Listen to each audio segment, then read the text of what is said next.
One second I was slurping noodles in a noodle shop, and the next second I was surrounded by heavily armed police, with snipers aiming at me from buildings 800 miles away. Seeing this situation, as a law-abiding citizen, I hesitated for no moment and immediately pulled out the pistol from my waist to take the waiter hostage. Although I did not belong to this world, I was really panicking to find myself a wanted criminal the moment I opened my eyes. Just a few days ago, the original owner had emptied a magazine at someone on the street with a homemade pistol. This incident had caused a huge uproar online, and this noodle shop was the meeting place agreed upon by the original owner and someone else. The man's parents were killed on the street by the son of a powerful figure. Yet the murderer managed to escape legal punishment merely with a mental health assessment certificate. The man posted this incident on a certain social media platform, hoping to use public opinion to seek justice for his parents. But the heat quickly died down. Others were just typing away online, while the original owner used a 3D printer to make a pistol, and then attacked the murderer offline, emptying the magazine on the street. After a few days of fleeing, the man contacted me voluntarily, saying he had a house in the countryside where I could hide for a while. The two of us agreed to meet at the noodle shop, but what awaited me was a heavily armed police force. At that moment, the plainclothes team members confronting me all stared at me seriously as I held the hostage. The next second, I heard the voice of a teammate in the earpiece of the leading plainclothes captain, Captain Gao. The sniper is in position, but the view is blocked. Upon hearing this, the captain frowned tightly and immediately signaled a few people behind him not to act rashly, then turned to look at me. The waiter is innocent, can I exchange myself for him? He said. I laughed heartily and shook my head. During the exchange, there would be a momentary gap in the body, which a trained sniper could easily exploit to deliver a fatal shot. Watching police and gangster movies really helps in such situations. Bring the person who reported me, I said. The plainclothes captain quickly guessed my intentions, but once the informant was killed, he would face considerable public pressure. Change it, except for this request, he said. Ha ha ha, do you have the right to bargain with me? Hurry up, I replied. The plainclothes captain hesitated for a moment, then immediately used his earpiece to let his teammates bring the person over. He was gambling, betting that when it came time to replace the hostage, the sniper would be able to take me out with one shot. Before long, a man with a simple and honest appearance was brought into the noodle shop. As soon as the man entered, he looked at the plainclothes captain with an excessively flattering tone.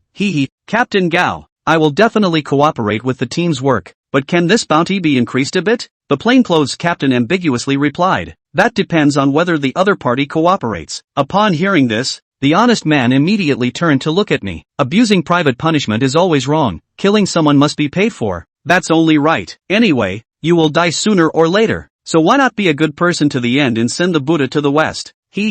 Maybe during the holidays, I will go to the cemetery to light a stick of incense for you. This old guy, I originally hadn't intended to kill him, but now if I find myself in a hopeless situation, before I die, I must take care of this guy. So, let go of the hostage and wait for the government's decision. At this moment, the man still thought he was dealing with a cornered beast, and since the person being held hostage wasn't him, he didn't take me seriously. It wasn't until I pulled my gun out from under the table that he realized that even if I was a cornered beast, I still had the ability to bite him to death. Suddenly, the man's face turned pale. At this moment, I raised the gun slightly, then lowered it a bit. The next second, I saw the stout man's knees buckle, and he fell to the ground with a thud, raising both hands high. Big brother, be careful of the gun going off. I still prefer the rebellious look you had just now, but right now, come over. The man shook his head like a wave drum. No, big brother, let me off this time. Upon hearing this, I immediately looked at the plainclothes captain. Go ahead, we will ensure your safety. Seemingly worried that the man wouldn't believe him, the captain gave a knowing glance.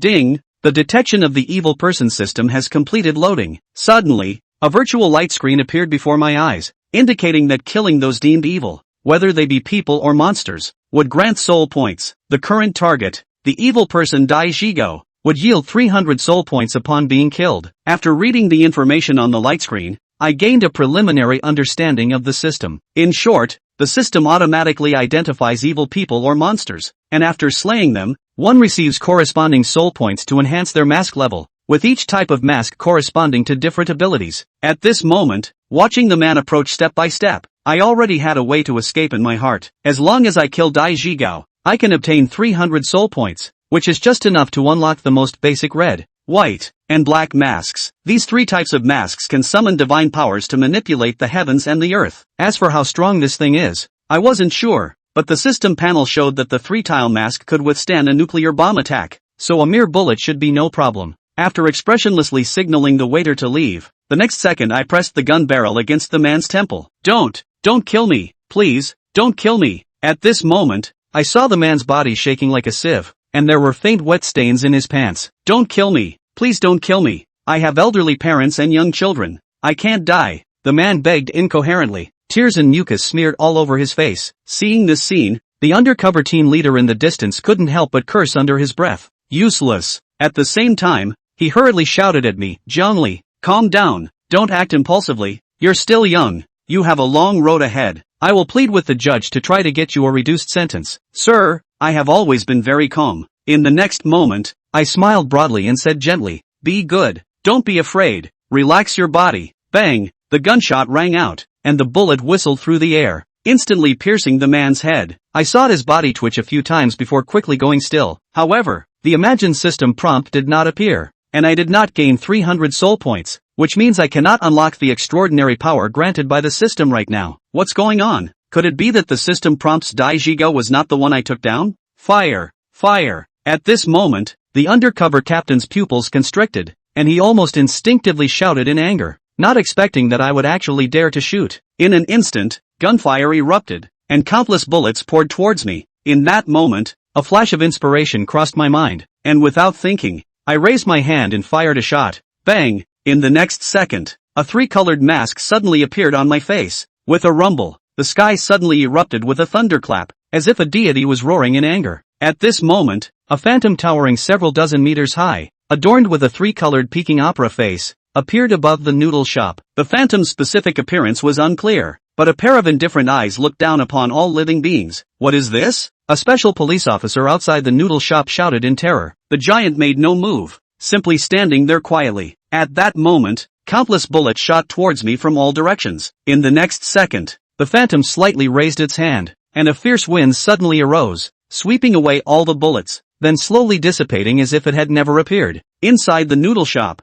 the undercover team leader had a bullet hole through his forehead, blood streaming out as he collapsed to the ground with a loud thud. The other undercover officers were all stunned. Having never witnessed the existence of extraordinary power before, they were so shocked that they couldn't speak. At this moment, I secretly felt lucky. I had just heard that guy call the undercover team leader Captain Gao, while the system identified the villain as Dai Jigao. Since the man was not him, the probability that the last shot was aimed at the undercover team leader being Dai Jigao was the highest. As it turned out, my judgment was correct. At this moment, a man and a woman entered the noodle shop and immediately said to several plainclothes officers, "Take the body away. We are taking over here." A police officer instinctively wanted to question them but was stopped by the woman's cold glare. The two showed their credentials, and the dark red cover prominently displayed the words Bureau of Folk Affairs Investigation and Research in gold lettering. The plainclothes officers exchanged glances, although they had never heard of this department. The national emblem on the credentials could not be faked. Soon, they silently carried away the body and quickly left the scene.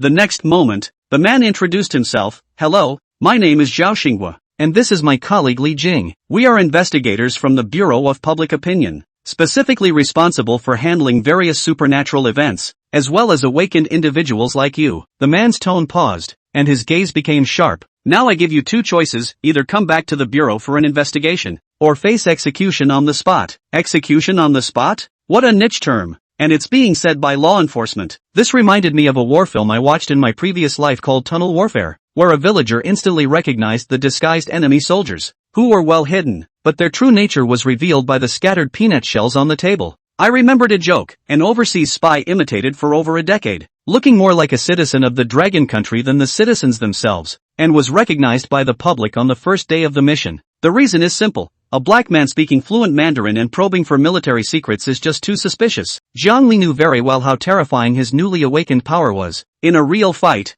these two were no match at all. It's just that it's always prudent to face the state apparatus. It's better to wait and see what happens first. Thinking about this, Jiang Li nodded slightly. "Okay, I'll go back with you guys." On the way to the base of the polling bureau, he asked, as if in a casual manner, "That Captain Gao, what's his usual style?" Li Jing drove the car and said without looking back, "Team Gao is usually not bad, just a bit greedy for money. He's been on the radar of our polling bureau for a long time for accepting bribes and bending over backwards against suspects." Zhao Xinghua added, "This time it's just the right time to lend you a hand to get rid of him, and it also saves us a lot of trouble." Jiang Li's heart was clear. It seemed that these two goods really weren't any good. So what kind of cases do you guys, the polling bureau, usually handle? Zhao Xinghua glanced at him, seemingly a little surprised to be asking this. Any case that has anything to do with supernatural forces comes under our purview. Aren't you guys usually dangerous? Jiang Li continued to condescend. I'm used to it. In our line of work, our heads are on the waistband of our pants. Li Jing's tone was calm.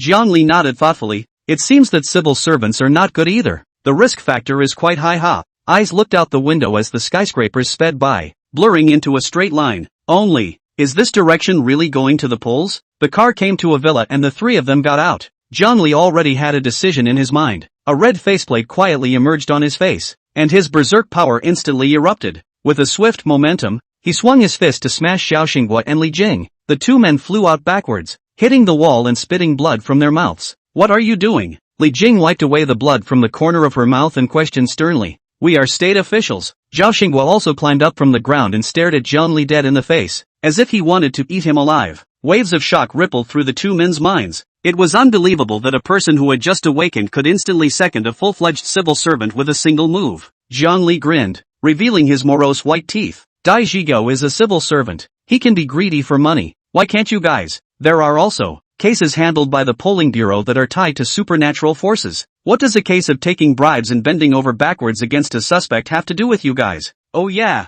this villa is a famous rich area in Qinglu City. The scum I killed seems to live here. In your next life, remember not to treat other people like cuties. As the words fell, Jiang Li's figure suddenly disappeared in place. When he reappeared, he had already arrived in front of Zhao Xinghua and blasted out with a punch. Click! Bone-cracking sounds rang out, and Zhao Xinghua's chest caved in with the naked eye. His eyes were wide, as if he couldn't believe he was just dying. The body fell to the ground with a loud bang, completely lifeless. Seeing this, Li Jing turned and fled. But how could she match Jiang Li's speed? Almost in the blink of an eye it was caught up. Jiang Li lands a leg kick. Bang! The body flew out like a broken kite. Li Jing slammed heavily into the wall, blood gushing wildly from her mouth, and it looked like she wouldn't survive. Ding! Killed the villainous Zhao Xinghua. Gained 300 soul velvet value. Ding! Killed the villainous Li Jing. Gained soul velvet value 300. System beeps sounded one after another, and 600 soul velvet values arrived. In fact, this was the main reason why Jiang Li made his move. Back when Zhao Xinghua made his self-introduction, the system refreshed the evil targets. Conversing with the two in the car is also just a screening process to confirm. Unfortunately, although these two unlucky people were well hidden, they ran into a hangman like him. Layer upon layer of killing moves. Old Biden, is that how you want to get me killed? The situation is basically clear-cut, including the betrayal, the siege, and the subsequent debut of the polling bureau. It was all a killing spree against the predecessor, or rather, against him. If it wasn't for the awakening of the system, I'm afraid I would have become a corpse by now. The predecessor is really indecisive too. Of course the family has to be neat and tidy when it comes to things like emptying magazines. Jiang Li muttered, walking towards the interior of the villa. If you want to him, why hide it? Real men should PK in the imperial city. Chapter 3, a family should be neat and tidy. Meanwhile, inside the villa, an old man in a tang suit, with a graceful and noble temperament, was nestled in a leather sofa. The goblet is gently shaken. The scarlet liquid flowed slowly down the walls of the cup, emitting a faint smell of blood. Next to him, stood a butler in a tuxedo with immaculately combed hair. Master, this is the last cup.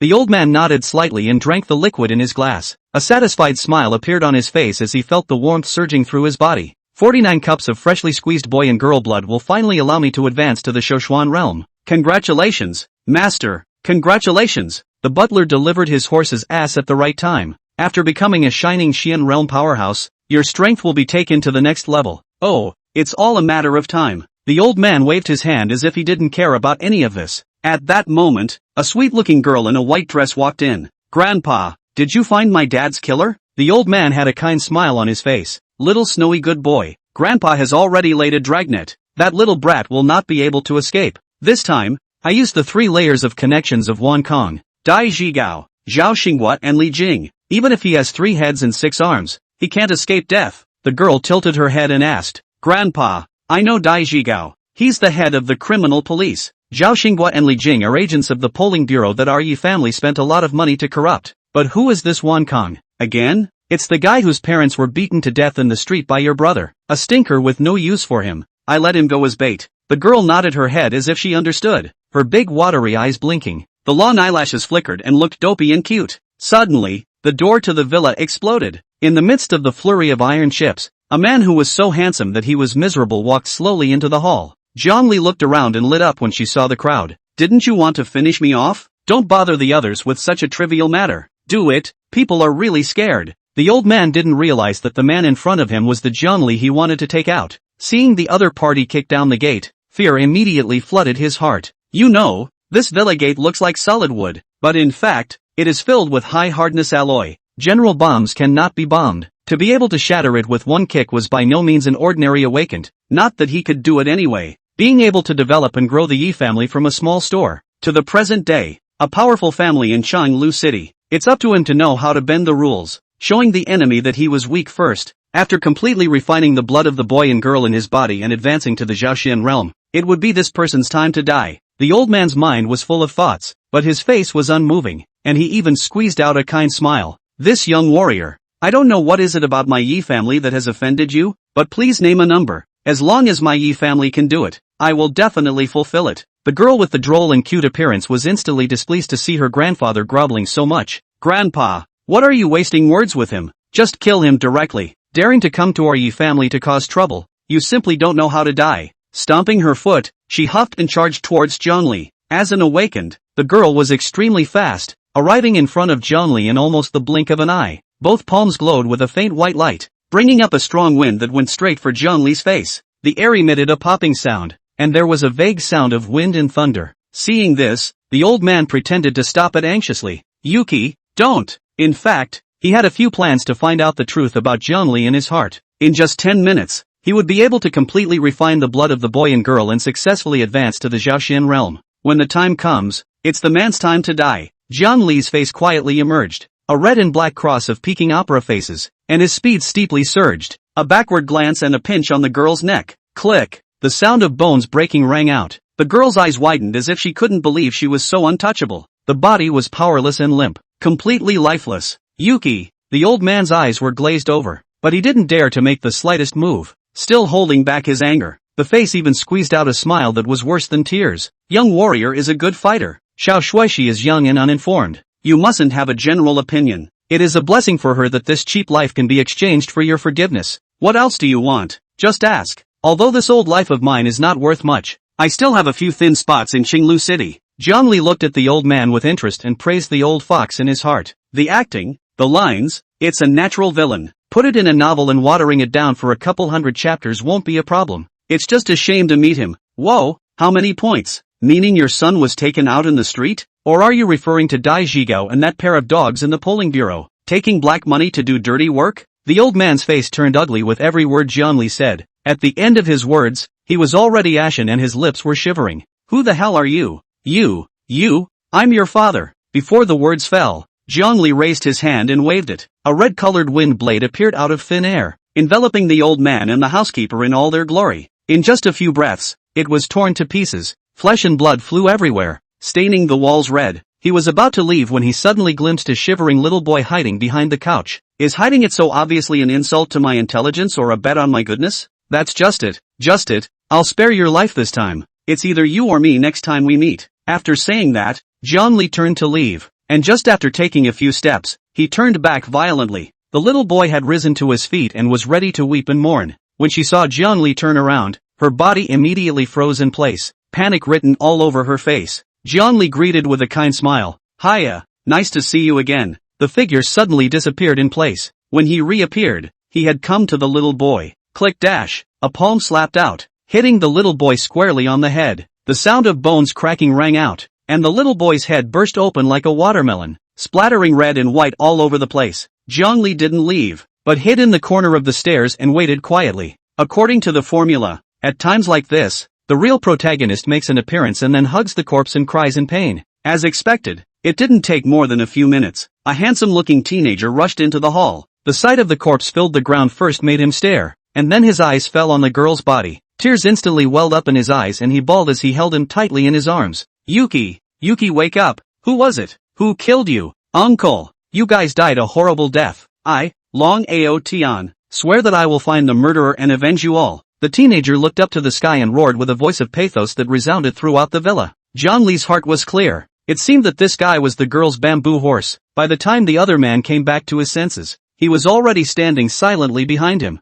I heard you were looking for me? The teenager turned around violently, and his pupils shrank at the sight of the cross-speaking opera face. It's you. You killed them. That's right, it's me. Grinning, John Lee blasted his fist where his heart was. Click. Blood gushed wildly from his mouth, and the teenager's eyes were filled with disbelief. You? Why? 30 years east, 30 years west? John Lee raised his eyebrows slightly. I'm not ing around. Hand holding a script to be flipped. Why don't I just find a block of tofu and crash to death? Chapter 4, Practice if you're not good. Don't play if you can't afford to lose. The teenager, with resignation in his eyes, completely lost his breath. Encountering Jiang Li, who doesn't follow the rules. I guess he's desperate inside, too, just to be sure. Another punch was added to the right side of the teenager's heart. This punch directly blasted a large hole in the opponent's right chest, bloody and miserable. I'm sorry, villains die from talking too much, and I, for one, am not a villain. John Lee muttered and thought about it, thinking that it still wasn't secure enough.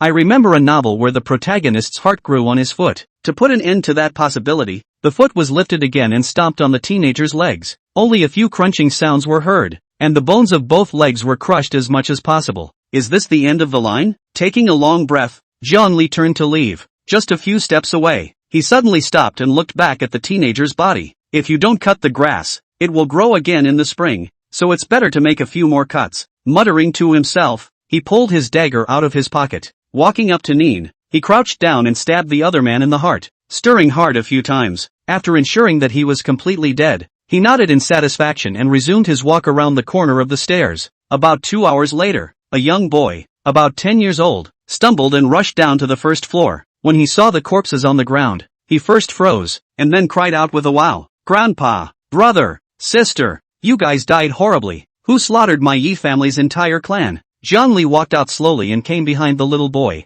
With a dagger in his left hand and a lollipop in his right, he handed it to the little boy. A grin reveals morose white teeth. Little friend, don't cry. Uncle treats you to candy. Choose any one of these two things. Choose the right one and Uncle will let you live. Yifan turned around violently and subconsciously shivered when he saw the oil-painted face. As an awakened, he was able to hear the voices of other people's hearts. The man in front of him had a warm smile and a mental activity that made his hair stand on end. Choose a chopper? This son has a murderous intent. I can't keep you here. Sugar? You're too young to stay here. You're too smart. Choose both? I'm greedy. I can't keep you. You won't choose either of them? You're born with a bone in your body. You can't stay. Listening to that heartfelt voice, Yifan's heart instantly sank to the bottom. Whatever you choose, it's a dead end. Kid, you only have 10 seconds to think about it. 10, 9. Yifan didn't have a choice. He just stared at his opponent dead on, and said word for word, if you're a vegetable, practice more. If you can't afford to lose,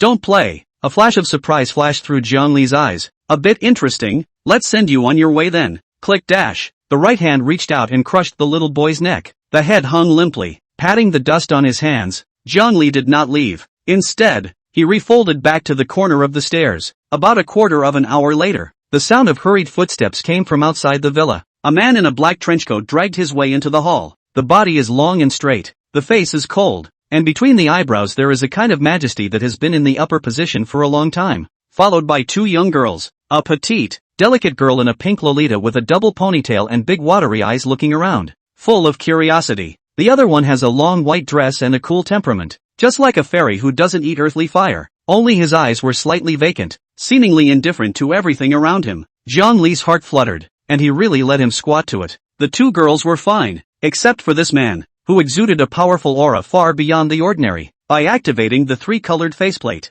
he should be able to defeat it. But in doing so, one's own consumption is quite serious, and the loss does not outweigh the gain. The system didn't pop up a prompt, which means that these three are not villainous characters. It's better to wait. We'll see if it's friend or foe. Seeing the corpses all over the ground, everyone was stunned. The petite girl let out a cry of surprise and hid behind the cool girl, poking out half of her head and looking around in horror. The girl in the white dress, on the other hand, remained expressionless. The man's brow furrowed as his gaze swept over the body. They came on a purge mission after getting hold of evidence of the Yi family's guilt. Learning about it halfway, Zhao Xingguat and Li Jing rushed to the Yi family manor ahead of them. Several people felt that the teenager named Zhang Li was afraid that he was already in a bad way, but the scene in front of them violently impacted the worldview of the crowd. A newly awakened teenager not only counter-killed 2 enlightened realm polling bureau scum, even Yi Xiaotian, who was about to be promoted to Zhaoxian, was tragically killed. What was even more alarming was that none of the Yi family had been spared. This kind of ruthless and decisive means, even for them who were used to seeing life and death struggles,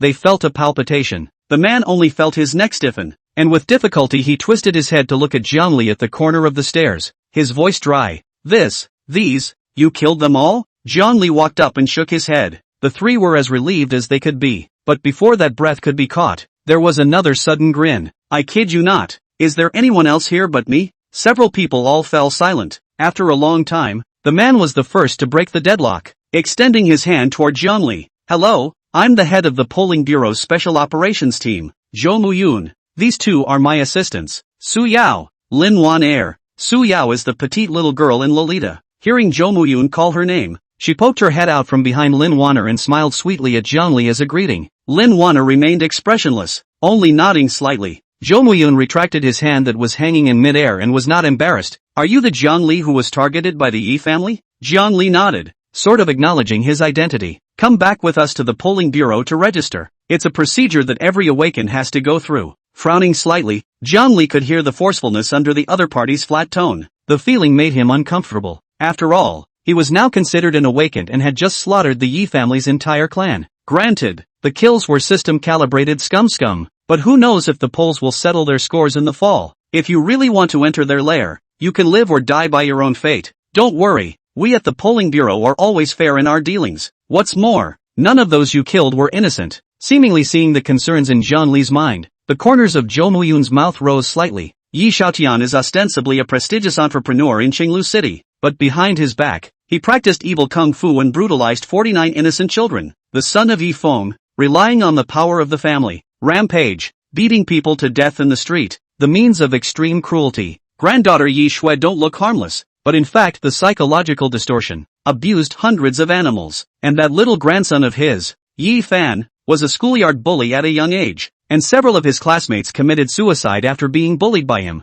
As for Long Ao Tian, relying on his own is awakened, all around the womanizing, by his defilement of the girl not 10 also have 8. Dai Zhigao, Zhao Xinghua and Li Jing are even more worms in the police force and the polling bureau, accepting bribes and bending the law for their own interests, and I don't know how many cases of injustice and falsehood have been created. These people, one by one, all deserve to die. The more Zhou Muyun spoke, the more agitated he became, and in the end, he even brought on some uncontrollable anger. You killed them, not only without fault, but with credit. Instead of being held accountable, we at the polling bureau will award you a banner for ridding the world of violence. Not only that, but if you join the polls, we'll provide full protection and support. Chapter 5. No, really send a banner? Taking a deep breath, Zhou Muyun calmed his agitated mood. We have the most top-notch cultivation techniques and the most abundant cultivation resources, and as long as we are willing to work hard, our future achievements will be unlimited. And, polling bureau agents have the right of first past the post, royal license.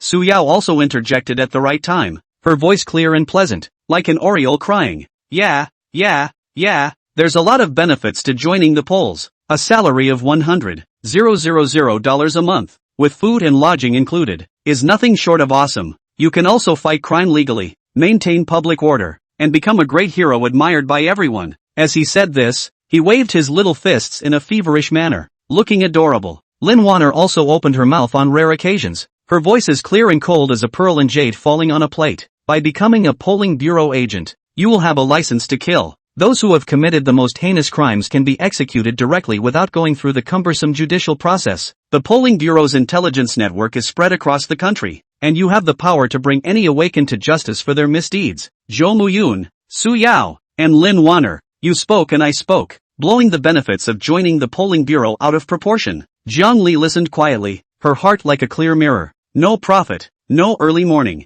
The reason why these 3 people were pulling so hard for him was simply because they saw his strength and potential. Maybe they'll even get a nice reward for joining the polls themselves. As for those privileges and benefits, Zhang Li is most concerned about, or imperial authority licensed, first to decree and then report this article. Although there are transcendent powers in this world, it is after all a society governed by the rule of law, and the only way for him to upgrade his golden finger was to kill evil people and monsters. Without a license to kill, it's always a bit tricky to get things done. Although with his current strength, he was able to be fearless of the three people in front of him, but there's no guarantee that there's not an old monster sitting in the poles. Thinking about this, Zhongli nodded. Okay, I'm in. Hearing the affirmative answer, the boulder hanging in Zhou Muyun's heart finally fell to the ground. It's true that the polling bureau gets rid of violence, and it's also true that it's preemptive. But in this world, how can there be so many things that are either black or white? After the recovery of aura, those hidden sects that had been passed down for thousands of years gradually moved from behind the scenes to the front. Any one of these behemoths could practically rub the poles on the ground.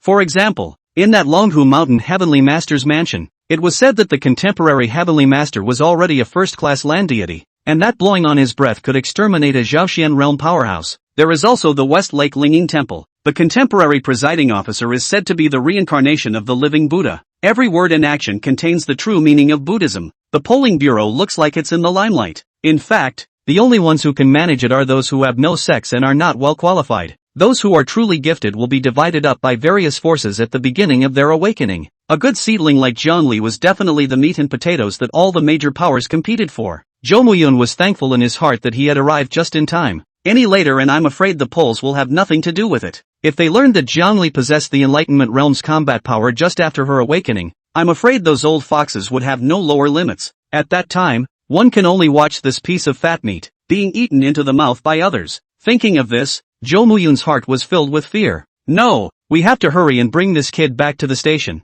Raw, as long as they become their own, those guys can only stare even if they are greedy. At that time, he would also be able to obtain a large amount of cultivation resources. Perhaps he could even take this opportunity to break through the bottleneck and advance to the Zhaoxian realm. The place will be cleaned, so go back to the station and do your induction first. Zhou Muyun's attitude was warm, and he took Zhongli to the car in a hurry to rush to the polling bureau's headquarters. In the car, through conversation, Zhongli finally gained a new understanding of this world. 20 years ago, heaven and earth changed and the aura began to revive. Silent ancient myths are gradually revealing their true colors. Plants and animals mutate. Awakened people are also emerging from the human race, manipulate the flames, walk on the wind, and be invisible. At the same time, demons and monsters have appeared to plague the earth. In response to this situation, the state established the Secret Service, the Office for the Study and Research of Folklore Matters, or OPBI for short, specializes in dealing with all kinds of paranormal events, as well as managing the awakened.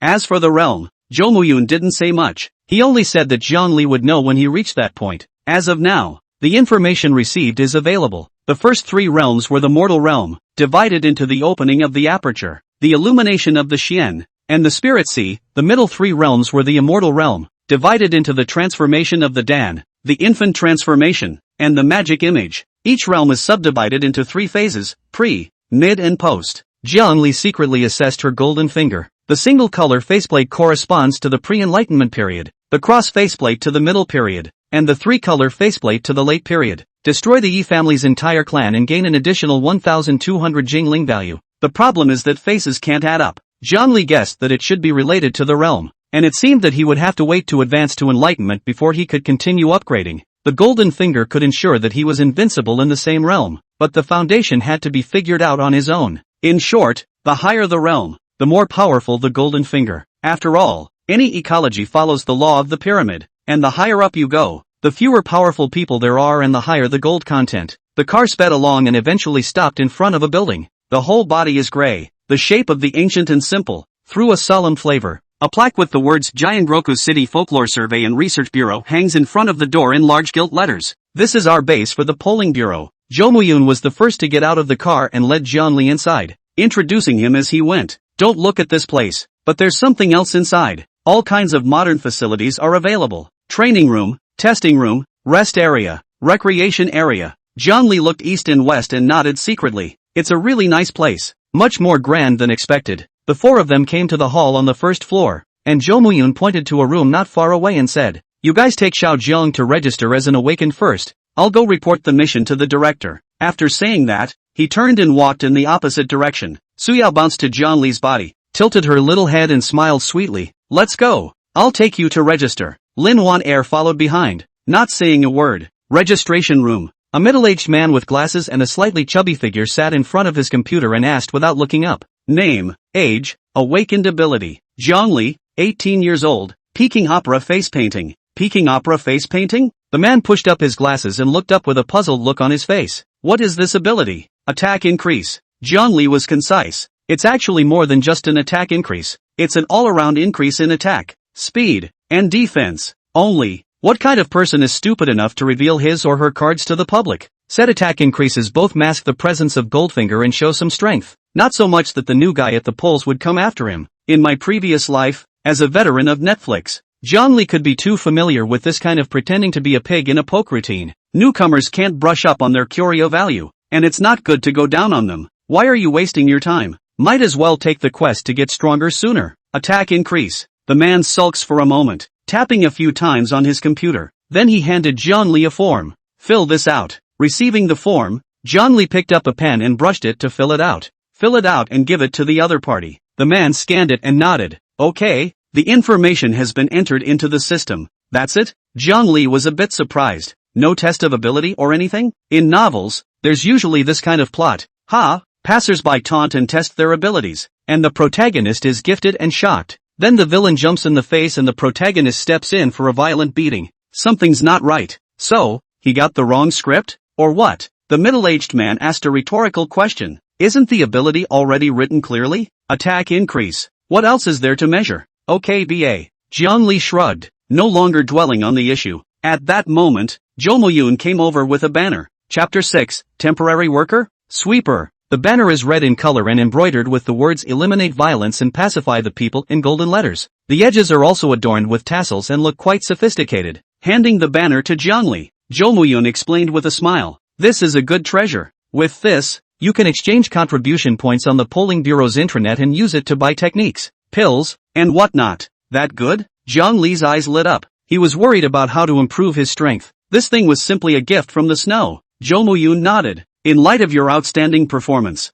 the director has granted you special permission to enjoy temporary worker treatment. Does that temp have a license to kill? Jiang Li was still most concerned about this. Of course. Jo Mo-yoon patted his chest and assured. First and foremost, Imperial license. That's good. Jiang Li nodded. Su Yao, take Xiao Zheng to the dormitory. When the two of them walked away, Lin Wanner's eyebrows knitted slightly. Letting Jiang Li become a temporary worker. Aren't you afraid that he'll become a target? Which one of them is good enough to deserve that title? Jo Mo-yoon's eyes narrowed slightly in a thoughtful manner. The more talented a person is, the more he has to rub off his sharpness. That way he can go higher and farther. What's more, this is what the director and the chief meant. Alright, Lin Wanner said no more. The leaders must have a reason for each other to do so. The temp benefits package is as good as it gets. It would be nice for a full-fledged investigator to receive 100 contribution points for completing a mission. And temps start at least 500 points. Not only that, but you can also use the Bureau's various cultivation facilities free of charge. There is even an opportunity to be personally mentored by the director. It would be a lie to say I'm not envious.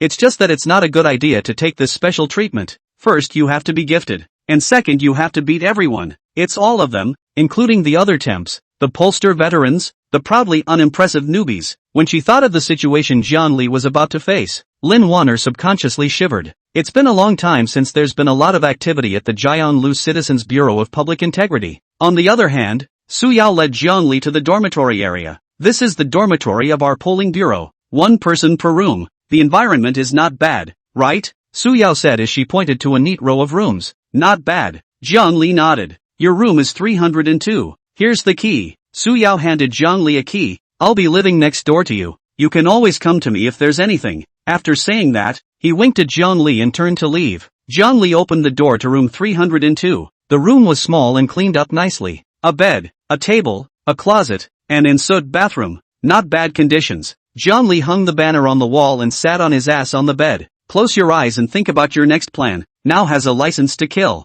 The next step is to use this identity to kill as many villains and monsters as possible. Obtain curio value to upgrade the gold finger. Thoughts surged like a tide. In this world where greatness is attributed to oneself, the only thing that is fundamental to a foothold is strength. Although the Yi family was strong, it was ultimately a falsehood piled up by evil arts. If they encountered a truly strong person, I am afraid they would be as vulnerable as a chicken or a dog. Although he had a golden finger, his realm was still too low and he had to seize the time to cultivate. Only when you are strong can you be fearless of any spirits and demons. Thinking about this, Jiang Li clicked on the polling bureau intranet. Enter the information card ID given at registration and a page similar to Taba comes into view. There is a dazzling array of resources of all kinds. Feats, elixirs, weapons, eyes flickering. Jiang Li decided to exchange the banner for contribution points first. After all, this was the only way for him to rapidly increase his strength at the moment. The banner is worth 500 contribution points. The redemption code was on the back of the banner, so Jiang Li quickly found it and clicked to redeem it. After browsing for a moment, he found a fire attribute technique called the Red Inferno technique.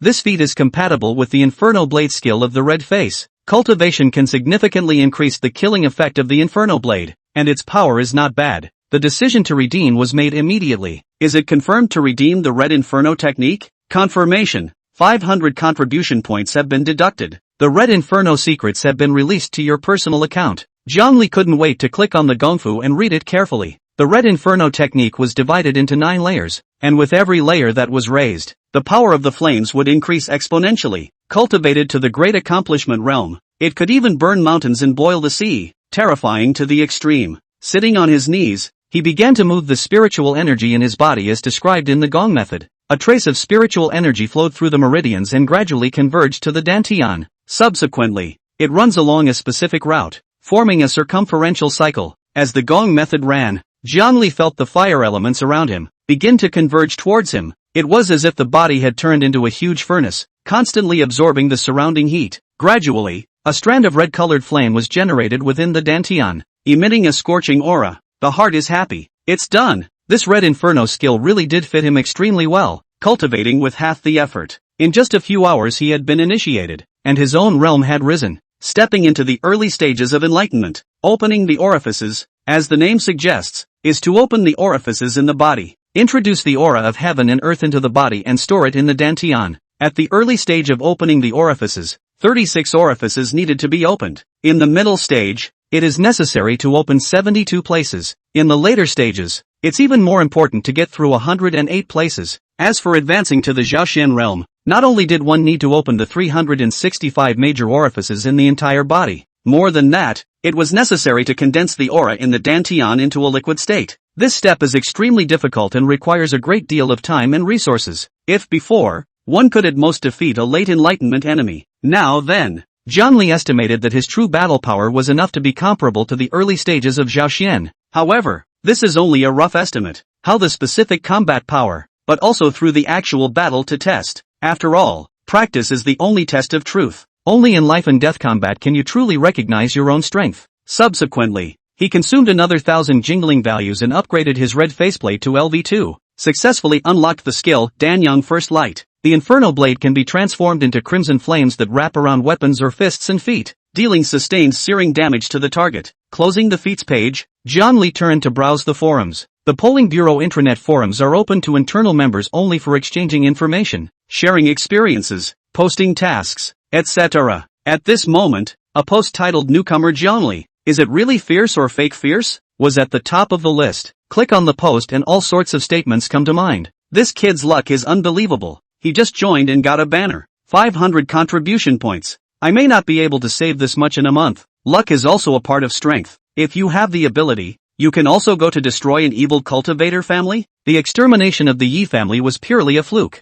At that time Yi Xiaotian was at the critical moment of promotion. His strength was greatly reduced, which allowed that kid to exploit the gap. Upstairs don't say sour grapes when you can't eat grapes. If you have the ability to go and destroy the Yi family, I promise to give you double the contribution points. I bet this kid won't live for more than a month. A newly awakened rookie also dares to get his hands on the temporary worker quota. Does he really think that the polling bureau is run by his family? Propping her head up with one hand, Jiang Li watched the comments with fascination. That's when a bold red headline caught attention. I heard you're the newest temp. If you have the guts to come to the training ground and touch it. Poster, Li Hao. Jiang Li raised an eyebrow. Which nook or cranny did this clown come out of? Enter the word Li Hao into the search box on the intranet, and a bunch of forum messages popped up. Li Hao, late enlightenment, senior investigator, polling bureau, known for his ruthless tactics. Once in action, he single-handedly eliminated a gang of evil awakened ones. One battle to the top. Such a senior, actually took the initiative to ask for a fight, and pushed himself? It seems that he is very jealous of his temporary job and the banner of eliminating violence and pacifying the people. Jiang Li stretched his back. Just the right time to take this guy to stand up for himself. If you throw one punch, you can avoid 100. The only way to gag the others is to beat him into submission. Instantly reply at the bottom of the post. When and where? The forum instantly exploded with this statement. Asterisk asterisk asterisk asterisk. Really dared to answer the battle? This kid is crazy, right? Li Ho is known to be ruthless. This is going to be a good show. Sit back and wait for the new guy to get hammered. Soon, Li Hao replied. Tomorrow morning, 9 a.m. Training ground? No, see you there. Zhang Li pondered a little, and his slender fingers tapped out a line on the keyboard. Don't wait for tomorrow. I want to whack you right now. Chapter 7, I want to whack you right now. The comments section became silent all of a sudden. All the investigators online were shocked into speechlessness by Zhang Li's arrogant attitude. I've seen crazy, not this crazy. A newcomer has the audacity to call out a senior investigator. He simply doesn't know what he's doing. You have to know that Li Hao is not some cat or dog. That is a real and tough character. How many vicious awakened people have fallen into his hands? Where does this kid get off? The crowd was in a state of disbelief and vague anticipation. After all, it's been a long time since it's been this lively. Zhang Li acted unusually excited and winded up pushing the door open. He happened to meet Su Yao, who was going to the area for duty. Zhang Li, where are you going? Su Yao tilted her little head, her big watery eyes filled with curiosity. Go to the training ground and find someone to spar with, Zhang Li said without stopping his footsteps and without looking back. Cutting? Su Yao froze, then reacted. You're not going to fight Li Hao, are you? Yeah, why? Stopping in her tracks, Zhang Li was a bit puzzled. That, Li Hao is awesome, Su Yao hurriedly explained. He's coveted the temporary worker quota for a long time, and he's very strong, far from those half-assed people from the Yi family. I know, Zhang Li nodded. So, Su Yao was momentarily speechless. If you meet him, you must avoid him. Oh, Zhang Li responded perfunctorily and turned around. You. Su Yao wanted to say something else, but Zhang Li had already run away. This guy, why won't he listen? Stomping her foot, Su Yao had a helpless look on her face. With the exception of temporary workers, all investigators have areas of responsibility. The investigator is the first person to be held accountable in case of any unusual event within the area. If performance is too poor, performance will be deducted. That is to say, salaries, elixirs, spirit stone subsidies, etc. Thinking of this, Su Yao didn't dare to delay and hurriedly rushed to the area he was responsible for. The training ground was packed with people. Many investigators are sweating out their workouts. Zhang Li's appearance instantly attracted everyone's attention. Look, that's Zhang Li. So handsome, more than handsome, simply handsome, I declare. From today onwards, he is Sis's man god. You don't even have to look at yourself. You look like how can someone look at you? What's wrong with you? Come fight me one-on-one if you can. Come on, who's afraid? A lot of girls got nymphomaniacs, and some even got into fights over it. Of course, more were in the mindset of watching. This kid really dares to come. He's got a lot of guts. How many moves do you guys think he'll last? How many moves? He's considered good if he can catch one move. Zhang Li turned a deaf ear to the surrounding chatter and walked straight to the center of the training ground. There, a portly man had been waiting for a long time. You're Zhang Li? The man looked Zhang Li up and down, contempt in his eyes. Zhang Li returned nonchalantly. Shake your brain well before talking to your father. Kid, that's cocky enough. I hope your strength will be worthy of your arrogance. Li Hao sneered and set up his stance. You're from Dunhuan? So many murals. Zhang Li directly prodded the red faceplate. In an instant, a powerful aura erupted from him. The air around them seemed to freeze. Li Hao's face changed as he felt an unprecedented pressure. This kid, arrogant as he is, really does have two skills. Drink! Li Hao was the first to attack, his body swaying, his fist carrying the sound of whistling winds, heading straight for Zhang Li's face.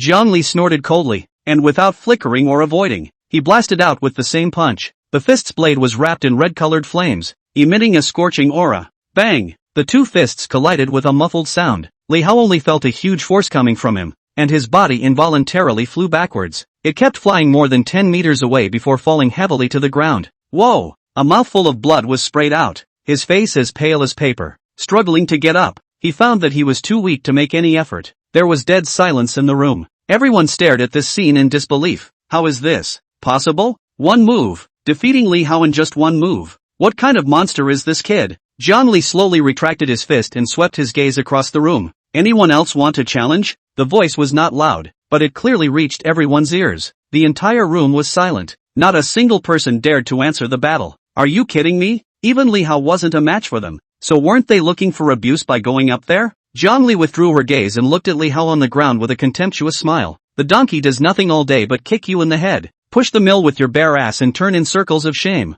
It's better to donate your brain if you don't use it than to be used as a gun. Turning to leave, He only left behind an arrogant to the core back. This newcomer is really wild, but people do have the capital to be crazy. Yes, this strength, it's simply strong and terrifying. The crowd murmured and looked at Zhongli with awe. From today, this name will resonate throughout the entire Jianlu Citizens Bureau of Investigation. And the phrase I'd like to whack you right now, I'm sure it'll become a classic. This kid, he really refuses to suffer at all. Top floor of the polling bureau, director's office, an old man in a Chinese mountain suit, gray at the temples but hale and hearty, was standing in front of the floor-to-ceiling window, overlooking the training ground below, tall and straight, with a waist as straight as a gun. Even if he just stood there quietly, he gave people a feeling of abyssal silence. It's normal for young people to be a bit arrogant. Behind the desk, a middle-aged man wearing a black suit and gold-rimmed glasses with an elegant demeanor softly echoed, "Pride?" The old man turned around. His eyes flashed with a flash of essence. This is not just arrogance, but dominance.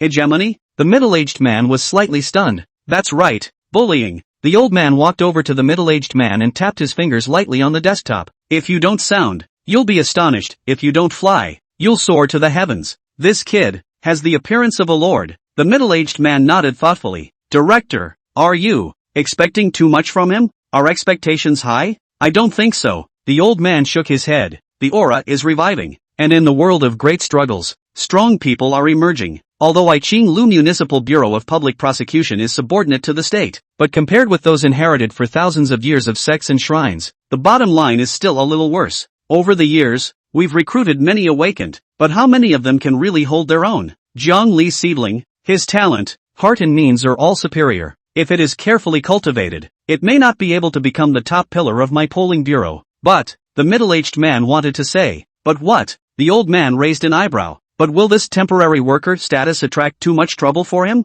After all, if the wood shows in the forest, the wind will destroy it. Afraid of what? The old man snorted coldly. It's a mediocre talent that isn't envied. If he can't even handle this storm, how can he be worthy of the word heaven's pride? Cultivators of my generation are meant to go against the heavens and fight against the heavens. If you're afraid to look forward and backward, what's the point of cultivating? Go home and hug your children before it's too late. You said it. The middle-aged man let out a bitter smile. Alright, go and deliver the mixed energy technique and the enlightenment pill to him. The old man waved his hand. The mixed energy technique? The middle-aged man was shocked. Director, this is not appropriate, right? This gong method, which has been dusty for many years, has never been practiced by anyone. Moreover, cultivation is extremely risky, and if you are not careful, you will go off the deep end and burst into flames. What? Worried that he won't be able to practice and waste this mastery for nothing? The old man looked at him with a smirk. In this world, how can there be so many foolproof things? How do you know it won't work if you don't try? Besides, even though the polling bureau is weak, we can't always be pushed down by those sects and holy places, right? What if, and I mean what if, he practiced? Wouldn't we, the Qinglu Citizens Bureau of Investigation, be able to raise our eyebrows? The middle-aged man hesitated for a moment, but finally nodded. Alright, I'll get on with it. Well, remember, give it in your private name. The boy is shrewd enough to know that it is my intention, and I fear that he will have some misgivings. Understood. The middle-aged man turned away. The old man looked out the window again, his gaze deep and murmuring, Zhongli, don't let me down. Chapter 8, A Second to Kill. The director's love of talent. On the way back to the dormitory, Zhongli collided with Zhou Muyun, who was returning from duty. Xiao Jiang, did you just come back from the training ground? Zhou Muyun had a smile on his face and took the initiative to greet him. Aha! Zhongli nodded gently, looking as normal. That Li Hao guy, you have to be on your guard. Lowering his voice, Zhou Muyun kindly reminded. He always had his heart set on a temp spot, but the director gave it to you. I guess the kid is holding his fire and wants to teach you a lesson or something. Don't look at him as usually unassuming, but when it comes down to it, he's ruthless. I've heard that he's cultivated a top-grade yellow-rank martial art to the grand completion realm, and that a full-strength strike can open up a monument and crack rocks. Thanks to team leader Zhou for reminding me. I'll pay attention. Zhang Li nodded slightly, indicating that she knew. Zhou Muyun patted Zhang Li's shoulder with the tone of a man who had been there before. It's good for young people to be driven, but don't be too reckless. We've got a lot of people better than you in the polling bureau. You're in the limelight now, so it's even more important for you to know how to bide your time and keep a low profile. Understood. Zhang Li still had that unperturbed look. Well, the children are teachable. Zhou Muyun nodded with satisfaction. I just came back from the district. I still have to go and report to the director, so I won't talk to you for now. You're busy. By the way, what were you doing at the training ground earlier? Before parting, Jo Moo-yoon casually asked, "Oh, it's nothing." John Lee's tone was flat. "There are a few investigators who are more enthusiastic and had to pull me to get acquainted. The hospitality was hard to resist, so I went to meet with them." "So?" Jo Moo-yoon didn't doubt it and waved his hand. "Alright, then you go back to the dormitory first to rest. If you need anything, feel free to find me." "Good." Seeing John Lee off in the distance, Jo Moo-yoon turned towards the director's office. Passing by the training ground, he happened to see several people carrying stretchers coming out of it. There was a man lying on a stretcher, covered in blood. His breath was dying and he seemed to be seriously injured. Jo Moo-yoon frowned slightly. Which unlucky bastard was this again? Getting beaten up like this in the training ground by sparring with someone? Out of curiosity, pull a passing investigator next to you. What's going on here? Who's hurt so badly? That investigator looked at the person on the stretcher and then at Jo Moo-yoon, and said with an odd expression, "Team leader Zhou, you don't know? Know what?" Jo Moo-yoon was at a loss. "Lee Hao." The investigator lowered his voice. "He and the new one, the temporary worker John Lee, cut in the training ground, and the result was a move second." "What did you say?" Jo Moo-yoon was struck by lightning and his entire body froze. "Lee Hao was seconded by John Lee in one move?" "Yeah, everyone saw it." The investigator nodded. "It's all over the place. You still don't know?" Jo Moo-yoon was frozen in place, his mind blank. "Lee Hao, by John Lee, in one move? How is that possible?" He had seen Lee Hao strike with his own eyes, and even he had to be afraid of that horizontal skill. How could he be killed by a newly awakened newcomer in one move? And it was the same John Lee he had just warned to keep a low profile? Shaking his head vigorously, Jo Moo-yoon wanted to shake this ridiculous thought out, but the facts were right in front of him, and he couldn't afford to disbelieve them. When he recalled that he had just acted like a senior, Jo Moo-yoon hated to find a crack in the ground. "This the clown is me?" At this moment, he finally realized. Why did Jiang Li look like that when she heard his reminder? That's not a wave. It's a look at a little cutie. It's the same look. "Team leader Zhou, are you alright?" Seeing Jo Moo-yoon's face go green and white for a while, the investigator asked with concern. "No, it's fine." Jo Moo-yoon came back to his senses and forced himself to calm down.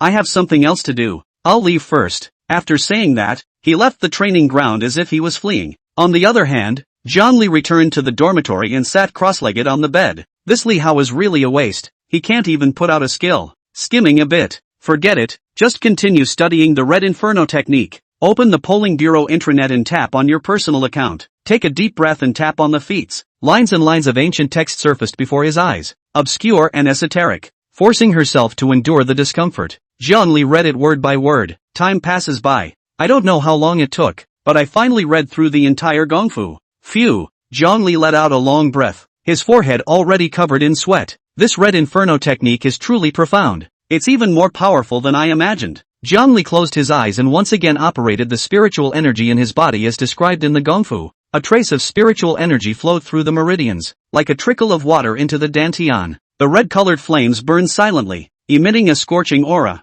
Jiang Li tried to inject his spiritual energy into the flames. Boom! The flames surged, becoming even hotter and more furious. It's done! With a happy heart, he continued to push his spiritual energy. The flames grew stronger and brighter, illuminating the entire room in red. Again! With a thought, Jiang Li summoned the red faceplate. In an instant, a powerful aura erupted from his body. The flames within the dantian, as if being pulled by some kind of tug, surged up crazily. Condense for me! With a low shout, he urged his spiritual energy with all his might. The flames began to shrink and condense, eventually transforming into a long, red-colored blade. The long blade was covered in flames, emitting a destruction-like aura. Is this the advanced form of the Inferno blade? It's really powerful. Gripping the long blade tightly and feeling the terrifying power contained within it, Jiang Li's heart was thrilled. Just then, there was a knock on the door. Who? Jiang Li put away his long sword, dispersed his red faceplate, and opened his mouth to ask, Su Hongyu,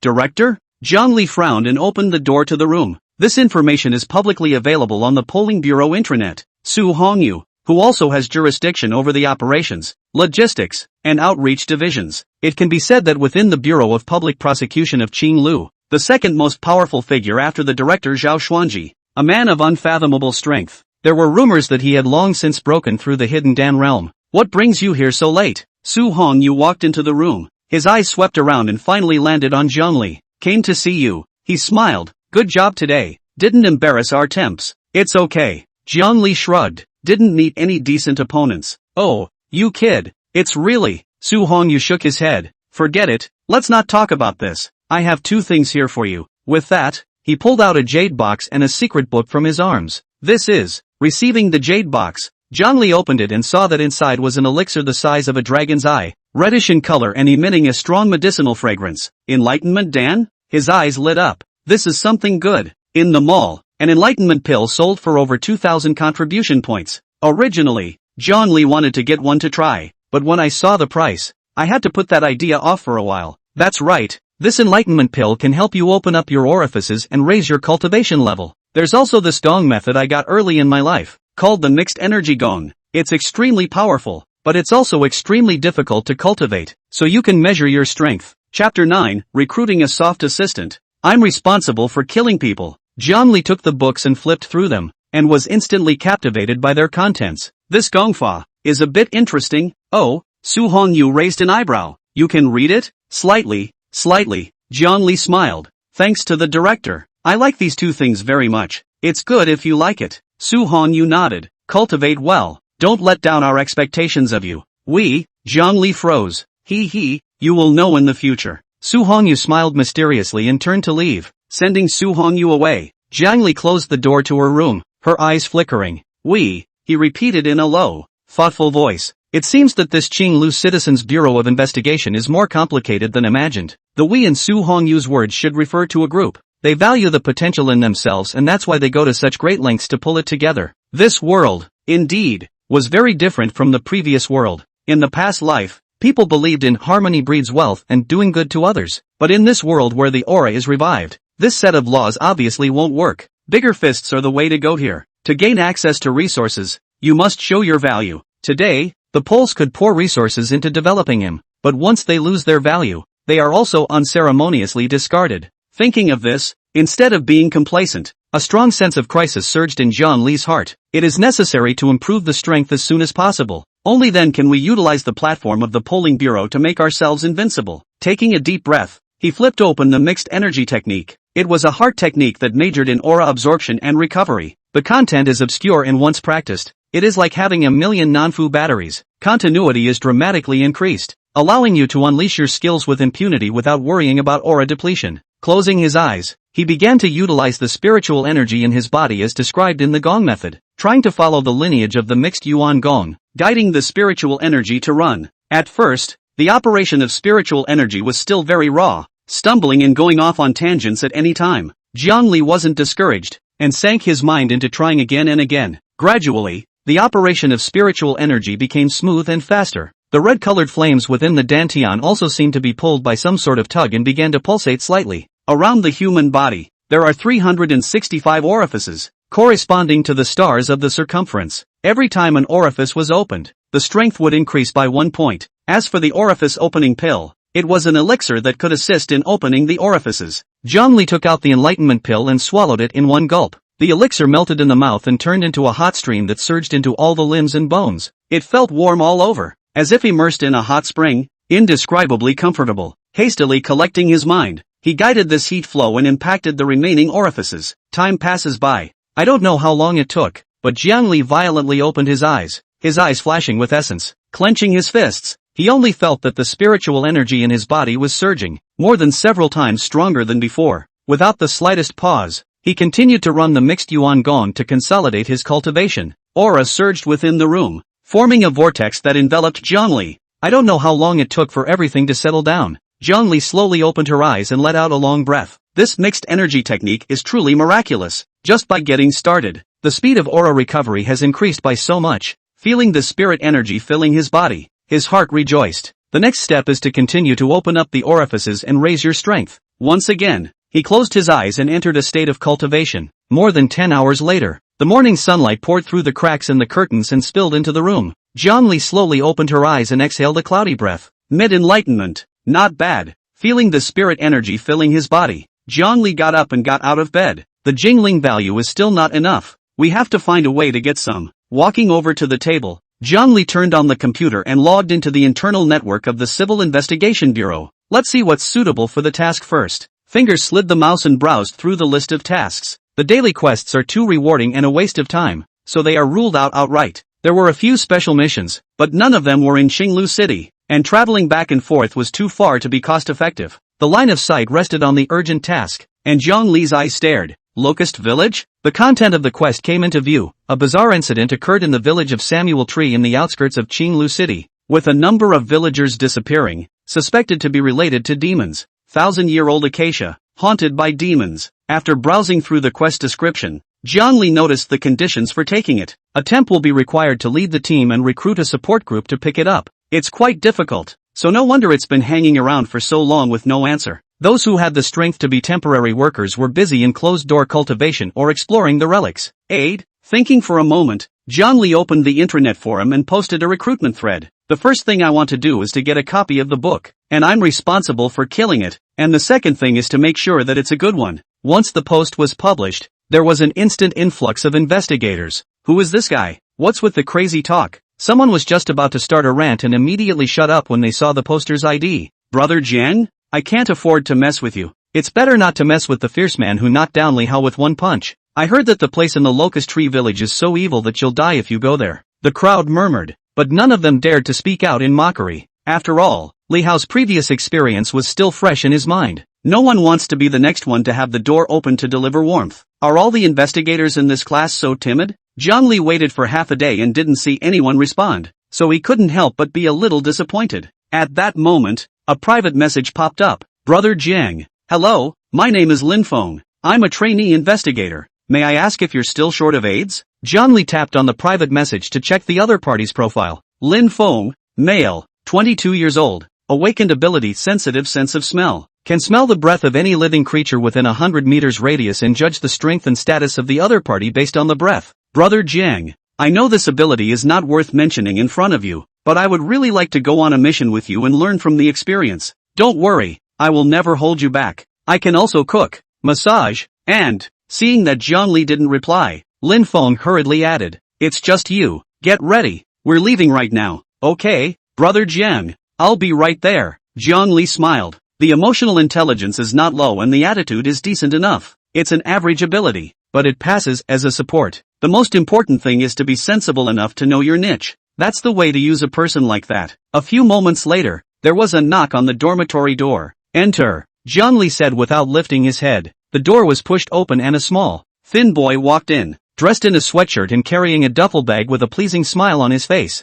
Brother Jiang. Hello. Lin Feng walked to the front and bowed slightly, his posture lowered. Alright, let's go. Zhang Li simply packed up. Lin Feng sidestepped out of the way, his attitude humble to the core. Brother Jiang. This way please. The two walked out of the Poles building and got into a black SUV. Jiang, sit tight. The car starts up and pulls out of the Poles. All along the way Lin Feng was running out of things to say, trying to ease the awkward atmosphere. Brother Jiang, you're really great. One move and you have Li Hao in seconds. You're simply my idol. That's an awesome body. Can you teach me? Brother Jiang. You. Shut up. Zhang Li leaned back in her chair, eyes closed, and faintly spat out two words. Lin Feng froze and snapped his mouth shut. The car fell silent, leaving only the roar of the engine. Stealing a glance, he was relieved to see that Zhang Li's eyes were closed and he seemed to be asleep. Located on the outskirts of Jianglu City, Sephora Village is surrounded by mountains and beautiful scenery. 2 bells later, the black SUV slowly pulled into the village entrance. Brother Jiang, we're here. Lin Feng stopped the car and turned his head. Zhang Li opened her eyes and swept her gaze out the car window. Go down and take a look. Lin Feng followed close behind and looked around, his eyes landing on the oldest man at the entrance of the village. The oldest was in his 60s and wore an old faded lab coat, holding a dry tobacco pouch in his hand. He smoked one after another. I'm going to poke around. Turning toward the kiosk at the entrance of the village, he came out a few moments later carrying 2 cigarettes and a few bottles of wine. Instead of going straight to the boss, he sat down on a horse-drawn stool in front of the kiosk. Unwrapping a pack of cigarettes, he pulled one out and held it in his mouth, pulling out his lighter and lighting it. Chapter 10, this young man doesn't follow the rules. Then he waved at the other man. Try this. It's a good smoke. The oldest man glanced at him and ignored him, continuing to barf a dry cigarette. Lin Feng got up and walked over, handing one over and taking the opportunity to light it up. The boss took a beautiful drag and exhaled the thick smoke. Well, not bad. That's a nice smoke. Master, you are from this village, aren't you? Lin Feng sat beside him and struck up a conversation without a word. Yeah, grew up here as a kid. How old are you? 67. That's a tough body, and it looks like a blessed man. Hey, what's blessed or not? Wife and kids are gone. I'm all alone. Ungrateful sons and daughters? Ugh, don't mention it. They all left early. Don't feel bad. My parents died young too. It's all fate. The two of them talked for about 10 minutes. Seeing that the time was ripe, Lin Feng took out 2 cigarettes and a few bottles of wine from the bag and shoved them into the old man's hands. Master, first time meeting, didn't bring any gifts. You can take these. The old man quickly excused himself. No, this is too expensive. You can just take it. It's not worth anything. Lin Feng stiffly shoved the stuff to the old man. By the way, old man, I want to ask you about something. What's up? You tell me. This friend of mine writes web novels, specializing in the kind of scary ghost stories, and he hasn't had much inspiration lately, so he wants to find a place to pick his brains. Do you see anything around here? Strange place, or something weird happened? Ghost stories? When the boss heard this, his face changed and he looked at Lin Feng warily. Hurry up, we don't welcome outsiders here. Seeing this, Lin Feng said no more and turned to leave. Back in front of the car, Jiang Li was leaning against the front of the car and faking a nap. Brother Jiang, I've inquired about something. This old dang is called Li Defu. He is the head of this village. His wife and children have died and he lives alone. And, Jiang Li didn't even raise her eyelids. This old man is not simple. He has a strange odor, but I can't be sure right now. Yes? Jiang Li slowly opened her eyes, and a red faceplate quietly appeared on her face. Current target villain, Li Defu. Soul velvet value for killing, 200. Go over there. Jiang Li straightened up and walked towards the boss. Brother Jiang, what are you? Lin Feng saw this and hurriedly followed. Spying. Jiang Li spared no words. Lin Feng opened his mouth to say something, but eventually closed it. You're just a support. Just do your part. It wasn't his turn to worry about anything else. What's more, he had seen Jiang Li's strength with his own eyes. The fierce man who killed Li Hao with one punch in a second still needed him to remind him. Jiang Li walked to Li Defu with big strides and looked him up and down. Seeing these two people go and return, Li Defu frowned and was just about to open his mouth when his collar was lifted by a hand. Immediately afterward, a sharp pain came from the left and right cheeks. Say it or not, Jiang Li's face was expressionless. Li Defu was directly dumbfounded and froze in place. Snap, slap, 2 more slaps. Why don't you ask nah? Li Defu could no longer hold back and covered his face with a sobbing tone in his voice. Snap, pop. Jiang Li backhanded another 2 slaps. Didn't my friend ask you just now? Li Defu was completely dumbfounded. This young man does not follow the rules. To speak, or not to speak? I say. Li Defu is about to cry. If he doesn't say anything, he will probably be beaten. Shivering, he told the bizarre events of the Acacia village and the story. It turned out that the old acacia tree in the village had long become a spirit, and the cries of women often came out at night. Anyone who comes near the old locust tree will go strangely missing, not seeing anyone alive or dead. Lin Feng stood dumbfounded. He went to great lengths, handing out cigarettes and wine, and the old man kept his mouth shut, but Jiang Li came up and slapped them all down? This is too simple and crude. It came across as if was the heart was mixed, so this was the world of the strong. Strength is the best pass. Li Defu finished, having thought he could get away with it. Who knows? Jiang Li shook her head. We already know all this. Tell us something we don't know. For example, how are you evil? Li Defu shuddered at his words, and a flash of panic flashed in his eyes. I have done no evil. I don't know what you're talking about. No? The corner of Jiang Li's mouth hooked into a cold smile. It seems that you don't see the coffin. Lin Feng was at a loss. This old man had a strange smell on him, but he didn't look like a villain in any way. Did Jiang make a mistake? What do you want? Li Defu's voice trembled, and his eyes were filled with fear. What for? Jiang Li pressed a step closer. Of course it's to send you on your way. No, don't. Li Defu was so scared that his legs went weak and he fell to his knees with a thud. Please, let me go. I was forced to. With tears in his voice and a snotty nose, he recounted the story in detail. It turned out that he was controlled by an evil practitioner who called himself Ghost Taoist and was forced to brutalize the villagers. Used their essence blood to nourish the 3-eyed ghost baby in the ancient acacia tree. Those missing villagers were imprisoned in a secret room under the ancient acacia tree. Lin Feng was thunderstruck after hearing that. Never would I have imagined that this seemingly peaceful village would hide such a horrifying secret. What shocked him even more was that it would have taken a lot of work to investigate. Under Jiang Li's several pressing questions, it came out so easily. The 3 viewpoints are once again refreshed. Is this a strong man's means? What else is there to say? Jiang Li looked at him faintly. No more. Li Defu's face was ashen and his eyes were hollow. In that case, let's be on our way. The hand that pinched his neck was slightly hard, and Li Defu didn't even have time to let out a scream. Then he fell limply to the ground, out of breath. Ding! Kill the villainously defew. Gain 200 soul velvet value. The system beep sounded in his head. Come on, let's go meet that old acacia tree. Zhongli clapped his hands and walked towards the depths of the village. Lin Feng returned to his senses and hurriedly followed. The two came to the center of the village. A huge acacia tree came into view, with its branches and leaves covering the sky. The trunk was so thick that 10 people might not even be able to gather around it. Just as he approached, he felt a chilling aura come over him. Wow, wow. Vaguely, the sound of a baby crying could be heard. Mournfully, Lin Feng took a deep breath. This acacia tree, I'm afraid it's really become a spirit. Zhongli didn't say anything, just watched quietly. Jiang, I can smell it. That strange odor is even stronger.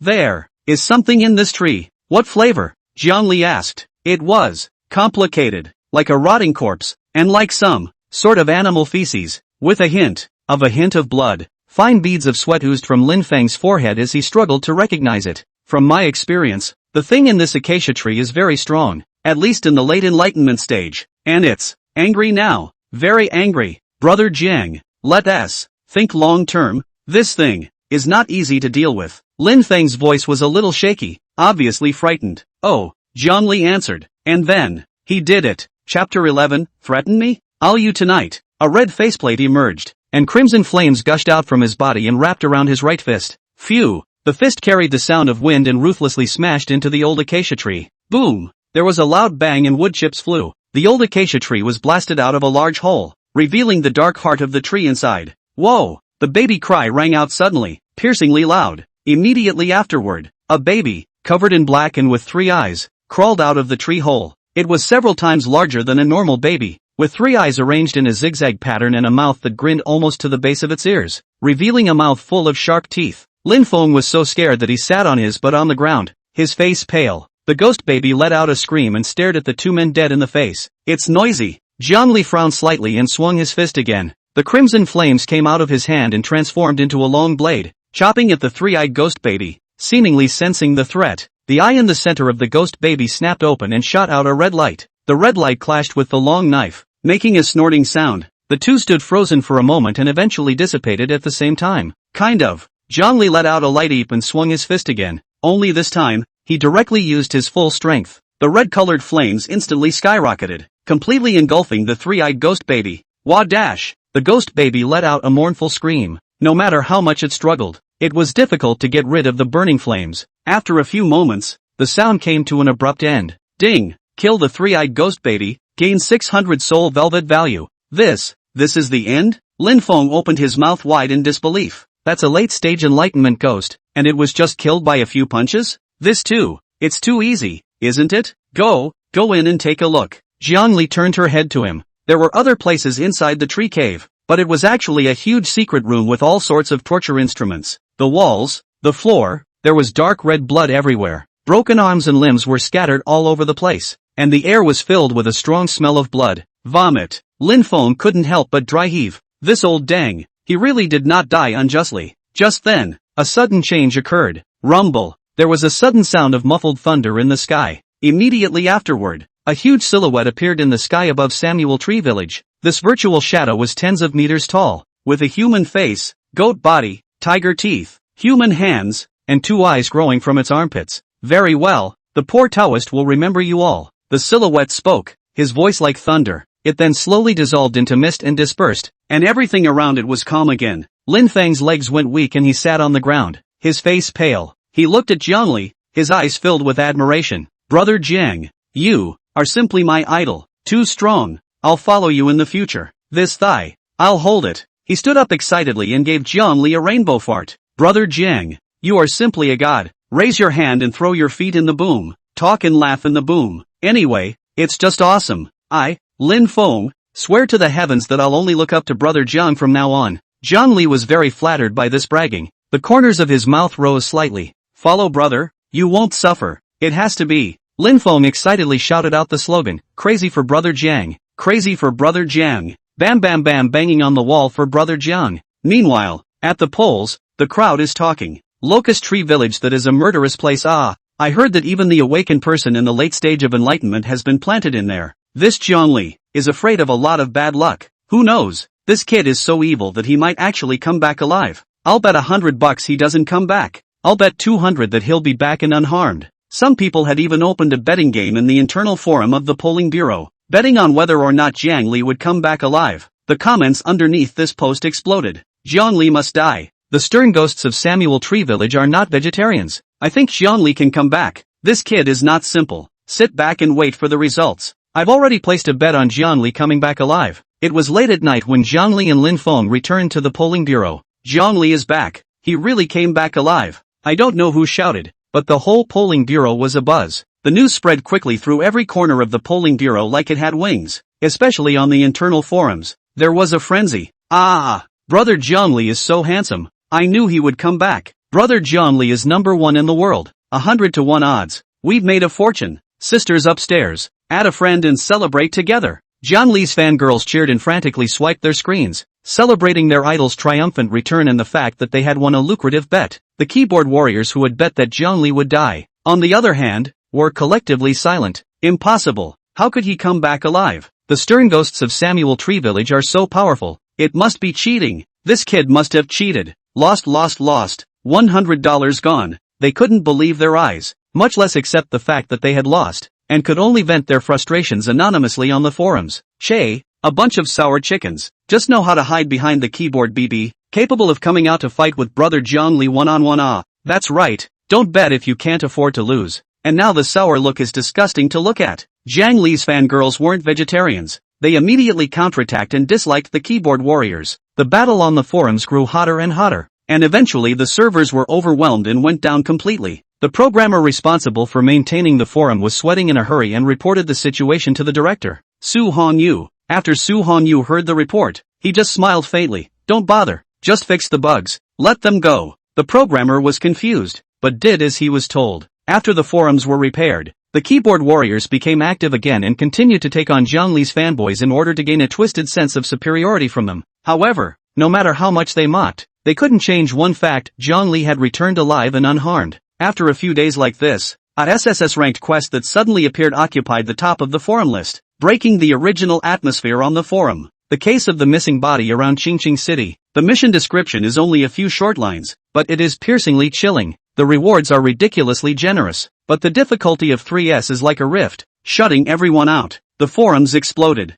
Who dares to take this 3S level? Sending it to death is more like it. That's right, even if the reward is good, you have to have a life to spend it. In my opinion, in the entire polling bureau, only Jiang Li would dare to take on this mission. Someone shady at Jiang Li. At Jiang Li, great God, come out and take the quest. This is tailor-made for you. The message reminder flashed, and Jiang Li clicked on the post, the corner of her mouth curling into a cold smile. He didn't hesitate to give the post a like and then left a line of comment. If you have time to be sour, you might as well spend it improving your strength. Chapter 12, Recruiting Teammates. SSS Class. The comments section was instantly abuzz. Asterisk.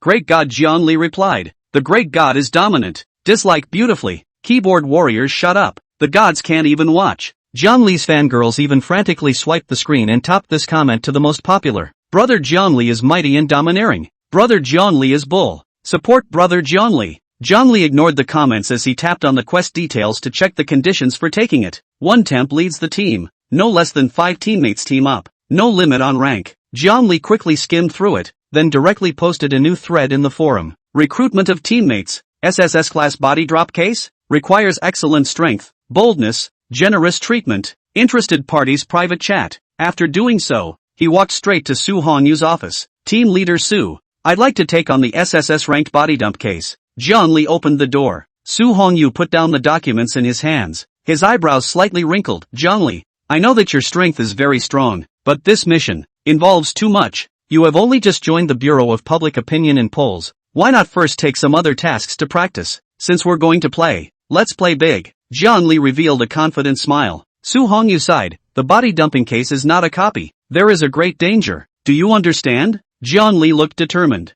I understand. Team leader Su, any clues? Su Hongyu sighed helplessly. He knew Jiang Li's tenacious nature, and once he decided something, it was hard to change it. He mused for a moment. I don't know much about this case, except that the crime sites are centered around Shenjiazhai and Qingqing City. Celebration City? Jiang Li's heart fluttered. Qingqing City was the closest to Qinglu City, and it saved him the trouble of traveling all the way back and forth. And this mission was rewarding and difficult. Just what he wanted. He wanted to earn soul velvet value as soon as possible to raise his strength, and the city of Qing was undoubtedly the best choice. Chenjiazhai. Zhangli silently memorized the name of the place. Returning to her room, Zhangli realized that the recruitment post had already had an echo. Li, count me in. It's Lin Feng again. Zhangli replied to him somewhat helplessly. No need for a private message. My mission. You're automatically back in line. A few simple words, but they moved Lin Feng. He understood that Zhangli was genuinely accepting him. A whole day had passed, and Zhongli's post remained unattended. He banged his hand on the table in annoyance. How come no one dares to take this mission when it's so rewarding? Tic-tac. The beep of a private message sounded, and Zhangli clicked on it to see that it was from a junior investigator named Zhang Tainyo. Brother Li, my name is Zhang Tainyo,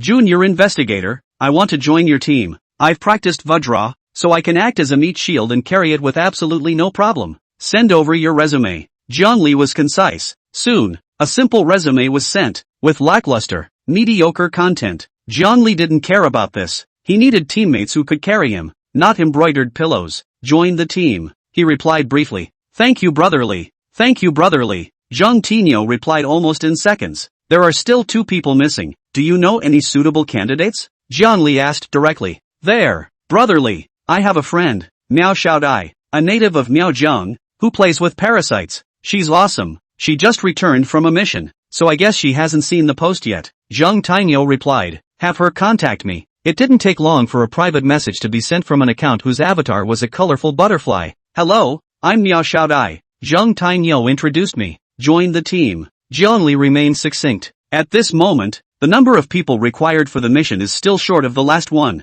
Zhangli rubbed his brow. This SSS level mission, is it really that hard to team up? Night fell, and just as he was about to give up, another private message popped up. It was an old man with an avatar that looked immortal, with the ID name of half-immortal Wang. The content of the private message was a long self-recommendation letter. From his inheritance of the Taoist art of Maoshan, to his experience of killing demons and removing devils, everything was in detail, spilling out thousands of words. Zhangli scanned through the lines at a glance, and finally replied with 2 words still succinctly. Join the team. Almost the instant he replied, Wang Hafxian sent a series of shocked expressions. Fellow Daoist, you actually agreed? You really finished reading my self-nomination letter? Aha! Zhangli returned a word faintly. At this point, the 5-person squad finally came together. On the forums, the thread about Zhangli taking on an SSS-ranked mission had exploded. Level 3S? This kid is crazy, isn't he? Doesn't he want to live long? That's right, 3S level mission. There's no return. Wait for the corpse.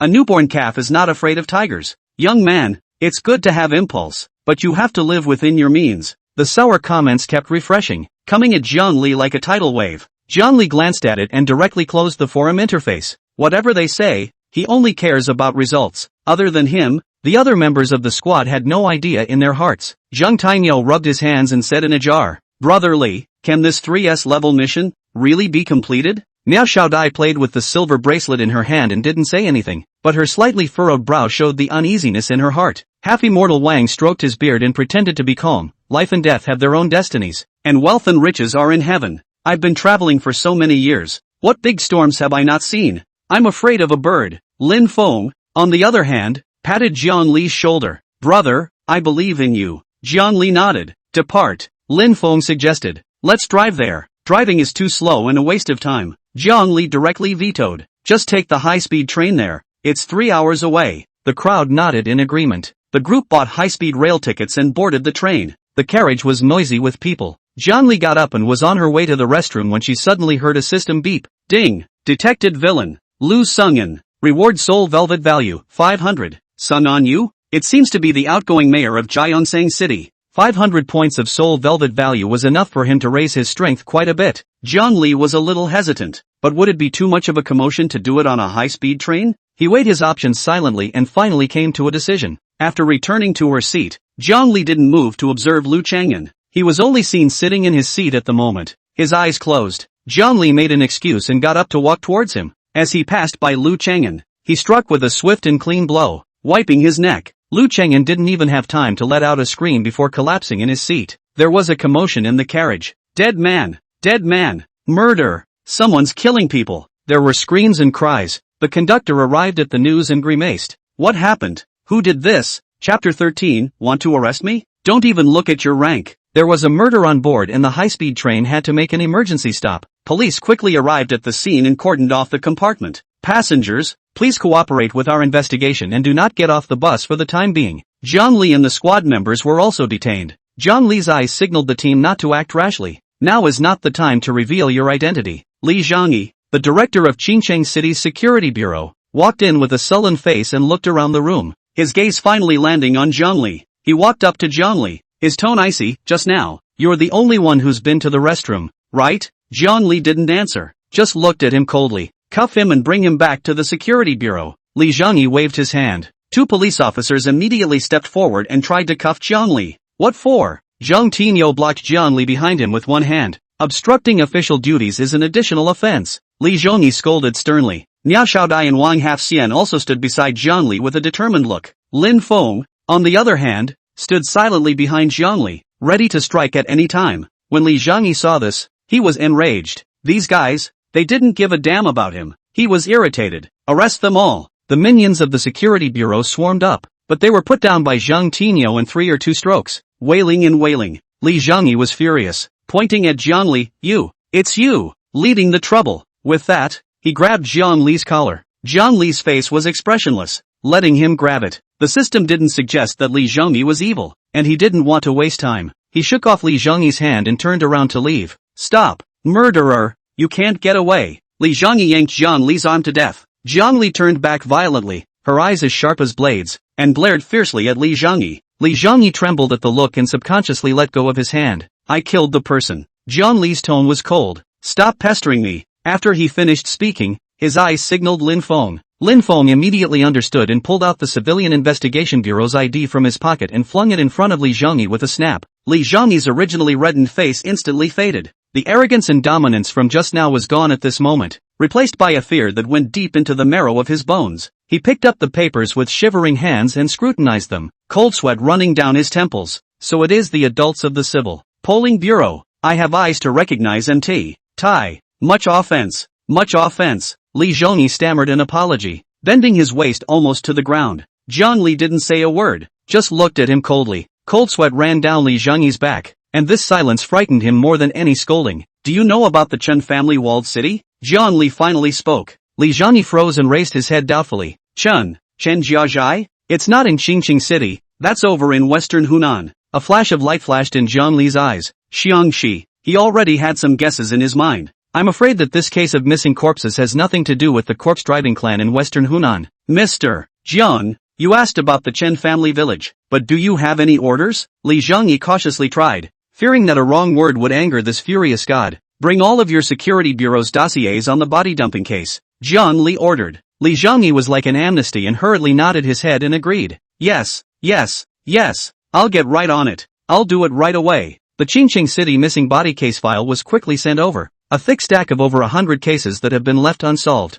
Zhang Li casually flipped through the dossier, his eyes landing on one of the copies. That's information about the former mayor, Sun Anlao. The year Lu Sung'an took office, the city of Qing was not peaceful. Because of the unfavorable work, Lu Chang'an was suspended and returned to his home. And then, he was killed. His intuition told him that Lu Sung'an had nothing to do with this body dumping case. Mr. Jiang, are there any other orders? Li Zhangyi's attitude was respectful to the point of being almost humble. No more. Take us off. Zhang Li said indifferently. Li Zhangyi hurriedly led the way in front, nodding his head all the way, sending Zhang Li and the others down the high-speed train. When he arrived at the security bureau, he greeted everyone attentively and sat down, and went to make tea himself. Director Li, there's no need to be so polite. Zhang Li waved his hand and directly opened the door. Pull up all of Lu Chang'an's information. I want to see it. Li Zhangyi busily nodded his head. Yes, Mr. Jiang, wait a moment. I'll go and do it now. He immediately ordered his men to pull out all of Lu Chang'an's files. The security bureau was very efficient, and in less than 10 minutes, a thick stack of documents was placed in front of Zhang Li. Li Zhangyi personally moved a chair and carefully placed it beside Zhang Li. Mr. Jiang, please take a look. Zhang Li picked up the document and looked through it page by page. From Lu Sung'an's birth record to his work history, everything is detailed, but only the crucial part is missing: family information. The file clearly states, orphaned. Zhang Li's brows were tightly locked, and the doubts in his heart intensified. The fact that a mayor, even an outgoing one, has such a clean file is not normal in itself. Zhang Li slammed the file down heavily on the table and stared sharply at Li Zhengyi. Director Li, immediately send someone to investigate Lu Cheng'en's previous whereabouts. I want to know everything. Li Zhengyi was shocked by his aura and a layer of cold sweat oozed out of his back. Yes, I'll go make arrangements. As night fell, the lights of the security bureau reflected on Li Zhengyi's slightly tired face. He walked quickly to Zhang Li and handed over a document. Mr. Zhang, this is the information we've investigated. Lu Cheng'en goes to St. Peter's Church in the west of the city every month, rain or shine. Zhang Li took the document, quickly scanned it, and a flash of light flashed under her eyes.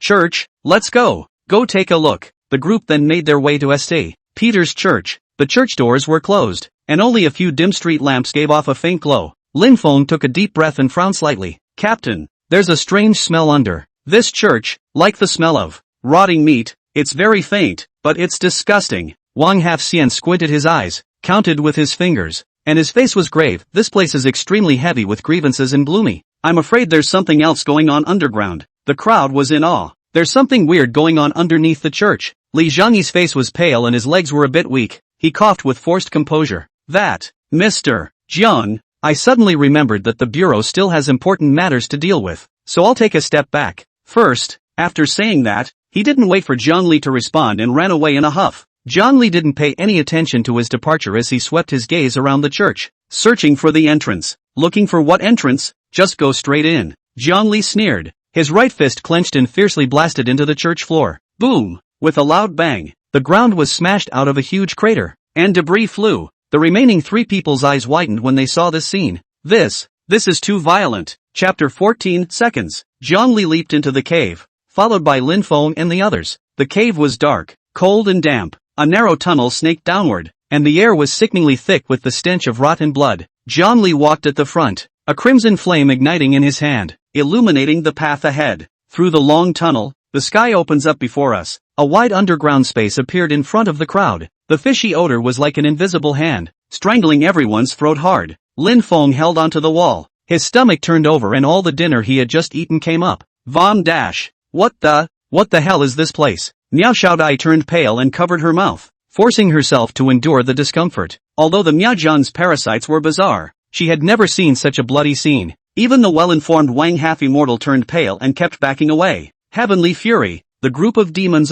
poor road to vomit. Only Zhang Li, looking as normal, stepped around on the sticky ground. The room was small, but the walls and floor were covered with dark red blood, and some human limbs were scattered among them. Zhang Li crouched down and scrutinized the limbs. The fractured surfaces of the bones were jagged, and the muscle tissue took on an abnormal grayish-black color, as if it had been subjected to some kind of special treatment. He looked around the room and his eyes fell on some instruments in the corner of the room. Those instruments were oddly shaped, glistening with cold metallic luster and stained with dark red blood. Zhang Li's eyes gradually became cold. These limbs are the missing body parts, and the instruments, on the other hand, suggest that at one time someone was conducting some kind of experiment with a corpse here. Just then, a deafening roar suddenly came, and the entire underground space trembled. Howl! A massive figure appeared in the doorway, blocking the only exit. It was a monster made of various human, animal and plant limbs sewn together. It was over 2 meters tall, with gnarled muscles and scarlet eyes that flashed with bloodlust. Lin Feng,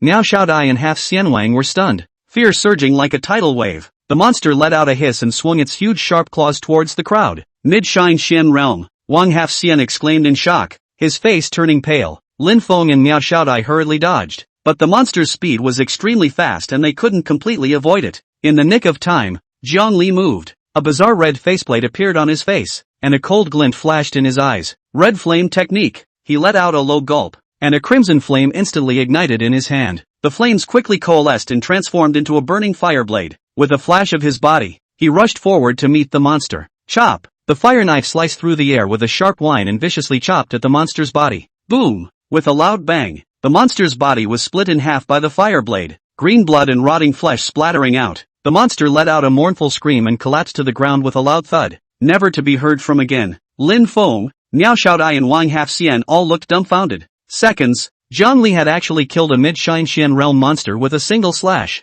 This is too strong. Zhang Li dispersed the flames in his hands and walked over to the monster's corpse, carefully observing it. At this time, Miao Xiaodai also came over and pointed at the monster's tattered body and said, "Captain, look, There's a mark on it. Jiang Li followed the direction of her finger, and indeed found a special mark on the monster's chest. It was an eye-like pattern with some intricate patterns surrounding it. This is the mark of the Eternal Life Society. Lin Feng exclaimed. The Eternal Life Society? Jiang Li frowned. Lin Feng hurriedly explained. Captain, I also happened to read about it on the internet. It said that the Eternal Life Society is an organization that researches biotechnology, and a lot of restoration and strength-enhancing elixirs were developed by them. It's very mysterious. There's not much information about them. He tried to remember bits and pieces of what he had seen at the time, hoping to provide more useful information. But alas, there was only so much he knew. Niao Xiaodia's eyebrows knit tightly as she mused. The Eternal Life Society. Could it be that those missing corpses were captured by them to do experiments and refine elixirs? Half-immortal Wang twirled his beard and his face was grave.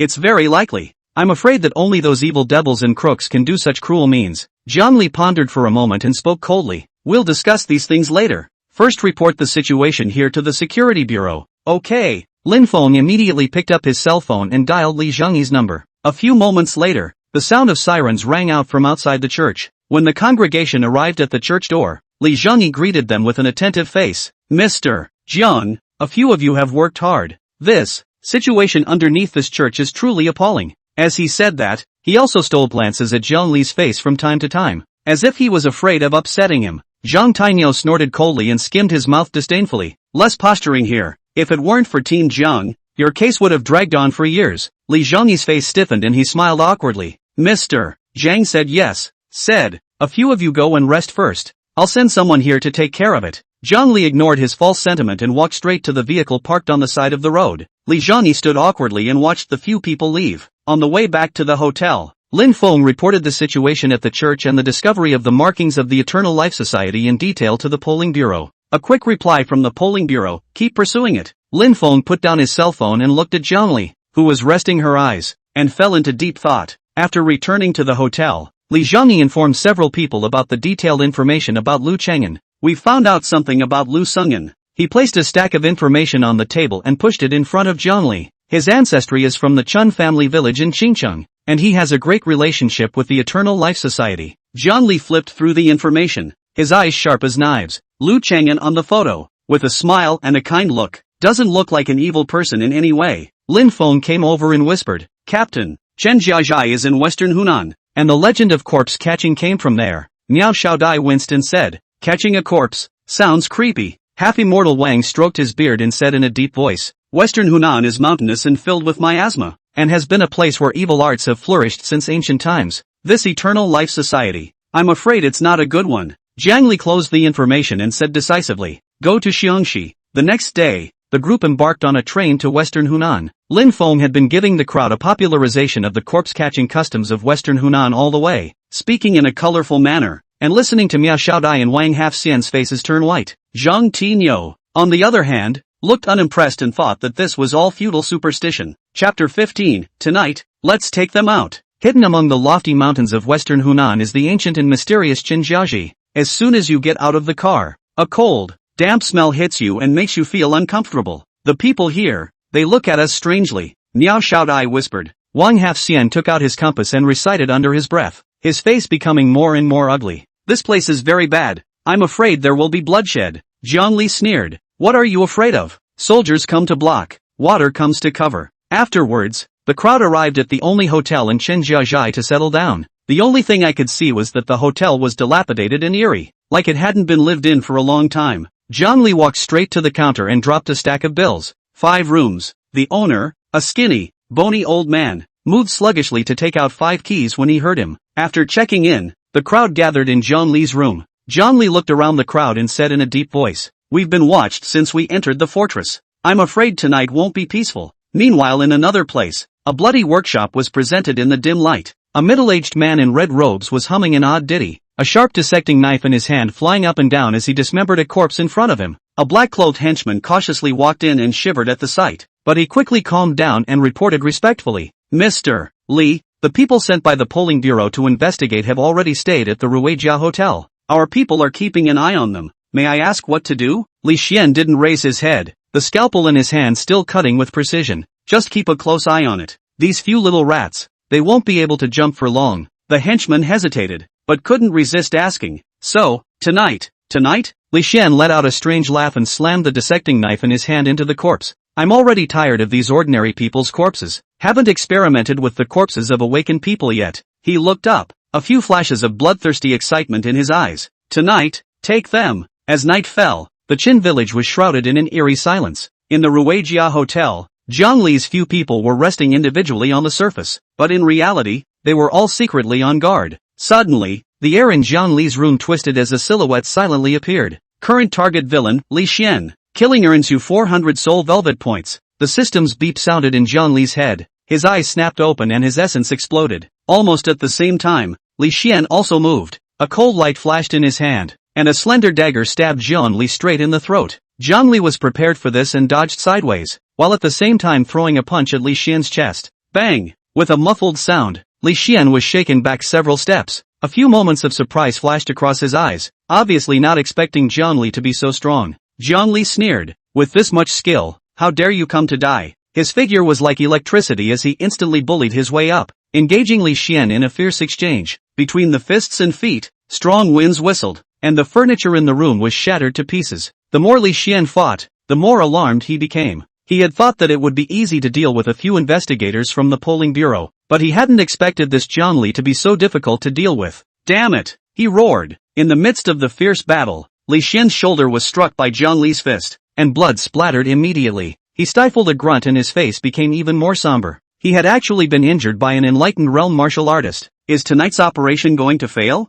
Thinking of this, he immediately prepared to draw back. But how could Zhang Li give him a chance? Want to go? It's too late. Zhang Li sneered. The power of the faceplate surged, and the red-colored inferno blade instantly appeared in his hand. Above the blade, red flames flowed, emitting a heart-pounding, searing aura. Li Xian only felt a blur before his eyes, and a sharp pain came from his chest. He looked down, and a deep, bone-deep wound appeared on his chest, and blood spurted out. He staggered back, covering his chest, his face as white as paper. Spare your life. Li Xian's eyes were filled with fear. Zhang Li didn't make a move right away, but instead looked down on him condescendingly, an icy glint in her eyes. What were you trying to do by stealing the body? Li Xian didn't dare to hide it and hurriedly said, We are using corpses to create corpse puppets and extract corpse chi. Where is the location where the Eternal Life Society creates corpse puppets? Zhang Li continued to pursue the question. Li Xian didn't dare to hesitate and hurriedly said, In the abandoned factory in the north of the city.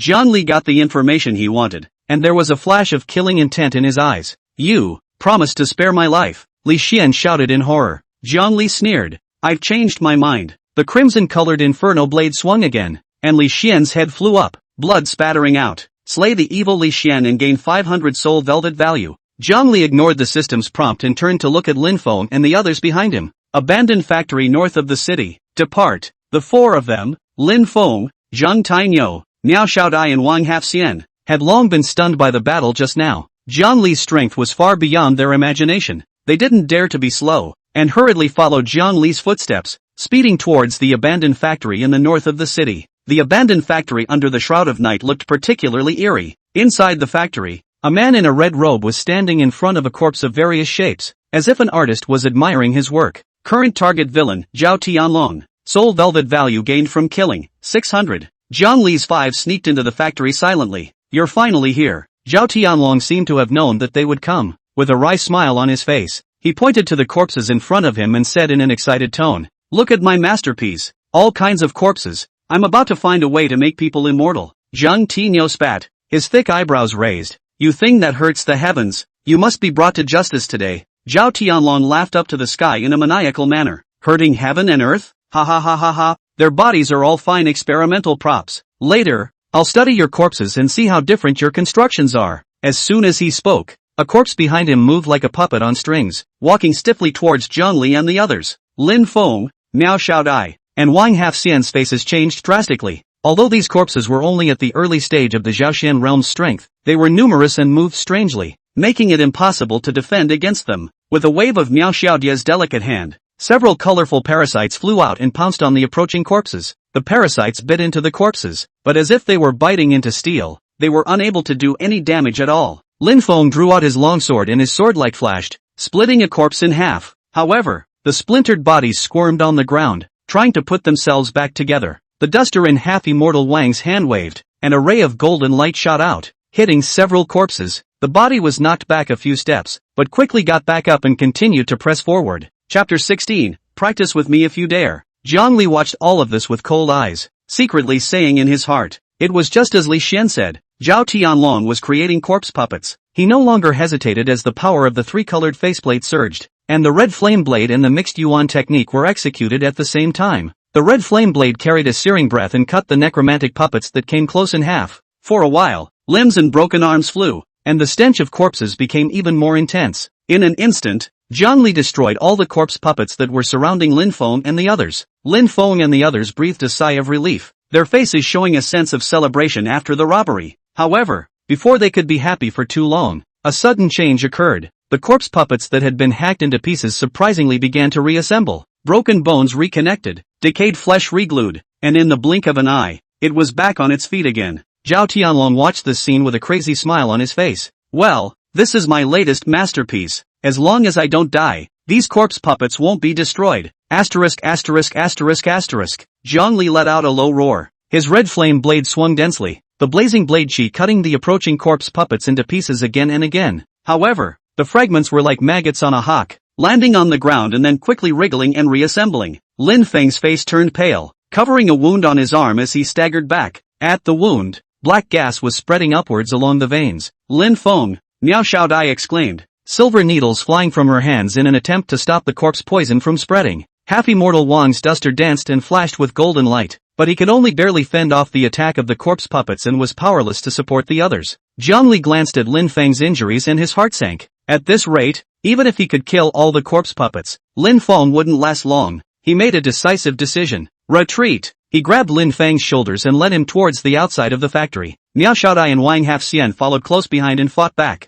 Zhao Tianlong stood on the high platform, looking at the four who were fleeing in a mess, and laughed indulgently. Want to run? It's not that easy. More corpse puppets surged out from the depths of the factory, surrounding the four like a tidal wave. Zhang Li gritted his teeth, hating to break Zhao Tianlong into pieces, but at this moment, he had to save his teammate's life first. The four of them rushed out of the factory and ran furiously all the way, finally escaping the pursuit of the corpse puppets. Zhang Li found a hidden corner and put Lin Feng down. Lin Feng's face had turned iron blue, his lips were purple, and he was breathing heavily. Captain, me, he spoke weakly, without saying a word. Zhang Li pulled out an elixir from her bosom and stuffed it into his mouth. This was the enlightenment pill he had obtained earlier. Although it couldn't completely detoxify the poison, it could temporarily suppress the spread of the corpse poison. The elixir melted in his mouth and a warm current flowed through Lin Feng's body. His face slightly improved. Zhang Li was relieved, but her heart was still heavy. The enlightenment pill could only temporarily control the corpse poison, and he had to find a way to cure it as soon as possible. At that moment, his cell phone vibrated. It's Zhao Xuanji's phone. Zhang Li, I already know about your situation. Zhao Xuanji's voice carried a bit of gravity. The Qin clan walled city has a treasure called the soul-suppressing gong, which specializes in restraining corpse puppets. You must find it. Zhao Xuanji hung up the phone and leaned back, sinking into the wide office chair. Opposite Zhao Ming stood up violently, his hands braced on the desktop, his face turning blue. Zhao Xuanji, this is nonsense on your part. A few brats from the Enlightenment realm dare to take on an SSS-ranked mission? It's fine if they are fooling around, but you're following along and going crazy too? Zhao Xuanji laughed. His face did not see the slightest bit of panic. Young people, you have to train more to train. How can you see the rainbow without experiencing the storm? He picked up his teacup and took a slow sip. Zhao Ming laughed angrily. Grinding? If this mission fails, who's responsible? You'll be responsible? Or am I responsible? Zhao Xuanji put down his teacup, his eyes as sharp as knives. If the mission fails, I'll resign as director of the Bureau of Public Opinion Polls. Zhao Ming's eyes widened as he froze in place. He opened his mouth, but nothing came out. Zhao Xuanji looked at him calmly, without the slightest wavering in his eyes. After a long time,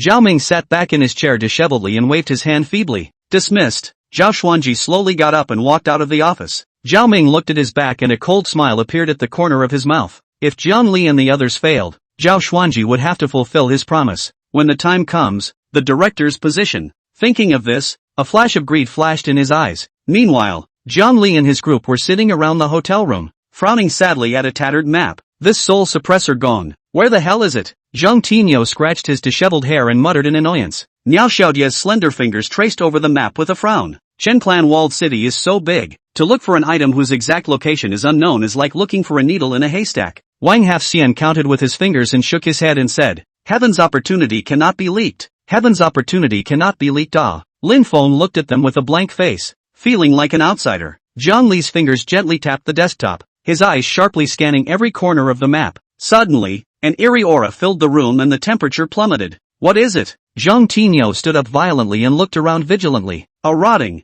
foul-smelling walker appeared silently in the doorway. Miao Xiaodia's face changed, and the silver needle in her hand flashed with a cold light. Lin Feng was so scared that his face turned pale and he tightly gripped the peachwood sword in his hand. Zhang Li, however, remained as steady as a mountain, coldly looking at the walking corpse without the slightest fear in her eyes. You don't have to be nervous, the walker hissed and spoke. I'm not here to harm you, I'm here to help you. Zhang Li sneered. Help us? You don't even dare to show your face and send a walker over. Who would believe you? A killing chance flashed in his eyes, and the red flame technique's true chi surged in his palm. Stop! A figure appeared in the doorway like a ghost, blocking the walker. He wore an odd black robe and a bronze mask on his face, making it impossible to see his features. The walker immediately retreated behind the man, bowing his head respectfully. The man swept a glance at the crowd in the room, his tone carrying a few points of disappointment. The polling bureau just sent a few little dolls from the Enlightenment realm here? Zhang Li still maintained her stance of being ready to strike at any time and asked in a deep voice. Who are you? What's the relationship with the polling bureau? The man let out a light laugh. My name is Chen Wen. I'm from the Chen Clan village. There was once some friendship with Zhao Xuanji.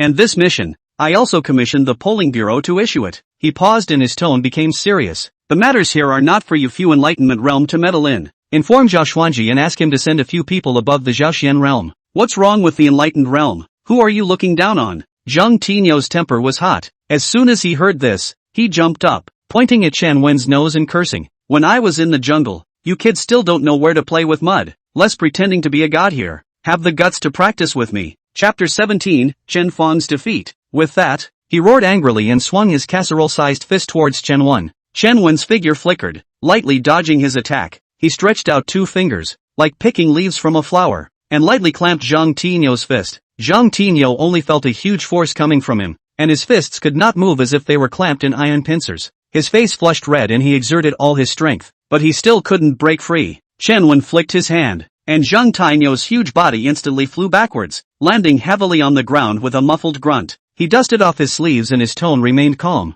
As I said, it's not for you to meddle in matters here. Go back and replace a few powerful ones. Zhang Li's eyes flashed with precision. Although Zhang Tinyo was short-tempered, his strength was considered upper middle class in the polling bureau. Unexpectedly, he was so unbeatable in front of this man in black. A strong battle intent burned in Zhang Li's heart. He slowly stood up, his monochrome faceplate quietly emerging as a stern aura radiated from him. I'll try. Oh, a few moments of surprise flashed in Chen Wen's eyes as he looked at Zhang Li with interest. Kind of. The two men's gazes met, and it was as if sparks erupted in the air. Zhang Li's figure was like electricity, instantly appearing in front of Chen Wen and blasting out a fist. The winds of the fists whistled, carrying blazing flames. Chen Wen did not dodge and met him with the same punch. Fists and palms clashed with a deafening thud. The two men each took a step back. A flash of shock passed through Chen Wen's eyes. This kid's strength was actually vaguely above his. It seems that the Poles agreed to let them come, and not without reason. These little dolls are not as simple as they seem. Chen Wen turned on his feet and walked over to Lin Feng.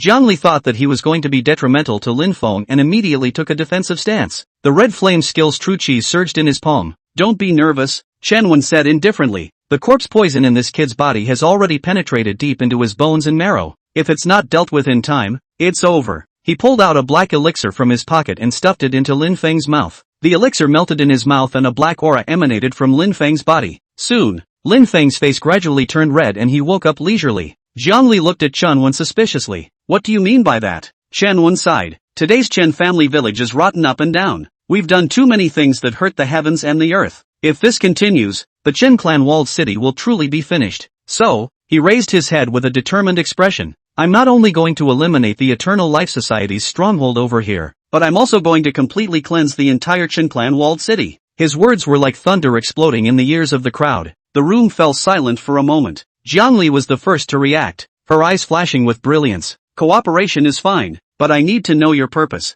Chen Wen's eyes behind his mask seemed to be able to pierce through people's hearts. My purpose is the same as yours, to eliminate the Eternal Life Society and purge the Chen clan walled city. Okay, I believe you. Jiang Li nodded solemnly. Only then did Chen Wen slowly say, "You guys were already being watched when you first entered Chenjiajai. The reason why they didn't make a move was because they were afraid of the polling bureau behind you." Bull asterisk asterisk asterisk asterisk. The old boys. Zhang Tainyo jumped up violently and rudely interrupted Chen Wen, but was stopped by a look from Jiang Li. He could only sit down resentfully, muttering, "We've all found the Aeon Society stronghold." Chen Wen let out a light laugh. "That was just bait, trying to catch you all in one fell swoop." Miao Xiaodia's eyebrows knitted slightly as she asked softly, "Then what should we do?" Chen Wen paused, and his tone became grave. "Tonight, the people from the Chen family village will go to dispose of a batch of corpses. Let's stop them and then disguise ourselves as a part of them to trade with the Eternal Life Society and penetrate the inner circle." Zhang Tainyo stared wide-eyed. "Is this going to work?" Jiang Li agreed flatly. "Okay, let's do it." Half-immortal Wang stroked his beard and nodded. "Wealth and riches, put up a fight." Although Lin Feng was apprehensive, he looked at Jiang Li's resolute eyes and nodded silently. Chen Wen looked deeply at the crowd and turned around to disappear into the night. The night was low, and the Qin village was shrouded in an eerie silence. Jiang Li and the others set off immediately after receiving Chen Wen's message. Halfway to the appointed place, they did see three figures furtively carrying something. "Stop!" Jiang Li let out a low shout, his figure appearing in front of the three like a ghost. Lin Feng, Zhang Tainyo and the others also quickly surrounded them. The three figures were startled by the sudden interception. By the dim moonlight, they could be seen carrying several bulging sacks, and a sickening putrid odor filled the air. "Who are you people?" the man at the head of the group asked in a stern voice. "The one who wants your lives." Jiang Li's tone was icy cold. Immediately afterward, a series of system beeps sounded in his head. Current target villain, Chen Feng. Soul velvet value gained from kills, 300. Current target villain, Chen Ding. Soul velvet value gained from killing, 300. Current target villain, Chen Hu.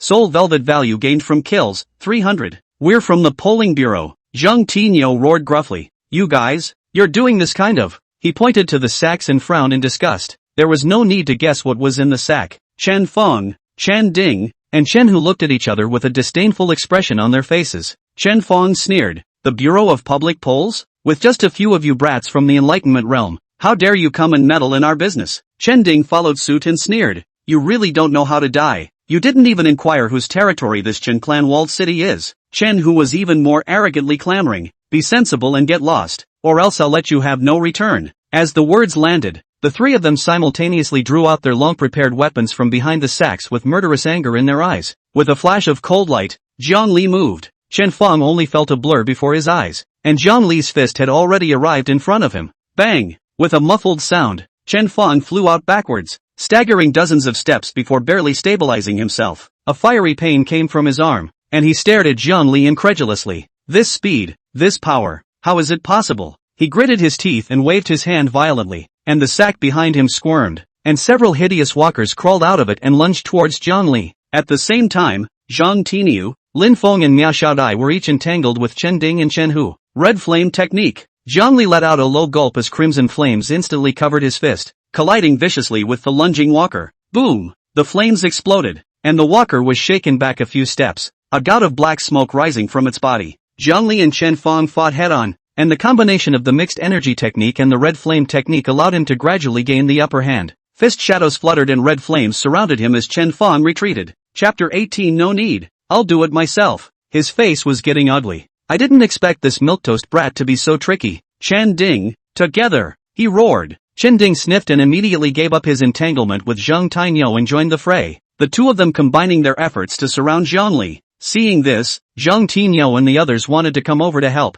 No need. Jiang Li drank them down. I can handle it myself. As the single-colored face transformed into a three-colored face, Jiang Li's aura surged once again, and even if he fought one against two, he wasn't at a disadvantage at all. In the course of fighting with the walkers, he keenly realized that they seemed to be afraid of flames. A bold conjecture surfaced in his mind. Red flame blade. The crimson flames condensed into a long blade, and Jiang Li wielded the flame blade, attacking the walker once again. Snort! Like hot oil poured on ice, the walkers let out ear-piercing screams as the flames scorched them and quickly turned into ashes. Seeing that both of them were no match for Jiang Li when they joined forces, Chen Feng and Chen Ding were terrified in their hearts and immediately felt the urge to retreat. Withdraw! Chen Feng cried out and turned around to flee, followed closely by Chen Ding. Jiang Li sneered, "Don't try to escape." With a flash of his figure, he instantly appeared behind Chen Ding, and his red flame blade chopped down without mercy. Pust! Blood splattered as Chen Ding fell to the ground and died. Chen Fong was scared out of his wits, and as he watched Jiang Li approach step by step, he hastily knelt down and begged for mercy. "Spare my life. Mercy."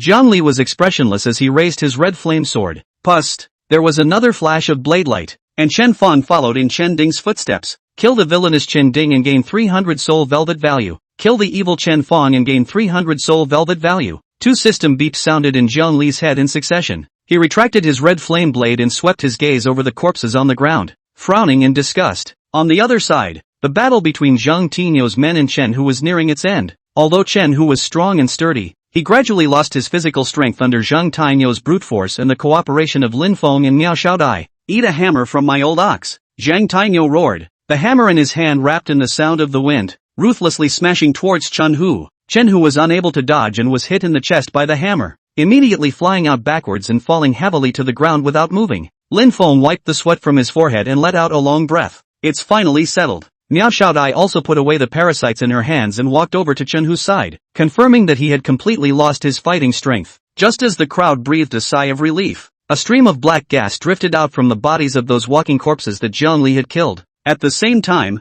Jiang Li's body went into a trance, and a faint voice rang in his head. He shook his head violently, thinking he was hallucinating. The black gas gradually dissipated, and a sickening burnt odor filled the air. At that moment, Chen Wenkai slowly walked out from the shadows with a meaningful smile on his face. "Mr. Jiang really is a breathtakingly skilled man." Jiang Li looked at Chen Wen, a few moments of displeasure flashing in his eyes. "Where were you hiding just now? Why didn't you make a move?" Chen Wen smiled, his tone flat. "I just want to see Mr. Jiang's strength. After all, this mission is not trivial." Jiang Li was also too lazy to get entangled with him. After all, the most important thing at the moment was to complete the mission. Chen Wen walked over to the bodies of the three Chen Fangs and placed his hands on their heads in turn. His eyes were tightly closed and his brow was slightly furrowed, as if he was performing some kind of ritual. Zhang Tinyo scratched his head and asked in a jarring voice, "Brother Chen Wen, what are you doing? Supernaturalizing them?" Chen Wen did not open his eyes. His tone was low. "I'm reading their memories. There are some things that the dead know better than the living." A moment later,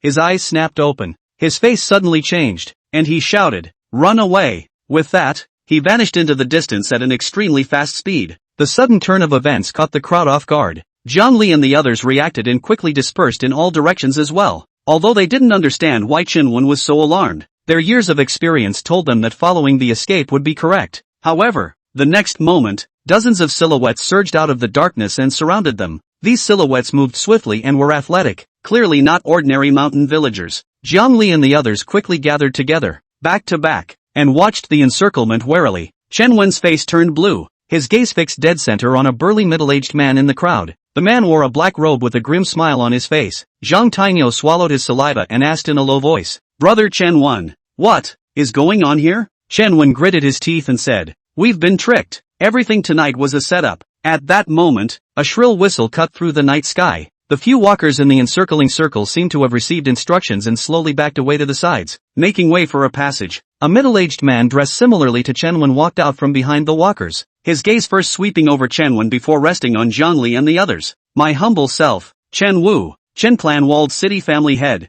The middle-aged man was the first to speak. "I've heard a lot about the name of the polling bureau, and I've seen it today, and it really lives up to its name." He paused and turned his gaze to Jiang Li. "Several of you have traveled a long way to come to my small mountain fortress. I wonder what your business is." Jiang Li and the others exchanged glances, their hearts filled with vigilance. Immediately afterward, Chen Wu made a pleased gesture. "This is not the place to talk. A few of you please." The group followed him to the private room of a lavishly decorated restaurant in the walled city. Chen Wu greeted the crowd very freely and sat down, and had the waiter serve another table of sumptuous food and wine. Having slowed down a few honored guests, "I will first punish myself with 3 cups. With that, he picked up his glass and drank 3 glasses in a row. Jiang Li and the others remained vigilant, only symbolically moving their chopsticks a few times. Chen Wu put down his wine cup before speaking. "I invited a few of you here this time because I want to invite a few of you to join us." "Join you?" Jiang Li sneered. "With you guys doing this kind of hurtful stuff?" Chen Wu wasn't annoyed either, still looking calm.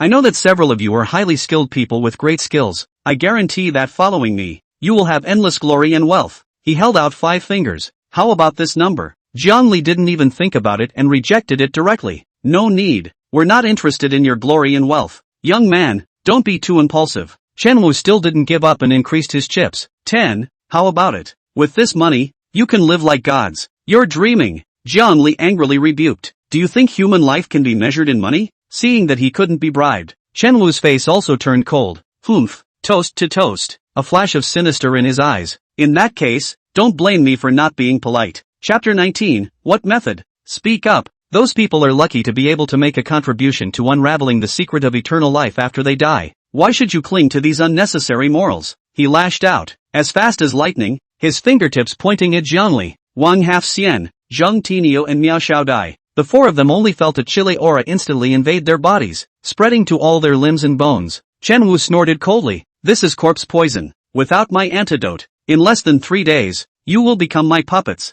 Jiang Li and the others' faces changed drastically, wanting to use their energy to resist, but they found that their true chi was stagnant and they couldn't lift a single bit of strength. Chen Wu clapped his hands, and several black-clothed men immediately rushed in and dragged Jiang Li and the others out. In the dim and humid cell, Jiang Li was bound by thick hemp ropes, unable to move. He gritted his teeth and tried to work his true chi, but found that his body was unresponsive. He had no choice but to look at Chen Wen as if seeking help. Chen Wen, do you have a way to cure this corpse poison? Chen Wen shook his head, his face pale. I can't do anything about this level of corpse poison. The hearts of the crowd sank to the bottom at these words. Chen Wen suddenly seemed to remember something, and a flash of light flashed in his eyes. Wait, there's another method that might be worth trying. Jiang Li asked eagerly. What method? Speak quickly. Unless it is possible to make the energy in the body transform into an extremely high temperature as a way to incinerate the necrotic poison in the body. Chen Wen's tone was a bit uncertain. It was just an account he had once read in an ancient book and had never practiced.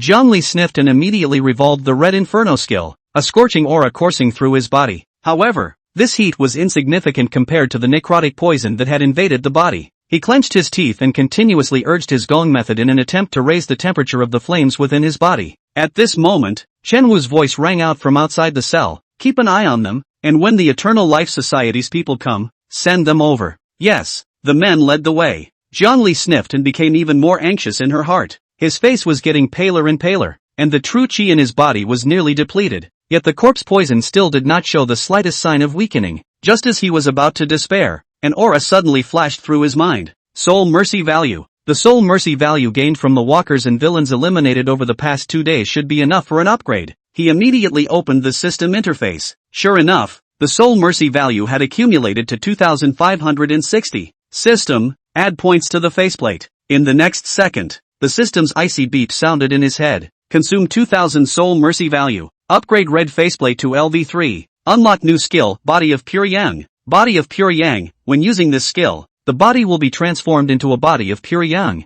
invulnerable to all poisons, and will dramatically increase the power of the flame skill. Jiang Li didn't hesitate to use the body of pure yang. A wave of warmth instantly surged through his body, dispelling the chilly chill in his body. The corpse poison that was originally raging rapidly disappeared in front of this pure yang chi. Jiang Li felt the power returning to his body, and his originally stagnant true chi was now running like a fly. He looked towards Wang Hafxian, Zheng Tinio and Miao Xiaodai who were still breathing weakly beside him. Let me help you. He pressed his palms onto each of the three of them, transmitting the pure yang chi into their bodies. Warm energy flowed through, and Wang Hafxian was the first to recover. He took a long breath. That was close. This corpse poison is really powerful. Zheng Tinio and Miao Xiaodai also recovered one after another, and they glanced at Jiang Li gratefully. Many thanks, Captain. Jiang Li nodded slightly, but in her mind, she was calculating her next escape plan. Ahem. He purposely coughed a few times to increase the volume. Soon, a clan member of the Chun family walled city walked over and asked impatiently,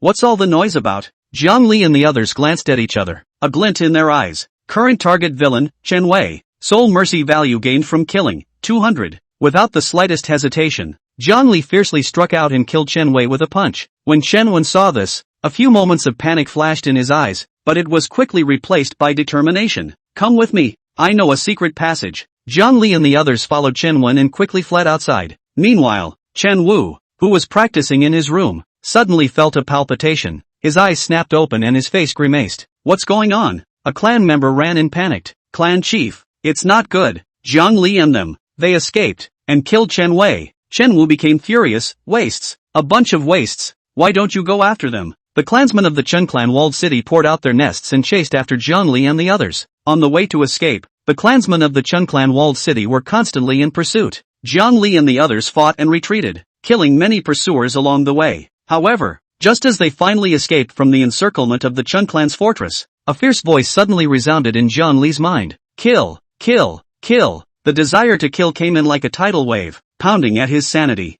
Jian Li clutched her head, her body trembling slightly, cold sweat seeping out between her fingers. He clenched his teeth against the terrible urge. He didn't want to kill. He didn't want to be controlled by this inexplicable force. He has to stay awake. He has to protect his companions. Jiang Li, what's wrong with you? Lin Feng's concerned voice rang in his ears. He looked at Jian Li with some concern. Jian Li's state was very wrong, as if she was suffering great pain. Kill you all. Kill you all. Jiang Li raised his head violently, his eyes crimson. Lin Feng was startled by the sudden turn of events and instinctively retreated backwards. He didn't understand what was happening. How did someone who was fine just a moment ago suddenly become so berserk? Everyone was startled and backed away, looking at Jian Li warily. The silver bell in Miao Xiaodia's hand shook gently, emitting a subtle sound, ready to strike at any time. Zhang Tainyo, on the other hand, gripped the hammer in his hand tightly, his face filled with worry. Jiang Li's state made them feel uneasy, but they didn't know what to do. Half-immortal Wang narrowed his eyes and scrutinized Jiang Li with a frown on his face.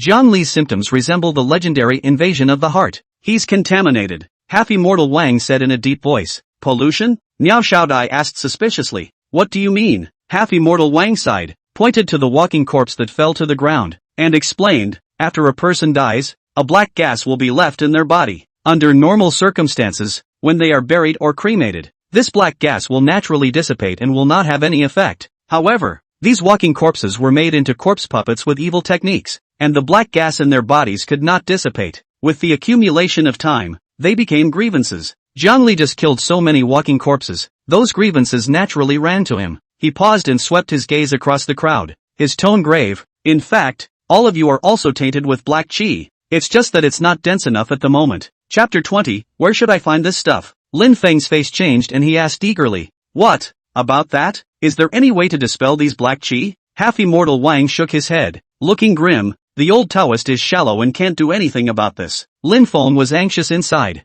Could it be that they could only stand by and watch Jian Li being devoured by this inexplicable force? While the crowd was at a loss, Jian Li's movements gradually decreased. He was half kneeling on the ground, his forehead glistening with cold sweat, panting heavily. Just now, he felt like he was almost completely consumed by that desire to kill. Fortunately, with his strong willpower, he eventually overcame that terrible urge. Seeing this, the crowd rushed around and asked him about his condition with concern. I'm fine. Jian Li waved his hand, signaling that there was no need for the crowd to worry. Although his mouth said so, his heart didn't dare to let his guard down in the slightest. What if, once again, this force comes back with a vengeance? Chen Wen, who had been silent all this time, suddenly spoke up. There is only one way to dispel the contamination, and that is to find the long-missing soul suppressor gong. The soul calming gong? When the crowd heard those three words, they all looked puzzled. Where should I look for this stuff? Miao Xiaodai frowned slightly, and suddenly had a flash of insight. Could it be that the Chun family has hidden the soul-suppressing gong?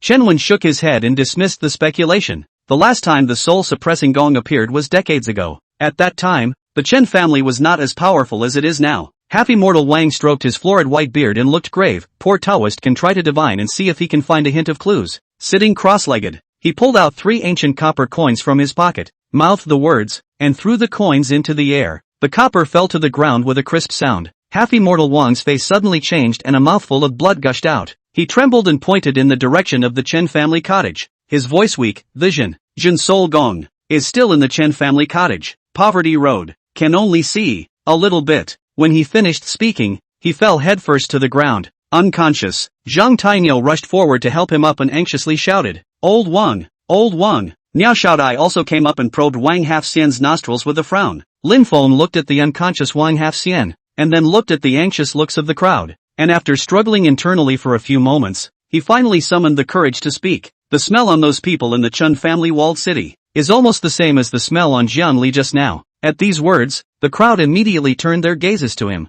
Chen Wen frowned, his tone serious. What do you mean by that? Lin Feng was a little nervous from their stares. He gulped and stammered as he explained. Everyone has an odor that belongs to them. When I was in contact with the Chen family before, I smelled a particularly strange odor on them. Zhang Tainyo scratched his head and said in a jar, Don't all these people have the same flavor? What other strange flavors could there be? Lin Feng shook his head. It's different. It's really different. The odor on everyone is really different. But there is a, how to say it, human odor. But those people from Chenjiajai, they don't have this human odor on them. Instead it's a, kind of palpitating strange smell. Just like the kind of smell that Zhongli gave off when he was contaminated. Chen Wen's face suddenly changed. A hand grabbed Lin Fang's shoulder. You mean, those people in the Chen family cottage, all have been contaminated? Lin Fang's grip was raw from him, but he didn't resist. He just nodded vigorously. Chen Wen disheveledly let go of his hand and kept muttering. No wonder I always felt that they suddenly changed so much, like they were a different person.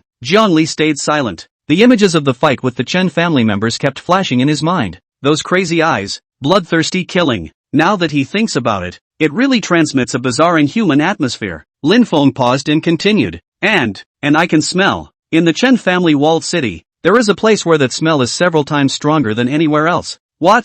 The crowd exclaimed in unison. Miao Xiaodai was even so shocked that she took half a step back, and the silver bell in her hand fell to the ground, emitting a crisp ringing sound. What else can you smell? Zhongli asked in a deep voice. Lin Feng sniffed hard, then shook his head. No more. Just this. Chen Wen jerked his head up, a few moments of determination flashing in his eyes. That's likely the source of the contamination. I must go and take a look. Zhongli stood beside him without hesitation. I'll go with you. In the end, this team heading to Chen Clan Village was led by Lin Feng, followed by Chen Wen, Zhongli and Zhang Tainyo. Miao Xiaodai stayed behind to take care of the injured Wang Hafxian. The rugged mountain road winds upwards to the back of Chenjiajai. Chen Wen pointed to a gloomy forest ahead and spoke in a low tone. This is where the Chen clan's ancestral tomb is located, and it is also a forbidden place for the Chen clan. Other than the family head, no clan member is allowed to enter. When he stepped into the back of the mountain, an eerie aura came over him. Zhang Tinio couldn't help but shiver and subconsciously moved closer to Chen Wen. Lin Feng suddenly stopped and pointed at a cave in front of him that was almost hidden by vines. This is the place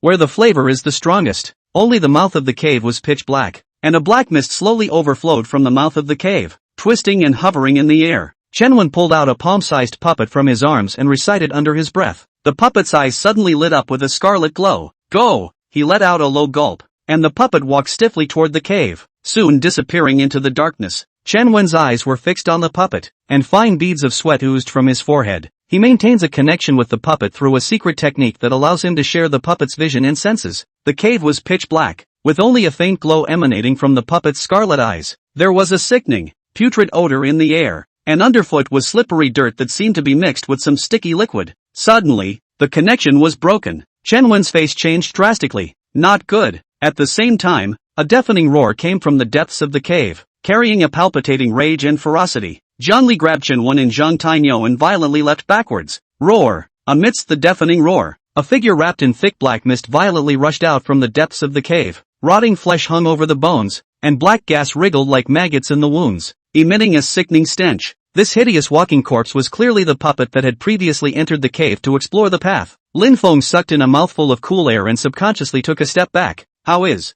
this possible? Zhang Tinyo was even more terrified. Shivering his lips, the corpse has changed. This puppet has mutated. Chen Wen's face was blue, and his eyes were full of disbelief. In just a short time, it produced a consciousness? Chapter 21, you guys back off. The walker's empty eye socket stared at Zhongli and the others dead in the face, a low hiss emanating from his throat as he lunged violently towards them. Spread out. Zhongli let out a low gulp and pulled Chen Wen and Zhang Tainyo to leap backward. The walker's blow fell short and landed heavily on the ground, its rotting limbs dragging a sickening trail across the floor. It struggled to get up and hissed again as it rushed towards Zhongli and the others. Lin Feng and Zhang Tainyo dodged in a panic, but to their horror, they realized that the speed and strength of this walking corpse was far beyond normal, and that it actually possessed the strength of the middle stage of the Zhaoxian realm. Lin Feng was shocked in his heart. An ordinary puppet that possessed such strength after necromancy. What kind of terrifying existence was hidden in this cave? You guys back off, Zhongli said in a deep voice. As soon as the words fell, the red-colored inferno blade appeared in his hand, with a blazing flame burning on its body. Zhongli's eyes were stern, but there weren't many waves in his heart. The middle stage of the Zhaoxian realm was just that, not much of a threat to him, although the walker's strength had skyrocketed. It attacked without any rules and regulations, only attacking indiscriminately with instinct and brute force. Zhongli's figure was flexible, easily dodging its attacks while looking for a chance to counterattack. The red-colored inferno blade cut through the air with a scorching flame and ruthlessly chopped at the walker's body. Snort! The rotting flesh was scorched by the flames, emitting a pungent, charred odor. The walker let out a mournful scream. its body trembled violently, and its black aura dissipated quite a bit. Jiang Li seized the opportunity and swung his sword again, cutting the walker in two. Kill a walker and gain 100 soul mercy. The system's beep sounded in Jiang Li's head, a slight movement in his mind. It seems that killing these tainted things also earns you soul mercy. Just then, an even more powerful black aura erupted from the depths of the cave, instantly enveloping him. The black gas was like a living creature, greedily devouring the red-colored flames on Jiang Li's body. Jiang Li activated the Red Inferno technique in an attempt to dispel the black aura, yet the flames waved for a few moments before extinguishing. An eerie voice rang in his head, causing him to involuntarily walk towards the depths of the cave. Lin Feng, who was outside the cave, was shocked when he saw this. Jiang Li, he violently was about to rush in, but was pulled back by Chen Wen. Don't be impulsive. Chen Wen's face was grave. This black gas is very weird. If we go in rashly, not only will we not be able to save Jiang Li, but we will also get ourselves involved. Lin Feng anxiously struggled, but Jiang Li Zhang Tainyo was also scared. What can we do about this? Lin Feng was in a hurry. Chen Wen, you must have a way, right? Quickly think of a way to save Jiang Li. Chen Wen frowned and pondered for a moment before slowly shaking his head. This black gas is afraid that it is not something we can deal with. In my opinion, I'm afraid that there is something powerful hidden in this cave that is beyond what we can handle. He took a deep breath and spoke in a heavy tone. The few of us, the enlightened ones and the Shinshan realm ones, are simply no match. If we go on like this, we'll only be getting killed for nothing.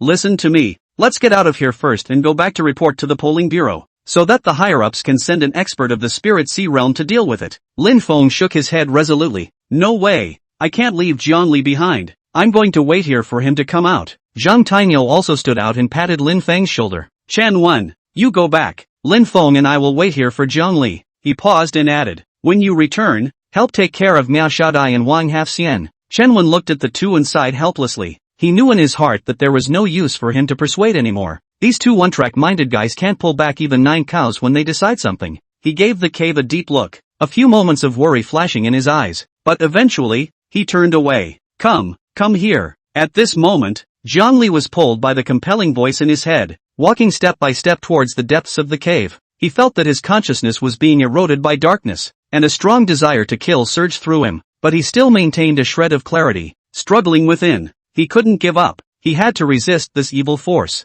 I don't know how long he had been walking, but his steps finally stopped. A rotting corpse lay across the floor in front of him, and the corpse's right hand held a gong tightly. The surface of the gong mottled and vaguely translucent with a bizarre dark red luster. Is it the soul calming gong? Jiang Li's heart shook. He had heard of this legendary artifact, which was said to be able to shock the soul and get rid of filth, but the gong in front of him exuded a disturbing aura, very different from what he had heard. Take it up. The compelling voice sounded again. Jiang Li's hand reached out to the gong uncontrollably, and a powerful suction force locked him firmly in place. The moment his fingers touched the surface of the gong, the black gas around him seemed to freeze. Then, like a flood that broke the dike, these black chi madly surged into his body. Ah! A mournful scream echoed through the cave. Jiang Li's consciousness was completely engulfed by darkness and fell into a coma. After an unknown amount of time, he slowly opened his eyes. He found himself in a pitch-black space, unable to reach out. A moment later, a shadow slowly solidified in front of him. I am the witch god. The silhouette's voice was low and ancient. Jiang Li's heart was shaken and she subconsciously took a step back. Witch god? Is there really a god? God really exists? His voice was a little dry. A long time ago, there were indeed gods in this world. The witch god's voice carried a hint of frustration. It's a pity that after a great battle, almost all of the deities fell. I, too, am but a remnant of a soul that resides in the soul-suppressing gong, and only then was I able to survive. Jiang Li was once again shocked. The gods fall. The Great War. What kind of world is this? Then, isn't the soul suppressor gong a magic weapon used to get rid of pollution? Why? Jiang Li couldn't help but shiver as he remembered the sickening black aura from before, as well as the desire to kill that churned within him. The sorcerer god's voice became low. The soul-suppressing gong was once indeed a holy weapon for repelling evil, but after that great battle, it suffered irreparable damage and was gradually eroded by contamination, reducing it to its current state. All living beings that came into contact with those black chi would be contaminated. Their temperament changed drastically, and they would eventually fall into the role of killing puppets.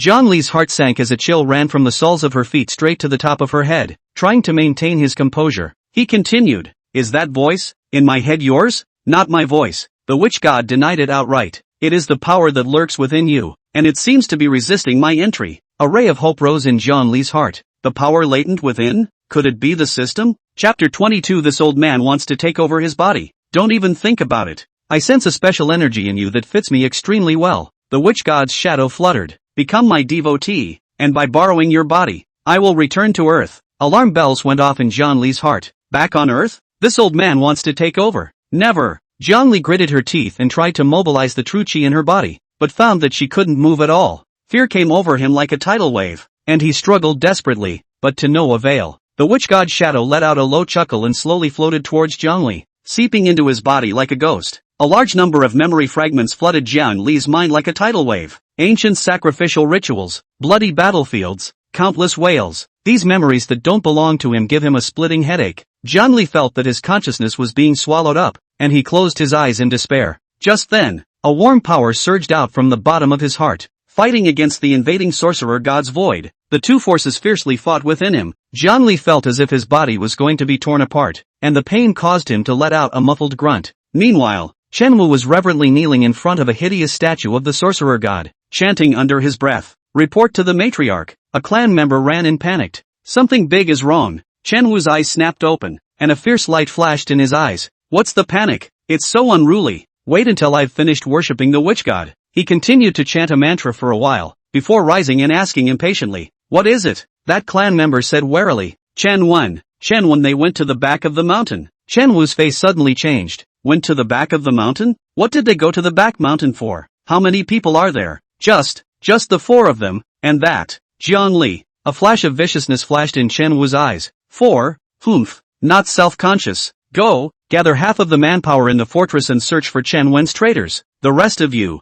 follow me to the back of the mountain. I don't know how long it took, but the energy that was turning over in Zhongli's body finally calmed down. The witch god's shadow solidified once again and floated in front of him. Interesting, really interesting. The sorcerer god's shadow's voice carried surprise. In this mortal flesh of yours, you actually harbor such a powerful force that even I feel a few scruples. Saying that, he once again tried to approach Zhongli, attempting to seep into his body. In the nick of time, Zhongli violently rolled to the side and managed to escape the erosion of the witch god's shadow. Immediately after that, he didn't hesitate to activate his pure young body. Golden light erupted from within him, illuminating the dark space. A futile struggle. The witch god's shadow let out a snort as it continued to float towards Zhongli. A mere mortal dares to rebel against the will of the gods. You ants are only worthy of prostrating yourself at the feet of the gods and obeying my will. Zhongli sneered and activated the faceplate. The mask covered his face as a powerful force surged through his body. He revolved the red inferno skill and a long, crimson blade coalesced in his hand, its body burning with a blazing flame.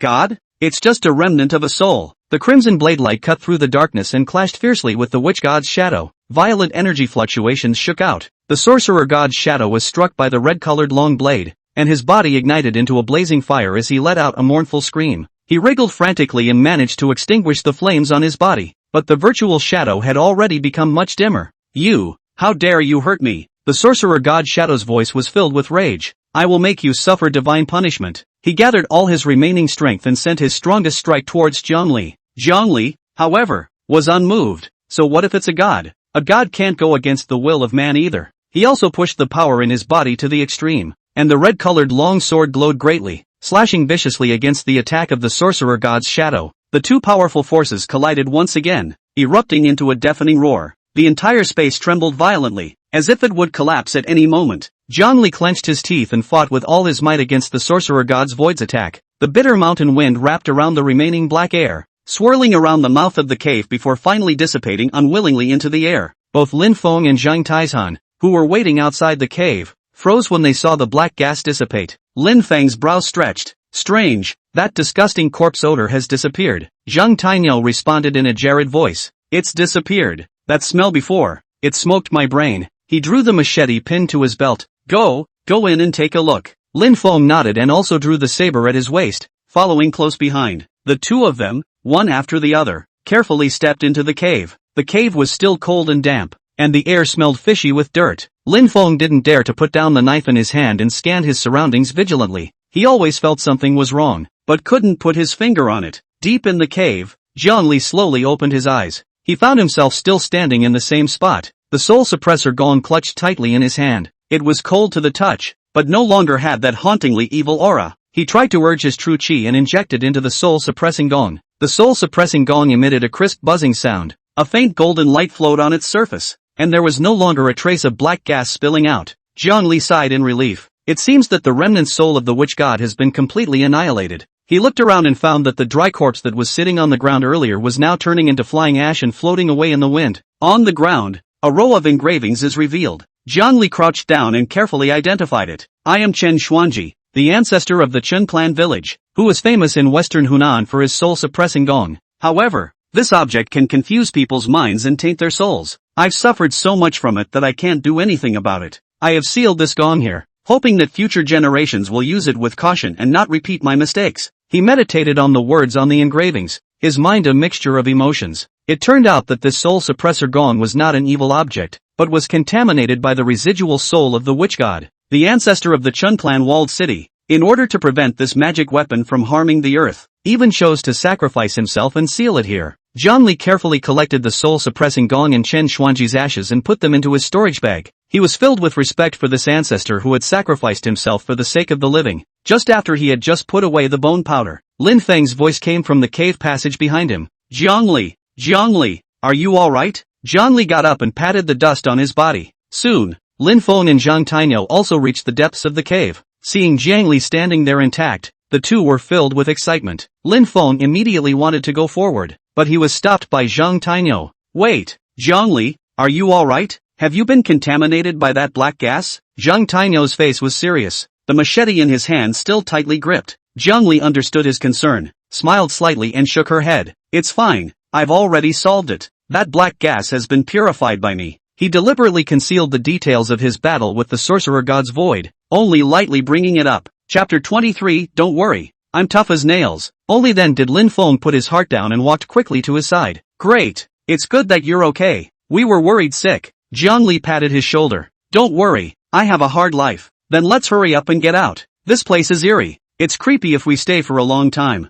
Zhang Tainyo urged. Good. Zhongli nodded, and the three of them returned together the same way. Outside the cave, Chen Wu led a group of clansmen as well as the walking corpses to surround the back of the mountain. Chen Wu's face was gloomy as he looked at the back of the mountain. The back of the mountain had always been a forbidden place for the Chen family, and besides the ancestral tomb, he knew that the soul-suppressing gong was also in the back of the mountain. He had tried to get the soul-suppressor gong as well, but could only stop at the entrance to the cave, and that's where he would have been contaminated. He was well aware of the strangeness of the cave in the back of the mountain, and it was impossible for an ordinary person to go deeper, let alone take the soul-suppressing gong. But now, the eerie aura that had enveloped the back of the mountain had disappeared. No way. There was absolutely no way they could go inside the cave and get the soul suppressor gong. A clan member cautiously approached him. Clan chief, that black gas seems to have disappeared. Chen Wu snapped back to his senses, and a flash of viciousness flashed in his eyes. Disappeared? Then go in and search. Live and let die.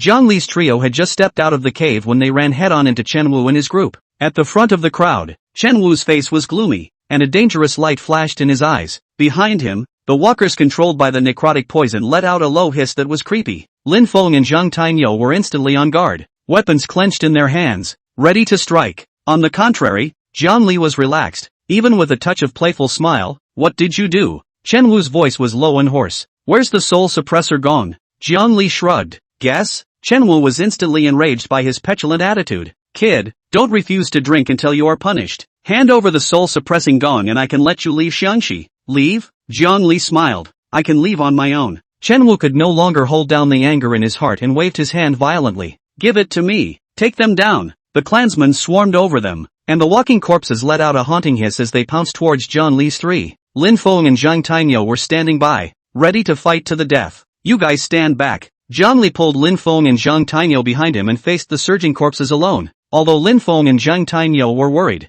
they chose to trust Jiang Li and quickly retreated to the side. The crimson long sword was in Jiang Li's hands, emitting a buzzing sound. The power of the body of pure yang rushed through his body, and a fiery aura, centered on him, spread out in all directions. The blade flashed, and blood and flesh flew. Jiang Li's figure weaved through the corpses like a ghost. With every swing, a life is taken. Those walking corpses controlled by corpse poison were as fragile as paper mache in front of him. Kill a walker, gain 100 souls. Kill the villain and gain 150 souls. The system beeps continued to ring out as Jiang Li's movements became more and more severe, and even began to close in on Chen Wu's direction. Chen Wu was horrified when he saw that he was unstoppable among the corpses. How could he not expect that this young-looking kid would be so powerful? All on me. Stop him, Chen Wu roared hoarsely. He commanded more of his clan to pounce on Zhang Li while quietly retreating backward. He was well aware of the weaknesses of the corpse catchers, and his own combat power depended entirely on the walkers he controlled. Once they were close, they were like tigers with their teeth pulled out, ready to be slaughtered. Zhang Tainyo and Lin Feng were shocked as they watched Zhang Li go on a rampage. This kid, he's really deep. We're in, Zhang Tainyo roared, waving the iron rod in his hand and rushed into the corpses. Lin Feng followed closely behind. The long sword in his hand danced out a cold light, cutting down the approaching walkers one by one. The three of them were like three sharp knives, ruthlessly stabbing into the Chen clan's formation. The vicious battle lasted for a long time, and the walkers on the Chen clan side were decimated for the most part, falling to the ground in a heap. When the Chen family members saw this, they all chickened out. For a while, no one actually dared to come forward again. Zhang Li, Zhang Tainyo and Lin Feng stood back to back, panting violently. The prolonged and intense battle had caused them to also consume a great deal, almost exhausting themselves. When Chen Wu saw this, a sinister glint flashed in his eyes. Don't be afraid, all of you. They've reached their limit. Give me a go and kill them, he ordered again. Some of the compelled clansmen rushed towards Zhang Li's trio once again. Zhang Li wiped the bloodstain on his face and revealed a cold smile. Not playing with you guys, he said, pulling out the soul suppressor gong from his pocket. The golden body of the gong shone brightly in the dim light. Zhang Li slowly raised the soul suppressor gong and gave it a gentle tap. Clang! The crisp sound of the gong resounded through the valley. Clang! All the walkers present looked like puppets whose souls had been drained away, and they collapsed to the ground. Some of the Chen family members covered their heads and moaned in pain, or even fainted outright. The light in Lin Feng's eyes flashed as he sheathed his long sword and pointed it straight at Chen Wu. Zhang Li, let me. Zhang Li raised his hand to stop him. Don't pursue the poor bandits. With the soul-suppressing gong in place, these rabble are not enough to fear. Our true enemy is the Eternal Life Society behind the Chun family. Lin Feng put away his sword. A few doubts flashed in his eyes, but he still chose to follow his instructions. Zhang Tinyo spat out a mouthful of bloodied saliva and said in a jarring voice, The Eternal Life Society? What the hell is that? You'll find out later. Zhang Li didn't explain and turned toward the bottom of the mountain. Get out of here first. Lin Feng and Zhang Tainyo looked at each other and immediately followed. The three of them quickly left the back of the mountain and headed towards the location they had agreed upon with Miao Xiaodai. After a long time, the moans of pain in the valley subsided. Chen Wu slowly opened his eyes, and what was in front of him caused him to feel incomparable fear. Struggling to his feet, he stumbled over to a fainting clan member and shook him hard. Wake up, all of you. The clan woke up slowly, still with a blank look in their eyes. What happened to the family head? Zhang Li, that damn Zhang Li, he actually ran away. Chen Wu gritted his teeth. He looked around and roared, Get up, all of you, get off the mountain, take all that can move. After saying that, he was alone, walking in the direction of the cave. He had to figure out just how Zhang Li had gotten through the black gas and gotten the soul suppressor gong. On the other hand, Zhang Li came to the place where he had an appointment with Miao Xiaodai. The appointment was under an old banyan tree, yet the place was empty at the moment. Zhang Li stood with his arms crossed, his brows locked. Lin Feng paced back and forth anxiously. Why haven't Miss Miao and half-immortal Wang arrived yet?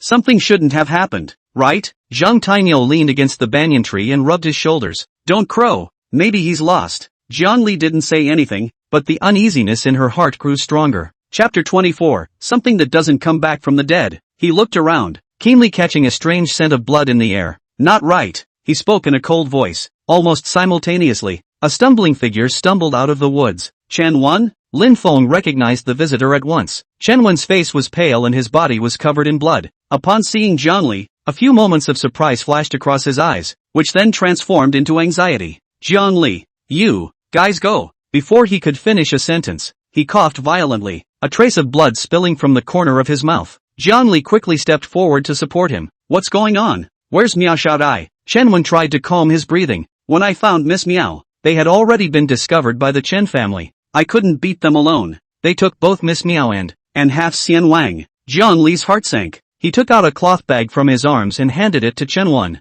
These are the ashes of your ancestors, which I brought out of the cave. Chen Wen received the cloth bag with a trembling hand, his eyes filled with shock. Did you really get the town gong? Zhang Li nodded and briefly described the situation in the cave. Suddenly, a chilly wind blew through the trees and the shadows swayed with a creepy rustling sound. A rotting figure appeared silently in front of several people. Chan Wu, the ghost is still alive. Zhang Tinyo roared, and the long sword in his hand was already sheathed. Lin Feng also drew out the sword at his waist and nervously protected Jiang Li's body. Jiang Li narrowed her eyes, the red flame technique's true chi flowing slowly in her palm, ready to strike at any time. The rotting figure, however, suddenly opened his mouth, hissing like a broken bellows. Don't do it. I'm not here to fight. Jiang Li and the others froze, all a bit surprised. Pass the word. The walker spat out 2 words with difficulty. Jiang Li's vigilance in her heart did not diminish in the slightest. Passing on what word? The walker made a cackling sound in his throat. Meow. Mao Xiaodai. Wang Hafxian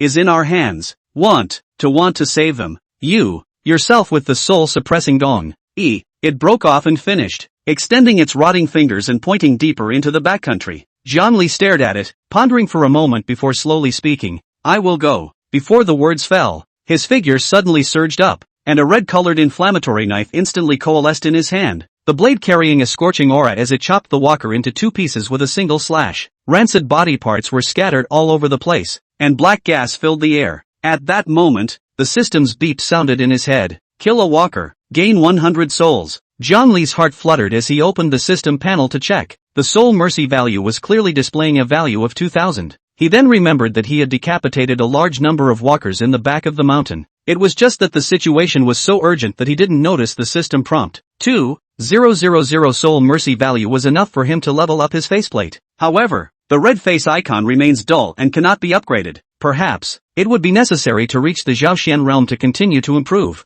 Jiang Li's gaze swept across the system interface. He suddenly realized that a small plus sign had appeared behind the icons of both the Red Inferno technique and the Mixed Yuan technique. Extra points? Jiang Li's mind moved. He then spent 1,000 soul mercy values on each of the 2 feats to raise them by 1 level each. A wave of warmth instantly flooded through his body, and a sense of power filled his limbs. Jiang Li could feel that his strength had, indeed, increased by a large margin. Jiang Li, you're crazy. This is clearly a trap for Chen Wu. Chen Wen grabbed his arm with a sharp tone. Lin Feng also hurriedly advised. Yes, Jiang Li, we can't go. Going would be a sheep in a tiger's mouth. Jiang Li gently broke away from Chen Wen's hand and said firmly, I know it's a trap, but I can't not go. He paused and explained. Now Xiaodai and Wang Hafxian are still in their hands. If I don't go, their lives will most likely not be guaranteed. Not to mention the failure of the mission. In the future, I'm afraid no one will dare to team up with me. Chen Wen and Lin Feng fell silent. They understood Jiang Li's concerns. After a long time,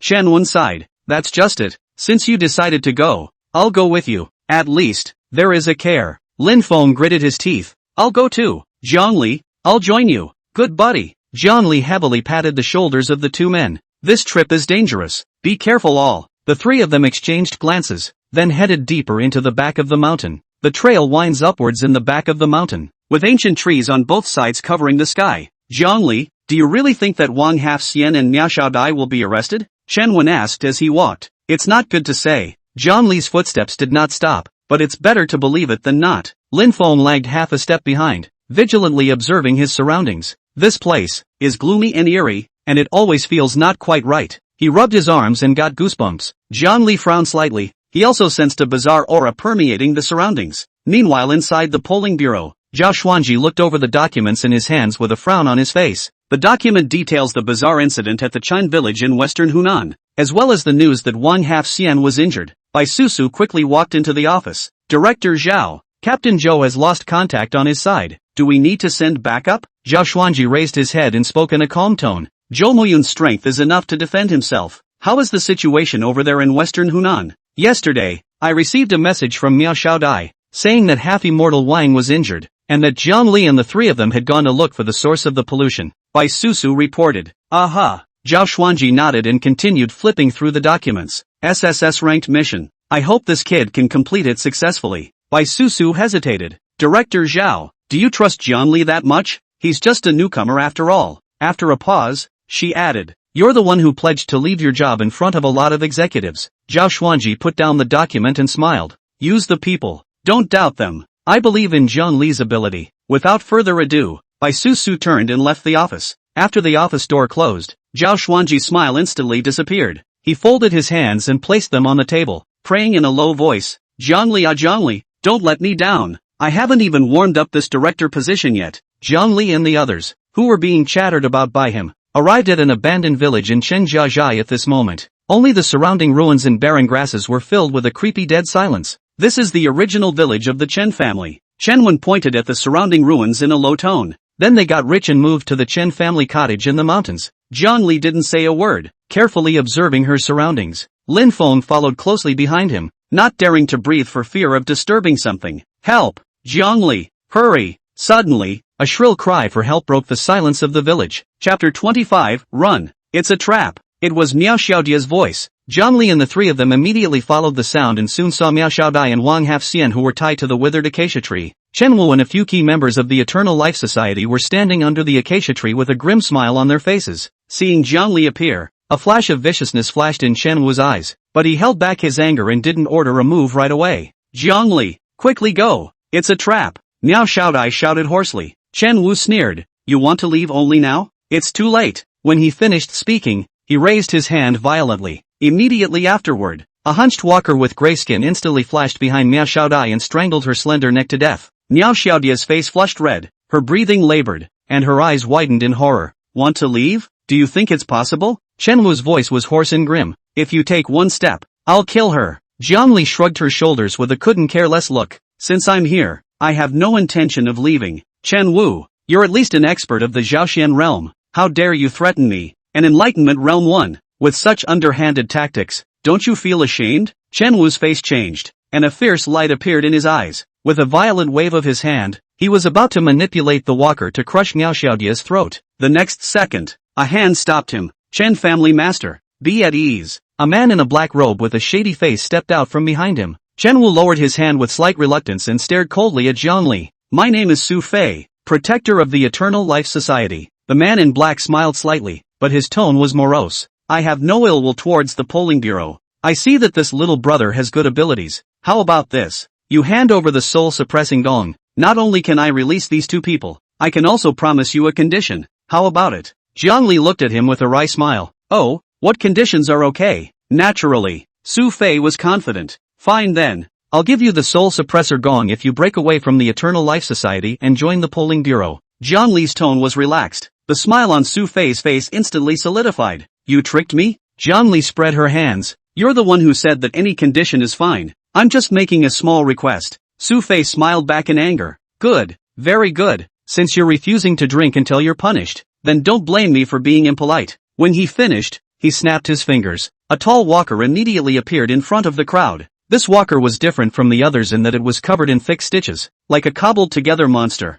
and it reeked of a sickening putrid odor. The walker let out a low roar and lunged towards Zhongli with lightning speed. The speed was so fast that everyone present didn't react. Zhongli didn't even have time to dodge, and her entire body was directly knocked out. Lin Feng let out a cry of surprise and wanted to rush up, but he was pulled back by Chen Wen. Don't be impulsive. Going up there now is a death sentence. Chen Wen's face was grave as he stared closely at the walking corpse. Su Fei and Chen Wu looked at each other and smiled, their eyes filled with complacency. Zhang Tinyo roared, drew the long knife behind his back, and charged towards the stitching walker. Sinful animal, don't go wild. Lin Feng and Chen Wen followed suit, and the three of them joined forces to surround the stitched walker. The suture walker faced the three's attack without flickering or avoiding, allowing the swords to fall on its body, emitting a dull metallic clash. It didn't seem to feel any pain, and it didn't even slow down in the slightest. The three were horrified. The defense of this walking corpse was so terrifying. The stitched walker swung out a fist violently, hitting Lin Feng squarely in the chest. Lin Feng let out a muffled grunt and flew backwards, landing heavily on the ground and spitting out blood. Chen Wen and Zhang Tinyo's heart sank. At this rate,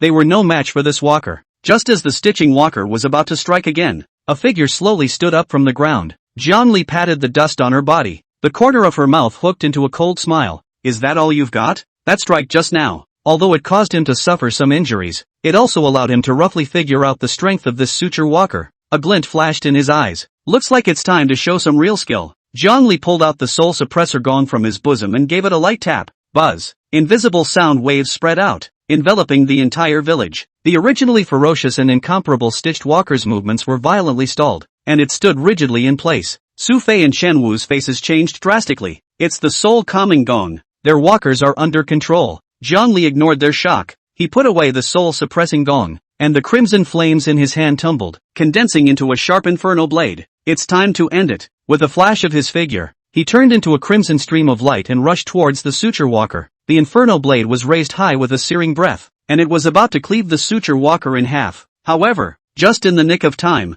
the stitching walker unexpectedly moved again. It violently raised its arm and blocked Jiang Li's attack. Clang! The red-colored inferno blade collided with the walker's arm, erupting into blinding sparks. The huge impact caused Jiang Li to take several steps backward, and the ground was plowed with 2 deep grooves. Surprisingly, I blocked it. Zhang Tinyo's eyes widened in disbelief. Lin Feng struggled to get up from the ground, covered his chest and coughed out a mouthful of blood. Jiang Li, be careful. This thing is evil. Jiang Li stabilized her stance, a flash of viciousness in her eyes. He exchanged blows with the walking corpse at an extremely fast speed, with heavy residual shadows and sword flashes. For a while, rubble flew, dust filled the air, and the whole village seemed to tremble. Both sides went back and forth, each collision emitting a deafening roar. Jiang Li's speed was as fast as lightning, and the power of the walkers was like a mountain of mountains. A moment later, Jiang Li pulled away from the walkers. He took a deep breath and struck the soul suppressor gong once again. Buzz! A low humming sound once again resonated through the village. However,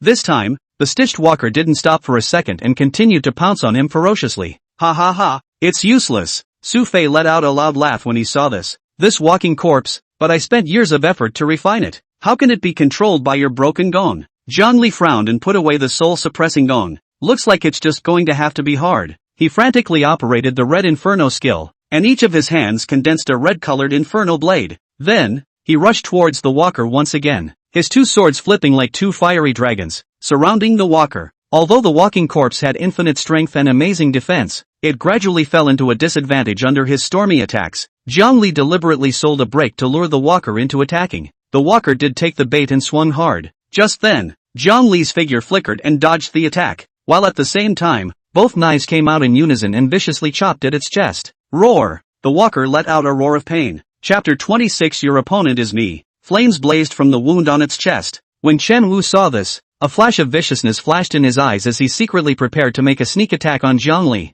Your opponent is me. Chen Wen suddenly released his own walker and blocked in front of Chen Wu. The 2 walkers instantly wrestled. Jiang Li seized the opportunity and made another very fierce attack on the already injured walker. The red-colored inferno blade cut through the air with a scorching aura and ruthlessly slashed at the walker's body. Click! The walker was split in half by a knife and fell to the ground with a loud crash. Right at the moment when Jiang Li was decapitating the walkers, Su Fei seized the opportunity and directly rushed up, launching an attack on Jiang Li. Jiang Li, watch out! Lin Feng shouted and recklessly rushed to Jiang Li. Su Fei's attack struck him hard, and he let out a muffled grunt, then flew backwards and fell heavily to the ground. Jiang Li rushed to Lin Feng's side and helped him up. Lin Feng, how are you doing? Lin Feng's face was pale and his breath was weak. Team Captain, I'm still a little useful, right? Didn't T drag you down? When he finished speaking, he fainted. Jiang Li's heart ached as a wave of anger surged up from the bottom of her heart. He raised his head, his gaze icy cold as he looked at Su Fei. Damn you,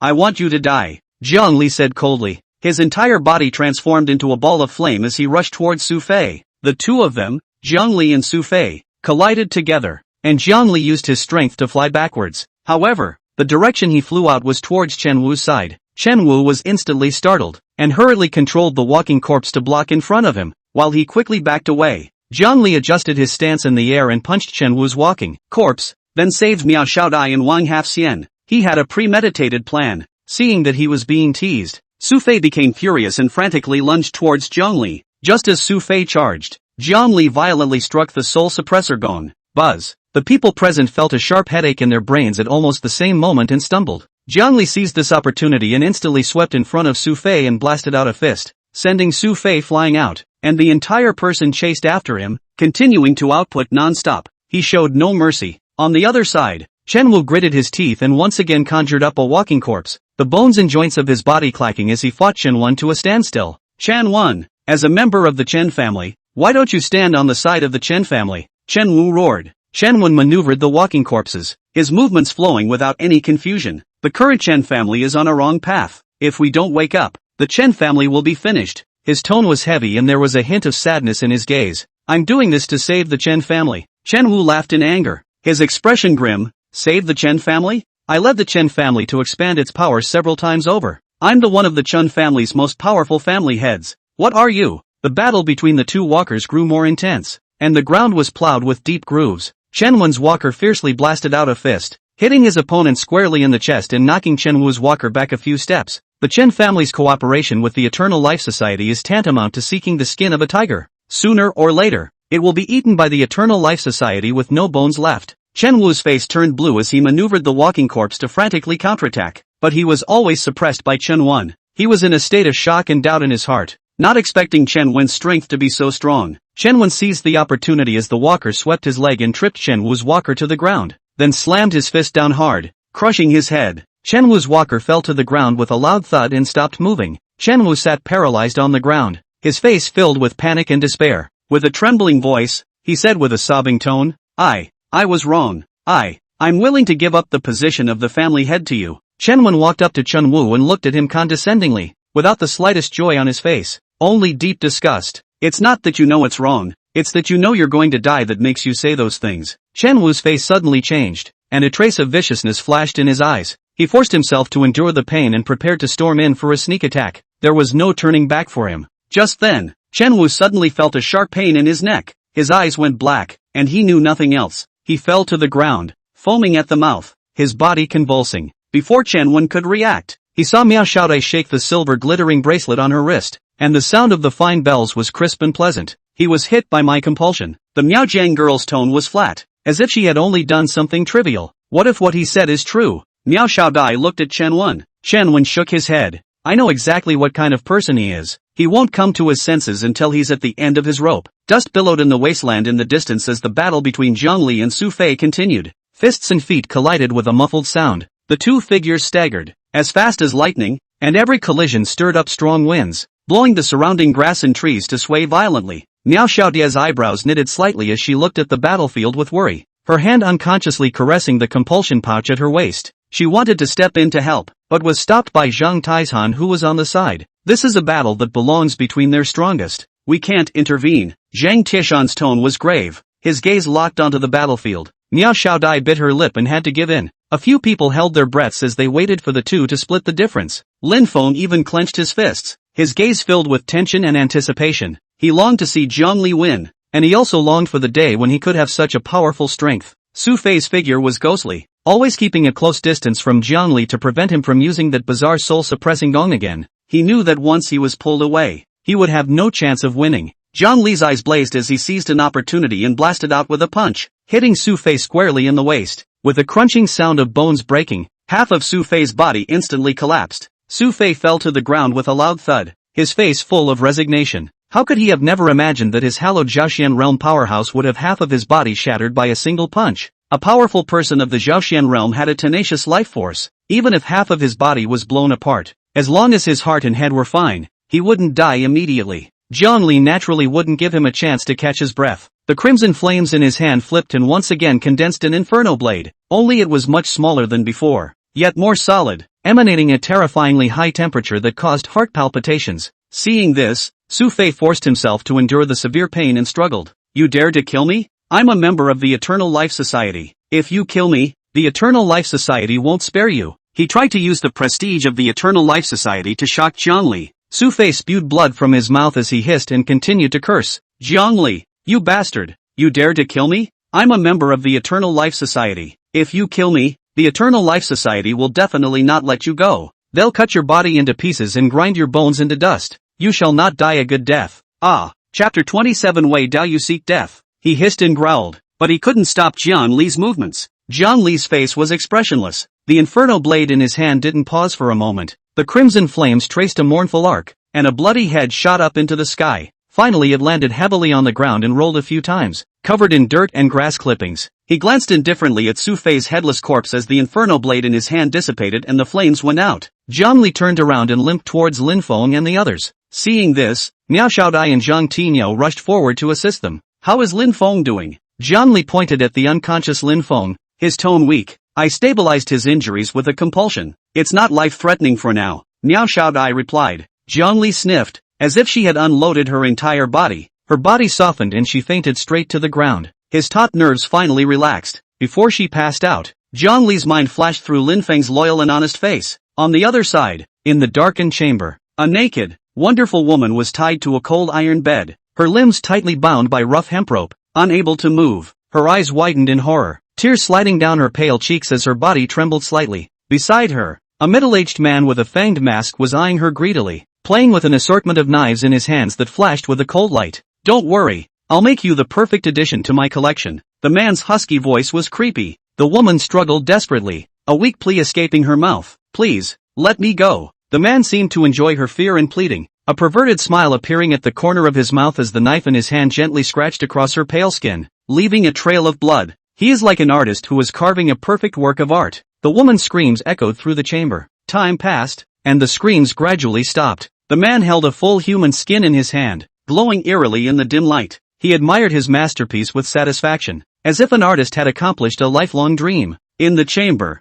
the smell of blood was even stronger and suffocating. Just as Wei Dao was immersed in this perverted satisfaction, the door to the chamber was violently pushed open. Chen Ning hurried in, his forehead covered in cold sweat. Wei Dao was disturbed and immediately growled lowly in displeasure. "Chen Ning, the next time you dare to barge in while I'm doing an experiment, I won't mind making you a collector's item as well." Chen Ning swept his eyes at the woman being flayed next to him and wiped the cold sweat from his forehead before he said warily, "Elder Wei, I apologize for disturbing your pleasure, but I have something important that I must report to you." Wei Dao frowned and impatiently waved the knife in his hand, making another cut on the body of the woman on the iron bed before he impatiently asked, "What's making you so flustered?" "Protector Su is dead." Chen Wu's side is also ruined. It was the polling bureau's side that did this. Chen Ning swallowed his saliva and struggled to complete his sentence. Wei Dao admired the human skin in his hand and smiled unconcernedly. "Dead is dead. It's just a protector. Cowardly people will only drag our eternal life society down.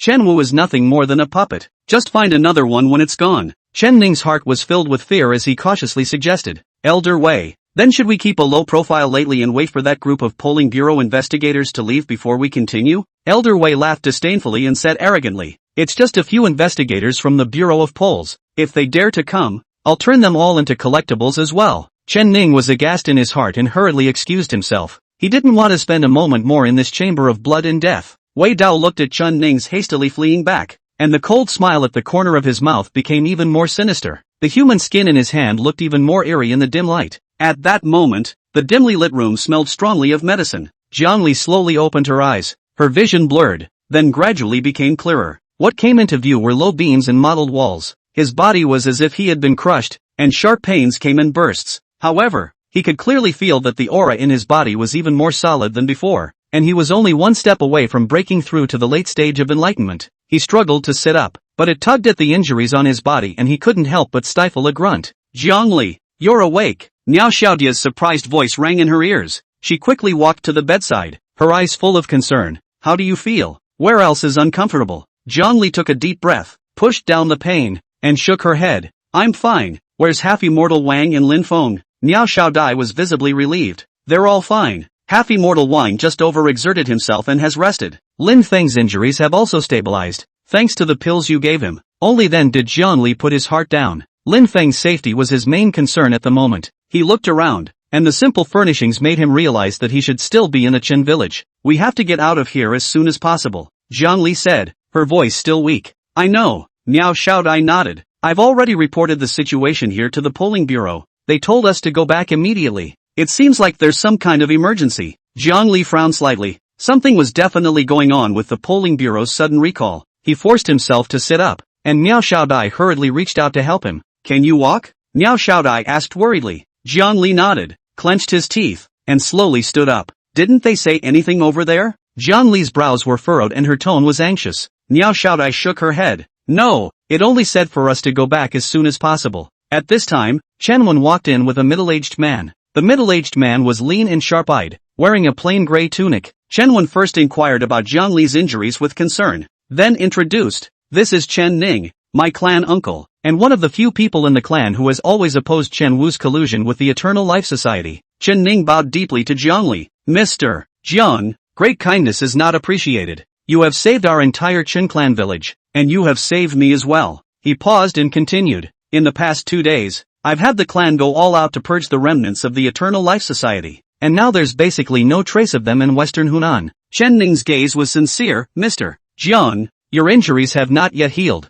Why don't you recuperate in the fortress for a few more days, so that I can entertain you on behalf of the Chen family fortress?" Jiangli quickly waved her hand. "Patriarch Chen is polite. The polling bureau is pressing hard over there, so I'm afraid I can't stay long. Jiang Li remembered the urgent call from the polling bureau in her mind, and vaguely felt that something big was going on. Chapter 28. Chen Wen was arrested. Seeing that Jiang Li's intention to go had been decided, Chen Ning no longer forced him to stay and personally sent Jiang Li and his group to the entrance of the fortress. The train station in western Hunan is full of people. Jiang Li's few people said goodbye to Chen Wen and embarked on the train back to the polling bureau. The green train started slowly. Jiang Li found a seat and sat down, closing her eyes tiredly. Miao Xiaodai and Zhang Tinyo sat on either side of him, also silently resting their eyes. Lin Feng, on the other hand, vigilantly observed his surroundings. Suddenly, a burst of intermittent speech came from the noisy carriage, catching Jiang Li's attention. I'm telling you, my friend works at the funeral parlor. We drank together the night before last. He got drunk and I sent him back.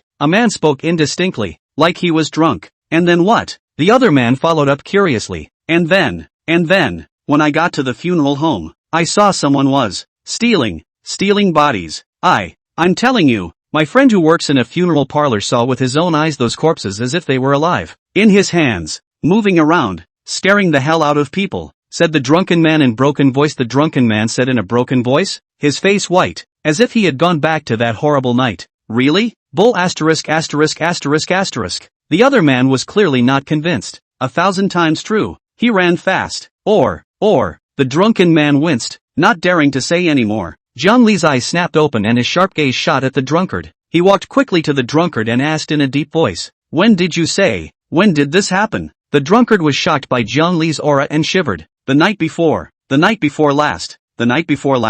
Jiang Li's heart tightened. Chen Ning swore yesterday that the remnants of the Winged Life Society had been purged. But now this has happened. Once again. Su Fei's spiteful eyes and hoarse curses before his death surfaced in his mind. Jiang Li, you will not die well. You will regret it. Eternal life will. A sense of foreboding surged through him. Jiang Li stood up fiercely and said to Miao Xiaodai and the others, you guys go back to the polling bureau first. I have something to go back to. Miao Xiaodai asked worriedly. What's wrong? Is it your injury? Zhang Tinyo also and, Jiang Li, you're still injured. Don't run around. Although Lin Feng didn't say anything, he vaguely felt that Jiang Li had discovered something and tensed up inside. Jiang Li waved her hand. It's fine. I'm just a bit uneasy and went back to take a look. You guys go back and resume your orders first. I'll be right there. Miao Xiaodai wanted to persuade again, but seeing Jiang Li's firm eyes, she finally nodded. Then take care of yourself, Miao Xiaodai admonished. Jiang Li came to the toilet, pulled open the window, and made a gentle leap, landing steadily on the ground. He didn't stop for a second. He immediately moved and sped in the direction of the Chen clan walled city. Under the cover of the night, his figure was incredibly fast. Su Fei's curse before he died lingered in his mind. That twisted face, eyes full of spite, and hoarse voice gnawing at his insides like maggots on his bones. Jiang Li, you will not be allowed to die. You'll regret it. The Eternal Life Society. The Eternal Life Society will make you pay. They will crawl out of hell to seek your life. He ran faster and faster, his heart beating violently, a strong sense of unease gripping him. He had to hurry back. He had to find out what was going on. At this time, the Chen family's secret room was dark and damp. Chen Wen was hanging from the central pillar, covered in blood and rags. His face and body were covered with whip marks that were shocking. However, he still stared at Chen Ning in front of him with a deadpan, angry look in his eyes. Chen Ning, you shall not die a good death. Aren't you afraid of retribution for doing this? Chen Wen's voice was hoarse. Chen Ning sneered and glanced disdainfully at Chen Wen.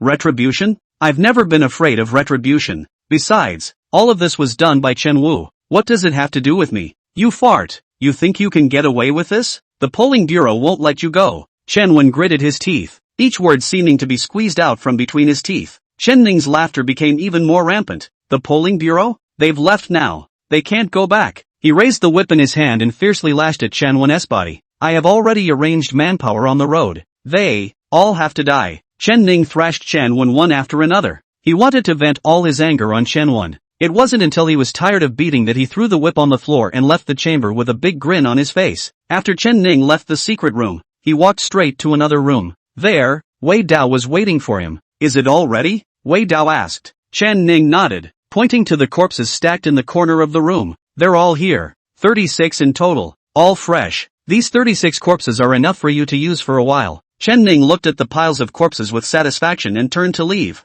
Wait. Wei Dao suddenly opened his mouth, his tone mushy. These corpses. I'm already tired of studying them. In the future, prepare a few living people for me every day. Chen Ning's footsteps lurched as he looked at Wei Dao in slight surprise. A living person? What do you want a living person for? Wei Dao smiled grimly. The essence of a living person is more vigorous, and it's better to use it for experiments. A vicious chill rose up from Chen Ning's spine, but he managed to suppress the discomfort in his heart and nodded. Alright, I'll arrange it. Chen Ning left the secret room, but a trace of uneasiness flooded his heart. Wei Dao's demands were becoming more and more excessive, and he didn't know how much longer he could satisfy him. The other side. The night was low, and Zhongli sneaked back to the Chen family fortress silently. The cottage was quiet, and the eerie scent in the air was even stronger than when he first came. At that moment, Su Fei's dying curse once again echoed in his ears. Zhongli, you shall not die a good death. You'll regret it. You will regret coming to this world. The Eternal Life Society. Eternal Life Society will make you pay.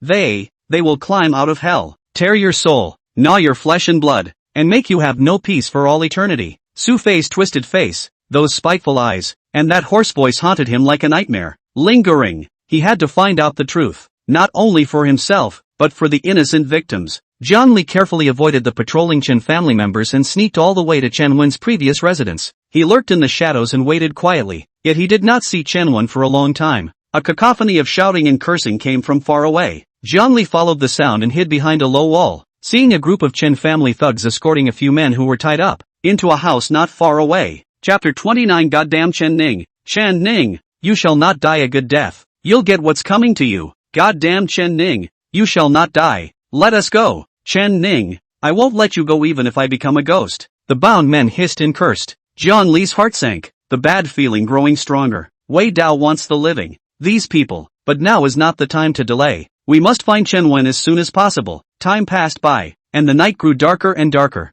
Zhongli lurked until late at night and finally waited for a single Chen family guard who had fallen behind. Seeing his moment, he sprang out like a cheetah and knocked his opponent out with a hand slash, then quickly dragged him to cover and tied him up. Zhongli dragged the guards and walked to an abandoned woodshed. Then another hard pinch at his center point. The guard sucked in a sharp breath and awoke with a start, realizing that he was tied up and staring at Zhongli in horror. The system's icy voice sounded in Zhongli's mind. Target villain of course, Chen Si. Soul mercy value gained from killing, 200. Who are you? What do you want? Chen Si struggled and asked in horror. I ask, you answer. Zhongli's voice was icy cold. Still trying to resist, Chance fought back violently, cursing under his breath. Zhongli's eyes went cold, and the red-colored inferno blade appeared out of thin air in his hand, its blade flashing with a chilling red light. Be honest if you don't want to suffer. Seeing the inferno blade that appeared out of nowhere, Chen Si was silenced, staring at the throbbing flames in horror, not daring to move again. He was just an ordinary guard. Where had he seen such a battle? Zhongli put away the inferno blade. What happened to the Chen family recently? Chen Si hesitated for a moment and didn't dare to hide it. Chen Ning. After Chen Ning became the patriarch, he arrested all those clansmen who were against cooperating with the Eternal Life Society, and also told us to continue to look for corpses. Zhongli's eyes stared slightly. Sure enough, it's Chen Ning. Where's Chen Wen? Young Master Chen Wen. He bumped into Chen Ning and talked to his men, fought with Chen Ning, and then he was put into the dungeon. Chen Si's voice was getting smaller and smaller. He was very afraid. Zhongli's heart sank. Chen Wen was really locked up. Where's the dungeon? Chance shivered and pointed in a direction. Zhongli got the answer he wanted, and without the slightest hesitation, his hand rose and fell, gained 200 soul pity value. To Zhongli, there was no psychological burden in killing an enabler of evil. His figure flickered and disappeared into the night. He sneaked into the dungeon and had to rescue Chen Wen as soon as possible. Zhongli quietly came near the dungeon and hid in the shadows. There were 2 guards at the entrance to the dungeon, patrolling vigilantly. Jiang Li observed for a moment, and already had a plan in mind. His figure drifted by so quickly that the 2 guards didn't even have time to let out a cry of surprise before they fell limply to the ground. Zhongli silently sneaked into the dungeon. In the dungeon, torches glowed dimly. Zhongli held her breath and cautiously advanced along the passageway, listening carefully to the movements around her and searching for traces of Chen Wen. Deep in the dungeon, curses, lashes, and moans of pain rang out. Zhongli hid in the shadows of the corner and observed. Only Chen Wen was tied to a stone pillar by a thick chain, covered in blood, and his breath was weak. 2 stout Chen clan members were waving their whips one by one and beating on him fiercely. Let you talk tough, let you disobey. If the family master tells you to die, you have to die. One of them grimaced and cursed viciously. Another person smiled grimly and chimed in. That's right, dare to go against the family head. This is what happens. Chen Wen clenched his teeth and didn't say a word. only his body trembled continuously. Current target villain, Chen-lan. Soul mercy value gained from killing, 200. Current target villain, Chen Xing. Soul mercy value gained from killing, 200. The system's icy beep sounded in Zhang Li's head. Killing intent surged in Zhang Li's heart. The facepalm skill was instantly activated. Crimson light flowed across his face as a powerful force surged out of his body. Zhang Li's speed and strength instantly skyrocketed as he moved quickly. Swish! The blade flashed. The two Chen clan members didn't even have time to react before Zhang Li killed them with a single slash. Blood spurted and stained the floor of the dungeon. Gained 200 soul pity value. Gained 200 soul pity value. System beeps rang out one after another, but Zhang Li didn't pay any attention to them at all. He quickly rushed to Chen Wen and cut the chain, freeing him from the stone pillar. Zhang Li supported Chen Wen and quickly left the dungeon. Chen Wen woke up in a daze with Zhang Li's assistance. When he saw Zhang Li, a hint of surprise flashed in his eyes. Then he used his last ounce of strength to guide Zhang Li to a house. Here, there, is, medicine, Chen Wen said intermittently, and after saying that, he completely fainted. Zhang Li was unable to wake up Chen Wen, so she walked to the front of the house and raised her hand to knock on the door. A moment later, an obese figure moved slowly to the door and opened it. Seeing Zhang Li carrying Chen Wen, who was covered in blood, the man was first stunned. Young Master Chen Wen. What's going on here? The man exclaimed. Zhang Li sank, her tone icy. Let me in first. The man hurriedly sidestepped out of the way, and Zhang Li took a big step into the house, gently placing Chen Wen on the bed. The rooms are small and very basic. Zhang Li took out a small porcelain bottle from his pocket, poured out some brown medicinal powder, and carefully applied it to Chen Wen's wound. The man watched nervously from the sidelines, rubbing his fat hands together with anxiety. Zhang Li confirmed that Chen Wen was breathing steadily and his life was not in danger before he breathed a little sigh of relief. Only after watching Zhang Li's movement stop did the man dare to speak. What the hell is going on here? How did young Master Chen Wen get hurt like this? He spoke with some stuttering. Zhang Li gave him a cold look. In the dungeon, Chen Lan and Chen Xing, as well as the two clansmen, were all killed by me. The man's face instantly turned white as he sniffed, and his body trembled involuntarily. Zhang Li ignored the man's shock and continued. They tortured Chen Wen, and I killed them. He briefly recounted what had happened in the dungeon without the slightest hint of concealment. The man's face was as white as paper after hearing Zhang Li's account. He swallowed hard and said in a trembling voice, You killed them? Zhang Li didn't answer, which was considered a tacit admission. The man's eyes widened in horror, his lips trembling, half speechless. Chen Lan and Chen Xing, those are the clan leader's sons, and two other clansmen, killed just like that? This is simply extinction. After a brief moment of panic, a flash of determination flashed in the man's eyes. Mr. Jiang, young Master Chen Wen is counting on you. It's safe here. They won't find this place. Chapter 30. Gaining a large amount of soul mercy value. Zhang Li nodded as a response. After he settled Chen Wen down, he sat cross-legged on the side, closed his eyes, and began to check the system. A series of kills allowed him to gain a large amount of soul mercy value. On the system panel, the bright red number 2100 stood out. The upgrade symbols were flashing behind both the mixed elemental technique and the red inferno technique. Zhang Li pondered briefly and added the soul mercy value to the red inferno technique. A stream of warmth instantly surged throughout his body, and his understanding of the red inferno technique went to the next level. Between the movements of the gong method, there was a hidden flow of fire, as if it could burn everything. Checking the system panel again, the soul mercy value was only 100 left, not enough to upgrade the mixed elemental technique. Zhang Li sighed. It seemed that he could only wait for next time. He opened his eyes, and a glint flashed in his eyes. Strength, that was the root of survival. Meanwhile, inside the Chen clan walled city, the atmosphere was tense to the extreme. Chen Ning paced back and forth in his room, agitated. Chen Wen had been rescued, and this was undoubtedly a blow to him. Chen Ji, are you sure you saw the people from the polling bureau board the train with your own eyes? Chen Ning spoke sharply, with a hint of anxiety that was hard to hide. Chen Ji, who stood on the side, had a lean figure and gloomy eyes. Yes, matriarch. I watched them get on the train with my own eyes. There's no way it could be wrong. Chen Ning's brows were tightly locked, and his mind was full of doubts. If the people from the polling bureau had really left, then who was the one who had saved Chen Wen? He was vaguely uneasy inside, always feeling that something was about to happen. Have everyone step up their guard, and kill anyone found to be suspicious. Chen Ning gritted his teeth, a hint of ruthlessness flashing through his eyes. Chen Wen slowly opened his eyes and froze for a moment as his eyes focused on Zhang Li. Memories flooded back like a tidal wave, and he sat up violently. Zhang Li, didn't you leave by train? Zhang Li looked calm. Someone on the train was talking about Chen Zhezhai stealing corpses. I couldn't rest assured. so I came back." He paused, his tone grave. "Tell me, what's going on?" Chen slowly spoke, telling the story of how Chen Ning had usurped the throne, how he had imprisoned him, and how he had brutalized his clansmen. The further he spoke, the lower his voice became, and his tone was filled with grief. As he listened, Zhang Li's brows tightened.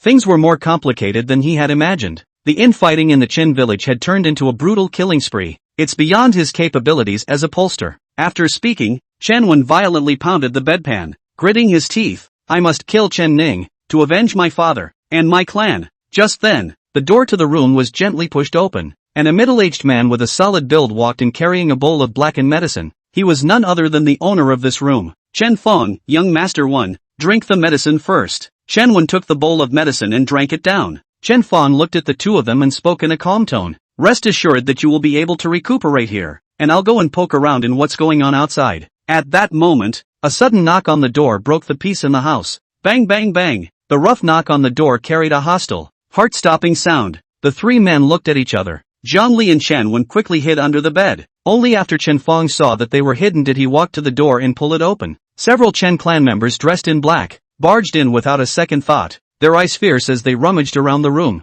Chen Fong forced himself to calm down. "What are you looking for?" The man in black burst in, rummaging around the room for something. Chen Fong shouted angrily, "What are you doing?" He blocked in front of the black-clothed man, his tone strong. "This is young Master Wen's room. Who allowed you to trespass?" The black-robed man in the lead sneered and pushed Chen Fong away. "Mind your own business, old man." Chen Fong was pushed so hard that he stumbled and almost fell. He stabilized his stance and said in anger, "If you guys don't stop, don't blame me for being impolite." The man in black simply ignored his warning and continued to rummage through the room, looking to search under the bed. Chen Fong's heart tightened as he knew that Zhang Li and Chen Wen were hiding there. He stormed forward and grabbed the black-clad man by the collar. "I said, get the hell out of here." The man in black was enraged by this sudden move and backhanded Chen Fong in the face. Chen Fong stifled a grunt and was struck in the eye. Zhang Li, who was hiding under the bed, clenched his fists as he was about to strike, but Chen Wen pulled him back. Chen Wen shook his head at him and said with his lips, "Trust him." Zhang Li hesitated for a moment, but eventually held back. Seeing this, the other black-clothed men also gathered around and punched and kicked Chen Fong.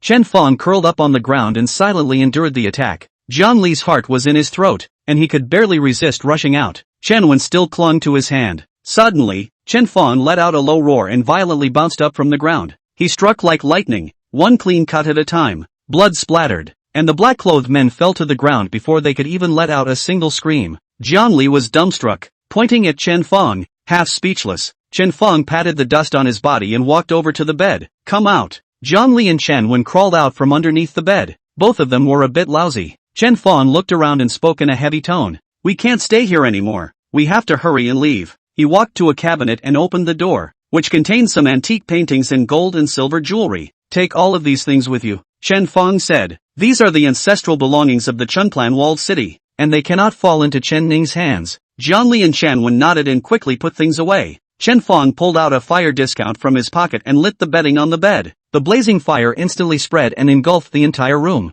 The three of them hid in the woods not far away, watching the flames rise to the sky. More and more members of the Chen family rushed to put out the fire, and the scene was chaotic. The three of them took advantage of the chaos and left the Chen family fortress silently. The other side, inside the polling bureau, there was a lot of noise. The return of Miao Xiaodai, Wang Hafxian and Zhang Tainyo stirred up ripples. Zhao Xuanji's old face smiled when he saw them return safely, and he patted Zhang Tinia's shoulder. "Good boy, well done. Su Fei, that old fox. Finally someone has cleaned him up. There is also that old thing Chen Wu, also captured back together. Great joy." Zhang Tainyo nervously scratched his head. "It's all Jiang Li's doing. We're just playing around." Zhao Xuanji's smile stalled. "Where's Jiang Li? How come she didn't come back with you guys?" Miao Xiaodai frowned slightly. Jiang Li said he still had some things to take care of and asked us to come back first. The smile on Zhao Xuanji's face completely disappeared, and his brows tightened as a wave of uneasiness surged through his heart. The situation in Chenjiazhai is complicated. Would Jiang Li encounter any danger if she went back alone?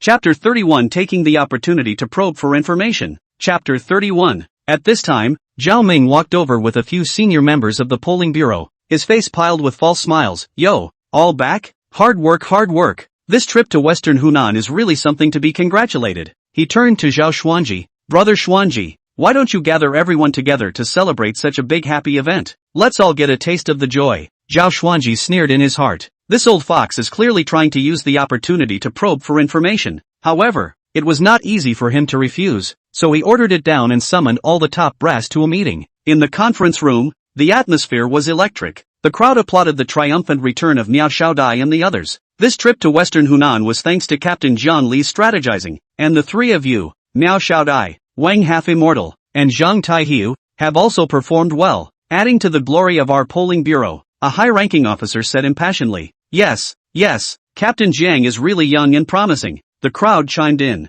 Another senior suggested, why don't we let the captain tell us all about this mission, so that we can learn from the experience as well. The crowd was in agreement. Miao Xiaodai was about to get up, but Zhao Ming suddenly spoke up. This mission, it seems like Captain Jiangli is in charge of it, right? Wouldn't it be more appropriate to wait for him to come back and let him report? What are you doing? Miao Xiaodai froze and looked at Zhao Xuanji for help. She naturally knew that Zhao Xuanji and Zhao Ming's relationship had been off, and at this moment, she didn't know if she wanted to bring up the matter of Zhang Li's return. Zhao Xuanji's face was gloomy at the moment, not saying a word, and the atmosphere was gloomy. Zhao Ming laughed lightly and broke the silence. Miss Miao, why don't you say anything? Is it possible that there's something you can't say? We're all co-workers, so if there's something, we can't hide it. His tone was sarcastic and his eyes swept back and forth between Miao Xiaodai and Zhao Xuanji. When Miao Xiaodai saw Zhao Xuanji nodding slightly, she then spoke in detail about what happened at the Chen clan village, from the encounter with Su Fei, to Chen Wu's trickery, to the tragic situation in the dungeon, and finally to Zhang Li's return to the Chen clan village.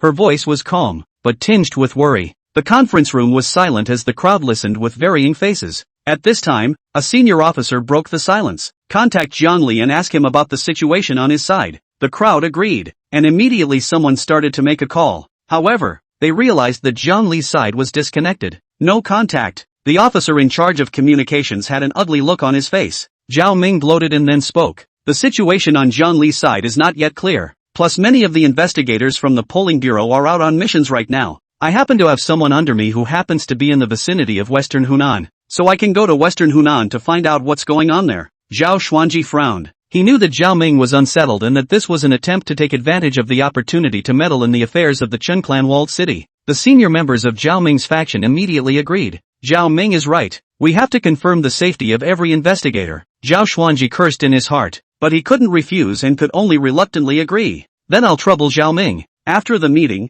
Zhao Xuanji returned to his office, rubbing his brow with a worried expression. Xuanji, I know everything about the meeting. Bai Susu pushed the door in. Do you want me to go over to Shanxi to take a look as well? Zhao Xuanji snapped his head up. Of course I'm going. However, it has to be done secretly. Sneak? I'm not going to. I'm going high and mighty, Bai Susu said objectively. It's too risky for you to do this. In case Zhao Ming finds out. Zhao Xuanji's voice carried a hint of suppressed anger. Discovering is discovering. Am I afraid of him? Bai Susu did not show any weakness. Her tone sharp. You are just too cautious. Looking ahead and backward. That's why you were suppressed by him step by step. What do you know? Zhao Xuanji slammed the table. His teacup jumped up. This is the Bureau of Polls. Not a place for you to fool around. The argument grew louder and louder, even interspersed with the sound of breaking china. In the corridor, a number of investigators and executives stopped and whispered. These two actually ed. I just don't know who loses and who wins. Miao Xiaodai had just come out of the file room when she heard the commotion coming from Zhao Xuanji's office.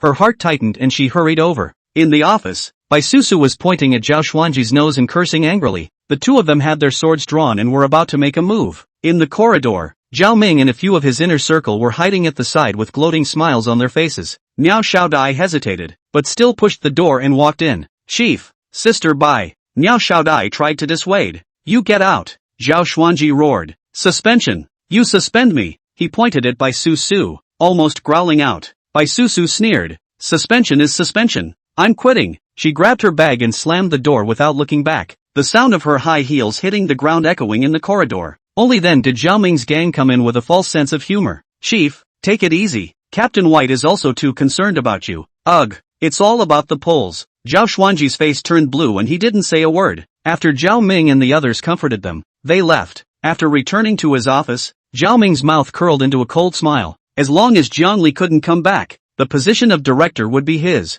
Wang Xiao, who was standing at the side at this time, scratched his head. Bureau Zhao and Captain Bai are arguing so ferociously. What is it about? Should we pull Captain Bai together? Zhao Ming played with the cigar in his hand. I can't see through Zhao Xuanji's gourd either, but I guess it can't be unconnected to the western Hunan side. He paused. Send someone to keep an eye on it. Zhao Xuanji and Bai Susu, keep an eye on both sides for me. Wang Xiao led the way. Zhao Ming walked to the window and looked down at the bustling crowd downstairs. His eyes glazed over. Zhao Xuanji, just you wait. I'll make sure you get the hell out of that position. Director of the polling bureau. Only I deserve to sit there. Meanwhile, on the other side, at the exit of the Chun clan walled city, a few guards were chatting idly in boredom. Suddenly, a dark shadow flashed by. After a few muffled grunts, the guards fell to the ground, blood staining the ground. Zhongli retrieved the dagger in her hand, her face expressionless. Chen Wen and Chen Fong followed closely behind, and the three of them quickly left the Chun clan walled city. They ran furiously until they were sure there were no pursuers behind them, and then they found a secluded hotel to stay in. Chen Fong wiped a handful of sweat from his forehead. This is considered a complete scare. What next? Zhongli and Chen Wen glanced at each other, and both of them fell into deep thought. Zhongli was calculating the next step in his mind. The Chen village is now heavily guarded. Breaking in is definitely not an option. In the end, the three of them discussed and decided to take turns lurking near the entrance of Chen Jiazhai to observe the situation and wait for an opportunity to move. Chapter 32 Chen Ning, I will kill you. The other side. Chen's cottage. Inside the room. Wastes. All of them are wastes. Chen Ning violently smashed the teacup on the ground, splattering the pieces in all directions. So many people, and they can't even watch a sick kid. The men lowered their heads, not daring to utter a single breath, and reported with trepidation. Family master, the other party is extremely skilled, and our men are no match at all. I don't want an explanation. I want results. Chen Ning roared. Investigate for me immediately. Dig 3 feet into the ground and find the person who saved Chen Wen.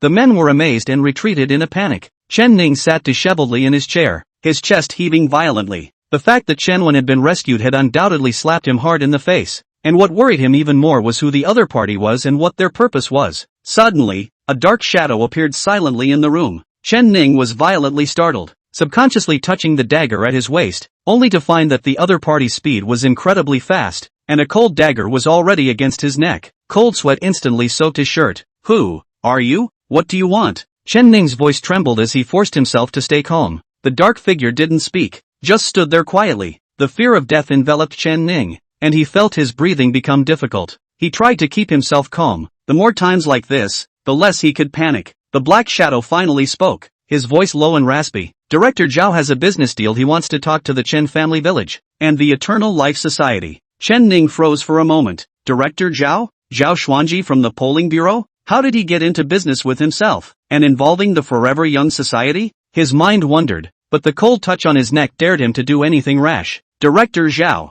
Zhao Xuanji? What kind of business do you want to talk with me? The Chen clan walled city, and eternal life? Chen Ning asked tentatively. The black shadow retrieved the dagger, walked over to the chair next to Chen Ning and sat down, casually picking up a cup of tea and drinking it. Family Master Chen, you usually drink this kind of tea? The black shadow's tone was casual. Your Excellency is joking. I, Chen Jiazhai, have a thin base. How can I compare to the power of the polling bureau? I'm afraid I can't do any business with the polling bureau either. The black shadow poured himself another cup of tea and savored it for a few moments before slowly speaking. I know who the person you are looking for is, and I also know where he is hiding right now. As long as you promise to help me kill him, Director Zhao can turn a blind eye to your Qin clan walled city in the future. Chen Ning pondered for a moment. In the end, he clenched his teeth. Fine, I promise you. However, I hope that Director Zhao will be true to his word. The corners of the black shadow's mouth rose slightly. Naturally, he paused and continued. The person who saved Chen Wen's life,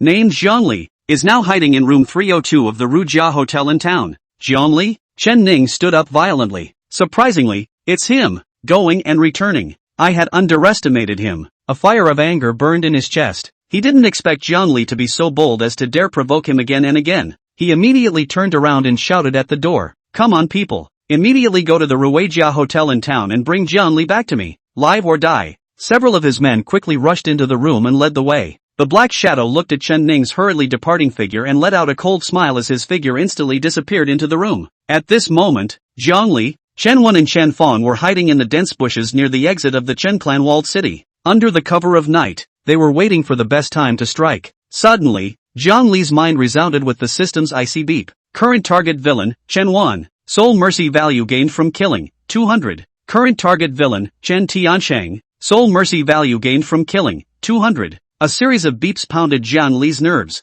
Jiang Li's heart sank as an ominous premonition surged through her mind. Before he could react, fires suddenly flared up all around them, and dozens of silhouettes scurried out of the darkness to surround the three of them. Chen Wen and Chen Fang instantly drew their weapons as if they were facing an enemy. Chen Ning slowly stepped out from the crowd with a grim smile on his face, his gaze fixed dead center on Jiang Li and Chen Wen. Jiang Li, since you've already left, what are you coming back for? Chen Ning's voice was cold and piercing. Jiang Li let out a cold laugh. If I don't come back, won't the whole of Xiangxi be coated by your life? Chen Ning smiled disdainfully. Just by you? He turned his head towards Chen Wen, his tone full of mockery. It's just a futile struggle. Chen Wen faced his provocative fury and said, Chen Ning, I will definitely kill you. Chen Ning looked up to the sky and laughed. He stopped paying attention to Chen Wen and turned to Jiang Li, his eyes filled with killing intent. Do it! Chen Ning gave the order, and the surrounding henchmen immediately brandished their weapons and pounced on Jiang Li's trio. Afterward, numerous members of the Chen clan drove away the walking corpses and attacked the three Jiang Li people. Chen Wen stifled a grunt and staggered back.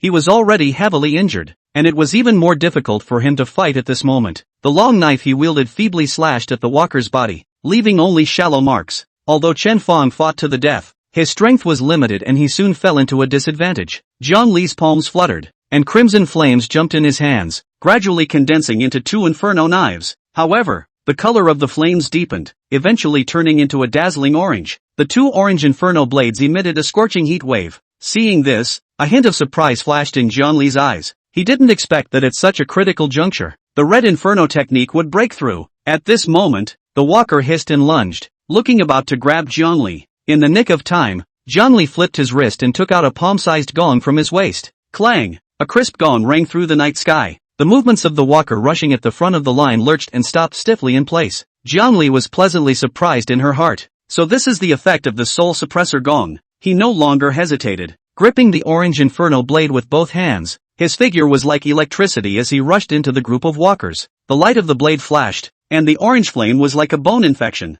burning up when it touched the walker's body. A walking corpse was easily chopped up in front of the orange inferno blade. The orange flames burned ever more fiercely and crackled on the mutilated body parts. Chen Wen and Chen Fang saw this scene and thought that Jiang Li was too powerful. Jiang Li didn't stop for a second. His figure didn't stop, and he charged straight towards the crowd. When the Chen family members saw how brave Jiang Li was, they were scared out of their wits and turned to flee. The scene was a mess. Chen Ning stood at the back of the crowd, his face turning blue. Waste! Bunch of losers! Chen Ning roared, kicking over a shivering clan member beside him. Chen Ning was so angry that his face turned blue as he pulled out a gun from his pocket with complex inscriptions on it. Jiang Li, do you really think I can't help you? Chen Ning gritted his teeth and pointed his gun straight at Jiang Li. Chapter 33, Want me dead? It's not that easy. Jiang Li's pupils suddenly shrunk, and his body instinctively sidestepped the bullet. The bullet shot at a walker behind Jiang Li, and the walker instantly burst into pieces, splattering broken flesh and black blood. Seeing this, Chen Ning fired several shots at Jiang Li.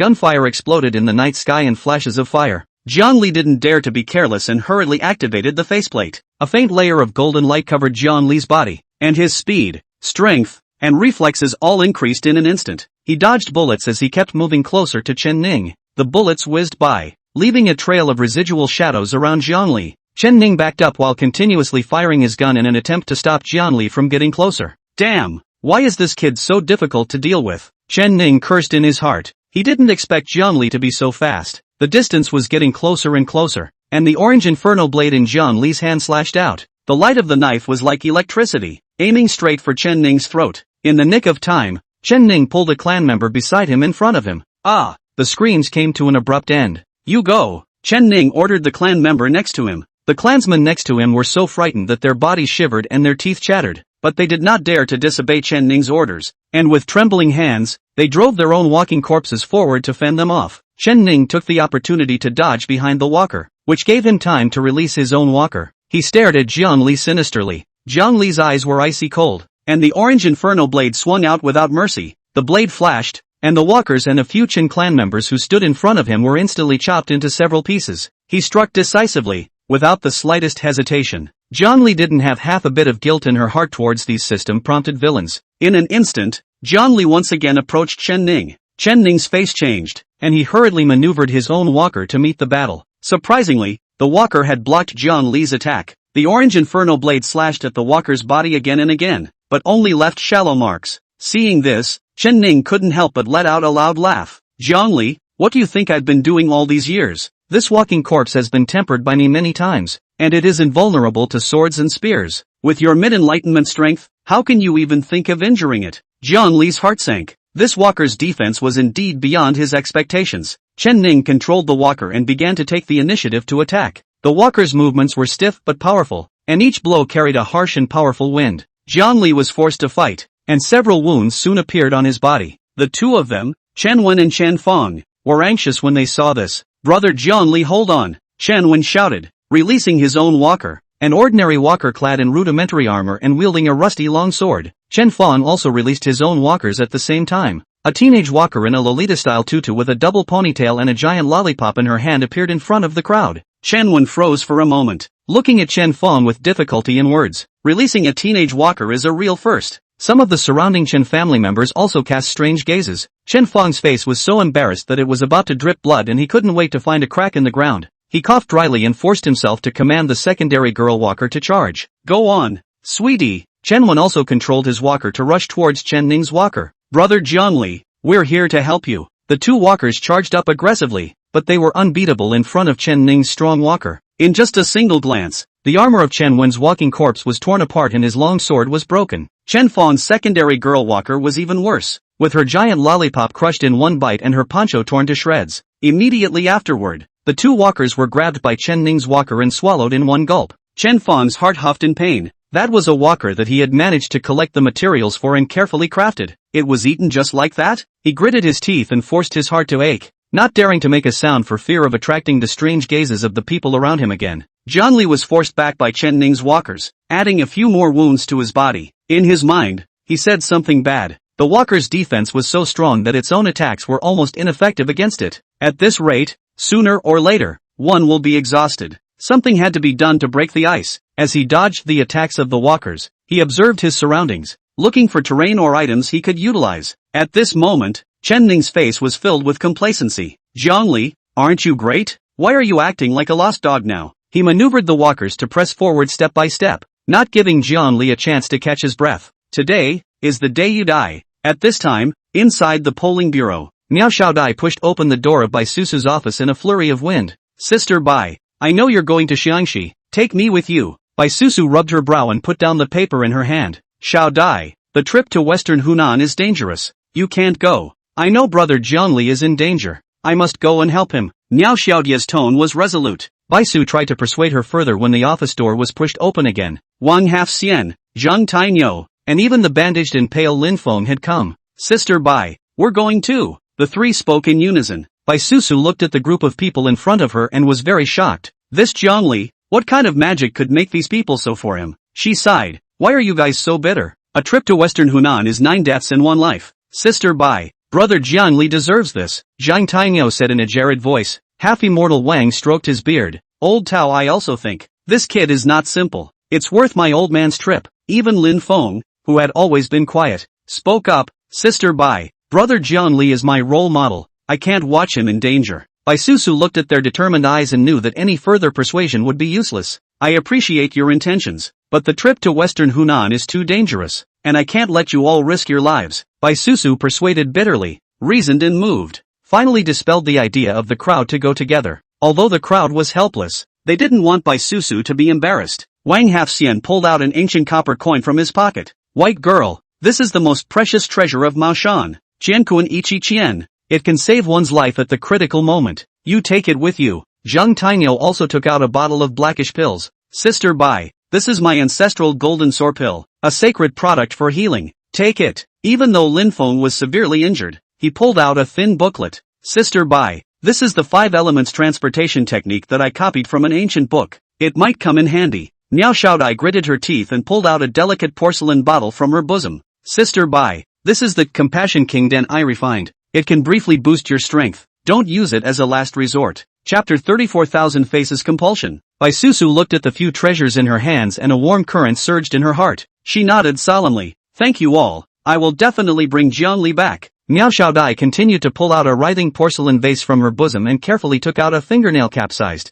turquoise-colored parasite. Sister Bai, this is the 1,000 Faces Compulsion, which can temporarily change a person's appearance and aura. but it can only last for an hour. Miao Xiaodai handed the compulsion to Bai Susu. Without hesitation, Bai Susu took the compulsion and placed it on the back of her hand. After a slight tingle, her appearance began to change, and in the blink of an eye, she turned into Miao Xiaodia's appearance. Even the clothes on his body had changed slightly, and was generally the same as Miao Xiaodai. Baisu looked in the mirror and nodded in satisfaction. She followed Miao Xiaodia's usual manner and walked out of the office in a flurry of wind, heading straight to Miao Xiaodia's room. Along the way, she deliberately imitated Miao Xiaodia's walking posture and demeanor, trying her best not to reveal any cracks. Bai Susu secretly calculated her next move in her mind. She pushed open the door to Miao Xiaodia's room and pretended to pack up a few things before strutting out of the polling bureau again. Walking out of the door of the polling bureau, Bai Susu didn't move to observe the surrounding situation. After making sure no one was following her, she dodged into a secluded alley. Bai Susu was about to perform the royal sword technique, but suddenly a powerful sword chi suddenly attacked from the side.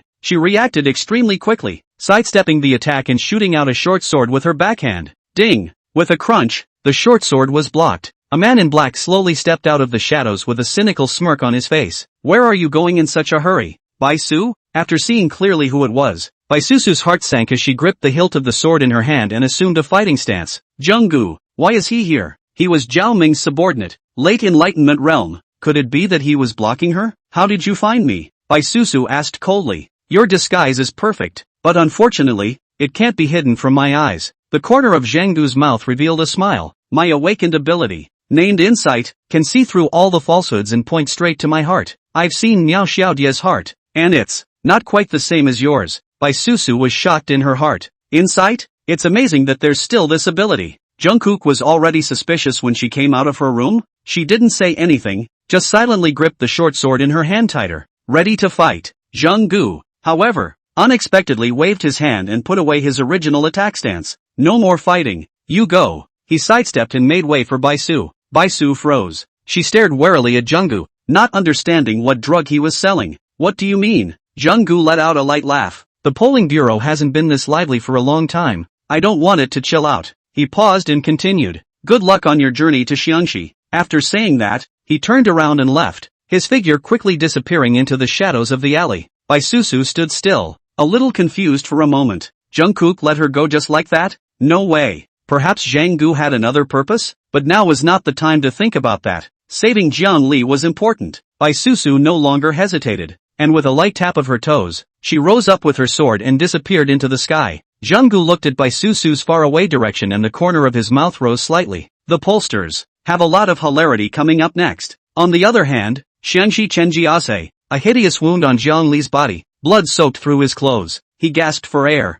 and the flames of the orange inferno blade in his hand even looked a little dim. It's useless. Jiang Li, you can't escape. Chen Ning stood outside the encirclement and said teasingly, be good and tie your hands, and you can still suffer less physical pain. The sound of the soul-suppressing gong rang out again, but it only caused the movements of the walkers to stall for a moment before they frantically pounced on them again. Jiang Li's eyes flinched as he raised the inferno blade in a gesture to slash. Chen Ning sneered, not putting Jiang Li's actions in his eyes at all. What waves can a strong man trapped in a siege make? However, just when Chen Ning thought that Jiang Li was going to fight for his life, Jiang Li, however, turned around violently, grabbed the nearest Chen Wen Chen Feng, and rushed out towards the weak spot of the encirclement. What? Chen Ning was alarmed. How could he not expect that Jiang Li would choose to take a hostage? Jiang Li's speed was extremely fast, and he rushed out of the encirclement in almost the blink of an eye. Chen Wen Chen Feng was held hostage by Jiang Li and was scared out of his wits. Jiang Li glanced back. Chen Ning was yelling at his men.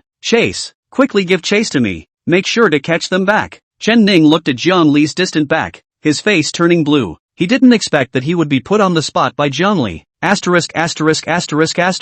He slammed his fist hard on the ground. Give me chase. Even if you dig 3 feet into the ground, dig him out for me. Jiang Li dragged the two of them, Chen Wen and Chen Feng, and dashed along the rugged mountain road. Fortunately, now that he was in the middle stage of enlightenment, his body was full of true qi, and even if he dragged the two of them, his speed was not slow at all. The mountain wind whistled, and the shouts of the Chen family behind them were gradually thrown away. Who, gasped Jiang Li, finally stopping in front of an abandoned bamboo building. The bamboo building had long since fallen into disrepair. The roof had collapsed and the walls were crawling with moss, giving it an eerie air. As soon as he threw Chen Wen Chen Feng to the ground, the two of them fell with muffled grunts. Jiang Li didn't pay any attention to it, pulling out a small porcelain bottle from his pocket, pouring out a few pills that emitted a clear scent, and swallowing them in one gulp. The elixir instantly melted in his mouth. A warm current instantly flowed throughout his body, and the wounds on his body began to slowly heal, and the pain was reduced by quite a bit. Chen Wen's face was as pale as paper because of the injuries he already had, plus the wounds on his body collapsing as he was carried around by Zhongli, blood staining his shirt.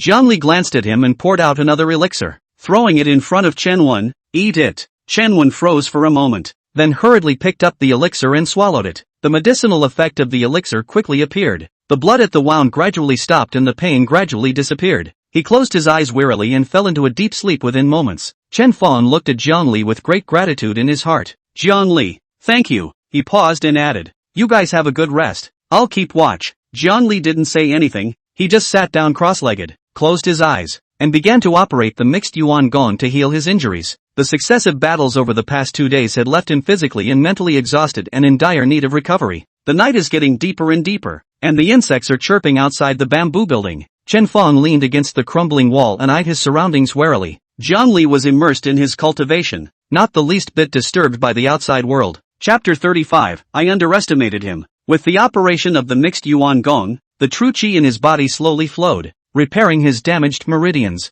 After an unknown amount of time, Zhongli slowly opened her eyes and exhaled a mouthful of turbid air. The injuries on his body had been mostly healed, and his true qi had also recovered. He opened the system panel and a line of data came into view. Soul mercy value, 2,300. The corners of Zhongli's mouth rose slightly. It was surprising that he had gained so much soul mercy value from killing those walking corpses. Zhongli said, enhance the mixed energy technique. System note, consuming 2,000 soul compassion values. He upgraded the mixed elemental technique to the second level. He felt a powerful energy surge into his body. The operating speed of the true qi in his body instantly doubled. The injuries on his body were also recovering at speed. On the other side, the Chen family cottage was brightly lit. Chen Ning quickly walked into his room and violently pushed the door open, but froze. In the room, a dark shadow was sitting leisurely at the table with a cup of tea in his hand. Back, the black shadow's voice was hoarse and low, and he also said mockingly, I thought that the Chen family head couldn't even catch a mid-enlightenment brat.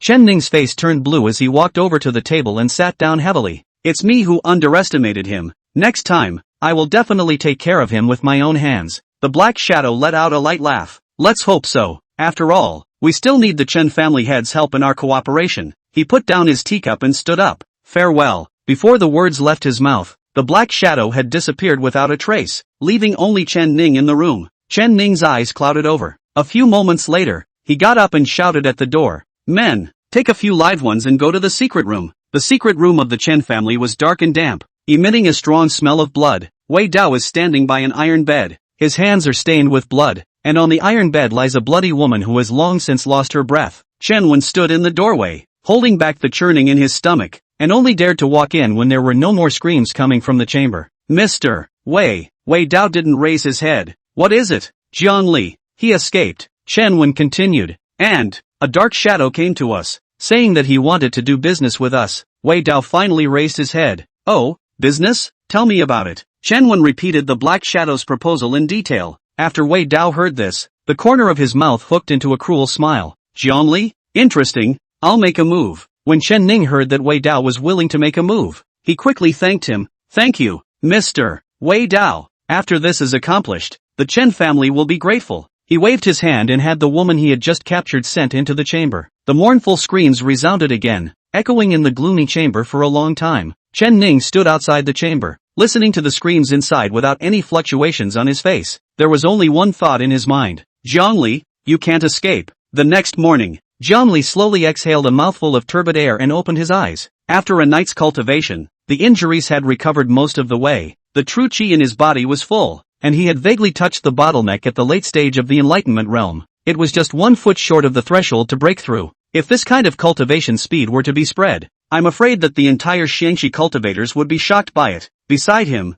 Chen Wen also woke up leisurely. Zhongli. Chen Wen's voice was weak. Zhongli nodded. How are you feeling? Chen Wen covered his chest. Still, okay, can't die. At this moment, Chen Fong's stomach grumbled, breaking the silence within the bamboo building. Chen Wen also smiled awkwardly. It seems that we all need to replenish some energy. Chen Fong scratched his head. I know there's a small restaurant nearby. I've been here before. Jiangli stood up. Let's go. Together. Two people are safer too. Chen Fong responded. And the two of them walked out of the bamboo building one after the other. Chen Fong pointed not far away. It's just ahead. Cross this path and you'll be there. The two picked up their pace and headed toward the small restaurant. When he was almost at the restaurant, Chen Fong suddenly stopped and pulled Jiangli. Wait. Chen Fong lowered his voice. Look. Jiangli followed Chen Fong's gaze, only to see that not far away, a group of people dressed in Chen family attire were walking towards the restaurant. Jiangli narrowed her eyes. It's so wrong. Chen Fong's face turned a little white. What should we do?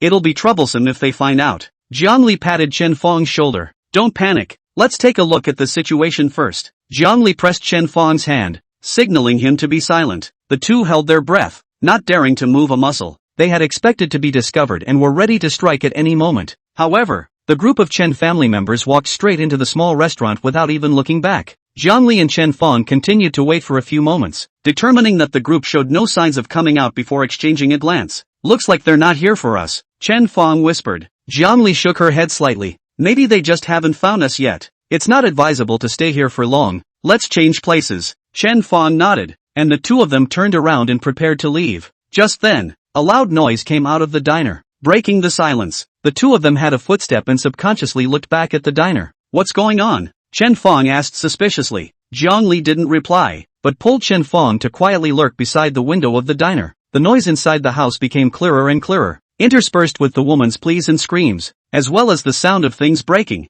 and the arrogant and domineering shouts of the Chen family. Jiangli and Chen Fong glanced at each other, both understanding the other's thoughts. Cautiously, they looked through the gap in the window and into the house. Only a few men were seen lying on the ground, dead or alive. Several men wearing Chen family costumes had a woman pinned down on the dining table and were roughly tearing the woman's clothes, with a pair of dirty hands roaming the woman's body with abandon, and foul language coming out of their mouths. The woman desperately struggled and begged, but all she got in return was even more excited maniacal laughter from the Chen family. Jiangli's fists clenched tightly as a wave of anger blazed from the bottom of her heart. Chen Fong's face also turned iron blue. Although he hadn't done any of these things, he understood what was happening in front of him meant. Current target villain, Chen Tianlong. Soul mercy value gained from killing, 200. Current target villain, Chen Jin. Killed or maybe soul mercy, 200. Without saying a word, Jiangli operated the red flame skill in his hands, and an orange flame blade instantly coalesced. He swung violently, the blade slicing through the wall, and a large hole over a person's height appeared in the wall. There was a splash of debris and dust. The few Chen family members who had been violent inside the house were startled by the sudden turn of events, and they stopped what they were doing and looked at the large hole in the wall with a stunned expression. Who the hell dares to break my good deed? A man with a face full of cross meat roared angrily, spitting in all directions. Chapter 36, Reaping Madness. Whoever it is that spoiled our good deed will have to pay the price. Another tall and thin man said viciously. One of the slightly obese men took control of a walker and lunged towards the large hole in the wall. Go and see who's messing around out there. In the next moment, a figure swept in from the cave entrance, so fast that it was almost difficult to catch with the naked eye. With a flash of cold light, the inferno blade slashed. Put! With a muffled sound, that Chen family member didn't even have time to let out a scream before he was split in half from it. Blood and internal organs spraying out. The scene was extremely bloody. Before the remaining few Chen family members could react, they only saw that their companions had already collapsed in a pool of blood, and were immediately scared out of their wits. Jiangli's movements didn't pause in the slightest. The inferno blade flipped and fluttered, taking away a life with every swing. In an instant, only the last Chen family member was left in the room. He sat paralyzed, trembling, his crotch wet. Jiangli held the inferno blade and walked towards the last person step by step. Chen Fong also walked in from the broken hole and looked at the Chen family member in the same cold manner. When the last person saw Chen Fong, he hurriedly crawled to Chen Fong's feet, hugged his legs, and cried, "Young Master Fong, save me, I don't want to die." Chen Fong recognized that this person was none other than Chen Sun, and he had some friendships in the Chen family cottage during the week. He disgustedly pulled his leg out of Chen Sun's embrace and said coldly, "Chen Sun, you'd better answer my questions honestly, or else." Chen Sun nodded his head repeatedly. "Young Master Fong, you ask, I'll definitely tell you everything I know." Jiangli walked up to Chen Sun and asked, "Say, what are you doing here?" Chen Sun shivered and spoke extremely fast. "It's Chen Ning. Chen Ning ordered us to capture the young women back." He secretly raised his eyes to look at Jiangli and realized that the other party's face didn't ease, but instead became more somber. Chen Fong frowned.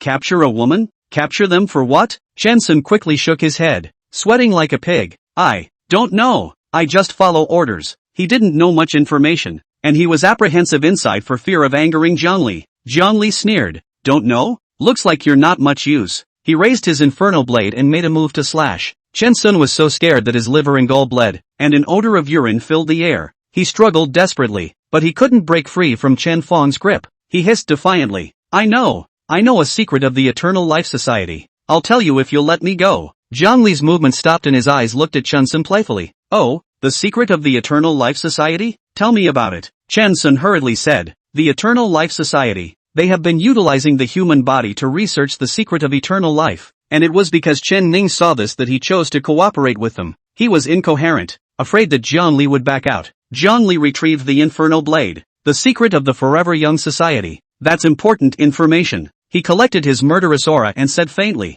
Finished? Chen Sun was like an amnesty and nodded his head in a hurry. Finished? Finished talking. You promised to spare me. Zhongli looked at Chen Sun's snotty and wretched appearance and was filled with disgust. Get lost. Zhongli's voice was icy cold. Chen Sun was as if he had been pardoned and ran towards the outside of the restaurant. He didn't dare to turn around for fear that Zhongli would backtrack. Out of the diner. He was finally free. He glanced back at the diner behind him. Damn Zhongli, how dare you scare him. When he went back to report to Chen Ning, he wanted Chen Ning to have someone come and arrest him, and he wanted Zhongli to kneel in front of him and beg for forgiveness. Chen Sun was immersed in the fantasy of revenge when he suddenly felt a coldness in his chest. He looked down, and an orange-colored inferno blade had gone through his chest at some point. The scorching flames instantly engulfed him, and he didn't even have time to let out a scream before he was reduced to ashes in the flames. Chen Fong gulped and looked at the pile of ashes on the ground that was still smoldering, and muttered, Li, I thought you were really going to let him go. Zhongli retracted the inferno blade expressionlessly,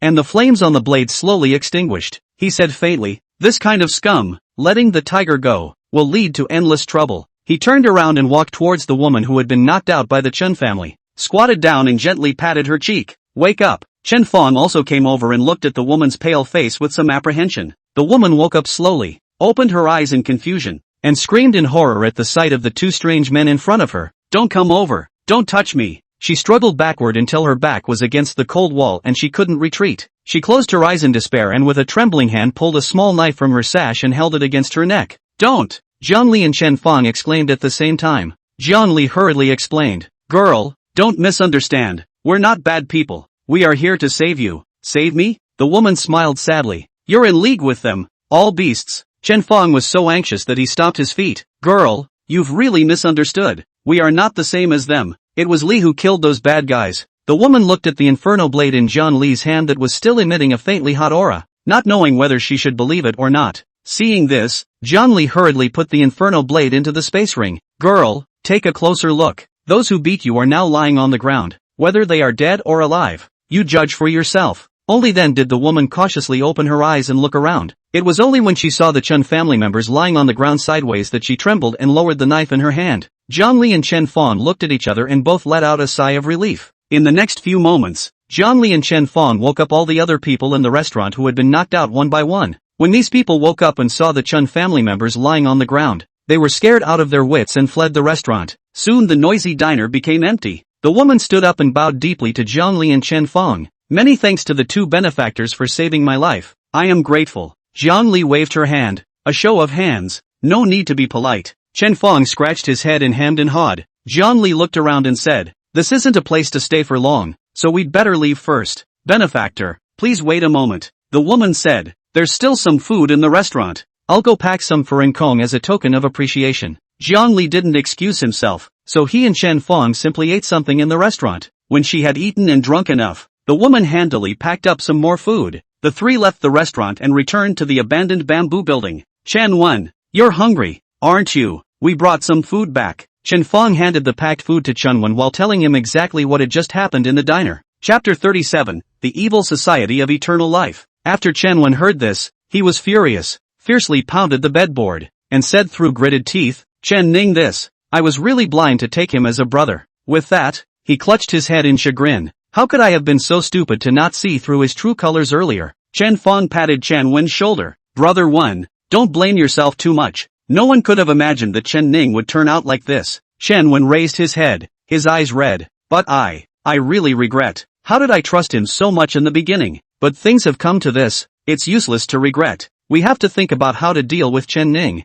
and that Eternal Life Society. Chen Fong scratched his head. Brother Li, what do you have in mind? Zhang Li's fingers gently tapped on the desktop, making a rhythmic sound. Let's gather intelligence first. Know your enemy and know yourself so that you can fight 100 battles. Chen Wen looked like he suddenly remembered something. Right. I know a Chen clan stronghold. Maybe I can find some clues there. Zhang Li and Chen Fong immediately came into the spirit. That place used to be used to imprison people who betrayed the Chen family, and only the family head and a few top brass knew about it. I overheard my father mention it once before. It might be possible to pry some news about Chen Ning and the Eternal Life Society there. It's not too late. Let's leave now, Zhang Li said decisively. Chen Wen rubbed his hands together nervously. He didn't realize that what he had overheard would come in handy now. The three of them quickly left the bamboo building and rushed towards the stronghold that Chen Wen had mentioned. The stronghold was located on the outskirts of the city, ostensibly an ordinary farm, but the trio had seen different Chen family members coming in and out more than once, and all of them looked alert and hurried. It seems like there is indeed a problem here, Zhang Li whispered. They found a secluded place to lurk and observed the estate. Time passed and the sun sank in the west. Chen Fong was a bit anxious. Li, how much longer do we have to wait? Zhang Li didn't answer, only staring tightly at the manor's gate. Suddenly, a group of Chen family members escorted a few bound women into the manor. Those women were disheveled, crying and struggling, but to no avail. Chen Fong's fists clenched violently. Zhang Li's eyes flashed. It seems we've come to the right place. Meanwhile, on the other side, Bai Susu rode her sword for 2 days and finally arrived at the Chen family village. 2 days of almost sleepless rushing had left her pale and her lips dry and cracked. Even with the aura protecting his body, it was hard to hide his exhaustion. The two guards at the entrance of the Chen clan walled city, at first, saw Bai Susu coming with her sword, and envy flashed in her eyes, but they quickly became alert and stepped forward to stop her. Who is the visitor? Bureau of Polling. Su White. Bai Susu put away her flying sword, her tone concise. The two guards looked at each other, and one of them immediately turned around and ran into the fortress to inform them. The other stared warily at Bai Su, not saying a word. Bai Susu ignored the guard's gaze and stood quietly, closing her eyes. A few moments later, Chen Ning brought a few members of the Chen clan with him and quickly greeted them. Investigator Bai has come to visit. I'm sorry to have missed you. I'm sorry to have missed you. Chen Ning's face was full of smiles, arching his hands in greeting, his gesture of enthusiasm somewhat exaggerated. Family Master Chen is polite. Bai Susu responded indifferently. Investigator White has had a hard journey. Come on in, come on in. Chen Ning respectfully welcomed Bai Susu into the Chen family cottage. Bai Su looked around, secretly surveying the area. On the surface the Chen family cottage was decorated with lights and colors, and all seemed to be welcoming her arrival. But in reality, she noticed that a number of people had hostility hidden in their eyes. She didn't move as she followed Chen Ning through a few paths to a room that was still elegantly decorated. Investigator White, please take a seat. Chen Ning attentively greeted Bai Susu as she sat down, and ordered her subordinates to serve tea and snacks. Bai Susu took the teacup, gently sipped it, and asked right to the point, where is Zhang Li? Chen Ning's face was piled with smiles. Investigator Bai, you've come at a bad time. A few days ago, we discovered the whereabouts of the Eternal Life Society. Zhang Li, took a few clansmen over to check it out, and it's estimated that he'll be back in the next 2 days. You see, you have traveled a long way. Why don't you stay in the fortress first, or you can rest and recuperate? Bai Susu didn't move to observe Chen Ning's expression, but her heart was flooded with doubts. Zhang Li will act with the Chen family? But she didn't show it on her face. Oh, where is the Eternal Life Society? Tell me the details. Chen Ning's eyes flashed. I'm not too sure about the exact location. It was Zhang Li who found the clue, saying that it was a farm on the outskirts of the city. The specifics will have to wait for him to come back before he can go into detail. He picked up his teacup and took a sip of tea as if to cover up. Bai Susu asked a few follow-up questions about the details of the Eternal Life Society, but Chen Ning dealt with them all vaguely. She also stopped pursuing the matter and only nodded faintly. In that case, then I'll be bothering Family Master Chen. Chen Ning immediately got up and enthusiastically ordered his subordinates to take Bai Susu to the guest room to rest. After Bai Susu left, the smile on Chen Ning's face instantly disappeared and was replaced by a touch of gloom. Go, send someone to keep an eye on her and report every move to me. If she dares to play any tricks, kill her on sight. By this time, there was movement near the farm. Zhang Li ordered in a low voice. It's almost time. Chen Wen, Chen Feng, you guys follow the plan. Chen Wen and Chen Feng nodded and catapulted towards the farm. The two men deliberately made loud noises in front of the farm and were verbally abusive and provocative. Soon, a group of Chen clan members angrily rushed out from inside, clamoring to teach them a lesson. Chen Wen and Chen Feng pretended to resist while fighting and retreating, luring the men away from the farm. Right at this moment, a fiery red blade light flashed. Jiang Li appeared like a ghost, and the inferno blade flipped through the crowd, screams rising and falling. However, in a moment, all of the Chen clan members who had rushed out fell in a pool of blood.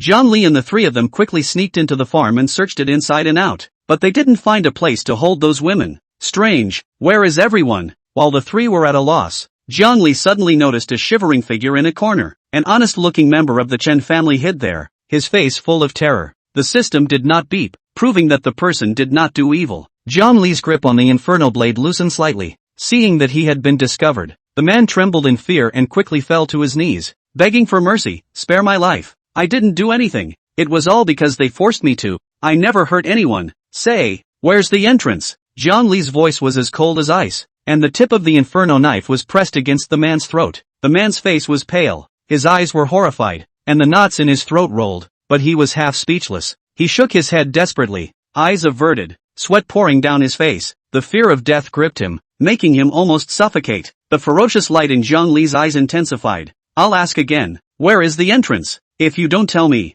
I'll kill you now. The tip of the inferno blade pushed forward another point, and a tiny bloodstain appeared on the man's skin. Chapter 38. Dare not. I don't dare. I say. The man finally broke down and reached out with a trembling hand to point to a well in the backyard of the farm. It's under that well. Jiang Li, Chen Wen, and Chen Fong looked at each other. Lead the way. The man warily led the way, guiding the three to the well. After you go down there, if I find out you dare to pull any tricks. Jiang Li's tone was chilly, and he didn't finish, but the threatening intent was self-evident. The man was scared out of his wits and nodded his head. Don't dare. Don't dare. When he finished, he rolled and fled. Li, I thought you were going to kill him. Chen Fong looked at the man's fleeing back and was somewhat puzzled. This kind of minion, there's no point in killing it. Jiang Li put away her inferno blade, her tone indifferent. Besides, we have more important things to do right now. Chen Wen nodded and took the lead in jumping down the water well. Jiang Li and Chen Fong followed close behind. The well was a narrow, damp passage, and the three followed it for about a quarter of an hour before they came to a heavy iron door. Pushing open the iron door, a strong smell and stench of blood hit him. The sight in front of them made the three of them suck in a breath of cold air. It was a dark, damp basement that held many people, men, women and children. Their clothes were ragged, their bodies were covered with wounds, and some of them were even dying. Chen Wen gritted his teeth and clenched his fists. Damn it! Chen Fong also reddened his eyes. Although he had long known that the Eternal Life Society was evil, he was still deeply shocked by seeing this scene with his own eyes. Jiang Li didn't speak, but the cold light in his eyes was more lethal than any words. He drew his inferno blade, and the flames on its blade blazed. Help! Without the slightest hesitation, the three of them rushed into the crowd and killed those watching one by one. Don't be afraid, we are here to save you. The people being held were at first in disbelief, but as they watched the guards fall one by one, they believed a few things. Thanks, thank you. Those who were rescued thanked them and then they helped each other and stumbled out of the nightmare place. Just then, a mournful scream came from the depths of the basement. The screams were getting closer and clearer. Deep in the basement, two burly Chen family members were wielding leather whips and beating a man tied to a pillar one after another. The man's back was bloody and ragged. The moment Jiang Li's three appeared,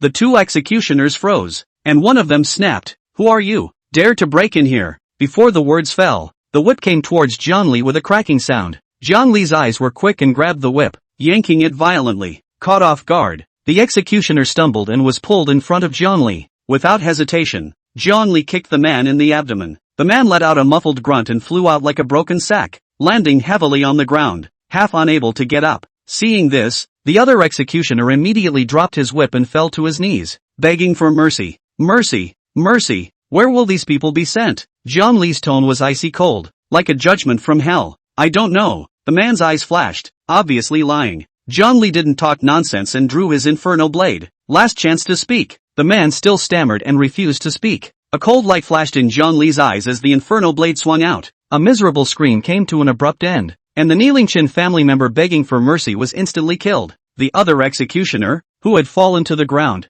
was so shocked at the sight of it that he was instantly wet at the crotch of his pants. The fear of death completely shattered his mental defenses, and he cried out incoherently, I say, they will be sent to the Eternal Life Society for experimentation. But the stronghold of the Eternal Life Society is only known to Chen Ning. Jiang Li frowned. It doesn't look like there's any more useful information to be asked from this person. He no longer hesitated, and the inferno blade swung out again, ending the man's suffering. he turned to the man tied to the post, dying. Despite the fact that the man was covered in scars, a strange energy fluctuation was faintly emanating from him. This person, not an ordinary person, but an awakened person. Zhongli untied the ropes from the man's body and fed him a healing elixir. After about half an hour, the man slowly woke up. Who are you guys? The man asked weakly. We're here to save you. Zhongli replied simply. Thank you, the man said gratefully. My name is Tianjin. I'm a local from Xiangxi. Tianjin coughed violently a few times and continued. A few days ago, I saw a group of people going around arresting people, so I stepped in to stop them,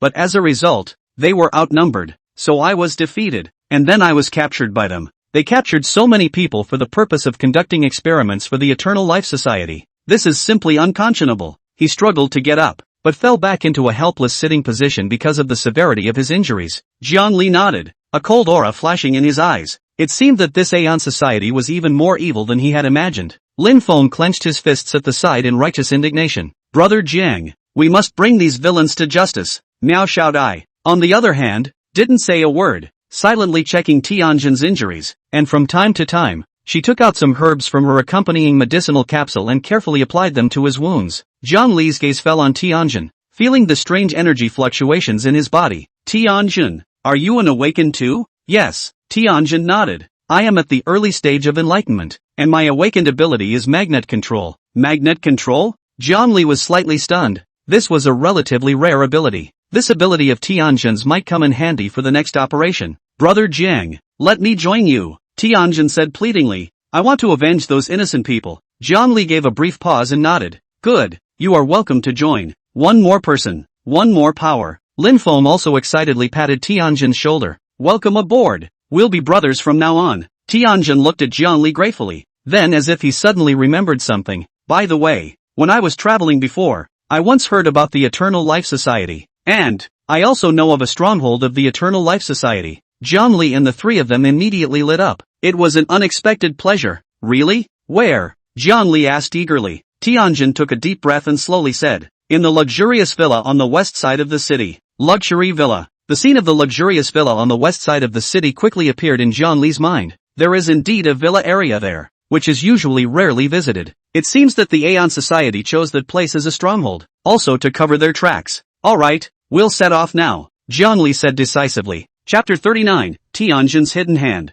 At this time, the Chen family cottage. Bai Susu had been in the Chen family cottage for 2 days. For the past 2 days, she had been walking on thin ice, a lingering sense of surveillance. Wherever she went, she felt a pair of eyes peering into the shadows. She rubbed her brow, annoyed. Baisu must find a way out of this predicament as soon as possible. A thought flashed through her mind. A cold smile curled the corners of her mouth, deliberately messing up the decorations in the room. Vases tipped over. Tables and chairs askew. A mess. What's that noise? A low voice came from outside the door. Almost the next second, the door to the room was roughly slammed open. A stocky man rushed in, looking around warily. Where are the people? It's empty. The man frowned and was about to search carefully when he suddenly felt a chill on the back of his neck. Bai Susu didn't know when she appeared behind him, and with her slender palm, she heavily slapped him on the back of his head. The man let out a muffled grunt and fell straight down. Bai Susu squatted down, took out a small porcelain bottle from her sleeve, poured out a black pill and stuffed it into the man's mouth. A few moments later, the man slowly opened his eyes, which were empty and lifeless. Baeksu whistled. The man stood up like a puppet, his movements stiff. Tell me, what has happened in Chunplan walled city recently? Bai Susu's tone was icy cold. The man replied mechanically, telling the recent strange events in the Chunplan walled city, as well as the collusion between the Chun clan and the Eternal Life Society. The more Bai Susu listened, the more gloomy her face became. She didn't expect the Chen family to be so heartless. She was very angry. She couldn't wait to rush out immediately and raze the Chen family walled city to the ground. But reason told her that now was not the time. She had to calm down. She had to figure out Zhang Li's whereabouts first. Baisu forced herself to calm down. Stand down. She waved her hand at the man. The man turned and left the room like a walking corpse. Baisu paced back and forth in the room, contemplating her next move. She decided to first lurk in the Chen village, secretly gathering intelligence and waiting for the right moment. And on the other side, the Eternal Life Society stronghold. The luxury villa stands quietly in the night. Tianjin's face paled, covering his chest, taking a few deep breaths, and reluctantly said, "This is it, the stronghold of the Eternal Life Society." Zhang Li looked around. Carved iron gates, towering Roman columns, all of which emphasized the air of extravagance. He raised an eyebrow and said in a mocking tone, "Quite the enjoyment. These villains." Chen Wen and Chen Fong were equally surprised. They originally thought that the stronghold of the Eternal Life Society would be some kind of eerie place, but they didn't expect it to be such a luxurious villa. Chen Wen couldn't help but say, "This is really unexpected." Chen Fong chimed in, "Yeah, this is too unexpected." Jiang Li didn't say anything more. He pulled out a small porcelain bottle from his pocket and poured out a pill and handed it to Tianjin. "Get well first." Tianjin received the elixir, gave Jiang Li a grateful look, and swallowed it. Jiang Li turned her head to look at Chen Wen. "Start." Chen Wen nodded and pulled out a cloth bag from his pocket, from which he took out a stiff walker. The walker's eyes were hollow and its face was gray as it slowly walked towards the villa's gate under Chen Wen's control. Inside the villa, dim lights reflected the lavish decorations. The walkers roamed aimlessly around the villa, and the hall on the first floor was empty, with only a few servants walking around sporadically. Jiang Li and the four of them sneaked into the villa silently. The bloodstains left on the walls testify to the atrocities that have been committed here. Jiang Li's eyes were cold, killing intent spreading in his heart. The four of them arrived on the second floor, and at the end of the hallway, two stocky men were talking in low voices about something with their backs to them. Current evil target, Zhao Ti Xiong. Soul mercy value gained from killing, 300. Current evil target, Kim Tae. Soul mercy value gained from killing, 300. The system's beep sounded in Jiang Li's head. Jiang Li didn't hesitate, and with a flash of his body, he appeared behind the two. A cold light flashed, and before one of them could even react, his throat was chopped off by Jiang Li's knife, and blood gushed out, staining the carpet red. The other person, Zhao Tai Xiong, stared in horror as he turned around and tried to escape, but Jiang Li was even faster, grabbing him by the collar and slamming him down hard on the ground. Zhao Tai Xiong struggled to get up, but was unable to move as Jiang Li stomped on his chest. "Where are the others?" Jiang Li's tone was icy. Zhao Tai Xiong's face turned pale and shivered. "I don't know." Jiang Li's eyes went cold, and the long knife in his hand was pressed against his neck. "Speak or die." The threat of death made Zhao Tai Xiong completely collapse. "Say, where are the others?" Jiang Li's blade pressed down a few more points, and a trace of blood flowed down Zhao Tai Xiong's neck. Zhao Tai Xiong was scared out of his wits and shouted incoherently, "It's really gone. The people have all been transferred. Just a few of us are left." Jiang Li scrutinized Zhao Tai Xiong's terrified eyes, as if judging the truth of his words. He ultimately chose to believe Zhao Tai Xiong's words. With a flash of the blade, Zhao Tai Xiong's voice came to an abrupt end. Jiang Li stood up and kicked Zhao Tai Xiong's corpse with his toes, confirming that he had completely died. He looked at Chen Wen and Chen Fong, as well as Tianjin, whose face was still pale. "Continue searching." The three nodded and spread out, continuing their search through the villa. They scrutinized every room, every corner, leaving no stone unturned. Other than spotting a few more disciples of the Winged Life Society and quickly disposing of them, there was nothing else to be found. The villa was rummaged through inside and out, and still no valuable clues were found. Jiang Li and the three of them rejoined the hall with a hint of disappointment on their faces. "Looks like this time it's going to be for nothing." Just then, Tianjin's shout came from upstairs. "Come up here, you guys, there's something here." Jiang Li and the three of them looked at each other and immediately walked quickly up the stairs. They arrived at the room where Tianjin was, and a strong smell of blood hit them. In the center of the room, a flayed corpse was lying there, bloody and miserable. Jiang Li's three faces changed, and their stomachs flipped. This is too cruel." They looked at the sight in front of them in shock and forgot their words for a moment. And just then, Tianjin quietly retreated behind the three. He slammed his palm into the ground. Boom! With a loud bang, the ground instantly shattered, and Jiang Li's trio was caught off guard and fell straight down. "Ha ha ha!" Tianjin's arrogant laughter echoed through the room. Jiang Li and the three of them fell heavily into the basement, and a huge iron cage descended from the sky, trapping them firmly. Jiang Li reacted swiftly, immediately condensing the orange inferno blade and slashing fiercely at the iron cage. Clang! There was an ear-splitting clash of metal and sparks flew. However, the iron cage did not budge. Jiang Li's face sank. This iron cage, surprisingly, is so sturdy. Chapter 40, so it's Chen Lianqing. Between the cracks of the iron cage, Tianjin's face carried a mockery. "Don't waste your efforts. This is a specially made magic weapon cage. Just with the cultivation of a few of you at the Enlightenment realm, you want to split it? Delusional." Chen Wen looked at Tianjin angrily. "Why are you doing this? We have no grievances with you." Tianjin let out a loud, shrill, ear-splitting laugh. He grabbed the top of his head with both hands violently, and with a forceful tear, he actually tore himself alive into two halves. Blood spattered and the sound of flesh tearing was sickening. Jiang Li, Chen Wen, and Chen Fong were dumbstruck, forcing themselves to endure the discomfort in their stomachs. In the center of the two pieces of Tianjin, a slightly demonic face was revealed. He casually tossed the human skin in his hand aside. Tianjin? That's just a name I made up. My name is Chen Lianqing, and I am an awakened. Chen Lianqing licked his lips. Disguising as someone else is such an interesting ability, isn't it? As soon as the words fell, Chen Ning's figure appeared at the entrance of the basement, and he looked at the three people trapped in the cage with a smug expression. How was it, Zhongli? It doesn't feel good, does it? In the end, you still ended up in my hands. Chen Ning walked to the edge of the cage and looked at Zhongli condescendingly. From the moment you stepped into the Chun clan walled city, all of this was a setup by me, in order to lure you here. Chen Lianqing and Chen Ning looked at each other and laughed, their laughter echoing in the basement, making it seem particularly eerie. Chen Wen clenched his teeth and roared, Chen Ning, sooner or later, you'll get your comeuppance for doing so many things that hurt the heavens and the earth. Chen Ning's laughter became even more rampant. Retribution? You guys are afraid that you won't see that day. I will send you all to the Eternal Life Society and have them experiment on you as living beings. Zhongli didn't say a word. His face was terribly gloomy. Chen Lianqing walked up to Zhongli and smiled grimly. How does it feel to be poisoned by a corpse? Is it that you don't even have the strength to move a finger now? He clapped his hands, and several members of the Chen clan walked over, holding special magic ropes in their hands. Chen Lianqing commanded, tie them up and send them to the Eternal Life Society. At this time, Bai Susu, who noticed the abnormality, was pacing back and forth in the room of the Chen family cottage, jumping up and down all the time. There seemed to be a lot fewer people in the cottage today, and the atmosphere was extraordinarily eerie. She jerked to a halt and walked over to the bed, lifting the covers with one hand. At the bottom, the man from the Chun clan village who was under her control was cowering, his eyes filled with fear. What's been going on in the fortress lately? Why are there so many fewer people? Bai Susu's tone was icy cold. The man shivered and replied, I don't know. The family had only told me to keep an eye on you. Bai Su frowned. It doesn't look like there's any useful information to be asked from him.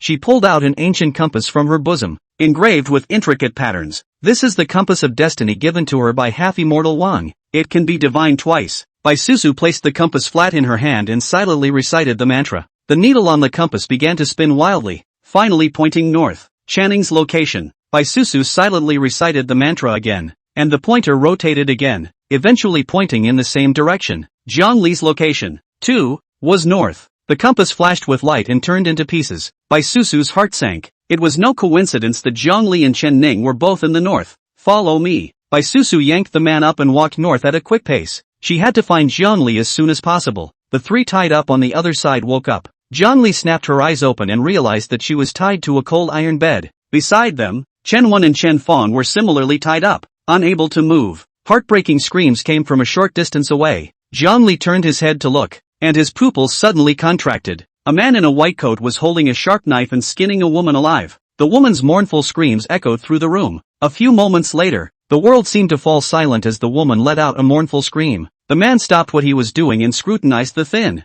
blood-stained human skin in his hand, a satisfied smile on his face. He held the human skin up to the light like a work of art, scrutinizing the textures on it. Noticing Jiang Li's gaze, the man let out a soft eep, then took the human skin in his hand and walked over to Jiang Li, being poisoned by a corpse and still being able to wake up so quickly. It's a bit interesting. He shook the human skin in his hand. How's that for craftsmanship? Jiang Li stared at the man dead on, anger burning in his eyes. You're the man from the Eternal Life Society? The man set the human skin aside and gently wiped the knife in his hand with a white cloth in a skillful motion. Guess what? He looked at Jiang Li. Your human skin. It must be great to peel it off. A chill ran straight from the soles of Jiang Li's feet to the top of her head. He struggled violently, the chains clattering, but he still couldn't break his bonds. The man seemed to enjoy Jiang Li's fear as he let out a soft laugh. Don't rush. You have to save it for the end. Let your companions enjoy the process first. He turned his head towards Chen Wen and Chen Fong, his eyes full of provocation. Just then, Chen Ning walked in. With morbid excitement on his face, he rubbed his hands together and said, I've long wanted to try what it's like to skin a human. These two are my people,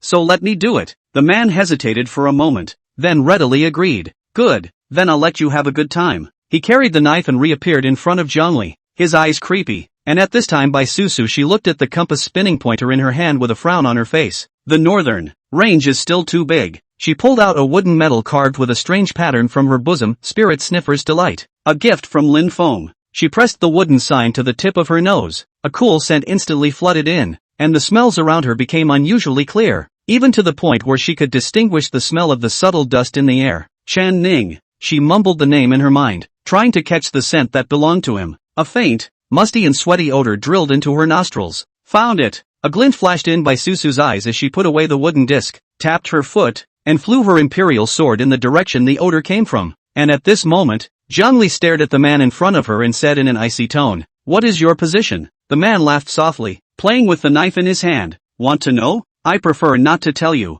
Zhongli cursed in her heart, but she had to continue speaking. "What exactly does the Eternal Life Society want to do? You'll find out soon enough." The man finally spoke. "My name is He Xian, an elder of the Eternal Life Society. As for the purpose of the Eternal Life Society, you'd better not bother. No one will come to save you." Chapter 41, Fighting Again. Black Xian's eyes were filled with teasing as he slowly raised the knife in his hand, the tip of the knife aimed at Zhongli's chest. "Your skin looks great." Zhongli's heart sank hard. He Xian's blade slowly fell, and Zhongli closed her eyes. Boom! Suddenly, there was a loud, deafening bang. The entire basement shook violently. Boom! After the loud bang, dust flew up, debris and wood chips erupted everywhere, and a huge crack appeared in the basement wall. Chen Lianqing fell in from the crack in a sorry state, blood flowing from the corner of his mouth. It was Baisu who entered with her imperial sword. She saw Zhongli tied to an iron bed and blood everywhere. She blushed. Zhongli, at a glance, she saw the knife glittering with cold light in He Xian's hand,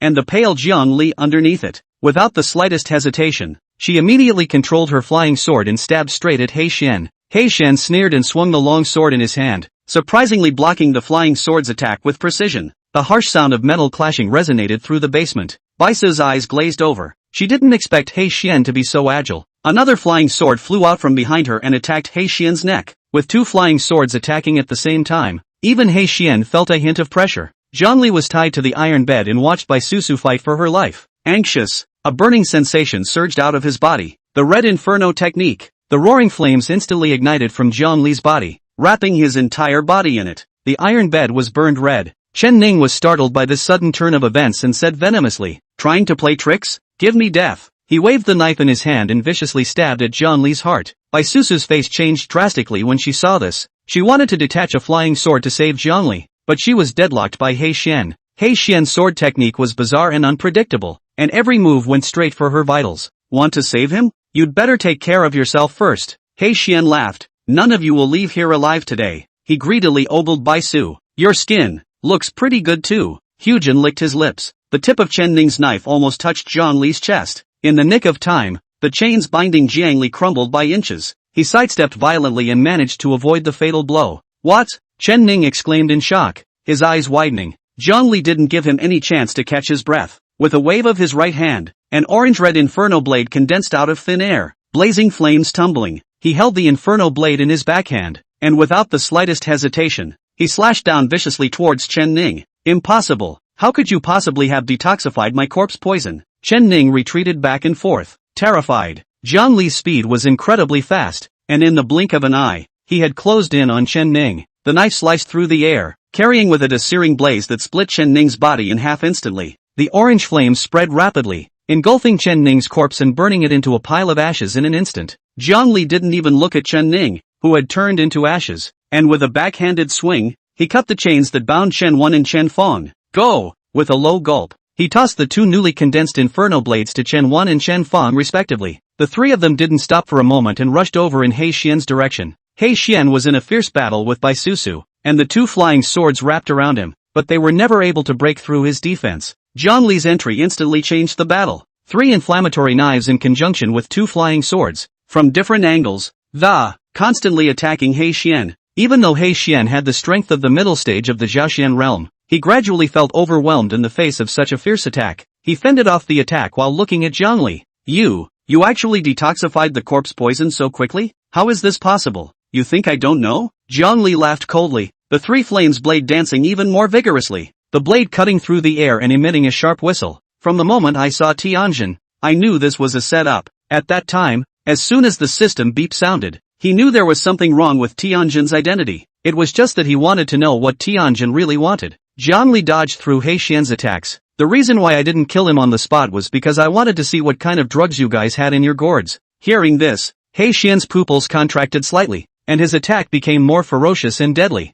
Zhongli violently swung out a blade, forcing He Xian back. "The only thing I didn't expect was, Zhongli paused, her gaze turning to Bai Susu, who was to the side. That you would show up. Bai Susu's heart pounded as her and Jiang Li's gazes met in the air. What does he mean by that? He Xian's face was horribly gloomy. He didn't expect his plan to have been recognized by Jiang Li long ago. He roared in anger and pounced on Jiang Li once again, his moves even more vicious. Although Jiang Li was strong enough to cross levels, there was still a huge gap between the condensed Xian realm and the enlightened realm. Soon, several wounds appeared on his body, and blood dripped down the blade. Seeing that he was injured, Chen Wen and Chen Fong gripped the inferno blade in their hands tightly and anxiously watched the fierce battle. They wanted to help, yet they clearly knew that with their strength, they could not intervene in a battle of this level. And at this moment, He Xian once again provoked Jiang Li. You think you're the only one who can bluff? He Xian let out a sardonic laugh. Both his palms came out, a powerful astral wind directly attacking Jiang Li's face. I already knew that your kid was stalling for time, but unfortunately, you won't be able to stall for much longer. The two men's fists and palms clashed with a deafening roar, and the walls around them shattered. The two of them, Chen Wen and Chen Fong, worked together to free the last woman in captivity. Move! Get out of here! Chen Fong urged. The two had just returned to their room when they were stunned by the sight before them. The room was almost leveled to the ground, and Jiang Li and He Xian were fighting. Although Jiang Li was at a disadvantage, his moves were powerful, forcing He Xian to respond with his full strength. Chen Wen noticed Bai Susu on the side. Her face was pale and a large amount of blood was hanging from the corner of her mouth. Obviously she had suffered a considerable amount of injuries. He made a snap decision and pulled Chen Fong up. Take Miss Bai out of here first. Chen Fong nodded and helped Bai Susu up. The battle between Jiang Li and He Xian continued, both of them covered in wounds and dripping with blood. He Xian looked at the wounds on his body and was enraged. Damn brat! How could he hurt me? He struck even more viciously. His moves were deadly, and the wounds on Jiang Li's body grew more and more, and the trace, if any, of the sorcerer god's aura gradually weakened. I'll see how long you can hold out. He Xian laughed maniacally. When the aura of the sorcerer god completely disappears from your body, that's when you'll die. Jiang Li's heart sank. What He Xian said was true. The sorcerer god's breath was his greatest dependence, and once it disappeared, he would have no chance of winning. He clenched his teeth and violently thrust the three inferno blade into the ground, his hands rapidly forming seals. The three-colored faceplate emerged, and a powerful force surged out from within him. All of his abilities were greatly enhanced in this moment. Want to kill me? It's not that easy. Jiang Li roared angrily and charged at He Xian once again. He Xian was startled by this sudden change. He didn't expect Jiang Li to have such an undercurrent. The two of them once again exchanged fierce blows. Their moves were hard, and they made earth-shattering noises. Chapter 42 Chen Wen sacrificed. After seeing Jiang Li's condition, Bai Susu struggled to stand up. I'm not leaving. I'm going to stay and help Jiang Li. I'm not leaving. Chen Wen and Chen Fang both froze. This woman,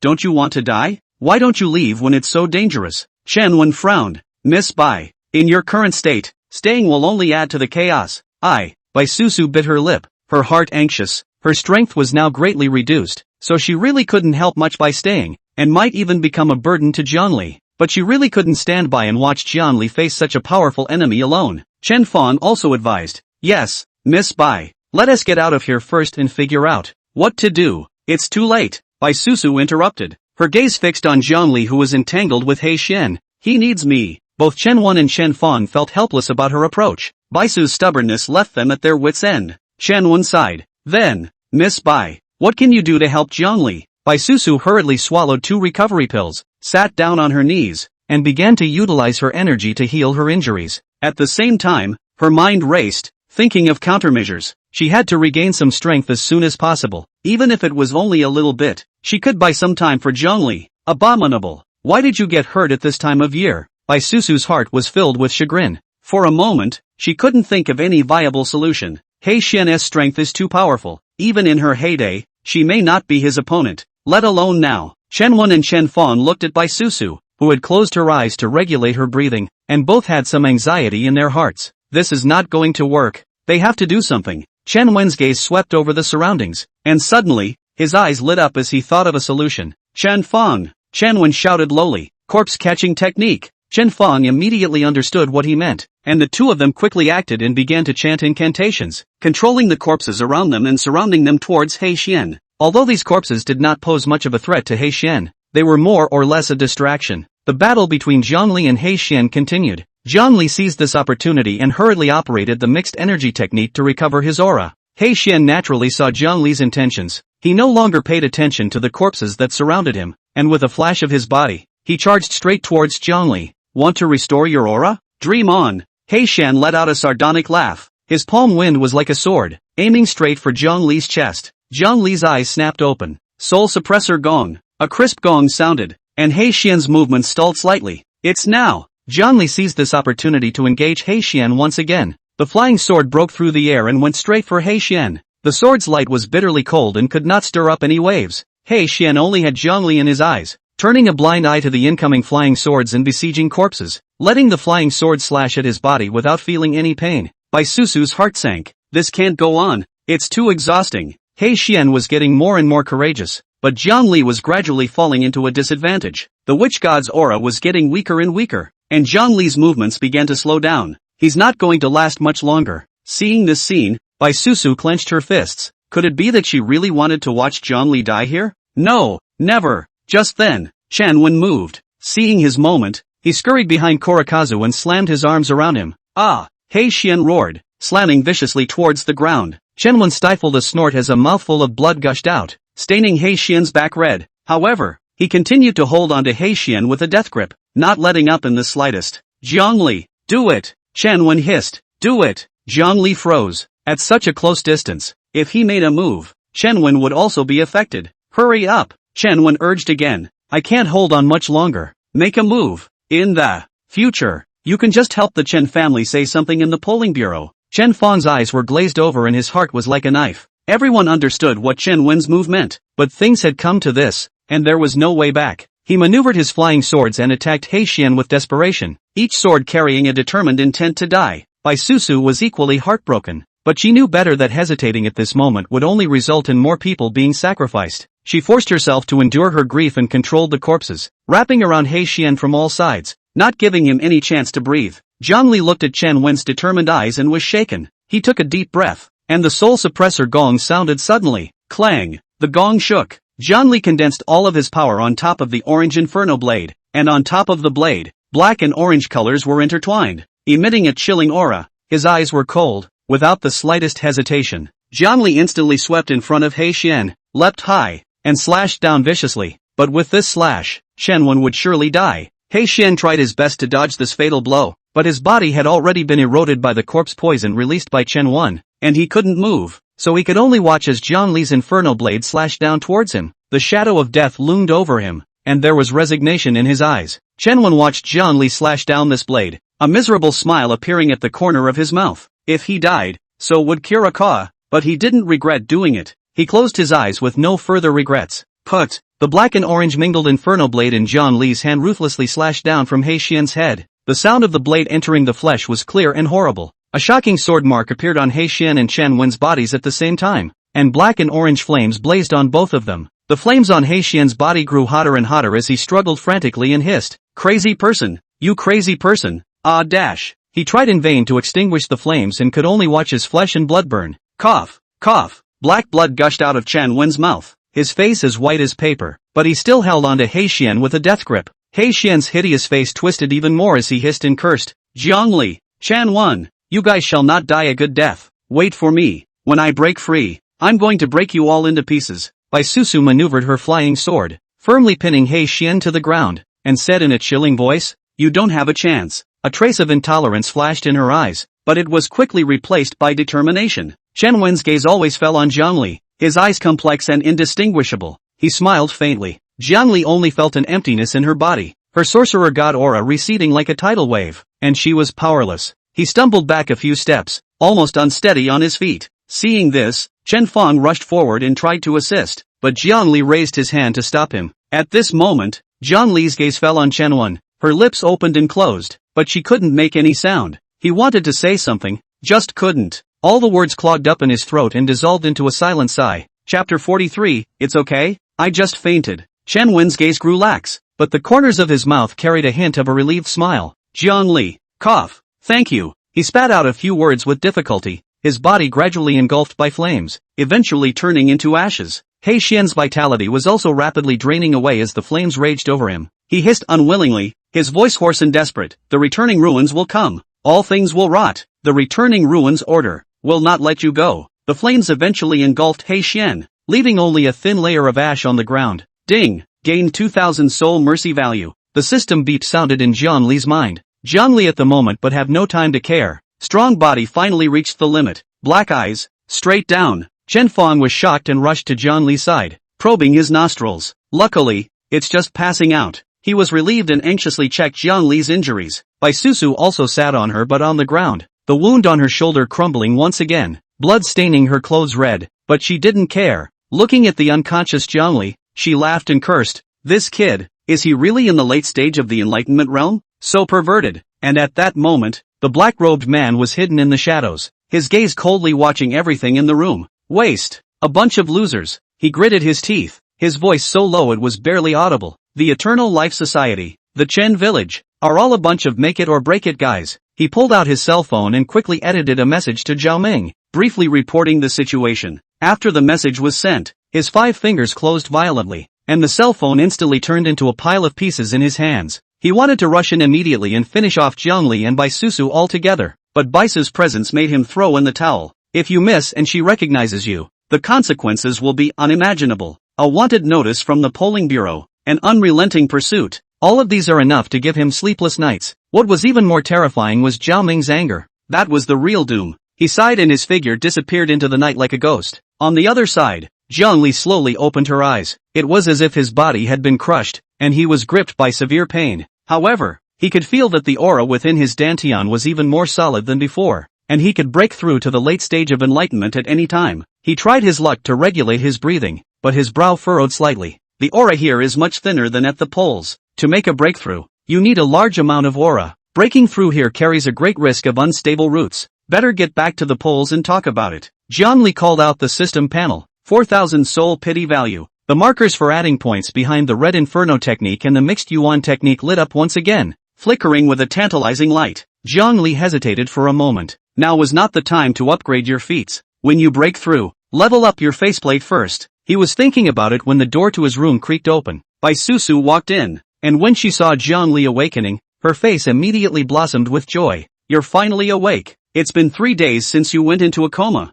so I've been worried sick. 3 days? Jiang Li was a bit surprised, not realizing that he had been unconscious for so long. How is your injury? Bai Susu's tone carried some concern. Jiang Li forced herself to endure the pain and shook her head slightly. It's not in the way. Chen Jiazhai, how is it now? Bai Su sighed, her tone a little complicated. Chen Jiazhi, 3 days ago I notified the polling bureau. They will send a commissioner over to deal with it. I guess they'll convict based on the degree of involvement in the Eternal Life Society. Right now, it's temporarily managed by Chen Fong. Jiang Li nodded, suddenly remembered something, his complexion dimmed. Chen Wenhe. Bai Susu noticed Jiang Li's change in demeanor and immediately changed the subject, reaching out to poke Jiang Li's chest. I say are you a pervert? How long has it been since you became an awakened? And your strength is so perverted? TSK, it's true that people are more angry than people. Jiang Li was stunned by her sudden movement, then smiled helplessly. The brief silence between the two was broken and the atmosphere lightened. You fought me for a while before Jiang Li remembered something like that and asked, by the way, why did you come to Chen Family Village? Only then did Bai Susu narrate the whole story,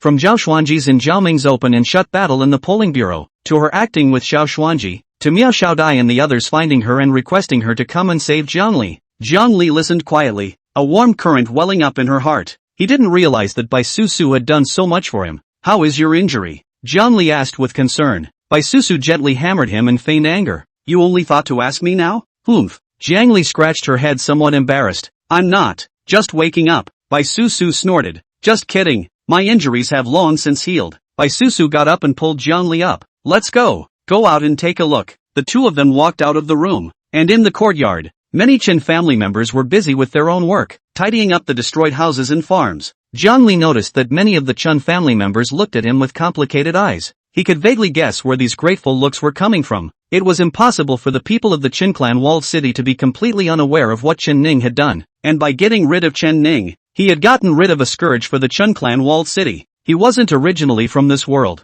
but for various reasons, he was involved in these rights and wrongs. He glanced at Bai Susu beside him, and an inexplicable peace of mind suddenly surged in his heart. Perhaps he was not alone in this strange world. Bai Susu seemed to sense Jiang Li's mood swings and gently held his hand, giving him an encouraging look. At this time, a woman from the Chun family cottage held a child and timidly walked to Jiang Li. Mr. Jiang, thank you. Her voice was soft, but tinged with genuine gratitude. More members of the Chen family also gathered around to express their gratitude to Zhongli. Zhongli pondered for a moment, and was about to say something, when several Chen family members suddenly rushed forward, and plopped several times, kneeling on the ground, kowtowing to Zhongli. The sudden move made Zhongli startled, subconsciously taking half a step back, her face full of doubt. Bai Susu also froze, her eyes full of surprise as she turned her head to Zhongli. One of the Chen family members choked up and spoke. Mr. Jiang, great kindness is unforgettable. You saved us. Another member of the Chen family also added excitedly.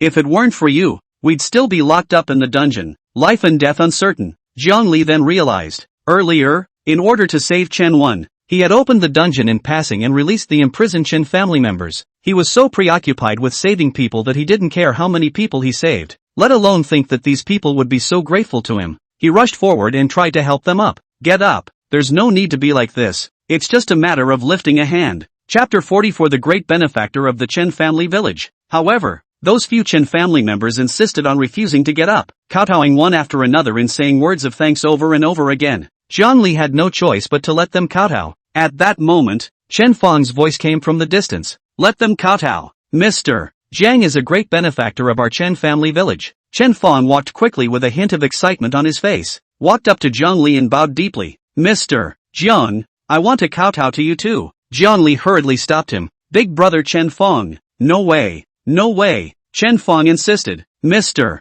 Jiang, you killed that evil thief Chen Ning, and helped us eradicate the stronghold of the Eternal Life Society, allowing the Chen family village to return to the right path. We will never forget your great kindness. After those few Chen family members kowtowed and left, Chen Fang brought Zhongli and Bai Susu to the hall. With a solemn expression, Chen Fang once again bowed to Zhongli and Bai Susu, and again expressed his gratitude to the polling bureau. He paused and continued. Mr. Jiang, Miss Bai, in order to express our gratitude from the Chen clan walled city, we would like to invite the two of you to go to the treasure trove and pick out a magical artifact as a token of our appreciation. Chen Fang pushed open the heavy stone door, which was piled up with gold and silver jewelry, a wide array of antique paintings and calligraphy, and many various magical artifacts emitting a faint spiritual light. Zhongli and Bai Susu couldn't help but hold their breath. This was too much, sparing Bai Susu's extensive knowledge. She was also shocked by the sight before her. This, Zhongli muttered. It's just a huge treasure. Even Chen Fang was somewhat unable to move his eyes at the moment. He coughed lightly to hide his outburst.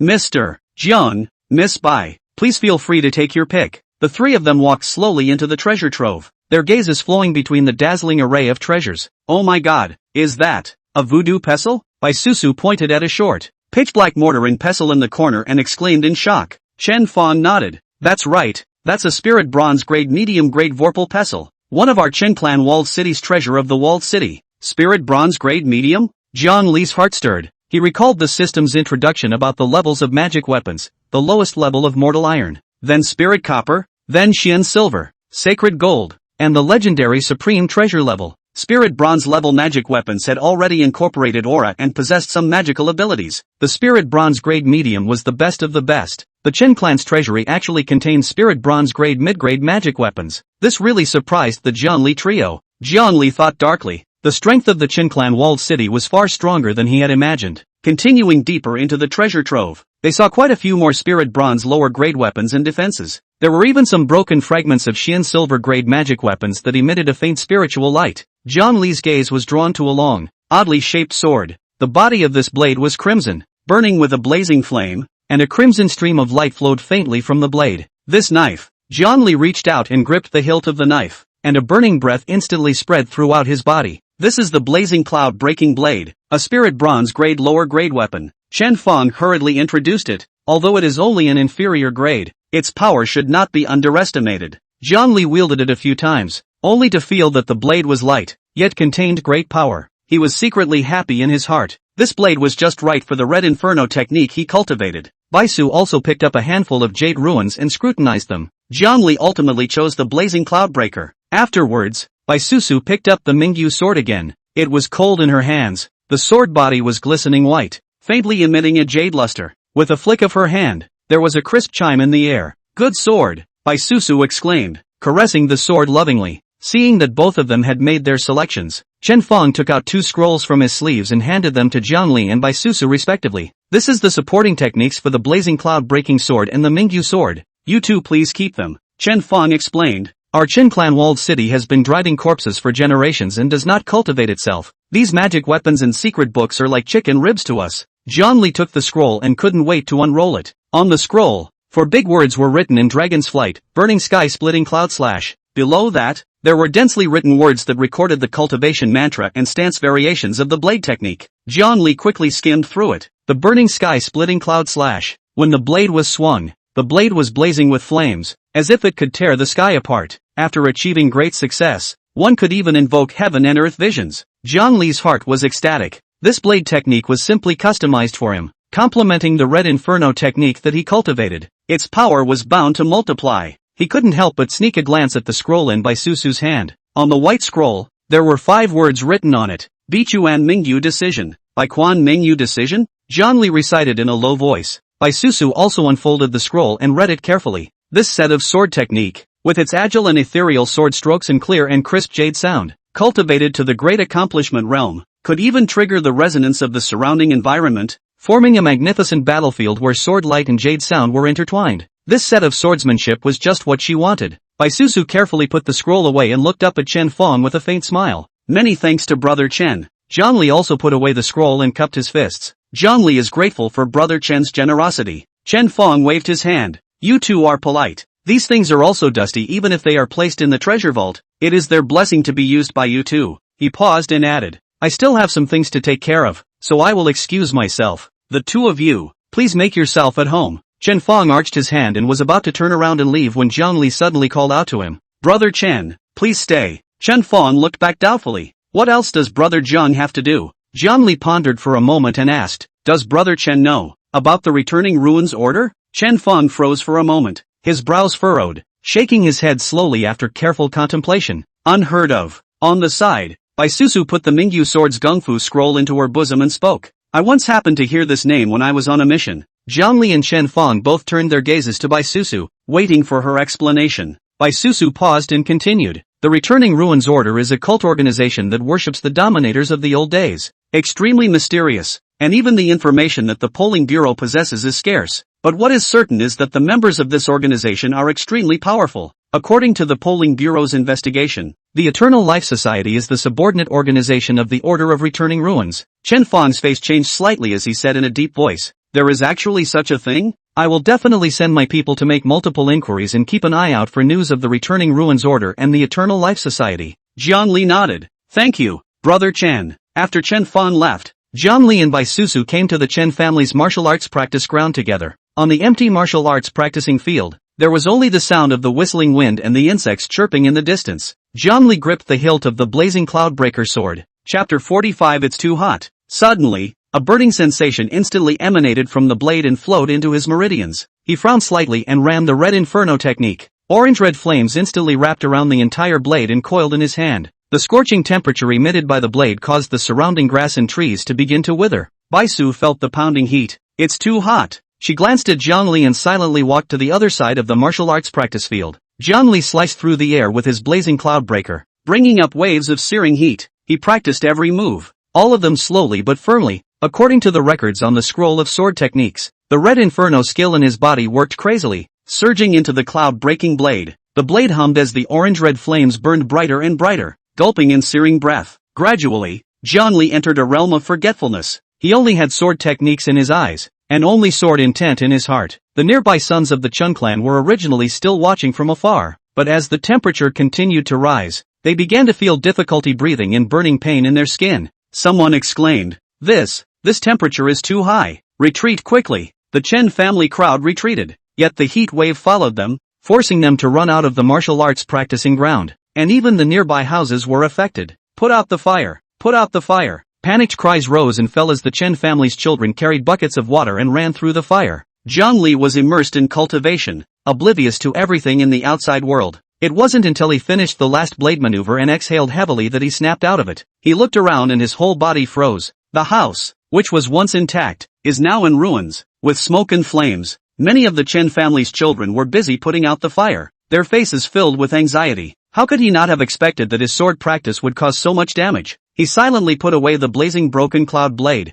his heart both shocked at the blade's power and guilty for the damage he had caused. At that moment, a clear chirp cut through the sky. A turquoise sword light descended from the sky and landed steadily in front of Zhang Li. Bai Susu floated in with her feet on the Mingyu sword. She couldn't help but smack her lips a bit even as she looked at the mess in front of her. Zhang Li, you're practicing too much, aren't you? Zhang Li scratched his head and said in embarrassment. Sorry, I was too mesmerized by the practice and completely missed the situation around me. Just then, Chen Fong hurriedly arrived. His face became very ugly when he saw the burned houses. Zhang Li hurriedly stepped forward to explain. Brother Chen, I didn't do it on purpose. I can compensate. Chen Fong waved his hand. These are trivial matters. I'll just have someone repair it later. The people from the polling bureau are here. Zhang Li and Bai Susu exchanged glances and followed Chen Fong to the entrance of the Chen family's fortress. At the entrance of the Chen family walled city, in the open space paved with green stone slabs, several members of the Chen family were pacing back and forth uneasily. The three waited in silence. Chen Fong was frowning, obviously preoccupied.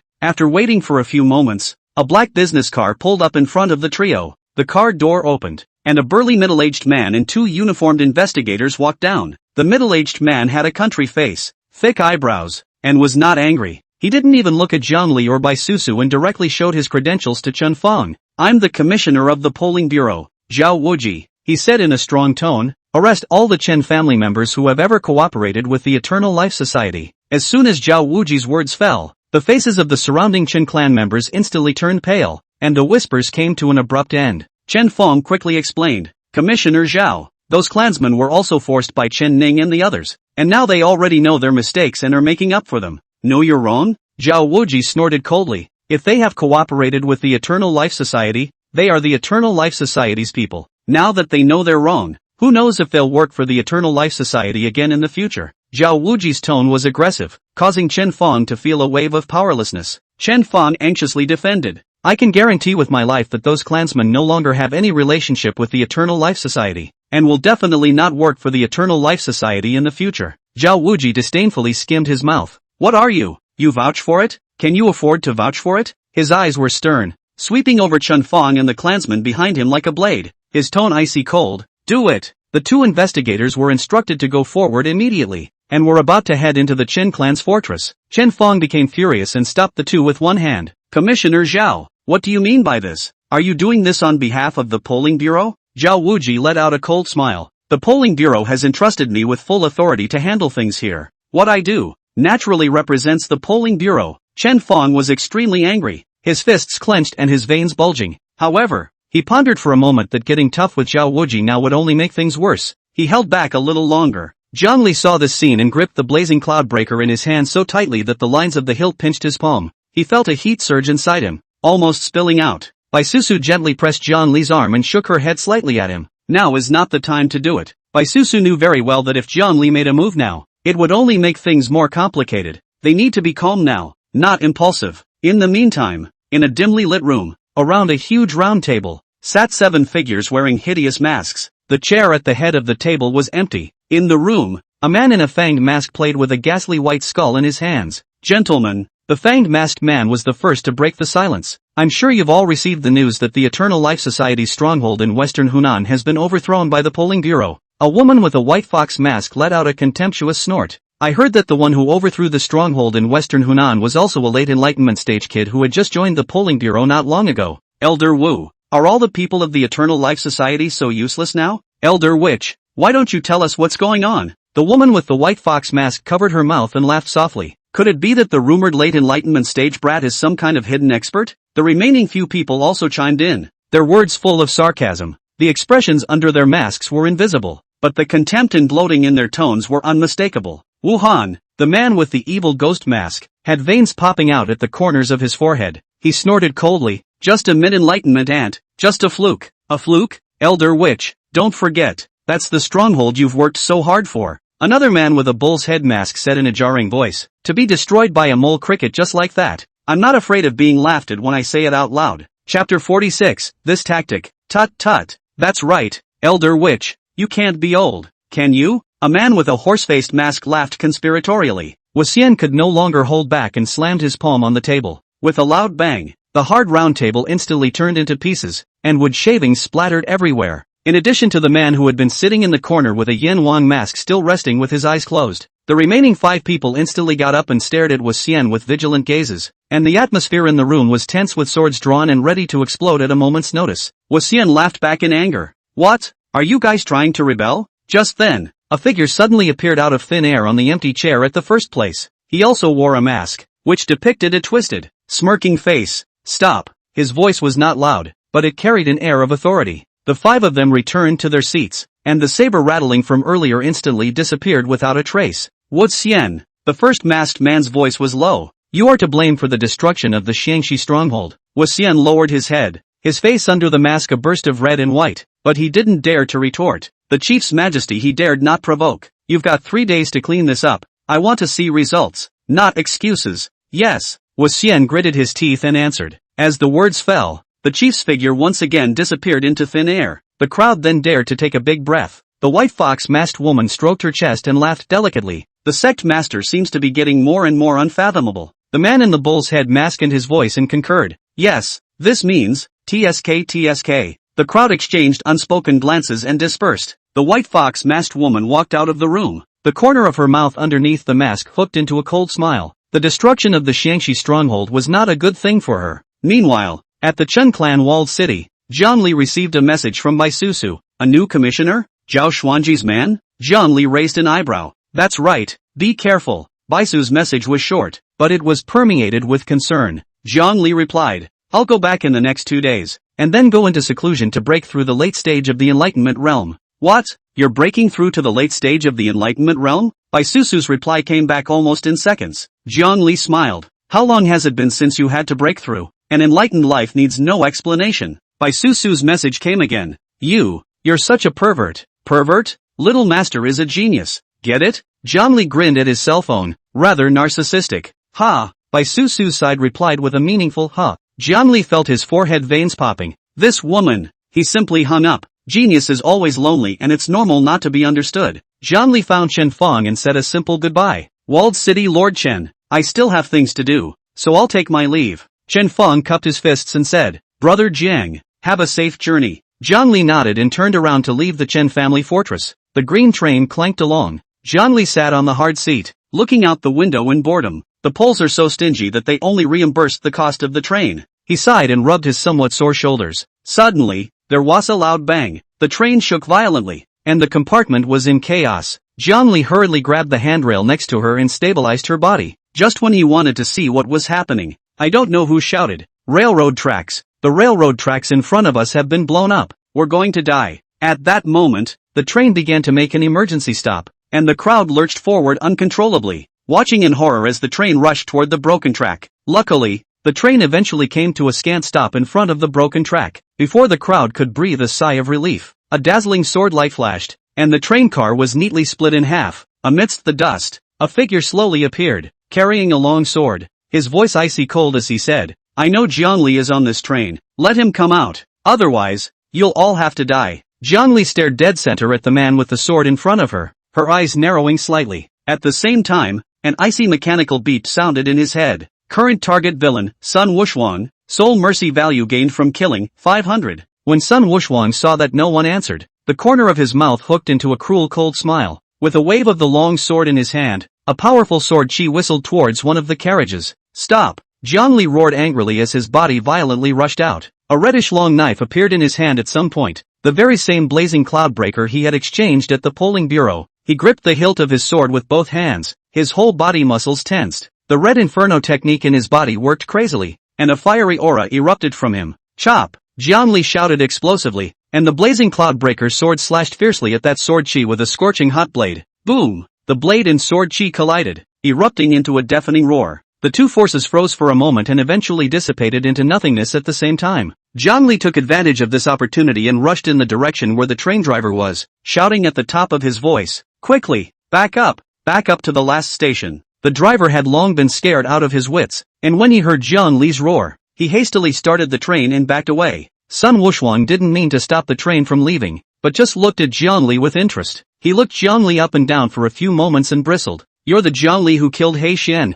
Zhang Li combed the chi and blood that was churning in his body and asked coldly, Are you from the Eternal Life Society or the Returning Ruins Order? There's no need for a dying man to know so much. Sun Wuxuang shrugged his shoulders, his tone filled with disdain. Before the words fell, his figure disappeared like a ghost. The next moment, a cold light flashed, and the longsword was already stabbing at Zhang Li's throat. So fast. Zhang Li's heart was in awe. He didn't dare to be the slightest bit careless. His feet shifted in pace, narrowly avoiding the sword. He swung the blazing cloud breaker sword, and the blade carried a blazing flame as it chopped at Sun Wushwang. Sun Wushwang snorted coldly. The long sword in his hand danced like the wind, blocking all of his attacks. The two of them went back and forth, swords and shadows, fighting as one. A moment later, Sun Wushwang suddenly leapt backward and pulled away from Zhang Li. He looked at Zhang Li with a disdainful expression and snorted. That's all the strength you have? How could you kill He Xian? He shook his head, his tone filled with mockery. It seems that waste of a man, He Xian, really did not die unjustly.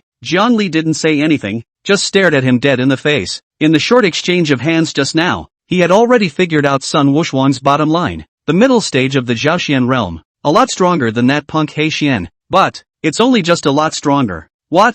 Not speaking? Are you scared, silly? Seeing his silence, Sun Wushwang thought that he was afraid, and the mockery at the corner of his mouth intensified. Chapter 47, come on, let's see how much weight you really have. Then, with a swish, he pulled out a silver-colored spear from his back. It would be your honor to die under my thunderbolt. Zhang Li snorted coldly and similarly pulled out the blazing cloudbreaker with a choking sound. Come on, let's see how much weight you really have. Zhang Li let out a low growl and took the lead in the attack. His foot slammed down, and his entire body rushed towards Sun Wushwang like an arrow off the string. The blazing cloudbreaker in his hand slashed down fiercely with the sound of whistling wind. A few moments of surprise flashed through Sun Wushwang's eyes, obviously not expecting Zhang Li to dare to take the initiative. He let out a cold laugh and shook the lance in his hand, stabbing at Zhang Li's blade. Clang! The swords and spears collided, erupting into ear-piercing sounds of gold and iron. The two touched and then instantly tangled together again. Swords and spears were as fast as lightning, dazzling people. Kind of funny. After exchanging hands for 10 rounds or so, a flash of condensation flashed through Sun Wushwang's eyes. He realized that Zhang Li's strength was a few points stronger than he had expected. Zhang Li was equally bad. Sun Wushwang's shots were tricky and vicious, and if he was not careful, he would be stabbed in the vitals. After another hard collision, both of them retreated a few steps each. Zhang Li's chest rose and fell slightly, and fine beads of sweat oozed from his forehead. Sun Wushwang's face was also a little pale, and the hand holding the gun was vaguely painful. Not bad, actually able to fight me to a draw. Sun Wushwang slowly spoke. It seems that I underestimated you before. He paused, and his eyes became stern. But next, I'm going to get real. It is your good fortune to die under my Sun Wushwang's full force. Before the words fell, a crackling sound suddenly erupted from his body. Only a tiny arc of electricity could be seen jumping across his body, flashing with a piercing light. This is the thunder method? Zhang Li's pupils shrunk violently, and warning signs went off in his heart. Sun Wushwang's aura, at this moment, steeply increased several times. His speed was even faster to the extreme,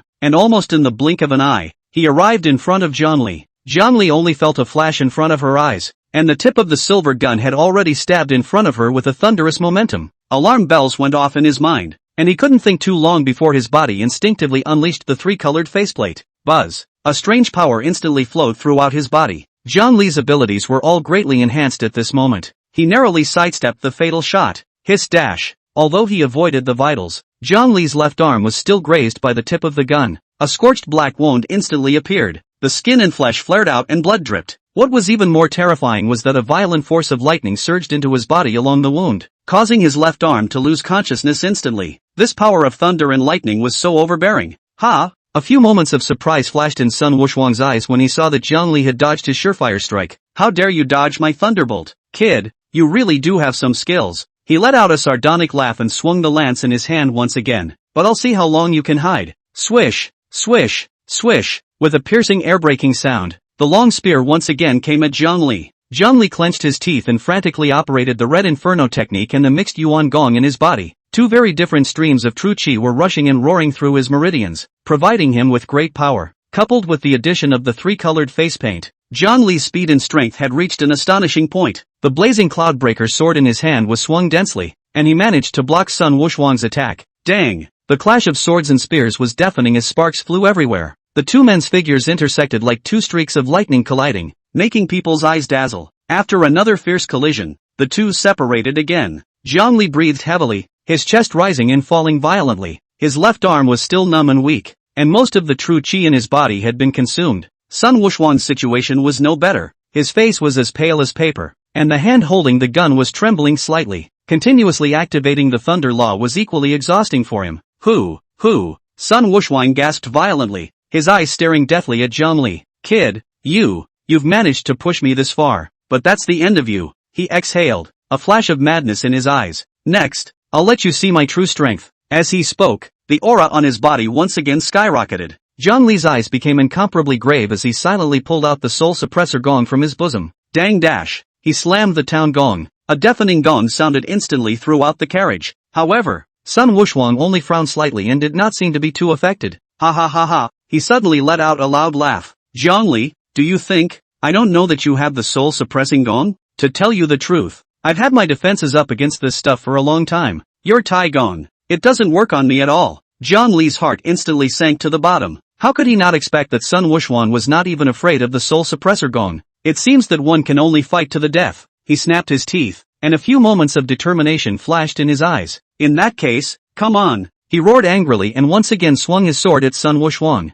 A fierce smile flashed across Sun Wuxuan's eyes, and with a shake of the long spear in his hand, he met them. Just at the moment when the two were about to collide again, Zhang Li suddenly sold a break on purpose. His figure gave a slight lurch, as if his true chi was failing him. Seeing this, Sun Wuxuan's heart was overjoyed. Without hesitation, he seized this opportunity and stabbed Zhang Li's chest with the lance in his hand. However, just in the nick of time, Zhang Li suddenly bellowed, "Burning sky-splitting cloud slash." As the words fell, the blazing cloud-breaker blade in his hand abruptly erupted with 10,000 lights. The blazing blade light carried the might to burn everything, ruthlessly slashing at Sun Wuxuan. Catching dash. With a crunching sound, the long spear in Sun Wuxuan's hand was actually directly split into two by this terrifying blade. Zhang Li still attacked unabated as he wielded his long sword and ruthlessly slashed at Sun Wuxuan's body. Put! Blood gushed out as Sun Wuxuan's body was split in half. Immediately afterward, orange flames surged out from the blade's awnings, instantly engulfing the remnants of Sun Wuxuan's body. Sun Wuxuan's body quickly turned into ashes in the flames and dissipated into the air. Kill target, Sun Wuxuan.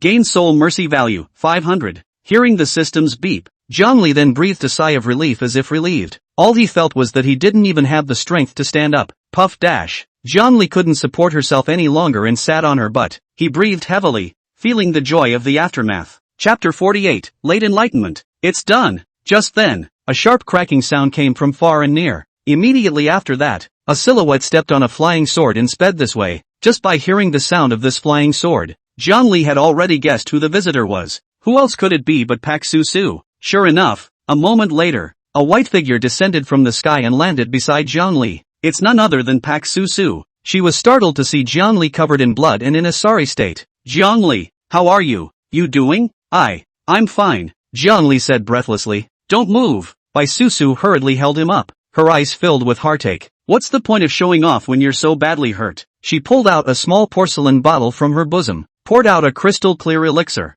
and fed it to Zhang Li. What kind of elixir is this? Zhang Li felt a cool breath flow into her body, and the pain in her body suddenly lessened. Rejuvenation pill, Bai Su said softly. It can quickly recover from injuries and replenish chi and blood. Zhang Li let out a long breath, barely bracing himself and leaning against the carriage wall. Su, what brings you here? Bai Su gave him a blank look without any good humor. Still have the nerve to ask? The polling bureau received a message that an awakened person attacked the train. I thought that you guys are on this train, so who else could the attackers target but you? I didn't rush to talk to Director Zhao and then hoofed it over here. Bai Su's voice carried a few moments of fear. Luckily, this place is not too far away from the Bureau of Public Opinion. If I had come one step later, and you had run into a powerful character, your life would have been accounted for here. Zhang Li let out a bitter laugh, and his heart was also in a state of fear. At that moment, a loud roar suddenly came from overhead. Zhang Li looked up and saw a helicopter hovering above the two. Zhang Li, we were sent by Director Zhao to pick you up.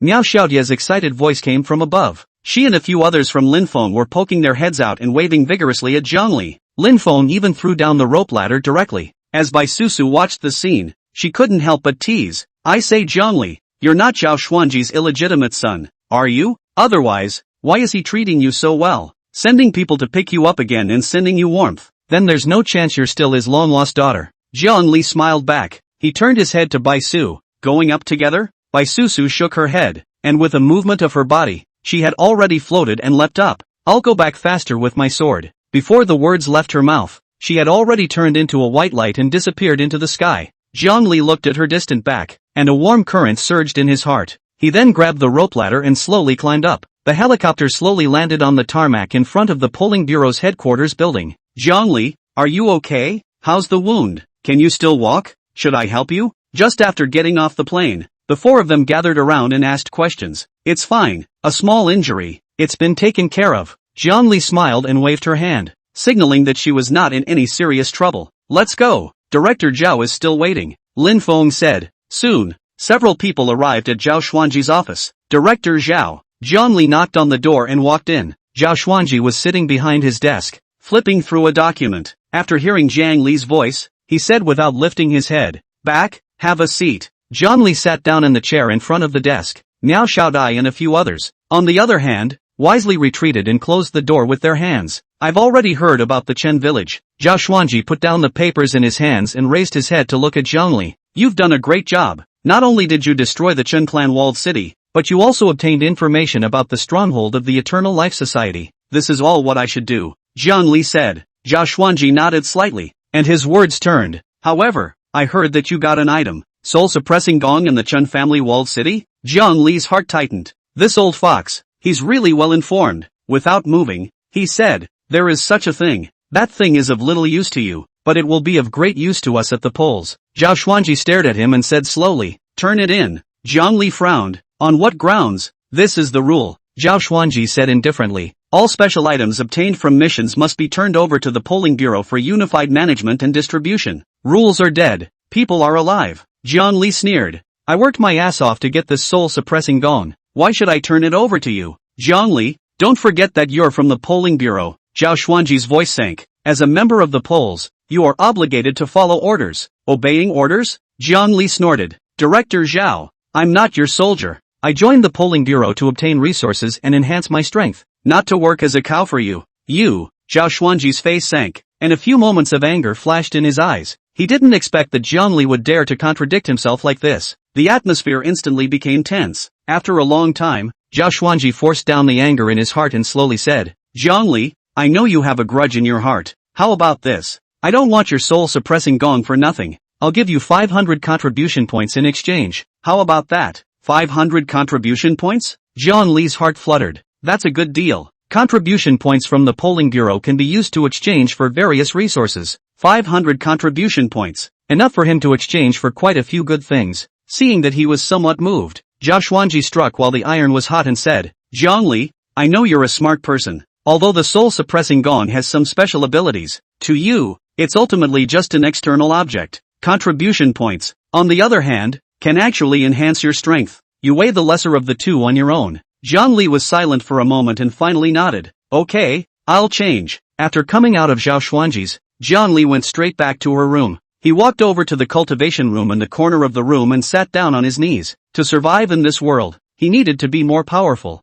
Zhongli pulled out the precious enlightenment pill from his pocket and swallowed it in one gulp. The elixir instantly melted in his mouth, and a warm current instantly surged through his limbs and bones. Immediately afterward, this warm current transformed into a monstrous wave that ran wildly through his body, impacting his meridians and orifices. Zhongli stifled a grunt, his forehead veins rippling. The medicinal power of this enlightenment pill was even more violent than he had imagined. He hurriedly revolved the mixed yuan technique, guiding this raging medicinal power and circulating it through his body. 1 weekday, 2 weeks. As the medicinal power continued to be refined, Zhongli's breath grew stronger and stronger, and the aura in his body became more and more abundant. Boom! A muffled sound came out from within him, and the aura on his body changed abruptly. Late in the enlightenment process, it became Chapter 49 9 Dragons Refining the Body. Sounds very domineering. Zhongli's heart was happy, but he didn't stop. The medicinal power of the enlightenment pill was still continuing, and he was going to hit the higher realms with a bang. The aura in his body once again rushed up,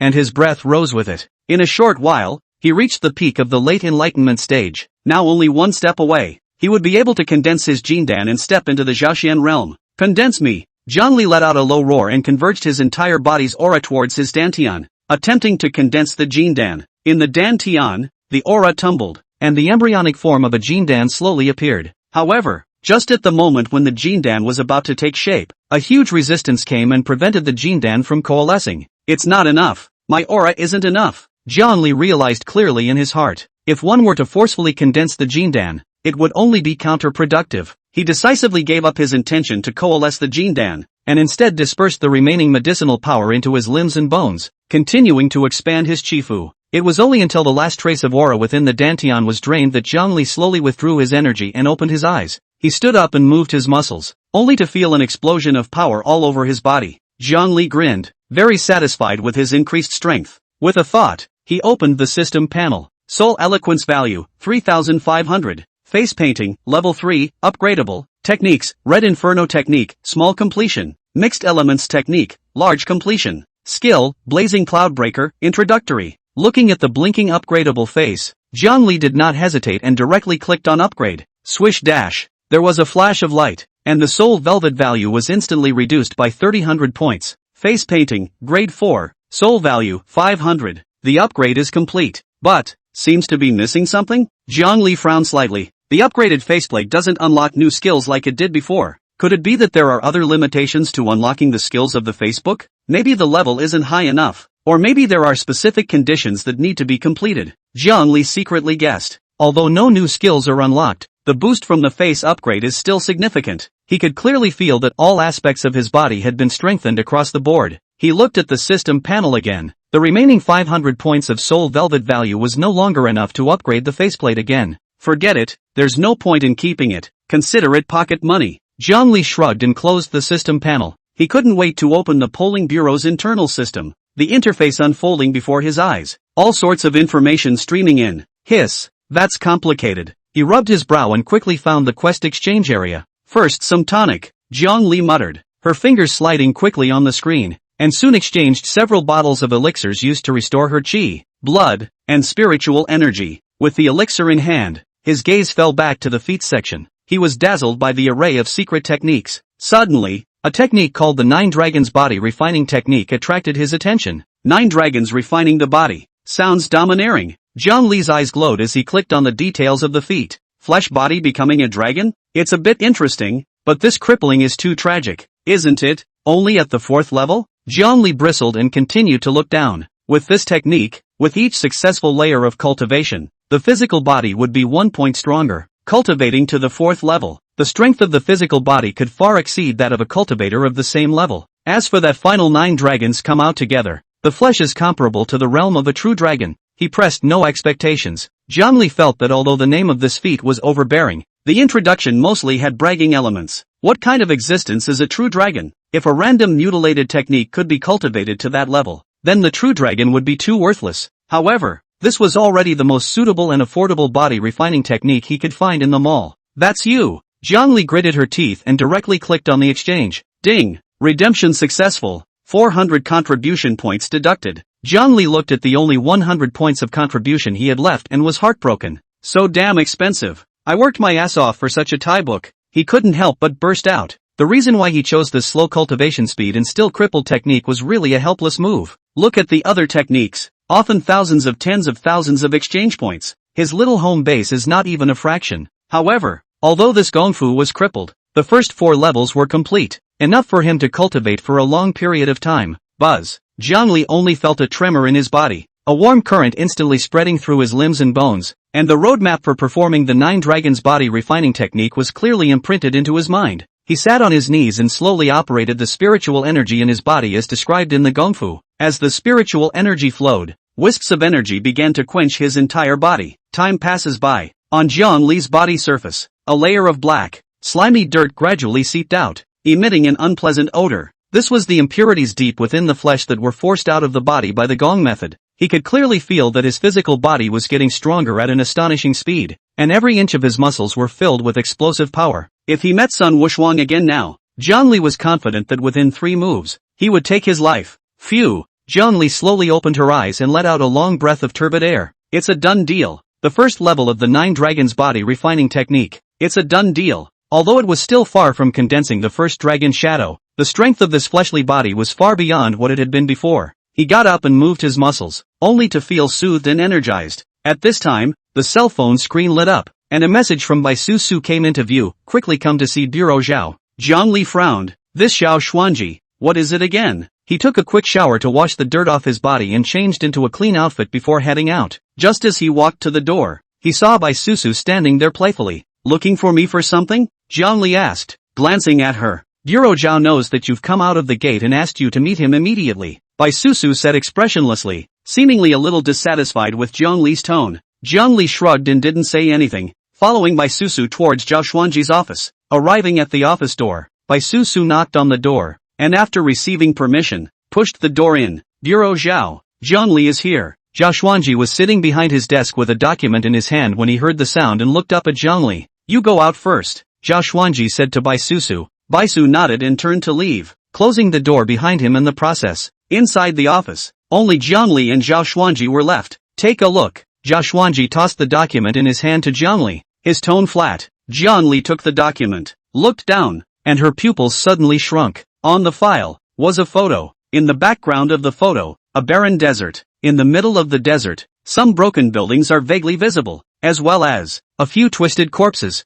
"This is..." Zhongli's voice was a little dry. Chapter 50, Ruins of the Ancient Kingdom of Guzi. Half a month ago, someone discovered a huge ancient site along Xinjiang. Zhao Xuanji slowly spoke, his voice low and grave. "After expert research, it was initially concluded that this is the site of the once ancient state of Guzi." Zhongli frowned. The ancient country of Guzi. He had heard of it. It was an important country on the Silk Road, and then mysteriously disappeared. He didn't expect to find the ruins here. Zhao Xuanji continued. A few days after the discovery of the site, several archaeologists entered the site for an expedition but lost contact. Out of touch? Zhongli keenly caught the keyword. That's right. After that, the government sent several batches of teams down one after another, but all without exception lost contact. Zhao Xuanji's face was a bit ugly. "So, the government then handed this matter over to our polling bureau." Zhao Xuanji paused. "A week ago, Zhou Muyun took a few investigators to Xinjiang, and it was normal at the beginning, but just a few days ago,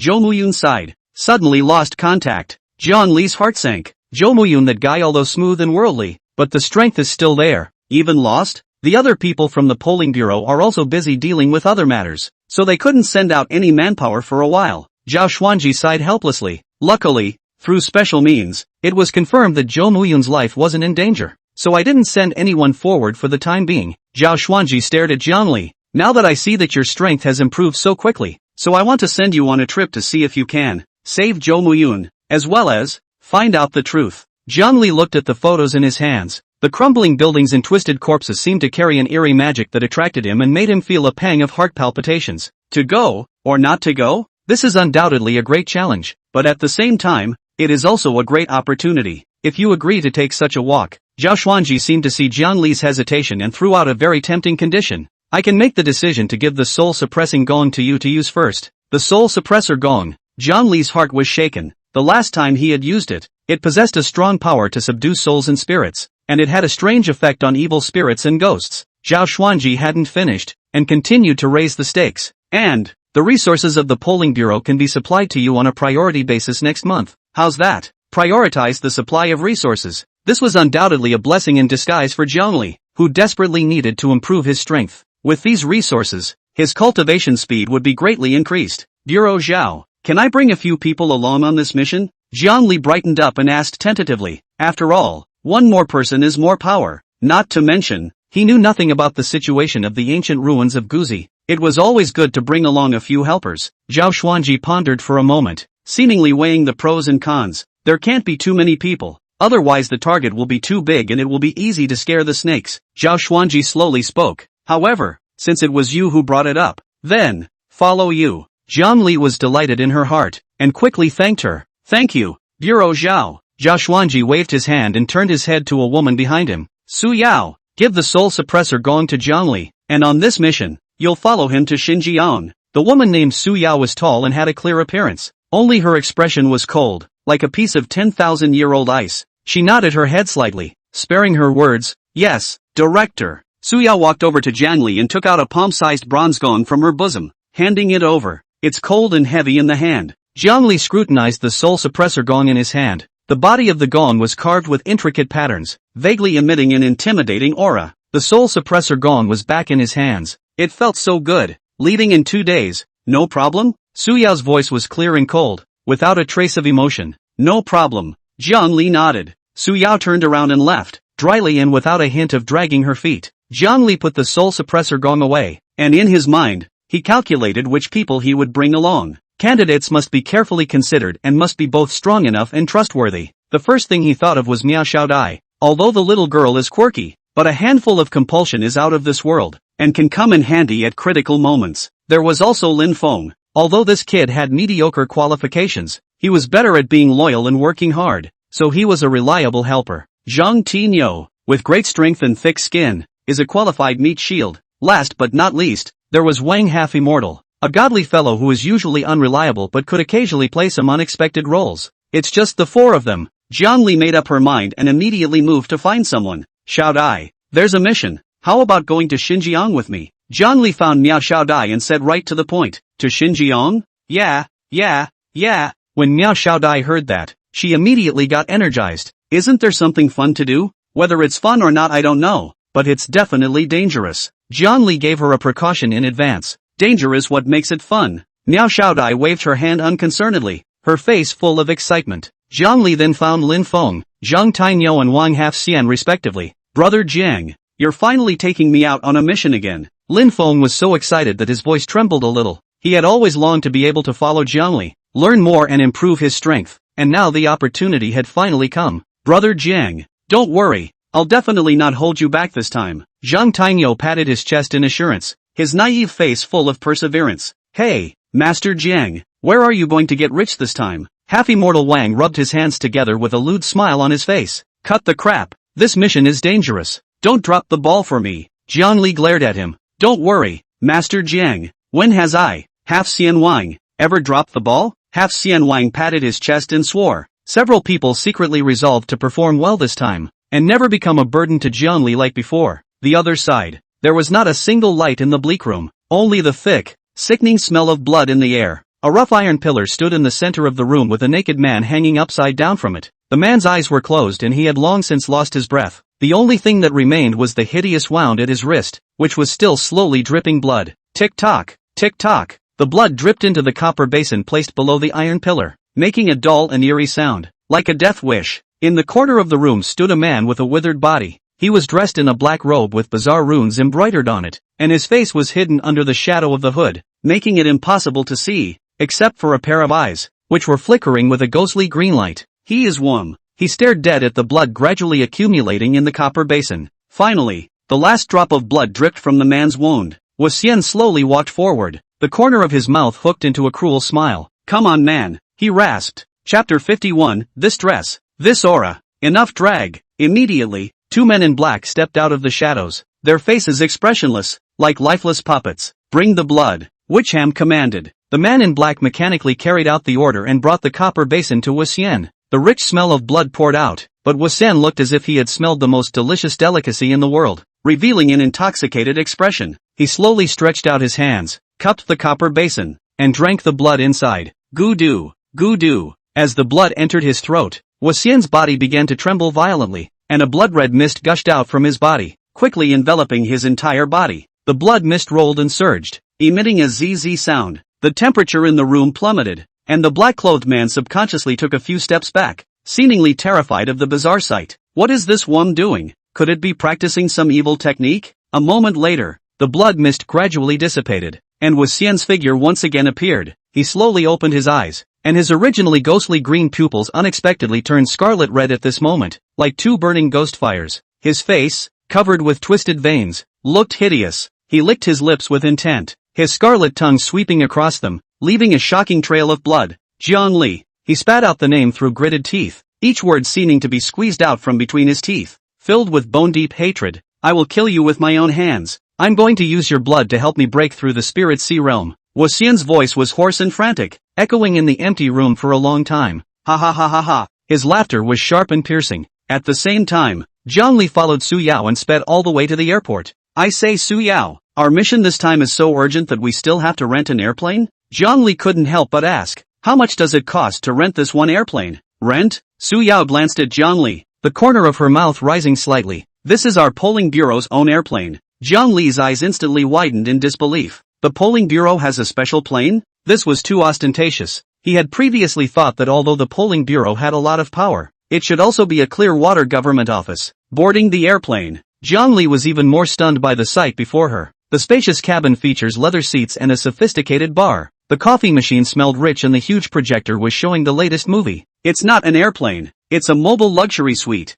This polling bureau is too rich, isn't it? If I had known that, I should have ripped them off in the first place. Ahem. Su Yao coughed lightly, interrupting Jiang Li's floating thoughts. Everyone sit down first. I'll explain this mission in more detail. Upon hearing Su Yao's words, the four of them, Miao Xiaodai, Lin Feng, Zhang Tiniu, and Wang Half-Immortal, immediately gathered their minds and sat around Su Yao. Su Yao opened the projector and a picture of the ancient ruins of Guzi appeared on the screen. The dilapidated pagoda, weathered murals, and mysterious symbols, all reveal an ancient and bizarre atmosphere. The location of this mission is right here, the ruins of the ancient state of Guzi in Xinjiang. Su Yao's voice became serious. A week ago, an archaeological team led by Professor Zhou Muyun was lost here. According to the intelligence we have, this loss of connection is most likely related to some sort of supernatural force. Supernatural power? Miao Xiaodai frowned. That's right. Su Yao nodded. So, this mission is very dangerous. Everyone must be careful. A nervous look appeared on Lin Feng's face. Zhang Tiniu still had the same naive look, only silently clenching his fists. Half-Immortal Wang, on the other hand, had a grave expression on his face, and his fingers kept pinching and calculating, as if he was deducing something. Our first priority is to find Professor Zhou Muyun and his archaeological team and bring them back safely. Su Yao continued. Secondly, we need to find out the truth about this lost incident and resolve any supernatural threats that may exist. Understood, the four replied in unison. A few hours of flying was a treat for Jiang Li, but for others, it is an ordeal. The plane finally landed at the airport in Aksu, Xinjiang. The hatch opened and a wave of heat hit his face, interspersed with a roiling wind and sand. Blah blah blah. Jiang Li had just gotten off the plane and was doused with a mouthful of sand. This damn place. It's too desolate. Miao Xiaodai also spat out the sandy soil in her mouth. Her eyebrows knit tightly as she looked around. This vast desert. Where exactly is that ruin? Don't be anxious. Su Yao raised her eyes and looked towards the distance. Suddenly her eyes lit up and pointed ahead. Look, the person who's picking us up is here. The only thing several people saw were three black SUVs, rolling up sand and dust, speeding toward them. Crunch, accompanied by the ear-splitting sound of brakes. The three SUVs came to a steady stop in front of several people. Sand and dust fell slowly. The body lines are hard and domineering. At first glance, it is not a mortal product. The door of the lead car opened and a man in a black leather jacket with long flowing hair and a pair of huge sunglasses jumped out of the car. This dress, this aura, enough drag, Jiang Li thought to herself. The long-haired man's gaze, like a scanner, swept over Jiang Li's several people one by one, finally landing on Su Yao. Yo, big beautiful Su, haven't seen you for a few days, you've gotten better looking again. The long-haired man took off his sunglasses, revealing a pair of peach blossom eyes, the corner of his mouth hooked into a cynical smile, his voice carrying a hint of frivolity. Saying that, he opened his arms and was about to give Su Yao a warm hug. Su Yao took a step backward with a face full of helplessness, aptly avoiding the long-haired man's embrace. Oh Yang Hai, can you be decent? The long-haired man named Oh Yang Hai shrugged his shoulders, seemingly not caring about Su Yao's rejection. Su Yao introduced. This is the director of the second room of the polling bureau, Oh Yang Hai. Room 2? Jiang Li asked with some confusion. There are several other chambers in the polling bureau? In Jiang Li's opinion, the internal structure of the department was divided so meticulously, it seemed that this polling bureau was even bigger than he had imagined. Su Yao explained. The polling bureau is divided into 4 rooms. Room 1 is mainly responsible for dealing with all kinds of incidents caused by deviants. She paused, looked at Miao Xiaodai and added. For example, like the shadow fiend that was dealt with earlier. The second room, on the other hand, is in charge of dealing with all kinds of evil incidents, and the Professor Zhou Muyun who disappeared this time, is someone from the second room? Su Yao pointed at Oh Yang Hai. Jiang Li's heart was clear, so Zhou Muyun and this out-of-tune Oh Yang Hai were in cahoots. Chapter 52, this guy has something to say. Su Yao continued. The third room is responsible for all types of emergencies, with a wider scope, mainly responsible for support and emergency response. The fourth room, on the other hand, is responsible for equipment coordination as well as clerical organization, equivalent to the logistics department. Since you just came to the polling bureau not long ago, there's no separate room yet. Su Yao looked at Jiang Li, her eyes signaling that he didn't need to rush. However, according to the usual practice, in a few days, you should be assigned to a room as well. Su Yao added, the few of us are usually in the same room, but because of the different missions, we usually rarely deal with each other. Su Yao explained as she looked towards Miao Xiaodia's few people again. Su Yao nodded slightly, with a few moments of helplessness on her face. This time, the ancient ruins of Guzi had been in charge of the second room. Who would have thought that Prof. Zhou Muyun and several investigators would have lost contact inside? She sighed. All the other investigators in the second room are also on other missions at the moment, so they can't be pulled away for a while. So this is the only way to ask you. Zhang Li then nodded. I see. No wonder Director Zhao would give himself such a generous offer and let himself lead the team. I was about to introduce you. Su Yao was just about to open her mouth, but was interrupted by Ouyang Hai stealing a step ahead of her. No need for an introduction. This Zhang Li, Great Master Jiang. I've heard it all before. Ouyang Hai smiled as he walked up to Zhang Li, looking him up and down. Not long after entering the polling bureau, he dared to take on an S-class mission, and single-handedly picked the stronghold of the Winged Life Society in Western Hunan. Lifelong students are fearful, and the future generations are fearful. He said words of praise on his lips, but he couldn't hear a few moments of sincerity in his tone. Instead, he carried a flirtation if anything. Zhang Li frowned slightly. This guy, there's something in his words. How about it? Zhang Li? Ouyang Hai suddenly changed his words and asked with a smile. Are you interested in coming to our second room? Our second room is full of beautiful women and has many benefits. While he was saying that, he was also winking at Su Yao with a you-know-what expression. Su Yao rolled her eyes and lazily ignored him. Zhang Li, on the other hand, looked at Ouyang Hai expressionlessly. This guy, is he here to troll? Or is he here to pick a fight? Enough! Su Yao interrupted Ouyang Hai's chatter with a cold gulp.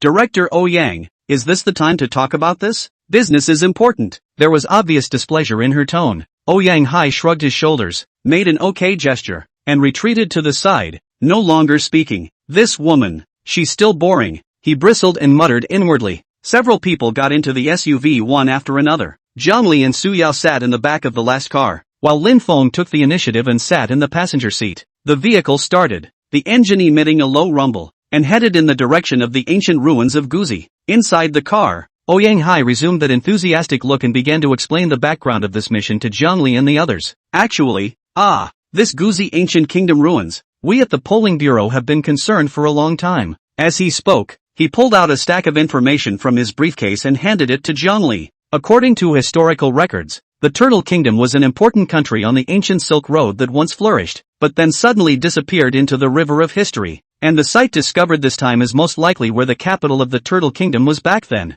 Ouyang Hai's voice paused. The air seemed to freeze, and everyone held their breath. Soon the car stopped in front of an area surrounded by a yellow police line. The gusty wind swept up the yellow sand in the sky, whimpering as if it were telling a sad cry from 1,000 years ago. Here we are. This is where the ruins of the ancient kingdom of Guzi are located. Ouyang Hai was the first to jump out of the car, pointing at a ruin covered by yellow sand in front of him and said. Zhang Li and the others followed and got out of the car. Standing in front of the ruins, a cool, ancient atmosphere comes over you. As far as the eye can see, there are all broken walls, and the outlines of the buildings of that year can be vaguely seen. Half-immortal Wang took out a compass from his pocket, recited some words and started divining. A few moments later, his face changed drastically and, it shall not be. It's not good. This inside of the bogey gas-rushing sky. Trigrams show that this place has had a large number of people died unjustly. Grievances accumulate. I'm afraid that, fierce and bad luck Half Xianwan's voice was trembling a bit. Zhang Li frowned.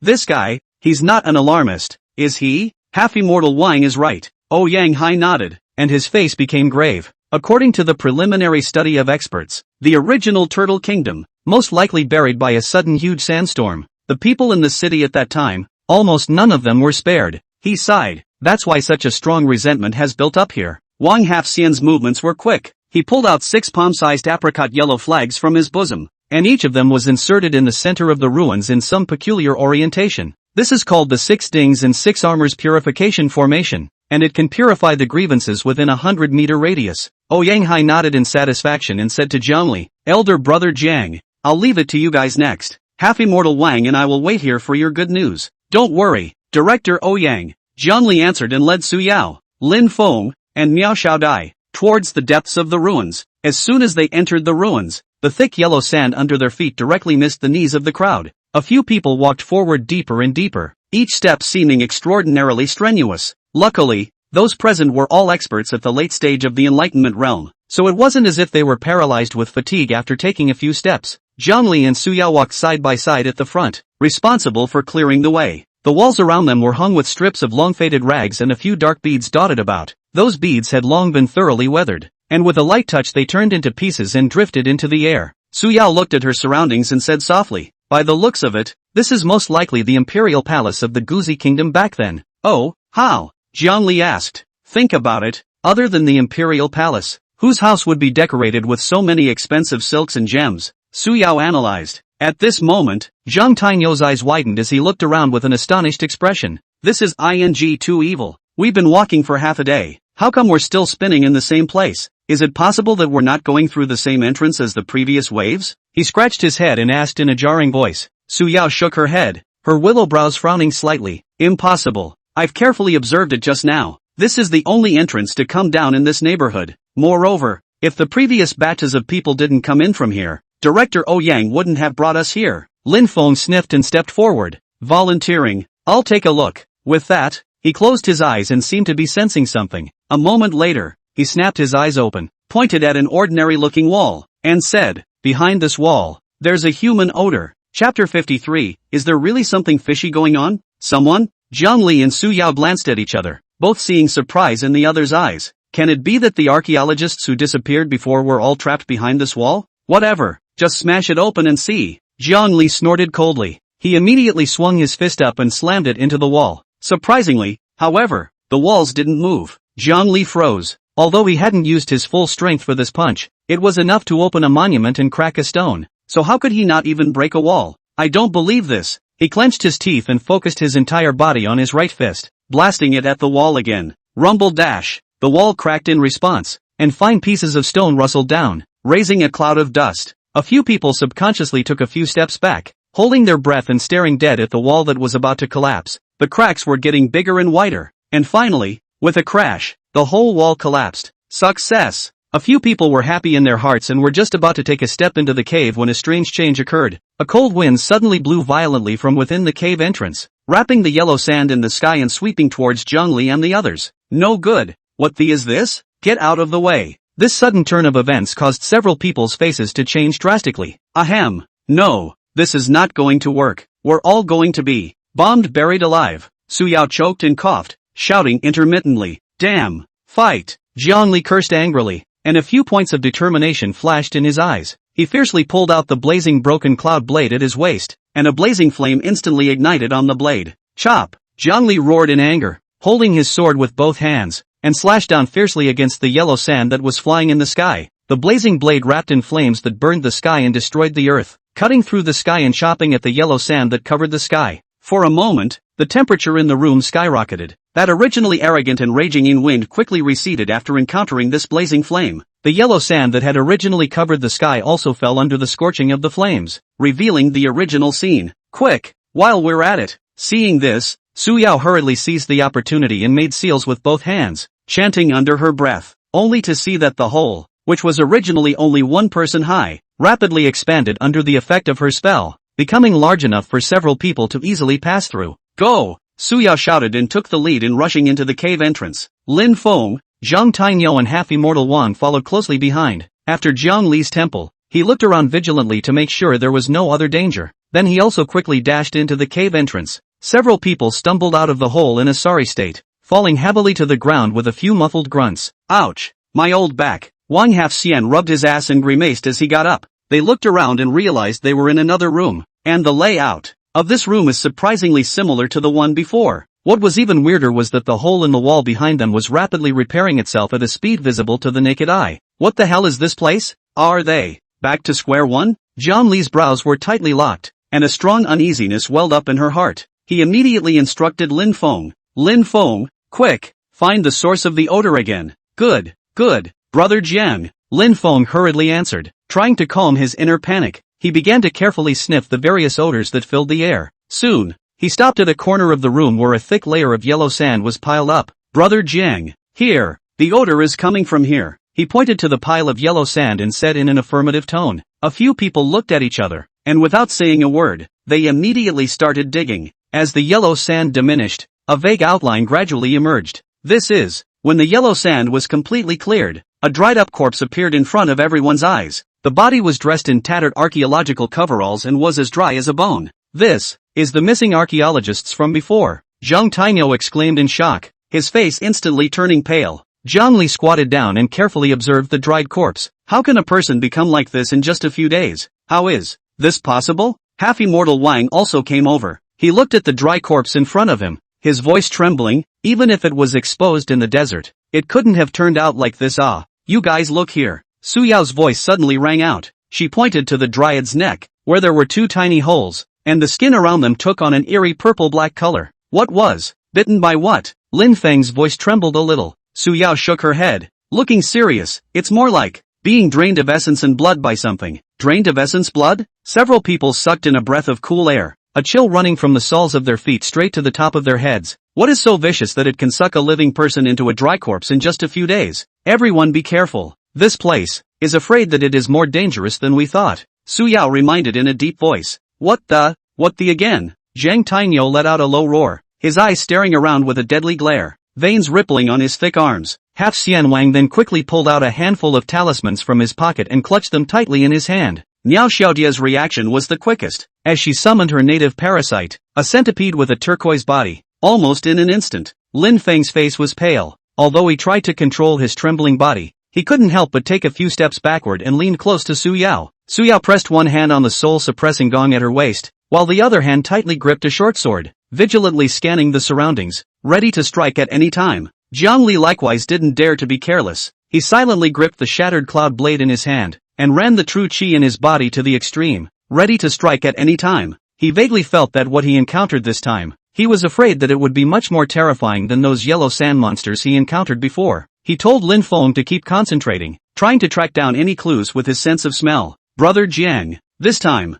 I can't smell anything. Lin Feng was sweating. This smell here seems to be blocked by something. Jiang Li's heart sank. It also meant that they had lost their only means of tracking. He walked decisively to a wall and gathered his entire body's strength on top of his right fist. Drive me! He roared and slammed his fist hard against the wall. However, the wall was surprisingly motionless. Jiang Li was dumbfounded. This punch of his contained the dual power of the Red Inferno technique and the mixed energy technique. Not to mention an ordinary wall, even a boulder could be shattered by his punch. Is this wall so hard? Can it be that there's really something fishy behind this wall? Chapter 54, he's already been killed. He didn't believe it and was about to pull out the blazing Cloudbreaker sword and try again when the system's voice rang out abruptly. Current alien class, Blood Shadow Nightshade. Acquisition of soul mercy value, 500. Blood Shadow Nightstalker? Jiang Li was shocked in his heart. What the hell? The name doesn't sound like a good one. Moreover, the system even directly prompted get soul mercy value. This means that this Blood Shadow Night Fork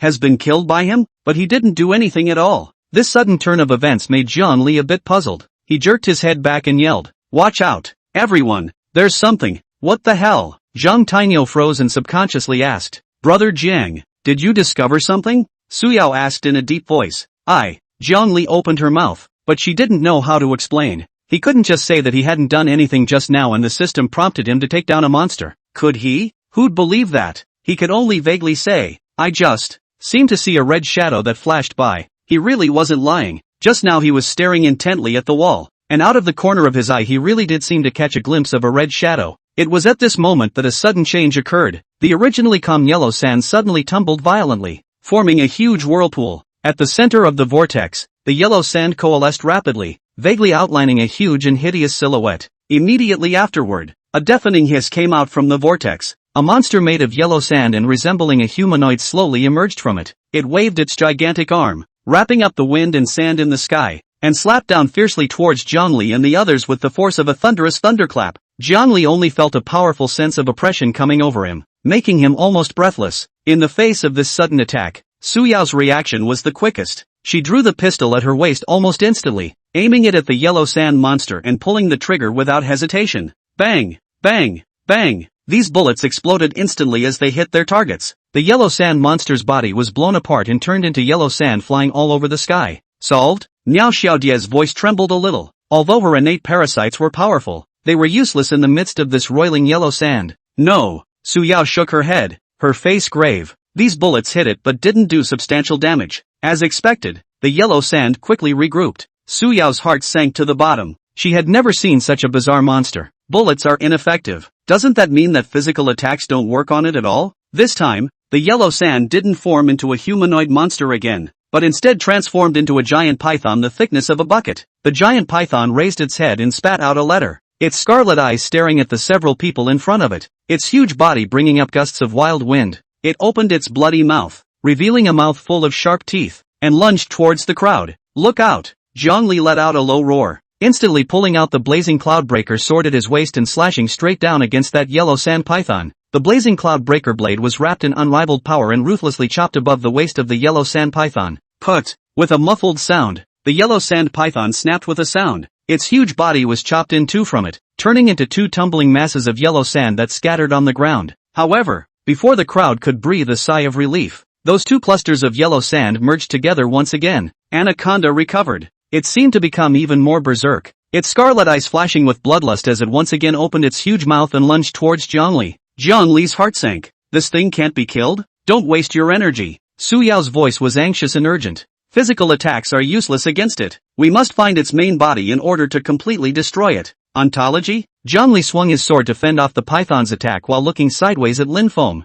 Lin Feng, can you find this monster's body? Lin Feng struggled to open his eyes wide, trying to see through the roiling yellow sand and look for the real culprit that was hiding behind the curtain. But he could see nothing but endless yellow sand. Brother Jiang, I can't find it, he said, filled with a sense of powerlessness. Damn it, Zhongli cursed. He dodged the python's attack while thinking fast about countermeasures. Suddenly, he remembered the soul suppressor gong that Zhao Wuji had given him. This mysterious ancient artifact brought out from the ruins of Guzi might be able to deal with this weird yellow sand monster. Zhongli fiercely pulled out the soul suppressor gong from his arms and struck it down hard against the yellow sand python that was frantically attacking. The moment the gong sounded, the yellow sand python, which had originally flared its teeth and claws, its entire body stiffened violently and stopped in midair. In the next second, its massive body began to rapidly crumble and disintegrate, turning into a pile of loose sand that clattered to the ground. Effective! Niao Xiaodai shouted in surprise. Great! Lin Feng waved his fist excitedly as well.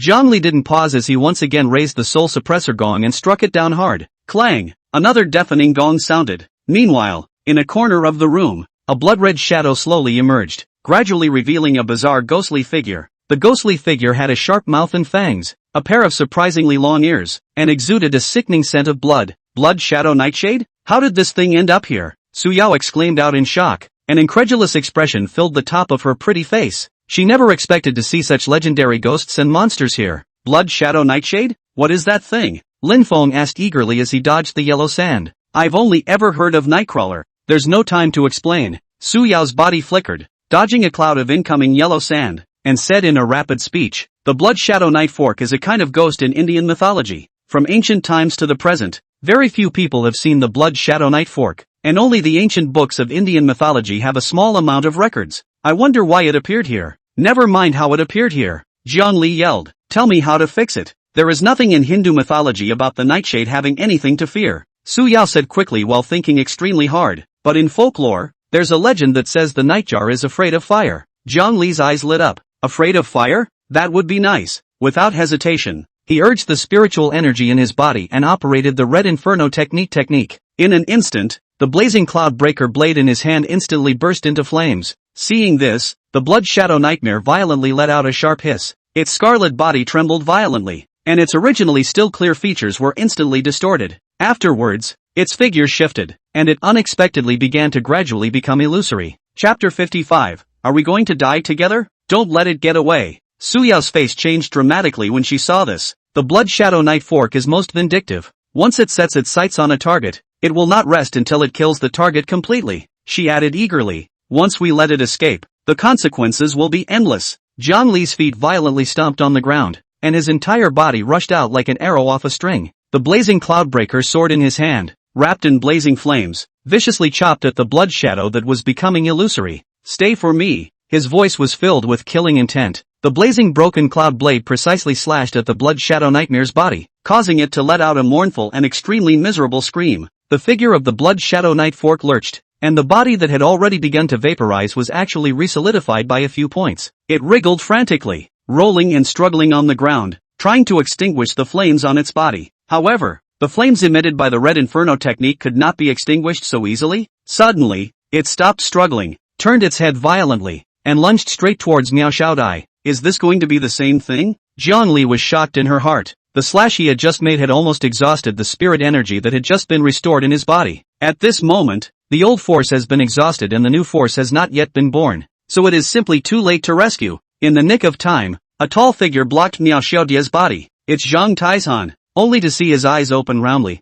and his originally bronze-colored skin had instantly turned into a bizarre ebony black color. Dang! The blood shadow nightstick slammed into his body with a muffled sound. The imagined scene of blood and flesh did not appear, and the blood shadow knife fork immediately froze in place. Jiang Li was waiting for this moment. He forced himself to endure the weakness of his body, and his feet lashed out, his entire body once again transforming into a residual shadow as he rushed towards the blood shadow knife fork. Die! He let out a bellowing cry, and the blazing cloudbreaker sword carried endless flames as it slashed at the blood shadow nightmare's body once again. This time, the blood shadow nightmare no longer had any ability to resist. Its already tattered body quickly crumbled and dissipated under the burning flames. Eventually, it turned into a wisp of green smoke and completely disappeared into the air. Finally, is over. Everyone let out a long sigh of relief, their taut nerves finally relaxing. Iron Mountain, are you okay? Jiang Li walked over to Zhang Taizhan at the first opportunity and looked him up and down. It's fine, brother Jiang. I'm fine. Zhang Taizhan grinned. He moved his body around, looking no different than usual except for the color of his skin, which hadn't returned to normal yet. Strange. Suyao walked to Zhang Tieshan's side, her eyebrows slightly knitted, her eyes filled with doubts. As a matter of fact, the blood shadow knife fork's favorite thing is to invade the human body and suck the essence and blood. Especially someone like you, who cultivates body refining techniques and has strong qi and blood, is simply the most delicious food for it. But why didn't it just enter you? Everyone turned their gazes to Zhang Taizhan, waiting for his explanation. Even Jiang Li found it a bit unbelievable. In that instant just now, he even thought that Zhang Taizhan was going to be taken over by the blood shadow nightshade. I don't know. Zhang Taizhan scratched his head in confusion. Maybe it's because my alchemy is special. The crowd looked at each other in disbelief. Although I think this explanation is a bit far-fetched, I can't seem to find any other more reasonable explanation. Forget it, no matter what. Thanks to Taishan this time. Otherwise Xiao Dai would be in danger. Jiang Li patted Zhang Tieshan's shoulder and said with a smile, yes, Taizhan, thank you so much this time. Niao Xiaodai also looked at Zhang Taizhan with a grateful face. He, this is all what I should do. Zhang Taizhan scratched his head with some embarrassment. Let's go. Let's look for the exit. Jiang Li looked around and said to the crowd. A few people spread out and felt around inside this closed stone room, hoping to find some kind of mechanism or dark door or something. Suddenly, an extremely faint knocking sound reached the ears of the crowd. Shoo, listen, you guys. Su Yao raised a finger, signaling everyone to be quiet. The crowd immediately held their breath and listened carefully. Knock, knock, knock, knock, knock. The voice was intermittent, but it was there. It seems like it's coming from behind the wall. Lin Feng listened sideways for a moment and pointed to a stone wall. Go over there. Jiang Li made an immediate decision and led the crowd to that stone wall. He reached out and tapped the wall. Knock, knock, knock, knock, knock. An immediate response came from the other side of the wall. Jiang Li's heart was delighted. It seems that behind this wall, there really is something else. Back off, all of you, he shouted to the crowd behind him, then raised his sword and aimed a vicious slash at the wall. Boom! With a loud bang, a large dark hole appeared in front of him. With the experience of the last time, the crowd didn't hesitate for a second and immediately fishtailed into the room. Right after they all entered, the hole in the wall behind them once again began to heal at a speed visible to the naked eye. This bizarre scene made the hearts of the crowd a little hairy. What the hell is this? Miao Xiaodai couldn't help but shiver and lean tightly against Zhang Tieshan's side. Everyone be careful, Jiang Li said in a deep voice. He walked at the front of the line, looking around warily. It was a stone room even more dilapidated than the one before. The four walls were mottled and covered with cracks, and the ground was strewn with all sorts of broken rocks and broken artifacts, and even a few white bones. What stood out most was the mess in the center of the room. There were clearly traces of a battle there. The ground was pitted, and the stone walls had traces of slashes and axes, and there were even some dark red bloodstains remaining. It seemed that not so long ago, there had been a fierce fight here. Look, there's a person there. Su Yao suddenly pointed at a corner and exclaimed. The crowd followed the direction of her finger and saw that in a corner of the room lay a man in a polling bureau uniform.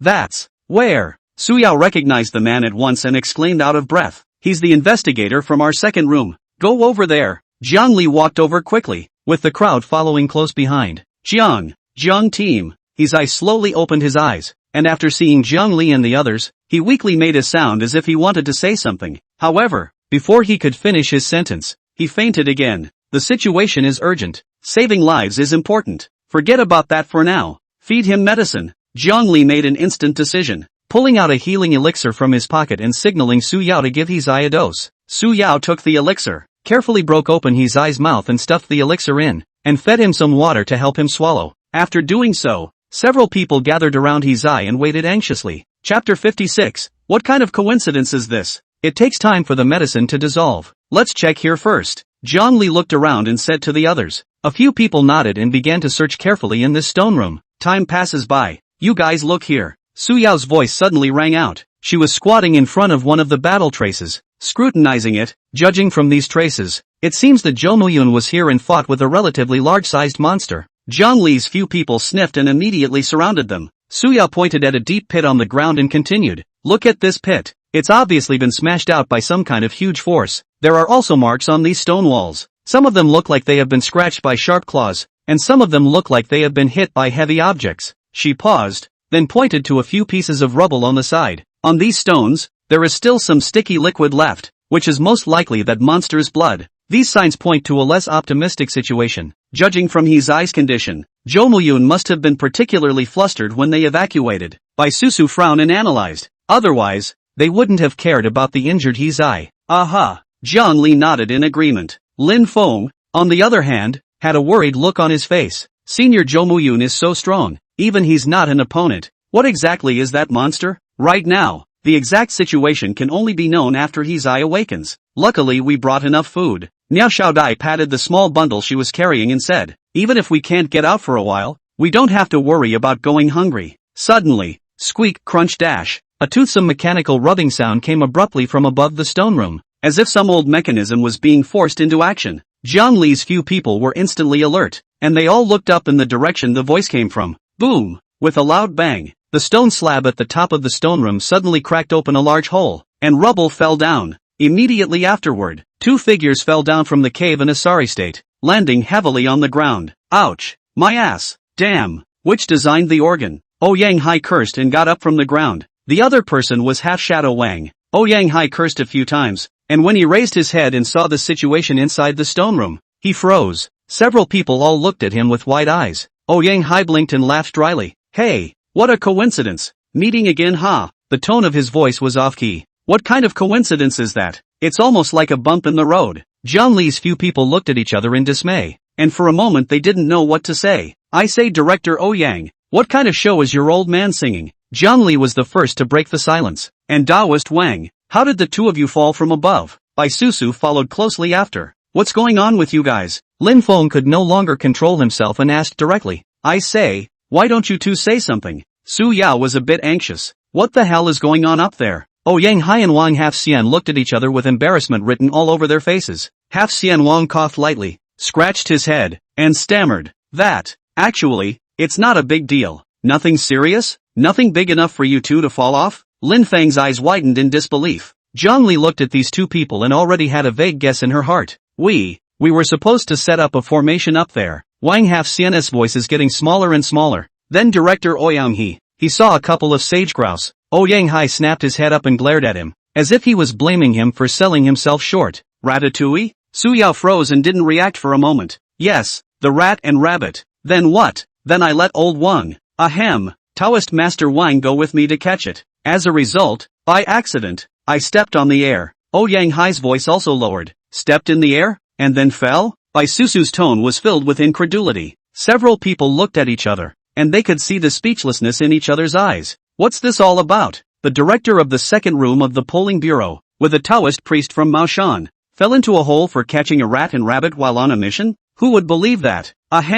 That is not the time for that. Seeing that the atmosphere was awkward, Ouyang Hai hurriedly changed the topic. Let's just think about how to get out first. By the way, what is this place? How did you guys end up here? Su Yao tried to calm down her emotions and briefly recounted the experience she just had to Ouyang Hai and Wang Half-Xian. What? Blood Shadow Nightshade? Ouyang Hai's eyes widened as he listened. You guys actually met the Blood Shadow Nightstalker? And even killed it? Thanks to Zhang Li. Su Yao glanced at Zhang Li, her eyes filled with admiration. Only then did Ouyang Hai notice Zhang Li and looked him up and down, a flash of color in his eyes. He had dealt with Zhang Li before and knew the lad's methods. I didn't expect him to progress so rapidly that he would kill the Blood Shadow Knight Fork in a short period of time. Jiang Li looked at the crowd and voiced a reminder. Alright, stop chatting and think of a way to get out first. Right, get out first. Yang Hai nodded repeatedly. Half Xian Wang circled around the stone room, scrutinizing the walls and floor with a frown on his face. Well, Daoist Wang, did you find anything? Su Yao asked. This stone room has been arranged according to the pattern of Qi Men Dun Jia, half-immortal Wang said in a deep voice. If we can't find the life door, I'm afraid we'll be trapped here. A few people's faces changed. No wonder they couldn't find the exit just now with all their efforts. Half Xian Wang took out a piece of compass from his pocket and made some gestures on the ground, and then used vermilion sand to draw a complicated Qi Men Dun Jia diagram on the ground. Found it. His eyes suddenly lit up as he pointed to a wall and said, the door to life is right here. He walked over to the wall and felt around carefully, finally touching a bump somewhere on the wall. This is it. Half Xian Wang pressed hard, and immediately afterward the wall unexpectedly slowly opened a door, revealing a dark entrance. The stone door opened and an eerie aura came over the room. Several people fishtailed into the room, and the stone door behind them slowly closed with a dull reverberation. It was pitch black before his eyes, except for the gem set above his head, which shone with an eerie light. The faint glow of the gem only illuminated a small area, and the surrounding area remained shrouded in darkness. Bang! A sudden noise broke the quiet, and everyone immediately looked at the source of the sound with alertness. Chapter 57, a little out of tune. Yang Hai stood by the wall and coughed awkwardly. Ahem. I'll see if there are any organs up there. He patted the dust from his hands as if nothing had happened. Jiang Li looked at him, secretly shaking her head in her heart. He clearly saw Yang Hai staring at those gems just now, his eyes glowing. This director of the second room, is he really reliable? He quietly approached Su Yao and asked in a low voice. Su Yao, is this Yang Hai really the director of the second room? How come it feels a bit out of tune? Su Yao smiled helplessly. Don't look at him like this. Director Ouyang's strength can be ranked in the top 5 in the polling bureau. Jiang Li was a bit surprised. This Yang Hai looks like a hangdog, but he's so powerful? He also stopped thinking about it and a flame rose in his hand, the crimson fire instantly illuminating the entire room. In the center of the room lay a dark green coffin. The crowd held their breath and slowly approached the coffin. Lin Feng curiously reached out to touch the patterns on the coffin, but was pulled back by Su Yao. Be careful. Everything here is permeated with oddities. Don't touch it easily. Su Yao reminded in a low voice. Lin Feng retracted his hand, a little fearful in his heart. Jiang Li scrutinized the coffin with a frown. The coffin was made of materials he had never seen before. Moreover, it was too strange that there was nothing else in the room but the coffin. What could be in this coffin? Niao Xiaodai asked with some uneasiness. I'll do it. Yang Hai didn't know what came to mind and immediately became excited. He rubbed his hands together and circled the coffin a few times, occasionally tapping on it as if looking for something. Inside this coffin, there can't really be any treasure. Can there? Lin Feng muttered, and his eyes began to light up. Let's all think of something together and see if we can open the coffin. Su Yao proposed. The crowd nodded their heads and pumped their fists, ready for the big one. 1, 2, 3. Several people pushed together, trying to push the lid of the coffin. The coffin, however, did not move as if it had taken root. Weird, why is it so heavy? Again, the crowd again exerted force, yet the coffin remained firm.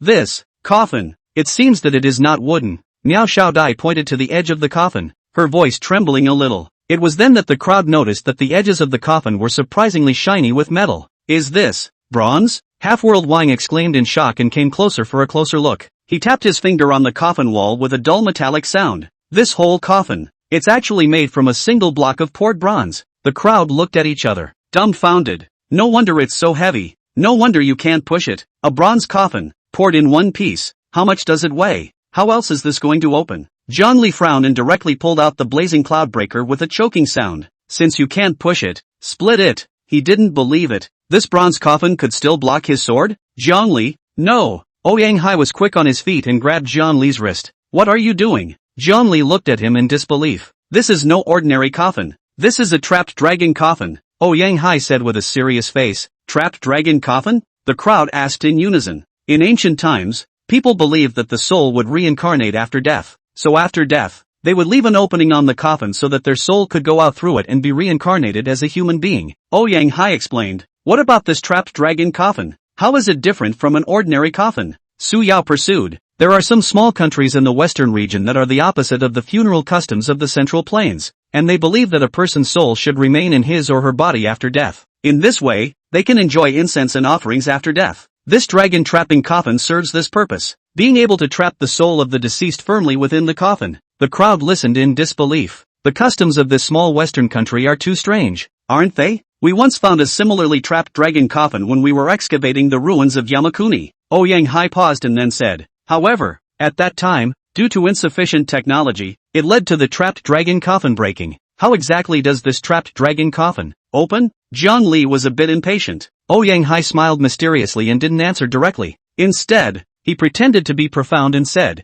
Zhang Li, be at ease. This open coffin can't be messed with. He turned his head to the crowd and said, all of you take a few steps back. There's something evil about this coffin. The crowd sniffed and stepped back. Yang Hai carefully pulled out a glass bottle from his arms, which contains some sort of transparent liquid. This is. Su Yao squinted her eyes, trying to see what was in the bottle. This is a treasure that I accidentally obtained back then, specifically used to deal with this kind of trapped dragon coffin. Yang Hai proudly shook the bottle in his hand. This time when I came to Xinjiang, I guessed that I might encounter ancient tombs, and purposely brought it with me, and I didn't expect it to come in handy. The potion melts the bronze without harming what's inside. Zhang Li looked at the bottle of potion, a few moments of doubt flashing in her eyes. This old man has a lot of treasures. Then, Yang Hai took out a small brush and dipped it into the liquid in the bottle, then carefully brushed a circle along the edge of the bronze coffin. After brushing the potion, he put the brush and bottle away and waited quietly. Time passes by. Suddenly, there was a slight click.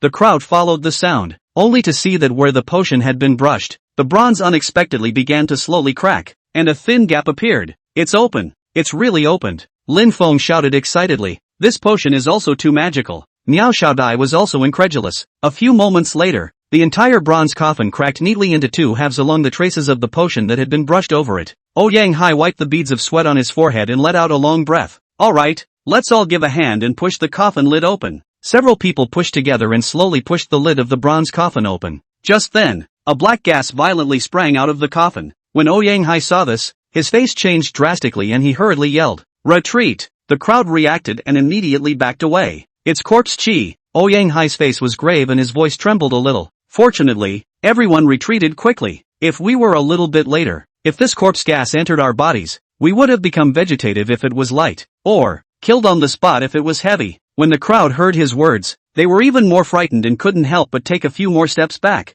Just when the crowd was glad to have dodged a bullet, a sudden change occurred. That bronze coffin suddenly shook violently, as if something was struggling madly inside, wanting to rush out. The black corpse chi was even more violently tumbling and surging, completely enveloping the entire bronze coffin and forming a huge black vortex. Chapter 58, Return Lin Feng's Heart. Boom! With a deafening thud, the bronze coffin lid flew violently and smashed heavily on the ground. Hair, what happened? Niao Xiaodia's voice carried a few tremors, obviously frightened by this sudden turn of events. Everyone hold your breath. Yang Hai shouted urgently. The corpse in the coffin has turned necrotic. A necrophilia? When the crowd heard this, they all sucked in a breath of cold air. Su Yao subconsciously gripped the talisman in her hand tightly and stared vigilantly at the tumbling mass of black chi. Half Xianwang then quickly pulled out a yellow talisman from his pocket and mouthed the words. For his part, his eyes silently retreated to the back of the crowd, minimizing his presence. A moment later, an eerie roar pierced through the layers of black fog and clearly reached everyone's ears. Immediately after that, a figure violently rushed out from the corpse chi and swept in front of Lin Feng in almost the blink of an eye. Lin Feng's eyes were wide open, but his body was unable to move as if it was fixed. He could only watch as the figure, wrapped in a sickening stench, came crashing down on him. The man pulled out Lin Feng's heart from his chest in a swift manner. Everyone present froze when they saw the scene. What is this? What is this all about? Zhang Li and Yang Hai were the first to react, their eyes red and roaring as they rushed towards the man. Asterisk. You seek death. Give Lin Feng's heart back. The man pulled his hand out of Lin Feng's chest and his body swayed backward. Lin Feng violently sprayed out a mouthful of blood and his body fell to his knees powerlessly. Zhang Li was quick on her feet and held him up. Lin Feng, how are you? Lin Feng opened his mouth as if he wanted to say something, but he no longer had the strength to make a sound. His eyes were rapidly lax and his vitality was rapidly draining away. Lin Feng, you wake up. Don't you scare me. Zhang Li hugged Lin Feng and kept calling out his name, but it didn't help. Yang Hai swept a quick glance at Lin Feng before turning his head violently and staring dead at the lifeless man across from him. Everyone be careful. This dead corpse is afraid that it has been dead for thousands of years. It has become a traveling corpse and is very strong. The wandering corpse man looked like he understood him, and like he didn't care at all. He just slowly raised the bloody heart in his hand, opened his mouth, and bit by bit, he stuffed the still beating heart in. Zhang Li's heart ached so much when she saw the scene that she could barely breathe. He slowly flattened Lin Feng's body on the ground, then drew out the blazing cloudbreaker sword at his waist and took a step towards the wandering corpse that was devouring the heart. The wandering corpseman seemed to be enjoying the process of eating. After a few mouthfuls, the fresh heart completely disappeared into his abdomen. Immediately afterward, a creepy scene occurs. The swimming corpseman's skin, which was originally as white as paper, unexpectedly began to glow with a faint blood color at a speed visible to the naked eye. In the end, it was surprisingly red and moist as the skin of a living person. No good. Yang Hai's face changed drastically as he roared sharply. Everyone make a move together. We can't let him go on like this. Once this traveling corpse is indistinguishable from a living person, we won't have a chance anymore. When he finished speaking, his eyes rounded and he violently burst out. The sound waves stirred, and actually seemed to turn into tangible shock waves, heading straight for the traveling corpse. The traveling corpse was about to finish feeding when it was abruptly struck by the sound wave, and its body froze violently. Su Yao reacted extremely fast. Both hands simultaneously pulled out two special pistols from her waist and pulled the trigger without hesitation. A silver-colored bullet, with a sharp cracking sound, shot at the wandering corpse like a storm. The bullets exploded the moment they came into contact with the swimmer's body, but only left a shallow dent in it. Zhang Li saw the right moment, pointed his toes on the ground, and his figure approached the corpse like a ghost. He raised his blazing cloudbreaker high, the blade wrapped with the might of burning everything, ruthlessly slashing at the traveling corpse. The orange flames spread out instantly, wrapping the swimming corpse in it and burning a gust of black smoke. Niao Xiaodia's petite body was hidden behind the crowd, and her hands flew to make seals, chanting under her breath. A single compulsion of different colors flew out from her cuffs, collar, and hair, and silently burrowed into the swimmer's body. Half Xian Wang, on the other hand, had an anxious look on his face. He was good at talismans and formations, but in this situation right now, his means were of no use. Zhang Taizhan roared, his fists clenched, and he rushed towards the traveling corpse regardless. With his horizontal kung fu, he slammed hard into the flame-wrapped wandering corpse. The entire room was an instant mess. The traveling corpse was motionless under the crowd's siege, its body scorched black and seemed to have completely lost its vitality.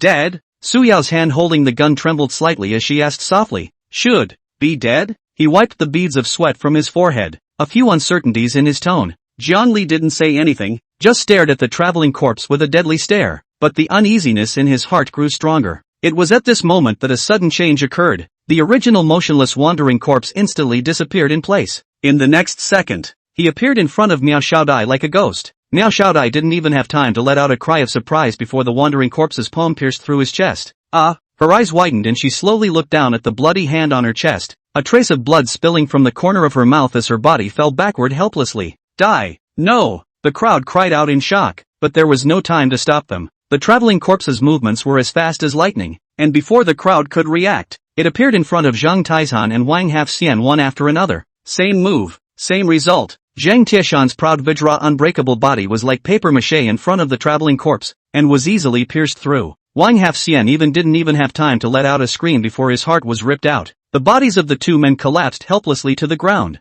their blood staining the ground red. Yang Hai's face turned pale as his lips trembled, and it took him a long time to stifle a sentence. This, mother asterisk asterisk asterisk asterisk her isn't an ordinary wandering corpse at all. This thing is afraid it's going to become a drought demon. He turned his head violently and yelled sternly at Zhang Li and Su Yao. You two, quickly go. I'll take the top here. Zhang Li froze. Drought? Isn't that the predecessor of the legendary drought demon? How can you run into this thing? Yang Hai didn't wait for the two to react, inhaled a fierce breath, stomped his feet on the ground fiercely, and the whole person rushed towards the traveling corpse like an arrow off the string. His hands made seals in the air at a rapid pace, and as he recited words under his breath, a golden rune visible to the naked eye surged out from his body, quickly converging into a huge golden light shield that enveloped his entire body. Golden light protects the body. All laws are inviolable. Yang Hai roared, his fists clenched, and with an unrelenting momentum, he ruthlessly smashed into the traveling corpse. The traveling corpse's scarlet eyes narrowed slightly,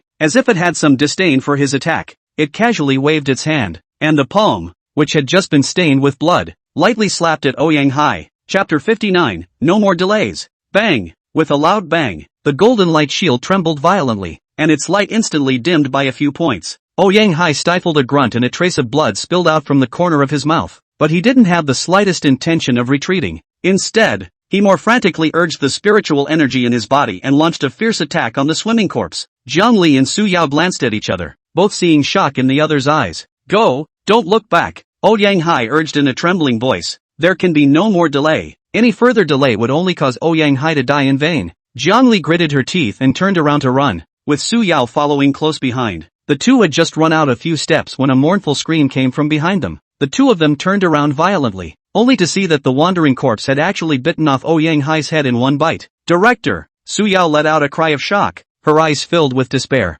Jiangli only felt a chill rush from the soles of her feet straight to the top of her head, as if the blood in her body had frozen. This traveling corpse is too strong. He forced down the fear in his heart and turned around, wanting to continue to escape. Suddenly, Su Yao violently pushed him away. Move! Jiangli was caught off guard and pushed to the ground. He struggled to get up, only to see a sight he would never forget. That traveling corpse had appeared at some point where he had just stood, while Su Yao had turned into a headless corpse and slowly collapsed. Su Yao! Jiangli yelled as he tore his heart out. He wanted to get up, wanted to avenge Su Yao, but his body was as heavy as if it was filled with lead. Right at this moment, a strange sound suddenly came from the side of the bronze coffin. Click, click, click. Jiangli turned his head with difficulty to look, only to see Sun Wuhuang, He Xian, and Su Fei, all three of them, surprisingly walking out of the coffin at the same time. The three stood side by side, with teasing smiles on their faces, looking down at him. Jiangli's eyes widened at once, full of incredulity. What's going on with this?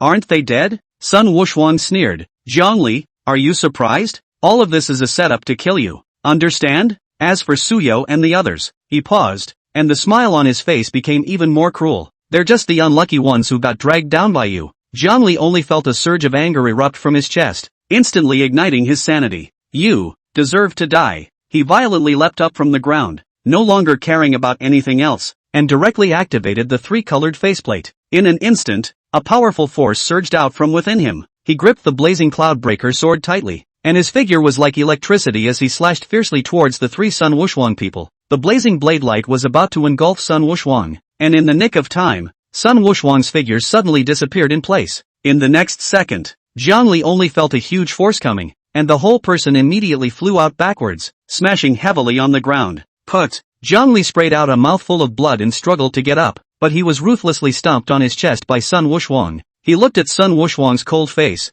and the unwillingness in his heart erupted like a volcano. Why? Obviously it was only close. Why is he still so weak? Jiangli, wake up quickly. What you're seeing is an illusion. Sun Wuhuang's voice suddenly exploded in his ears, jarring Jiang Li's eardrums. Hallucinations? Jiangli froze, and his mind was suddenly confused. Jiangli, wake up! There was another shout. Jiang Li's vision began to blur, and he vaguely saw that the wandering corpse that should have been dead was actually standing behind Sun Wuhuang, looking at him anxiously. And Su Fei, He Xian, shouldn't they be in the bronze coffins? How also? Jiang Li's consciousness began to return, and he began to doubt what he had seen. Could it be that this is really an illusion? But Su Yao, Yang Hai, wow. A cold liquid poured down over his head, instantly soaking Jiang Li's hair and clothes. He winced, coming completely to his senses. The sight in front of him struck him like a thunderbolt, and he instantly froze in place. Yang Hai, Su Yao, and Miao Xiaodai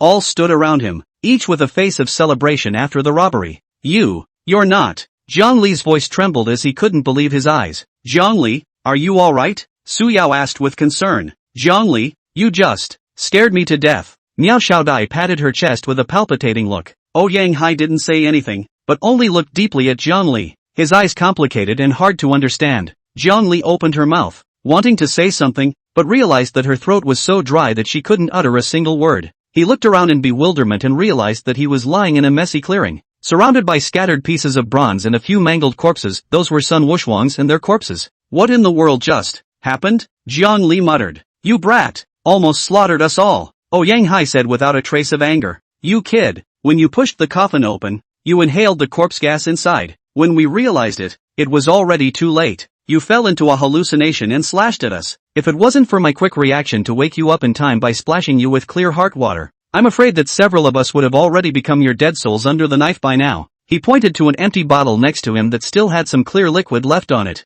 Jiang Li came to a realization. It turned out that everything he had experienced before was just an illusion. So it's Director Yang. No wonder. Jiang Li drifted off, remembering Su Yao's words again. Su Yao is right. This strength of yours can definitely rank in the top 5 in the bureau. Yang Hai glanced at him and didn't pick up on this, just staring at the bronze coffin. The corpse chi has almost dispersed. After saying that, he took the lead and walked to the bronze coffin. Jiang Li's few people also hurriedly followed suit, and together they pushed the heavy bronze coffin lid completely open. After experiencing the frightening scene just now, Jiang Li was already wary of this coffin. The lid of the coffin was fully opened, and the gazes of all the people were cast in unison inside the coffin. Only a young man lay quietly in the coffin. The man was dressed in tattered cloth, but his face was unusually white, and his eyes were tightly closed, as if he were in deep sleep. At his side lay 2 pigeon egg-sized night pearls, emitting a soft glow. In addition, there were some pottery jars, gold coins and other burial goods, which glowed faintly under the light of the night pearl. The moment she saw the man in the coffin, Jiang Li's pupils suddenly contracted. The man's appearance was actually the same as the wandering corpse he had seen in his hallucination. Even the cloths he wore were not different. Jiang Li's heart tightened and she subconsciously reached out and pinched her thigh. Hiss! A sharp pain came. It's not a hallucination. Yang Hai stared at the man in the coffin with a deadpan frown. His lips moved slightly, as if he was mumbling something, and as if he was double-checking something. The people present didn't dare to breathe, all looking cautiously at Yang Hai. Chapter 60, Gumo? Jiang Li's heart was also in a state of flux. What the hell is this Yang Hai muttering? Is it possible that there's something else weird about this corpse? Suddenly, Yang Hai moved. He struck out like lightning, grabbing the man by the throat and lifting him stiffly from the bronze coffin. It was only then that the crowd could see that the man's back had a complete incision, as if he had been cut open with a sharp knife, along the entire length of his spine. Yang Hai reached his hand into the man's body and fumbled for a moment, pulling out several black stone-like objects. In the next moment, the corpse, which was still lifelike, dried up at a speed visible to the naked eye, instantly turning into a dry corpse. Afterwards, Yang Hai casually threw the dry body on the ground. Wrong, he spoke slowly, his voice low, we were both wrong. Su Yao hurriedly stepped forward and eagerly asked, Director, what's going on? What have you discovered? Yang Hai deliberated for a moment and slowly said, we were wrong from the start. Here, it's not a turtle ruins at all. Just then, a faint moan came. The voice, is Ho. He Zai, who had been unconscious, actually slowly opened his eyes. Jiang Li and the others were energized and hurriedly surrounded them. Hojo, how are you? Hojo, you're awake. His eyes were still a bit lax as he looked blankly at the few faces surrounding him, and it took a while before he seemed to finally come back to his senses. He Zai, what do you remember? Yang Hai's voice was a bit urgent. Where are Zhou Muyun and the others? What exactly happened after you guys came down? Su Yao couldn't care less and followed up with a question. He opened his mouth and a hoarse voice came out of his dry throat. I remember. We, at that time, Zhou Muyun and I, along with others, came down here together. It started out, well, until we get into a room. A few moments of fear flashed in his eyes as he said this. There are a lot of murals there. At that time, there was an archaeologist who studied those murals. And then what did he say? Yang Hai's voice was steeply elevated, and it was clear that he had become somewhat impatient. He said, this is not the ruins of the Turtle Kingdom. It's the Gumo Kingdom. Gumo Kingdom? Jiang Li froze. He vaguely remembered that this Gumo country seemed to be one of the 36 countries in the western regions as well, and it seemed that it was still a subsidiary country of the Guzi country. How did this place get involved with the Gumo Kingdom again? He said that the Gumo Kingdom had once mysteriously disappeared. His eyes voice trembled a little. The mural is painted by, what is it? Su Yao couldn't help but urge on as well. Painting of Prince Gumo assassinating the king of Guzi. Things fall apart. Gumo prince imprisoned. And then? Niao Shaodai eagerly asked. It didn't take long for the Gumo kingdom to be destroyed by the Turtle Kingdom. Prince Gumo believes that he caused the destruction of the Gumo kingdom. He secretly uses secret techniques, refine yourself into a kind of monster, and then he kills people in Turtle Country. It was finally sealed by the priests of the Kingdom of Kurtz. Seal? Jiang Li's heart fluttered. So, what's lying in this bronze coffin is probably the sealed Prince Gumo? We also found a mummy in that room. His eyes voice is getting fainter and fainter. Mummy? Jiang Li's heart thumped. He suddenly remembered the black stone that Yang Hai had pulled out of that corpse earlier. Did someone pick the shroud apart? He was in a sentence that made the hearts of everyone in the room rise to their throats. Picking apart the shroud? Who's so cheap? Isn't that a death wish? And then that mummy came back to life. As he said this, his eyes were filled with fear and his body began to tremble slightly. It attacked us. We flee. Then we ran apart. I want to go back to them. I ended up getting lost. I got stuck in that room. If it wasn't for you guys, I might. His eyes voice was getting lower and lower, and the last few words were almost inaudible. Jiang Li sneered in her heart. If it wasn't for them, this guy would probably be a dry corpse. Where are the others? You don't know the whereabouts of Jo Muyun and the others even now? Oh Yang Hai's voice dripped with obvious disappointment. Several people looked at each other, all seeing the same helplessness in each other's eyes. Right now, there was nothing for it but to keep moving forward. Zhongli took the lead and took a step towards the bronze coffin. Without the bizarre corpse, the bronze coffin was completely exposed to the crowd. Director Oh Yang, how did you realize just now that this is not the ruins of the Turtle Kingdom? Su Yao asked curiously. Corpses. Oh Yang Hai was succinct. The stone in that body just now is called a soul stone. In ancient times, people would stuff special things into corpses to prevent them from rotting. The ancient countries of the western regions, especially those princes and nobles, place great value on the integrity of corpses. They believe that only if the corpse is intact can they ascend to immortality after death, and they are also intact after ascending to immortality. But the back of that body, it was sliced open. His voice rose steeply, and stuffing so many soul stones. This method of disposing of corpses is usually only used on people who are martyred. Martyrdom? Zhongli was shocked in her heart. Is that body, in fact, a martyr? This way of disposing of corpses is only used by the Gumo Kingdom, one of the 36 kingdoms in the western region. Oh Yang Hai added. Hearing his words, it dawned on everyone. Oops, I see that these two night pearls also have a big problem. Oh Yang Hai suddenly changed into a playful look. Come on, I'll check for everyone first. With that, he couldn't wait to probe over and try to take the two night pearls for himself. I say Director Oh Yang, you're being unorthodox. Su Yao crossed her arms. The others were also speechless. This Oh Yang Hai, who sees money in the eyes of the beholder, is at it again. Zhongli shook her head, not bothering to pay attention to this wealth-obsessed fellow, and began to survey the bronze coffin on her own. Seeing this, the others also withdrew their gazes and began to scrutinize every detail of the bronze coffin. Zhang Taishan felt along the edge of the bronze coffin,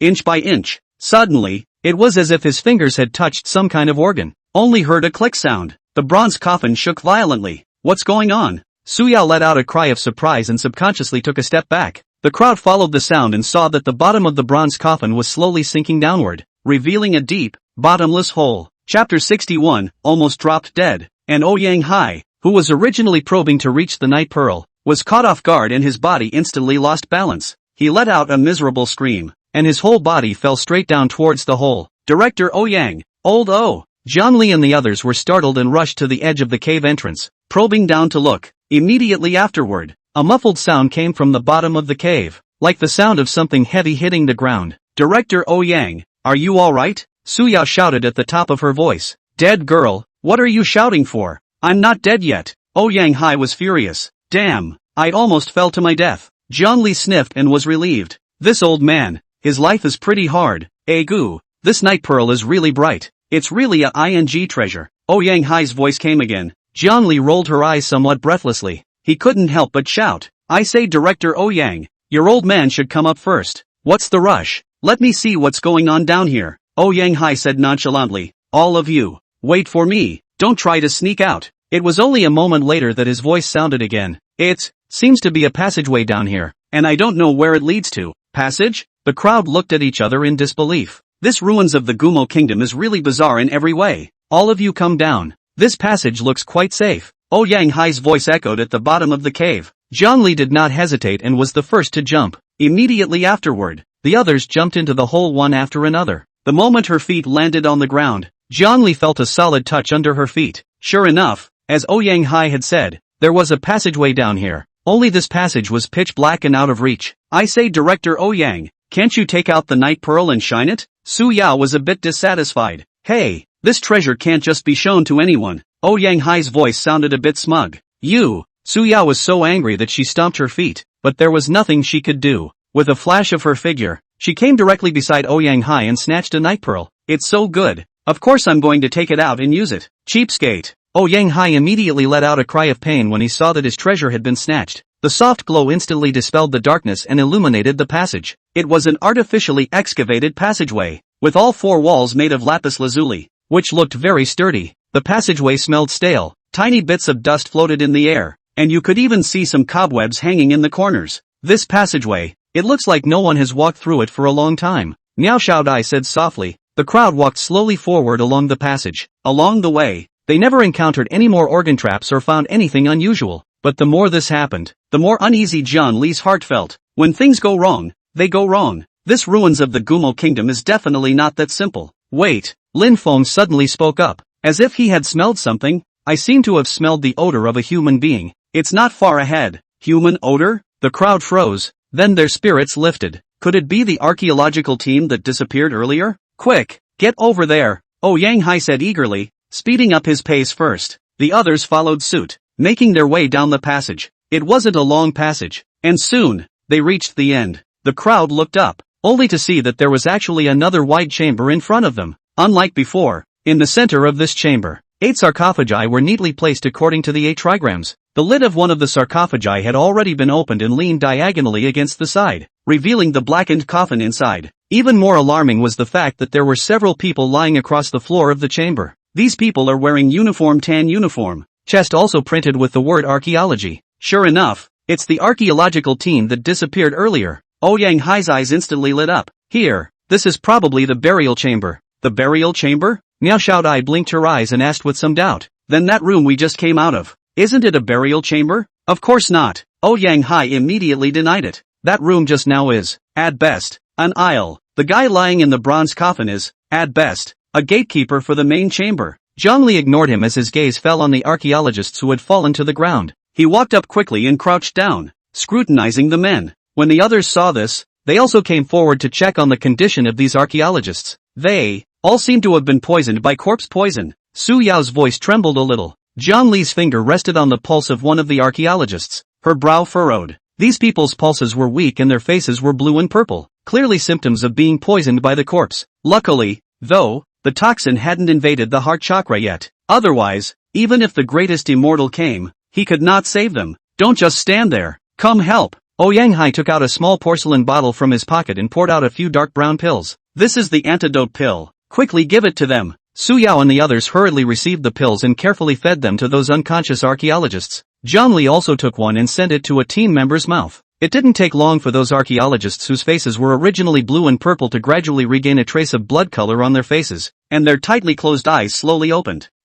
Where are we? Alive? Saved? Is this the netherworld? The archaeologists who had awakened, each with a confused look in their eyes, obviously hadn't figured out the situation yet. This is the burial chamber of the ruins of the Gumo kingdom. You guys were hit by corpse poison earlier and passed out, Su Yao patiently explained. We were sent by the Poles to rescue you. The polling bureau? Great. We're saved. Those archaeologists were suddenly agitated, and one by one struggled to get up. Don't move around. Your corpse poison hasn't been completely cleared yet. You need to recuperate, Zhao Wuji said in a deep voice. When the archaeologists heard this, they really didn't dare to move again. One of them, a tall, middle-aged man with a resolute face, struggled to sit up. He looked at Su Yao and asked, "This comrade, may I ask if you have seen Professor Zhou Muyun and the others? You know Professor Zhou?" Su Yao's eyes lit up. I'm the leader of this archaeological team, Zhao Jiangwo, the middle-aged man replied. Soon after we entered the tomb passage, we encountered a mechanism, inhaled poisonous gas, and passed out.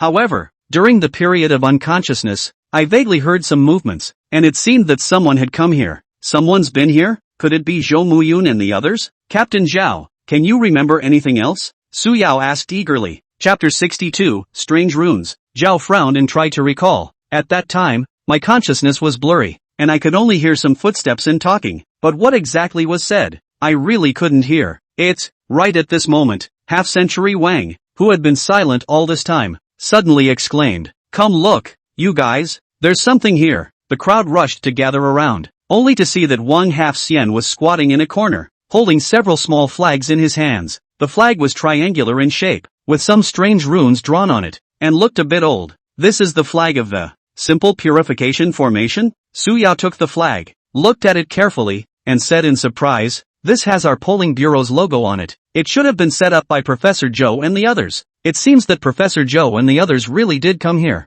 Zhang Li said. That's right, Su Yao nodded. Moreover, they also set up a purification array here, which means that they should have been in a more urgent situation at that time. She turned her head to the crowd and said loudly. Everyone looked carefully to see if Professor Zhou and the others left any clues. Suddenly, Wang Half-Xian pointed at the corner and exclaimed with a trembling voice, "What's this?" The crowd followed the sound, only to see the imprint of a skull emblazoned on the dimly lit corner of the wall. Su Yao and Ouyang Hai's faces instantly became grave. This is the ghostly sight mark. Su Yao's voice trembled a little. Ouyang Hai said in a deep voice, "It seems that Professor Zhou and the others are in big trouble. Zhongli looked at the two men's expressions, and a sense of foreboding surged in her heart. Professor Zhou and the others, they must have opened these coffins, Su Yao muttered, but they didn't have antidote pills, so they could only lay down a purification array to alleviate the corpse poison. But after that, they must have encountered some extremely dangerous situation to leave this mark. She turned her head and looked at the crowd with a grave expression.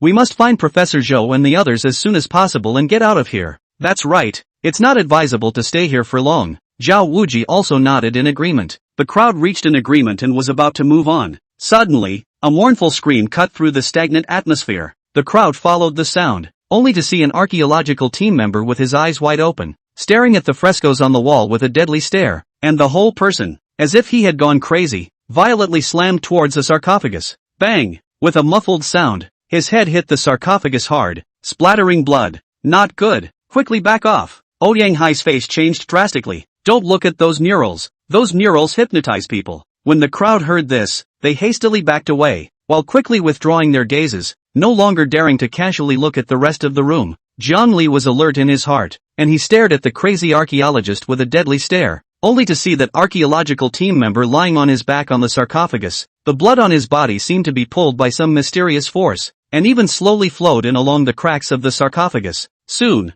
his body dried up at a speed visible to the naked eye, turning into a skin and bones dry corpse. Rumble! The 8 bronze coffins in the room suddenly trembled violently at the same time. This is... Wang Half Immortal's face turned white and he backed up. 8 immortals crossing the sea. This is the 8 immortals in the Feng Shui Bureau. This is an evil layout in Feng Shui doctrine. Burying 8 coffins at the same time in a place with extremely heavy yin qi and arranging them in a special orientation. After a long time of being nourished by yin qi, the foreigners inside the 8 coffins will merge into one, immortal and indestructible. I'll go. So mysterious? Lin Fang's eyes widened at once, as if to corroborate the words of half-immortal Wang. The 8 bronze coffins simultaneously emitted a deafening roar. Bang! Bang! Bang! The 8 coffin lids simultaneously shot up into the sky and tumbled in the air. A few of the coffin lids even went straight to Zhongli and the others, smashing them with great force. Look out! Zhang Taizhan roared as he rushed forward with an arrow step. The shield in his hand swung out violently. With a loud bang,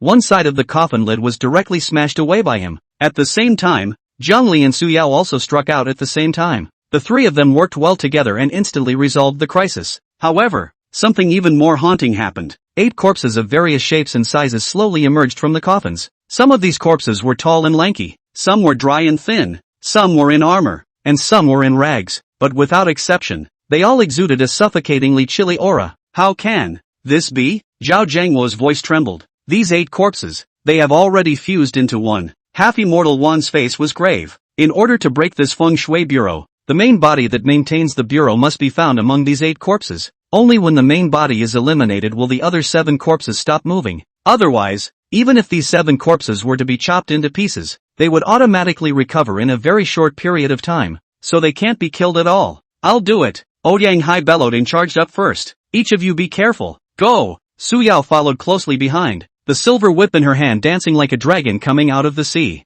Zhongli didn't have the slightest hesitation either, as he gripped the Cloudbreaker sword in his hand, and with a flash of his body, he rushed towards 2 of the corpses. The 3 of them struck out at the same time, each taking on 2 corpses. Zhang Taizhan, on the other hand, held a huge shield and blocked in front of the archaeologists. All of you stand back. I'll take it from here. Lin Feng, half-immortal Wang, the 3 of us against 1. Miao Xiaodai said calmly. Good. Lin Feng and half-immortal Wang answered at the same time. The 3 quickly formed a simple formation and met the last body. Zhongli roared, slashing at a corpse in front of him. However, with this slash, he had only left a shallow white mark on the corpse. Nice hard skin. Zhongli was secretly shocked in her heart. The strength of these 8 corpses was roughly equivalent to the early stage of the Zhaoxian realm. The corpse was enraged by him and let out a low roar as it violently swung out a fist, heading straight for Zhongli's face. Zhongli didn't dodge or avoid, and the Cloudbreaker in his hand swung out again. This time, he pushed the spiritual energy in his body to the extreme.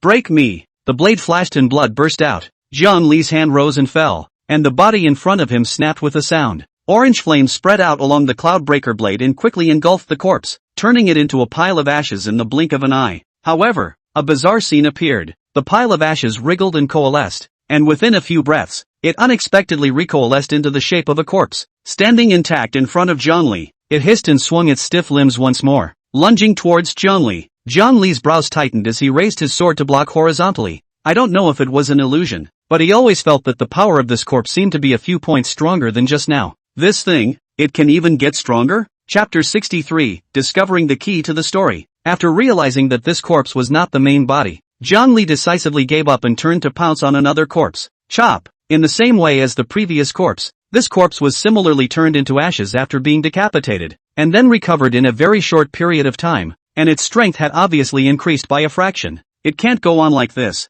Zhang Li swung his sword to fend it off while shouting, every time these corpses die, their strength gets stronger. We must find out the bodies as soon as possible. Yang Hai sniffed and couldn't help but look at him a few more times. This kid's observation was sharp, and he found the key to it so quickly. Don't hide yourselves, all of you. Show us your real skills. Yang Hai roared, and the long sword in his hand swung even more vigorously. Understood. Hearing Jiang Li's reminder, the crowd's expressions flinched as they exerted their full strength. The silver whip in Su Yao's hand was as fast as lightning, instantly entangling a corpse. Blast me, she chirped, and the light on her silver whip flourished as she violently twisted it. With a bang, the body was directly twisted into pieces. Almost at the same time, Yang Hai also resolved the body in front of him. However, just like Zhang Li sighed, the two corpses that had been decapitated quickly reanimated, and both of their strengths had been boosted. Asterisk asterisk asterisk asterisk in hell. There's no end to it. If this keeps up, we're all going to die here. The principal must be found out soon or, at this moment, the strength of the resurrected corpse had already been raised to the late stage of the Shoshuan realm. If they are allowed to continue to escalate, the consequences will be unimaginable. All gather together. Zhang Li suddenly yelled. The crowd froze, and although they didn't understand what he was going to do, they subconsciously did as they were told. In a moment, 8 bodies were led to one place. Seeing this, Zhang Li's aura steeply climbed around him. That usually playful and angry face had unexpectedly become solemn at this moment. Everyone held their breath. What's he up to? Burning sky cloud breaking slash. Zhang Li let out an explosive cry and raised the cloudbreaker sword high in his hand. The blade light was wrapped in endless blazing heat, instantly enveloping the 8 corpses. Boom! With a deafening roar, the 8 corpses were all chopped in two. The orange flames spread down the line, engulfing them completely. Phew! It should be over, right? The crowd saw this and breathed a long sigh of relief. But before this breath could be completely relieved, an eerie aura instantly enveloped the entire room. How? What's going on? It's cold. My teeth are chattering. The people in the archaeology team were even more shivering and their faces were as white as paper.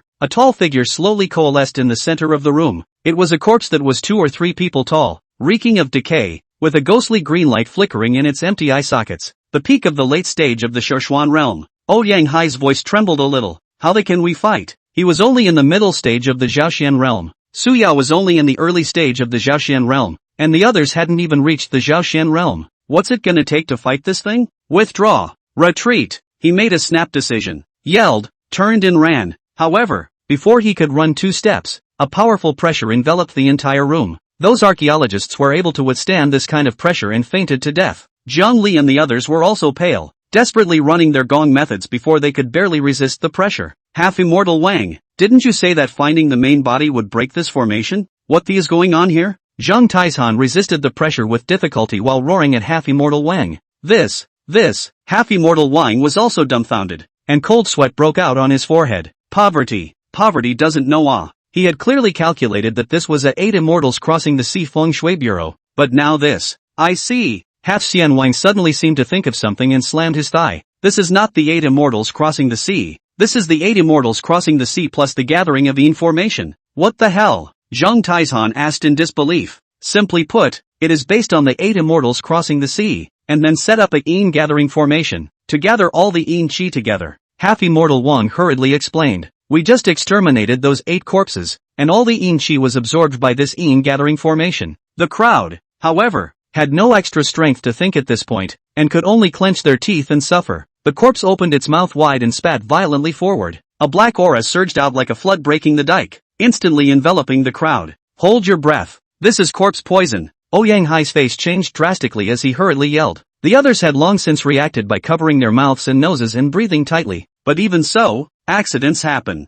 Niao Xiaodai let out a muffled grunt. Her face turned blue at a speed visible to the naked eye, and her petite body shook a few times before falling headfirst to the ground. Immediately after that, Lin Feng also followed in her footsteps. His eyes rolled over and he collapsed on the ground. In the blink of an eye, other than a few people such as Zhang Li, Yang Hai, and half-immortal Wang who were still struggling to hold on. The rest of them all fell to the ground, their lives and deaths unknown. Zhang Li's eyes were glazed over. He wanted to save people, but his body was as heavy as lead, and it was difficult for him to even move his fingers. A cold aura spread rapidly along his limbs and bones. His vision began to blur and his consciousness lapsed. It's over. Are we going to die here? He's not happy about it. But what can you do if you're not happy about it? In front of this absolute strength, all struggles were futile. Zhang Li completely lost consciousness and her body fell heavily to the ground. When he opened his eyes again, they were met with a thick darkness. He struggled to get up, but found that his limbs were too weak to make any effort. Where is this? He clearly remembered that he was struck by the black chi spat out by that huge corpse, and then he lost consciousness. Is he dead? As soon as this thought popped up, it was dismissed by Zhang Li. If he's really dead, he shouldn't be able to feel anything. And how can? It was then that a disjointed voice came into his mind. The voice was inaudible, but it carried an eerie magic that was distracting. Zhang Li had a jolt. It feels like déjà vu. This was also the case when the previous use of the soul suppressor gong was contaminated. Could it be that this is the same source of contamination as the soul suppressor gong? If that's the case, then things are in trouble. Zhang Li's heart burst with bitterness. He didn't want to go through that life is better than death feeling again. Just as he was rambling on, a little shimmering light suddenly lit up in front of him. The light grew brighter and clearer, eventually coalescing into an illusory silhouette. Chapter 64, It's him. Shadow of the ancient sorcerer god. The figure wore an ancient witch's robe, a hideous mask on his head, and an evil and powerful aura emanated from his body. Zhang Li's pupils shrunk violently. It's him, ancient witch god Void. The ancient sorcerer god silhouette slowly opened its eyes, and those hollow eyes stared deathly at Zhang Li. Jia, boy, we meet again. I told you last time, you can't kill me. How can a mortal be a match for a god? Give up your resistance, accept my contamination, and become my bearer of the sword on earth. You will gain supreme power over all beings. Its voice was low and husky and seductive. Cut the crap. Zhang Li raised her head violently, a flash of determination in her eyes. If I can destroy you once, I can destroy you twice. You pretender. Die for me. Ungrateful thing. The sorcerer god's shadow became furious. How many people have begged on their knees to become this seat's sword bearer on earth? And you dare to refuse? Then let them come. Zhang Li snorted coldly, not moved in the slightest. Go find someone else and leave me alone. Once I see you, I will destroy you. The last encounter had made the sorcerer god's shadow wary. He didn't immediately snap, but instead stared at Zhang Li dead in the face. Just then, a familiar voice rang in Zhang Li's mind. Contamination of the host's spirit has been detected and is being eliminated. It's the system. Zhang Li's heart was delighted. The system finally stepped in. Immediately afterward, a powerful force appeared out of nowhere and directly acted on the sorcerer god's shadow. No! The sorcerer god's shadow let out a mournful scream. How did the heavenly Tao get the power of the heavenly Tao on you? Its body quickly twisted and distorted, eventually turning into a wisp of green smoke that dissipated into the darkness. Zhang Li only felt a blackness before her eyes, and her consciousness returned to reality once again. He was lying on the cold ground, weak. The powerful pressure that had enveloped the entire stone room had disappeared. Not far away, others lay strewn about. They were all unconscious, alive or dead. At the same time, a dense black aura traveled around the crowd, constantly eroding their vitality. Zhang Li's heart sank. It seemed that they were also contaminated by the witch god's void, and at this moment, the massive corpse was staring at Zhang Li with a deadly stare. It let out a deafening roar, then fiercely took huge steps and lunged towards Zhang Li with a roar. Zhang Li only felt a fishy odor that was suffocating. He reacted quickly and violently struck the soul suppressor gong in his hand. The corpse king that was running wildly, his huge body stiffened violently and stopped hard in place. Its eyes,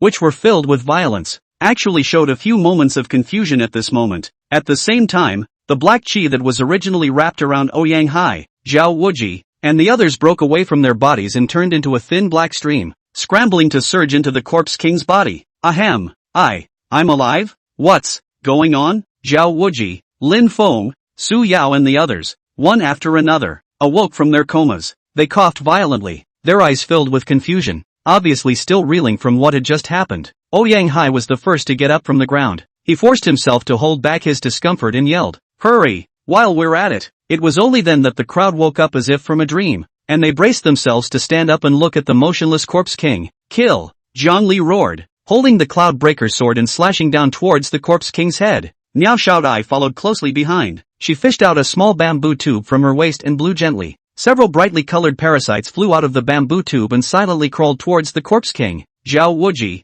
on the other hand, swung his fists, each punch carrying the force of 1,000 pounds, ruthlessly smashing into the Corpse King's body. However, the crowd's attacks, although they left a shocking wound on the Corpse King's body, they did not really hurt its fundamentals. The black aura on the Corpse King's body became more and more dense as it violently struggled. The runes on its body shattered inch by inch, and the parasites were shaken out. Its scarlet eyes relocked on Zhongli, filled with endless killing intent. This is not easy to deal with thick skin and flesh. Yang Hai's face turned blue. He shouted, Lin Feng, Wang Hafxian, Zheng Taizhan, you guys, protect the comrades of the archaeological team. Yes, Director. The three of them hurriedly responded, shielding Zhao Jiangwo and the other archaeologists behind them. Zhongli, Su Yao, let's go. Yang Hai let out a breath, a flash of determination in his eyes. The three of them were in a hand position, once again fighting with the Corpse King. It was a grueling fight. Although Zhongli and the three of them were not bad, they still felt overwhelmed in the face of this Corpse King with terrifying strength. On the contrary, the Corpse King, each of its attacks carried a thunderous momentum. The slightest miscalculation would result in Zhongli and the others being killed on the spot. But Zhongli couldn't dodge in time and was swept by the Corpse King's arm. The whole person flew out backwards and hit the stone wall heavily. Zhongli! Su Yao let out a cry of alarm and hurriedly waved her hand to strike a rune, temporarily forcing the Corpse King back. I'm fine. Zhongli struggled to stand up and wiped away the blood at the corner of his mouth. His eyes filled with perseverance. This is too strong. We must find a way to find its weakness. Yang Hai said loudly as he swung his fist to fend off the Corpse King's attack. Its weaknesses. Zhongli's gaze swept over the Corpse King's body, trying to find a break in it. However, this Corpse King's entire body was covered in hard corpse armor, so there was no way to get at it. Time passed by, and the stamina of all three was depleting at a rapid rate. No, it can't go on like this. Zhongli was anxious in her heart, but faced with this horrible corpse, he couldn't even begin to do anything. Right at this moment, the Corpse King roared once again, and those two large hands that looked like bushels of fans slapped down at the same time, wanting to finish off Zhongli and the others in one fell swoop. In the nick of time, Zhongli and the others still narrowly avoided it. After this great battle, Zhongli's trio had finally caught a hint of a break in this corpse. With the cooperation, Zhongli found the right moment to slash the Corpse King's neck viciously. The necromancer fell to the ground with a loud thud. Zhongli, Yang Hai, and Su Yao sat paralyzed on the ground, panting heavily. Finally, solved it, Yang Hai said brokenly. Yeah, it's so hard. Su Yao revealed a hijacked smile. Zhongli didn't say anything. He just silently sat down on his knees and began to operate the gong methods in his body to recover his expended physical strength. Don't come over. Help! Zhao sat up violently from the ground, panting heavily, his forehead covered in cold sweat. Chapter 65, Escape. Captain Zhao, you're awake. Niao Xiaodia's surprised voice came. She hurriedly squatted down and gently patted Zhao's back.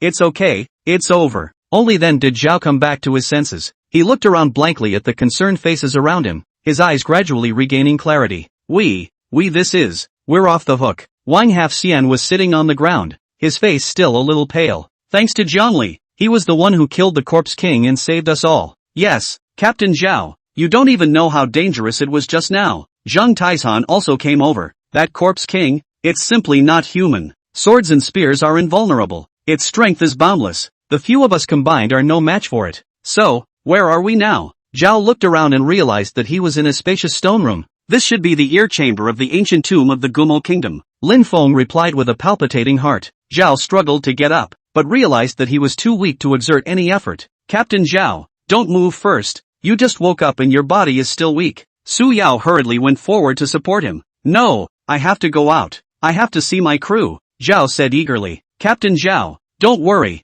They're all fine. They're all waiting outside, he advised from the side. Really? Zhao asked skeptically. Really, believe it or not. Saying that, his eye pointed to the corner of the stone room. There were several unconscious people lying there, none other than Zhao's team members. Zhao Jiangwo fixed his eyes on it, and then he breathed a sigh of relief. When can we get out? One of the archaeologists asked in a trembling voice. Yeah, this hellhole. I don't want to stay a moment longer. Another archaeologist chimed in. Can we still get out? This place won't be our burial place, right? A young archaeologist said with a sobbing voice. Several archaeologists were eyeing the few people from Miaoshaodai. Although they were nominally on the archaeological team, they were actually all facing this supernatural event for the first time. They were all so shocked by what they had just experienced that they were all out of ideas. A moment later, Zhongli slowly opened her eyes. He struggled to get up. but realized that he was too sore and weak to do so. He forcefully operated the Red Inferno technique and the mixed Yuan Gong in his body, which made him feel better. Su Yao also opened her eyes. She looked at Zhongli, her eyes filled with concern. Are you okay? I'm fine. Zhongli shook her head, signaling that she was fine. Yang Hai was the last of the three to wake up. As soon as he opened his eyes, he saw the crowd surrounding him. Director, you're awake, Lin Feng called out in surprise. Aha! Yang Hai nodded. He struggled to his feet and looked around. A few glimmers of gravity in his eyes. Where are we now? This should be the ear room. Lin Feng replied. The ear room, Yang Hai muttered. His brow furrowed. According to the structure of the tomb, through the ear chamber would have been the main chamber. The main chamber is the centerpiece of the entire tomb and the most dangerous place. He raised his volume and said in a deep voice, Listen everyone, we have now reached the ear chamber and are not far from the main chamber. If we find the main chamber, there must be an exit. Really? Director, you're not lying to us, are you? One of the archaeologists asked excitedly. When have I ever lied to you guys? Yang Hai glared at him and said without a trace of anger. Great, we can finally get out. Several archaeologists cheered. Let's not get too happy just yet. People. Yang Hai interrupted their cheers and said seriously. The closer we get to the main chamber, the more dangerous it will become. Everyone must be careful and never take it lightly. Yes, Director. The crowd responded in unison. Everyone follow me. Yang Hai took the lead and walked towards the front. The crowd followed closely behind him, cautiously. However, they didn't continue on for long before they stopped in their tracks. Only a puddle of bright red blood appeared on the ground in front of them. What is going on here? One of the archaeologists asked in a trembling voice. Everyone be careful. Yang Hai's face sank. There could be danger here. When the crowd heard this, they all nervously gripped the weapons in their hands, not daring to relax in the slightest. Just then, a sharp-eyed archaeologist suddenly pointed at the wall and shouted in horror. Look, what's that? The crowd followed the direction of his finger, only to see that on the wall, there were several big bloody words written, Extreme Danger, Retreat quickly. Next to those words was a familiar logo. That was a symbol reserved for their polling bureau, representing extreme danger and not to be approached. This is what Zhou Muyun left behind. Yang Hai's face became unusually ugly. Jiang Li continued along the passageway. Every time they walked a section, there was one more bloody character on the wall. Without exception, it was written Retreat. The deeper we went, the colder the air became, and the murals on both sides of the tomb passage gradually became eerie. It was painted with all sorts of strange creatures with teeth and claws, as if they were trying to crawl out of the walls. Yang Hai's face became increasingly ugly. He always felt that something bad was going to happen. Director, look at these murals. How do you feel? So evil? Lin Feng rubbed his arms and couldn't help but shiver. Don't talk, stay close to me. Yang Hai chided in a low voice, his eyes staring dead ahead. Lin Feng shrunk his neck and didn't dare to say anything more. I don't know how much longer I walked, but a strong smell of blood hit my nose, making me want to vomit. Something's up ahead. Yang Hai let out a low gulp and quickened his pace. Zhang Li and the others also smelled the odor and their hearts tightened as they hurriedly followed. Turning a corner, the scene in front of them made the crowd suck in their breath. Only two corpses were seen lying on the ground horizontally and vertically, in a miserable state of death, with blood staining the ground red. It's a brother in the second room. Su Yao recognized the two at a glance and exclaimed in shock. Lin Feng quickly stepped forward, crouched down, reached out and probed the two men's noses and pulses, then shook his head dismally. No air. His voice was a little choked. Yang Hai slowly walked over to the bodies and looked at the two familiar faces, his eyes instantly moist. Both of them were brought up by him and were usually as close as brothers. I didn't expect it to be here. Chapter 66, Not Good. Retreat. He crouched down and, with trembling hands, straightened the two men's messy clothes one by one. Little Lu, little Zheng, it's my oldest brother who has apologized for not being able to bring you out alive. Don't worry guys, I will definitely avenge you. He lifted his head and looked at the two cold corpses as if he had gone back in time. Remember when you just entered the Bureau of Public Opinion? A brat, do not know anything, every day after my ass to ask questions. Xiao Lu, your kid is the skinniest. You haven't caused me much trouble. Last time also secretly put my treasured Maotai to drink. Angry I chased you to beat 3 streets. And Xiao Zhang, you kid looks honest, but you actually have a belly full of bad water. Last time I was on a mission. You even changed my talisman into white paper, causing me to almost be torn apart by a stern ghost. As Yang Hai rambled on, the tears could no longer be held back and came out. The crowd was silent as they watched his grief-stricken appearance, and the atmosphere was oppressive to the extreme. A moment later, Yang Hai bent down to carry a corpse. Seeing this, his eye also silently stepped forward and carried the other one. The two walked at the front of the line, their feet heavy. Suyao walked to Jiang Li's side and gently patted his shoulder. In our line of work, deaths and injuries are common. Maybe one day you'll see your own teammates die in front of you, or even yourself. Only when you are strong can you protect others. Jiang Li didn't say anything, just nodded. I don't know how long I've been walking, but a bright light appeared ahead of me. The crowd's hearts shook as they quickened their pace. However, after stepping out of the passageway, the sight in front of them froze them all. It was a huge room, and in the center of the room was a huge pool of blood. Pools of blood tumbled with viscous blood that gave off a sickening odor, and in the center of the blood pool, there was an iron coffin floating. It's a bizarre and horrifying image that sends shivers down your spine. There were traces of battles all over the place, but when the crowd looked around, they did not find Zhou Muyun's figure. Where did Team Zhou go? Lin Feng's voice trembled a little. I don't know, but something has definitely happened. Yang Hai said in a deep voice. Just then, the blood pool seemed to come to life and began to spill blood outward toward the crowd. Not good. Retreat quickly. Yang Hai yelled. The crowd backed away, but the blood came very swiftly. One archaeologist failed to retreat in time and his feet were soaked in blood. He let out a mournful scream as the flesh and blood on his body peeled off at a speed visible to the naked eye. In the blink of an eye, the flesh and blood melted away, leaving only a morose white bone, staggering in the bloody water. In the next moment, the white bones were also swallowed by the blood and rolled into the depths of the blood pool, disappearing without a trace. When the crowd saw this, they only felt a chill run straight from the soles of their feet to the top of their heads. This pool of blood, it can actually devour the living. If old Zhou is in there. Yang Hai's voice choked a little. He turned around violently, staring at the tumbling pool of blood with determination in his eyes. No, I have to go down there. Even if he's dead, I have to bring his body back. Su Yao's face changed and hurriedly stopped him. Director Yang, calm down. This blood pool is too weird. You can't go down. Get out of the way. Yang Hai yelled lowly. He had already lost too much and could not afford to lose Zhou Muyun again.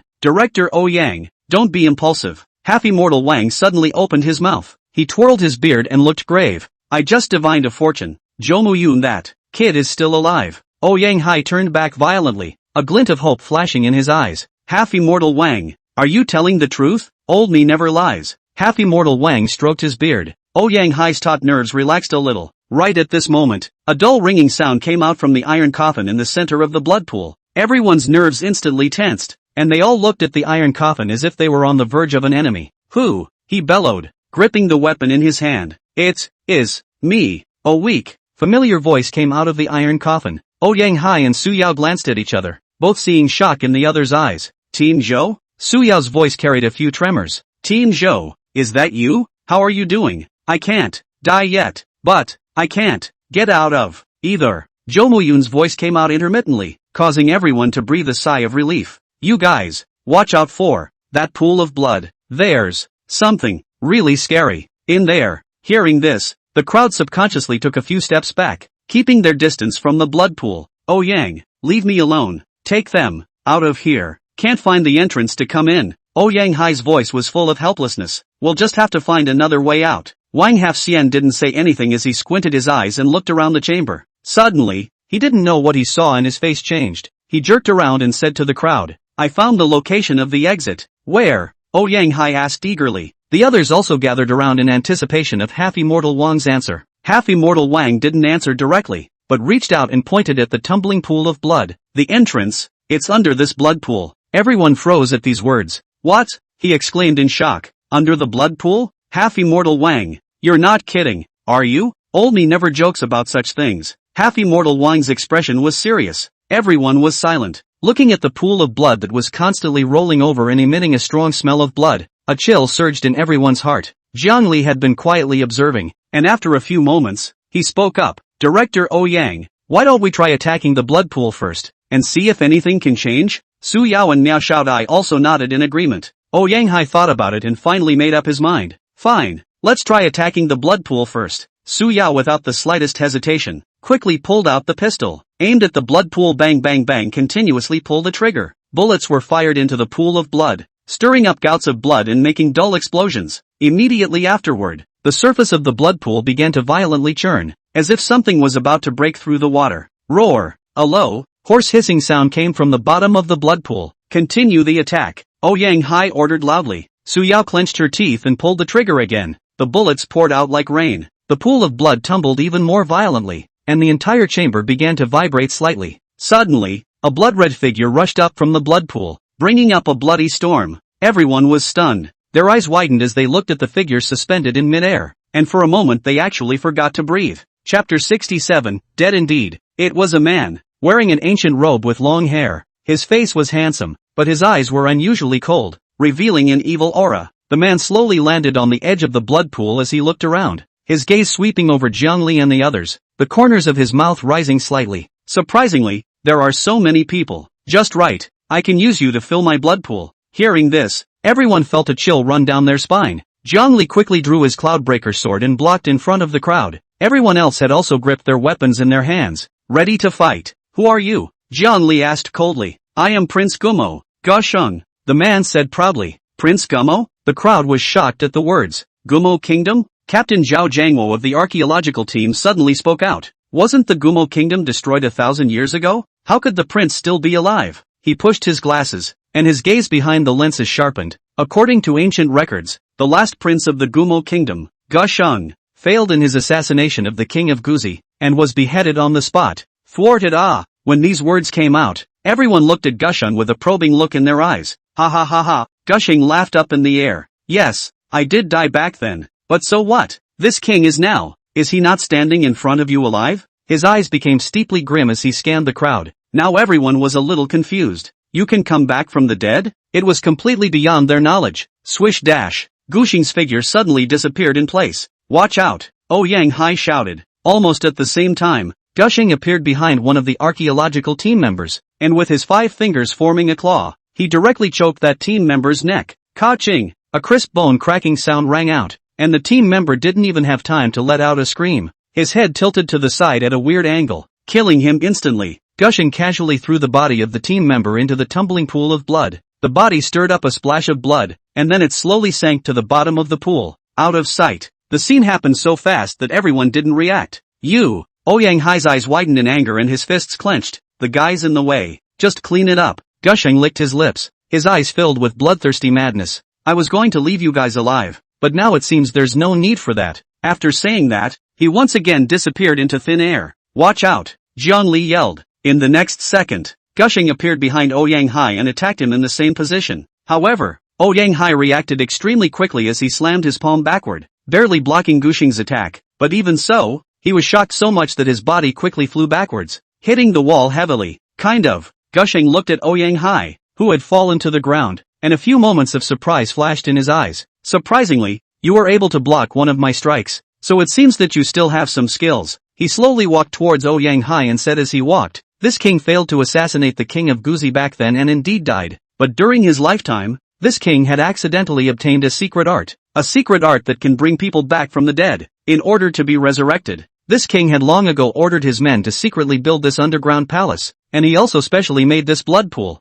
After this king died, my men placed my corpse into the blood pool. After more than 1,000 years of immersion, this king has finally managed to resurrect. Now, all of you will become part of this king's blood pool and help him regain his power. Speaking later, his eyes gradually became crazy. To be able to fight with this king for so long, you are proud enough. Gushing looked at Yang Hai, and a few moments of appreciation actually showed in his eyes. How about it? Do you want to be this king's little brother? This king can spare you from dying. Spare me? Yang Hai sneered and struggled to get up from the ground. Gusheng, who do you think you are? Nothing more than a monster that has been lingering for 1,000 years. Gushing's face clouded over. He hated it when people called him a monster. It seems that you don't shed a tear until you see the coffin. This king wanted to give you a pain in the ass, but since you are so ungrateful, then don't blame this king for being ruthless. With that, he slowly raised his hand and a ball of blood-red energy coalesced in his palm. Stop! Suddenly, a determined voice rang out. Jiangli took a step and blocked Yang Hai's body. Director Yang,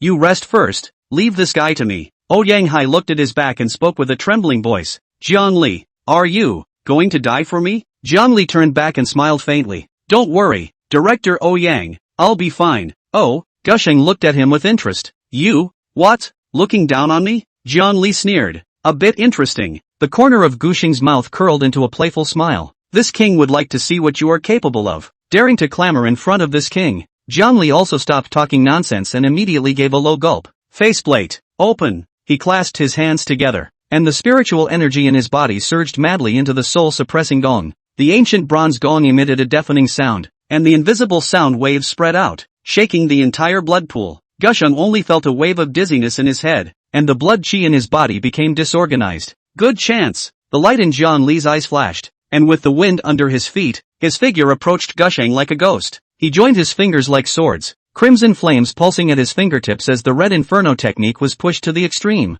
slashing fiercely at Gusheng's chest. Bang! With a muffled sound, Gusheng flew backwards and crashed into the stone wall at the edge of the blood pool, spraying out a mouthful of blood. He looked down at the charred black wound on his chest, disbelief in his eyes. Jiang Li's attack could even hurt him? Again! Jiang Li's figure flickered again, chasing after him like a shadow. For a while, the two fought on the edge of the blood pool. No more fighting! No more fighting! Suddenly, Gusheng shouted and jumped out of the fray. Jiang Li froze and stopped her attack, looking at him suspiciously. It wasn't just Jiang Li. Ouyang Hai, half-immortal Wang, Miao Xiaodai, and the others also froze. What is this? 1 minute you're fighting to the death, the next you're conceding? This Gusheng, she's changed her face too quickly, hasn't she? The king admits that you are strong. Gusheng wiped the blood from the corner of his mouth and said slowly, but the king doesn't want to fight you. He had spent 1,000 years to see the light of day with great difficulty, and he didn't want to be accounted for here just like that. This king wants to go out. This king wants to see what the world has become after this 1,000 years.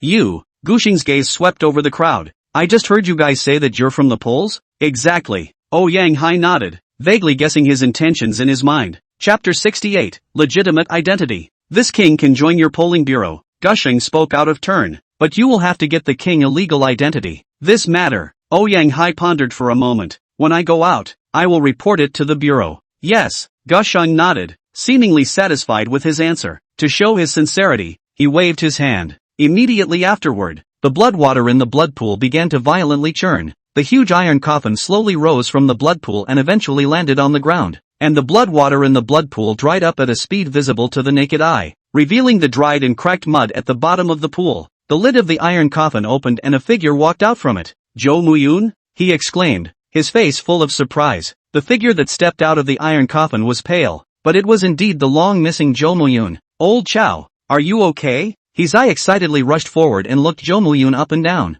Zhou Muyun shook his head, his voice a little weak. I am fine. Just a little weak. It's good that it's okay. It's good that it's okay. His eyes were a little moist. Jiang Li looked at the scene in front of her, but a pang of doubt flooded her heart. The timing of Zhou Muyun's appearance was too coincidental. Since everyone is here, let's go. Gusheng's voice came out quietly. He pointed to a dark entrance at the bottom of the blood pool and said, from here, you can get out. The crowd looked at each other, and although they all had some doubts in their hearts, they followed him into the entrance. Jiang Li walked in the middle of the group with a slight frown. In theory, they should be deep underground now, and if they wanted to return to the surface, they should be going upwards. But this entrance, it goes all the way down. What the hell is this gushing up to? Su Yao, what's going on? Jiang Li asked in a low voice. Su Yao seemed to have seen his doubts and explained. The structure of this ancient tomb is different from ordinary tombs. It is not vertically downward, but rather spirals downward. This entrance, which appears to be downward, is actually the exit to the ancient tomb.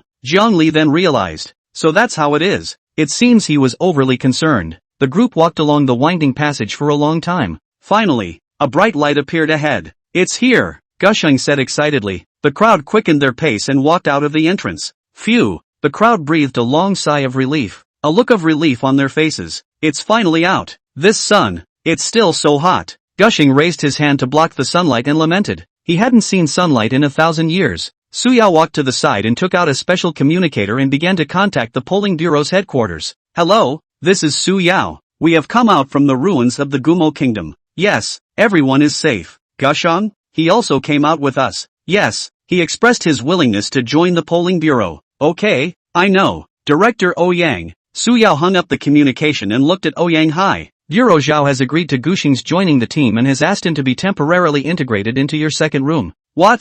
Into my second room? Ouyang Hai's eyes lit up when he heard it. That's a good feeling. It's an unprecedented first time for a 1,000-year-old dumpling to join the polling bureau. With Gusheng as a powerful combatant joining him, the strength of his second chamber would definitely be taken to the next level. He hurriedly walked over to Gusheng and smiled all over his face. Gusheng, welcome to join us in the second room of the polling bureau. From now on, we will be colleagues, so if you need any help, just ask. He patted his chest and assured him, in the second room, I'll cover you. No, Gushing shook his head and rejected him outright. Ha! The smile on Ouyang Hai's face froze. I'm going to the chamber where Zhongli is. Gushing pointed at Zhongli. Zhongli? Ouyang Hai froze, then looked at Zhongli. This kid, what's so great about him? Isn't it just stronger, better looking and luckier? Gushing you have to think clearly. Ouyang Hai didn't die, and continued to persuade. Our second room, but it is the strongest room in the polling bureau. Moreover, I am also the director of the second room.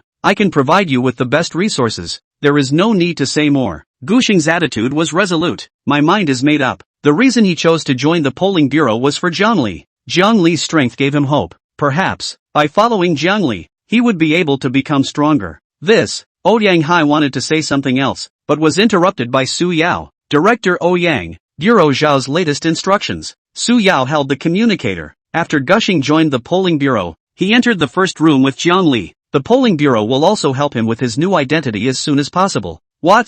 A room? Ouyang Hai's eyes widened in disbelief. Captain Zhao Jiangwo. Su Yao ignored him and walked over to Zhao Jiangwo. This side of things will be taken over by us, the polling bureau, for the time being. After the dangers within the ruins are completely removed, we will notify your archaeological team to re-enter. Good. Zhao Jiangwo nodded repeatedly. Then I'll trouble you guys. Thanks to you guys this time. Otherwise you're welcome. This is what we should do. Su Yao smiled faintly. The archaeological team withdrew one by one, leaving only Zhongli and the few of them behind, saying that they wanted to observe for one more night, just in case. 2 days in a row of high tension. Nerves are crumbling. Now that the threat was lifted, the guys' tight strings were loosened, and it didn't take long for them to fall asleep. Zhongli, however, did not dare to be careless, and forced herself to sit cross-legged, her consciousness sinking into the system. On this trip to the ancient tomb, he had killed several powerful monsters, and his soul velvet value had risen to 3,000 again. Without the slightest hesitation,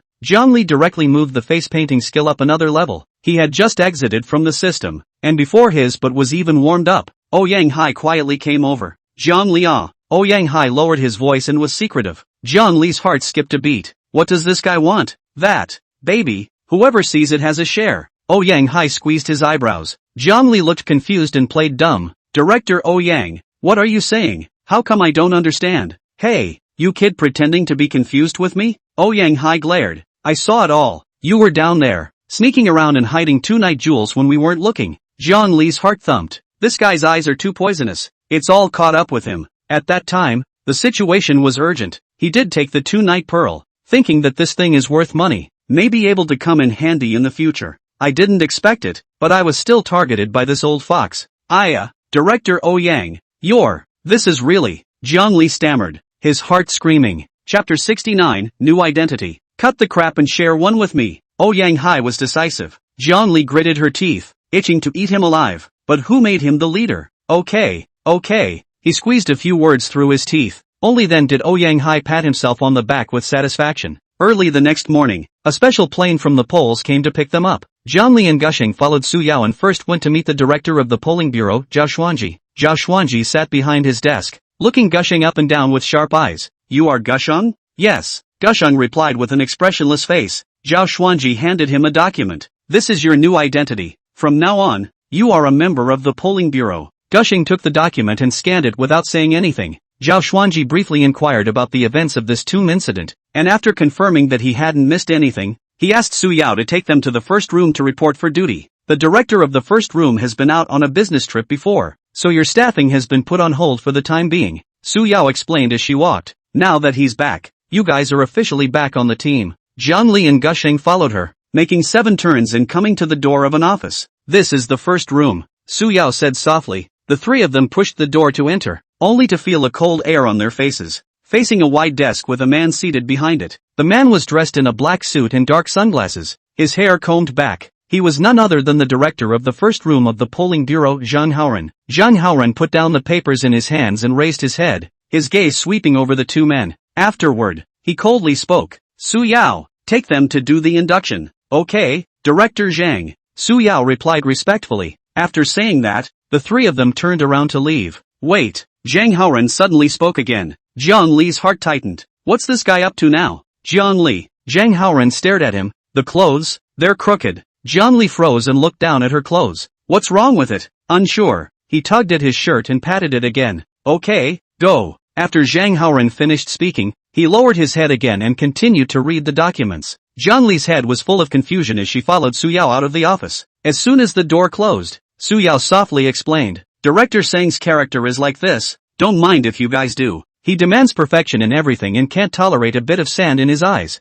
Zhang Li bristled. "That's not perfectionism, that's advanced OCD. And this outfit, what's with the cool?" Gushing suddenly spoke excitedly, "I want to dress like that too." Su Yao skimmed her mouth somewhat breathlessly and ignored him, leading the two of them in 7 turns and finally stopping in front of a thick metal door. "This is the equipment storehouse. On the first floor," Su Yao explained. "Newly hired investigators, in addition to receiving their equipment, are required to leave behind an innate soul lamp, which is extinguished when a person dies, so that the bureau can easily keep track of the situation." Zhang Li nodded. "It's a common rule, not unusual." Gusheng, on the other hand, had a curious face and looked around, seemingly interested in everything. Su Yao pushed open the metal door and the three of them walked in. Unlike what one might expect, the equipment vault doesn't have that cold, metallic feel to it, but instead is more like a internet cafe. A man with glasses and gray hair was sitting in a chair, looking agitated, his hands flying and snapping on the keyboard. Light flickered on the screen, obviously playing a game. When the man heard the commotion, he shouted without looking back, "Su Girl is here. Quickly, quickly, come over and help me. I found a new game. It's fun." Su Yao sighed helplessly. "Uncle Wang, the game will be played another time. I'm bringing a newcomer to collect the equipment this time." She turned her head to Zhang Li and Gusheng and introduced, "This is Wang Qiangjuan, Uncle Wang, in charge of our Civil Investigation Bureau's equipment store." Only then did Wang Qiangjuan turn off the game fondly and get up from his chair, walking over to Zhang Li and Gusheng and looking the two up and down. Half-heartedly, he nodded. "Well, not bad. This time your first room has picked up a treasure. I guess that brat Zhang Haoren must have been overjoyed a long time ago." Then, with a wave of his hand, an iron cabinet behind him opened automatically with a creak, revealing black uniforms neatly arranged inside. "Here, one for each, try them on." Zhang Li picked up a piece, slightly heavy in his hand, but the texture was unexpectedly soft, like some kind of special silk, and with the coolness of metal, he couldn't help but be secretly impressed.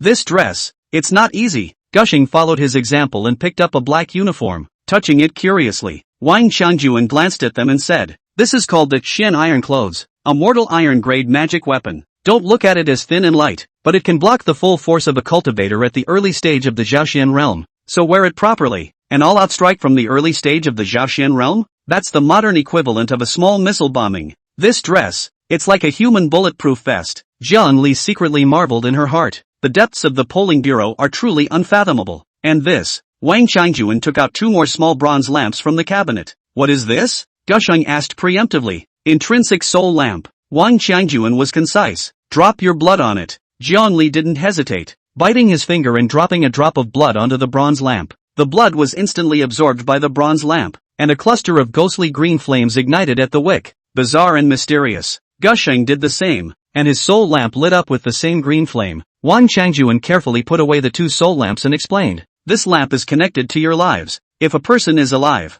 the lamp is on. If a person is, the lamp goes out. You guys go out on a mission in the future. If there is a long or short, we can also be the first to know." Zhang Li's heart was clear. It's a brutal rule, but it's also meant to be a timely response to all sorts of emergencies. After all, they are faced with all sorts of bizarre and unpredictable events. The slightest misstep and all hell breaks loose. "Okay, if you're okay, go away and don't bother me with the game." Wang Qiangjuan put away the soul lamp and immediately plunged back into the game. Su Yao shook her head helplessly and led Zhang Li and Gushing out of the equipment warehouse. "Uncle Wang is like this, don't mind you guys, he is just more obsessed with games," Su Yao softly explained. "It's fine, I can see that Senior Wang is a man of nature," Zhang Li said with a smile. "Alright, my mission is done, so you guys can make your own arrangements next." Su Yao stopped at the fork in the corridor. "I have other things to do, so I'll leave you to it." "Thank you, Ms. Su." Zhang Li politely thanked her. "Farewell." Gushing followed Zhang Li's example and arched his hand. Su Yao nodded and turned to leave. For a while, only Zhang Li and Gusheng were left in the corridor. "Where are we going next?" Gushing asked curiously. "Let's go back to the residence first and familiarize ourselves with the environment," Zhang Li said. He needed time to digest everything that had happened today, and in the meantime, study the newly arrived Shin Tai clothes and the Essence Soul Lamp. Chapter 70 New Mission. On the other hand, members of the polling bureau continued their exploration within the ruins of Gummo City. "Damn it, this hellhole," there's not even a shade. One of the PDA members spat and cursed. Okay, don't talk too much. The chief said that this place is very evil. Let's keep a close eye on it. Another member of the team tapped him on the shoulder and gestured for him to look toward the center of the ruins. Several of the men boredly tapped their rifle butts against the ground with a dull sound, as if it were the only way to dispel the suffocating dreariness. Suddenly, a cold wind blew by, swirling yellow sand in the sky and blowing people's eyes open. This wind, it's not right. Instantly alert, several people raised their guns and formed a circle with their backs to each other, eyeing their surroundings warily. What man? The lead team member shouted. Before the words fell, a black shadow appeared in front of them like a ghost. Poof, put, poof. With a few muffled sounds, a few people didn't even have time to let out a scream before they fell straight down, their blood staining the yellow sand. Humph, the Poles? Bunch of losers. A grim voice rang out from the dark shadows. Wom slowly appeared, looking at the corpses strewn across the ground. A bloodthirsty glint flashed in his eyes. The hatred of the destruction of the Eternal Life Organization was biting his heart like a viper. Since immortality has been extinguished, let the pollsters pay this blood debt. Wom walked to the pile of corpses, made seals with his hands, and mouthed the words. An eerie wave emanated from him, enveloping the corpse on the ground. Blood as a guide, soul as a sacrifice. Demonic power appears, devouring all things. As soon as his words fell, a bizarre scene occurred. Only blood could be seen gurgling out of the corpse's 7 orifices and wounds, which then slowly rose into the air, gathering into a blood-colored stream in the air.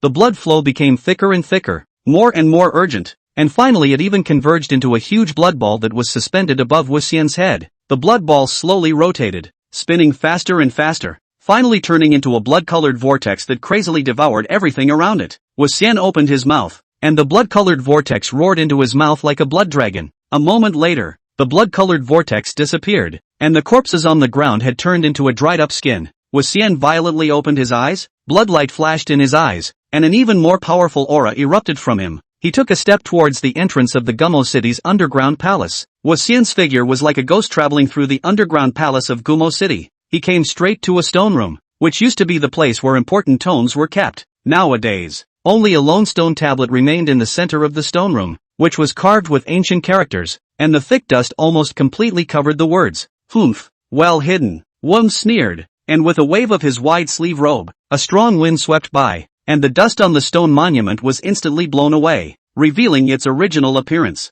The words on the stone tablet were twisted and grotesque, emitting a hauntingly evil aura. This was exactly what Wu Xian had been searching for so hard, the complete version of the blood demon technique. Ha ha ha ha ha, finally I've found it. Wu Xian looked up to the sky and laughed. With the destruction of the Eternal Life Organization, I have endured humiliation and lingered on for this day. He couldn't wait to sit down on his knees and start cultivating according to the gongfu recorded on the stone tablet. As he breathed in and out, a thick blood-red mist overflowed from his body. These blood mists grew thicker and thicker, gradually enveloping his figure completely. A moment later, the blood mist was again inhaled by Wom, and so on for several times, and the breath in his body climbed. Wu Xian let out a long breath, and the blood mist converged as much as possible. He slowly opened his eyes, and 2 flashes of bloody light passed by. The complete version of the blood demon technique is truly extraordinary. He felt the surging power within his body, and the corner of his mouth hooked into a cruel smile. Zhongli, I'm going to use your blood to help me break through the spirit sea realm.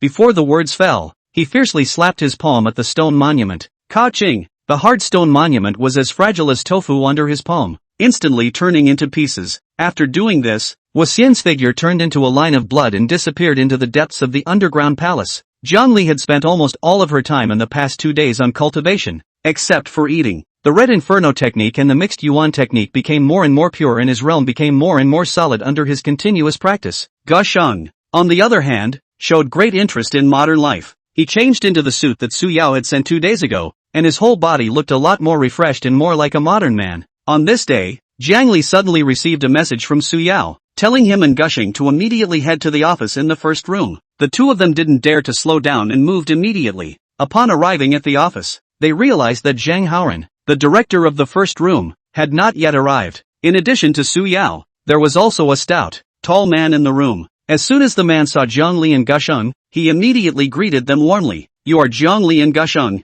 right? I'm He Xiong, also a member of the first chamber, and I've been on vacation before, so you haven't seen me before. Jiang Li and Gusheng hurriedly greeted He Xiong. Hello He. Good day, Elder He. After a brief exchange of pleasantries, a few people each found a seat and waited for Zhang Haoran's arrival. A moment later, Zhang Haoran walked in. He was dressed in a sharp black suit and his hair was combed back to make him look serious. Jiang Li subconsciously straightened his clothes when he saw this. Zhang Haoran walked over to the main seat and sat down, his gaze sweeping over the 4 people in the room. When he saw Gusheng, who was also dressed in a black suit, he visibly froze. Jiang Li and He Xiong's gazes glanced back and forth between Gusheng and Zhang Haoran, always feeling that the image was a bit awkward. Jiang Li even began to consider whether he should wear a black suit to work next time as well. Just as he was rambling, Zhang Haoran spoke. The bureau has just received a mission. There is an alien incident in Yancheng. For this mission, He Xiong will lead the team. Jiang Li and Gusheng, you two go with him. When he finished, he simply announced, meeting adjourned. Jiang Li was a bit confused. The meeting was over before he could react? That's too soon. After Zhang Haoran left the office, Jiang Li then looked at Su Yao and asked, is the director always this fast in every meeting? Su Yao nodded and explained with a smile, normally, if it's not something particularly significant, the meeting basically won't exceed 5 minutes. Jiang Li secretly slandered in her heart, if only all bosses could be that prompt in every meeting, what a lot of time that would save. Su Yao said with some regret, Jiang Li, I can't go out on a mission with you this time. You and Gusheng both must follow He Xiong well. He is experienced and will take care of you. Jiang Li nodded in understanding. After Su Yao also left, He Xiong walked over to Jiang Li and handed him a cigarette. Jiang Li waved her hand, indicating that she wouldn't smoke. He Xiong smiled, patted his shoulder, and said, the missions of our Rune 1 are usually dealing with some small alien infestations, and basically, there won't be any great danger. If we encounter a mission with a higher risk factor, the Bureau will draw members from other rooms to act together. He lowered his voice and came to Jiang Li's ear and said, when I first came to Rune 1, Director Zhang was also like this. Thunderous, you'll just get used to it. Chapter 71 The Flower House is Haunted. The next day, Jiang Li and Gusheng followed He Xiong on the airplane to Yancheng. On the airplane, He Xiong looked over the information in his hands and briefly introduced the specifics of this mission to Jiang Li and Gusheng. The location of this mission is in the Flower family in Salt City. The Hua family is a notoriously wealthy merchant in Salt City with a solid family background. 5 days ago, the Flower family's son, Hua Ziyu, got married, and in order to make things lively, the Flower family specially invited an opera troupe to set up a stage and sing at their home. According to local custom, this troupe was to sing for 6 days in a row to congratulate the newlyweds. He paused, drank a mouthful of water, and continued, but the very next night, something strange happened. Originally the troupe sang well. Suddenly, the tune changed, even sang a ghost opera. This ghost opera, you also know, that is specifically sung to the dead. The living listened to inauspicious. Jiang Li frowned and asked, don't the troupe people know they're singing a ghost opera? He Xiong shook his head. This is the strangest part. The Flower family realized that something was wrong and immediately stepped forward to stop it. However, the people from the opera troupe were at a loss. Not knowing what they had just sung, they insisted that they had been singing according to the original playbill and hadn't changed it at all. The Flower family thought at first that the troupe was deliberately causing trouble and wanted to use the opportunity to extort money, so they immediately dismissed the troupe. They spent a lot of money to bring in a new troupe from out of town. As a result, guess what? Singing a ghost opera again? Gusheng interjected from the sidelines. He Xiong nodded, his face grave, that's right. On the third night, as soon as the new theater troupe came on stage, they didn't sing a few lines before they started singing a ghost opera again. Now, the Hua family was terrified, and they realized that things might not be a problem with the troupe, but that they had really hit an evil spot. Have they had anyone come to see them? Jiang Li asked. Please, of course. He Xiong sighed. The Flower family is also considered a prestigious figure in the area and naturally knows quite a few strange men and women. They first invited a local Taoist priest who was quite famous in the area and wanted him to perform the rituals to exorcise the evil spirits. As a result, the Taoist priest suddenly spat out blood and fainted on the spot before he could finish his rituals. To this day, he is still unconscious, and I don't know if he can be saved. Since then, the Hua family has been dying one after another, one more miserable than the other. What's even weirder is that as long as there was an opera troupe singing every night, the Hua family would be safe and sound. Once the theater stops, someone will immediately have an accident. The Flower family is now riding a tiger and can only force themselves to let the troupe continue to sing, because things were so unusual and human lives were involved. The local authorities referred the case to our Civil Investigation Bureau. He Xiong closed the information and looked at Jiang Li and Gusheng. This mission is to find out what happened to the Flower family and solve the trouble. Soon the plane landed at Yancheng Airport. The three of them got off the airplane and immediately took a car to the Flower family. Located in the outskirts of Yancheng City, the Flower family mansion is a typical Chinese garden building, covering an extremely large area with extraordinary grandeur. When the trio arrived, Hua Zhongwei, the oldest member of the Hua family, personally greeted them at the door. Hua Zhongwei is over 60 years old, slightly chubby, wearing a tang suit,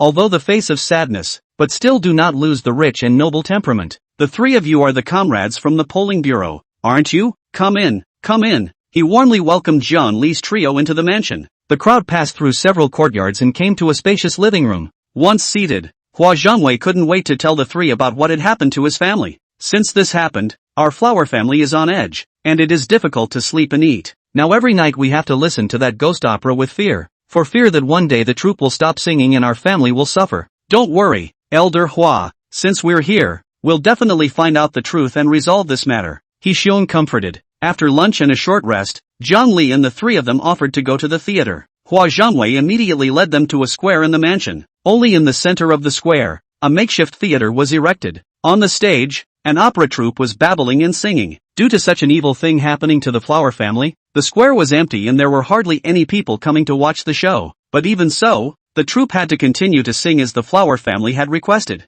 Gusheng walked to the edge of the square, closed his eyes, and carefully felt the aura around him. A moment later, he opened his eyes and said to Jiang Li and He Xiong, "There's a very strong yin qi here." Jiang Li and He Xiong sniffed and immediately became alert. "Gusheng, can you find the source of this yin qi?" Jiang Li asked. Gusheng shook his head. "This yin qi is too dense and pervades the entire plaza. I can't distinguish the exact source from it." The three walked into the square and scrutinized the troupe that was performing on the stage. The members of the troupe were dressed in costumes and their faces were so heavily painted with oil paint that it was impossible to see their original faces. Their singing voice is graceful, their body is graceful, and their moves are quite skillful, but what they sing is a creepy ghost opera. Jiang Li, He Xiong and Gusheng observed carefully, but after looking for half a day, they didn't see anything unusual. At that moment, 3 policemen also came to the square. When they saw that Jiang Li and the three of them were watching a play in the square, they immediately stepped forward, and one of them shouted, "Who are you people? No loitering here, hurry up and leave." He Xiong unhurriedly pulled out the polling bureau's ID from his pocket and handed it to the police officer in charge. "We're from the polling bureau, and we've been ordered to come and investigate the matter of the flower family." The 3 police officers took the documents, carefully examined them, and after confirming that they were correct, their attitudes immediately came to a 180-degree change. The police officer in the lead was full of smiles and extended his hand to shake hands with He Xiong. "So it's the comrades from the polling bureau." Disrespectful, disrespectful, disrespectful, disrespectful, disrespectful, disrespectful, disrespectful, disrespectful. "You guys are finally here." He introduced himself. "I'm Zhang Xiong, the team leader of the Salt City Police Department. The flower family has been dying one after another in the past few days, and our police department is clueless. The higher-ups have given us a death order to find out the truth as soon as possible, or else we will be demoted. In the past few days, several of us have been traveling from east to west, checking all up and down the flower family, but we just couldn't find any clues. Just now, when I saw the 3 of you watching the theater here, I thought that you were guests invited by the flower family, and for fear of any further mishaps, that's why I wanted to drive you away." He Xiong laughed and patted him on the shoulder. "Team leader Zhang is polite. We are all here to investigate the case and should cooperate with each other." He turned his head to Jiang Li and Gusheng and said, "This is team leader Zhang of the Yanqing Police Department. We'll have to trouble him more often in the future." Jiang Li and Gusheng also went up to greet Zhang Xiong. He Xiong looked at the time and said, "Team leader Zhang, it's almost dinner time. Why don't we go out for a meal together and talk over dinner?" Zhang Xiong readily agreed. "Good, it just so happens that I'm hungry too. I know a restaurant nearby that tastes great. My treat." Chapter 72 Getting Started. So the group left the flower house and headed to the restaurant that Zhang Xiong had mentioned. After a meal, Zhang Xiong and He Xiong, Jiang Li, and Gusheng were already calling themselves brothers and sisters, and the atmosphere was very cordial. After dinner, Jiang Li's trio returned to the flower house. Gusheng was filled with curiosity about this ancient mansion of the flower family, so he wandered around the flower family. Though he has adapted to the modern world, he still maintains a keen interest in many ancient things. Jiang Li wasn't worried that he would encounter any danger. After all, with his skill, he was more than capable of defending himself. Jiang Li and He Xiong returned to their respective rooms and prepared to take a short rest, but it wasn't long before there was a sudden cacophony of voices from outside. Jiang Li was shocked and immediately went out to check. He followed the sound to a house and found that He Xiong and Gusheng had also arrived. The front of the house was surrounded by Hua family members, all looking panicked and talking. Jiang Li squeezed into the crowd and looked inside, only to see a person lying in the room, already out of breath. Another death. What can we do about this? Is it true that we can't escape the curse of this ghost theater? The Flowers family murmured in horror. Jiang Li then realized that another member of the Hua family had died today. Xiong pushed his way through the crowd and went up to look at the dead body. He examined them carefully and found no injuries, not even disease, on the dead man's body. A flower family member next to him said, "Just now he was fine, talking with us," and suddenly he collapsed to the ground. Hua Zhangwei's face turned pale as he said in a trembling voice, Quickly go and see if something has happened over there at the theater." As soon as his words fell, a family man hurriedly ran in, coming up for air and saying, "Master, it's not good. The theater troupe that was supposed to take over ran away. Now there is no one singing on the stage. Chase them back. Tie them back even if you have to." Someone in the crowd roared harshly, "Right, can't let them get away. They're trying to kill our flower family." A couple of the men chimed in, rolling up their sleeves and heading out. Hua Zhangwei waved his hand violently and shouted sternly, "All of you, stop right there." He gasped for air, his forehead veins bulging. "People have tried their best. 2 opera troupes take turns singing, 12 hours a day. Can't stop. If they stop, people will die. You guys think this is a joke?" He turned around, grabbed Xiong's hand tightly and begged, "Captain you can save our flower family. This matter goes on like this, our flower family will be finished." At that moment, a young man parted the crowd and walked quickly to Hua Zhangwei. He had a clear face and a few bookish brows, but he couldn't hide the anxiety that filled his face. "Grandpa, it's all my fault." His voice trembled and he was about to fall to his knees as they bent.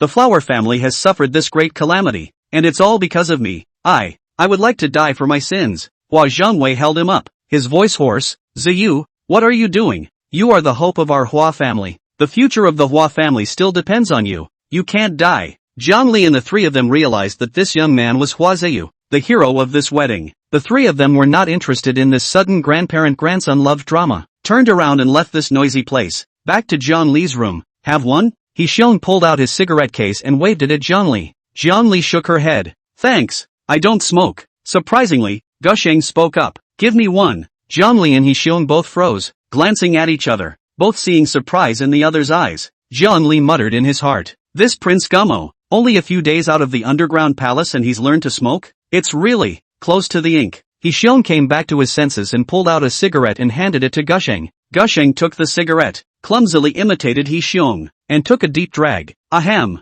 he choked and coughed, tears coming to his eyes. But soon, he got the hang of it and gulped down the clouds in a pose that was kinda like that. Xiong exhaled a mouthful of smoke rings and asked Zhang Li, "How's it going? Any clues?" Zhang Li rubbed her brow and pondered for a moment, then suddenly her eyes lit up. "Since the deaths of the flower family members are related to opera singing, why don't we find an opera troupe? Then we can pretend to be opera singers and try it on stage?" Xiong slapped his thigh. "Good idea. I'll go find Master Hua right now." When he finished, he stubbed out his cigarette and stormed out in a huff. Zhang Li looked at Gusheng, who was still practicing, and helplessly shook his head, sat down cross-legged, and continued to practice. Meanwhile, in an elaborately decorated room, Zhao Ming reclined on the sofa, shaking the red wine glass in his hand. Across from him stood a man, his form hidden in the shadows, not really visible. "That time in Xiangxi, you missed." Zhao Ming's voice was soft, but it was permeated with a bone-chilling chill. Zhao Xuanji transferred Zhang Li away from Cheng City. It's obvious that he's defending against the returning ruins order. This time you go to Salt City, don't let him come back alive. Understood. The man's voice was hoarse. This time, I will definitely accomplish my mission, and Zhang Li will definitely die. With that, he quickly disappeared into the room. Zhao Ming drank the remnants of the wine in his glass and clenched his fists so violently that the glass shattered into pieces in his hands. He stared at the shards in his palm, and the corner of his mouth hooked into a sardonic smile. "Zhao Xuanji, your good days are at an end." The next day, Xiong stormed into Zhang Li's room in a flurry of wind. "It's done. Master Hua has found a new troupe, and he's agreed with them to let the 3 of us appear on stage this afternoon." Zhang Li raised her eyebrows. "So soon? Human lives are at stake. Can it be quick?" Xiong sat on his butt in the chair and gasped, "Where's the troupe? Let's go over there and figure out what role to play. We can't just go up there and stand around, can we?" "That's right." Zhang Li nodded. "It's not too late. Let's leave now." The trio then made their way to the theater. The troupe master, a lean, middle-aged man,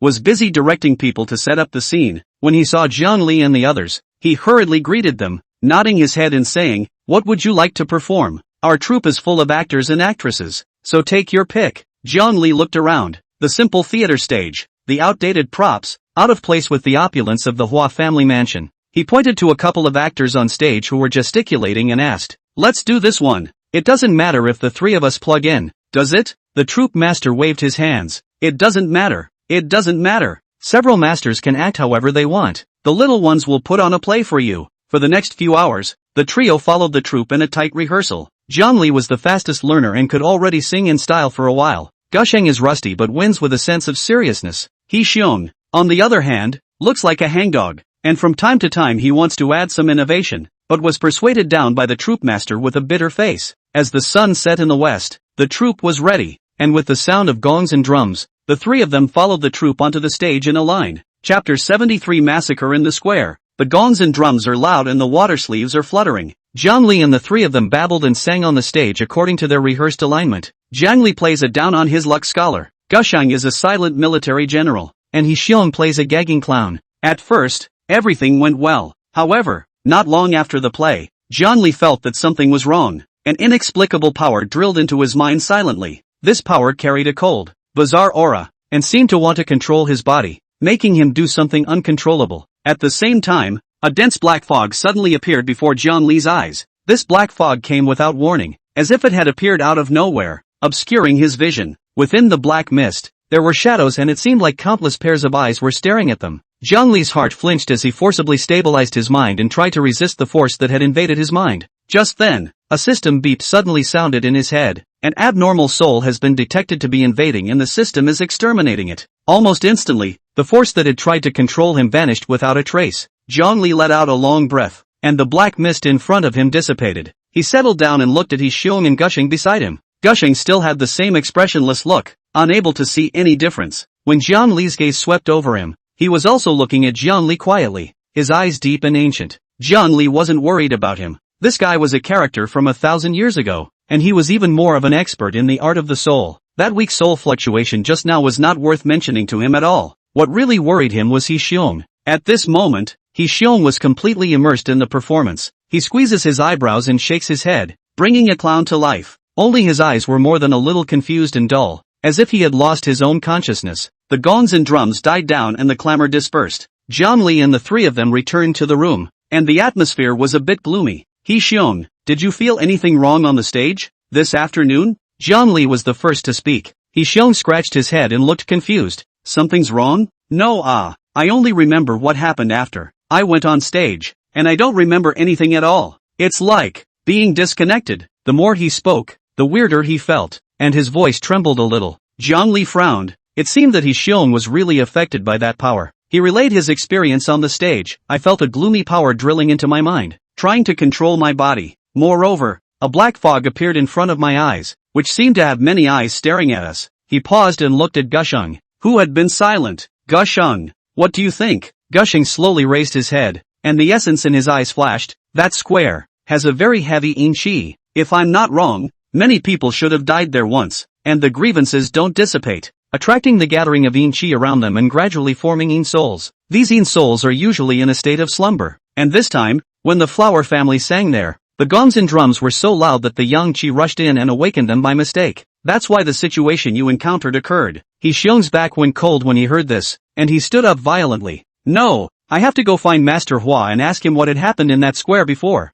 After saying that, he stormed out in a flurry of wind. Zhongli and Gusheng looked at each other and followed. At this moment, Hua Zhongwei was sitting on the eunuch chair, playing with a pair of walnuts in his hands. When he saw He Xiong hurriedly barging in, he frowned slightly. He Xiong, what's wrong with you? Master Hua, something's wrong. He Xiong could not care about pleasantries, opened the door and asked, do you know, the square where we sing opera, has anything like a massacre happened before? Hua Zhongwei's face instantly changed, and the walnuts in his hands stopped. He stared at He Xiong, his eyes sharp. Why would you ask that? He Xiong then told him all about the weird experience on the stage in the afternoon, as well as the guesses of the three of them. Hua Zhongwei listened and was silent for a long time. After a long time, he slowly spoke. That was when I was a child. At that time, the Cherry Blossom Army occupied Salt City. In order to force our flower family to hand over money, they captured many flower family members, as well as the innocent people of Salt City, and massacred them in that square. A few moments of pain flashed in his eyes. Tens of thousands of people all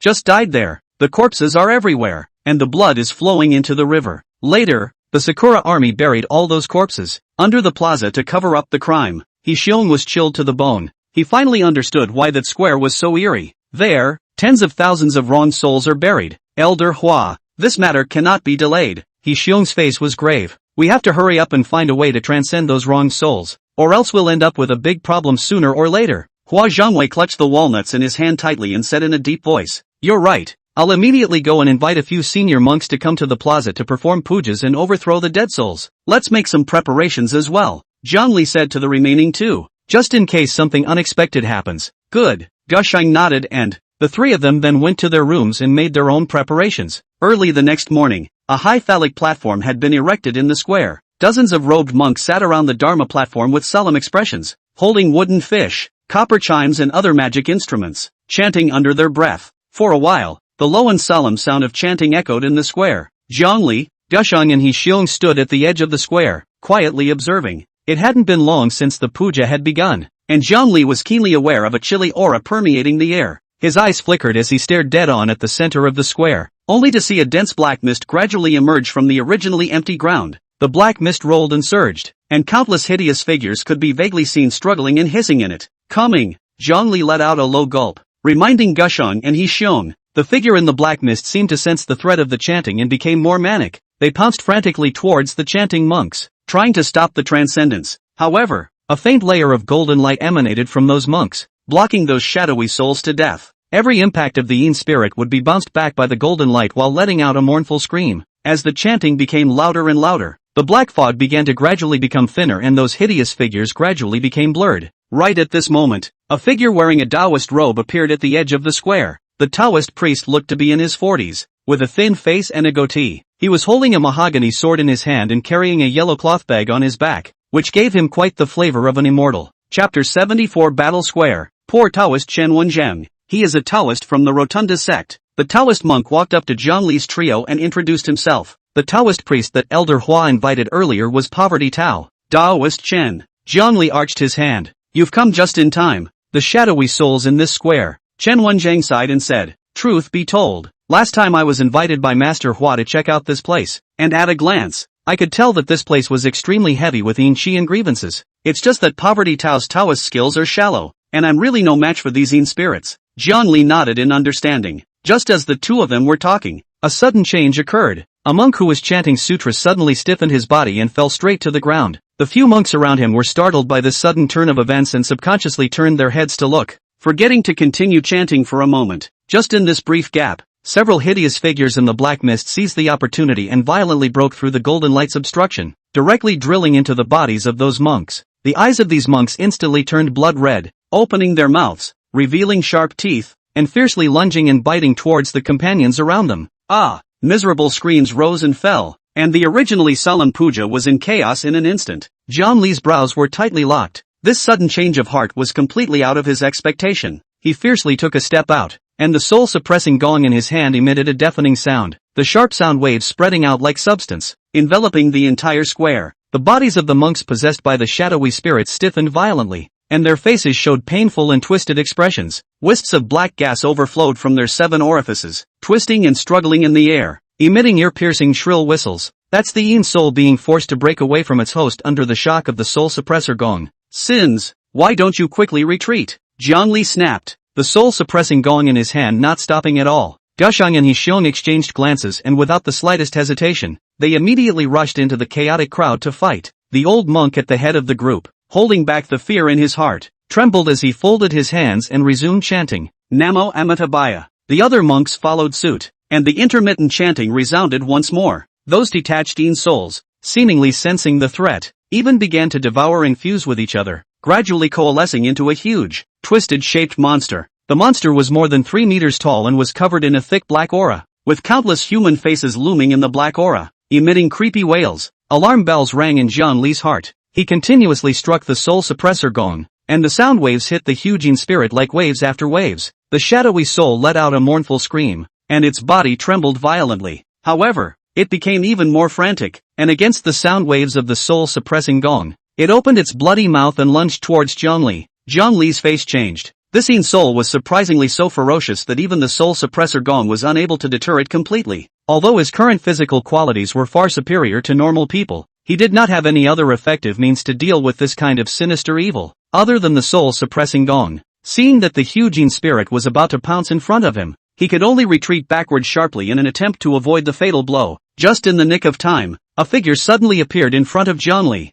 It's Gusheng, only to see him with a stony face. His hands formed seals and he mouthed the words. As his last word fell, a golden light erupted from his body, forming a huge light shield that enveloped him and Zhongli. The huge Yin spirit ruthlessly hit the light shield with a deafening roar. Gusheng, get out of the way! He Xiong suddenly burst out, only to see that he did not know when to take out a silver-gray pistol. With a loud bang, a bullet accurately hit the huge Yin spirit. Without the expected penetration, the bullet exploded the moment it made contact with the netherworld. The dazzling fire engulfed the shadowy souls, and the strong shockwave dispersed the surrounding black aura by a few moments. The shadowy soul let out a deafening wail, and its originally solid body became faint with the naked eye. What are you waiting for? Hurry up and take a shot. Damn it, this is the only bullet I have. He Xiong was so anxious that he jumped to his feet. Zhongli didn't dare to be slow and hurriedly struck the soul suppressor gong again. Those nether spirits that tried to regroup were unable to do so as if they were bound by invisible ropes at the sound of the gong. Good chance.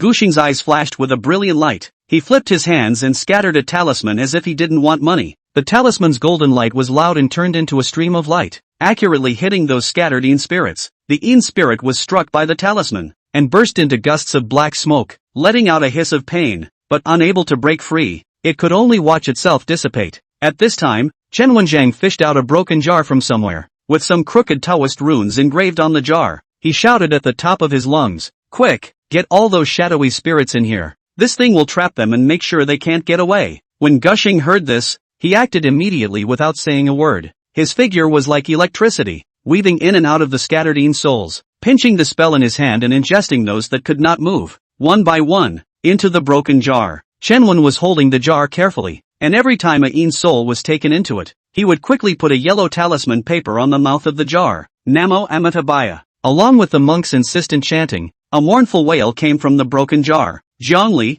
Gusheng, and Yi Xiong could clearly hear the sound change from strong to weak, and finally disappear completely. The whole process, which is a long story, is just a few minutes. Everyone breathed a long sigh of relief when the last nether spirit was sealed into the jar. The puja lasted until sunset, when it slowly came to an end. Hua Zhongwei was so excited that he burst into tears when he learned that the Yin spirit had been completely eliminated. He trembled as he walked to Zhongli, holding his hand tightly, his lips trembling. Thank you, for saving our family, for saving the whole theater troupe." He paused and added, "To be on the safe side, the troupe will stop for a day and see what happens." To see what happens. The next day, Zhongli, Gusheng and Yi Xiong once again came to the square and took a closer look. After confirming that there was no Yin Qi remaining, they then turned to leave. All through the night, the Flower family was at peace with each other, and there were no more deaths. Everyone breathed a sigh of relief, thinking this nightmare was finally over. The Flower family even held a large banquet to celebrate the aftermath of the disaster and to thank Zhongli for his help.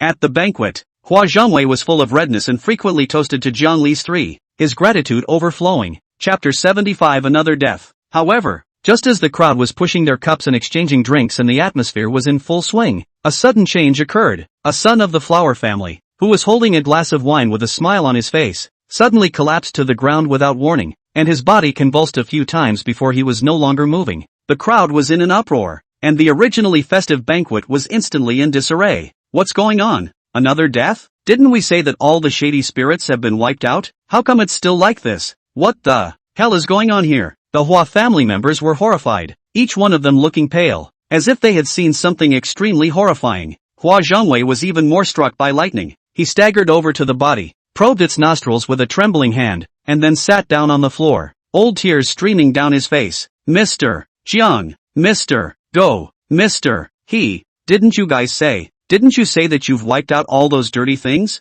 Why are people still dying? Zhongli, Gusheng, and Yi Xiong also looked at each other, momentarily speechless. They had clearly sealed all the nether souls into the jar, so by all rights, this shouldn't happen again. Master Hua, don't be anxious, we don't know what's going on. Zhongli tried to calm Hua Zhongwei's emotions. Hua Zhongwei suddenly looked as if he had remembered something, stood up violently, and roared at the top of his lungs, "Sing the opera, quickly, let the people from the theater troupe continue to sing." The banquet was hastily dispersed, and the guests left the flower house in a panic. The troupe was also summoned urgently and resumed their babbling and singing. Zhongli and the three of them returned to their room, and the atmosphere was oppressive and suffocating. Damn it, what the hell is going on here? Yi Xiong scratched his hair in annoyance. we've obviously eliminated all that in chi. How come people are still dying in the flower family? Zhongli and Gusheng were also puzzled. Could there be something else we haven't discovered? Gusheng said with a frown. Let's go over to the square again tomorrow.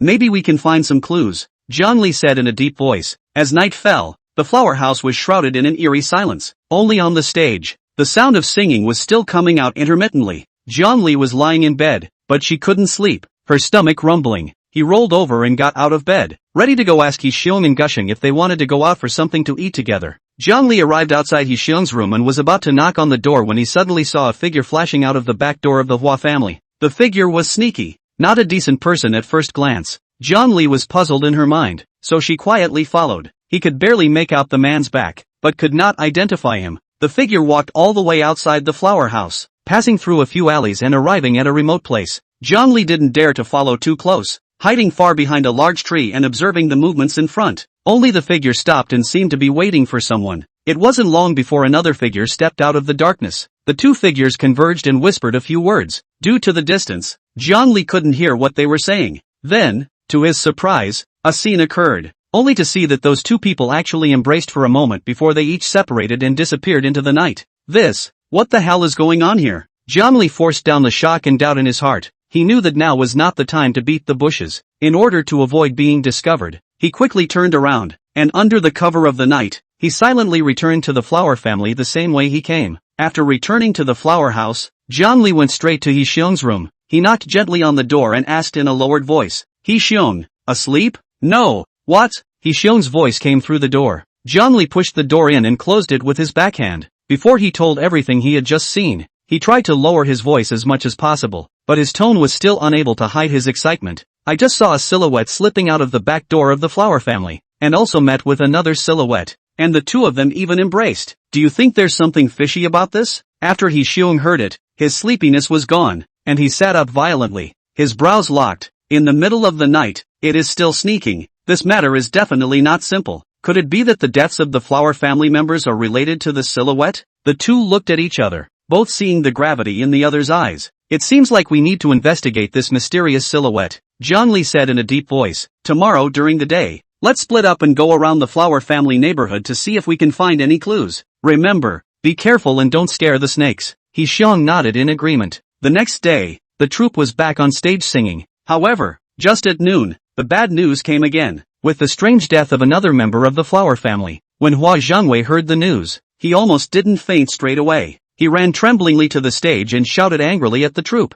Haven't you been singing all along? How come people are still dying? Are you guys being lazy again? The troupe's troop master was so frightened that he fell to his knees and kowtowed repeatedly. Master, we are unjustly accused. We haven't stopped for a moment from yesterday until now. We didn't even bother to take a sip of water. After hearing this, Hua Zhongwei sat down disheveledly on the ground and burst into old tears. He turned his head to look at Zhongli's three, his eyes filled with pleading. Mr. Zheng, Mr. Gu, Mr. He, please, you must save our flower family. If this continues, our flower family will really be extinct. Zhang Li stepped forward and helped Hua Zhongwei up, saying in a deep voice, Elder Hua, don't worry, we will definitely try our best to find out the truth and give the Hua family an explanation. Just then, Hua Ziyu walked into the hall with a woman. This woman was none other than Hua Ziyu's wife, Zhao Xiaowan. Zhao Xiaowan hadn't shown up for several previous incidents, and this was the first time she appeared in front of the crowd. Hua Ziyu walked up to Zhang Li's trio and introduced,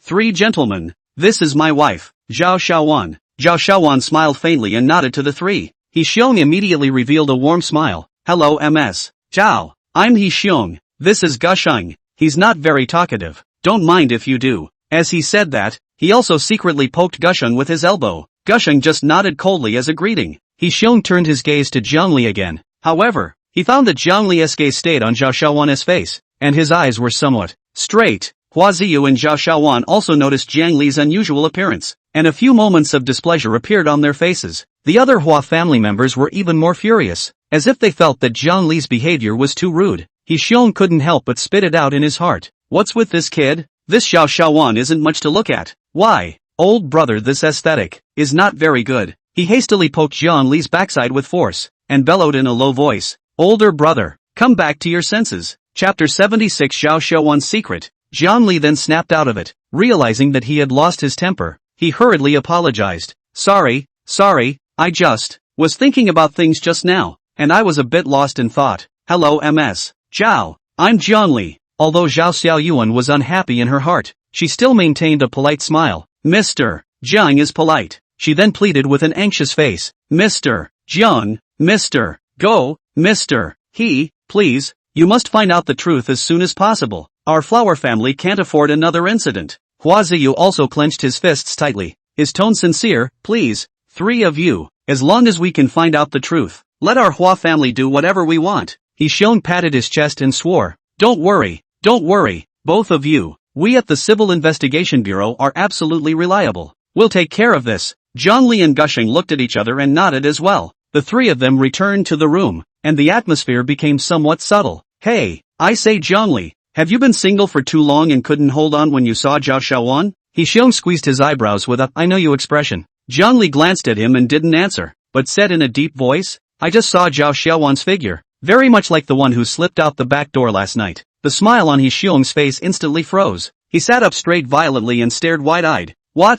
You didn't see it wrong, did you? I don't dare to guarantee 100%, but there's at least an 8% resemblance. Zhang Li's brows tightened. He Xiong's face became serious. He paced back and forth. His mouth recited. This is strange. This Xiao Xiaowan sneaked out at night to do what? And hugging someone. Could it be that the strange events in the flower family have something to do with this new daughter-in-law who's about to get married? Let's go. Check the bottom of this Xiao Xiaowan. Zhang Li made an instant decision. Gusheng agreed. So, the three of them split up and started investigating Zhao Xiaowan's background. The next day, He Xiong rushed into the room in a flurry of wind, holding a pile of information. Got it. I've found it. This Xiao Xiaowan. She's not small. Zhang Li and Gusheng immediately came over. Zhao Xiaowan's family is also considered to be prestigious in Yancheng, with industries spreading over a small half of Yancheng, so it's no wonder that the flower family wants to join forces with them. He Xiong pointed to the text on the information. But that's not even the point. The point is, before this, Zhao Xiaowan had a relationship with an ordinary man named Chang Xingxiu. Both of them were about to get married, but it turned out that the man died in a car accident half a month before the wedding. Speaking here, He Xiong's voice steeply rose. And then, Zhao Xiaowan agreed to marry Hua Ziyu? Zhang Li narrowed her eyes. He Xiong nodded violently. That's right. You guys say, is this thing evil? Indeed. This is too coincidental. Zhang Li muttered. Gusheng also looked grave and nodded his head vigorously. Yes, at this juncture, to be married, but the groom is dead. Who wouldn't find it fishy to put it on anyone's body? Zhang Li pondered for a moment and patted He Xiong's shoulder. In this case, old He, you go and ask around carefully about this Chang Xingxiu again, and the things between him and Zhao Xiaowan, and see if you can dig up any hard information. As for Gusheng and I, we'll be responsible for keeping an eye on this Xiao Xiaowan to see if she has any problems or not. He Xiong heard, immediately came to the spirit of, let this matter to me, you guys just look good. After saying that, he left the room in a flurry, leaving Zhang Li and Gusheng behind. For a moment, the room was quiet. Zhang Li turned her head to look at Gusheng, only to see him in a straight suit, standing there expressionlessly. After coming out from the underground palace, Gusheng had always been this cold and icy, rarely speaking and with an extremely low sense of presence. If he hadn't been following him around, Zhang Li would have forgotten there was such a person. Zhang Li couldn't help but open his mouth and ask, I say, Gusheng, was your nature so cold before? Gusheng slowly turned his head, his eyes deep. You don't understand. I don't understand? Zhang Li had a question mark on her face. I'm just observing and feeling the world in my own way. Gusheng's voice was low and calm. Zhang Li's head was filled with black lines. This broken world has a fart can feel. Day after day is either dead or haunted. Have this effort might as well think more about how to enhance the strength of it. Forget it. It doesn't make sense to you. He waved his hand and turned to walk out of the room. Instead of staying with this stuffy guy, why don't you go out and look around? Maybe you'll find some clues. Zhang Li walked aimlessly in the Hua family mansion, a little chagrined in his heart. If I had known, I would have brought Wang Half-Xian, the old clergyman, to let him take a look at the flower family is not a feng shui problem. How to have accidents one after another. Suddenly, Zhang Li's footsteps stopped. His eyes fell on a pair of shoes not far away, the uppers and soles of which were stained with some fresh dirt and somewhat reddish in color. Seeing the reddish soil, Zhang Li's pupils contracted slightly. He remembered clearly that he had stepped on similar dirt when he was following the dark figure that night. That slightly fishy-smelling red clay was not common in the Flower family mansion. Could the owner of these shoes be the mysterious figure seen that night? Zhang Li immediately beckoned for one of the Hua family's subordinates, pointing at the shoes and asking, "Whose shoes are these?" The subordinate immediately replied, "It's Our Lady Zhao's." "Zhao Xiaowan's?" Zhongli was slightly stunned. Sure enough, it's her. He stopped loitering, and after saying thank you to his subordinate, he turned and went back to his room. Gusheng was still sitting there, not moving a muscle. Zhongli ignored him and walked over to the window, looking out at the chaotic scene outside. It wasn't long before a loud clamor came from outside. Zhongli pushed the door out, only to see a group of Hua family members carrying shovels, hose, and other tools, hurriedly heading out. He stopped one of the Hua family members and asked, "What's going on here? Where are you guys going?" That flower family member came up for air and replied. Taoist Chen said that the crisis of the flower family has not yet passed because the Yin Chi has not been completely eliminated, and that those skeletons under the square need to be dug out and properly buried before they can be buried. Zhongli frowned, a pang of doubt rising in her heart. He followed quickly, determined to find out what was going on. Arriving at the square, Zhongli saw that Chen Wen was directing a group of people to dig in the square. He walked up to Chen Wenjiang, who saw Zhongli and immediately greeted him warmly. "Mr. Jiang, you're here too." "Daoist Chen, what is this doing?" Zhongli asked as he opened the door. Chen Wenjiang sighed and explained, "Although the Yin Chi was eliminated last time, it wasn't completely removed. That's why the flower family continued to die. I dug out all the skeletons from the ground and buried them properly, so that the Yin Chi can be completely eliminated and the crisis of the flower family can be resolved."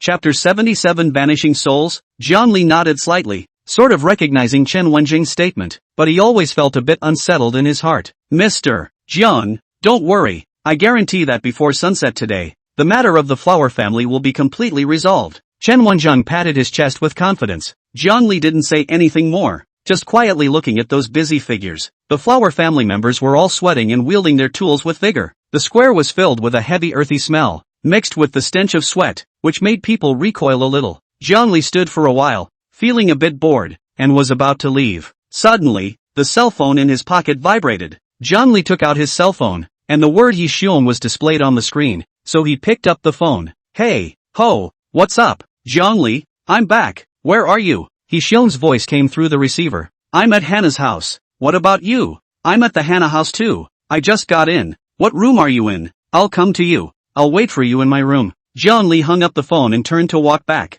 Returning to his room, he saw at a glance that Yixiong was sitting at the table, wolfing down his food. The table was filled with various dishes, and Yixiong's mouth was stuffed to the brim, a look that was unmistakably that of a starving ghost. "What's wrong with you? Going out to ask for news? Why do you act like you haven't eaten for days?" Zhongli walked over to the table, pulled out a chair and sat down, looking at him with some amusement. Yixiong said vaguely, "Don't mention it. I ran my legs off today in order to inquire about the news, and I didn't even bother to drink, let alone eat." With that, he grabbed another chicken leg and took a hard bite. Zhongli couldn't help but smile as she looked at his eating face. He didn't rush and waited patiently for Yixiong to finish eating. A moment later, Yixiong burped contentedly and patted his rounded stomach before looking up. "Zhongli, guess what I've inquired about today?" he asked mysteriously. "Don't sell out. Say it," Zhongli said without a trace of anger. "Hey, I've inquired about a shocking secret today." Yixiong lowered his voice and pretended to be mysterious. "About who?" "Zhao Xiaowan. What's wrong with her?"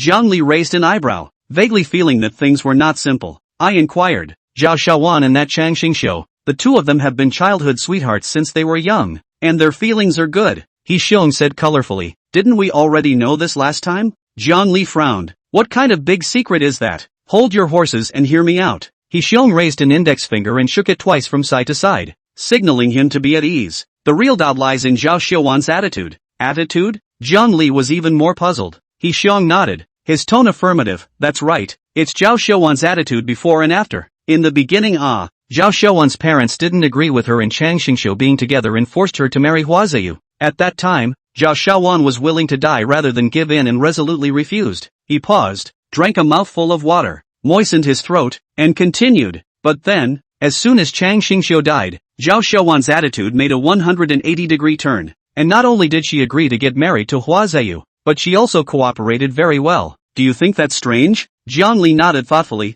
"Indeed, this change in attitude is simply like a new person. That's not what's really strange." Yixiong slammed a mouthful of tea. "There are even stranger ones?" Zhongli pursued. Yixiong put down his teacup and lowered his voice. "I carefully checked Chang Xingxiu's death, and guess what? It's very strange. Chang Xingxiu died in a car accident. This thing is already evil enough. The result is not long. The driver also followed the disappearance of the driver. Evaporated like, you say this thing can be normal, and the driver disappeared?" Zhongli's voice raised an octave. obviously shocked by the news. He Xiong nodded his head and continued with a serious face. That's not all. I also went to Chang Xingqiu's grave, wanting to see if I could recruit his remnant soul to ask about the situation. And guess what? What?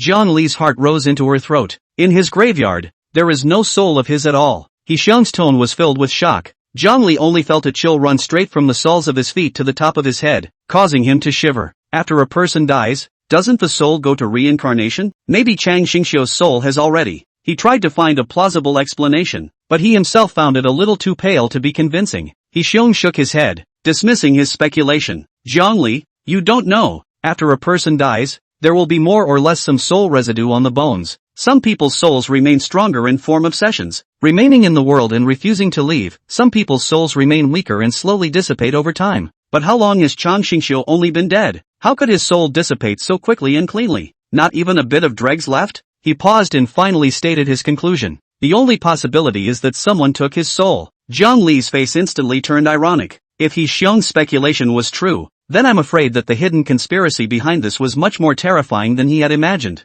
It seems that it's not that simple. Yeah, this water is deep. He Xiong concurred. The two men looked at each other, both seeing gravity in the other's eyes. We'll have to run down where to start. Zhang Li rubbed her temples, feeling a bit of a headache. There is so much involved in this matter that it is surprisingly difficult to know where to start for a moment. I think that we still have to start with Zhao Xiaowan. He Xiong made his suggestion. Zhao Xiaowan? Zhang Li pondered for a moment and nodded. Okay, let's start with her. The two immediately followed the plan and moved. During the day, Zhang Li and He Xiong mingled in the crowd, observing the progress of the excavation in the square from afar. At night, the two took turns spying on Zhao Xiaowan's residence. 2 days passed, but they found nothing, and Zhang Li's heart grew restless. On the third night, Zhang Li was alone in the next room, looking out the window in boredom. He had thought that the night would be another fruitless one, and was about to close his eyes when he was suddenly attracted by a sudden bird call. Goo goo goo. Zhang Li's eyes snapped open and his body instantly tightened. He held his breath and listened carefully to the movements around him. Soon, the door to Zhao Xiaowan's room opened silently. A dark shadow flashed out, and it was Zhao Xiaowan who had changed into black clothes. She looked around warily to make sure no one was there before tiptoeing toward the back door and disappearing into the night. Chapter 78 Zhao Xiaowan's counterattack. Zhang Li immediately nudged the sleeping He Xiong awake, and with a single eye contact, the two of them quietly followed. However, just as they were about to go out, the door to the other room opened. A figure stepped out furtively, and it was actually Hua Zheyu. He also changed into dark-colored clothes and followed closely behind Zhao Xiaowan. Zhang Li and He Xiong glanced at each other, both surprised. What was Hua Zheyu doing following Zhao Xiaowan in the middle of the night when he wasn't sleeping? In order to avoid spooking the snakes, Zhang Li and He Xiong slowed down their pace and kept their distance from Hua Zheyu. Zhao Xiaowan walked to a remote corner and stopped. Not far away, a blurry figure stood there, seemingly waiting for her. Due to the distance and the cover of night, Zhang Li and He Xiong couldn't see the man's face. Zhao Xiaowan and the silhouette were talking in low voices. The voices were so soft that they couldn't hear the contents. After a while, Hanazawa you seemed to have sensed something and turned to leave. After another moment, Zhao Xiaowan also returned the same way. Only when both of them disappeared did Zhang Li and He Xiong come out of their hiding place and return to the room. Zhang Li, what the hell is going on here? He Xiong scratched his head with a puzzled expression. Zhang Li frowned and pondered for a moment before slowly saying, it seems that Zhao Xiaowan really does have a problem. Then who was that person she met? And why is Hanazawa you following her? He Xiong pursued. I don't know. Zhang Li shook her head. However, no matter who that person is, they can't be unrelated to this matter. As for Hua Zheyu, a chill flashed in his eyes. I'm afraid it's not a good thing either. So what do we do now? He Xiong asked. Zhang Li pondered for a moment. A few points of determination flashed in her eyes. Tomorrow, let's set up a game. Lure Zhao Xiaowan out and ask her face to face. Good. He Xiong nodded heavily, his eyes flashing with excitement. Late at night the next day, Zhang Li stood outside the window of Zhao Xiaowan's room, mimicking bird calls. He Xiong, on the other hand, hid in the shadows, ready to receive. Zhang Li was a bit nervous. This was the plan he and He Xiong had discussed all night, not sure if it would work. Soon, the door to Zhao Xiaowan's room opened. Zhao Xiaowan peeked her head out and by the light of the moon, she saw Zhang Li outside the window. She blushed and turned to close the door. Zhao Xiaowan. He Xiong rushed forward with an arrow step and blocked the door, stopping her from closing it. Zhao Xiaowan couldn't retreat and looked at the two with a grim face. What do you want? Zhang Li stepped forward and asked bluntly. Who was the person you met that night? Zhao Xiaowan's eyes flickered and she didn't answer. Do you know that Chang Xingqiu's death was not an accident? Zhang Li stared at her closely. Upon hearing Chang Xingqiu's name, Zhao Xiaowan's body visibly trembled, but she quickly regained her composure. Say what you want to say, she said coldly. Zhang Li also stopped beating around the bush and asked directly, is what happened to the flower family recently related to you? Zhao Xiaowan sneered twice. That's right, I did it. Why?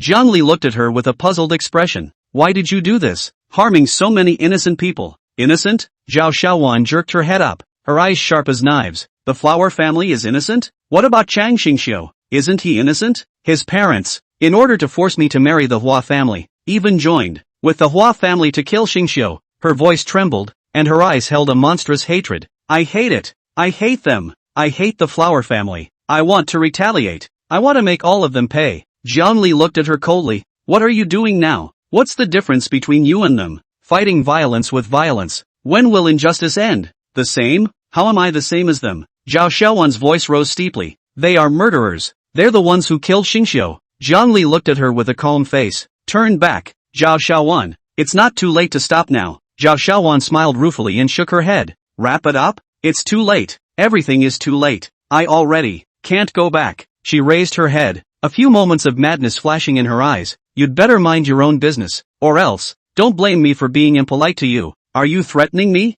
Zhang Li raised her eyebrows, her tone icy. Since I'm in charge of this, I won't give up halfway. I will never let you continue to be wrong. Zhao Xiaowan sniffed, and a flash of viciousness flashed in her eyes. Suddenly, she gave a sharp tug on her collar, and her originally neat clothes became instantly disheveled. Alarm bells went off in Zhang Li's heart. What's she up to? Before he could react, Zhao Xiaowan let out a scream. Help! Help! Molestation! Ah! Soon, a rush of footsteps came from far and near, and the people of the flower family were startled. What's going on? What happened? One after another, the people of the flower family arrived, all sleepy-eyed and with doubts written all over their faces. Ziyu, Dad, you guys come quickly. Zhao Xiaoyuan cried out as she ran towards the crowd. The ones who arrived first were Hua Zhengwei and Hua Ziyu, and the two of them turned pale when they saw Zhao Xiaowan, who was disheveled and tear-stained. Hua Ziyu hurriedly went forward and wrapped Zhao Xiaowan in his arms as he softly asked, Xiaowan, what's wrong? Zhao Xiaowan flung herself into his arms, sobbing uncontrollably and pointing at Zhang Li and He Xiong with a trembling hand. They called me out and said they had something to tell me. And they ended up making a move on me. What? Hua Ziyu burst into fury and turned around fiercely, glaring angrily at Zhang Li and He Xiong. How dare you? We didn't. Zhang Li loudly defended. No? Then why is Xiaowan like this? Hua Zhengwei's face turned blue as he sternly questioned. She was faking it. It was her who messed up her clothes. He Xiong was trembling with anger, pointing at Zhao Xiaowan and yelling loudly. Your bull ****** ting me. Zhao Xiaowan raised her head, her eyes filled with resentment. It's clearly you guys. You're the ones who bullied me. You too. The polling bureau is terrific. Right. Dare to bully to the head of our flower family? Shoot them. Call the police. Arrest them. The people of the Hua family were furious, all of them filled with righteous indignation, wishing to eat Zhang Li and He Xiong alive. Zhang Li and He Xiong were at a loss for words, and in the face of the accusations and abuse from the Hua family, they were simply powerless to refute them. It's useless to explain this situation now. Let's go. Zhang Li made a snap decision, pulled He Xiong, turned and ran. Don't let them get away. After them, the people of the flower family were in hot pursuit behind them, screaming and cursing. Zhang Li and He Xiong both fled in a sorry state, running wildly all the way until they ran out of the flower family mansion before they dared to stop and catch their breath. Ugh! What the hell? He Xiong spat viciously, still indignant. This stinking, she's so vicious, simply inhuman. He was so angry that his chest rose and fell violently, and he cursed, at the expense of us trying to help her. It's really a good thing to do. Chapter 79 The Strange Hole in the Ground. Zhang Li's face was horribly gloomy. He never expected that Zhao Xiaowan would be so vicious as to bite them back. Originally, he had wanted to ask Zhao Xiaowan for clues about the mysterious man from her mouth, but now it seemed that this path was not going to work. The two called Gusheng and stayed at a hotel in town. What now? Zhao Xiaowan's line is kind of completely broken, and it's also caused a lot of trouble. He Xiong scratched his hair in annoyance and sat on his butt on the squeaky bed. Gusheng had always been quiet, and at the moment, he was just standing quietly by the window, not knowing what he was thinking.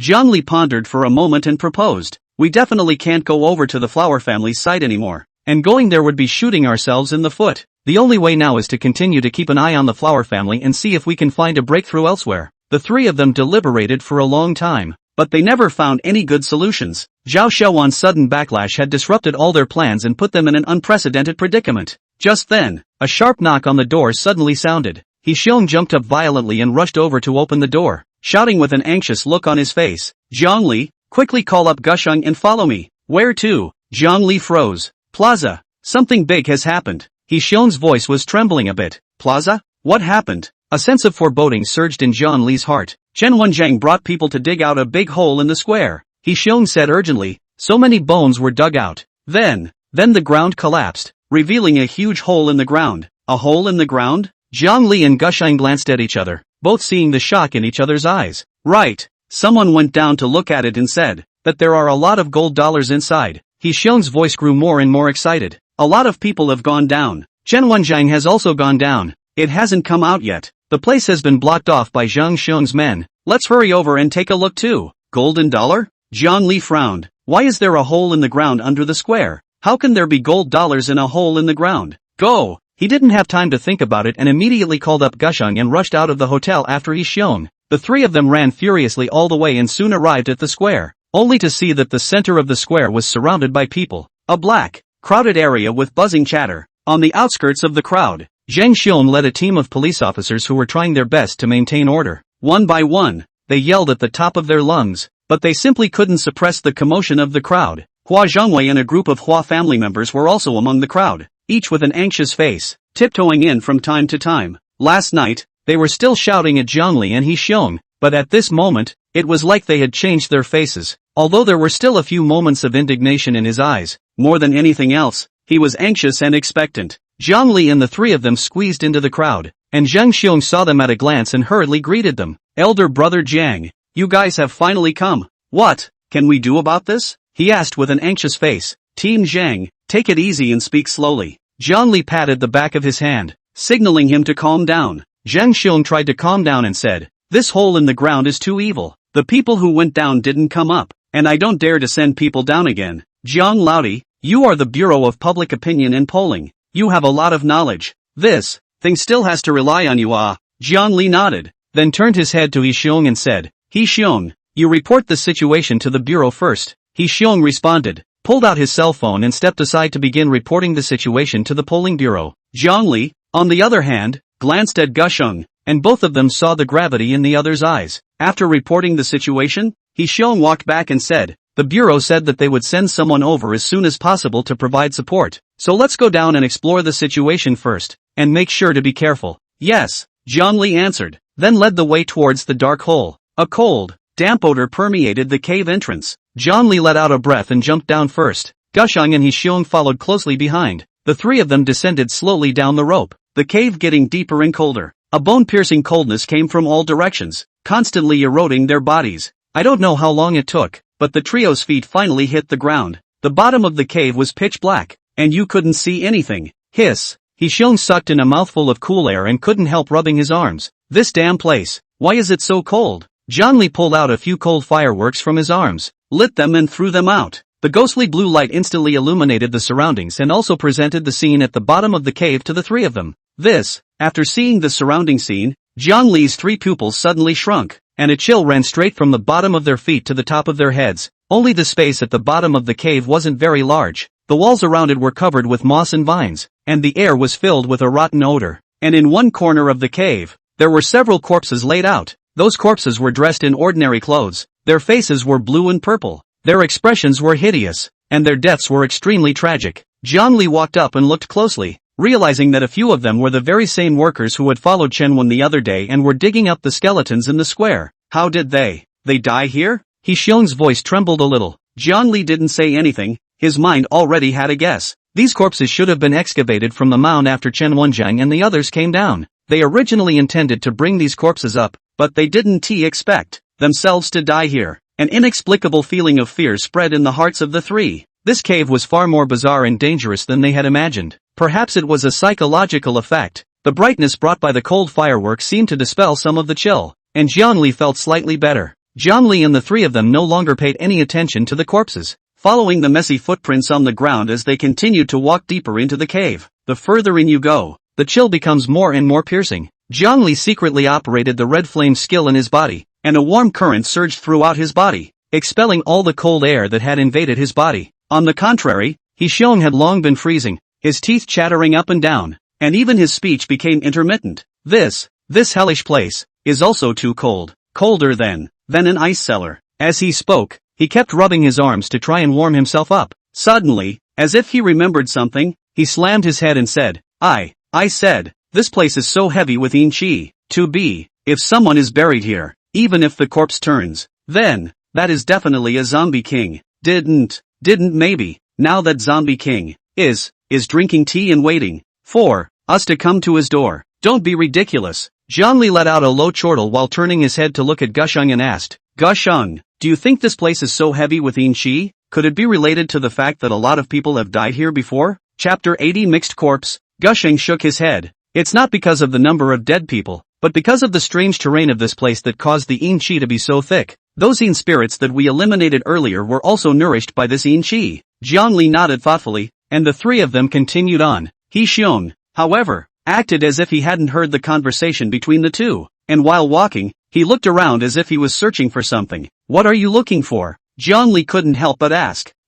He Xiong froze for a moment before he came back to his senses, scratched his head, and said, No, didn't someone say, there are golden treasures down here? How come I don't see any of them? Zhongli was a bit speechless, ignoring him and continuing to walk forward. This kind of scene made him recall his experience in the Gumo Earth Palace. The same deep caves, the same unknown dangers, the same depressing and unsettling feeling. Thinking of this, he couldn't help but slander in his mind. Why is he always dealing with these holes in the ground? Was it a pangolin in a previous life? I don't know how long they had been walking, but the sight in front of them stopped the trio in their tracks. Several corpses were lying on the ground, wearing the clothes of the Flower family's servants.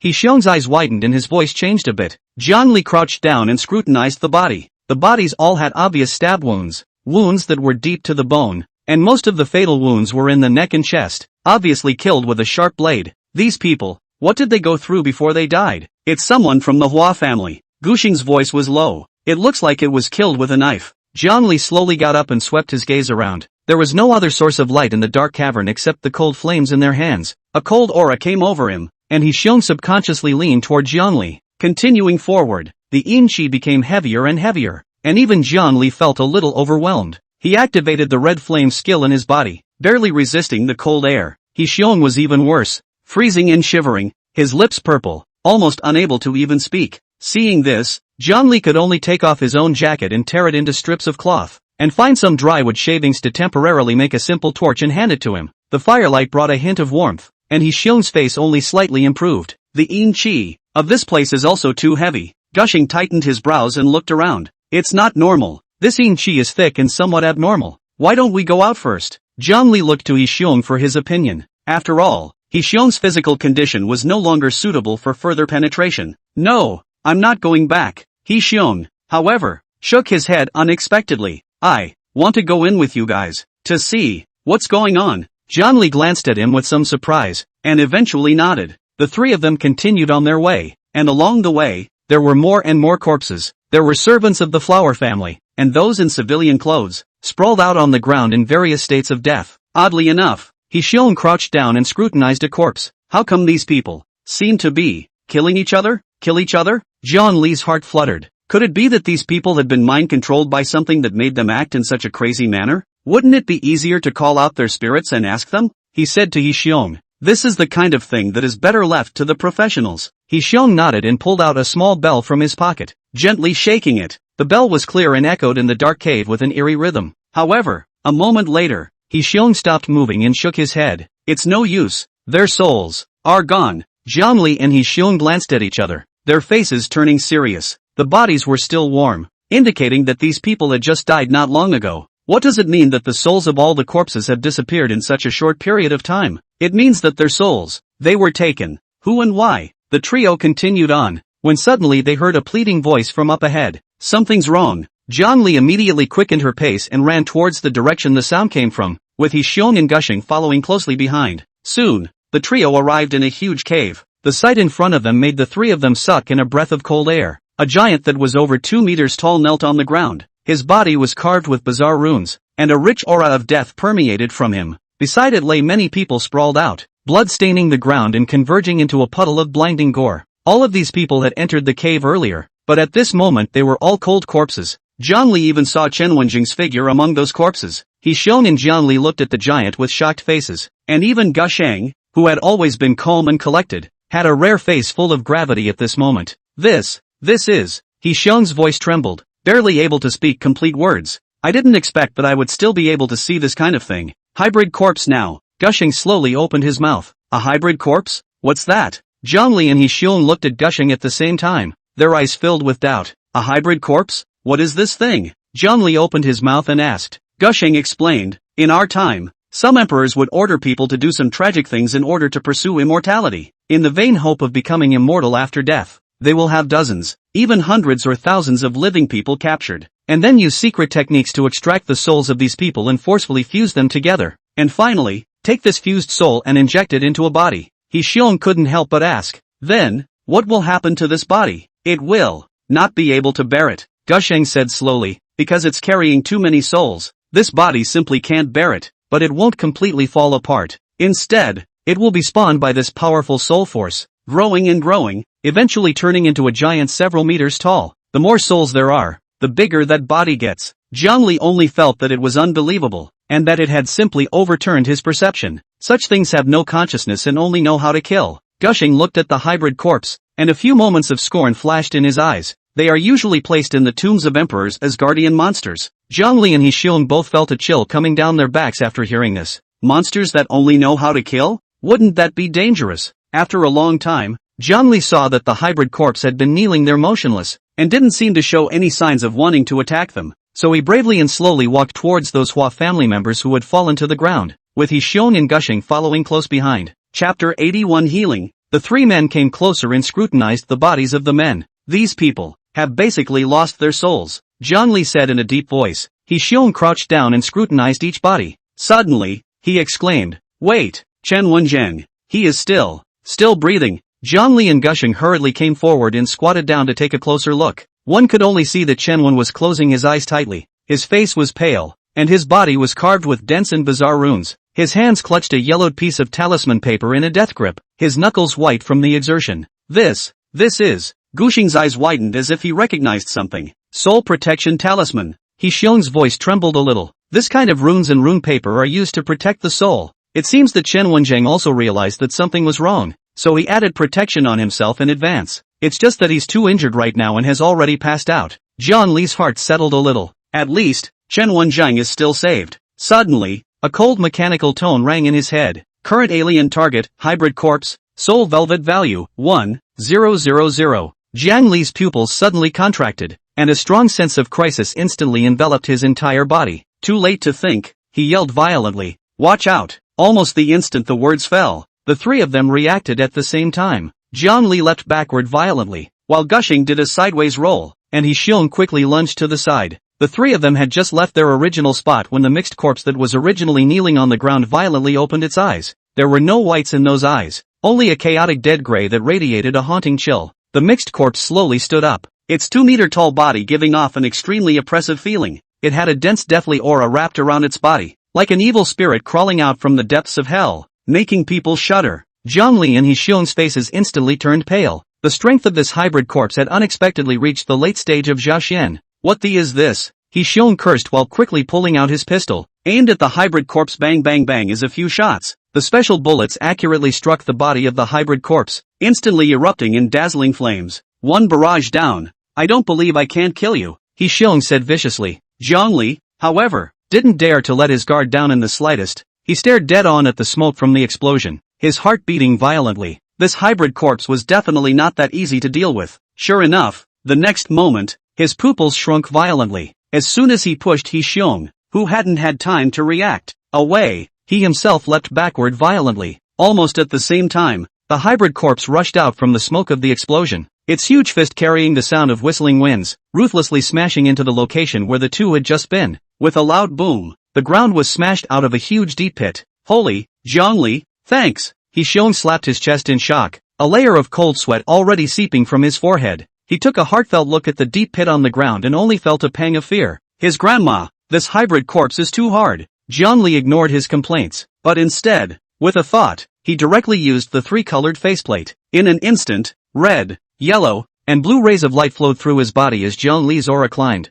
In the next second, his figure suddenly disappeared in place and appeared in front of the hybrid corpse. The blazing cloud breaker blade in his hand ignited a blazing orange flame and viciously slashed at the head of the mixed corpse. Gusheng moved at almost the same time. He made a seal with both hands, and a long sword as black as ink coalesced and took shape in his hands, its body emitting a gloomy aura and carrying an unrelenting momentum as it stabbed at the back of the mixed corpse's heart. He Xiong, on the other hand, quickly changed the magazine, and a special bullet with stronger penetration and explosive power poured down on the hybrid corpse like a torrential downpour. For a while, all sorts of voices mingled together, deafeningly. These three people had actually engaged in an earth-shattering fight with this terrifying hybrid corpse in such a small space. However, only moments later, Zhongli and Gushing simultaneously let out muffled grunts and flew out backwards. The attacks of the two of them had surprisingly only left a few shallow marks on the body of the hybrid corpse. Howl! The hybrid corpse roared up to the sky, the orange flames burning on its body causing it pain. It turned violently, its huge body carrying a devastating momentum as it lunged towards Zhongli. Zhongli's pupils suddenly contracted. This hybrid corpse was too fast. He had no time to dodge. Since you can't avoid it, you'll have to do it the hard way. He gritted his teeth. The spiritual energy in his body worked crazily. His hands gripped the blazing cloudbreaker sword, and met the attack of the mixed corpse, slashing up fiercely. Clang! The sword and the arm of the mixed corpse clashed together fiercely, emitting a deafening sound of gold and iron. A huge force came from Zhongli. Zhongli only felt numbness in his tiger's mouth and severe pain in his arms. The whole person quickly flew backwards. Fortunately, he had previously practiced the Nine Dragons body refining technique, and his physical qualities far exceeded those of ordinary people. Otherwise the blow would have been enough to shatter his arm. Zhongli, watch out! He Xiong's shocked voice sounded behind him. He actually threw the gun in his hand right on the ground and then pulled out a heavy sniper rifle from his back. Where the did this come out of? The corner of Zhongli's eye twitched. Too late to think much. Zhongli, Gusheng, this sniper's bullet has an armor-breaking effect, but I only have one bullet. You guys help me create a chance. He Xiong yelled as he quickly adjusted the scope of his sniper rifle. Go! Zhongli shouted violently. His foot slammed down, and his entire body quickly rushed up. Gusheng followed closely behind. The longsword in his hand flashed with cold light, and Zhongli, one on the left and one on the right, once again attacked the mixed corpse. The mixed corpse had just suffered a heavy blow, and its actions were slightly slow, facing the two people's pincer attack. For a while, it was actually a bit busy. He Xiong quickly set up his heavy sniper, locking onto the hybrid corpse through the scope in a dead heat. Good chance! With a brilliant flash in his eyes, he decisively pulled the trigger. Boom! With a deafening roar, the bullet hit the hybrid corpse's head with uncanny precision. The huge body of the mixed corpse shook violently and stumbled backward a few steps, and a shockingly large hole appeared on its hard skull. Bingo! Great! When Zhongli and Gushing saw this, their faces both showed a look of ecstasy. He Xiong sat on his butt, panting heavily. He just felt like his entire right shoulder was about to shatter in fiery pain.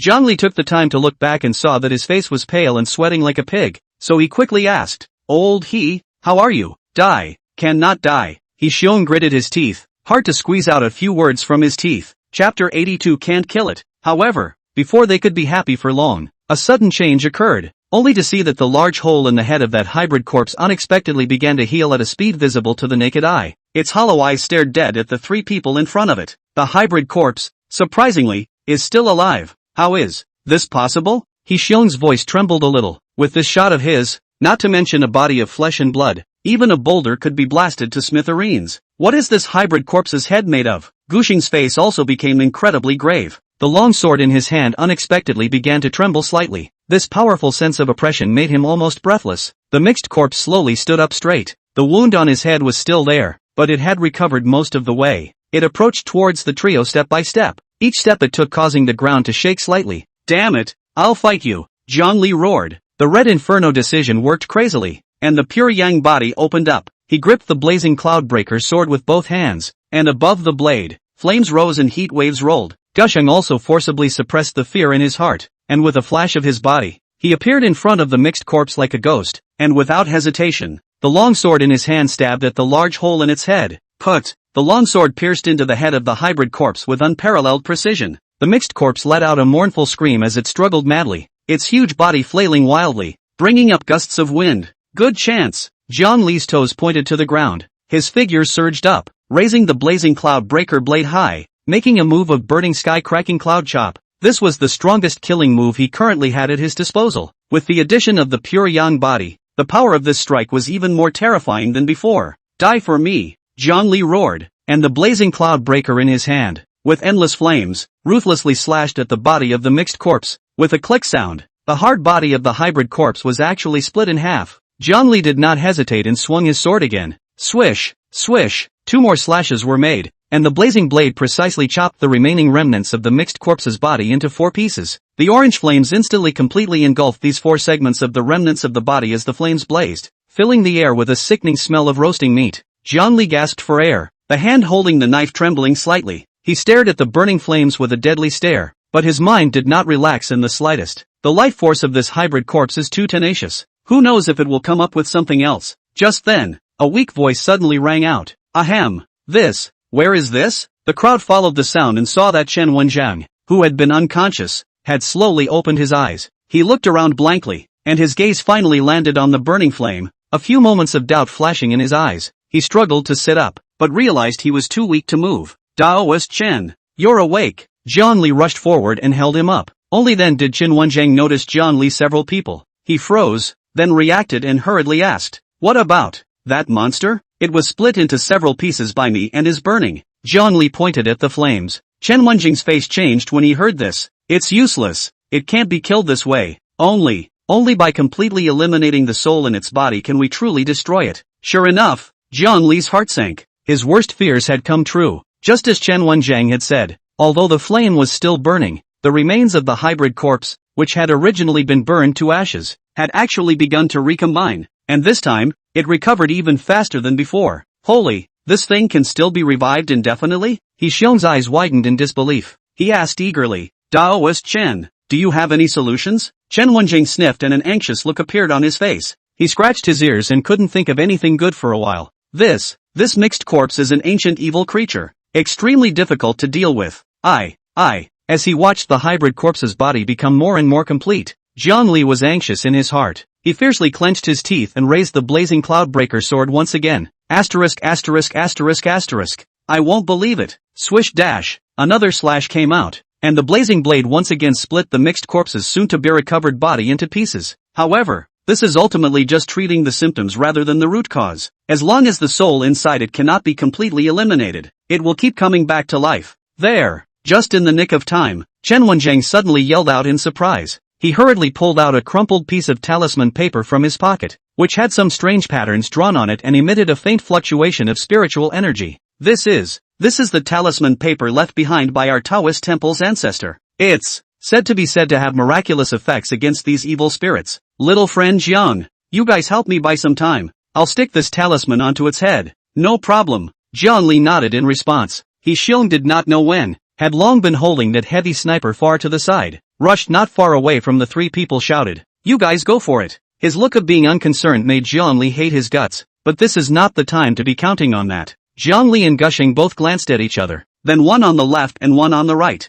Their attack swiftly pounced on the hybrid corpse. After a few heavy blows, this time, the hybrid corpse's actions had obviously become much more sensitive. It seemed to have realized Jiang Li's threat as well, and surprisingly stopped fighting him head-on. With a twist of its huge body, it dodged Jiang Li's attack at an unbelievable angle and turned to attack the relatively weaker Gusheng. Be careful, Jiang Li warned sharply. After all, Gusheng was from the royal family of the Gumo kingdom, and had experienced many battles and reacted extremely quickly. He sidestepped, and with a shake of the long sword in his hand, he pulled out a sword flower and stabbed straight at the throat of the mixed corpse. However, the mixed corpse didn't dodge at all, allowing the long sword to stab his body. At the same time, a dense black aura violently erupted from its body. Gushing's face changed slightly as he sensed the strangeness of the black gas. A black aura similarly erupted from him, but it was obviously much dimmer. The 2 strands of black chi collided in the air, but anyone with a discerning eye could see that Gushing's black chi was simply unbeatable in front of the other party. Jiang Li was anxious when he saw this. He roared angrily and swung his sword down again. The blazing cloudbreaker sword carried an unparalleled might as it ruthlessly chopped at the mixed corpse. The mixed corpse seemed to feel the threat of the blade as well, and it had to separate one of its hands to fend off Jiang Li's attack.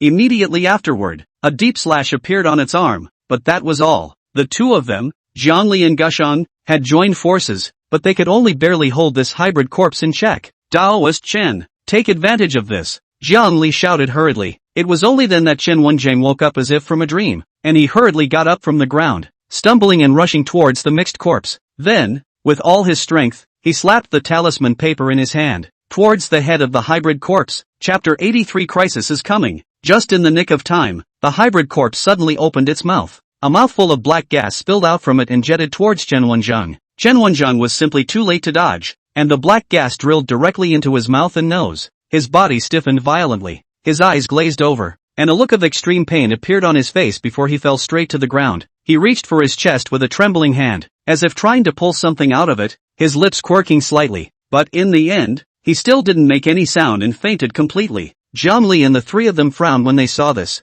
Not good. The situation is getting worse. Zhang Li and Gushing tacitly stepped back at the same time, pulling away from the hybrid corpse. Afterwards, Zhang Li turned his head to look at Yi Xiong and said in a deep voice, "Old He, in a moment, Gusheng and I will continue to hold this monster back, and you go and check on Daoist Chen." Yi Xiong is also not a little cute, naturally understood the situation at hand. He gritted his teeth, nodded his head fiercely, and then gestured an OK sign toward Zhang Li. Zhang Li and Gusheng exchanged a look and rushed towards the hybrid corpse once again. The mixed corpse only had endless killing in its eyes at the moment as it hissed and waved its huge arm, smashing towards the two. Zhang Li and Gusheng didn't dare to take it hard, so they could only rely on their nimble stances and keep dodging, looking for opportunities to leave some wounds on the hybrid corpse. After the two of them lured the mixed corpse away, Yi Xiong rushed to Chen Wenjing's side with an arrow step and helped him up. "Daoist Chen? Wake up, Taoist Chen," he called out anxiously, but Chen Wenjing was unresponsive. Yi Xiong carefully observed Chen Wenjing's physical condition and found that his face was dark, his lips were purple,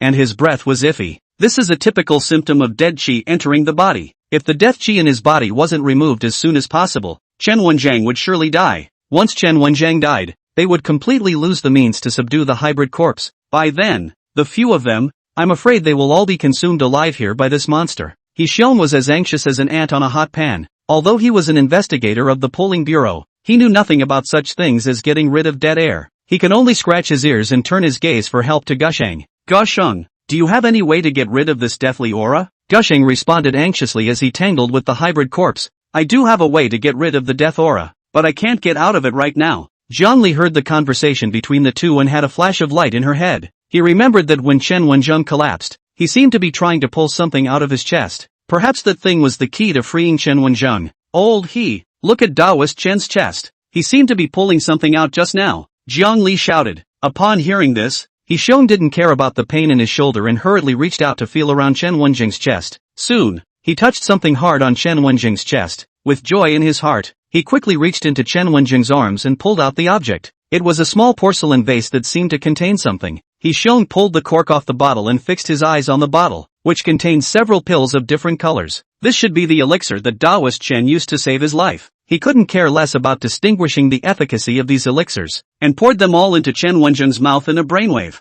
Cough up, cough up. As the elixir entered his throat, Chen Wenjing coughed violently, but there was still no sign of waking up. On the other side, Zhang Li and Gusheng were battling the mixed corpse. The hybrid corpse seemed to be even more powerful and agile than before, and surprisingly began to be able to dodge the attacks of the two men. Originally, they were able to leave some wounds on the hybrid corpse, but now it was becoming increasingly difficult. Zhang Li was anxious in her heart. How come this hybrid corpse is still getting stronger and stronger? If this continued, sooner or later, he and Gusheng would be exhausted here. The mixed corpse seemed to have sensed the movement on Chen Wenjing's side, and it surprisingly no longer paid any attention to Zhang Li and Gusheng. Instead, it took heavy steps and rushed in the direction of Chen Wenjing and Yi Xiong. This guy was trying to get rid of the biggest threat, Chen Wenjing. First, Zhang Li and Gusheng discovered the intentions of the mixed corpse at the same time, and both of their faces changed drastically. "Old ho, hurry up, that monster is rushing towards you." Zhang Li was so anxious that her voice broke. "Gusheng,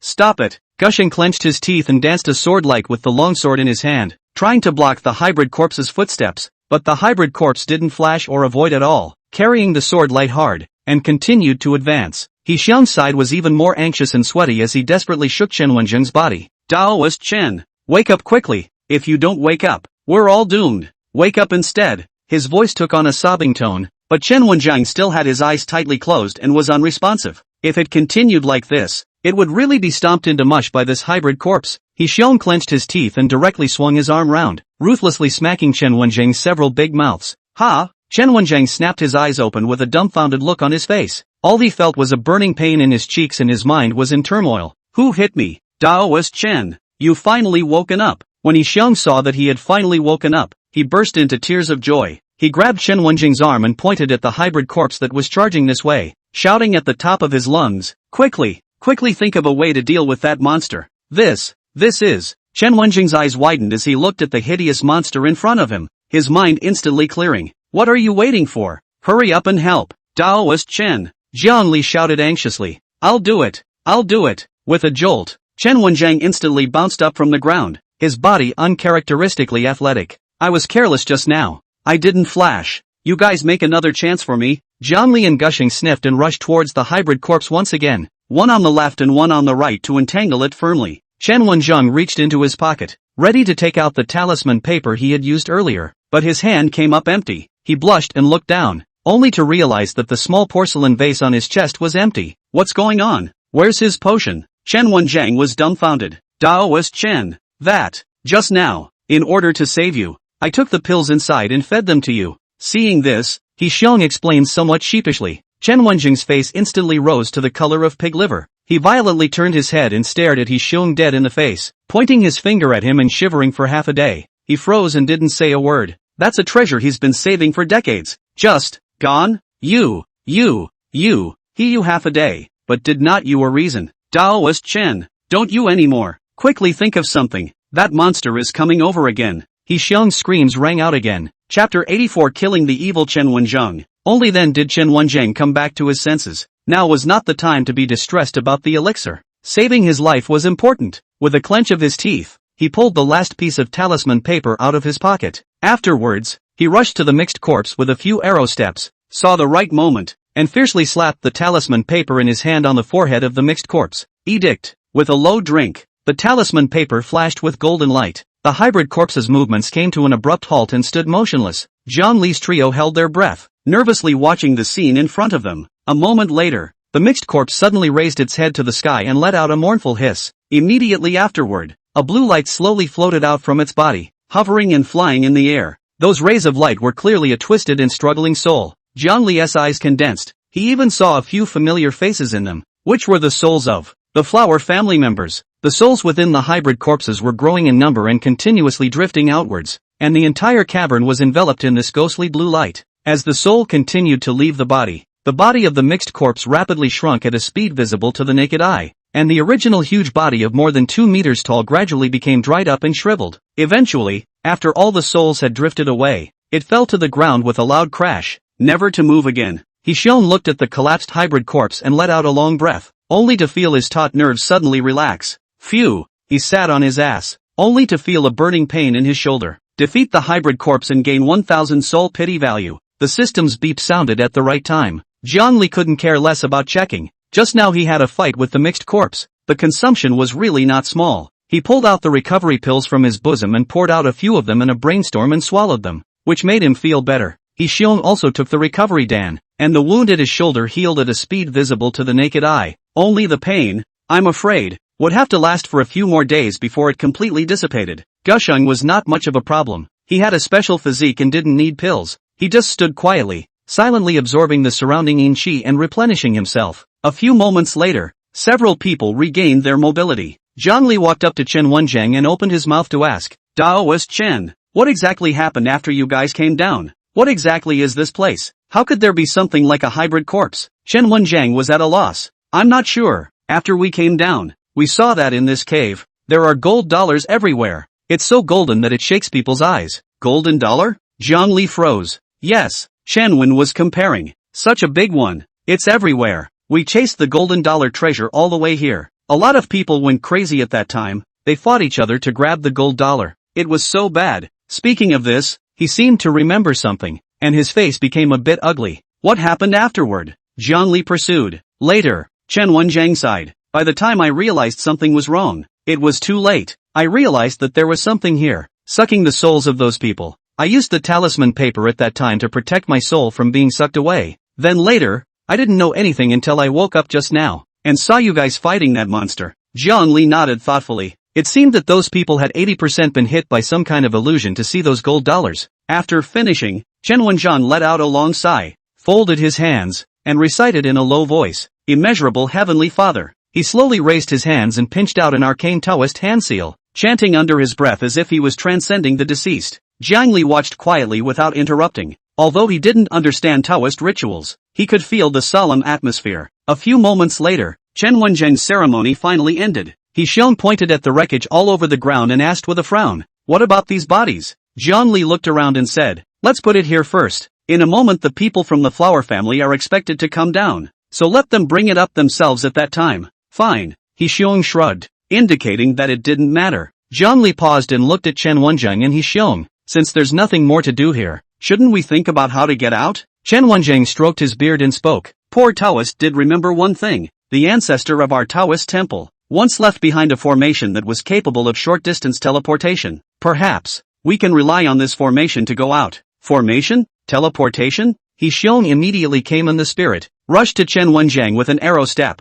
hooked his shoulder and said in a self-conscious manner, "Old Chen, I didn't expect you to have this hand. I should have said so earlier. You see that your Taoist temple now also does not have a few people. Or, you pass this formation to me? I promise to carry it forward and pass it on to you." Chen Wenjing was taken aback by his sudden enthusiasm. He hastily broke away from Yi Xiong's arm and took 2 steps back, saying with a straight face, "No, the ancestor master has ordered that this formation can only be taught to the disciples of this Guan, and shall not be passed on to outsiders." When Yi Xiong heard this, he immediately became anxious, and his voice raised an octave. "Don't, old Chen, there is something to discuss. Look, I've admired your Taoist culture for a long time. How about this? You accept me as a registered disciple can also be as long as you're willing to teach me this formation, I'll immediately follow you to the mountains to practice." Chen Wenjing simply ignored him on this point, and self-consciously began to pull out some yellow paper, vermilion sand, and a few pieces of what appeared to be jade from his arms, and fiddled with them on the ground. Yi Xiong was like a follower, circling around behind his ass, his eyes unblinking as he stared at his movements,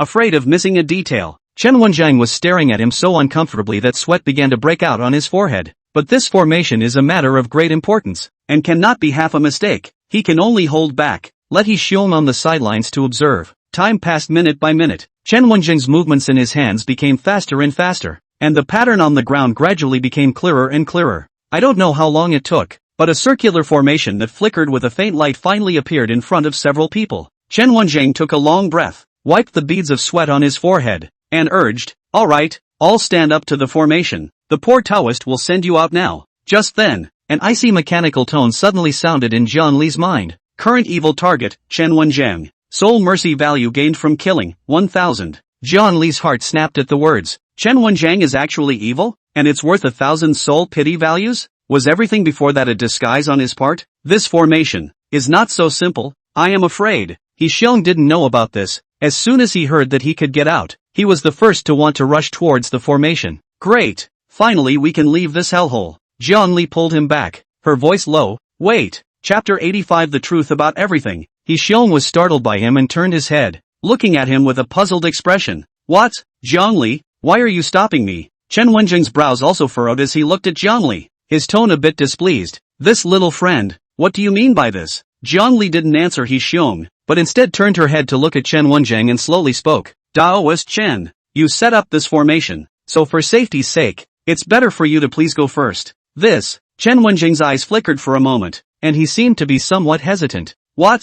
Taoist master doesn't dare? Jiang Li pressed on step by step. What's there to be afraid of? Chen Wenjing flung his sleeves and said with a forced composure. Poor Taoist just thinks that since he is sending you guys out, naturally you should go first. This formation is absolutely safe. Poor Taoist can guarantee it. Guarantee? Jiang Li sneered. Since that's the case, it's all the more reason for you to be the one to make a demonstration. He casually picked up the body of a flower family member next to him and threw it towards the center of the formation. What are you doing? Chen Wenjing exclaimed in shock, wanting to stop it but it was too late. The corpse fell into the formation, and immediately afterward, a dazzling light suddenly erupted from the formation. The light dispersed, and the corpse had disappeared without a trace, leaving only a wisp of blue smoke slowly drifting away. Yi Xiong was instantly frightened and rolled away from the formation, pointing at Chen Wenjing's nose and cursing. Good you stinking Taoist priest, what the hell did you set up? Is this a teleportation formation? I think it's a life-taking formation. You want to kill me? Chen Wenjing's face was a shade of green and white, his eyes flickering. He stammered and explained.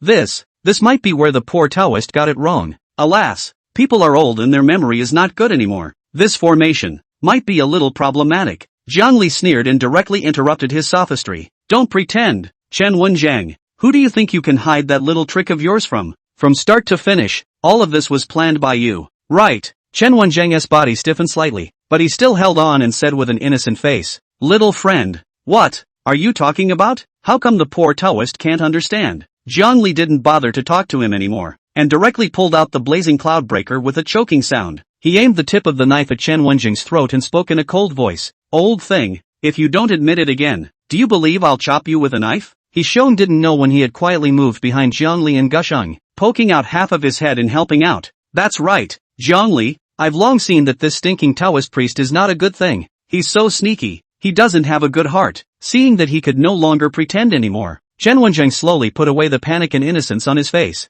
Ho ho ho, he let out a few low, cold laughs, his face instantly grimacing as a gloomy aura emanated from his body. Kid, I'm curious to know where I revealed my flaws that you could tell? Where's the break? Zhongli snorted coldly. Old thing, you acted very well, so well that I almost believed it. He paused, and his tone suddenly elevated. Unfortunately, little master, when I came out of my mother's womb, my intuition of danger was 100 times stronger than others. Just now, I was just swindling you, but I didn't expect you to be so impervious to intimidation. Chen Wenjing's pupils contracted violently. He didn't think that after all his machinations, he would end up falling for this kid's intuition? It's literally harder on him than saying he's a bad actor. Well, what an intuition. He gritted his teeth. Since you've already found out, then I have nothing to hide from the old Taoist. That's right, I planned all of this. What do you guys think? Where did that hybrid corpse come from? The feng shui of the flower family's ancestral home. Why did it suddenly turn bad? And that golden treasure. That hole in the ground. Ha ha ha ha ha. It was all arranged by the old Taoist me. The ancestor of the flower family once accidentally obtained a demonic beast's inner elixir. This matter, you should also know about it, right? He suddenly turned his words around and asked sorrowfully. Zhongli and He Xiong looked at each other and nodded. They did hear Hua Zhongwei mention that the Hua family had an ancestral demonic beast inner elixir, which was a family heirloom of the Hua family. That demonic beast inner elixir is a priceless treasure to us Taoist sect members. A flash of greed flashed across Chen Wenjing's eyes. With it, my cultivation will be able to go to the next level, and I can even break through the bottleneck and reach a higher realm. Over the years, I've explicitly and implicitly, I don't know how many times I've mentioned to Hua Zhongwei, wanting to exchange that inner elixir with him with heavy gold, or something else, but that old thing, is a stone in a latrine, stinky and hard. He wouldn't agree. I have waited for so many years, watching my lifespan decrease day by day, but I have never been able to get that inner elixir. I'm not willing, until one day, I saw that boy Hua Ziyu, courting Zhao Shaowan, the girl of the Zhao family. Thus, a brilliant plan was formed in my mind. I'll have that girl Zhao Shaowan be my mole, enter the flower family, and help me steal the inner elixir. When He Xiong heard this, he couldn't help but exclaim, so Zhao Shaowan marrying Hua Ziyu was also facilitated by you? Chen Wenjiang laughed a few times in triumph. That's natural. If it wasn't for me, how could their two families come together? In order to get Zhao Shaowan to willingly help me, I even purposely sent someone to get that brat called Chang Xingqiu killed, and then controlled his soul to give his beloved woman a dream. Tell Zhao Shaowan that it was the Hua family that killed him. That way, that girl Zhao Shaowan will still obediently do whatever I say? But then, that Zhao Shaowan went into the flower family, but it was like a mud cow going into the sea. No movement at all. Old Taoist, I couldn't wait any longer, so I had to come up with this plan. He raised his hand and pointed around, his voice becoming sharp. I took the opportunity of the opera to make the flower family have one accident after another. Do you think that those people really died by accident? They were all killed by me, the old Taoist, using a secret method. Everything was going so well until you pollsters showed up. Speaking of this, his gaze was dead set on Zhongli and the others, itching to eat them alive. You guys, you're spoiling a big deal for the old Taoist me. There's no other way. Old me had to change my strategy to make you think this place is haunted. I purposely released the Yin Chi here for you fools to destroy. Ha ha ha ha ha. You guys really think you're some kind of savior? Nothing more than pawns in the hands of the old Taoist me. Originally, I thought that by taking care of these little kids, I would be able to fool you guys. Who knew that night, that old thing, Hua Zhongwei, actually told Hua Ziyu and Zhao Shaowan the location of the Hua family's treasure trove. At that time, in that situation, there wasn't much time left for me. I could only take care of the few of you little brats that were in the way before going to snatch the inner elixir. Chapter 86 The Death of Chen Wenjiang. You crazy person. He Xiong pointed at Chen Wenjiang, shaking with anger. As a member of the Taoist sect, you even did such a thing that harms the heavens for your own selfish desires. Aren't you afraid of heaven's wrath? Chen Wenjun laughed disdainfully up to the sky. Heaven's wrath? I'd been practicing Taoism for decades. If there were really heavenly wrath, would I have waited until today? He fiercely tightened his smile, and a fierce light showed in his eyes. Rather, it's you guys. None of you will be able to leave here alive today. I'm going to refine all of your souls and spirits into hybrid corpses, so that you can never be allowed to live forever. Before the words fell, his figure moved. Zhang Li only felt a blur before his eyes, and Chen Wenjing had already rushed close, slapping his palm at his chest. This palm was powerful and heavy, with a cold wind, obviously using some kind of Taoist secret method. Zhang Li didn't dare to take it hard and hastily dodged sideways. At the same time, Gushing also waved his longsword and stabbed at Chen Wenjing's vitals. He Xiong, on the other hand, raised the special pistol in his hand and fired several shots at Chen Wenjing. Chen Wenjing fought 1 against 3, and surprisingly, he did not lose the slightest bit of ground. His figure fluttered, weaving in and out between the 3, each strike carrying a blazing killing chance. Moreover,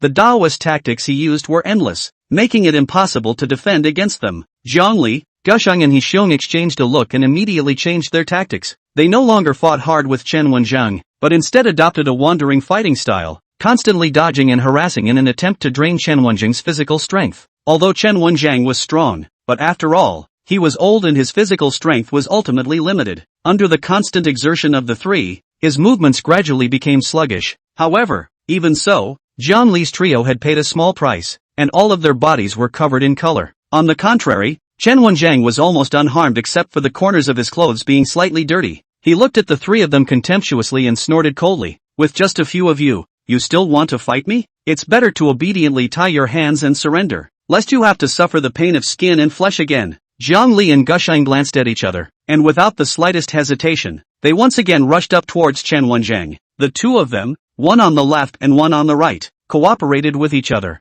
one swinging a sword and slashing, the other holding out a sword and stabbing straight, their moves not leaving Chen Wenjing's vitals. He Xiong, on the other hand, quickly took a few steps back and hid behind a huge rock. He skillfully set up that heavy sniper rifle and aimed at Chen Wenjing, who was tangling with Zhang Li's 2 men. Chen Wenjing had just seen the power of this sniper rifle with his own eyes, and he couldn't help but curse in his heart. These little buggers, they're tougher than each other. While he dealt with Zhang Li and Gushing's attacks, he kept changing his stance, dodging left and right, just not giving He Xiong a chance to aim at him. He Xiong was so angry that his teeth itched. This old thing is as slippery as a loach. He can only stare at Chen Wenjing with a deadly stare, constantly adjusting the muzzle of his gun, looking for a fleeting opportunity. Suddenly, Chen Wenjing waved his hand violently, and a yellow talisman paper flew out. Go! The talisman paper ignited in the air without fire, and a twisted black shadow sprang out of it, pouncing straight at He Xiong. It was a grudge. Holy! He Xiong let out a strange cry, or he still cared about shooting, immediately put down the heavy sniper, turned around and ran. This thing is no joke. If you get caught up in it, you'll lose your skin if you don't die. The spiteful spirit was in hot pursuit behind him, and its speed was so fast that it was about to catch up with He Xiong.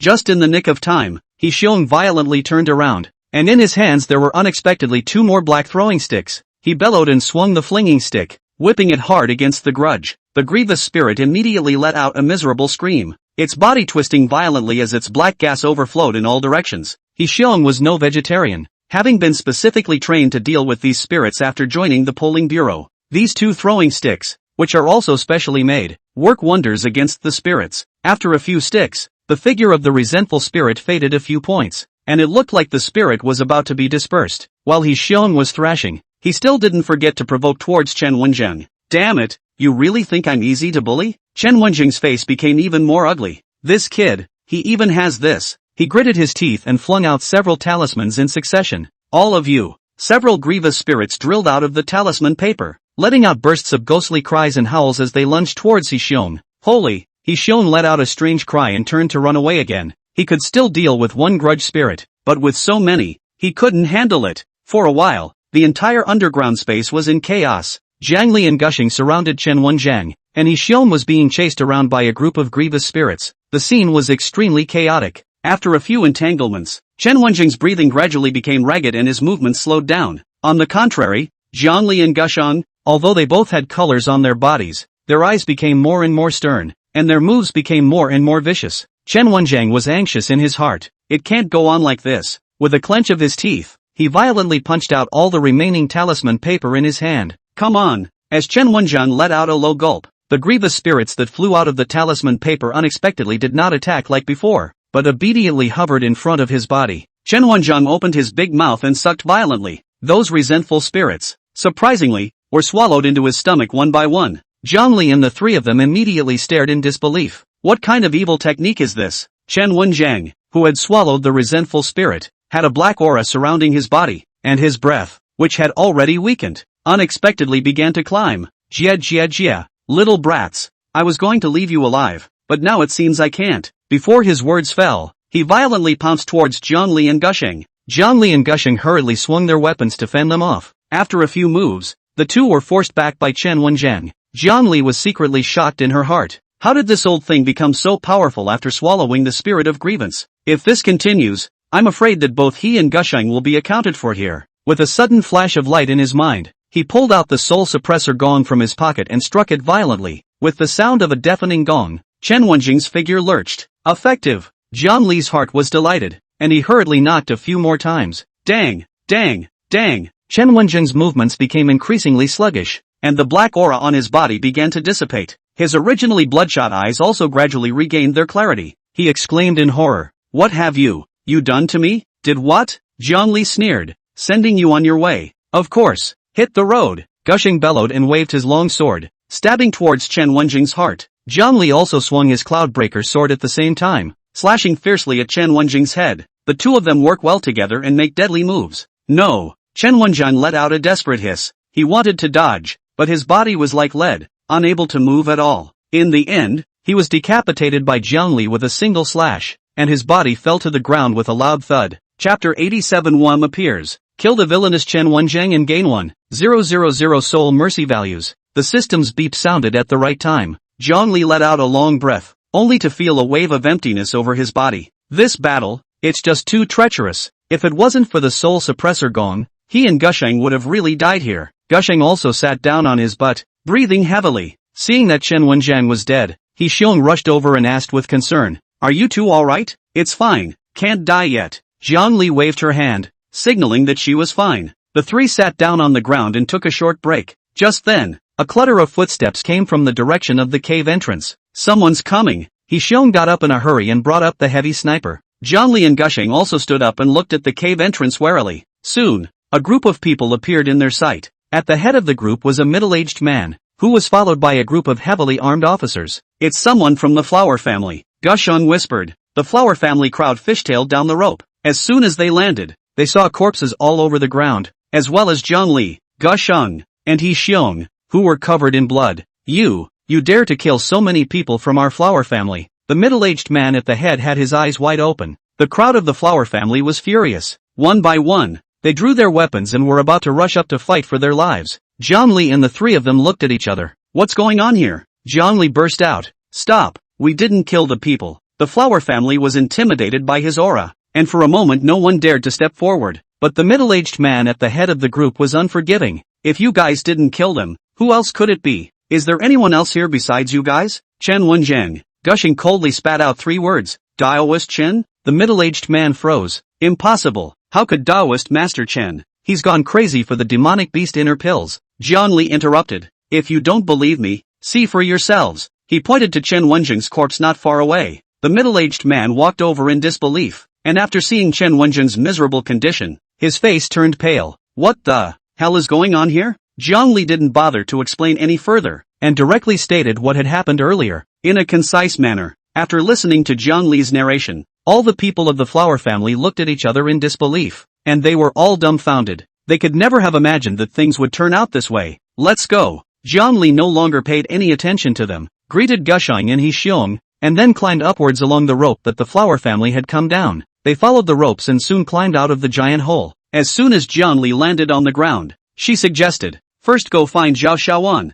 The three of them followed their memories and found Zhao Shaowan. When Zhao Shaowan saw the three of them come out, she looked a bit stunned. "Why are you guys here?" Zhongli had a serious face. "There's something I feel I should tell you." He told Zhao Shaowan exactly what Chen Wenjing had done, as well as the cause of Chang Xingxiu's death. Zhao Shaowan's entire body froze after hearing this. She could never have imagined that the Taoist Master Chen, whom she had always respected, would be such a heartless demon, and she had even been helping him, indirectly killing Chang Xingxiu. no longer able to control her emotions. She crouched down on the ground and lost her voice. Seeing this, Zhang Li's trio didn't know how to comfort them, and could only stand silently by the side. Only after a long time did Zhao Xiaowan gradually stop crying. She raised her head and looked at Zhang Li, choking back sobs. "Thank you for telling me the truth. What happened earlier? It's because I'm sorry to you." "No need to thank you," Zhang Li said indifferently. "Let's go find Hua Zhongwei now." The three of them took Xiao Xiaowan and found Hua Zhongwei. When Hua Zhongwei saw that the three of them had gone and returned with Xiao Xiaowan,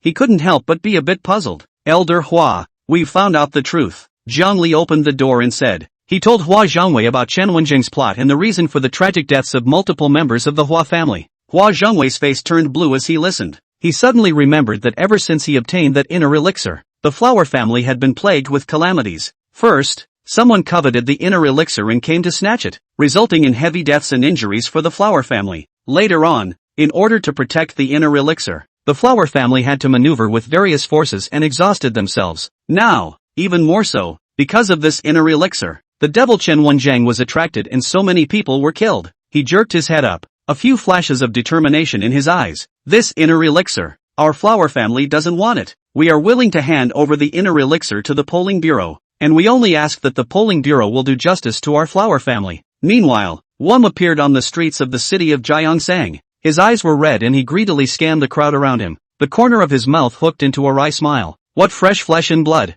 As long as I absorb the blood of these people, my blood kung fu will be able to go to the next level." Before the words left his mouth, he lashed out and grabbed a man who was passing by. Before the man could even react, he was lifted up stiffly. "What are you doing? Let go of me." The man was terrified. His arms and legs waved randomly, but he couldn't shake Wu Xian in the slightest. "What for?" Wicham grinned. "You're lucky to be my blood meal." After saying that, his 5 fingers tightened violently. Immediately after, accompanied by a click sound, the man's head was actually pinched by him hard burst. The surrounding crowd first froze, then erupted into earth-shattering screams, scattering in all directions. Wu Xian playfully swept a glance at them, then drew all the blood from the headless corpse into himself. He closed his eyes and tilted his head back, letting out a contented sigh. "It's a wonderful feeling." Suddenly, his eyes snapped open and his figure flashed, instantly appearing in front of a fleeing woman. The woman shrieked and fell to the ground as her feet gave out. "Ah, no!" She looked at the approaching Wicham and trembled with fear. "Please, let me go.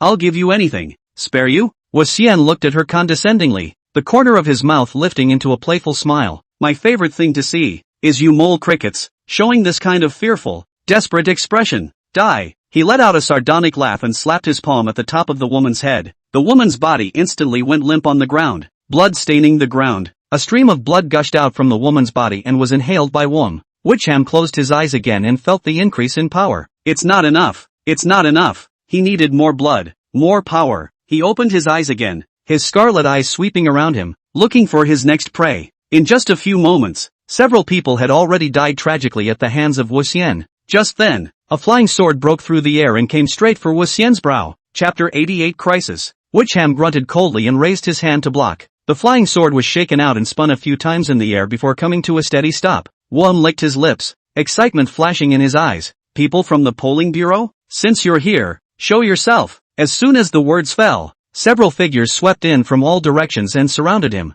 At the head of the group were none other than Bai Susu and Zhou Muyun, and they were followed by several investigators from the polling bureau. "Wum, how dare you kill the innocent and brutalize the people in downtown Qingqing City?" Zhou Muyun's eyes widened in anger. Wu Xian laughed up to the sky. "Ha ha ha ha ha. The lives of these mole crickets are nothing more than nourishment for my cultivation path." His scarlet eyes swept over Zhou Muyun and the others and licked his lips. "However, the blood of a few of you seems to be even more delicious." Bai Susu's eyebrows were slightly knitted. She was well aware of Wu Xian's ferocity, and she also understood that these ordinary investigators in front of her were not Wu Xian's opponents at all. She commanded on the spot, "You guys, evacuate the surrounding citizens immediately and leave this place to us." "Yes, Team White." Several investigators moved quickly to guide the panicked crowd away from this dangerous area. "Want to leave? It's not that easy." Wu Xian let out a sardonic laugh and was about to make a move to stop him. Zhou Muyun bellowed, "Your opponent is us." The long spear in his hand carried an ear-piercing air-breaking sound and stabbed straight at Wu Xian's chest. At the same time, Bai Susu also sacrificed her flying sword and attacked Wu Xian's throat. The two of them, one after the other, cooperated well and attacked vigorously. Facing the two men's pincer attack, Wu Xian did not panic. His hands formed seals and his mouth recited words. blood prison demon technique. In an instant, the ground in a radius of tens of meters with him as the center unexpectedly began to rapidly turn red. This scarlet land was constantly writhing, like a huge blood beast ready to choose someone to devour. When Bai Susu and Jo Muyun saw this, their faces changed drastically, and they hastily drew back, not daring to step into this bizarre blood soil. They could feel that this blood soil contained an extremely evil power, and once they were tainted by it, the consequences would be unimaginable. Wuxian stood in the center of the bloody soil and laughed wildly up to the sky. In the midst of this blood earth, I am invincible. All of you will become my blood food. Bai Susu forced herself to calm down as her spiritual energy was madly injected into the flying sword. Go! The flying sword transformed into a stream of light once again, stabbing at Wuxian with a faster speed and more severe might. Wuxian coldly grunted and actually didn't flash or avoid, letting the flying sword stab at him. The flying sword viciously stabbed at his chest, but it let out a crunching sound of gold and iron, unable to penetrate the slightest bit at all. Not only that, Wuxian also stretched out his hand and grabbed the body of the flying sword, breaking it hard. This flying sword had Bai Susu's spiritual imprint engraved on it, and now that it was destroyed, Bai Susu's spirit was also heavily damaged. She immediately sprayed out a large mouthful of blood and her face became as pale as paper. Put. So, seeing this, Jo Muyun roared in anger, brandished his spear, and recklessly rushed towards Wuxian. Seeing this, Wu Han snorted coldly, unconscionable. He casually waved his hand, and a wave of blood-colored energy whistled out. Jo Muyun didn't even have time to dodge before he was struck by this forceful chi, and his entire body flew out backwards. With just the two of you? Wuxian smiled contemptuously. You want to stop me with this petty trick? After he said that, a fierce light flashed in his eyes, and with blood chi surging above his palms, he was about to make a move on Bai Susu and Jo Muyun. Just in the nick of time, a crisp gunshot came from a short distance away. In the next second, a bullet struck Wum's head with uncanny precision. Wuxian's head instantly exploded, brain matter mixed with blood splattering everywhere. This sudden turn of events caused everyone to freeze. What man? Bai Susu forced herself to endure the discomfort and subconsciously focused her aura on her eyes. Looking around, only Zhao Xuanji, holding a smoking pistol in his hand, was striding towards them. Wum! How dare you kill the innocent and brutalize the people in downtown Qingqing City? It's simply an unforgivable crime. Behind him, Su Yao quickly walked over to Bai Susu and Jo Muyun and took out two small porcelain vials from her bosom, handing them to the two respectively. Team Bai, Team Zhou, this is the recovery pill. Take it. Bai Susu and Jo Muyun were not polite and took the porcelain bottle, poured out the elixir and swallowed it in one gulp. Just then, the headless body of Wum suddenly let out a wild laugh. Ha ha ha ha ha, is that all the polling bureau has? Immediately afterward, an even more shocking scene occurred, only to see Wuxian's neck. The flesh and blood wriggled crazily, and a rich blood chi, like a fountain,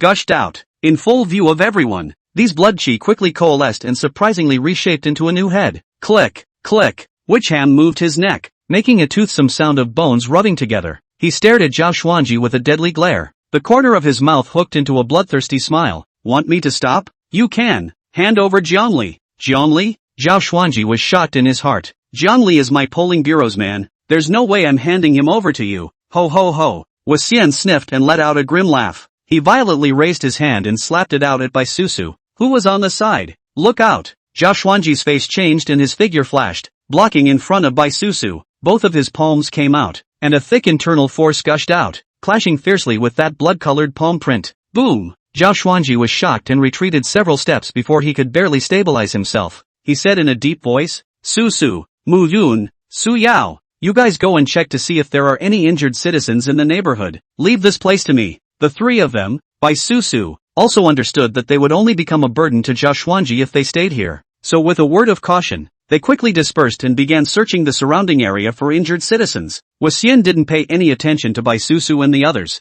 His gaze was always locked on Zhao Xuanji. What a waste of effort. Everyone in this city will be my blood meal today. Zhao Xuanji didn't want to bull ***** with him and directly took out his pistol and fired a few shots at Wuxian. Wicham stood still, motionless, letting the bullets hit him. The bullet penetrated his body, but it was as if it had hit the air, leaving no trace. He smiled contemptuously. It's useless. Such toys mean nothing to me. After saying that, he waved his hand violently. Those bullets that had just penetrated his body unexpectedly stopped strangely in mid-air, and then shot in reverse toward Zhao Xuanji at a speed faster than when they came. What?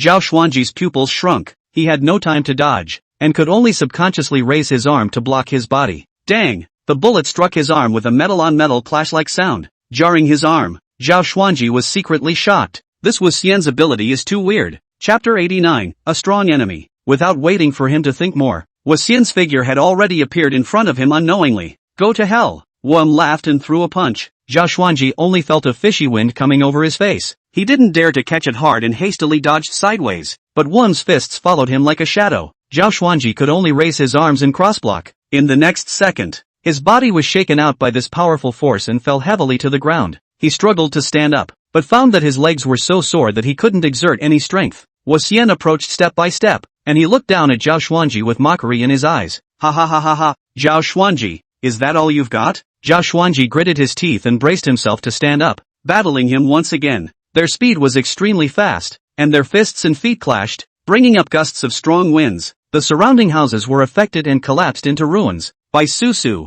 who was searching for the injured, saw the scene and couldn't help but stop in her tracks, a worried look on her face. Zhou Muyun and Su Yao were the same. Their gazes were fixed on the dusty area, and their hearts were filled with uneasiness. All three of them silently prayed in their hearts for Zhao Xuanji to be safe and sound, and at the same time, they also strengthened their determination to work hard to become stronger. At the same time, two silhouettes were standing on top of the roof of the polling bureau's headquarters, taking in all that was happening in the distance. Zhao Ming pondered for a moment and looked to Zhang Gu, who was silent on the side. Zhang Gu, do you think the two of them? Who will win? Zhang Gu didn't answer immediately, but thought carefully for a moment. The subordinate, can't see it. Zhao Ming smiled faintly as he heard this, and a chilly, cold light flashed in his eyes. It would be great if the two of them could die together. That would save him the trouble. He turned his head to Zhang Gu and said in a calm tone, Zhang Gu, take the heavy sniper and go over there. If Zhao Xuanji shows signs of defeat, you will strike at Wu Xian. Zhang Gu didn't say anything, just nodded silently. Then he turned without hesitation and his figure disappeared into the night. Wu Shan and Zhao Xuanji were evenly matched and fought. Zhao Xuanji's figure fluttered,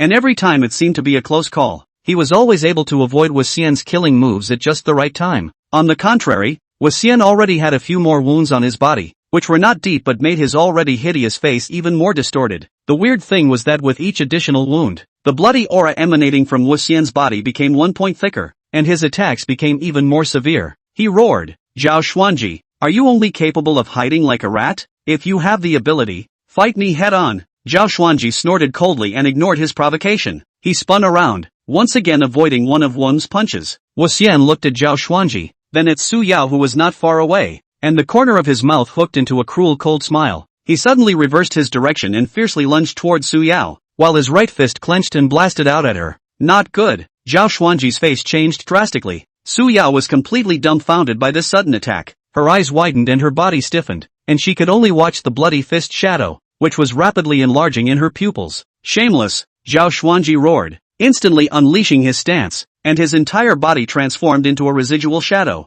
blocking in front of Su Yao's body. Boom! The blood-colored fist shadow blasted solidly onto his body. Zhao Xuanji let out a muffled grunt as his body flew out backwards, hitting a wall behind him heavily. Director! Only then did Su Yao react and screamed in horror. Ha ha ha! Wu Xian smiled grimly. He did not continue to pursue, but slowly turned around. Scarlet-colored mist gushed out crazily from his body, quickly spreading out. A few moments later, beside him, another identical Wu Xian unexpectedly appeared. The two witch hammers stood side by side, both with eerie smiles on their faces that sent shivers down their spines. Zhao Xuanji struggled to get up from the ground, and when he saw this scene, his pupils shrunk violently and his face instantly became grave. Su Yao, hurry up! Su Yao woke up like a dream and turned around to run. However, the moment she turned around, a sudden change occurred. In the direction she escaped from, a blood-colored mist surprisingly appeared once again, followed by another one stepping out from it. Su Yao was so scared that she lost her color, screamed, and sat on the ground. She felt as if she was being pressed by an invisible mountain.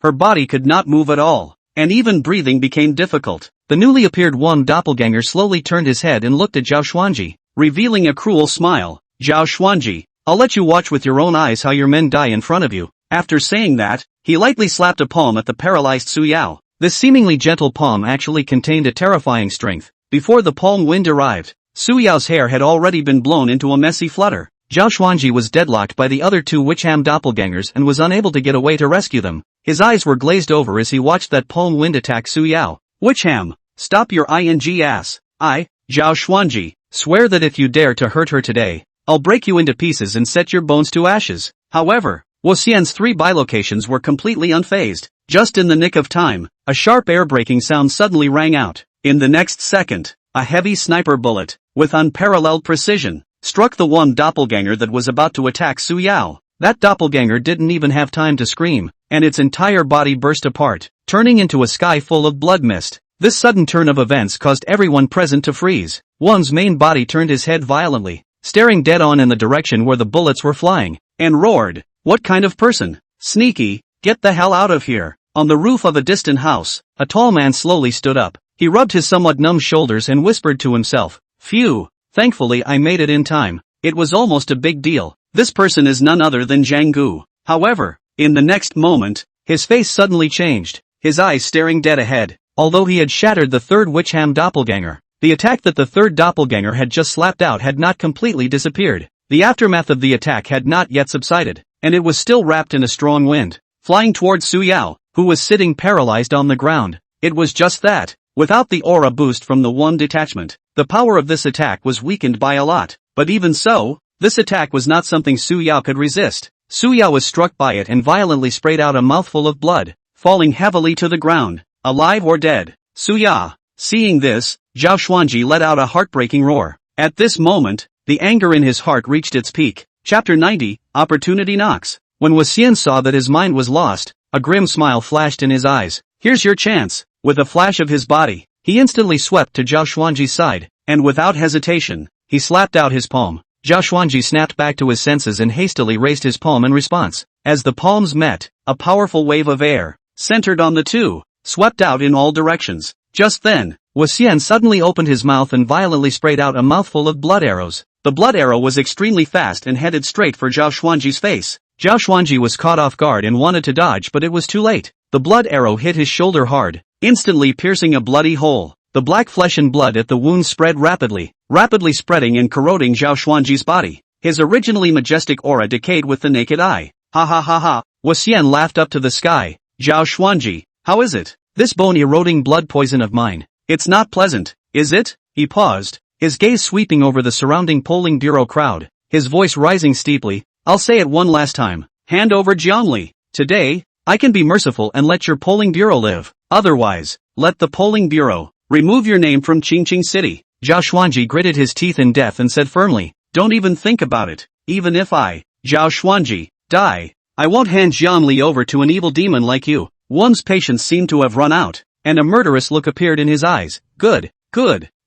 Since you're refusing to drink until you're punished, don't blame me for being ruthless." With a sway of his body, he wanted to strike at Zhao Xuanji once again. Just in the nick of time, another sharp air-breaking sound came whistling. One was prepared for this, and with a flash of his body, he narrowly avoided the fatal blow. He jerked his head up and followed the sound, anger blazing in his eyes, only to see that on the roof of the building in the distance, Zhao Ming had appeared beside Zhang Gu at some point. The two men stood side by side and were carrying a giant heavy sniper with exaggerated shape. Its muzzle locked dead center on Wum. Wum's pupils suddenly contracted, and a strong uneasiness welled up in his heart. Zhao Ming stared at him and spoke coldly. "Wum, this sniper is the newest soul destruction developed by the polling bureau, and it is specially designed to deal with you evil devils and foreigners. It's powerful enough to severely injure a late-stage Jiaxian powerhouse. Moreover, the bullets of the soul destroyer have a tracking function and will not stop until they reach their goal. If you don't retreat, prepare to stay here forever." Xian's face was so gloomy that it could almost drip water. He stared at Zhao Ming dead in the face and gritted his teeth. "You want to leave me behind with just a broken gun? A fool's dream." Before the words fell, he violently waved his hands, and a wave of blood-colored energy, condensed to the extreme, blasted towards Zhao Ming and Zhang Gu. At the same time, Zhao Ming didn't hesitate to pull the trigger. The moment the bullet discharged, a terrifyingly strong recoil instantly lifted Zhao Ming and Zhang Gu out. Both of them spewed out a mouthful of blood at the same time, not having time to check their injuries, and only staring at Xian with a deadpan expression, only to see the bullet, carrying a destructive might, heading straight for Xian. The wave of blood-colored energy sent out by Xian was instantly shattered by it. What? Xian was shocked. He never thought that the power of this bullet would be so terrifying. Before he could make any reaction, the bullet had already hit his body hard. Boom dash! With a deafening explosion, Xian's body instantly burst apart, turning into a sky of blood mist that dissipated into the air. A moment later, the bursting blood mist unexpectedly and strangely reassembled. Gradually, Wum's figure reappeared. It was just that his aura at the moment was clearly weakened from before. He stared dead at Zhao Ming in the distance, his eyes filled with resentment. Zhao Ming, today's revenge. I, was Xian. Remember it in my heart. Sooner or later, one day, I will personally take off your head. On the roof, Zhao Ming and Zhang Gu struggled to get up from the ground. gritting their teeth, the two men resumed shouldering the exaggeratedly shaped heavy sniper and aimed their guns at once again. Was Xian, if you don't want to taste the soul destruction again, get out of Qing City immediately. Otherwise, I don't mind giving you another ride. When Wu Xian heard this, he couldn't help but let out a wild laugh. Another shot? Ha ha ha. Zhao Ming, do you take me for a 3-year-old? Look at the way you guys look now. Let alone shooting. Can you even stand still? Zhao Ming narrowed his eyes slightly. You can try and see if I can fire another shot or not. For a while, the three were at a standstill. Wu Xian's smile gradually froze on his face. That shot just now, although it didn't kill him, it also injured his vitality. If you get shot again. A few moments of determination flashed in his eyes at the thought. Humph, Zhao Ming, you're ruthless. Today's matter, we're not finished. The Green Mountain will not change. The green water will flow forever. We'll see. Before the words fell, his figure suddenly transformed into a bloody light and quickly disappeared into the night. Looking at the figure of Wu Xian fleeing in a sorry state, Zhao Ming's taut nerves finally loosened up. His legs went weak and he couldn't support himself any longer. Sitting on his butt, Zhang Gu wasn't much better, as he stumbled and followed suit, falling to the ground and gasping for air. It took a long time before Jungo could slow down. He turned his head to look at Zhao Ming and asked in a hoarse voice,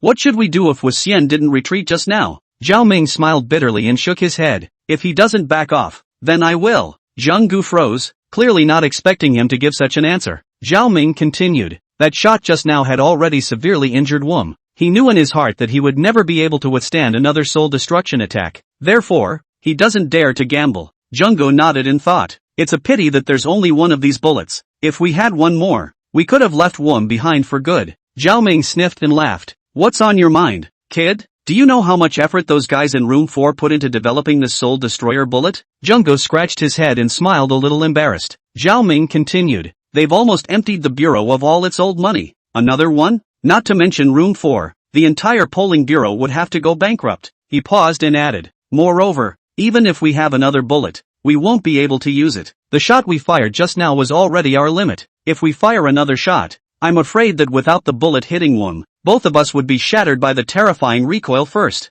Zhang Gu grinned. Hey, that's true too. It's good to have one of these precious lumps." He turned his head to Zhao Ming and asked curiously, "By the way, brother Zhao, I've always thought that you would stand by and watch. Why did you suddenly step in this time?" Chapter 91, Wait for me. Zhao Ming exhaled a breath and slowly said, "That guy Zhao Xuanji and I, we really don't deal with each other, but that's our bureau's business, so we can fight however we want behind closed doors. Wu Xian kills innocents indiscriminately and brutalizes the people. I, Zhao Ming, even if I have the greatest enmity with him, Zhao Xuanji, will never stand by and watch this happen." Zhang Gu listened quietly, and in his heart, he gained a little more admiration for him. He was about to say something when a rush of footsteps suddenly came. Team Zhao, Zhang Gu, are you guys okay?" Several members of the polling bureau hurried over. Zhao Ming waved his hand. "We're fine. Quick, take us to heal our wounds." Several people rushed forward and carefully assisted Zhao Ming and Zhang Gu, walking towards the distance. On the other hand,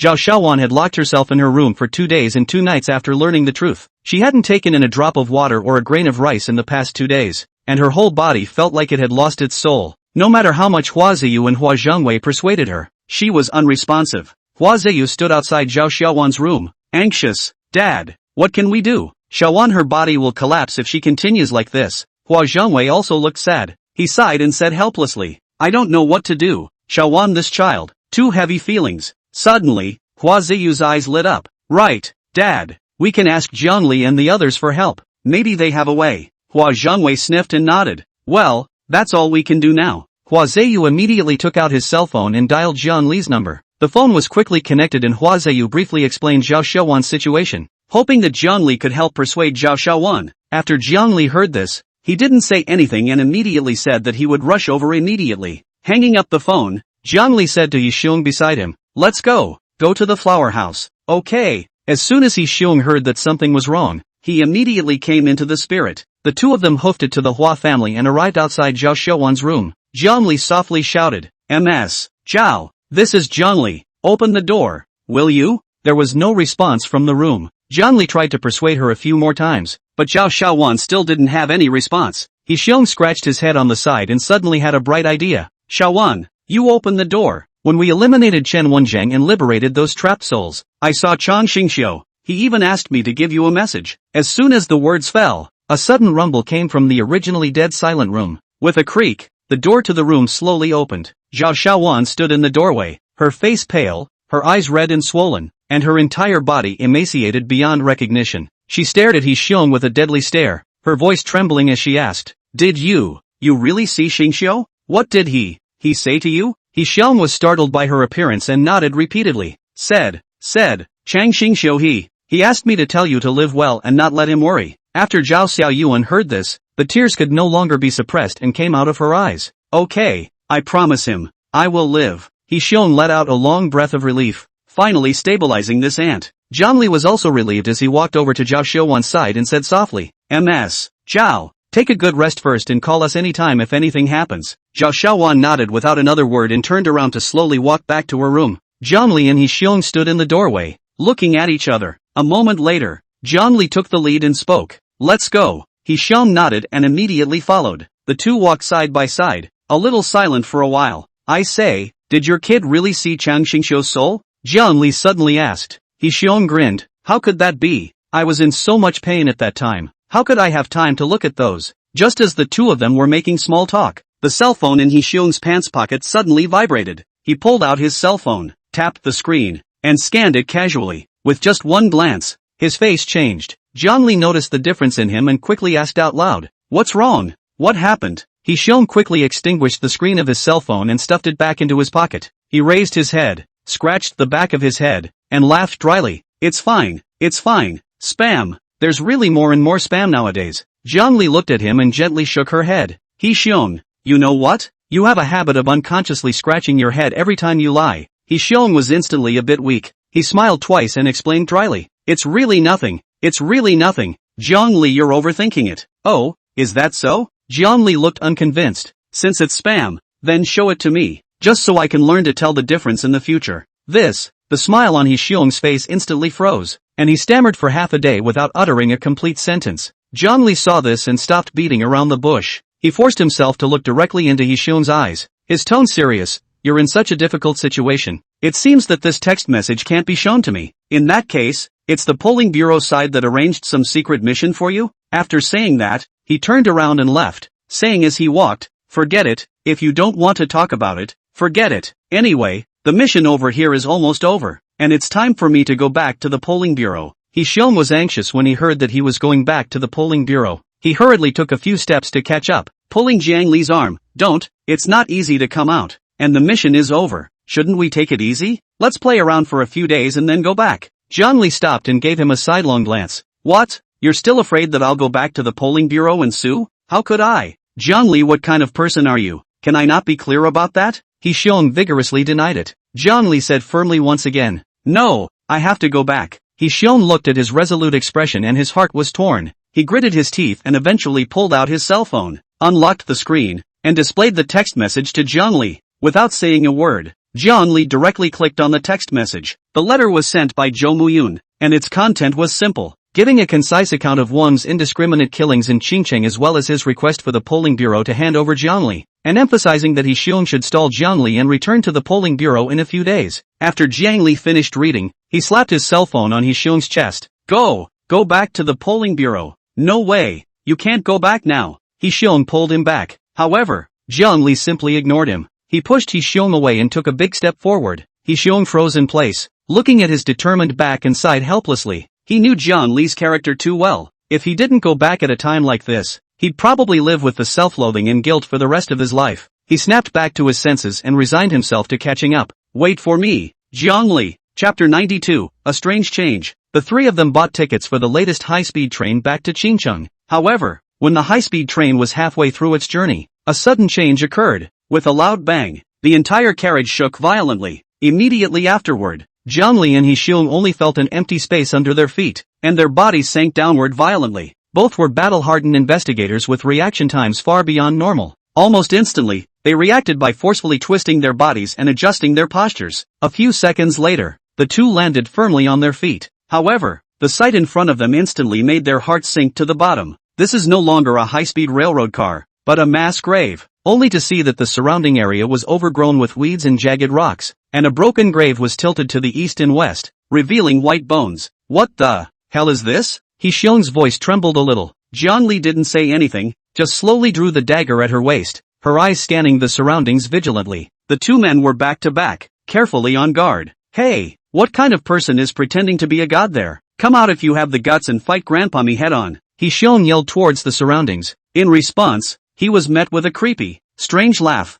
Immediately afterward, the surrounding graves began to tremble violently. All sorts of mournful cries rose and fell, making one's scalp numb. A ghastly wind rose out of nowhere and swept towards Jeonli and Hee-seong. Jeonli frantically operated the true chi within his dantian, and the red flame technique was instantly unleashed. A fiery flame barrier, centered on his body, quickly spread out in all directions. The Yin wind quickly dissipated the moment it approached the flame barrier. Then a dark shadow slowly walked out from behind a grave. It was a man in a long black robe, with a withered face and deep-set eye sockets. The man in black sized up Jeonli and Hee-seong, a few moments of doubt flashing in his eyes. Surprisingly, there are only two people? It seems that I have underestimated that prince of the Gumo kingdom. Who are you? What do you want? Hee-seong asked in a stern voice. The man in black let out a strange laugh. Someone doesn't want you to leave alive. Jeonli narrowed her eyes, a cold light flashing. The Eternal Life Society? Or the Returning Ruins Order? The man in black didn't answer. He just slowly raised his hand and pointed at Jeonli and Hee-seong.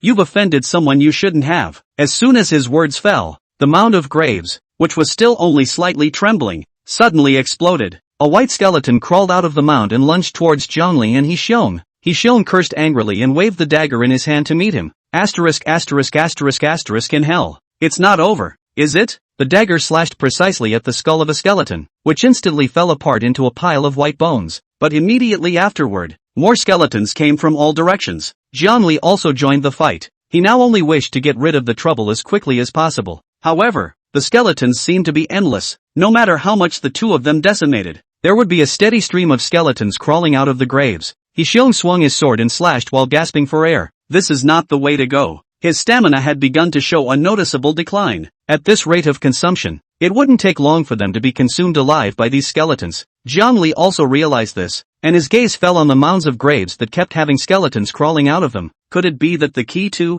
the problem lies in these mounds? He immediately shouted out, Hee-seong, fill up those mounds. Try it. Fill in? Hee-seong was stunned, but still immediately did as he was told. He kicked a lunging skeleton violently, then rushed to a mound and swung his dagger, slashing viciously at the incoming skeletons around him. With a few crunching sounds, several skeletons were hacked to the ground by him. Taking advantage of this opening, Hee-seong quickly kicked the surrounding dirt and debris into the mound with his feet. Strangely enough, when the mound was filled in, there were literally no more skeletons crawling out of it. It works! Hee-seong's excited voice came out, like a drowning man grabbing a life-saving straw. Jeonli was also energized. The dagger in his hand swung faster. The light of the blade was like a shadow, and he hardened himself to kill a bloody path in the group of skeletons. The two of them worked well together. One was in charge of killing and the other was in charge of filling, and they hardened themselves against the skeletons' frantic attacks and filled up the several nearby mounds. However, before they could be happy for long, a sudden change occurred.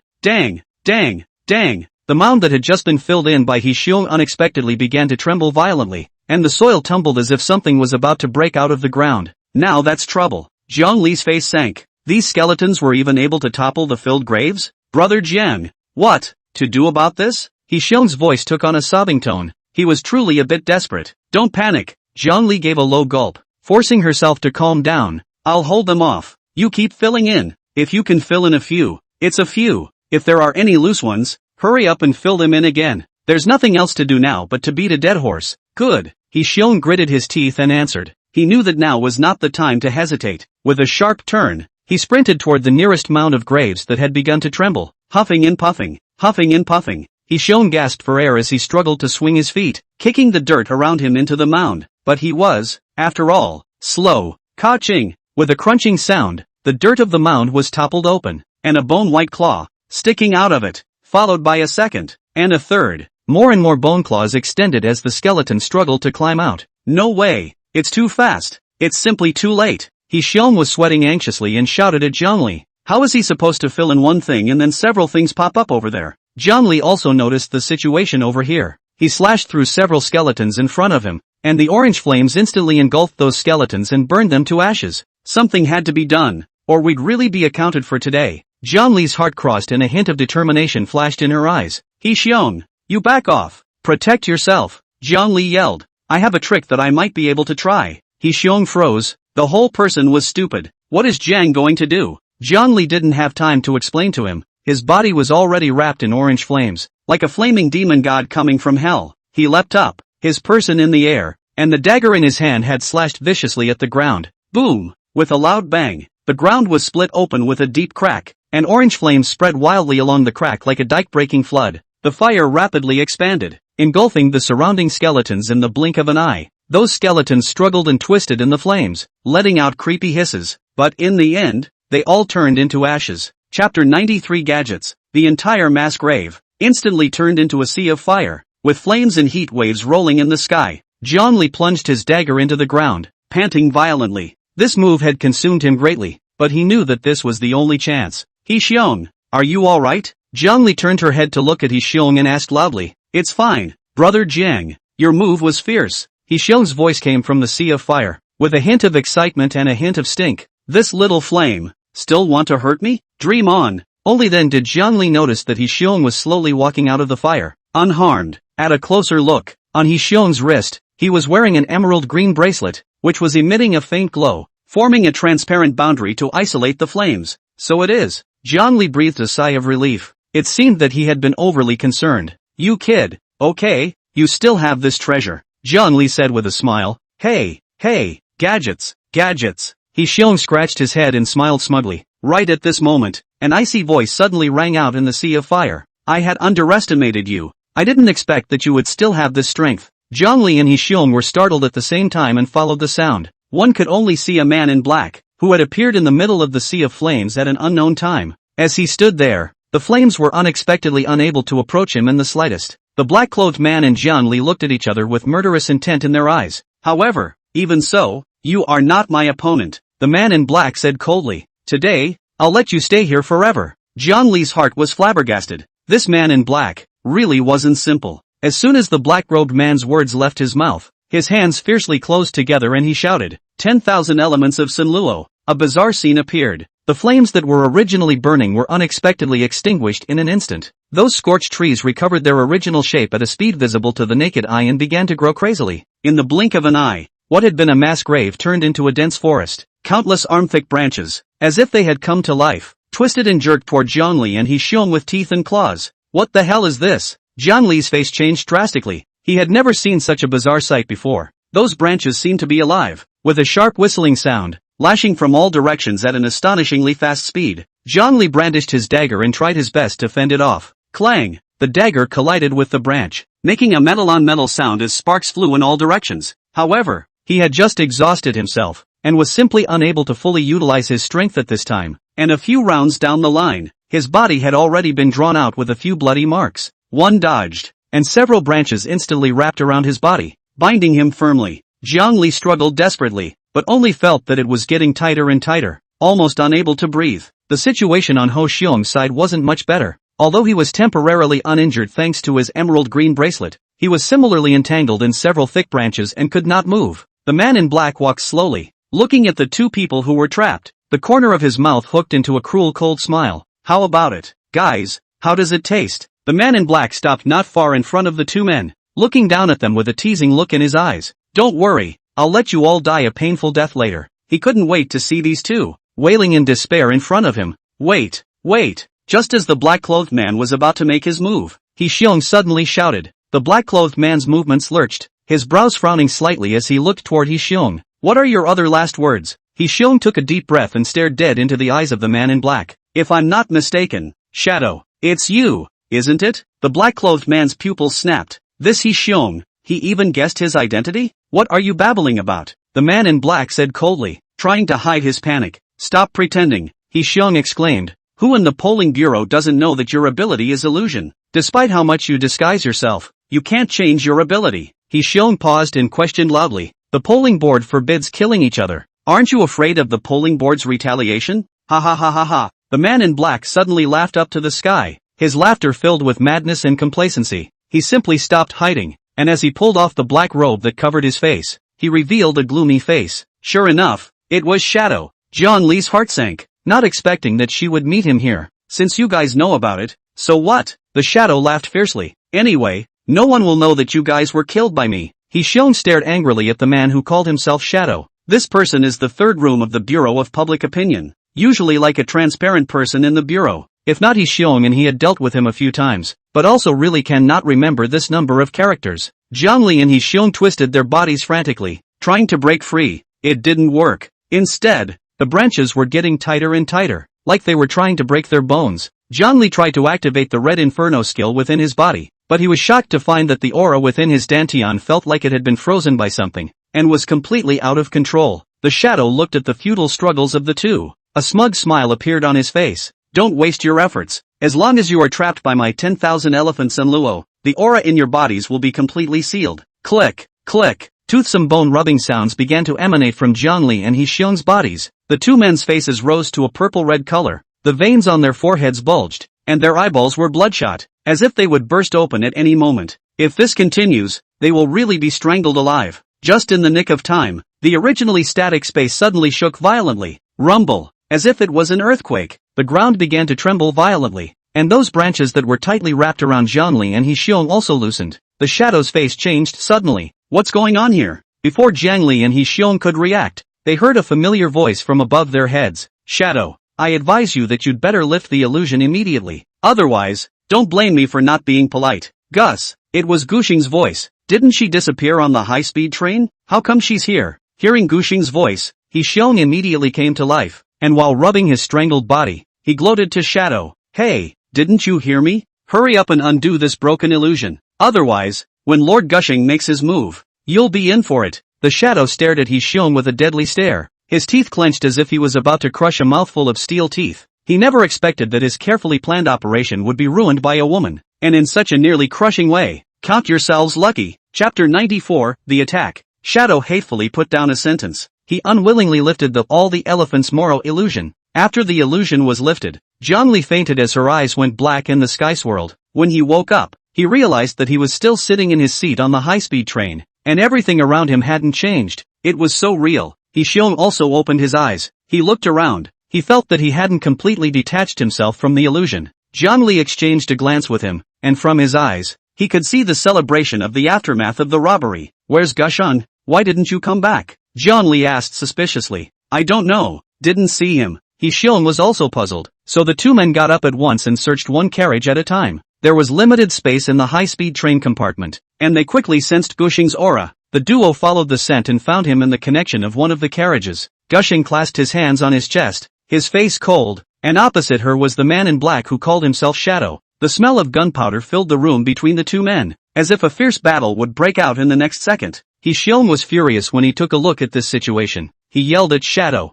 I mean, is there something wrong with you? What time is it? The polling bureau had just suffered an attack from Wicham's gang, and was in short supply. This guy doesn't help, even if he doesn't. But he's still here to start infighting? Have you been kicked in the head by a donkey? He chopped his head off. Shadow opened his mouth to argue, but didn't know what to say. What can he say? Said he had to step in for the greater good of the organization. Even he didn't believe it when he said it. I'm under orders. The Shadow half-heartedly stifled such a pale sentence. I did not receive an order to cancel this operation. On whose orders? Director Zhao or Captain Zhang? He stepped forward. Open your eyes and take a good look. Wuhan is killing innocents indiscriminately in Qingqing City. How many people in the polling bureau have been injured? And a few captains are too busy taking care of themselves. So how do they have time to care about this of yours? Can you afford to have this uniform on you if you don't hurry back and waste your time here? The Shadow was dumbfounded as fine beads of sweat began to ooze from his forehead. Of course he knew that was telling the truth. But it's really hard to give up on this operation.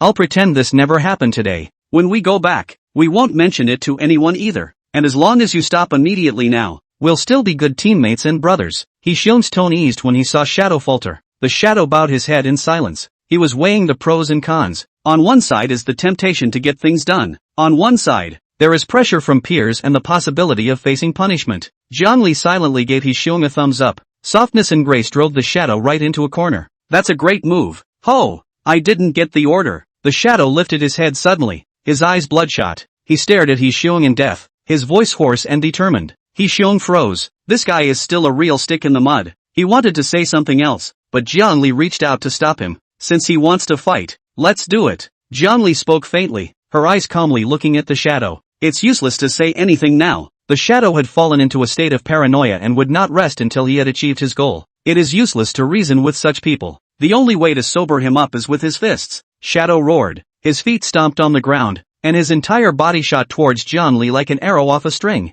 Then let me see what you're really capable of. His body spun sharply in the air, and his right fist was wrapped in a powerful wind. Jiangli didn't dodge or avoid, and blasted out with the same punch. The two fists collided hard in the air. Bang! Berserk waves of air swept out in all directions with the two as the center. The curtains in the carriage hunted. Stop fighting. What if you hurt someone? Cowardly passengers let out screams of fear. A few bold ones grabbed their cell phones and took pictures. Both Gusheng and He Xiong saw the helplessness in each other's eyes. Jiangli, you have to be careful. He Xiong could only shout a sentence like this. This was a battle that belonged to Jiangli, and no one could intervene. With the strength of these two, they might not be able to help either. Don't worry, I know what I'm doing. Jiangli's gaze remained locked on the shadow. The two of them touched each other and were instantly at war again. The fighters are fighting to the death. In order to avoid hurting innocent people, both of them intentionally controlled their power. Keep the battle as narrow as possible. But the scene was chaotic, with passengers screaming and ducking for cover. What's that? Someone's on the roof. Looks like train defense. I don't know who shouted, but the crowd looked up. Several men in black combat uniforms were standing on the roof of the high-speed train. They looked serious and their eyes were glazed over. As guards, these men are responsible for order and security on the train. The defense in the lead looked down at Jiangli and Shadow in the carriage and shouted sternly, "Stop fighting immediately and come down with us to be investigated. Otherwise coercive measures will be taken." His voice was neutral and full of intimidation. The two men in his mouth fell on deaf ears. Still fighting. Stop now? How is that possible? Toast the wine and eat the penalty wine. The face of the man in charge sank. At his command, several of the guards leapt from the roof of the car and simultaneously lunged towards the fighting pair. They were athletic and swift, and appeared to be well-trained masters. Just as they were about to approach, they were blocked by an inexplicable force. What's going on? Can't get through? What's the situation? Several of the guards looked at each other. They continued to move forward, but couldn't advance a single step in any case. The defense captain at the head had his teeth clenched, his forehead veins bulging. He put his best foot forward and attempted to charge forward again. But that invisible force, no matter how hard he tried, he couldn't shake it in the slightest. Don't waste your breath. He Xiong appeared at some point and reached out to take his arm. With your strength, you'll get hurt if you go any further. The captain of the defense turned his head, glaring angrily at him. Of course he wasn't happy about it, but reason told him that the man was telling the truth. The captain of defense only retraced his steps with hatred. If you can't mess with it, can't you hide from it? Jiangli and Shadow, fists and kicks, figures interlacing, fought in the darkness of the sky, the sun and the moon. The two of them were of equal strength, and neither of them could help the other for a while. The more Jiangli fought, the more alarmed he became. This shadow, with its strength, far exceeded his expectations. At this rate, even if they fought until dawn, they would not be able to tell the winner from the loser. Just as the two were about to strike again, the roar belonging to a helicopter gunship came quickly from far and near. Buzz! The helicopter hovered over the high-speed train for a week. A black shadow fell from the sky like a meteorite. Chapter 95, Those who disobey will be exterminated on the spot. Boom!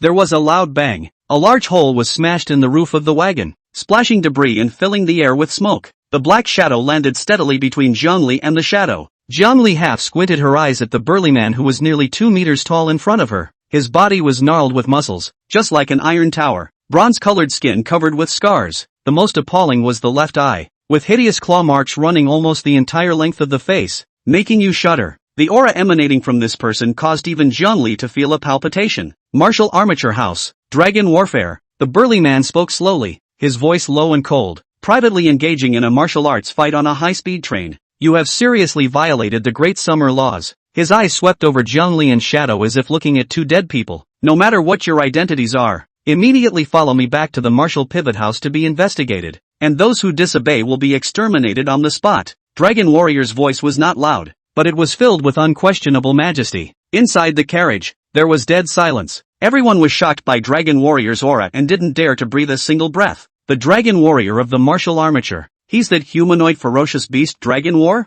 It's completely over. Other than Jiangli and Gusheng, everyone else knew the name of Dragon Warrior. In Qingcheng, The Wushu House was a special department of the Daxia, as was the Bureau of Civilian Polls. But the polling bureau deals with all kinds of paranormal incidents, and the martial pivot house was responsible for managing all the martial artists within the Great Xia. Any martial artist who fights privately in a public place will be severely punished by the martial armature. Dragon Warrior is even the famous iron-faced Yama of the martial pivot house. The tactics are ruthless and unforgiving. If you fall into his hands, you'll have to shed your skin even if you don't die. Everyone can think of him when it comes to Wushu Fu. Rumor has it that he was very warlike in his youth. There was a beast tide that erupted in Qing City, and he broke into the beast tide alone, killing the beast king amongst them in a hard-fought battle to quell the beast tide. The hideous claw mark on his left eye was the very same injury he had sustained when he had killed the beast king. From then on, Long Battle's reputation as a martial arts madman spread throughout Qing City. No one knows it. No one knows it. He Xiong, who had usually been out of tune, also looked quite well behaved at this time, like a schoolboy who had made a mistake. He stood obediently, not even daring to breathe. I have an emergency and can't go back to the Wushu House with you right now. Jiang Li's voice was not loud, but it clearly reached the ears of everyone present. Quiet, deadly silence. He Xiong's legs went limp and he almost didn't stand still. It's over. It's over. It's completely over. Jiang Li, this kid has too much guts. How dare he offend Dragon Warrior? This time, I'm afraid even the gods can't save him. The shadow beside him pressed down the corners of his snickering mouth. He couldn't wait for Jiang Li to hurry up and die. Dragon Warrior was a notorious god of killing, a master who would take a life at the drop of a hat. This kid is dead this time. Dragon Warrior slowly turned his head, his scarred face looking more and more hideous at this moment. He stared at Jiang Li with a deadly stare, and a powerful pressure poured out of him like a flood that broke the dike, instantly enveloping the entire carriage. Flop flop, standing next to the high-speed rail defense, where to withstand this horrible pressure. Each one of them fell to the ground with soft knees, and their faces were as white as paper as if they would faint at any time. Puff! He Xiong couldn't hold it after all and dropped to one knee. He was breathing heavily, like a dehydrated fish. The shadow wasn't much better, following close behind on one knee. His forehead was bruised, and beads of sweat slid down his cheeks. Only Jiang Li and Gusheng were left holding on. He clenched his teeth in death, his legs as heavy as lead. Jiang Li desperately mobilized the spiritual energy in his body to resist this terrifying pressure. The muscles in his entire body were trembling, and sweat had long since soaked through his shirt, clinging to it in a sticky mess. No kneeling, never kneel. Once he knelt down, he was not only losing his dignity, but he was also losing to the other party in terms of chi. An undetectable surprise flashed through Long War's deep eyes, and only for a moment. The next second the pressure on Jiang Li's body increased, only to hear the other party's contemptuous voice ringing in his ears. I'll say it again. Come back with me and receive your punishment from the martial armature. Every word was like a heavy hammer, hitting Jiang Li's heart hard. No go. Jiang Li squeezed these two words out from between her teeth, her voice hoarse but firm. Dragon Warrior's face instantly grimaced. He slowly raised his right hand, 5 fingers slightly bent, and even more terrifying pressure, like a mountain, poured toward Jiang Li. Click, click, click. In a trance Jiang Li seemed to hear the bones in his entire body cackling. His body couldn't hold it up any longer and began to slowly bend, his back curving into an arch. It's almost too much to hold on to. The immense pain caused his consciousness to begin to blur, and everything in front of him became distorted. All he could do was deaden his teeth. Jiang Li's body slowly bent to its limit, the veins on his body bulging out like earthworms. His skin also turned red, as if blood was about to gush out of his pores. Jiang Li felt that his body no longer belonged to him, and that he could burst into flames at any time. Just in the nick of time, that pressure, which was like the sky collapsing into the earth, suddenly disappeared without a trace. Jiang Li jerked his head up, breathing heavily. His chest rose and fell violently, as if he were trying to draw all the air into his lungs. Sweat flowed uncontrollably down his cheeks and neck, and his whole body looked as if it had been fished out of the water. He felt a wave of emptiness, but more than that, it was an unimpeded relief. Dragon War slowly withdrew his mighty pressure, and appreciation flashed in his deep eyes. With a cultivation at the late stage of the Enlightenment realm, he had stood up to the pressure of his Zhaoxian realm. Even in the martial pivot house where there were many demons, it was a phoenix-like existence. He said faintly, "It's okay if you don't go." Jiang Li didn't expect Dragon Warrior to change his mind so easily. Dragon Warrior's words turned, his eyes steeply glazed over. "Unless you have to beat me. Fubris, bully." Jiang Li's eyes glowed. He didn't have the slightest bit of fear. Instead, he ignited a burning desire to fight. "Elder Dragon Warrior, you're a powerhouse of the Shining Xian realm, while Jiang Li is merely of the Enlightenment realm." He Xiong hurriedly opened his mouth to dissuade him. He was well aware of how huge the gap between realms was. It wasn't a fair matchup at all. "Humph." Dragon Warrior snorted coldly, his eyes filled with disdain. Who said I'm going to overwhelm people with my realm? He glanced at He Xiong and said proudly, I will suppress my realm to the late enlightenment realm. He Xiong opened his mouth and wanted to say something else. He swallowed his words hard again when he met Long Zhan's icy cold eyes. He also wanted to persuade Zhongli. It turned out that there wasn't the slightest bit of flinch in this kid's eyes. Instead, he was leaping with excitement. Is he crazy? He Xiong looked around, and in a hurry, he thought to himself, in case he can't keep his hands off the ordinary people on the high-speed railroad, he'll be in big trouble. He tried to use this reason to make Long War give up this ridiculous decision. How hard can it be? Chapter 96 He lost, without a care in the world. Dragon Warrior pulled out a delicate wooden box from his bosom and casually threw it out. This, He Xiong stared with wide eyes, his face full of incredulity. This object is called the mustard box, and it has a dry world within it, so it can form a small world of its own. Dragon Warrior explained indifferently. Fighting inside won't have any effect on the outside world. As soon as the words fell, a strange fluctuation spread out. The moment the mustard box touched the ground, it bloomed with a dazzling light. Zhongli and Dragon Warrior's figures instantly disappeared into thin air. Only the empty mustard box was left lying on the floor. Zhongli only felt a blur before her eyes, and the scenery around her had changed. The original cramped high-speed train car disappeared. In its place was an empty wilderness. There's nothing here but endless depression. The ground was cracked and yellowed, filled with the smell of death. Zhongli was filled with curiosity, feeling the difference of this space. No need to look. Dragon Warrior's voice came from behind him. I have suppressed my realm to the late enlightenment realm. He stood with his arms folded, his eyes indifferent. You can make your move. Come on. Zhongli reaches out and poses. The hands were just bunched up from fighting the shadow. Now it's the right time to try your hand with the Dragon Warrior. He exerted force under his feet. His figure was like an arrow off the string, and his fist went straight to Dragon War's face. Without dodging or avoiding, Dragon Warrior lightly raised his hand and instantly dislodged his attack. What does he mean by that? You're looking down on me? Too slow. Dragon Warrior opened his mouth indifferently, with contempt in his tone. Zhongli didn't reply, just kept speeding up the frequency of her attacks. Punch after punch poured out at him like a raging storm. Dragon Warrior's body flickered and moved around, easily avoiding all of Zhongli's attacks. After a few rounds, Zhongli didn't even touch the corner of his coat. On the contrary, Long Zhan did not blush or gasp. Is that an absolute power differential? That's all. Dragon Warrior raised an eyebrow. His words were full of mockery. With this you dare to be arrogant in front of me. Zhongli's eyes were red, and the blood in his body seemed to boil. He frantically operated the Red Inferno technique and the Mixed Yuan technique, and the aura on his body climbed upward. It's not enough. Be faster. Stronger. Zhongli's attack speed was getting faster and faster, almost transforming into a trail of residual shadows. The wind of the fists whistled, bringing up gusts of air-breaking sounds. Dragon Warrior's eyes were surprised and his expression became grave. This kid, surprisingly, keeps getting stronger in battle. From being a complete underdog in the beginning, he was now actually able to fight back and forth with himself. This kind of fighting talent is simply terrifying. Kind of. Battle intent lit up in his eyes, and he changed from passive defense to active attack. Dragon Warrior instantly bullied his way up and threw a punch. His attack seemed to be plain and ordinary, but it contained a terrifying power. Zhongli's pupils suddenly contracted as a strong sense of crisis hit him. With no time to think, he hastily stretched out his arms to harden against the blow.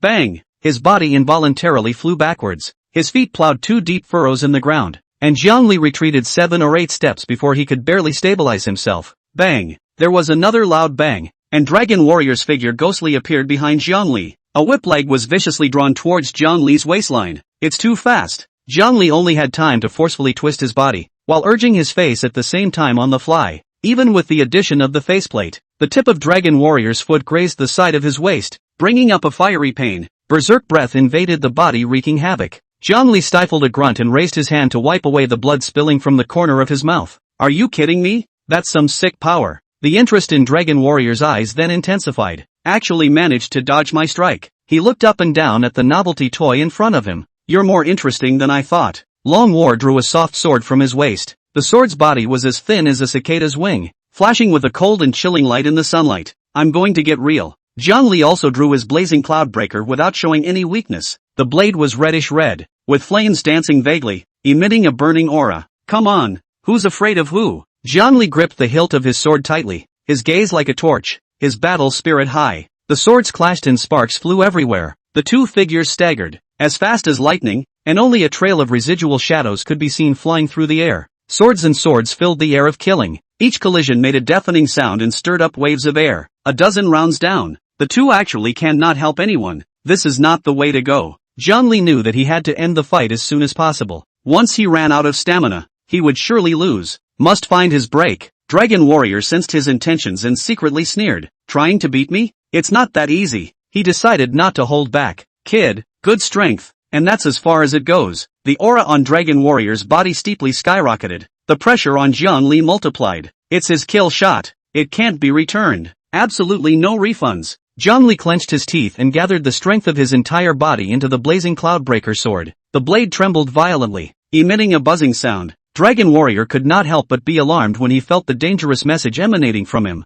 This kid even has an undercard. Grit flashed in his eyes, but was then replaced by confidence. It's no use. You can't win against me. Long War bellowed and took the lead in the attack. The soft sword in his hand turned into a silver light and stabbed Jiang Li straight in the heart. Cloud-breaking strike. Jiang Li roared and swung his sword to meet him. The two powerful forces collided together, erupting in a dazzling light. Boom! The ground underneath the two men's feet instantly crumbled and debris flew. Dragon Warrior was a bit incredulous. This kid's attack is so strong? A tremendous force came from the sword, shocking his tiger's mouth and causing his body to involuntarily retreat backward. No, it can't be returned. The Dragon Warrior of the martial armature must not lose to a wanted criminal. He clenched his teeth and forced himself to stabilize his body. Drive me, he lashed out, trying to shake Jiang Li away. But Jiang Li's blade felt like it was glued to his sword. Feeling the suction force coming from the blade, Dragon Warrior couldn't help but panic, only to feel that all of his power was going to be sucked away. Damn, what the hell kind of move is that? Dragon Warrior hastily mobilized his entire body in a hurry, trying to break free. It's over. Jiang Li's icy voice suddenly sounded.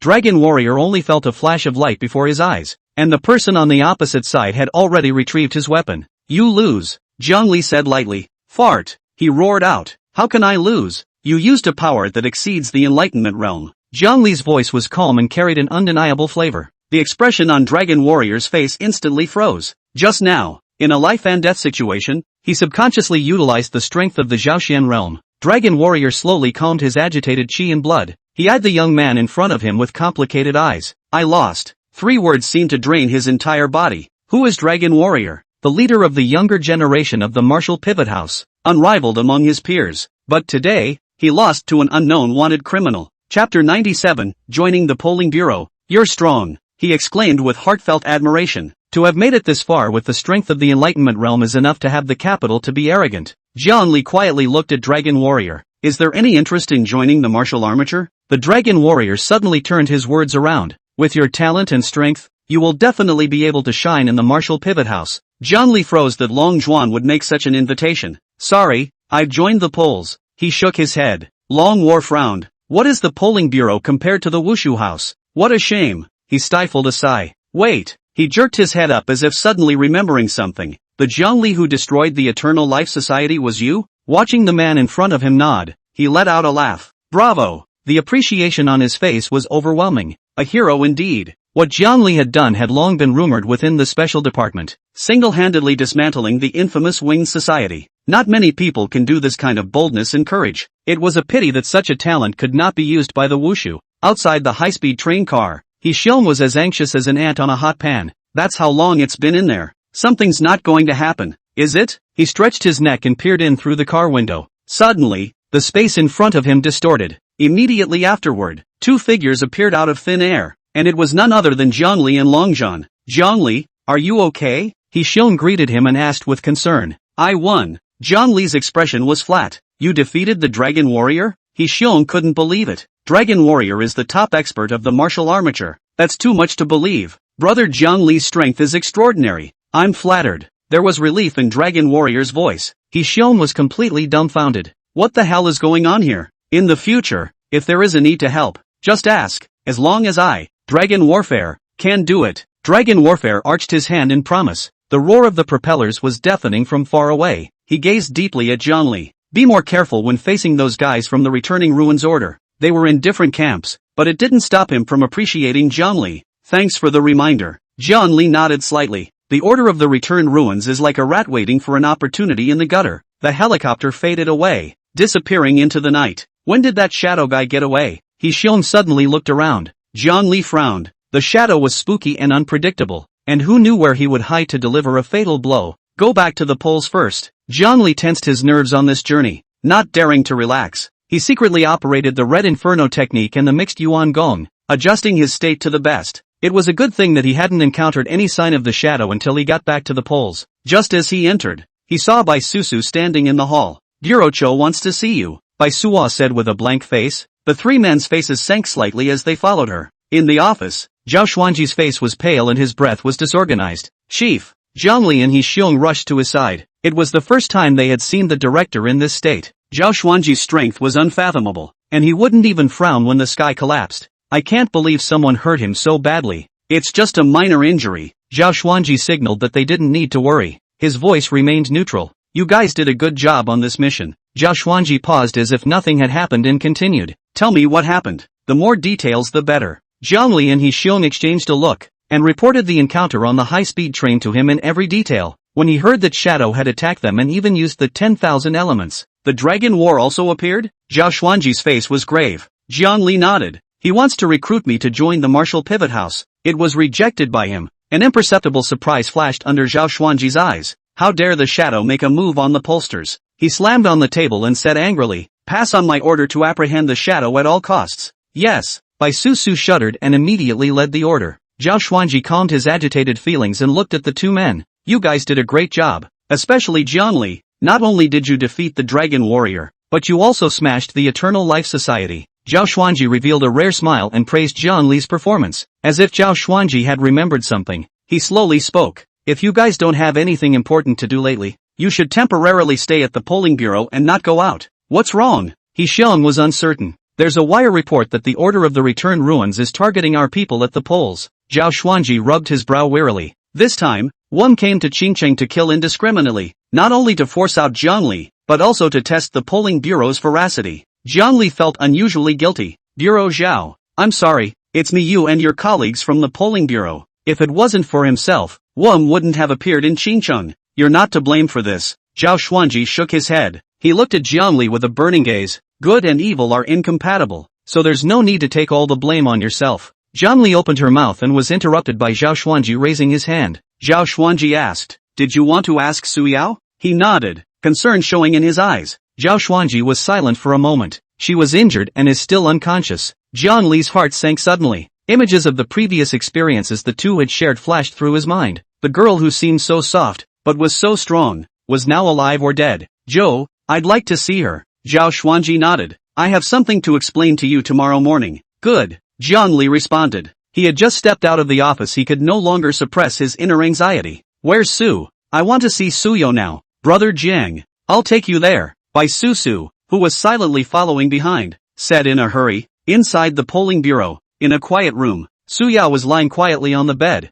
her face as pale as paper, the tightly wound bandages bloodstained. If it weren't for the ventilator on the side, her breathing wouldn't even be felt. Zhongli's knuckles were white from the force, and the anger in his chest was almost devouring his sanity. He squatted by the bedside and stared dead at Suyao's bloodless face. Suyao, you must hold on. Zhongli's voice was low and hoarse. I swear, I'll kill that bastard Wasian with my own hands. Revenge for you, and for all the injured brothers and sisters of the Poles. Bai Susu looked at Zhongli's bloodshot eyes and was heartbroken. Brother Jiang, don't feel too bad. Sister Suyao's auspiciousness will be determined by heaven. She spoke softly and comfortingly, trying to ease the suffocating murderous aura of Zhongli's body. But at this time, Zhongli was only full of anger and the flame of revenge. Suppressing the anger in his heart, he returned to his room. After experiencing the Battle of Yancheng, he felt more and more the importance of his own strength. The only way to survive is to have great power to protect those around you. Chapter 98 Upgrade to Level 7. He sat cross-legged on the bed and silently operated the Red Inferno technique and the mixed Yuan Gong. In the Dan Tian,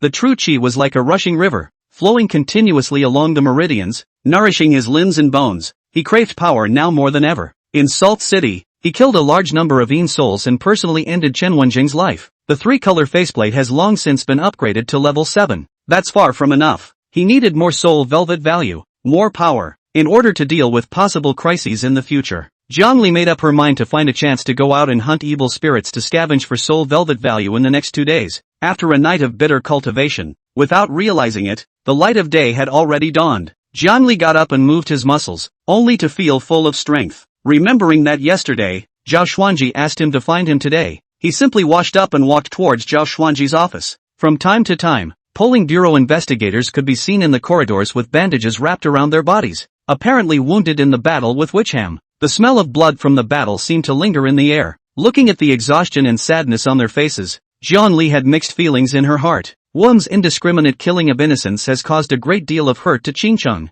and to the polling bureau. This revenge must be avenged. He knocked on the door of Zhao Xuanji's office with mixed feelings. Come in. Zhao Xuanji's voice was as calm as ever. Jian Li pushed the door in, only to see him flipping through a document. Zhao Xuanji took out an ancient thread-bound book from his drawer. This is the Divine Walking 100 Changes. Take it and study it. Jian Li took the secret book, and the large dragon and phoenix characters on the cover were permeated with an ethereal and spiritual aura. He turned the pages of the book, his eyes gradually becoming fiery. It was literally made for me. It was a body martial art. He was worried about not having a subtle body technique. If he had this kind of stance on the highway, why would he be pressed by that shadow? With this Divine Walking 100 Changes, he was enough to easily defeat that bizarre fellow. Thanks, Bureau Cho. Jian Li clutched the secret book tightly in his hands, looking excited. Just why would Bureau Zhao give him such a tailor-made, supreme secret book? I've read your last few mission reports. Zhao Xuanji slowly opened his mouth, his voice low and powerful. This Divine Walking 100 Changes is not considered top-notch, but it's enough for you to use, and in the future, when you encounter Wam again, you'll also have a means to save your life. Jian Li's heart was filled with gratitude. Thanks for cultivating Bureau Zhao. He couldn't live up to Zhao Xuanji's expectations. It's no good just watching and not practicing. Zhao Xuanji stood up and led him outside. The two men went to the training ground inside the polling bureau. Watch it. Zhao Xuanji's eyes were stern and his chi sank into his dantian. Before the words fell, his figure instantly disappeared from the spot, and the next moment he had already appeared several meters away. It's too fast. Jian Li couldn't see Zhao Xuanji's movements at all, and could only see his residual shadow as he flew through the training ground. The speed is unbelievable. Zhao Xuanji demonstrated the Divine Walking 100 Changes while explaining the details and keys to Jian Li. The force should be generated from the waist, the true chi infused into the legs, the toes pointing to the ground, leveraging the force. Jian Li concentrated on every word he said, his eyes staring at his remnants trying to catch the mystery. He had a hunch. Once the Divine Walking 100 Changes was practiced, one's strength would undergo a drastic change. Zhao Xuanji finished his demonstration and returned to Jian Li's side. See clearly? Probably clear. Jian Li answered truthfully. However, it was his first time to come into contact with this kind of subtle stance, and he still needed a lot of practice if he wanted to fully master it. Zhao Xuanji nodded. You can practice on your own next. Jian Li didn't say anything, and immediately began practicing the Divine Walking 100 Changes. He took the first step in the way Zhao Xuanji said. Ideals are plump. Reality is bony. Instead of taking this step as fast as lightning like Zhao Xuanji, he stumbled and fell to the ground. The power is not coming out the right way. The route of true chi operation is also wrong. Point your toes on the ground and use your strength. Jian Li kept trying, kept failing, and kept summarizing his experience. Week after week, sweat quickly soaked his shirt, but he was oblivious to it, completely immersed in his cultivation. Only by personally practicing it could one truly appreciate the power of this body technique. Every subtle movement contained subtle mechanics, every route of true chi operation had been optimized through thousands of refinements. This Divine Walking 100 Changes was by no means just a stance martial art. It was also an art. Zhao Xuanji said that if he cultivated this stance to the grand completion level, a single step would be tens of thousands of feet away in an instant. The enemy can't even see you move at all. It's no better than the legendary Shrinking Earth. Jian Li's heart was filled with anticipation. One day, he would be able to reach that realm as well. The entire day was spent in the training ground. It wasn't until nightfall that he dragged his almost deflated body back to his room. Happily, he's getting his first glimpse. Jian Li immediately called up the system panel, and without hesitation, he poured all of his remaining soul velvet value into God's Walking 100 Changes. An arcane feeling came over me. His understanding of this stance instantly increased by several levels, and all sorts of hurdles were solved. With only 200 points of soul velvet value left on the panel, Jian Li's heart ignited a strong desire. He needed more soul velvet value. Jian Li stayed up all night just to consolidate his understanding of the 100 changes of divine movement. It was just after dawn when he came out from the unconscious Su Yao. He turned his head and knocked on the door of Zhao Xuanji's office. Bureau Zhao,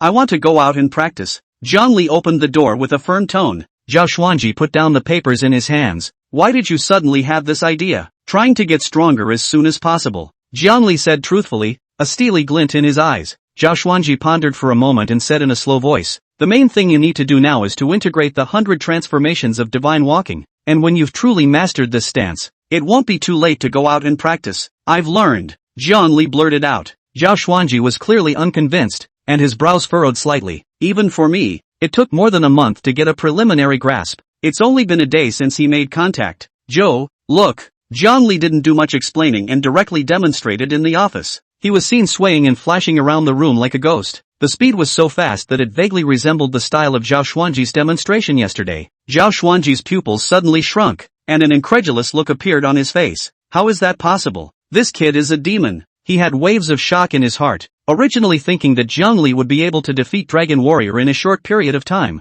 and that smashing the Eternal Life Society was already the limit. I didn't expect that this kid's talent in body techniques would be so terrifying as well. In just one day's time, he was able to master the 100 transformations of divine movement to such an extent. The more Zhao Xuanji thought about it, the more alarmed he became, and the more fiery his eyes became as he looked at Jiang Li. This kid, in the future, will definitely become the top pillar of the polling bureau, and even the whole of China. He must be nurtured at all costs. Stop. On Zhao Xuanji's face was an excitement that was hard to hide. I approved your outing request. He took an ancient jade pendant out of the drawer. This is the 1000 illusion jade, which can change your appearance and breath. It's better to be careful when you go out to practice. The jade pendant was warm in his hand, and a cool air traveled down his palm into his body, lifting Jiang Li's spirits. Thanks, Bureau Cho. He was overwhelmed with emotion, and his gratitude towards Zhao Xuanji grew stronger. Chapter 99 Ban on Hold. Jiang Li put the 1000 fantasy jade away close to his body, and walked out of the polling bureau with large strides. Qingxian was originally a quiet little county on the edge of Qingcheng, but a week ago night, the local rich family Lu family suffered a tragedy. Only the eldest daughter Lu Xiuxiu, who was away at school, escaped. This mission was put on hold due to the injury of the investigator in charge and the recent ban by the polling bureau. At noon,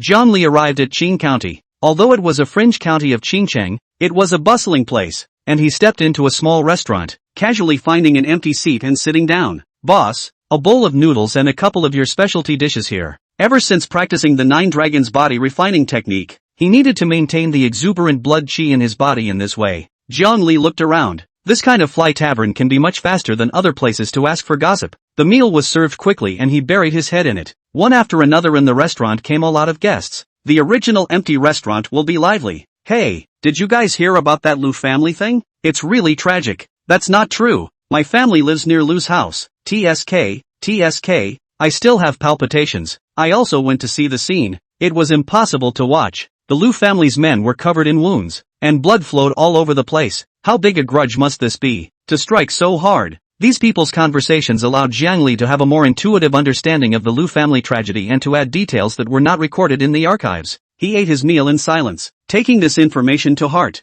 Boss, check out. Just as he was about to get up and leave, a drunken voice came from the next table.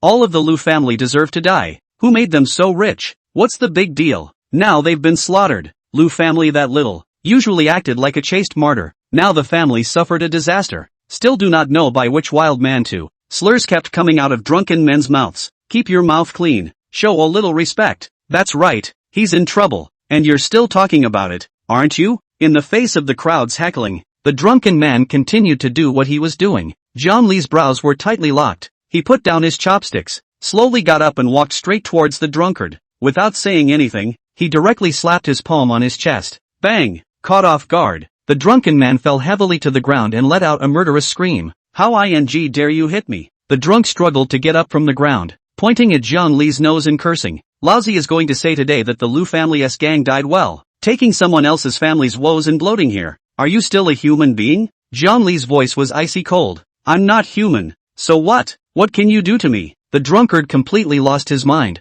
How dare you touch me again? Believe it or not, I'll kill your whole family. Ding. Certainly evil target, Li Jinxiong. Soul mercy value gained from killing, 100. An icy mechanical tone rang out in Jiang Li's mind. He directly raised his palm and aimed it at Li Jinxiong. No longer holding back. Die. Scum. Bang. Li Jinxiong's body collapsed to the ground like a puddle of mud. His head twisted at a bizarre angle, and his death was extremely horrifying.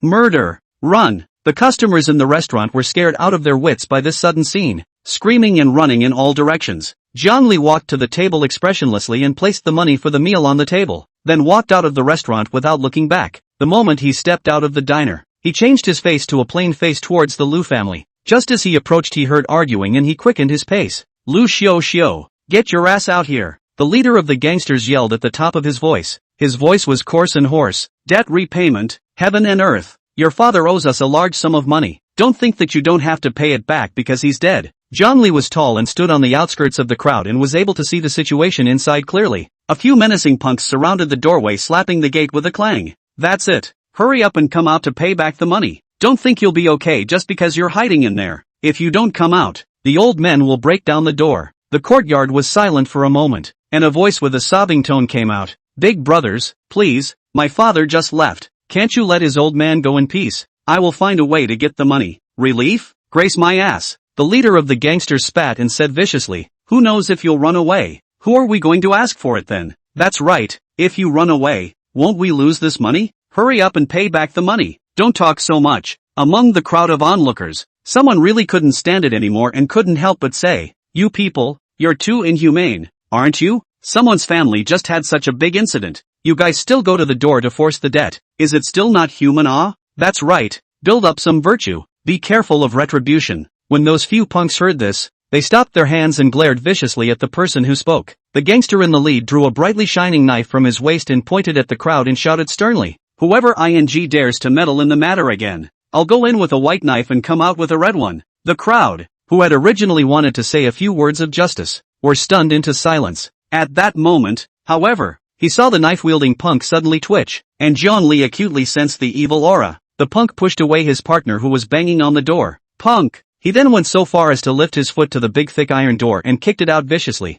Clang dash! The loud noise came and instantly made everyone around look dumbfounded. A few punks were also stunned, then reacted and scrambled towards the courtyard. Lu Xiao, get thee out of here, bitch, let's see where you're going to run this time. Brothers, search for me, find me all the money. Jiang Li mixed in with the crowd and squeezed in after him, only to see the tragic state of the Lu family is heartbreaking. Corpses all over the place, only the blood-stained woman kneeling in the courtyard and whimpering. Apparently, this person was none other than the survivor of the Lu family. Lu Xiao. Lu Xiao's eyes were filled with panic and despair when she saw the group of punks break into the house. What are you doing? Get out! Get out! All of you! The punk who had just taken the knife, however, seemed like a different person at the moment, as he pinched Lu Xiao's slender neck and lifted her entire body up. Where is the green goat tripod? Lu Xiao's feet left the ground and struggled desperately, her hands gouging the large, iron-clamped hand in death. No, don't know what you're talking about. Cough. There's something.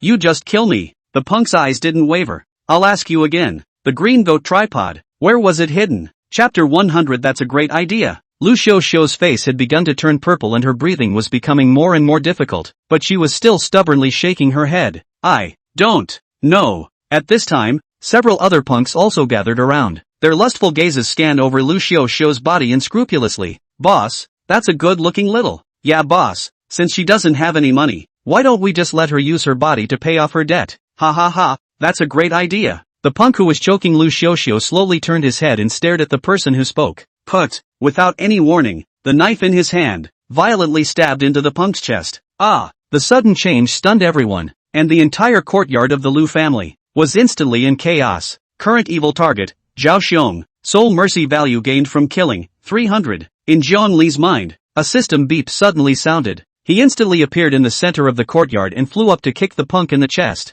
Bang! The punk screamed miserably, and his entire body flew out backwards, falling heavily to the ground, and the knife in his hand fell aside. Lu Xiao, on the other hand, was caught by him in a smooth manner and protected behind his back. Are you okay? Lu Xiao was in shock, panting heavily, her eyes looking at Jiang Li in horror. Unable to speak, Jiang Li looked at the punk's pitch-black pupils. This guy, indeed, was possessed by an evil spirit. The punk, who had been kicked off, slowly rose from the ground. Ka.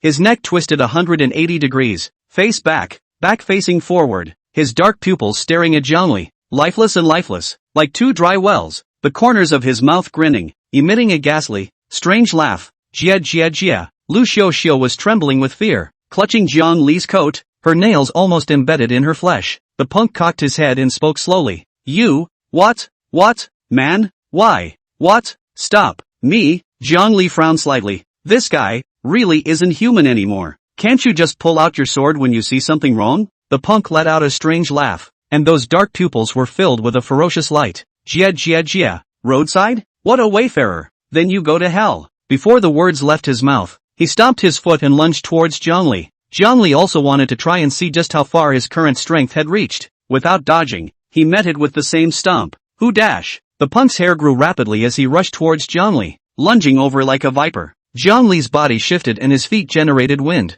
God walks in 100 different ways. His figure turned into a residual shadow, weaving quickly between his hair to avoid the attack. After a few flashes, Zhongli quickly approached the punk and concentrated his right fist on his chest. But the moment Zhongli's fist was about to hit the punk's chest, the flying hair suddenly retracted, and in a few blinks, it wrapped him into a huge, incomparable dumpling. Jia jia jia. It's useless. You can't escape. The punk let out a strangled laugh of triumph and applied a vicious jab of his hair. Put. The hair pierced through Zhongli's heart without any obstruction, but the expected scene of blood spurting did not appear. Only the wrapped remnants slowly dissipated. Bang! The muffled sound. Zhongli's figure ghostly appeared behind him and punched the punk right in the back. With this punch, he used the rigid and overbearing strength of the mixed yuan gong. The punk reacted extremely quickly. In mid-air, countless hair shot out violently, entangled in the surrounding tables, chairs, and benches, hard to stop the trend of flying backwards. Roar! He was completely enraged. Zhongli's heart fluttered. It seems that this evil spirit still has a bottom card. Die, die, die, the punk growled, his hair pouring out like a torrential downpour, each one like a sharp steel needle, flashing cold light toward Zhongli. It spread out and dense. Good timing. Zhongli flicked his wrist, and the blazing cloud breaker appeared in his hand, meeting the roiling hair strands with a vicious chop. Snort. The hardened hair snapped in response in front of the cloud breaker blade, the orange flame spreading and the hair instantly turned into ashes. The punk let out a mournful scream. These hairs, connected to his very being, were naturally agonizing. Zhongli's eyes were cold, without the slightest bit of pity. With the point of his feet, his figure was like electricity, instantly approaching the punk, and the blazing broken cloud blade in his hand slashed down on his head. Die! No! The punk let out a desperate hiss, but there was no way to dodge. Put! The light of the blade flashed, and his body, from head to toe, was split in half, and then burned into a pile of ashes. The battle, it's over? No! Zhongli's brows tightened. He sensed an eerie aura that did not dissipate, only to see, from the ashes of the punk's corpse, a black mist, slowly rising. The black mist rolled and surged, coalescing into a vague humanoid. The humanoid, unable to see his face,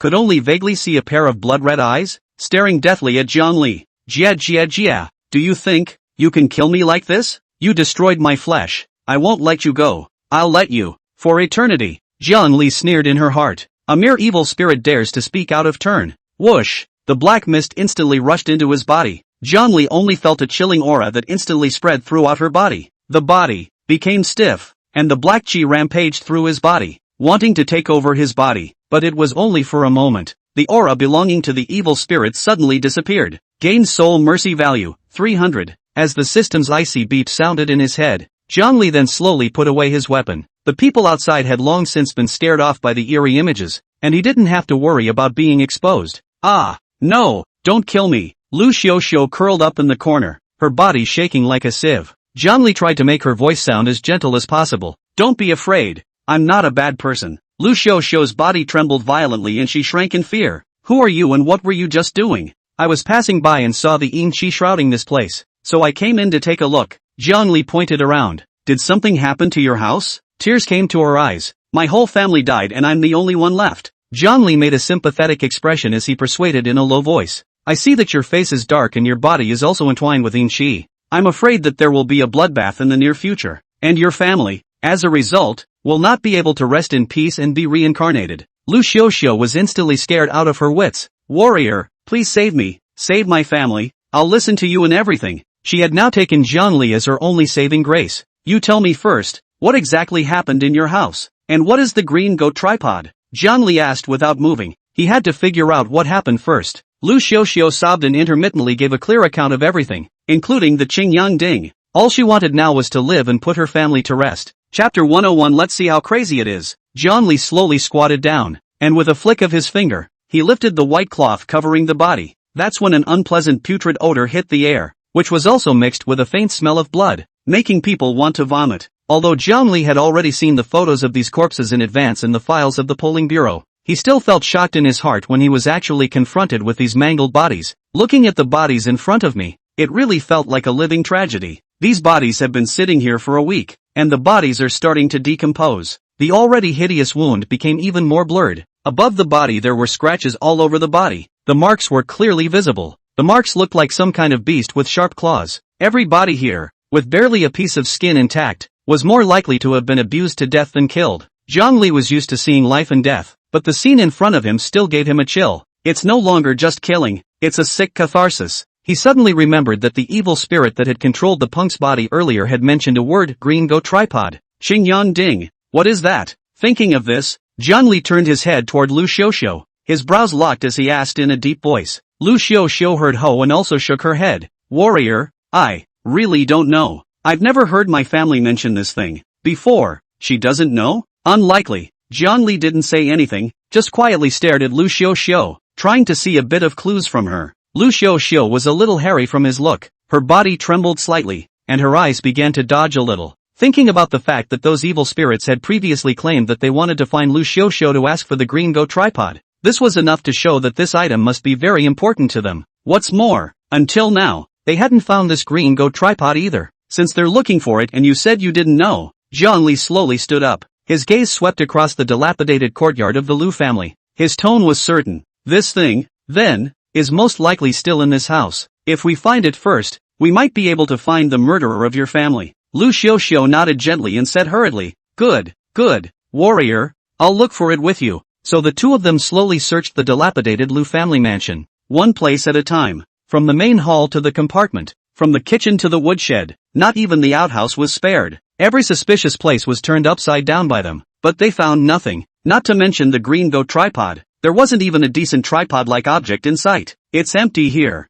Zhongli's frown grew tighter and tighter. This Lu family mansion was dilapidated, but after all, it was a place where people lived, so how could it not even have a decent utensil? Xiuxiu, think carefully. In the past, has your family ever offended anyone? Zhongli spoke again, his voice low. Lu Xiuxiu shook her head vigorously, her eyes flustered. I don't know, warrior. I've been away at college, and my parents never talked to me about the family business. She bit her lip, tears welling up in her eyes, as if trying to remember something. Zhongli looked at her, his heart becoming even more anxious. The current situation was like a mess, unable to find the slightest clue. The only thing he was sure of was that the person behind the scenes had not gotten the so-called green go tripod. Since they didn't find it, they will surely come back again. Thinking of this, Zhongli's eyes flinched, and a decision was made in her heart. In that case, instead of searching aimlessly, it would be better to keep a lookout. He walked to the corner of the yard and pulled several oddly shaped stones out of his arms, placing them one by one on the ground in a particular pattern. He then bit his finger and drew intricate runes on the stone with his blood.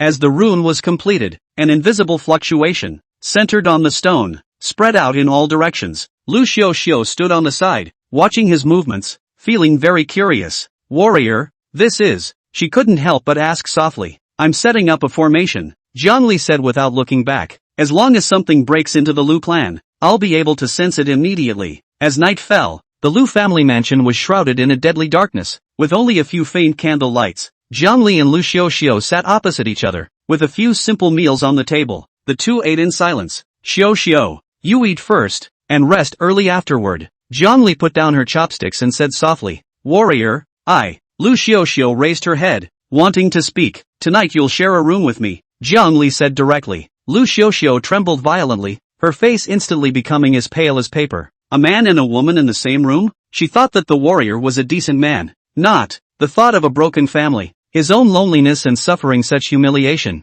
Lu Xiuxiu's tears could no longer hold back and came out of the socket. Warrior, I know I have no one to turn to. You saved me, I deserve to repay you. She choked, her voice trembled. But please you can find out the murderer of my whole family, for my parents to avenge. I Lu Xiuxiu, the next life as a cow as a horse, but also to serve you around. She slowly got up and knelt down towards Zhongli, kowtowing heavily. Zhongli froze, then realized that she had misunderstood her meaning. Is he Zhongli the kind of villain who takes advantage of people's danger? He hurriedly picked up Lu Xiuxiu and hurriedly explained. Xiuxiu, you've misunderstood. I don't mean that. Those evil spirits could come back at any time. I don't feel comfortable with you living alone. Zhongli pointed to the formation in the courtyard. Although this formation can sense their intrusion, it doesn't stop them. In case they turn against you, I'm afraid I won't be able to rescue them in time. Lu Xiuxiu looked at Zhongli in a daze. not quite understanding what he was doing. I swear that I'll never think anything untoward of you. Jiangli raised 3 fingers with a serious expression. If I violate this oath, heaven will strike me with thunder. Only then did Lu Xiaoxiu come back to her senses and realize that she had wrongly blamed Jiangli. Yes, I'm sorry, warrior, She lowered her head in shame. It turned out to be her misunderstanding. It's fine, it's human nature. Jiangli waved her hand, her tone easing down. You rest early, I'll keep watch. The other side, Qing County. Inside a certain lively and bustling tavern, a burly man covered in evil ghost tattoos sat large on the couch. To his left and right, a woman in revealing clothing and heavy makeup sat on each side. The man's hands, which roamed the 2 women's bodies with impunity, caused them to giggle. The surrounding drinkers had long since seen this scene, and they were drinking and chatting among themselves. Suddenly in front of the man, there was a punk on his knees, the same one who had gone to the Lu family to cause trouble during the day. He bowed his head, his body shivering. Are you saying that little tiger went crazy when he was in the Lu family? The man's rough voice rang out with a hint of teasing. The punk nodded his head in a hurry, his voice trembling.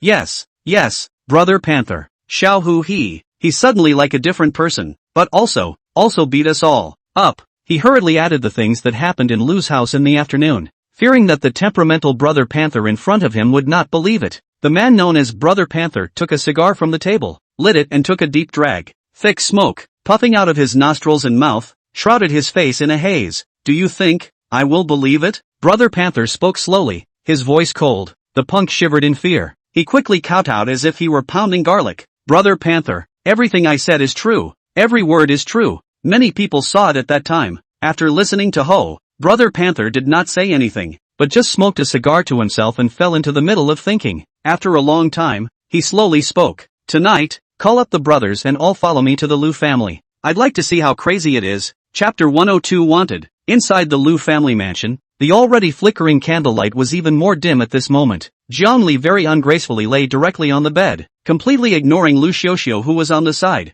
Lu Xiaoxiu, on the other hand, carefully spread a thin quilt on the floor and curled up as far away from that bed as possible. The room was silent, with only the sound of their breathing, rising and falling. Swordsman Jiang, Lu Xiaoxiu finally couldn't help but open her mouth, her voice as thin as a mosquito fly. Can you really help me take revenge? Her family was broken. She only wanted to avenge her family now. As for the rest, she no longer dared to hope. Jiangli rolled over, facing the wall, her voice coming from the bed, muffled. Yes. This sudden confidence made Lu Xiaoxiu's heart feel a little more at ease. Those bad guys, boom. It was like the door had been slammed open by something so hard that the entire ground shook with it. Jiangli violently bounced up from the bed, staring at the door with eyes as sharp as a falcon's. With the system at his side, he had long since ceased to be the wanted man who had been at the mercy of others. Lu Xiaoxiu was so scared that her face turned white and her body couldn't stop trembling. Thinking of the bodies of her parents and brothers still parked in the yard, she gritted her teeth and rushed out. The belief in avenging her family's death sustained her. Seeing this, Jiangli frowned slightly and followed closely behind. He'd like to see which ungrateful one dared to come here to sow their wild oats. Just as he left his room, he saw a big and thick man standing in front of the dilapidated gate of the Lu family. The man's body was tattooed with hideous designs of evil spirits, and behind him stood a crowd of people, all armed with clubs and knives. He had a thick cigar in his mouth, and his gaze swept back and forth over Jiangli and Lu Xiaoxiu, as if sizing up 2 lambs to the slaughter. Current evil target, Tai Feng. Soul mercy value gained from killing, 1000. The system's beep sounded in Jiangli's head. 1,000 soul pity values? This guy, it seems, is no slouch. You are the people who live here? Tai Feng exhaled a mouthful of thick smoke, his voice coarse and hoarse. Lu Xiaoxiu was so scared that she hid behind Jiangli, her body shaking like a sieve. Who are you? Jiangli asked coldly, without a trace of fear in her tone. I am the president of the Iron Blood Society. Tai Feng. He crushed the cigar on the ground. His eyes were fierce. I heard that the brother who came to collect the debt in the afternoon was crazy or dead. This account, how do I settle it? I'll pay back the money. Lu Xiaoxiu said in a trembling voice, as she clutched Zhang Li's coat. Please, don't hurt us. Tai Feng's gaze was like a dagger quenched with poison, nailed dead on her. Pay back the money. The Lu family owes me 100 taels of gold. The whole family is dead. What are you going to pay back? Lu Xiaoxiu was so frightened that her body was trembling and her lips were trembling. I'll figure it out. I'll earn it. Zhang Li frowned. This Tai Feng, too much of a thing. He took a step forward and blocked in front of Lu Xiaoxiu. A big man. Bullying a weak woman is nothing. Your little brother was killed by me. If there's anything you want to do, charge me. Tai Feng's gaze slowly moved to him. like a poisonous snake staring at its prey. You killed my men? Good. Very good. Since you killed him, take your life to pay for it. Pay for your life? Zhongli said disdainfully. That depends on whether you have the ability. These words were like adding oil to the fire, completely igniting Taifeng's anger. He laughed in rage, his laughter filled with violent and murderous intent.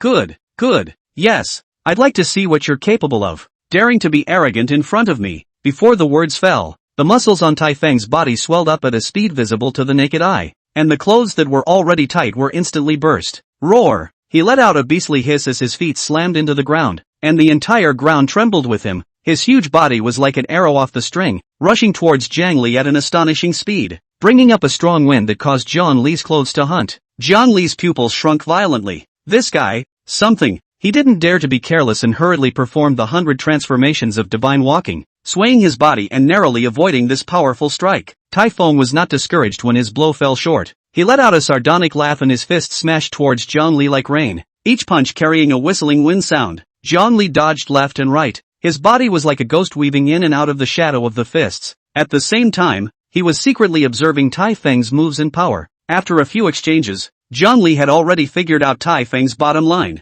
It was only the strength of the early stage of the Zhaoxian realm. Since that was the case, there was nothing to be concerned about. Zhang Li's eyes flashed with a cold aura. No longer dodging. Will Dantian within the true Qi crazy operation. Double fists clenched, fiercely bombarded up. Bang! The fists of the two men, in the air, ruthlessly collided together, emitting a dull thud, and a powerful airwave centered on the two men, spreading out in all directions. Bang! There was another loud bang, and Taifeng's body slammed heavily on the ground. The hard lapis lazuli floor was actually smashed out of a shallow pit by him. Zhang Li stood at the edge of the pit, looking down on him. Tiefan struggles to get back to his feet. Bang! Another kick and Iron Peak was once again sprawled back into the pit. He breathed heavily, his chest heaving violently. How is that possible? This kid was clearly just a mole in the Enlightenment realm. How could he beat himself, an expert in the Zhaoxian realm, to this state? Something must be wrong somewhere. Convinced? Zhang Li's voice was soft, but through the ground. Old me is not convinced. Taifeng gritted his teeth and squeezed out a few words from between his teeth. Not convinced? Zhang Li laughed coldly. Then I'll fight until you submit. Before the words left his mouth, he raised his foot again and prepared to stomp down hard. Wait! Taifeng finally panicked as he shouted. I am convinced. He had no doubt that if Zhang Li's foot had actually stepped on it, his sternum would have definitely snapped in inches. Staying green is not a worry. Convinced? Zhang Li's foot stopped on her chest, her eyes contemptuous. It's good to be convinced. Those minions of yours have all run away. Still fighting? No more fighting. Taifeng's voice was so low it was barely audible. All he wanted to do now was to hurry up and get the hell out of this place. The farther away the better. If the fight continues, his old life will be accounted for here. It's good that we're not fighting anymore. Zhang Li nodded. Now, we can talk. His tone turned cold and sharp. What's going on with the money the Lu family owes you? Taifeng's eyes flickered for a moment, hesitating whether to say it or not. Speak. Zhang Li's voice rose steeply. It's Lu Tianan, Lu Xiuxiu her father, before doing business, looking for me to borrow a few million taels of silver. Taifeng's voice is getting smaller and smaller, and his head is getting lower and lower. He died before he had time to pay it back, so I just let people come to collect the debt. Zhang Li frowned slightly. A few million taels of silver, an astronomical sum for an ordinary family. It seems that there are quite a few secrets hidden behind this Lu family extermination tragedy. Things that are getting interesting. Got 103 chapters didn't go to Lu's house at all. What else do you know about the Lu family's extermination? Taifeng's eyes dodged and he quickly waved his hands. No, I don't know anything. I didn't even go to Lu's house that night. How could he hide his little mind from Zhang Li? Zhang Li flipped his wrist, and the blazing cloud breaker instantly appeared. Choke! A cold light flashed, directly on Taifeng's neck. He had no doubt that as long as he made the slightest move, he would be absolutely dead in the next second. Say it, or don't say it?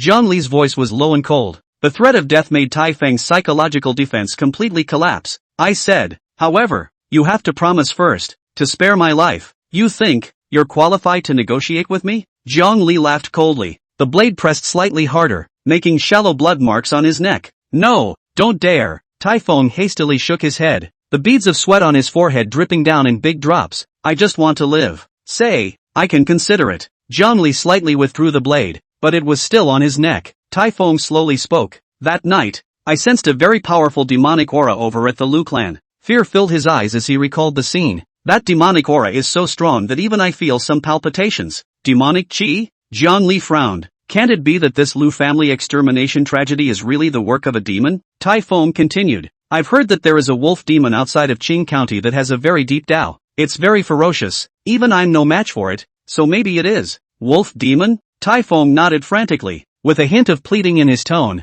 Warrior, I have told you everything I know. You promised to spare my life. Don't worry, I'll do what I say. Jiang Li slowly put away the blazing broken cloud sword. However, the next time we meet again, I won't let you off the hook. Yes, yes, yes, I won't dare to do it again. Tai Feng was like an amnesty, rolling and crawling to get up from the ground, and fled without looking back. However, Tai Feng had only just taken a few steps and had just reached the doorway when his feet felt like they were filled with lead, and he could no longer move the slightest bit. Warrior, what are you? He turned slowly, the fear in his eyes almost overflowing. Jiang Li didn't know when she had already stood in front of him, looking down on him condescendingly. We, again, meet. These words, however, were like a hypnotic charm to Tai Feng. His legs went limp and he fell to his knees, desperately kowtowing and begging for mercy. Warrior, spare your life. Warrior, spare your life. I won't dare to do it again. I have an 80-year-old mother on top and a child waiting to be fed underneath. Jiang Li didn't say anything, just looked at him quietly. This kind of scum is a scourge to keep. Seeing that begging for mercy was useless, a hint of despair flashed in Tai Feng's eyes. Surname Jiang, if you go back on your word, you shall not die. Bang! Before the words left his mouth, Jiang Li had already slapped his palm on his ceiling. Tai Feng's body shook violently, his eyes bulging out, his eyeballs covered in blood. He opened his mouth wide as if he wanted to say something, but only spat out a mouthful of blood mixed with broken pieces of internal organs. Lu Xiuxiu screamed in fear, her face as white as paper, her body trembling. She covered her mouth and looked at Jiang Li in shock, her eyes full of disbelief. Didn't you promise to spare his life? Jiang Li slowly turned around and calmly said, I did promise him, but I also said that the next time I see him again, I won't let him go. This kind of scum is not worthy of death. Letting the tiger return to the mountain would lead to endless trouble. Jiang Li didn't want to leave any hidden dangers for himself, but Lu Xiuxiu wanted to say something else, but Jiang Li interrupted. Alright, if what Tai Feng said is true, that wolf demon will definitely come back again. His eyes flashed. You'd better pray that the wolf demon doesn't come. Otherwise, I can't protect you. After saying that, Jiang Li casually waved his hand, and the crimson flames instantly engulfed Tai Feng's corpse, leaving only a pile of ashes in the blink of an eye. After handling it, he turned around and walked into the Lu family mansion. He wasn't interested in keeping a watchful eye on the place. Instead of wasting time, why don't you go back to rest and recuperate? Lu Xiuxiu looked at his back, bit her lip, and finally followed. Deep in the mountain forest, inside a hidden cave, the firelight swayed. The space inside the cave was huge, more than 100 square meters. The ground was covered with thick animal skins, and a huge stone bed was covered with the skins of various rare animals. A large-sized wolf demon was lazily lying on top of it. Behind him, several slightly smaller she-wolves were vigorously kneading his shoulders and back, moving gently and respectfully. Below the stone bed, a man in rough clothing fell to his knees, his body trembling like sifting chaff. My lord, my little one has inquired. He broke off and recounted what had happened in the Lu family tonight. That Jiang Li, who came out of nowhere, first injured Boss Tai and then killed him. I saw with my own eyes that Big Boss Tai had his head smashed by his slap, and even his body was burned to ashes. That Jiang Li also stayed in the Lu family mansion, saying that he wanted to wait for you, the great king. The more the man spoke, the more frightened he became, and his voice became smaller and smaller, and finally almost inaudible. He used to be Tai Feng's henchman, but a few months ago, he encountered a chase and happened to come across this wolf demon. In order to live, he chose to be its eyes and ears, and it is precisely for this reason that the wolf demon was able to know the news of the green go tripod so quickly and exterminate the Lu family's entire family. I thought that the wolf demon would reward him heavily, but I didn't expect that he would be so scornful of a human. The wolf demon slowly sat up, towering over the kneeling man. In that case, that one called Jiang Li is determined to go against this king? The man quickly kowtowed. Great king, spare your life. I don't know what that Jiang Li is from. I'm just following orders. The wolf demon snorted disdainfully. How dare a mere human challenge its majesty? It's simply self-defeating. My lord, so what do we do now?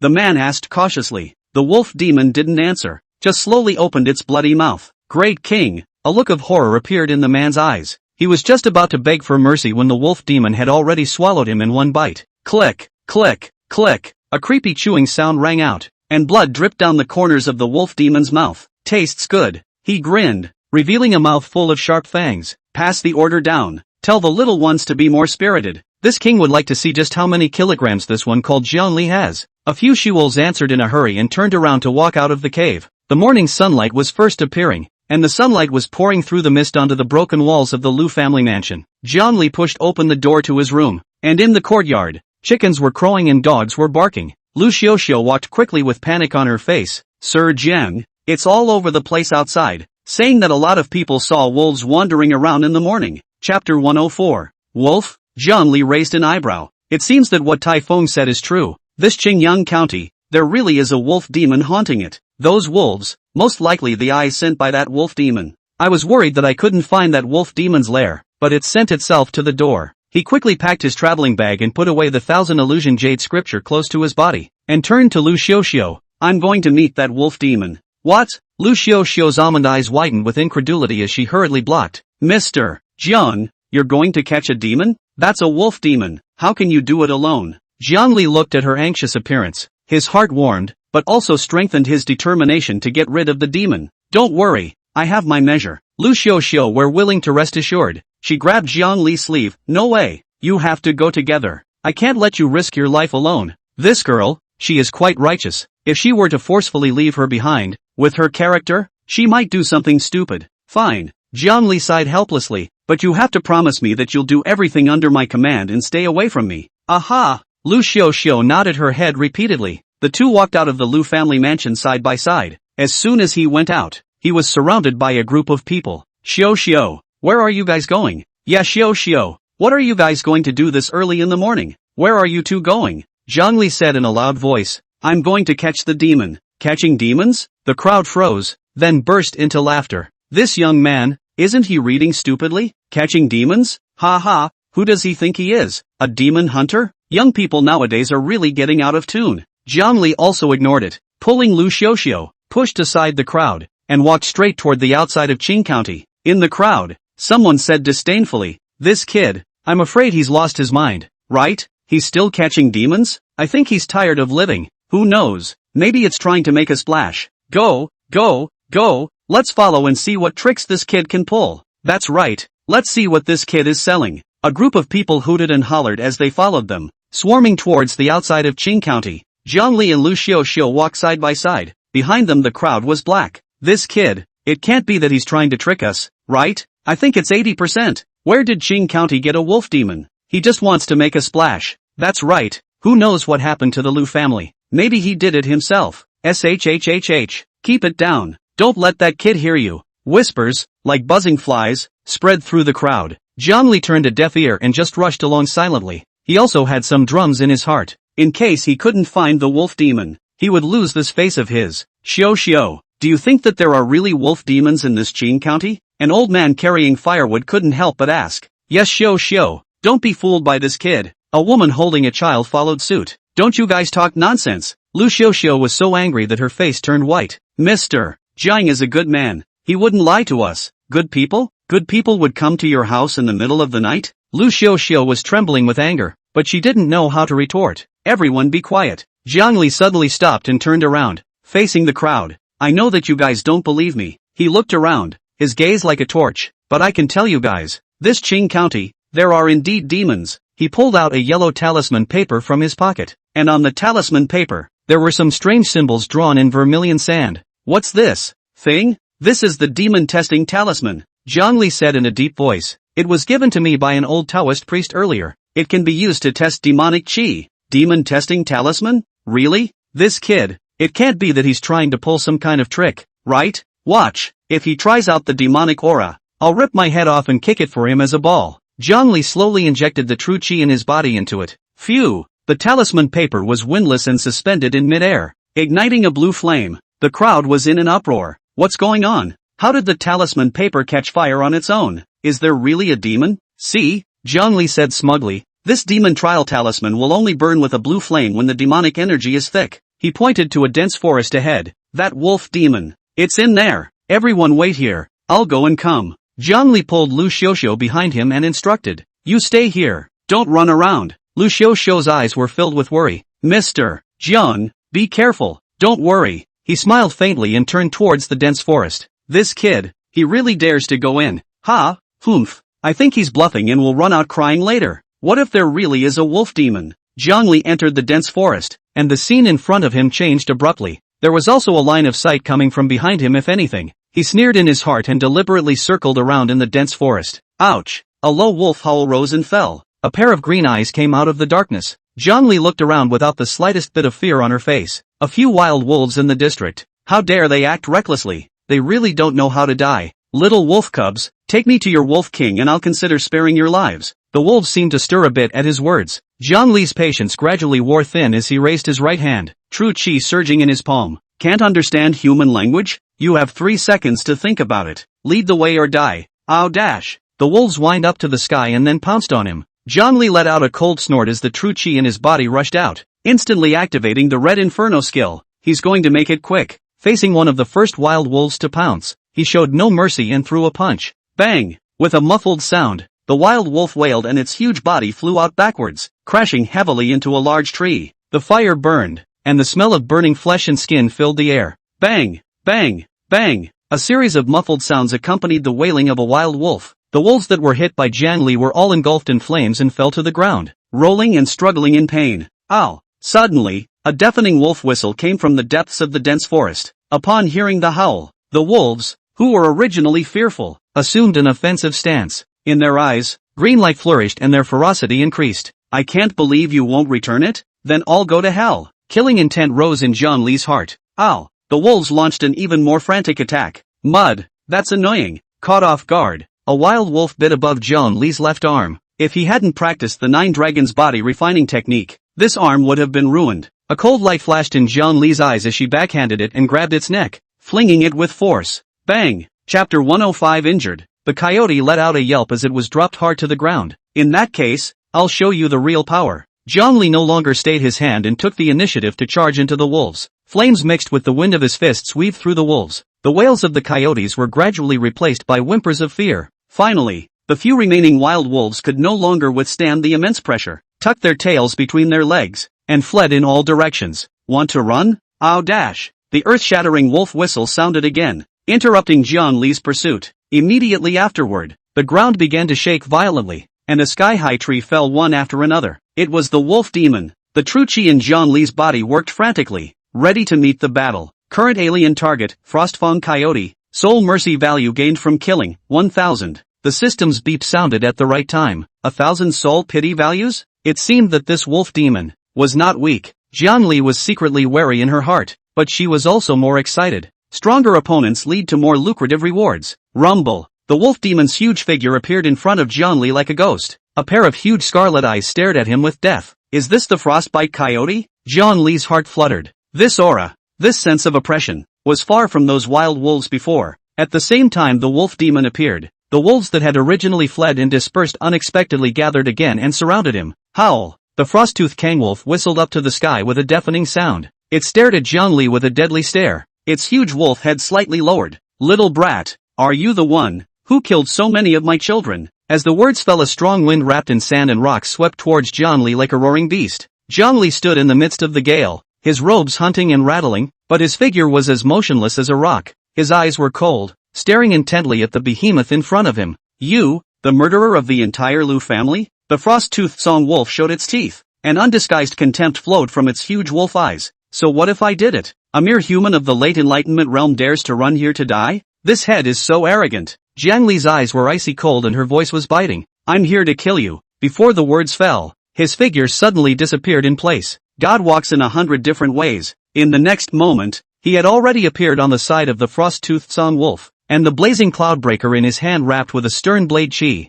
directly taking the wolf's head on its collar. Bang! The blade collided with the wolf's fur, and actually made the sound of gold and iron clashing. The blazing cloudbreaker sword, surprisingly, was unable to cut in half an inch. Zhongli's face suddenly changed. This wolf demon's fur was so tough. Not daring to have the slightest hesitation, he used the force of the recoil to instantly distance himself from the frost-toothed sangu. The frost-toothed pale wolf bowed its head, and there wasn't even a white mark on its neck. Little brat, if that's all you've got, then I'll be damned. Before the words fell, the frost-toothed sangu's huge body shot out like an arrow off the string. The speed was so fast that it actually left a residual shadow in the air. Jiang Li's pupils suddenly shrunk as he crossed his sword across his chest. This speed is even faster than his full-strength execution of the divine walking 100 changes. Clang! Sparks were flying. The sharp claws ruthlessly slapped on the body of the blazing Cloudbreaker sword, shocking Jiang Li to the point where both of his arms were numb and his tiger's mouth was in severe pain. He clenched his teeth and tried desperately to stabilize his body. It's such a strong force.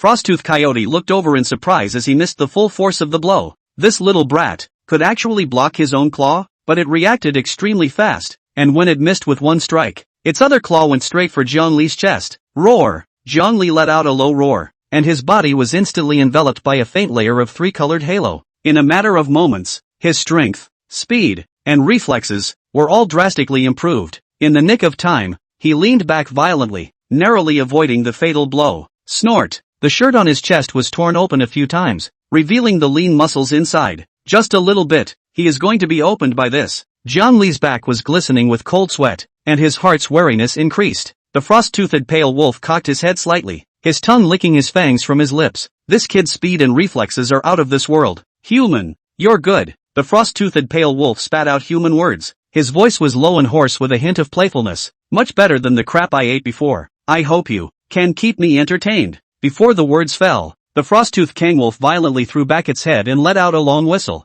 Ow dash! The whistling sound was like a thunderous explosion, transforming into a substantial wave of sound that spread wildly in all directions. The surrounding bullfig trees burst under the impact of this terrifying sound wave. Jiang Li only felt a huge force coming at her face. Her brain buzzed and instantly went blank. His internal organs immediately turned over, and in his 7 orifices, blood slowly oozed out, and he suddenly had a burst of blackness in front of his eyes. He tried to raise his hands to cover his ears, but found that his body wouldn't even listen. Seeing this scene, a smile flashed in the eyes of the frost-toothed crowned wolf, and his huge body instantly disappeared in place. He's fast, faster than before. In the blink of an eye, the frost-toothed pale wolf appeared in front of Jiang Li, his sharp giant claws wrapped in a fishy wind and viciously grabbed at his chest. Put! The sound of blood and flesh tearing apart was extraordinarily harsh. Jiang Li's chest was instantly clawed out with 5 deep and visible wounds, and blood gushed out wildly. His blood splattered onto the face of the frost-toothed pale wolf, coloring its silver-white fur into a shocking blood red. The scarlet eyes of the frost-toothed pale wolf flashed with a hint of pleasure. Human, I'll give you a chance. The frost-toothed song wolf paced, its huge claws leaving deep imprints on the ground as it slowly opened its mouth. Its voice tinged with teasing. Kneel down, beg for forgiveness from me, and hand over the Lu family's green goat cauldron, and I can consider letting you live. Otherwise, it grinned, revealing white fangs, saliva dripping to the ground with a corrosive sound. I'll leave you, dead, without a body, whole, corpse. Jiang Li was half kneeling on the ground, the wound on his chest still gurgling blood. He could clearly feel his life force draining away bit by bit. His face was as white as paper, his lips had lost their blood color, and his body was trembling slightly. But it wasn't fear that caused him to lose so much blood. He has to stop the bleeding as soon as possible. He frantically urged the internal power of the mixed yuan gong in his body to try to repair his injuries to slow down the rate of blood loss. However, he found it completely useless. The claw that the frost-toothed sun wolf had just made not only tore through his flesh and blood, but it also seemed to have a strange demonic power that hindered the healing of his wounds. No, if he keeps this up, he'll die of blood loss in a few minutes. At that moment, the gusty wind swept up the fallen leaves and whirled them around in the air. Jiang Li violently bit the tip of his tongue, and the sharp pain cleared his chaotic consciousness for a few moments. Chapter 106, The 100 Changes of the Gods. He stomped the ground violently with both feet, and his figure dashed out with a dash, and the divine 100 transformations ran until it flew, and with a few dodges, it was out of sight. He pulled out the porcelain bottle at the same time, and with a brain, he poured the rejuvenation pill into his mouth and swallowed it in one gulp. The elixir melted in the mouth, and a warm current spread out, moisturizing the body. He was a little more comfortable now, but his wounds hurt more. Asterisk. Jiang Li cursed, but he didn't dare to slow down on his feet. Behind him, the Grim Reaper is chasing. The frost-toothed Cthulhu looked at Jiang Li's fleeing back, a hint of playfulness flashing through his red eyes. It didn't rush to chase after it, and lowered its head to use its big claws to grab the dirt that Jiang Li had bloodstained just now and brought it into its mouth. Hiss! As soon as the dirt was in his mouth, a strange aroma spread out. The frost-toothed pale wolf narrowed his eyes, savoring it. This human blood, it's delicious. It was 100 times tastier than the prey it had eaten before. Even, it felt like the demonic power was purified a little. The sensation, soothing to its body, couldn't help but let out a low growl. He licked the blood left on his paw and turned his head to snarl at the wolves. All of you, little ones, give chase. Someone bring that man back alive. It paused, greed flashing in its eyes. The king rewarded him with one of that man's arms. The wolves' eyes instantly reddened and they howled with excitement. Ow dash! Ow dash! The wolves surged out like a tidal wave, following the scent left behind by Zhongli and chasing after it like mad. The entrance to the dense forest. Lu Xiuxiu was so anxious that she stomped her feet. Her hands were twisted together and her knuckles were white. Around them, the people of Qing County gathered more and more. Some of them were carrying sticks, others were holding hoes, and their faces were tense and uneasy. Xiu,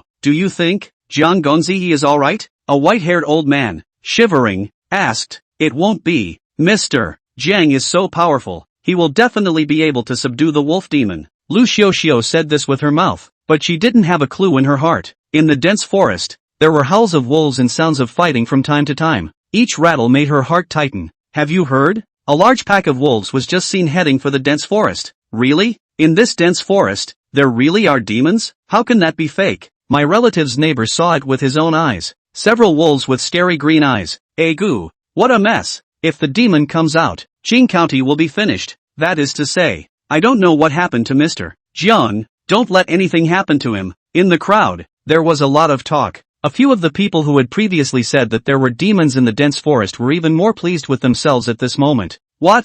I told you so. Something's not right in this dense forest. A sharp-tongued man shook his head triumphantly. I told you. I can always hear wolves barking at night these days. It's weird. A tall and thin man next to him also followed. You guys still don't believe me. I'm telling you, this wolf demon can be powerful, eating people without spitting bones. The sharp-tongued, monkey-cheeked man lowered his voice and said mysteriously. The wind whistled, carrying leaves and sand through the dense forest. Jiang Li's feet generated wind, and the divine walking 100 transformations were used in succession. His figure was as fast as a ghost as he traveled through the forest. He didn't dare to stop. Each step stepped on a tree trunk or a rock, using his strength to jump, leaving a trail of residual shadows in the air. The rejuvenation pill that he had just eaten, the medicinal power spread out in his body, moisturizing the injured area. The wounds itched and the flesh and blood were healing rapidly. If it wasn't for that, he wouldn't have lasted long. Behind them, the frost-toothed song wolves didn't come after them, so Jiang Li was slightly relieved. That is so cunning that it is probably still tasting blood there. Hopefully, that blood can let it enjoy a little longer, and he can buy more time. But the howls of the wolves, like shadows that could not be shaken off, kept ringing in his ears. They were chasing him so hard they had to tear him apart. Can't run anymore. Jiang Li understood in his heart that in his current state, the divine 100 transformations wouldn't last long. Once he ran out of strength and was caught up by the wolves, it would be over. It's got to be resolved quickly. He jerked to a halt and turned to face the pursuing wolves. The wolves stopped as well, red eyes staring him dead in the face, low growls emanating from their throats and drool dripping down their faces. Come on, Jiang Li roared, his voice muffled but with a fierce energy. He lifted his chi, his red flame technique working playfully, his body lit up with faint flames. The wolves were shocked by the aura and didn't dare to come forward for a while, but hunger and bloodthirsty instincts eventually overrode fear. Ow dash! A larger coyote charged first. It leapt forward and opened its bloody mouth, biting towards Jiang Li's neck. Jiang Li's eyes flinched as he sidestepped to avoid it. At the same time, his right fist carried fire and ruthlessly smashed into the wild wolf's waist. Bang! A muffled sound. The coyote screamed miserably and flew off, crashing through several small trees before falling to the ground. Without waiting for it to climb up, Jiang Li had already rushed up and stomped on its head. Ka-ching! The sound of bones breaking, clear as day. The coyote twitched a few times and didn't move. The rest of the coyotes took one look and went even crazier, wailing and pouncing. Jiang Li endured the sharp pain of her wounds and swung her fists to fight the wolves. Fists flipped and sparks flew. Each punch, with force, sent the lunging wolf flying, but he moved, significantly slower, and his injuries had a big impact. Often, just as he killed a wolf, another clawed at him, leaving a trail of blood. Fortunately, he had practiced the 9 Dragons body refining technique. His body was sturdy, and these wounds could not kill him. Blood, staining the clothes red, sharp pain, stimulating the nerves. Jiang Li's eyes, however, became more and more determined. He was like a wounded wolf, in a desperate situation, bursting out with amazing fighting strength. I don't know how long it's been. In the dense forest, the howling of wolves gradually stopped. On the ground, wolf carcasses lay strewn about. Jiang Li leaned on a branch and stood there, panting heavily. He was covered in blood. His clothes were torn and bruised, but still he stood, like a javelin. The wolves, all of them, were taken out by him, but he was wounded, worse, and a few wounds that were almost healed. opened up again, and the blood flowed profusely. He pulled out the porcelain vial from his pocket, poured out a few rejuvenation pills, and shivered as he stuffed them into his mouth. The elixir melted in his mouth and the warmth spread out, slowly repairing his broken body. He needed time to recover from his injuries and regain his strength. The other side, deep in the dense forest, the muffled thunder-like sound hit Lu Xiaoxiu's heart one by one. She bit her lips tightly. Her face went white. Her fingers gripped the corner of her coat and clenched tightly. That worry in her heart grew wild like a weed and wrapped itself around her. No, we can't wait any longer. Brother Jian must have met something dangerous. Lu Xiaoxiu violently stood up and ran towards the depths of the dense forest. Xiaoxiu, come back. The forest is dangerous. Behind them, someone shouted. The voice is split. Lu Xiaoxiu could not care, as if he did not hear. Her feet did not stop, running faster and faster, with only one thought in her mind. She could not let anything happen to Brother Zhongli. Those village people, every one of them is scared to death. Some people have already walked back, still muttering, this forest is evil, don't get involved. No one stopped her, and Lu Xiaoxiu's figure quickly disappeared into the entrance of the dense forest. Chapter 107, Acting on Opportunities. The ground was wet and slippery from the rain that had dampened the dirt and fallen leaves, and she ran deeper and deeper. She couldn't care less if the branches scraped her clothes and scratched her skin. Running, Lu Xiaoxiu realized that something was wrong, as if she was lost. She stopped in a panic and looked around. Surrounded by huge trees that covered the sky, eerie and strangely frightening, fear was like an icy hand, a hand around her throat, and she panicked even more, not knowing which way to turn. Just when she ran out of ideas, deep in the dense forest, in a hidden cave, the frost-toothed pale wolf, who had originally closed his eyes to recuperate, suddenly opened his eyes. Its ears twitched, listening carefully for movement, and its nose twitched as if it were sniffing something. It's the flavor of the Lu family. There's also the flavor of the green goat tripod. Greed and ruthlessness flashed in the eyes of the Frostfang Kangwolf. It lurched to its feet, its body bony and oppressive. Ow dash! A low roar echoed through the cave. Immediately after that, it fired on all four legs, like a silver lightning bolt, and ran in the direction of Lu Xiaoxiu. In the woods, Lu Xiaoxiu was still wandering around, anxious in her heart and unable to do anything about it. Suddenly, a gust of wind came over. Then, a black shadow fell from the sky and blocked her at once. Boom! The ground shook and dust flew up. Lu Xiaoxiu was so scared that she sat on her but on the ground and looked up, her soul flying. It was a wolf. A huge wolf several times bigger than she had ever seen. The silver fur, in the dim light, glowed with cold light, and the teeth and claws, like knives, were scary to look at, especially those red eyes, fierce and cruel, like they wanted to eat her alive. Lu Xiaoxiu was stunned. Her mouth was open but she couldn't say anything. Fear drowned her like a tidal wave. She forgot to run and sat there, shivering. The frost-toothed pale wolf slowly lowered his head and sniffed around her with his nose. It grinned, revealing its fangs, saliva dripping down. Little girl, on you, there is something I want. The frost-toothed coyote's voice was low and muffled, like stone rubbing together, and it was oozing to hear. It stared at Lu Xiaoxiu like a lamb. Where is the green goat tripod? Is it on you? It paused, its tone smacking of cajoling. Hand it over and I'll let you die a quick death. Otherwise, the frost-toothed song wolf showed its teeth, saliva dripping on Lu Xiaoxiu's face. I will let you die, miserably and miserably, just like your family. Lu Xiaoxiu was shaken. The tragic death of her family was a pain in her heart. Hearing the word family, Lu Xiaoxiu's eyes changed. Dullness and fear turned to anger. She raised her head violently and stared at frost-toothed song wolf in death. It was you who killed my family. Ha ha ha ha ha. The frost-toothed pale wolf laughed out loud, his laughter echoing through the forest as the leaves rustled down.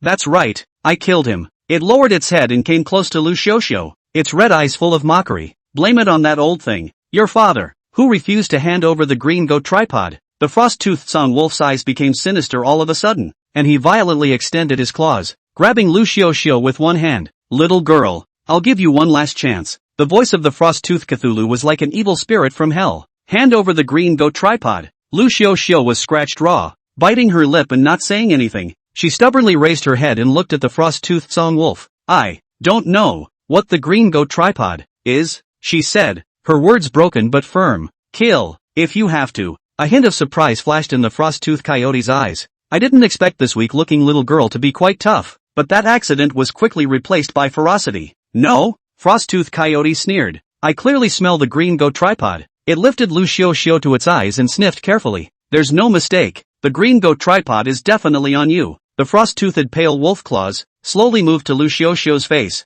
sharp claw tips that glistened with the cold light. since you won't say anything, I'll just have to. Frosttooth Pale Wolf's voice became eerie. Cross your face first. It moved its claws down slowly. Crossing you again. Lu Xiaoxiu's face was pale. She closed her eyes tightly. Her body trembled, but she still clenched her teeth and didn't speak. Finally, tear you to pieces. The frost-toothed pale wolf clawed and slammed, stabbing a soft sound. Lu Xiaoxiu's face, more than a bloody mouth. Blood, running down his cheek. Lu Xiaoxiu couldn't help it and screamed out miserably. A mournful cry cut through the silence of the mountains. Zhongli, who was in the middle of tuning his breath, snapped his eyes open with a flash of refined light in his eyes that was as sharp as a knife. He listened sideways and his face changed. It's Lu Xiaoxiu's voice. Why is she here? And captured by the frost-toothed Kangolins? Zhongli was anxious in his heart. He took a deep breath to calm himself down. Now the important thing is, how to save her. Hard fight definitely cannot. He is now injured. Is not a match for Frost-Tooth Cthulhu. But if we use a trick, what can we do to save them from the claws of this cunning and ferocious demonic beast? Zhongli frowned, her mind racing. Couldn't think of anything good to do for a while. Looks like we'll just have to get there and see what happens. Zhongli didn't dare to delay, forcing himself to get up with the pain of his injuries. He recognized the direction from which the sound had come and pulled out. His steps were a bit disorganized, but the direction was firm. A fishy odor, straight into the nose, like rotten fish, and like rotten eggs. Smoked people want to vomit. Zhongli's feet generated the wind, and he put the divine walking 100 transformations force into action. His body weaving in and out of the forest like a ghostly shadow. Mother asterisk asterisk asterisk asterisk her. That's a good wolf nose. In order to be safe, Zhongli gathered a few handfuls of weeds that smelled like a nose, rubbed them together, and smeared the juice on his body, which was sticky and tasted strange, so it was hard to bear. Only after getting this done did Zhongli carefully feel his way over to the frost-toothed Kangwolf. Hiding behind a thick tree, Zhongli poked out half of his head. The frost-toothed pale wolf's casserole-sized claws were grabbing Lu Xiaoxiu, its nails scratching at her white neck. The little girl's face was ghastly white, and a gash in her neck, bloody, stained her collar. Say, where is the green goat tripod? The frost-toothed Kangwolf roared lowly, his voice like muffled thunder that rattled his ears. I really don't know. Lu Xiaoxiu with a sobbing voice, her voice shaking badly.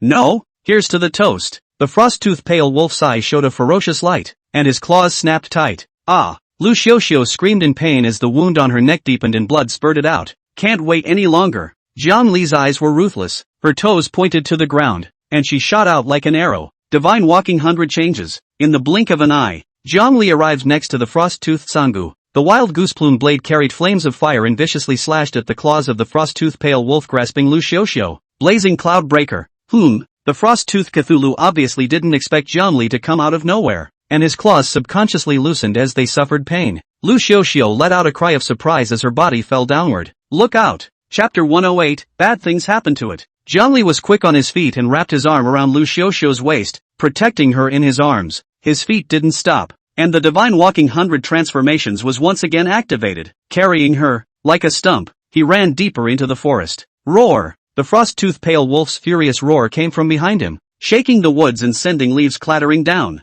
This damned mole cricket, spoiling it. The frost-toothed pale wolf was murderous, landing on all fours like a silver light as it chased after Zhongli in the direction he had fled. The fishy odor was getting stronger, like death was approaching. Zhongli's forehead was sweating. He felt that oppressive feeling behind him getting closer and closer. The speed of the frost-toothed pale wolf was faster than he. Force run was even faster. This isn't going to work. We need to find a way to get rid of it. He took out the soul suppressor gong and struck it with a loud clang. The gong was piercing, echoing through the forest with a strange power. Ow! The pursuing frost-toothed pale wolf lurched, as if it had been nudged. The wolf's body froze, and a flash of bewilderment flashed through its green eyes. Opportunity! Zhongli didn't dare to delay, hugged Lu Xiaoxiu tightly and ran wildly. He found a bush, put Lu Xiaoxiu down, and pulled a few handfuls of smelly weeds, mashed them up, and rubbed them on her. Hold back. This will cover your odor. Zhongli said quickly, his hands not stopping. Lu Xiaoxiu bit her lip and nodded her head,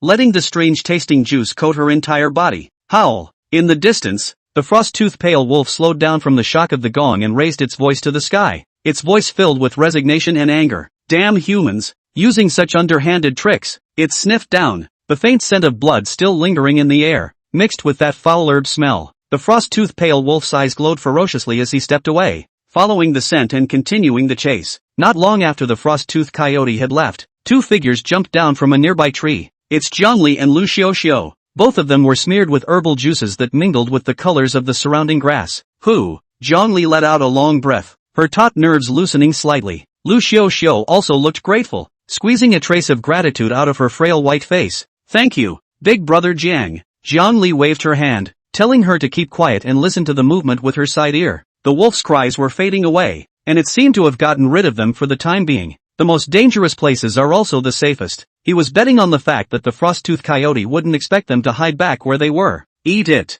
Zhongli pulled out an elixir from his pocket and handed it to Lu Xiaoxiu. Lu Xiaoxiu took the elixir and without hesitation, directly swallowed it. The elixir melted in her mouth and a warm current spread throughout her body. She could feel the wounds on her face healing rapidly, itching and tingling. This elixir is divine. Big brother Jiang. Lu Xiaoxiu was just about to say thank you when Zhongli interrupted. What are you doing in here? Didn't I tell you to wait outside? Zhongli frowned, her tone tinged with reproach and more worry. This girl, she's so messed up. If something happens, how can we explain to her dead family? I was outside with them and heard a movement in the forest. Worried about you, so I came in. Lu Xiaoxiu lowered her head, her voice getting smaller and smaller, like a child who did something wrong. I didn't expect to be caught by the wolf demon, said the man, his voice still tinged with afterthought, his body shaking slightly. It said that the green go tripod is on me, but I rummaged around and didn't find it, Lu Xiaoxiu said, and even pulled open her clothes, rummaging back and forth. Zhongli also looked at her carefully, from head to toe. Not even a strand of hair was spared. Indeed, I didn't see anything that looked like a green goat tripod. The green goat tripod, where the hell is it? Could it be that the wolf demon is lying? This frost-toothed pale wolf is very powerful. We need to find a place to nurse our wounds first, Zhongli said in a deep voice, his tone grave. He was in a poor state now, having lost a lot of blood in forcibly transporting his energy. His body was almost at its limit. It was imperative to recover as soon as possible, or else it would be troublesome if he encountered a wolf demon again. He helped Lu Xiaoxiu and the two of them limped deeper into the forest. Finally, they found a hidden cave and settled down for the time being. Zhongli sat down cross-legged and began to heal his wounds. The Red Inferno technique and the mixed energy technique were running at the same time, and the true chi was flowing in the body, repairing the injuries. Howl! The unwilling roar of the frost-toothed pale wolf echoed through the forest, shaking the leaves. It went crazy and slapped the trees with its claws. Thick trees are like straw in front of it and break easily. Wood shavings were flying around and dust was flying. Damn human! How dare you trick it! In the green eyes of the frost-toothed pale wolf, anger blazed. It vowed to find them and tear them to pieces. The light of the morning sun, from the cave entrance side a little through, the cave slowly brightened up. Zhongli opened her eyes and they lit up for a moment. After a night of conditioning, all the injuries on his body were healed, and now that his true chi was sufficient, he had never felt better. The panel came out as he moved in his mind. Soul Velvet value, 5200. Looking at this figure, the corner of Zhongli's mouth curled up slightly. After last night's fight, the harvest was really quite a lot. After thinking about it, Zhongli decided, upgrade Burning Sky Splitting Cloud Slash, consuming 3,000 points of Soul Velvet value. The level of the Burning Sky Splitting Cloud Slash is raised to level 2. Upgrade Divine 100 changes, consuming 200 points of Soul Velvet value. The level of Divine Walking 100 transformations has been raised to the second level. An icy voice rang in his head, and it felt as if something in his body broke open and a surge of power came out. He exhaled and turned off the system. Big brother Jiang, you're awake? Lu Xiaoxiu's whispered voice came from his ear. Zhongli turned her head to look over. Lu Xiaoxiu was cowering in the mouth of the cave. Her big eyes were full of fear and uneasiness. Her face was still white. Looks like she was pretty scared last night. Big brother Jiang, what should we do now? Lu Xiaoxiu grabbed Jiang Li's coat corner. Her voice was shaking. That wolf demon.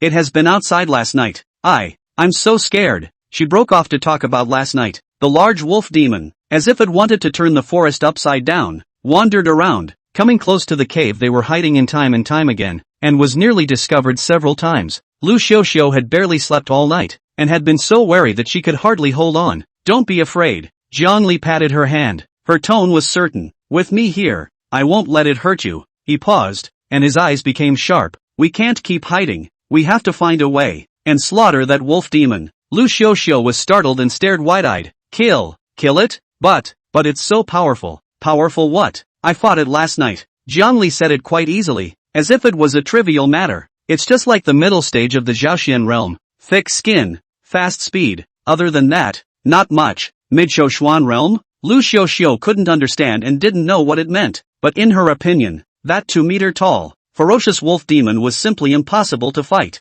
Jiang Li didn't go into detail. He knew that saying more was better than doing it directly. After last night's encounter, he had a roughly clear idea of the frost-tooth pale wolf's strength. Chapter 109, Heavyweight, this wolf demon. His true chi was probably similar to Su Fei of the Eternal Life Society, but speed and defense, they were much stronger than Su Fei. Especially that body fur. Ordinary swords and knives cannot hurt it, but it was different now. The Divine Walking 100 transformations and the Burning Sky-splitting Cloud Slash had both been upgraded, and his strength was, well, completely different. Now, if that wolf demon came back, he was also confident that he could split its skin with a single slash. He stood up and moved his muscles, bones crackling all over his body. No! Lu Xiaoxiu fiercely grabbed Jiang Li's arm, gripping it especially tightly, her nails sinking into her flesh. Big brother Jiang, don't go. That wolf demon is too powerful. Let's run away. She was in a hurry. Tears were falling down her face. With a sobbing voice, Jiang Li gently shook his head and looked at her, his eyes soft but firm. Xiao, have you forgotten how dozens of people in the Lu family died? Don't you want to avenge them? His voice was not high, but like a hammer. It struck Lu Xiaoxiu's heart one by one. Moreover, are we safe now that we've escaped? Jiang Li added, her tone carrying a hint of coldness. What if that wolf demon can't catch up with us and turns back to plague the people of Qing County? At that time, it won't just be the Lu family that dies, but the people of a county. Can you bear to see that happen? Lu Xiaoxiu's body trembled. Of course she couldn't bear it. The tragedy of the Lu family was already too much for her to bear. How could she possibly watch more people die? But that wolf demon is really too scary. Big brother Jiang, Lu Xiaoxiu still wants to persuade. Xiao, Jiang Li interrupted her, looking into her eyes with a serious tone. Tell me, do you want to avenge your family or not? Lu Xiaoxiu's lips trembled, looking at Jiang Li's determined eyes. The images of her family's tragic death flashed through her mind. The appearance of her father, mother, brother, sister. Everyone was deeply imprinted in her mind. Tears, finally could not help but fall, bearing down on Lu Xiaoxiu's face. She bit her lips, with all her strength, one word at a time, said, I want to, I dream of avenging them. Her voice was hoarse, but with determination. Jiang Li took a deep breath, slowly spat it out, raised his hand and gently patted Lu Xiaoxiu's shoulder. His tone also softened. Then dry your tears, look at me. I will personally slaughter that wolf demon. For you, for the Lu family, to avenge the hatred. His tone was soft, but weighty. Lu Xiaoxiu raised her head, looked at Jiang Li with tears in her eyes, and nodded her head vigorously. Good. Jiang Li stood up and moved her wrists, a hint of excitement flashing in her eyes. Now, let's think of something. He paused and then said, although that wolf demon is powerful, it is not without weaknesses. After fighting it last night, I realized that although it has thick skin and is fast, as long as we plan well, we still have a chance. Lu Xiaoxiu listened quietly with a little hope in her eyes. My idea is this. Jiang Li's voice lowered a bit. I'll take the initiative to go after it. Keep messing with it, so that it can't rest and exhaust it. When it's exhausted,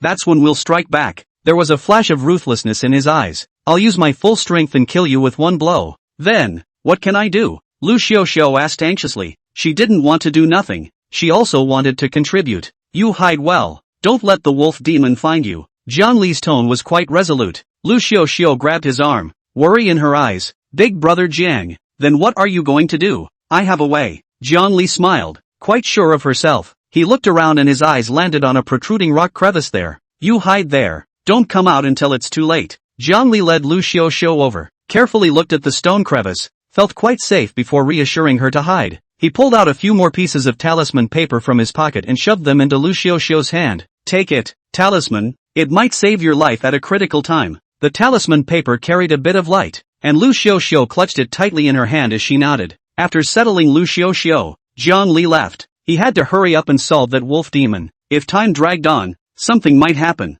Jiang Li found a few unrecognizable grasses on the ground, rubbed them together, and smeared the juice onto his body, from head to toe, like a paste of mud. This grass juice flavor is a bit punchy, but it covers the human flavor. After he finished with that, he felt his way over towards the wolf demon cave. That wolf demon must have been exhausted after running for so long last night, and should be sleeping in the cave at this moment. Jiang Li thought in her heart that this was a good opportunity to seize. The wolf demon's cave was halfway up the mountain, quite hidden. The entrance was not big, but it was quite deep inside. As he walked to the entrance of the cave, a fishy odor wafted out from the cave, smothering Jiang Li so much that he almost wanted to vomit. He held his breath and carefully stepped into the cave. The cave was dark, with only a little light coming through the opening. Zhang Li's eyes adjusted and saw that inside the cave, on a large stone bed, lay a large wolf. The fur was gray and white, and his stomach was heaving together and snoring. Hey, sure is sleeping. Zhang Li's heart rejoiced. The opportunity had come. He crept closer to the stone bed and fished out a piece of talisman paper from his pocket, with red charms drawn on it.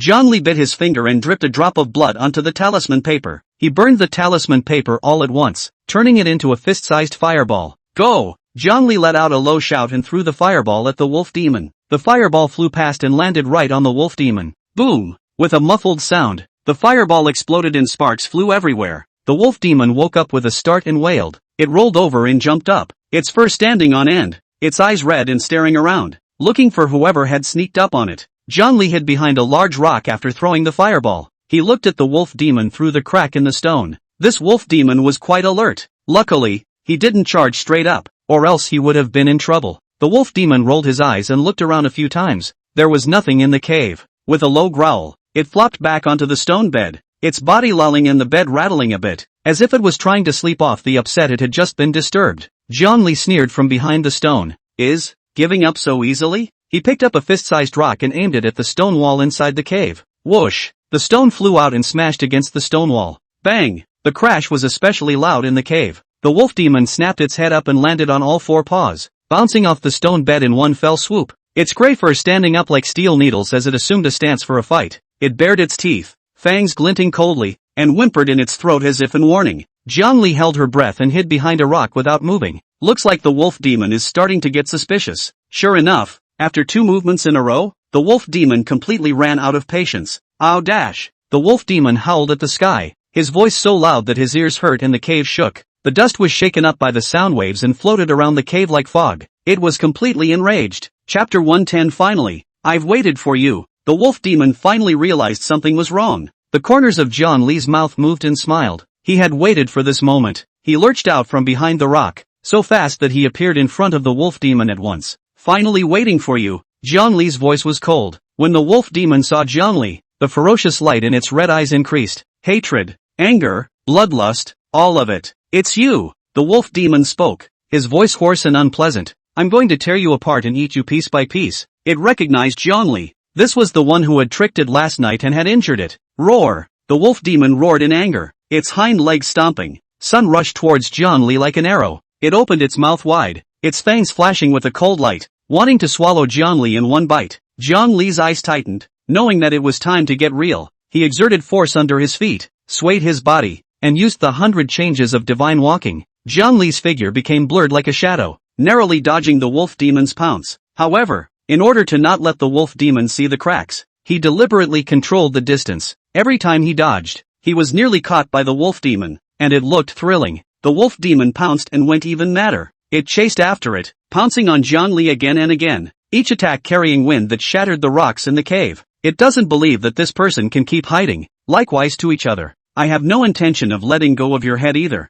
Zhang Li spoke coldly, killing intent in his eyes. The frost-toothed song wolf roared, its voice shaking the 4 fields, its sound waves spreading like substance. It's trying to pull the same trick. Zhang Li had been prepared for this. Her toes pointed to the ground and her figure dodged like a ghost. The frost-toothed pale wolf froze. This human had dodged his own sound wave attack? The thoughts in its head shifted for a split second, and its huge body leapt up, its sharp claws aiming straight for Zhang Li's vitals. Good timing. Battle intent rose in Zhang Li's eyes, and with a flick of his wrist, the blazing cloud breaker knife brought up a blazing arc, slashing fiercely at the frost-toothed Kang wolf's sharp claws. Clang! The place where the swords and claws met emitted a loud sound of gold and iron. Zhang Li's tiger's mouth tingled as he surged his internal energy into the blade, and the flames on the blade became even more vigorous. He bellowed and swung his sword out again. Blade light and claw shadow, crisscrossed. Each collision stirred up strong chi energy, shaking the surrounding stone wall to rustling. A moment later, several wounds deep enough to be seen on the body of the frost-toothed crowned wolf had already appeared. An incredulous look appeared in its eyes.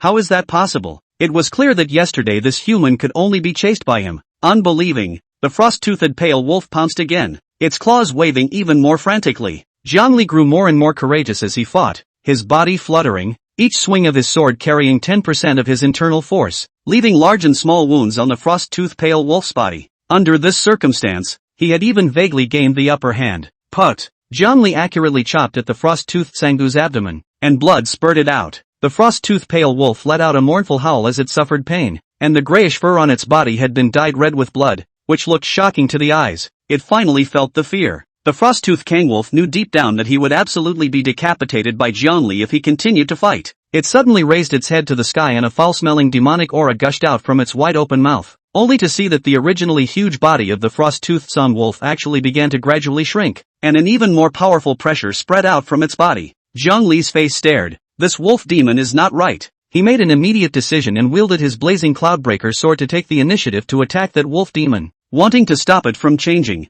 Dang! Dang! Dang! Blade light flashed as Zhongli slashed several times in a row, each slash wrapped in blazing internal force, ruthlessly chopping at the frost-toothed pale wolf's body. However, the frost-toothed pale wolf actually didn't dodge and took it hard. Ow dash! The frost-toothed kangwolf whistled up to the sky as the body fur on its body faded and its skin filled with a blood-like color. Its speed increased steeply, turning into a blood-colored shadow as it lunged towards Zhongli. Zhongli Zha's heart was alarmed, and he hurriedly urged his stance, narrowly dodging the frost-toothed Sangu's attack. How did this become so fast? Zhongli was horrified in her heart. With the addition of the divine walking 100 changes, he was barely able to keep up with the speed of the frost-toothed pale wolf, but it looked woefully out of place when fending off its attacks. The air was filled with the smell of blood as the lights of swords and the shadows of wolves crisscrossed the air. Zhongli was forced to keep retreating. After fighting for not long, Zhongli slowly kept up with the wolf demon's speed. Seeing an opening, he began to counterattack, and with a flash of his blade, he added a few more cuts to the frost-toothed Cthulhu. He had the upper hand again. Human, you seek death. The frost-toothed song wolf spat out human words with hidden resentment. It released all the demonic aura from its body. Boom! The cave was, all of a sudden, like a haunted place. A terrifying black cloud wrapped in lightning rolled in and was about to split down. Zhongli looked up at the sky, full of wariness. The frost-toothed song wolf showed his teeth and looked at him and smiled. Human. Originally, this king still wanted to find the green go tripod to cross the tribulation again. And now, it is you who forced me to do it. This king today, will pull you to die together. Zhongli's face sank even further. Demon cultivation. Originally against the sky. If you want to cultivate into humanity, the only way to be truly recognized by heaven is to cross the thunderbolt. Looking at the tumbling thunderclouds above his head, Zhongli realized that this wolf demon was afraid that he was trying to use the green go tripod to block the thunderbolt. But now, it seems to be so pissed off at him that he just wants to pull him down with him. Asterisk. Zhongli hurriedly scanned the magic weapons on his body. Nothing that could block the lightning tribulation. Is it hard to go to Lu Xiuxiu for the green go tripod? But if the thunderbolt or the wolf demon was drawn over, wouldn't Lu Xiuxiu, a mortal, die for sure? In the distance, Lu Xiuxiu looked at the dark clouds gathering in the sky in the distance and worried for Zhongli in her heart. She bit her lip and hesitated, spreading her legs and running in the direction of the dark cloud. Ha ha ha ha ha! The frost-toothed pale wolf laughed up to the sky, his voice full of madness. Human, you're bound to die today. Its bloodshot eyes stared at Zhongli in death. When you're dead, this king is going to kill everyone in Qing County. All of them, especially that little girl from the Lu family. I'm going to make her life worse than death. Zhongli looked at it coldly. I will slaughter you faster than the heavenly Tao. Before the words fell, the dark clouds in the sky tumbled up, and two bucket-thick purple thunderbolts tore through the canopy, slashing down hard on Zhongli and the frost-toothed Cthulhu's heads. It wasn't that Zhongli hadn't thought about running, but he could feel that he was already being targeted by the thunderbolt, and it was useless to run anywhere, so he might as well save his energy honestly. The thunderbolt was scary, but it wasn't a dead end. There was always something left to live for,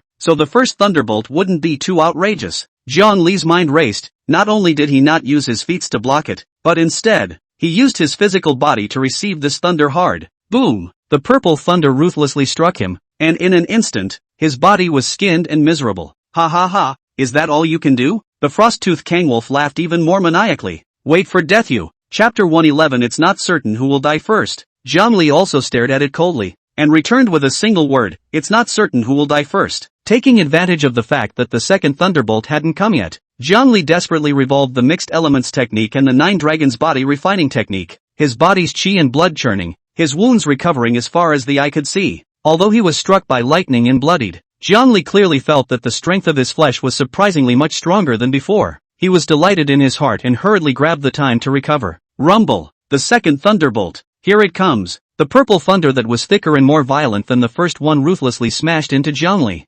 Zhongli didn't dodge, or rather, couldn't dodge at all. He could only fight it hard. Kaching dash! The bones are broken. This time, Jiang Li's entire body was blasted into charcoal by the lightning, emitting a pasty odor. Blood, like no money, splashed out of his body, staining the ground red. Jiang Li endured the excruciating pain and frantically operated his gong methods. The qi and blood in his body crazily rushed through his limbs and bones, repairing his broken body. The charred skin began to peel off, revealing the bright red flesh underneath, and soon the chakra on his body began to wriggle and grow as the new skin covered the wound. He clearly felt that the shadow of the dragon that appeared on his body from practicing the 9 dragons body refining technique had become more solid. Before, it was just a faint shadow, but now, it seemed to have a solid body. This kid is crazy, right? The frost-toothed pale wolf's eyes were wide with incredulity. This human actually used the lightning tribulation to quench its flesh. It couldn't even dream of it. Seek your own death. The frost-toothed Kangwolf laughed fiercely. Do you really think that the lightning tribulation is easy to utilize?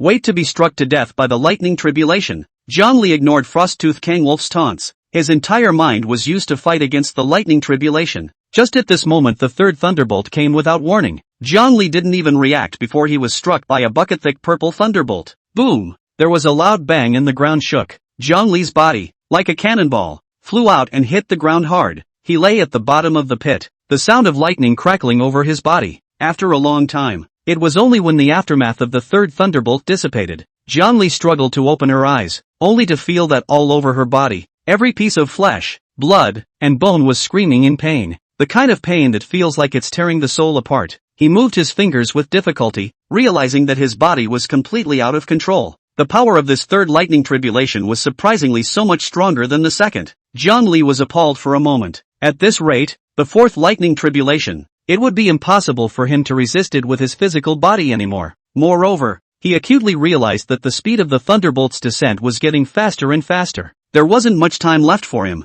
With great difficulty, he snapped the elixir out with his fingertips, and a warm current instantly flowed throughout his body. The injuries on Jiang Li's body recovering at a speed visible to the naked eye. There was no time to be thankful for the aftermath. As if sensing something, the dark clouds above his head rolled over even more violently. The fourth thunderbolt. Here it comes. This time, Jiang Li didn't dare to be careless. Pulling out the blazing cloudbreaker sword at his waist and pointing it straight at the dark clouds filling in. He was going to use this blade to split the damn thunderbolt. Kid, I can't believe you're still alive. The frost-toothed pale wolf's weak voice came out, vaguely translucent with some fear. Rumble. Thick purple thunderbolts, tearing through the clouds, descended from the sky, carrying the aura of destroying everything, coming straight at them. Jiang Li clenched his teeth, eyes rounded, and poured all his strength into the long blade in his hand. The blade and the lightning clashed together fiercely. Ka-ching! The sound of the blade rubbing against the lightning was piercing to the core. After only a moment of stalemate, the thunderbolt was split apart from it by the blazing cloudbreaker blade, and the berserk energy scattered and splattered in all directions. However, the residual electric current still conducted along the blade to Jiang Li's body, and the paralyzing sensation instantly spread throughout his body. Blood spilled from the corner of Jiang Li's mouth. The fourth thunderbolt was finally carried over. However, before he could catch his breath, the fifth thunderbolt came right after him, while the dark clouds pressed even lower. Jiang Li looked up, only to see that the dark clouds overhead were already so thick that they couldn't be melted away, like a black curtain covering the sky. This mother asterisk is still alive. Jiang Li couldn't help but burst out, a sense of powerlessness rising in her heart.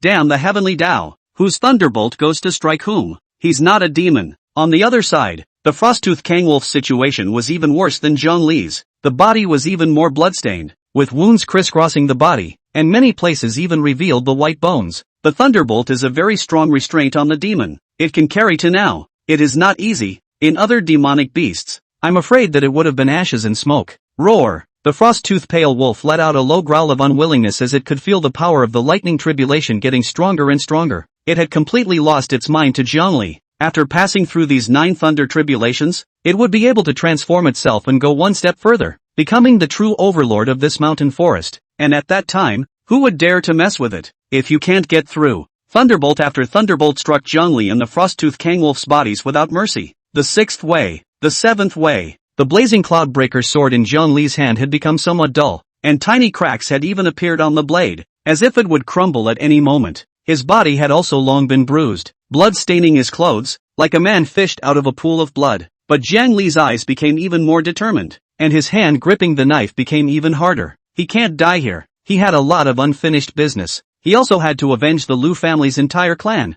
he also had to protect Lu Xiaoxiao and couldn't let her suffer any harm. Faced with the upcoming 8th and 9th thunderbolt, Zhang Li's heart was filled with despair, but also surged with a strong desire to survive, never giving up until the last moment. In his current state, with the 8th lightning tribulation, he might still be able to put his best foot forward and barely resist it, but the 9th thunderbolt, he didn't have the slightest certainty, and could really only listen to God's will at that time. The Frosttooth Kangwolf's situation was no better than Zhang Li's, if not worse. The originally sharp eyes also became dull at this moment, as if they had given up resistance. Rumble! The 8th thunderbolt! Zhang Li roared with fury, hissing at the top of his lungs, pouring the last of his body's strength into the blazing Cloudbreaker sword, his meridians almost bursting and his muscles tearing apart. Burning sky splitting cloud slash. The crimson blade on carried the momentum of burning the sky and destroying the earth as it met the bucket-thick purple lightning. However, the difference in strength is too great, and this move is like a mantis trying to stop a chariot or a mayfly shaking a tree. After only a moment's stalemate, the blade awnings were crushed by the lightning, and the crimson blade awnings crumbled inch by inch, turning into bits of starlight that dissipated.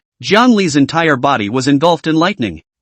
Miserable screams came out of the thunder and lightning ran. Zhang Li! Lu Xiaoxiao's heartbreaking voice came from the distance. Her heart was in her throat, and the great grief overwhelmed her instantly. After a long time, the lightning slowly dissipated. The 8th thunderbolt, after all, had passed. The charred black humanoid fell from the air, a dull crash shaking the ground. Zhang Li didn't move a muscle, seeming to have lost all of her vitality. Chapter 112 Residual Electricity. Lu Xiaoxiao mechanically moved her legs closer to him to make sure he was okay. Zhang Li, she called out softly, as if afraid to wake the sleeping man before her. Lu Xiaoxiao trembled and slowly crouched down, a little closer to the charred black body. Just at the moment when the fingertips could barely touch the layer of charred black skin, a violent electric current violently erupted, instantly running through Lu Xiaoxiao's entire body. She let out a gasp of surprise, her fingertips already charred and black, sending a stabbing pain through them. Just the residual electric current was still so powerful. Lu Xiaoxiao's heart completely fell into an ice cave. Zhang Li is even stronger. I'm afraid that he is also in a bad way. Cough up, cough up. A sudden cough broke the deathly silence. Lu Xiaoxiao snapped her head up and followed the sound, only to see that the frost-toothed pale wolf, which had originally been similarly split into charcoal by the thunder, actually slowly climbed up. It raised its head, its scarlet eyes staring at Lu Xiaoxiao in death, the bottom of its eyes flickering with madness. Ha ha ha ha ha, he's dead. That stupid human, finally dead. Delusional enough to fight with the heavens? It's really ridiculous. A mere human who dares to stand against 8 thunder tribulations is simply asking for death. Now it's good. Get chopped into coke. There's nothing left. It laughed maniacally as it walked towards Lu Xiaoxiao. Only each step seemed unusually difficult. Little girl, where is the green goat tripod? Quickly hand it over. As long as I have the green goat tripod, I will be able to block the last lightning tribulation. Otherwise, you and he will both die, and I will be buried with them. The frost-toothed pale wolf stretched out its splintered black paw towards Lu Xiaoxiao. Lu Xiaoxiao's eyes were filled with fear. No, can't give it to you, she cried and shook her head, her voice choking. This is Zhang Li, something Zhang Li fought to the death to protect. I can't give it to you. Tears dripped down his cheeks and onto Zhang Li's charred body. Tick-tock, tick-tock. The sound of teardrops dropping was especially clear in the silence. Knock, knock. The extremely faint sound of a heartbeat came out from Zhang Li's charred chest. Lu Xiaoxiao shuddered and stared dead at Zhang Li's chest. Zhang Li, are you still alive? She cried out in surprise. Zhang Li slowly opened her eyes. His eyes were a bit dazed. His consciousness was still stuck in the horrifying sight of the thunderbolt just now. All he could do now was to frantically run his gong methods, desperately drawing in the thin aura around him, repairing the tattered meridians and bones in his body. However, this slight recovery speed was a drop in the bucket compared to the terrifying destruction caused by the lightning tribulation. If there is another thunderbolt, he is afraid that he really has to be ash and smoke. Zhang Li silently prayed again in his heart that the heavenly Tao could give him a moment of respite. However, heaven forbid, the dark clouds rolled up again, and this time the pressure was stronger than the pressure of the previous 8 thunder tribulations combined. Rumble, the 9th thunderbolt. Here it comes. The thunderbolt wrapped in a destructive aura struck down towards the tops of several people's heads. Zhang Li's face instantly turned pale. He could feel death gradually approaching. He's not happy about it. He was not willing to die like this. No, he wanted to roar and resist, but he realized that he could hardly lift even a single finger. On the other side, the frost-toothed crayon's eyes were filled with fear. The kind of destructive aura brought about by the thunderbolt caused it to instinctively tremble. Escape! Must escape! Even if you have to cultivate from scratch, you have to escape this thunderbolt. However, Before it could turn around, the bucket-thick purple thunderbolt descended from the sky, enveloping it and Zhongli, together. Right at this moment, Lu Xiaoxiu blocked in front of Zhongli and took the lead in meeting this thunderbolt. No! Zhongli's eyes were glazed over, his pupils suddenly tightening as he watched Lu Xiaoxiu defiantly stand in front of him. The girl's petite body looked so small and fragile in front of the purple thunder. Lu Xiaoxiu, are you stupid? Zhongli wanted to stop it, but at the moment he could only watch. Immediately after that, the thunderbolt, which was the thickness of a bucket, also struck his body without a doubt. At this moment, the entire dense forest was illuminated by this dazzling white light, piercing one's eyes. Zhongli felt that his body, in an instant, was torn apart, burned, and destroyed. The intense pain came like a tidal wave, drowning out all his senses. Consciousness, like a candle in the wind, gradually blurred and drifted. Is this what death feels like? Just when Zhongli thought that he would really go up in smoke, a sudden change occurred. A dazzling green light with vigorous vitality violently shot out from Lu Xiaoxiu's body. It was a small and exquisite tripod, emerald green in color, emitting a glittering light. It rotated in the air and quickly transformed into a two-man-tall giant tripod that hung above Zhongli and Lu Xiaoxiu's heads,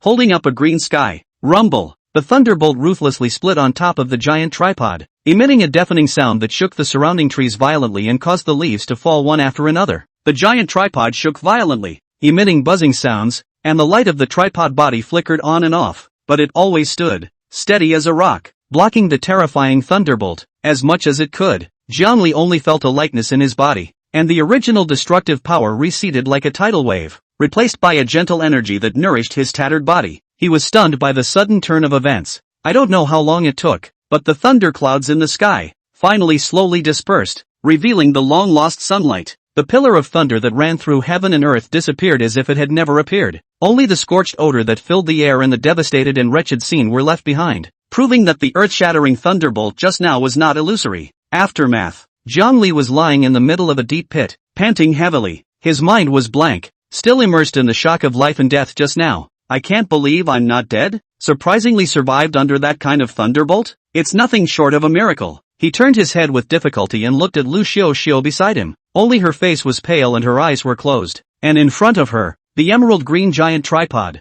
quietly suspended, emitted a soft glow. Green goat tripod. It was this green goat tripod that saved them. Xiaoxiu, how are you? Zhongli struggled to get up, only to grimace in pain at the slightest movement. He forced himself to endure the severe pain all over his body, clenched his teeth, and little by little moved to Lu Xiaoxiu's side. He reached out his hand and gently patted Lu Xiaoxiu's cheek, and what his fingertips touched was cool and smooth skin. Xiaoxiu, you wake up, don't you scare me. His voice carried a hint of a tremor. Lu Xiaoxiu didn't react, still standing there quietly. Although the green goat tripod had blocked the thunderbolt, Lu Xiaoxiu had literally endured the impact of the thunderbolt in order to protect him. Chapter 113. She's the one who survived. Ahem. Just then, Lu Xiaoxiu suddenly coughed twice. Zhongli? Her voice was weak, tinged with uncertainty. Xiaoxiu, you finally woke up. Great. Are you okay? Zhongli was so excited that he burst into tears. He held Lu Xiaoxiu's hand tightly, and the cold touch coming from his palm made his heart ache even more.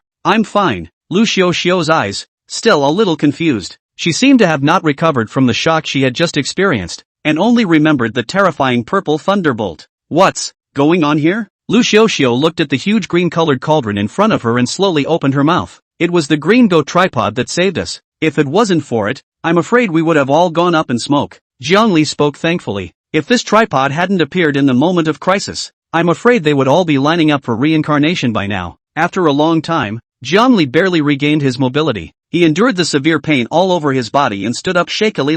He walked to Lu Xiaoxiu's side and moved gently to support her. Xiaoxiu, it's okay already, come on, slow down. Zhongli's gaze turned to the floating green goat tripod. The tripod's body is emerald green, exuding a mysterious and ancient aura. Zhongli's voice was soft, with celebration and heartache and the urge to comfort. He looked at Lu Xiaoxiu tenderly. Reproach and worry turned into tenderness. Zhongli's gaze turned to the suspended green goat tripod. The body of the tripod is emerald green, with light flowing, emitting a mysterious and ancient atmosphere. With a strong sense of heaviness, spiritual energy emanated from the tripod, like a fine stream moisturizing the surrounding area, causing Jiang Li's heart to palpitate, as if facing an ancient beast. Zhongli's gaze landed on the green goat tripod, and his eyes widened in the next instant. It's actually a Xian silver grade treasure. No wonder it was able to block the lightning tribulation. He lost his voice, a pang of fear in his heart. If it wasn't for the green goat tripod, they would have ended up in ashes by now. He turned his head and said gratefully to Lu Xiao,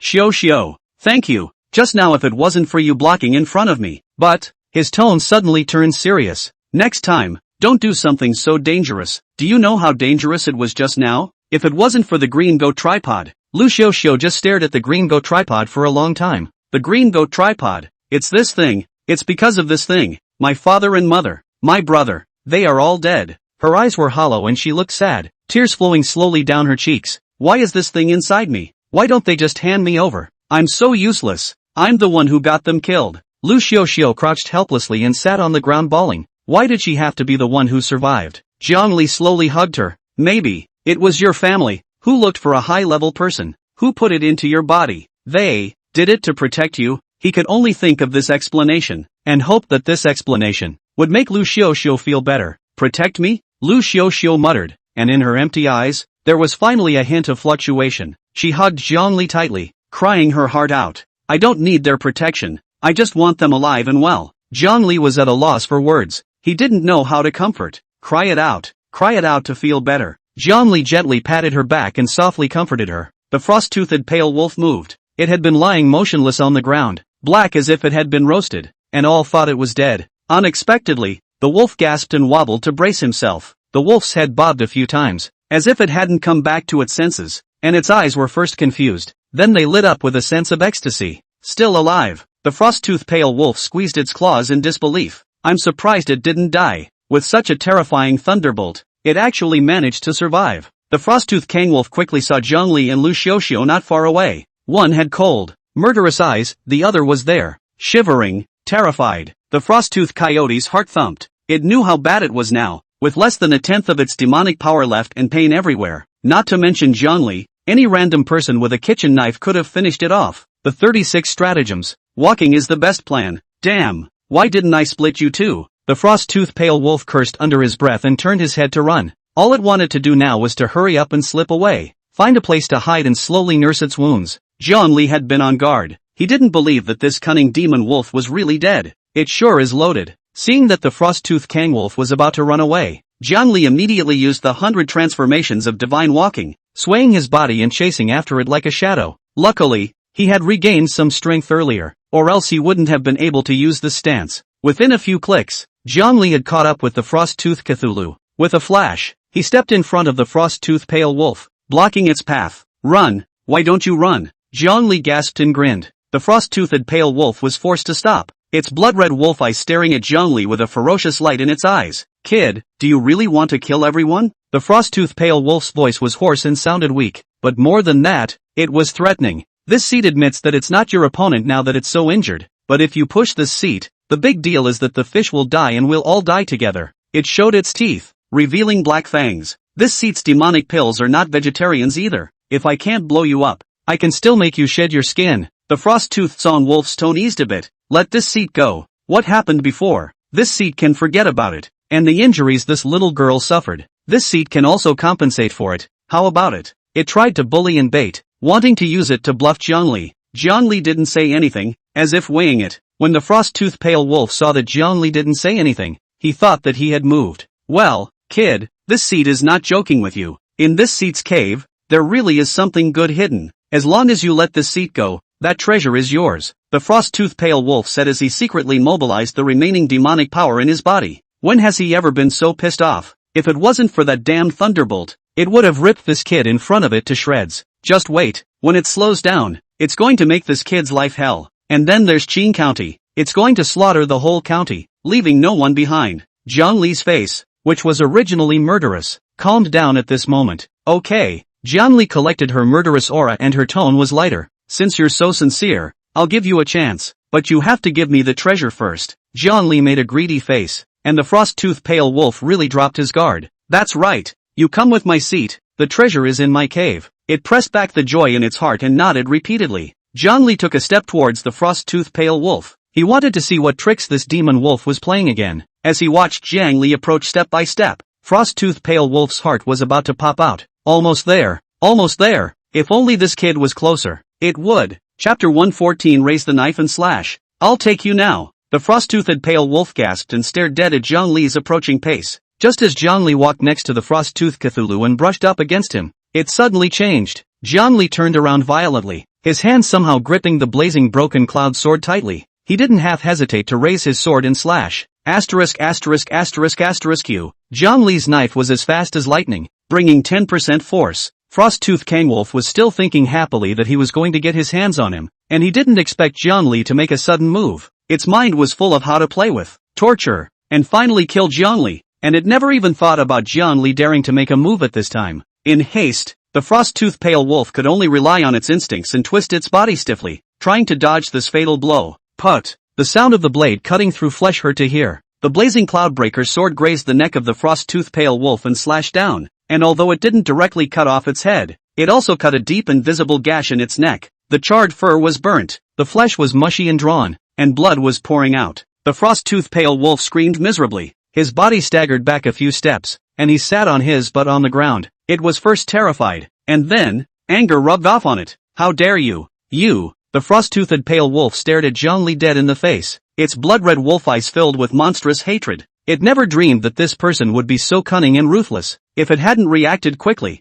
its head would have moved by now. The frost-toothed song wolf colored and tried to stabilize Zhongli. What do you mean? You don't want the treasure? Zhongli laughed. Treasure? What you have in mind isn't waiting for me to go to the cave and then getting me killed? There was mockery in his tone. Next time, keep your killing intent in check. It's too obvious that you hate to eat me. The frost-toothed pale wolf's pupils shrunk, not thinking that the movement had even been discovered by Zhongli. Unable to pretend anymore, frost-toothed song wolf simply tore his face off and glared viciously at Zhongli. Kid, don't be complacent. You can't be any stronger. We are all half a catty, who don't want to kill anyone easily. If we really have to do it, I'll fight for my life. I'll also pull your back. Don't believe me? Try it. After it roared, a fierce energy erupted out. This was to be a fish out of water. Zhongli skimmed her mouth and didn't bother to talk nonsense. The spiritual energy in the dantian surged out like crazy, and the red inferno technique was in operation. Orange flame's tongue came out from the blade, and the blade burned red. Just try it.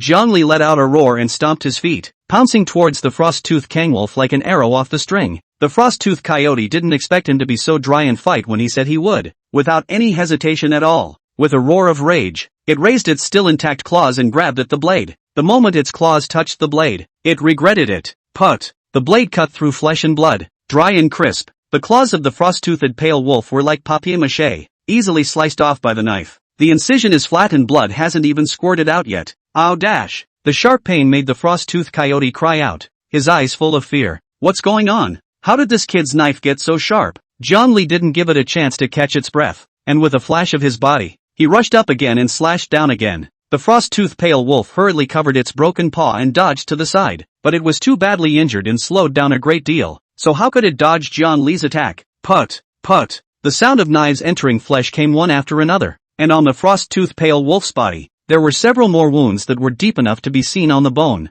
The color of blood fell on the scorched dirt and disappeared in an instant. Frosttooth Coyote dodged Zhongli's attacking movements in a sorry state. It couldn't figure out how. After just one night, Zhongli's attacks had become so terrifying. But right now, it didn't have time to think about that. The smell of death. It's getting closer. For the first time it felt the threat of death so truly. A flicker of despair flashed in the frost-toothed pale wolf's eyes. But soon, thoughts of survival bubbled back up. It jerked its head up and said with a pleading tone, "Wait, wait, I'll give you the treasure. All of it will be given to you. Please let me live." Zhongli laughed coldly, the knife in his hand gripped tighter. "Letting you live, when I, Zhongli, am a little cutie, killing you, won't the treasure still be mine?" After saying that, he charged up again with his sword. The frost-toothed Song Wolf's eyes flashed with madness as he watched Zhongli's oil and salt. "Since we won't let it live, we'll die together. Little scumbag, you forced me to do this. Since I'm rushing to the end, I'll be buried with you." The frost-toothed pale wolf roared with a destructive despair. In an instant, the silver hairs on its body, which were originally somewhat dull, stood up like steel needles. Its body, too, began to swell, like a blow-up balloon. "This is the demonic beast trying to explode its inner pills." Zhongli was shocked in her heart. "You really don't want to die, blowing up your demonic pills? Do you want your soul to be scattered?" The inner Dan of a demonic beast, just like a human's gene Dan, was the essence of their entire cultivation. Once it exploded, not an inch of grass would grow in a 10-mile radius, and even demonic beasts would have their souls torn apart. This frost-toothed Cthulhu, it's so ruthless. The frost-toothed pale wolf grinned, that grin hideous. its eyes dead set on Zhongli. Little scumbag. I'm in the middle stage of the Szechuan realm. The power of my self-detonation can level this forest. You can't run away at all in this amount of time. Be a good boy and give me a burial. Zhongli's face sank. He knew very well that with his current speed, he wouldn't be able to avoid the frost-toothed pale wolf self-destructing. Do we really want to die with this together? No, it can't be. A hint of ruthlessness flashed in Zhongli's eyes. He fiercely gritted his teeth, and the spiritual energy in his dantian went crazy. His entire body was like a shadow, instantly arriving in front of the frost-toothed pale wolf. Since it couldn't be dodged, it could only be stopped from blowing itself up. The smile on Frosttooth's pale wolf's face widened. What? Afraid of not dying completely enough? As soon as the words fell, Zhongli's blazing cloudbreaker in his hand, it cut through a cold light, carrying a murderous aura as it ruthlessly chopped at its neck. Put! The sound of a blade entering flesh was particularly clear. The head of the frost-toothed pale wolf flew up and blood sprayed everywhere, staining the ground red. It still had shock in its eyes. It could never have imagined that it would die like this. With its head chopped off, the originally bulging body of the frost-toothed pale wolf deflated all of a sudden like a deflated leather ball. The raging power from the demon pill's self-explosion disappeared with it. This life-threatening crisis was just solved by Zhongli in an almost playful manner. Zhongli stood with the knife, breathing heavily. That moment just now was truly a walk from hell. Not being able to rest, he stepped forward with his hand and skillfully disemboweled the frost-toothed Cthulhu. He carefully peeled off the frost-toothed pale wolf's still good silver-white fur, and pulled out a bright inner elixir from its stomach. This inner elixir carries all the cultivation of the frost-toothed Cthulhu, but it's a good thing. Then, he took the large pile of corpses of the frost-toothed pale wolves and put the whole thing away. He couldn't eat this wolf meat himself, but if he sold it outside, he could get a lot of money for it. After cleaning up the mess all over the floor, Zhongli really had some time to catch her breath. At that moment, in his head, the system's voice rang out. Kill frost-toothed coyote, gain soul mercy value, 1000. Chapter 115, The Wolf Demon is Dead. The smoke of the battle cleared, and the air was choked with the smell of blood mixed with the smell of burning. Zhongli walked next to Lu Xiuxiu. His voice slowed down a bit. The wolf demon is dead. Lu Xiuxiu slowly raised her head, her eyes dull, her lips trembled and her voice was muffled. Really? Really? Zhongli nodded and held up the knife to show her. Look, the knife is here. Lu Xiuxiu looked at the blade of the knife that still had blood on it, and tears sprang out at once. Father, mother, brother, did you see that? Vengeance is avenged. She cried her heart out, crying out a torrent of fear and sadness from all these days.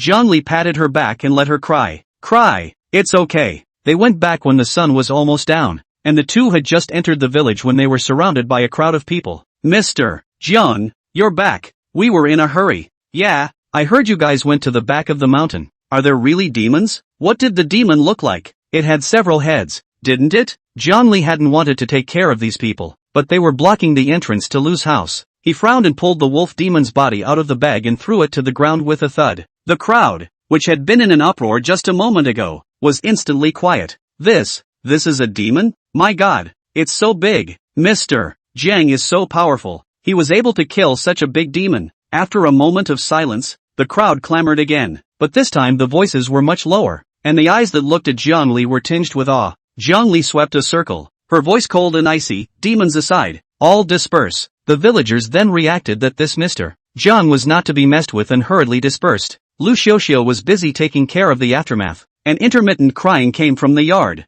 Xiuxiu, deal with it in peace, call me if you need anything. Zhongli turned around and entered the room after instructing. He sat down cross-legged and began to heal. Spiritual energy turned in the body, nourishing the injured areas. This time, relying on the thunder tribulation to refine my body, my fleshly body is surprisingly much stronger. Zhongli turned her head to make an effort to look behind herself. I don't know if it was his illusion, but the dragon tattoo on his back looked like the real thing and felt like it was going to fly out. Feeling carefully, it seems as if you can still see the second dragon's shadow, the first layer of the gong method. It's almost time to practice. Zhongli was pleasantly surprised. He could clearly feel that he was close to breaking through. Killing the wolf demon gave 1,000 points of soul compassion value, but it's not enough to upgrade. Zhongli looked at the system panel and muttered. It was over, and he wanted the soul mercy value even more. It was imperative that the body be well nourished and the cultivation be compacted. 7 days later, Zhongli's eyelids moved and slowly opened his eyes. A brilliant light flashed in his eyes. He pushed open the door to his room, and in the yard, Lu Xiuxiu was kneeling in front of a fresh grave, crying in a low voice. Zhongli didn't make a sound to disturb, just stood to the side and waited quietly. After a while, Lu Xiuxiu got up and squeezed a smile on her face. Big brother Jiang, you're awake. Aha. Jiangli nodded. Is the family buried? Well, it's all laid to rest. Lu Xiuxiu's voice was still muffled. Jiangli was silent for a moment and asked her. Next, what are your plans? Lu Xiuxiu looked around at the empty mansion. I want to sell this mansion and go back to school. Just as well. Jiangli wasn't surprised by this choice of hers. I'm going to leave here in a few days, too, to continue my adventures. Lu Xiuxiu's eyes flashed with loss, but quickly became firm again. Big brother Jiang, this is for you. She pulled out a small bronze tripod from her bosom. It was the green goat tripod. Jiangli froze and hastily waved her hand. This is something from your Lu family. I can't take it. Big brother Jiang, don't push back. Lu Xiuxiu's tone was resolute. This green goat tripod, put me in the hands of an ordinary person is also useless. If not for you,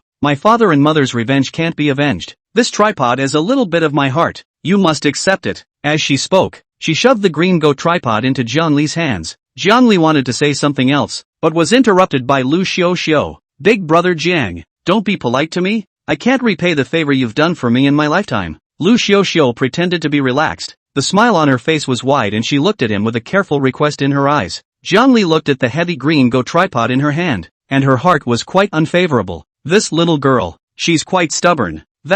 Well, don't worry, I'll take good care of it. Jiangli nodded helplessly and could only accept it. Aha! Lu Xiuxiu nodded her head vigorously, and there were finally a few moments of relaxed smiles on her face. The two of them said a few more words before Jiangli excused himself and left. Walking out of the Lu family's old mansion, he glanced back at the lone courtyard and Lu Xiuxiu at the door. Things happen, and who would have thought that in just a few days a family would fall apart? Xiuxiu, bye. He looked at Lu Xiuxiu's voice and whispered. Jiangli retrieved his thoughts and set off on the road once again. He followed the route he remembered and quickly found the cave of the frost-toothed coyote. This frost-toothed pale wolf is a bit unhygienic. He smelled the fishy odor of the cave and held his breath as he carefully stepped inside. The cave was dimly lit, but for Jiangli, who had already reached the Zhaoxian realm, it didn't affect her ability to see. He scrutinized the cave. Where are the treasures? It shouldn't be. Having cultivated into a wolf king, there should be more or less a bit of family treasure. Jiangli walked over to the stone bed and examined it carefully, not finding the treasure that Frost-Toothed Song Wolf had promised him at all. Undeterred, he looked around the cave again and still found nothing. Did it lie to me? He sat down on the stone bed, his brows furrowed. Suddenly he felt that the touch under his hand wasn't quite right. Jiangli bent down and reached out to knock on the ground beneath the stone bed. Knock, knock, knock. It's empty inside. Jiangli was delighted in her heart, immediately operating her spiritual energy and slapping her palm on the stone bed. Boom! The bed of stone shattered, revealing an underground hidden compartment. There really is a treasure. Jiangli walked forward and opened the secret compartment. A thick demonic aura came over the face. In the dark compartments, there were piles of inner pills of various sizes, as well as some people's armor and weapons. He unceremoniously swept up everything and left the Frost-Toothed Coyote's cave. Satisfied, the Skybreak mountain range is a place marked out for emphasis by the polling bureau, and the aura will only be more abundant than here. Jiangli felt the rich aura around him and was overwhelmed with emotion. But more aura means more demonic beasts and more evil spirits, making it a good place to practice. Jiangli had to improve his strength as soon as possible. Only then, the next time he encountered Wang, he would have the certainty to avenge those dead colleagues of the polling bureau. A few days later, Jiangli arrived in front of a house, where the wind and sand rolled around the gravel, hitting the inn signboard and creaking. Jiangli looked up. The words on the signboard were barely legible. Boss. He pushed open the wooden door that was falling apart and stepped inside. Behind the counter, the fat woman reclined in a rocking chair, eyes closed as if asleep. Hearing the rattling, she stirred, not opening her eyes. Excuse me, are there any rooms left? Jiangli walked up to the counter and knocked on the table. Chapter 116 Castle Rock Town. Only then did the woman slowly open her eyes. Her eyes rolled and swept Jiangli a glance. His face, which had been quite calm a moment ago, warmed up all of a sudden. There's a room. She popped up and moved quickly, staring brightly at Jiangli. Young man, you're from out of town, right? How many days are you staying? One room first. Jiangli pulled out her ID card and handed it over. While fiddling with the old computer, the woman smiled and asked, Young man, looking at you, you don't look like a local. What are you doing in Qingshi town? Jiangli took the change and room card and casually said, just stroll around. He wanted to casually deal with it, but he didn't expect the woman to see through him with a glance. Going to the Skybreak mountain range, right? Jiangli's pupils plummeted, half narrowing his eyes as he scrutinized the woman in front of him. This woman, what was her origin and how did she know his purpose? He didn't move to feel for the weapon hidden at his waist. Young man, don't be nervous. The woman saw that Zhang Li's expression was not right, and hurriedly waved her hand. I'm just casually asking. There's not much to wander around in Qingshi town besides the heavenly broken mountain range, and for the outsiders who come here, 9 out of 10 of them go there. Zhang Li's hand didn't leave her waist as she spoke in a cold voice. How do you know that I'm going to the Skybreak mountain range? Hey, what's so hard to guess? The woman grinned, revealing her yellow teeth. Nowadays, in these years, those who come to our poor place, other than those who don't want to risk their lives for exploration, who else can there be? Besides, this body hand of yours, at a glance, it's not an ordinary person. An ordinary person wouldn't dare to run towards the heavenly broken mountain range. There was something indefinable in her tone, in addition to being tentative. Yeah, Zhang Li spoke coldly, not believing her words in the slightest. When the woman saw his face, she smiled even more openly. Don't be nervous, little brother. We are a small business. Really. Besides, where else can you go in these wild mountains? To tell you the truth, this place, Greenstone Town, is so remote that no one usually comes here. 8 out of 10 of those who come here go to the Skybreak mountain range. A few days ago, there was a group of people who stayed at my place, saying they were going to the mountains to look for some kind of treasure, and they just left yesterday, the woman said, her eyes still sneaking a glance at Zhang Li, as if she wanted to see what his reaction. What kind of treasure was there in the heavenly broken mountain range that had attracted so many people to come forward? I say you people, you really can't think straight. The woman shook her head. It's said that the heavenly broken mountain range is full of dangers and demonic beasts. So why are you still going to die in droves? I really don't understand what you all want.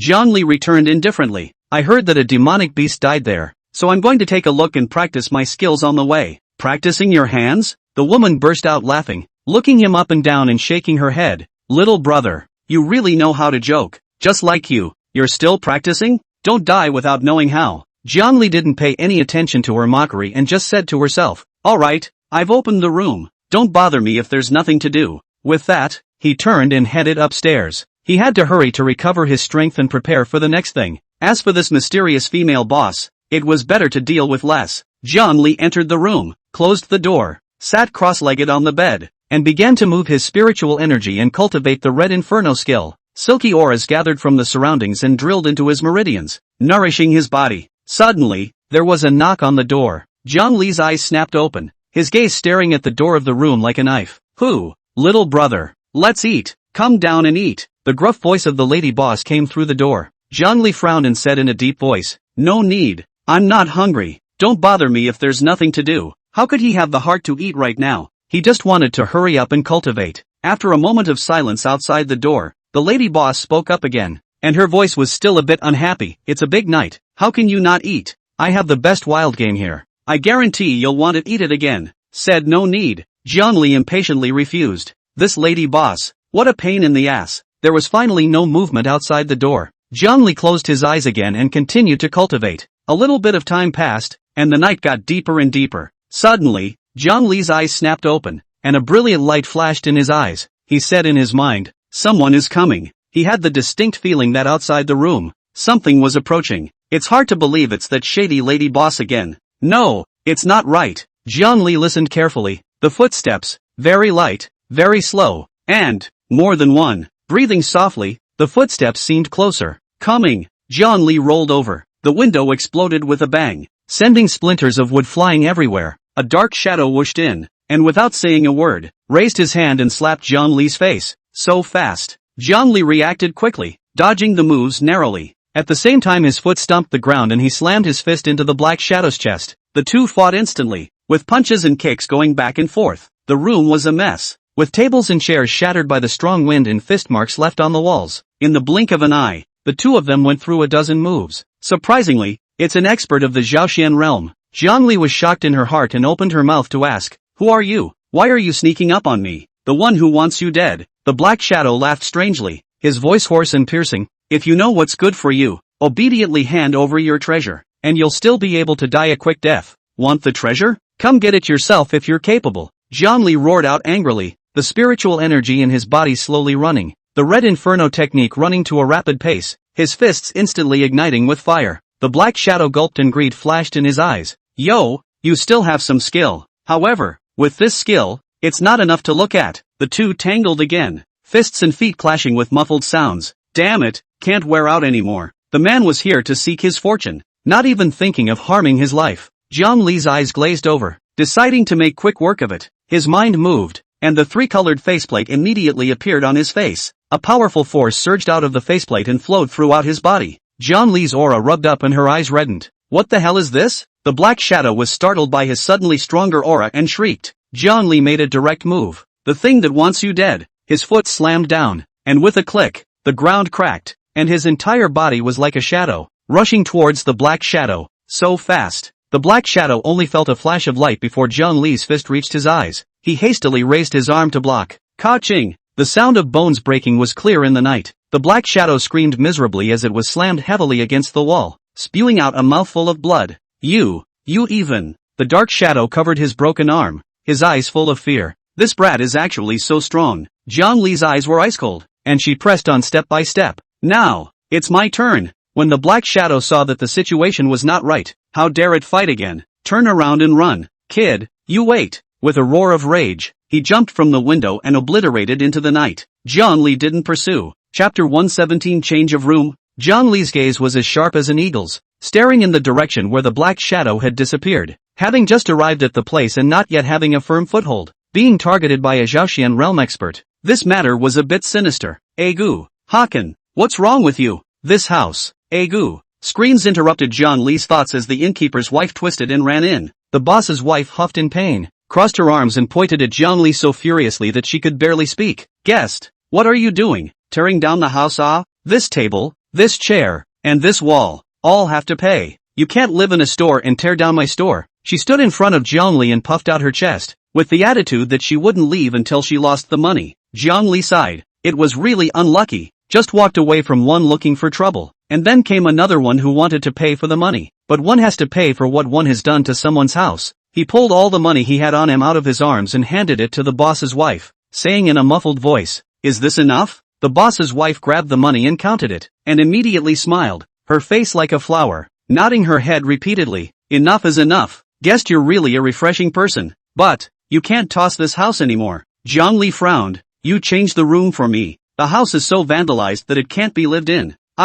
My guest, this small store of mine is only so big in total. You've ruined a room here. Where can I find you a room? The boss's wife's eyes rolled, and she immediately cried out and pounced towards Jiang Li. Stop screaming. You have all my money. There's no money left. Jiang Li dodged her movements to the side, her eyes disgusted. The boss's wife looked at him reluctantly, trying to peel out something from before. Either change rooms or I'll make you spit out your money. Jiang Li half narrowed his eyes and slowly drew the weapon on his body, lowering his voice in a threatening manner. Guest, what are you talking about? I took your money. How could I leave you with no place to sleep? The boss's wife was so scared that she lost all thoughts. I'm a small store, so take it easy. She handed over the keys with a fawning smile. All right, you go. Jiang Li took it with a cold face and gave an expulsion order. Okay, you rest. After recounting the money again, the boss's wife was satisfied and wiggled her way out, throwing a wink at him as she left. Jiang Li felt a little nauseous. As dawn broke, Jiang Li carried his bag and walked out of the inn. Sir, take care. Come again next time. The boss's wife shouted from behind her, her voice mushy and panicky. Jiang Li quickened his pace and walked away. The journey was non-stop, and it was almost noon when Jiang Li arrived at the foot of the Skybreak mountain range. From a long distance, he felt a demonic aura, which came to his face and sent chills to his heart. It's desolate all around. No grass, no trees, not even a human being. It really is the infamous Skybreak mountain range. Jiang Li looked at the dark clouds in the sky above and said in a cold voice, I heard that it's because a big demon died here before, and the demonic energy was so heavy that it affected the magnetic field here. Ordinary people who stay here for a long time will be affected by the demonic aura and become less human. In time, no one comes here anymore. No one is disturbed. The demonic beasts are still numerous and powerful. Wouldn't the soul pity value be more? He looked at the entrance to the Skybreak mountain range with frighteningly bright eyes. In the Skybreak mountain range, the demonic aura was like the stench of rotten meat and the smell of stale blood, rushing into Jiang Li's nose and making him want to vomit. The smell, it's choking. Jiang Li hurriedly ran his spiritual energy, trying to resist the demonic aura. However, as soon as his spiritual energy moved, he realized that something was wrong. The usually obedient spiritual energy now became slow, like struggling in the mud, and it was a struggle to move. This place, it can even suppress spiritual energy? He didn't dare to be careless and didn't dare to go directly into the depths of the mountain range, but instead walked carefully along the outer perimeter. The trees and grasses here are much thicker than outside, and the big trees are tall and dense, like monsters. Strange, there seems to be something. After walking for a while, Jiang Li felt uncomfortable. It always felt like there was something staring at him from the shadows, like he was being watched by a poisonous snake, and his heart fluttered. Not far behind him, in a large tree, the bark twisted and slowly opened a pair of icy eyes that were staring at him. Gah! A shrill bird call cut through the sky. Jiang Li looked up as a large golden bird, with wings spread out several meters long, circled overhead. Golden-winged flying eagle. Jiang Li recognized the ferocious bird at a glance. This thing is notoriously fierce and fast, and when it sets its sights on you, you can't even run away. Gotta duck and cover. He looked around, held his breath, collected his breath, and darted behind a large tree, not daring to catch his breath. Whoosh! The golden-winged flying eagle charged down violently, zipping into the depths of the sky break mountain range like a golden cannonball. What's going on? Jiang Li didn't dare to relax and stared at the place where it disappeared to scrutinize it. In no time at all, the golden-winged flying eagle flew up again, clutching a mouse the size of a small calf in its talons. The rat struggled desperately, all four paws scrabbling and squeaking miserably. Gah! The golden-winged flying eagle screamed, its claws tearing hard. Put! Blood spurted out and guts fell out. That poor big rat was torn alive into two halves by the golden-winged flying eagle. Jiang Li hid behind a tree to see clearly, and her face turned white with fear. That's so mean. If he eats such a big mouse, if he touches this golden-winged flying eagle, it is not enough to stuff his teeth. Luckily, the golden-winged flying eagle was full and soon flew away, disappearing into the sky. Jiang Li was staring over there, not paying attention to her feet. Suddenly a lot of vines appeared, like poisonous snakes, quietly wrapping over. Crap! It was already too late when Jiang Li reacted. The vines were so fast that they wrapped around his feet at once and yanked hard, directly hanging him upside down. What the hell? Jiang Li cursed, and just when he wanted to move, more vines surged over, wrapping him layer by layer like a dumpling, wrapping him into a large cocoon. Damn it! No, can't die here. Jiang Li was trapped in the vine cocoon, feeling the force around him growing, squeezing him out of breath. On the trunk of the tree next to him, a pair of red eyes slowly appeared, flashing with a strange light, staring at him dead on, a demonic aura emanating out. The vines got tighter and tighter, and Jiang Li felt like her bones were about to break. Give me, to drive. Suddenly, inside the vine cocoon, a roar came from Jiang Li. Then, the vines that were wrapped around him instantly turned into a large fireball. Sizzle dash. The vines hissed in pain from the fire and hurriedly backed away, revealing Jiang Li surrounded by flames. He was burning with a rolling fire,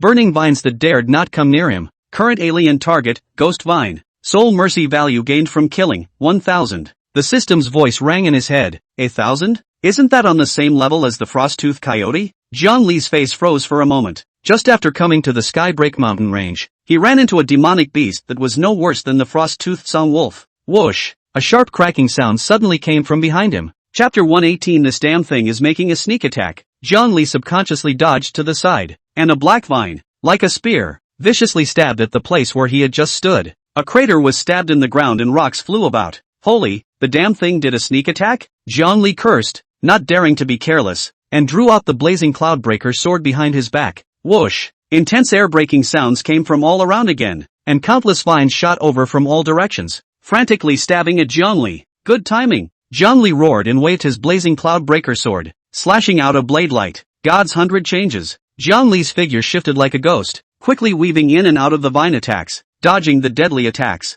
At the same time, the knife in his hand kept slashing, cutting off the incoming vines one by one. Shatter for me! Jiang Li roared angrily, and the movements in his hands accelerated. The vines were split by him, and the broken vines turned into fragments that splattered everywhere. However, more vines came like rain and stabbed at him frantically. For a while, swords flashed and vines flew about. The scene was chaotic and dangerous. Although Jiang Li kept swinging his sword, there were too many vines, and there were still a few that smacked him, leaving red marks. That hurts. Jiang Li grinned. Luckily, I was struck by lightning, or I would have been smoked to death by you. Jiang Li snorted, fearlessly drawing his sword and pointing it at the flying vines. No, it's got to be a quick fix. Jiang Li struck out faster and faster. In a place like the Skybreak mountain range, any movement could attract other demonic beasts, but there were also more and more vines, and in time, he would have to be consumed by them sooner or later. We have to hurry up and find the body of these vines. Jiang Li was anxious in his heart, and suddenly his eyes glazed over and a plan came to him.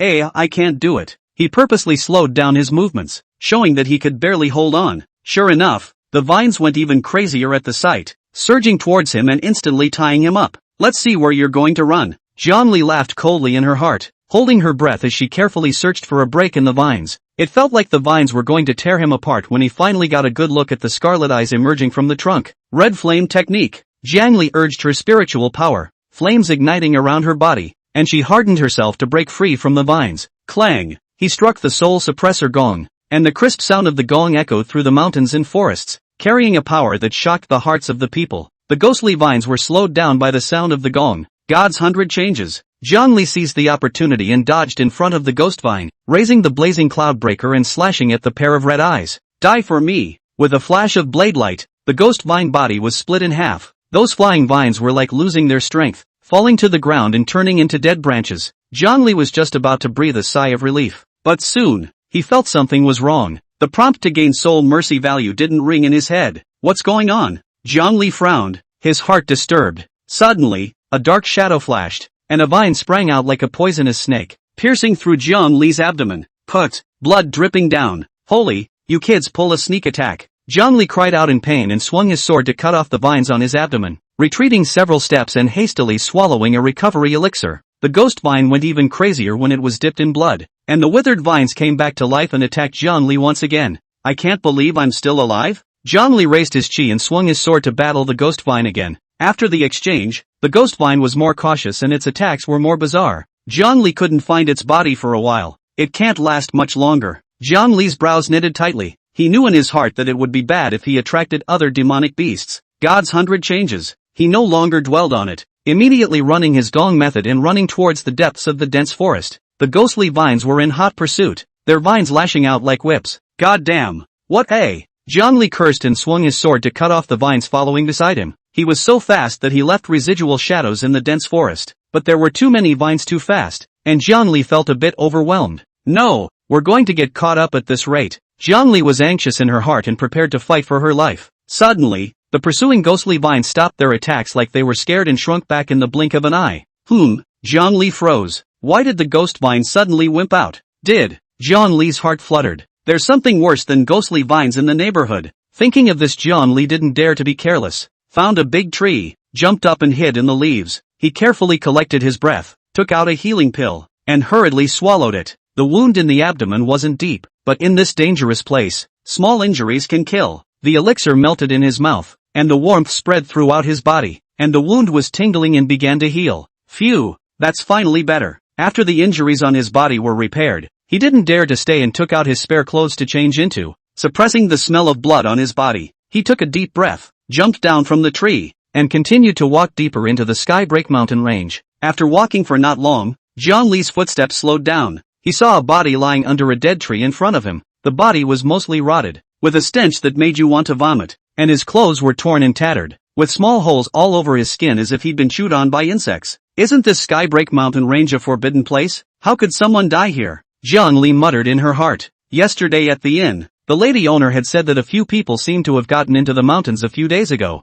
Could this body be one of them? Jiangli stroked his chin and muttered. But what does the mysterious man who attacked him last night have to do with these people? Jiangli's mind was a bit messed up, shaking her head, not wanting to think about it, preparing to walk around the corpse. That's when something wrong happened. The corpse, rotting beyond recognition, had its flesh and blood suddenly moving as if something was trying to burrow out. What the hell? Jiangli's face changed and he hurriedly backed away from the corpse. As the body squirmed, the stench got stronger and smoked. Then a mosquito, the size of a thumb, buzzed out and burrowed through the flesh of the corpse. Mosquitoes are blood red and have pointy mouths that are scary to look at. Current alien target, bloodthirsty mosquito. Soul mercy value gained from killing, 100. The system's voice bubbled up. Jiangli's face changed at once, and her eyes narrowed. He jerked his head up and scanned the area cautiously. Fortunately, only one. This thing more small life shall not be accounted for here. Only after determining that there were no other mosquitoes around did Jiangli slowly put down the heart in her throat. The bloodthirsty poisonous mosquito was a swarming demonic beast, and individually it was not powerful or even weak, but thousands of them together. That's bad.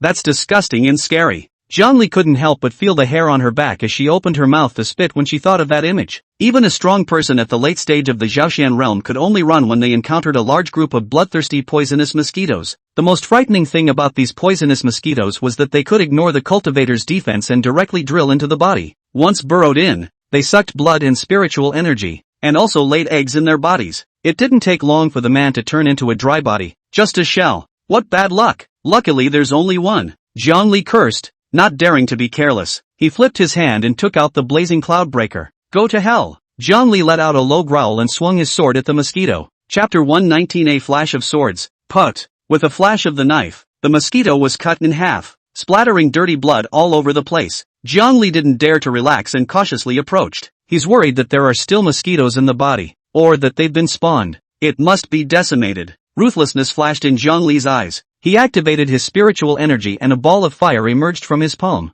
wrapping the body in one go. Hello dash. The fire burned and the body crackled and quickly burned to a pile of ash. The grass rustled around them like wild animals whispering. Zhongli held her breath. Her body flickered and hid in the shadows of the ancient tree, not moving like a rock. You can't be careless. The Skybreak mountain range is full of dangers. You have to be careful. Soon, a man in black entered Zhongli's line of sight. The man was quick and sharp, and in a few moments he was in front of the pile of ashes. Who is this man? What's he doing here? Zhongli muttered in her heart. Looking at the figure, this guy seems to be the one who attacked him at the hotel. The man in black thought for a moment, as if he had discovered something, and jerked his head up, his eyes like electricity, looking in one direction. Then his body moved, then disappeared into the woods. Asterisk asterisk asterisk asterisk. He's following me? Zhongli's heart skipped a beat and her back went a little cold. It seemed that it had been targeted and he had to be more careful. For the next 2 days, Zhongli wandered around the outskirts of the Skybreak mountain range like a ghost, specializing in picking weak demonic beasts. Each strike was crisp and clear. Put.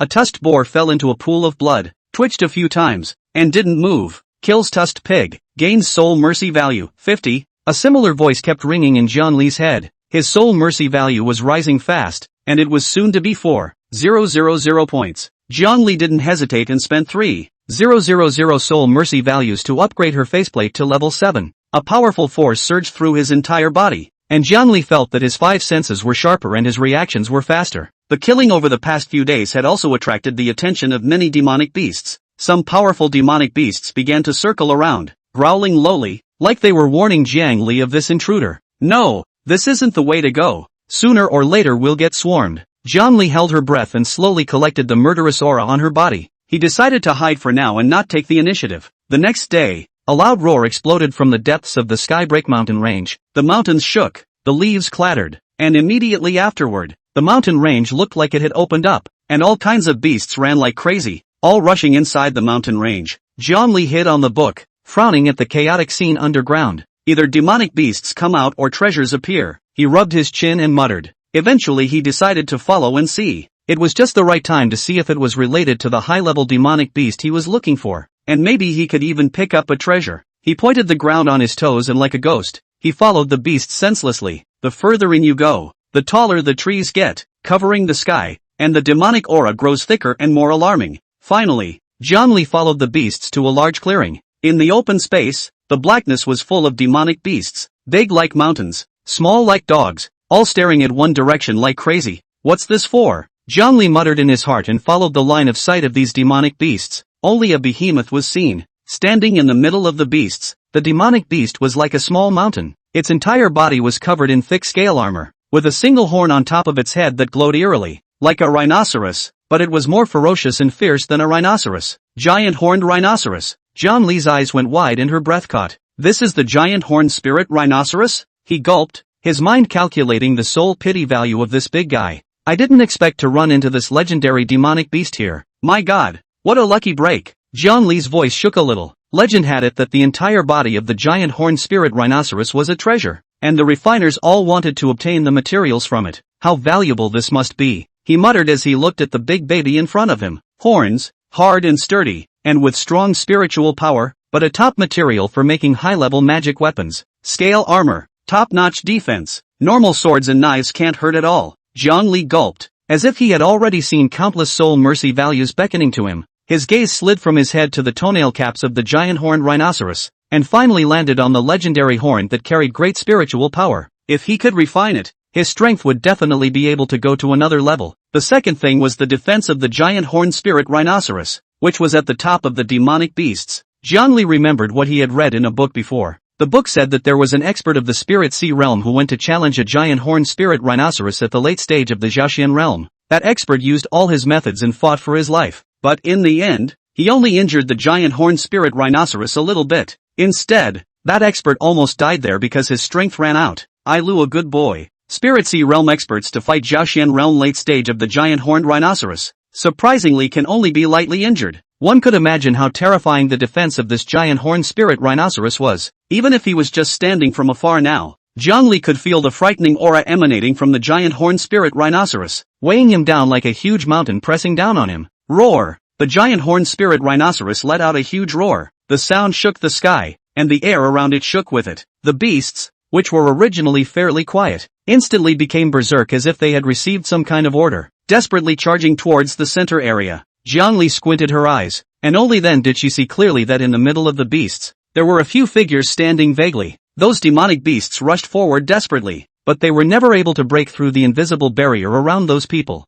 As soon as the demonic beasts approached, they were bounced off by a strong force and fell to the ground. What are these people from? How can they actually be in such a large-scale beast tide and not have anything happen to them at all? Zhongli was puzzled in her heart and wanted to get closer to get a better look. Suddenly, a dark shadow appeared next to him. Too fast, like a ghost. Jiang Li's entire body hairs stood up. His head had not yet reacted, but his body reacted on its own. Lifting his hand was a fist, with the sound of the wind, straight towards the black shadow's face. Pop! The dark figure gently raised his hand, blocking his fist. Any further and you'll be spotted by the big guy. The dark shadow's low voice rang out with a warning. Only then did Zhongli see that the one standing next to him was the man in black who had attacked him in the hotel that night. His eyes widened all of a sudden and he stared dead at the person in front of him. Though the man wore a hat that blocked most of his face, the profile and eyes, he recognized. It was just that it was late in the day and he didn't get a good look at it. This time he could clearly make out the features of the woman on the other side. It's you? You're a woman? Zhongli asked through clenched teeth, one word at a time. His muscles tensed, ready to strike. He really didn't expect that the one who sneaked up on him was a woman. Zhongli flipped his wrist, more power in his fist, ready to hit again. He sternly questioned, who the hell are you? Why are you following me? I'm saving you. Unexpectedly, the other spoke, this time in a different female voice, clear and cold. But sure, if I hadn't stopped you, you would have been found by that big guy. The voice was nice, but Zhongli wasn't going to be fooled by the voice. Chapter 120, The Flaming Dragon Lion. Save me? Zhongli laughed coldly, her eyes full of skepticism. I would trust someone who has sneaked up on me? Are you kidding me? This woman just sneaked up on him at the hotel in 1 foot, and then she ran off to this deserted mountain. And she's still talking about saving him? Do you think he's a 3-year-old kid? You can't believe a word of that crap. As he spoke, the true chi in Zhongli's dantian ran wildly, and with the red inferno skill and the mixed yuan technique activated together, his entire body's aura rose at once. He was ready to do it. Whatever this woman's purpose, let's fight first. Zhongli was just about to make a move, but the man in black didn't panic and pulled out a badge from his pocket. The badge was silver white with a sword and curved moon engraved on it, glinting in the dark. This is the badge of an investigator for the polling bureau. Zhongli's pupils shrunk slightly and asked in surprise, you're from the polling bureau? How is this possible? The pollsters would come to attack themselves? And in the middle of nowhere in the Skybreak Mountains? The man in black, now the woman in black, nodded softly. That's right. The woman's voice was cold, with a touch of pride. Not only am I from the polls, but I know you well. Zhongli. The woman slowly removed her hat, revealing a clean face with a somewhat English brow. Zhongli frowned. This face? It seems like I've seen it somewhere before. Introduce myself. My name is Wu Xiaoxiao. I was previously in the second room of the polling bureau. Wu Xiaoxiao's expression was flat, with a hint of loss in her tone. Wu Xiaoxiao. A light flashed in Zhongli's head and she remembered. When I was at the polling bureau, I heard Yi Xiong say that there was a female investigator named Wu Xiaoxiao in the second room, who was very good at her job and knew the bureau very well.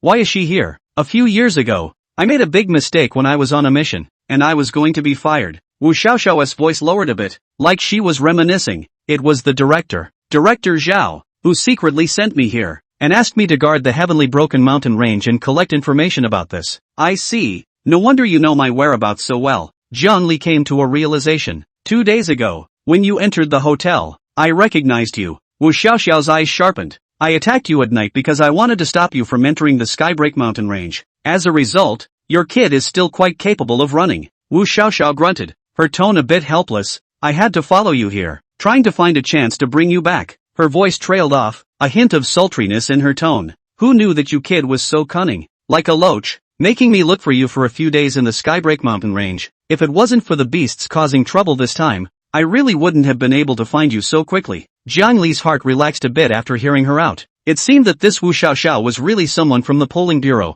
or was she sent by Zhao Xuanji? What exactly happened in the Skybreak mountain range? Jiang Li asked in a deep voice, his eyes serious. Wu Xiaoxiao shook her head with a gaze in her eyes. I'm not sure about the specifics, but a few days ago, a group of people went into the depths of the Skybreak mountain range, and their movements were so secretive that I've been secretly investigating. After tracking and observing them for the past few days, I've realized that they're most likely from the Returning Ruins Order. Wu lowered her voice, like she was afraid of being heard by something. The Order of the Returned Ruins? Jiang Li's heart tightened, remembering the corpse he saw in the dense forest a few days ago, drained of blood. That kind of death is eerie, much like the legendary evil arts of the Order of the Returning Ruins. Jiang Li wasn't sure of the Returning Ruins Order's purpose, but wherever this cult appeared, there were sure to be killings and disasters. How many of them are there? How's the strength? Jiang Li asked after them, his tone urgent. Wu Xiaoxiao's face was heavy for a few moments as she lowered her voice and said, the exact number of people is unclear, but I'm sure that there are experts in there that are stronger than me. Moreover,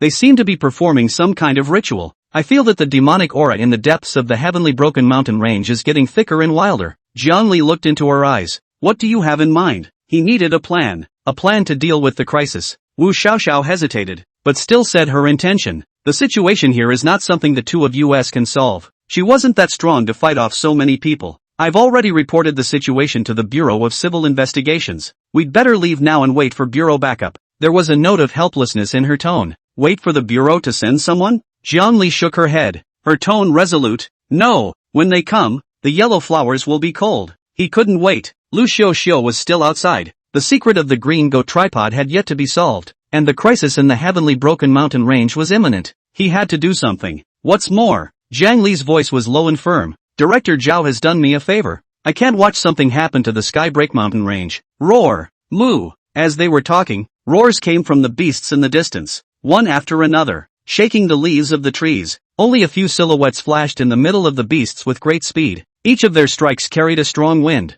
and with a single blow, they were able to break demonic beasts into pieces and send blood and flesh flying. The limbs of the demonic beasts were everywhere. Blood flowed on the ground like a stream, and the air was filled with the disgusting smell of blood. For these people to be able to injure the giant horned spirit rhinoceros like that, it was assumed that there were experts above the spirit sea realm, or they had powerful magic weapons. Seeing how relaxed they were, it was mostly because the magic weapon was powerful, and a spirit sea realm expert shouldn't be that idle. Jiang Li's heart settled down a little. No matter what the Returning Ruins sect wants to do, I have to stop it. We can't let them run amok in the Skybreak mountain range. He gritted his teeth and stared dead ahead at those people. Are you crazy? You're just one person, and your realm isn't as good as mine, so you can't even beat me. Wu Xiaoxiao's eyes widened. Doesn't he want to die? You stop. I've decided. I'm in charge of this. Jiang Li interrupted her, her eyes resolute. Wu Xiaoxiao bit her lips so tightly that her teeth were bleeding. She knew Jiang Li's temperament, and no one could pull back what she decided.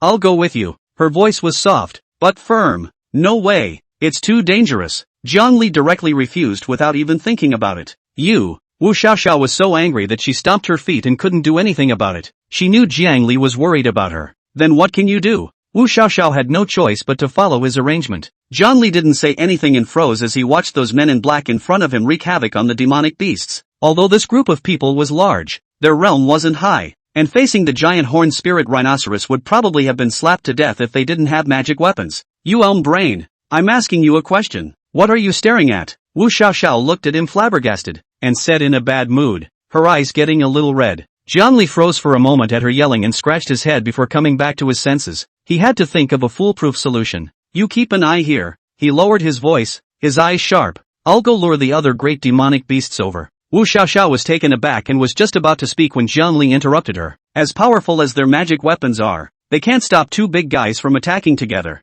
Jiang Li's voice was low and carried a viciousness. One more and they won't be able to handle it. Wu was silent. It does work, but it's too risky. You be careful. Her voice was a little choked, tears welling up in her eyes. She knew she couldn't stop Jiang Li, so she could only keep barking. Don't worry, I have the numbers. Jiang Li grinned, revealing his white teeth. Before he finished speaking, his figure flashed and disappeared like a ghost. Wu Xiaoxiao's heart lifted. Jiang Li, you have to be good. Jiangli hadn't spent the past few days in the Skybreak mountain range for nothing. He had long since set his sights on a target. Fiery Dragon Lion. Chapter 121. Come on, big guy, try this. Fiery Dragon Lion. A hybrid demon of a dragon and a lion. Usually looks like a lion, and when it really fights, his body is on fire and he is particularly powerful. TSK. Last time if it wasn't for old me running fast, it would have become digested by this. Jiangli couldn't help but shiver when she thought of her encounter with the fiery dragon lion. He put on his black clothes, which looked similar to those of the returning ruins order, and with his toes on the ground, he rushed out like an arrow, running towards the place where he last saw the fiery dragon lion. Demons have their own turf and don't wander off when there's nothing going on. He carefully navigated through the mountains and forests, keeping his ears perked up, carefully looking for any movement of the fiery dragon lion. It stinks. How can this flaming dragon lion not be hygienic? Jiangli felt his way to a hidden cave, carefully avoiding the animal bones at the entrance. He held his breath, his eyes sparkling. Gotta figure out how to draw this guy out. Woohoo! There's a way out. Come on big guy, try this. He brought his fingers together like a sword, and several strong winds struck the stone wall of the cave. Rumble. Stones were flying about and dust was flying. Inside the cave, a heaven-shaking roar came from the mountains, and the mountains and forests shook with it. Roar dash. The roar was deafening, and the cave seemed to be collapsing. Scary as hell. Then, like a red lightning bolt, the fiery dragon lion sprang out of the cave at once. It had a large body and ran through the pile of rocks, the ground shaking with each step. The fiery dragon lion looked around, its red eyes instantly fixing on Jiangli, who was standing not far from the cave entrance. It's a little confused. How dare a little ant of the enlightenment realm come? Getting tired of living little thing. The fiery dragon lion roared towards Jiangli. Jiangli also froze. He didn't understand what the demonic beast was saying in its beast language. What the hell? I'm hitting your doorstep and you're still not coming out? He frowned slightly, looking puzzled. Not wanting to make a trip for nothing, he used his finger as a sword again, and a powerful chi shot towards the flaming dragon lion. Bang! The power energy hit the flaming dragon lion like a stone thrown into the water, with no reaction at all. Useless? This guy's skin is so thick, it's tougher than expected. Jiangli raised an eyebrow, very surprised. Although it didn't hurt the fiery dragon lion, it pissed it off completely. Roar! It roared towards the sky, its voice full of fire and murderous intent. The fiery dragon lion stared at Jiangli with eyes like he was looking at a dead man. It fumed in its heart that it would tear this ungrateful man to pieces and hang him as a decoration at the entrance of the cave. Whoosh! The fiery dragon lion pounced on him with a stomp of its claws, so fast that it was scary, and the wind it brought up caused the trees to go askew. Jiangli had prepared for this, and when the fiery dragon lion pounced on him, he used the 100 transformations of God stance to narrowly avoid it. Damn, this is too fast. He lumbered to a tree, looking grave. He didn't dare to be careless. He was fully focused on dodging. A little slower. He was going to be caught up, and by then there would be no bone crumbs left. The fiery dragon lion pounced and became even madder, chasing after Jiangli, one attack at a time. It carried the sound of wind, and the rocks on the side of the cave were shattered. After chasing after them for a while, the flaming dragon lion suddenly stopped and did not chase after them. Jiangli also stopped. He immediately understood that further on, it was not the territory of the flaming dragon lion. This guy, he's quite disciplined. Jiangli secretly sighed. If he trespassed into another demon's territory, he would surely have to fight again, and it would be even more troublesome then. Jiangli knew that the flaming dragon lion didn't dare to come over, but he didn't want to leave it at that. He struck a few power chi at the fiery dragon lion as he did so, to no avail. It was also changed to provocation, while making faces and dancing with his hands at the fiery dragon lion. Come on, big cat, why don't you give chase? Scared? Coward. Come here if you can. Is that all you can do? A fiery dragon lion? I think it's a kitten. He didn't believe that this could hold his breath. Roar! What territorial rules? All roll aside. Today, it's necessary to tear this human apart. The fiery dragon lion roared with a voice that shook the heavens, and the flames on its body became even more intense, and its dragon scales were red hot. Boom! It stomped on the ground with all 4 feet, and its body was like a red lightning bolt with even more speed as it lunged towards Jiangli. Jiangli's eyes were glazed over. This comes true. He didn't dare to be slow. His feet generated wind, and he used his 100 transformations of divine walking to the limit, dodging left and right in the mountain forest, barely avoiding the attack of the fiery dragon lion. So close, so close, so close. Almost turned into a roasted suckling pig. Jiangli spat out of her mouth, her feet not stopping as she ran wildly towards the territory of the giant horned spirit rhinoceros. He's going to wreak havoc and get those two guys to fight. Soon. The man and beast arrived near the territory of the giant horned spirit rhinoceros. Seeing the opportunity, Zhongli dodged back violently and ran back to Wu Xiaoxiao's side. Who? He braced his hands on his knees, panting and looking exhausted. Acting is like acting. Wu looked at him, her eyes flashing with surprise. Alright, Zhongli, I didn't think you were hiding a hand. With a bit of a joking tone, she said, you're even more practiced than I am at this God's 100 changes. Honestly, you and the chief. What's your relationship? What relationship? Zhongli rolled her eyes. If I were his illegitimate child, would you believe me? Believe it? Why don't you? Wu Xiaoxiao covered her mouth and laughed lightly. Otherwise, his old man could teach you a stance like the godly 100 changes? This is a skill that even He Xiong has not learned. Che, if I want to really his bastard, the first thing I'll do is fire you, Zhongli said in a bad mood. He was too lazy to mess around with this woman. On the other side, those few people from the returning ruins sect were scared out of their wits when they saw the fiery dragon lion that suddenly appeared. Holy, a fiery dragon lion? Why is it here? It's over. It's over. It's dead. Run. A few people ran around in fear. Roar. The fiery dragon lion was even more enraged when he saw these sneaky guys. The aura on these people made it instinctively disgusted. It raised its head to the sky, its voice shaking the mountains and forests,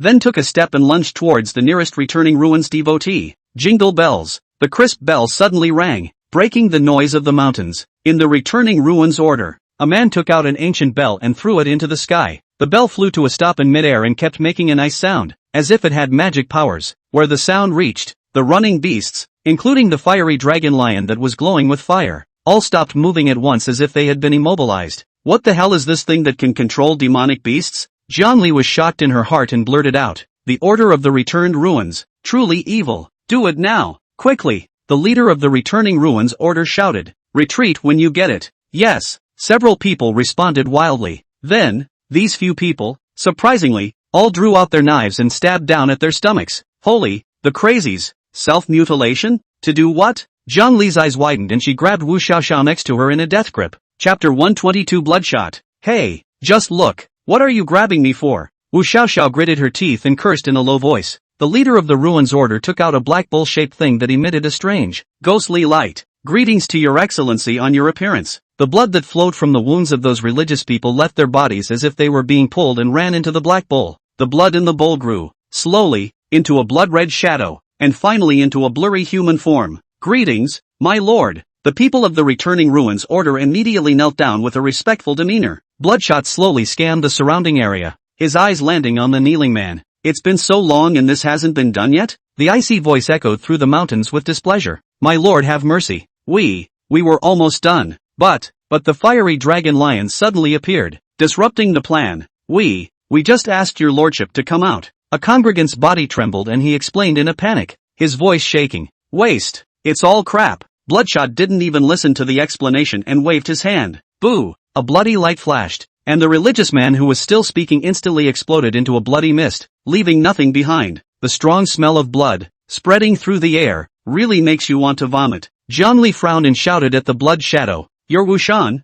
I've heard your name long ago, but you're just a shadow now, right? How powerful can you still be? He looked at the demonic beasts that weren't moving. It's not like we're completely out of luck. Zhongli stared at the bell in midair, her mind unable to stop thinking. This bell can control demonic beasts. I wonder if his soul suppressor gong is useful. Zhongli, don't mess around. Wu Xiaoxiao hurriedly advised him. It's too dangerous. Wait for the polling bureau to come. Zhongli didn't say anything and took out the soul suppressor gong from his arms. It's a soul-shattering selection from the polling bureau's treasure trove. Dang, dang, dang. He picked up his mallet and hit the gong hard. The gong was loud, like explosive thunder, and it immediately overpowered the sound of the bells, spreading through the group of demonic beasts. Strange things happen. Those demonic beasts, their eyes seemed to light up for a moment, somewhat sobering up, but then immediately became dumbfounded, sober for a bit, then turned dull for a bit. The two states changed back and forth on the demonic beast, like two forces fighting. It works. Zhongli's eyes lit up as he hit the gong harder, one after another. Who? Wicham turned his head to stare hard at him. A few people from the returning ruins order were also startled and looked over at Zhongli. Zhongli? It's you! Wuxian's voice was cold and icy. Heaven doesn't walk to hell, and you ran to send yourself to death. Just in time. Save yourself the trouble. He slowly raised his hand, his tone yuga eerie and ghastly. Today, send you on your way. Bang! With a sharp whistle, the lance brushed through Wuham's hair and hit the ground behind him. exploding a crater. Wicham turned around violently, his red eyes staring dead on in the direction he came from. Wu Xiaoxiao appeared at some point. Her body was small, but she held Jiangli firmly behind her. Want to move him? Go through me first. Wicham grinned, his teeth white. Good, very good. I'll kill you first, and then I'll drain your blood. His voice was hoarse, like a night owl purring, and it gave you goosebumps just listening to it. After saying that, Wum turned into a red shadow and his lance stabbed at her throat. Good timing, Wu Xiaoxiao shouted, and instead of retreating,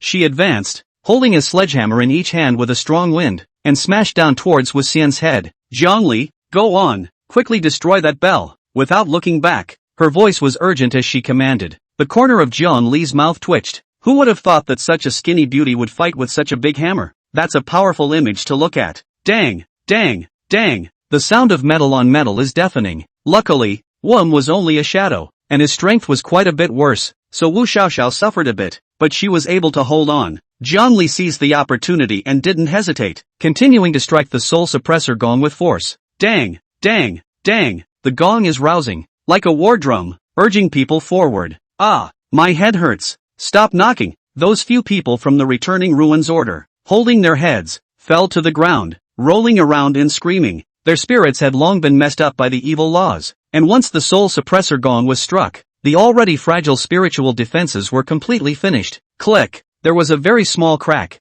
not obvious over the sound of the fight, but Jiangli heard it. He looked up and saw the bell in midair, a small crack appearing on its surface. The crack spread like a spider's web and soon covered the entire bell. The sound of the bell, too, became intermittent and very unpleasant. The eyes of the demonic beast slowly cleared up as various looks flashed in their eyes. Good job. This weird thing is finally going to break. Jiangli was delighted in her heart, and she struck the gong with even more vigor. Right at this moment, the fiery dragon lion suddenly roared with a sound that shook the sky, and his originally confused eyes actually came to his senses. It stared at Jiangli with fierce eyes, as if it wanted to eat him. Jiangli was shocked in her heart and felt bad. In the next moment, the fiery dragon lion moved, its huge body carrying fire as it rushed towards Jiangli, its large mouth open with gruesome teeth, biting directly at his head. Holy! Jiangli let out a strange cry. His feet generated wind, and he used all his strength to dodge this blow. Almost at the same time, the giant horned spirit rhinoceros on the other side also stood up,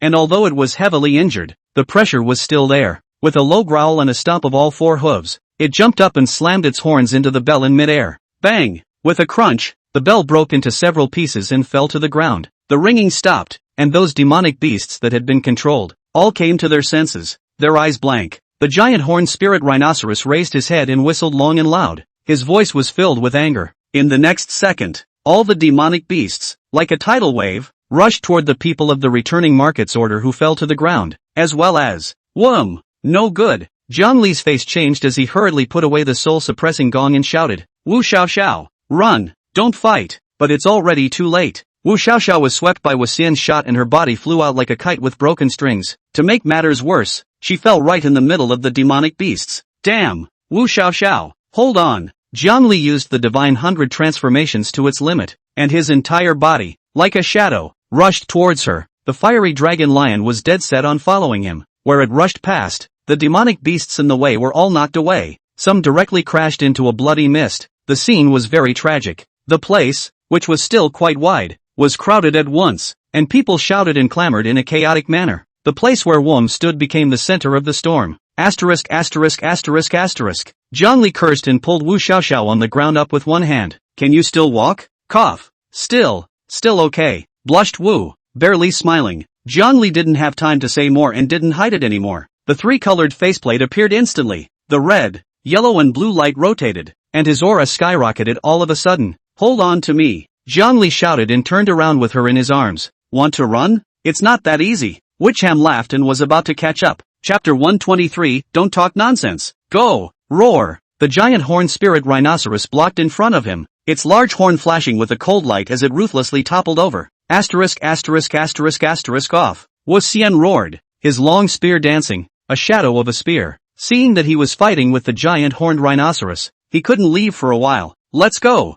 Jiangli glimpsed it with his afterglow and breathed a slight sigh of relief. The fiery dragon lion stepped away, carrying flames, roaring and charging again. Jiangli held Wu Xiaoxiao and slowed down a lot. Seeing that the big mouth was about to bite his ass, he got wise in a hurry and violently pushed Wu Xiaoxiao. You run that way. Wu Xiaoxiao stumbled and almost fell, And when she looked back, Zhongli had already led the fiery dragon lion to run in another direction. Zhongli, she shouted anxiously. Zhongli didn't look back, only leaving behind a sentence. Don't talk nonsense. Hurry up. Without someone to slow him down, he was at full speed, but he still felt the heat wave behind him getting closer. This runs fast. Zhongli cursed, and could only increase his speed to his fastest. Luckily, he had a 3-colored faceplate, and the divine 100 changes could barely keep him from being swallowed in one bite. This is not going to work. Zhongli thought of a way out as he ran. Suddenly, the entire Skybreak mountain range began to shake violently, like an earthquake. Then, a frightening pressure came from the side of the giant horned spirit rhinoceros, pressing down on Zhongli like a mountain.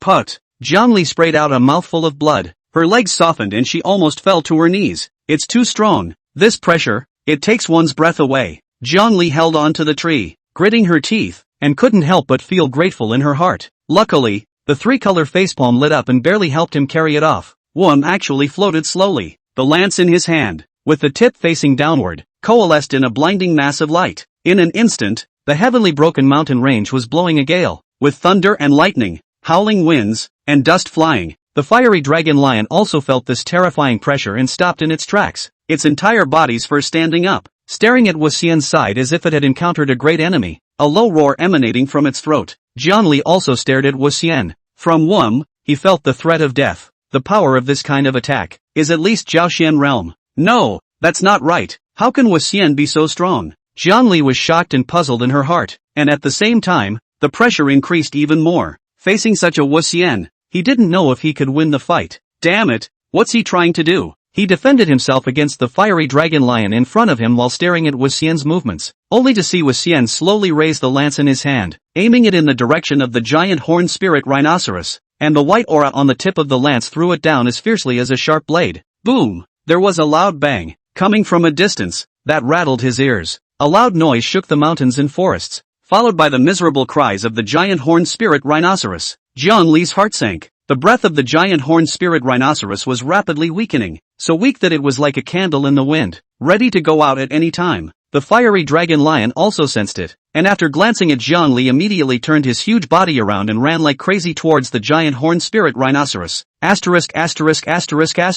Zhongli cursed, hurriedly pulled out a pill from his pocket and stuffed it into his mouth. The injuries on his body instantly recovered by 70 to 80%. There was no time to think about it. He held back his discomfort and drew up his legs to give chase. What exactly does the returning ruins order want? And why did Wum go after the giant horned spirit rhinoceros? Either way, Wum can't be allowed to get away with it. Following that faint scent, Zhongli quickly arrived at the giant horned spirit rhinoceros. The scene before him froze him. The huge body of the giant horned spirit rhinoceros lay helplessly in a deep pit, with countless wounds of all sizes on its body. Red blood, like a stream, flowed from it. Strangely enough, the blood did not flow to the ground, but slowly rose into the air as if pulled by something, floating towards Wu Xian. As the blood was injected, Wum's body, which was originally a bit illusory, actually started to become real. This guy, he's absorbing the essence blood of the giant horned spirit rhinoceros. Zhongli's eyes flashed with a cold light, and he directly raised his hand and struck an attack towards Wu Xian. Wum couldn't be bothered to continue sucking the blood of the giant horned spirit rhinoceros and dodged out of the way. Zhongli, he gritted his teeth and stared at Zhongli, his eyes itching to eat. You're really a shadowy soul. You're always spoiling my business. What? Heartbroken? You also have today. Zhongli sneered back. Wu Xian's face turned blue. You seek death. I'll fulfill you. After saying that, he charged towards Zhongli with his gun. Good timing. Zhongli's wariness came up. He had long wanted to fight this old thing. He met him and fought with Wicham. As he thought, Wum had forcefully raised his strength to strike a blow before, and now his strength had dropped. Humph, could it be that I still can't defeat the early stage of the Shinshin realm? Zhongli didn't lose the wind. Instead, he became more and more fierce. Spiritual power fluctuations erupted one by one, and the surrounding trees and rocks were shattered. His attacks were getting faster and faster, throwing punches as fast as a stump. Damn it, Zhongli, how dare you? Wum was horrified in his heart, and already had a few hidden tendencies of not being able to defeat him. Why is this kid so strong? If we let him grow up, I'm afraid that there will be endless troubles. Break! Zhongli roared and seized the opportunity to punch Wum in the chest. Put! Wu Xian spat out a mouthful of blood, and his figure dispersed at once, turning into a point of light and disappearing. It really is a diversion.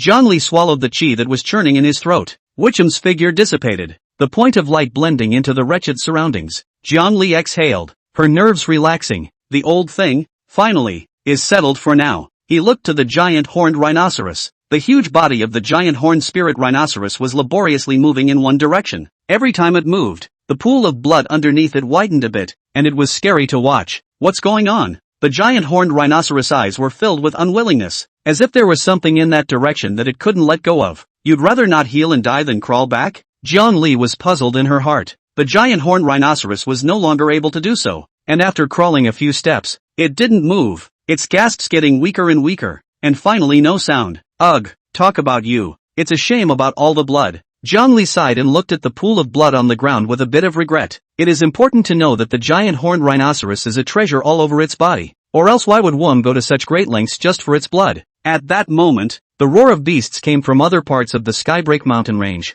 An eagle's cry cut through the sky. Jiang Li looked up and saw the golden-winged electric eagle hovering in the air, its eyes fixed on this side. The commotion just now must have startled the surrounding demonic beasts. Before, for fear of Wum, the demonic beasts didn't dare to approach. Now that Wum's breath was gone and the giant horned spirit rhinoceros was going to die, these guys couldn't help themselves. Jiang Li frowned slightly. I'm afraid that this group of demonic beasts will come over sooner or later after smelling blood. And when the beasts come, this place will definitely be in chaos. Originally, I wanted to take away the horn of the giant horned spirit rhinoceros, which was a good material for refining magic treasures. But in this case, no. He could feel, in all directions, more and more demonic beast scents rapidly approaching. Jiang Li no longer hesitated and turned around. Instead of leaving, he ran towards the direction the giant horned spirit rhinoceros had just climbed. What can make a giant horned spirit rhinoceros die without being able to let go is definitely not something ordinary. Chapter 124, It's finally here.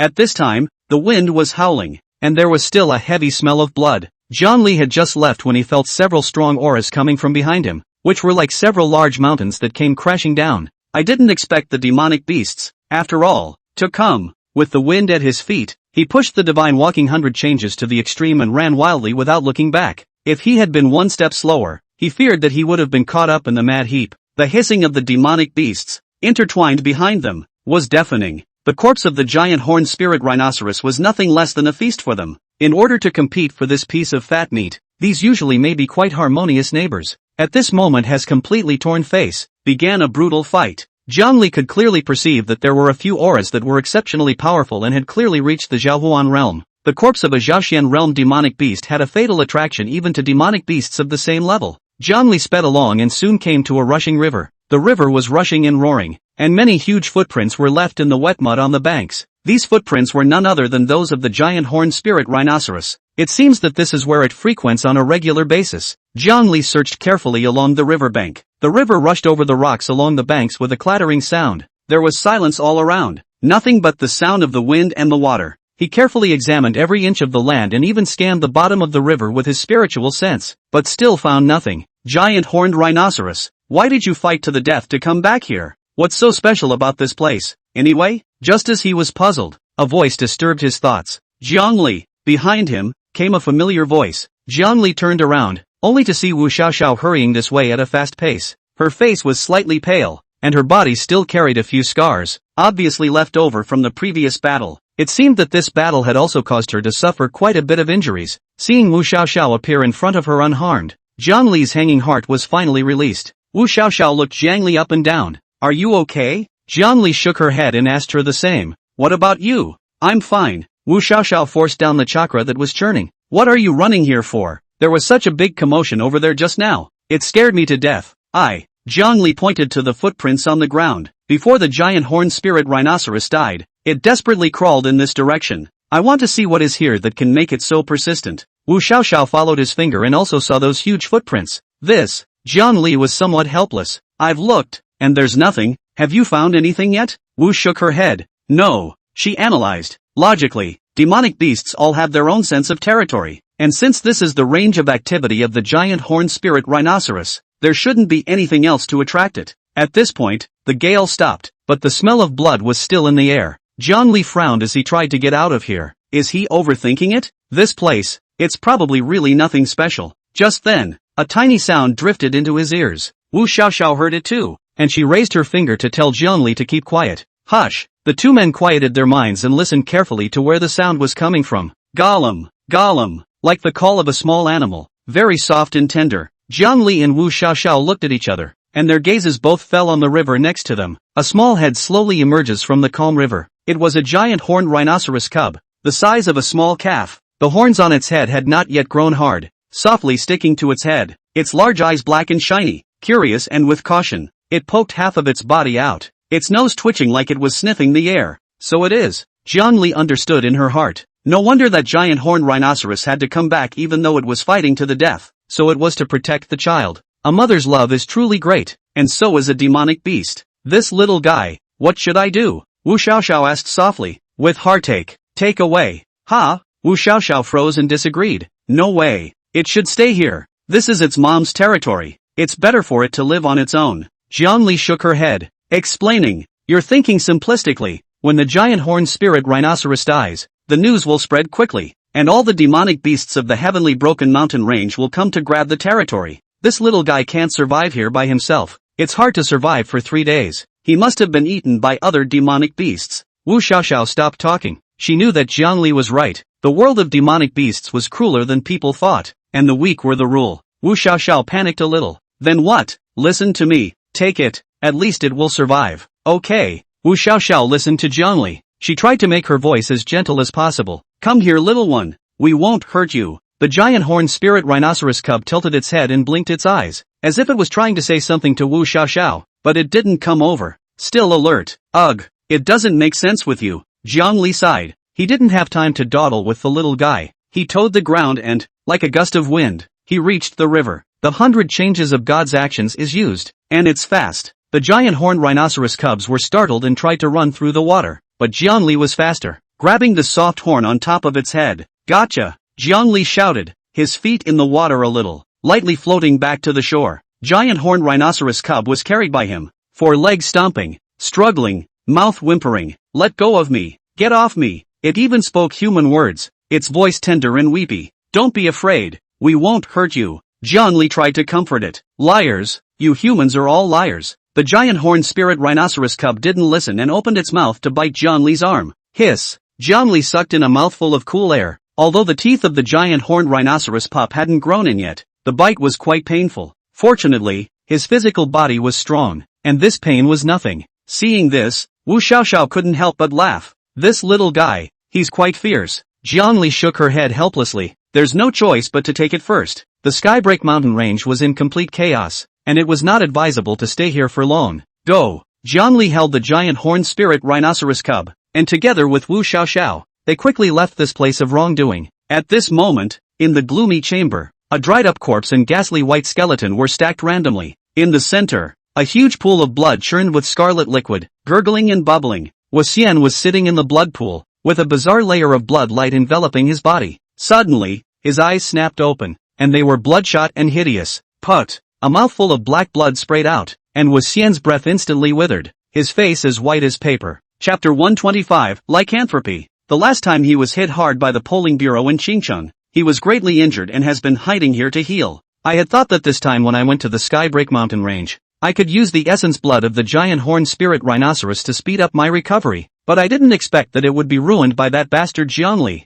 The cooked duck just flew away. The more Xian thought about it, the more angry he became, and his chest rose and fell so violently that it almost exploded. Ah! He roared up to the sky, his voice hoarse like the roar of a wild beast. The entire chamber shook with Wang's roar. Wall dust rustled off. He hate the Poles, hate Jiangli even more. If it weren't for that Jiangli guy, he'd have regained his strength long ago. It wouldn't be such a mess now. Jiangli, I'm going to kill you. Wang gritted his teeth, and the words seemed to be squeezed out of his teeth with hatred. He wanted to take revenge and make Jiangli's life worse than death. Come on, man. Wohan yelled at the outside, his voice hoarse and gloomy. What are the orders, master? A dark figure appeared and knelt in the doorway. Grab some more people. Xian's voice was icy cold. The more the merrier. I want to use their blood to restore my power. Yes, master. The black shadow immediately responded. The hotel room smelled of herbs in the air. Wu Xiaoxiao was healing the cubs. Jiangli sat on the edge of the bed and he played with the copper, his eyes drifting.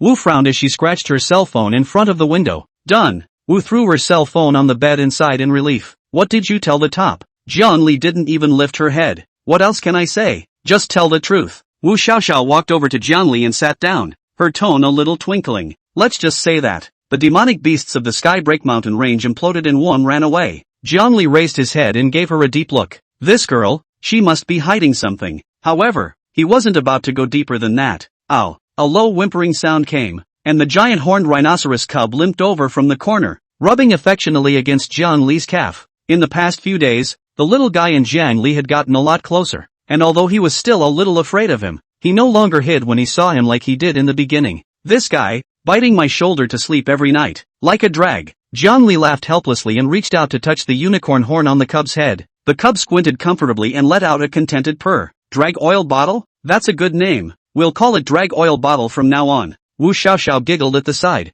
Jiang Li rolled her eyes helplessly. That's a tough name. Right, I've received a new mission on my side, so I have to go. Wu Xiaoxiao suddenly collected her smile and said with a straight face, aha. Jiang Li nodded. He was not surprised by this. Wu Xiaoxiao looked at Jiang Li with a hint of probing in her eyes. What about you? What's the plan? Jiang Li threw up the copper coins in his hand and caught them steadily again. He needs time. I have to raise my strength as soon as possible. One won't stop. Next time, I have to take care of him myself. He had to get stronger before Witch Ham recovered. Otherwise, the next time we meet, it could be ourselves who fall. Wu Xiaoxiao skimmed her lips. You're a real fighter. However, with your talent, you'll definitely have no problem. Jiang Li didn't say anything, just silently put the copper coins away. The room went quiet. Wu Xiaoxiao stood up and gently patted Jiang Li's shoulder. Gone. Take care. You be careful too. After Wu Xiaoxiao left, the room quieted down, leaving only Jiang Li and this little guy. Ow! The cub cocked his head at him.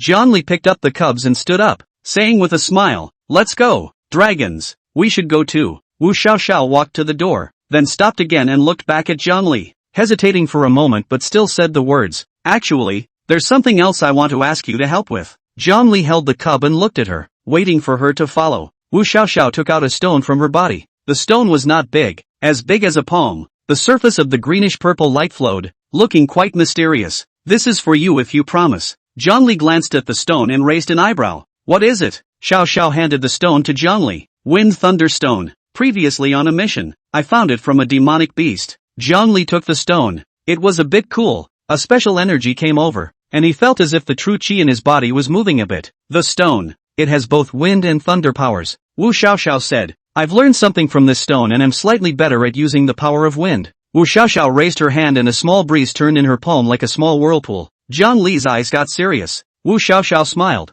A bit helpless, but I'm not talented. I've learned a little bit after so many years. You're gifted, so you might be able to learn more. Jiang Li held the wind thunderstone and felt the energy inside. Say, what favor do you want me to do? Wu Xiaoxiao bit her lip, a little embarrassed to say. Jiang Li didn't rush her, waiting for her to speak. I want you to help me protect someone. Protect her? Jiang Li asked. Who? Wu Xiaoxiao's face got serious. My sister. Jiang Li looked at Wu Xiaoxiao, a little confused. Wu Xiaoxiao saw that Jiang Li was puzzled and explained. My sister has a special identity and has always been protected, rarely seeing outsiders. Jiang Li didn't say anything and listened to her continue. Wu Xiaoxiao lowered her voice with a bit of worry. Recently, my sister has been targeted. I'm worried that she might be in danger. Jiang Li understood what she meant. She wanted him to protect her sister, and this Wind Thunderstone was the payment. Jiang Li gripped the Wind Thunderstone tightly, feeling the power inside. The stone was really attractive to him. Jiang Li looked up at Wu Xiaoxiao with firm eyes. Okay, I promise you, I'll protect your sister. Wu Xiaoxiao smiled and said gratefully, thank you, Jiang Li. Jiang Li smiled back and didn't say anything. He needed power, and this Wind Thunderstone might be an opportunity. He glanced at the cub in his arms and his eyes softened a bit. Jiang Li hurriedly waved her hand. This Wind Thunderstone is too valuable. I can't take it. Wu Xiaoxiao, however, insisted and shoved the Wind Thunderstone into his hand. Just don't be polite. There's no use for me to keep this stone. You might have a use for it. Seeing that her eyes are quite sincere, she doesn't look like she's telling a lie. Jiang Li saw that she was so insistent, so he accepted the Wind Thunderstone. As soon as the Wind Thunderstone arrived, a fierce force rushed into Jiang Li's body, rushing across the room and running amok like a wild horse out of control. Pain. It hurt so much all of a sudden that Jiang Li's face went white. The two forces, wind and thunder, were clashing around in his body like a war, and his body was as hard as a battlefield. He felt like his meridians were going to be torn apart and his internal organs were turning over.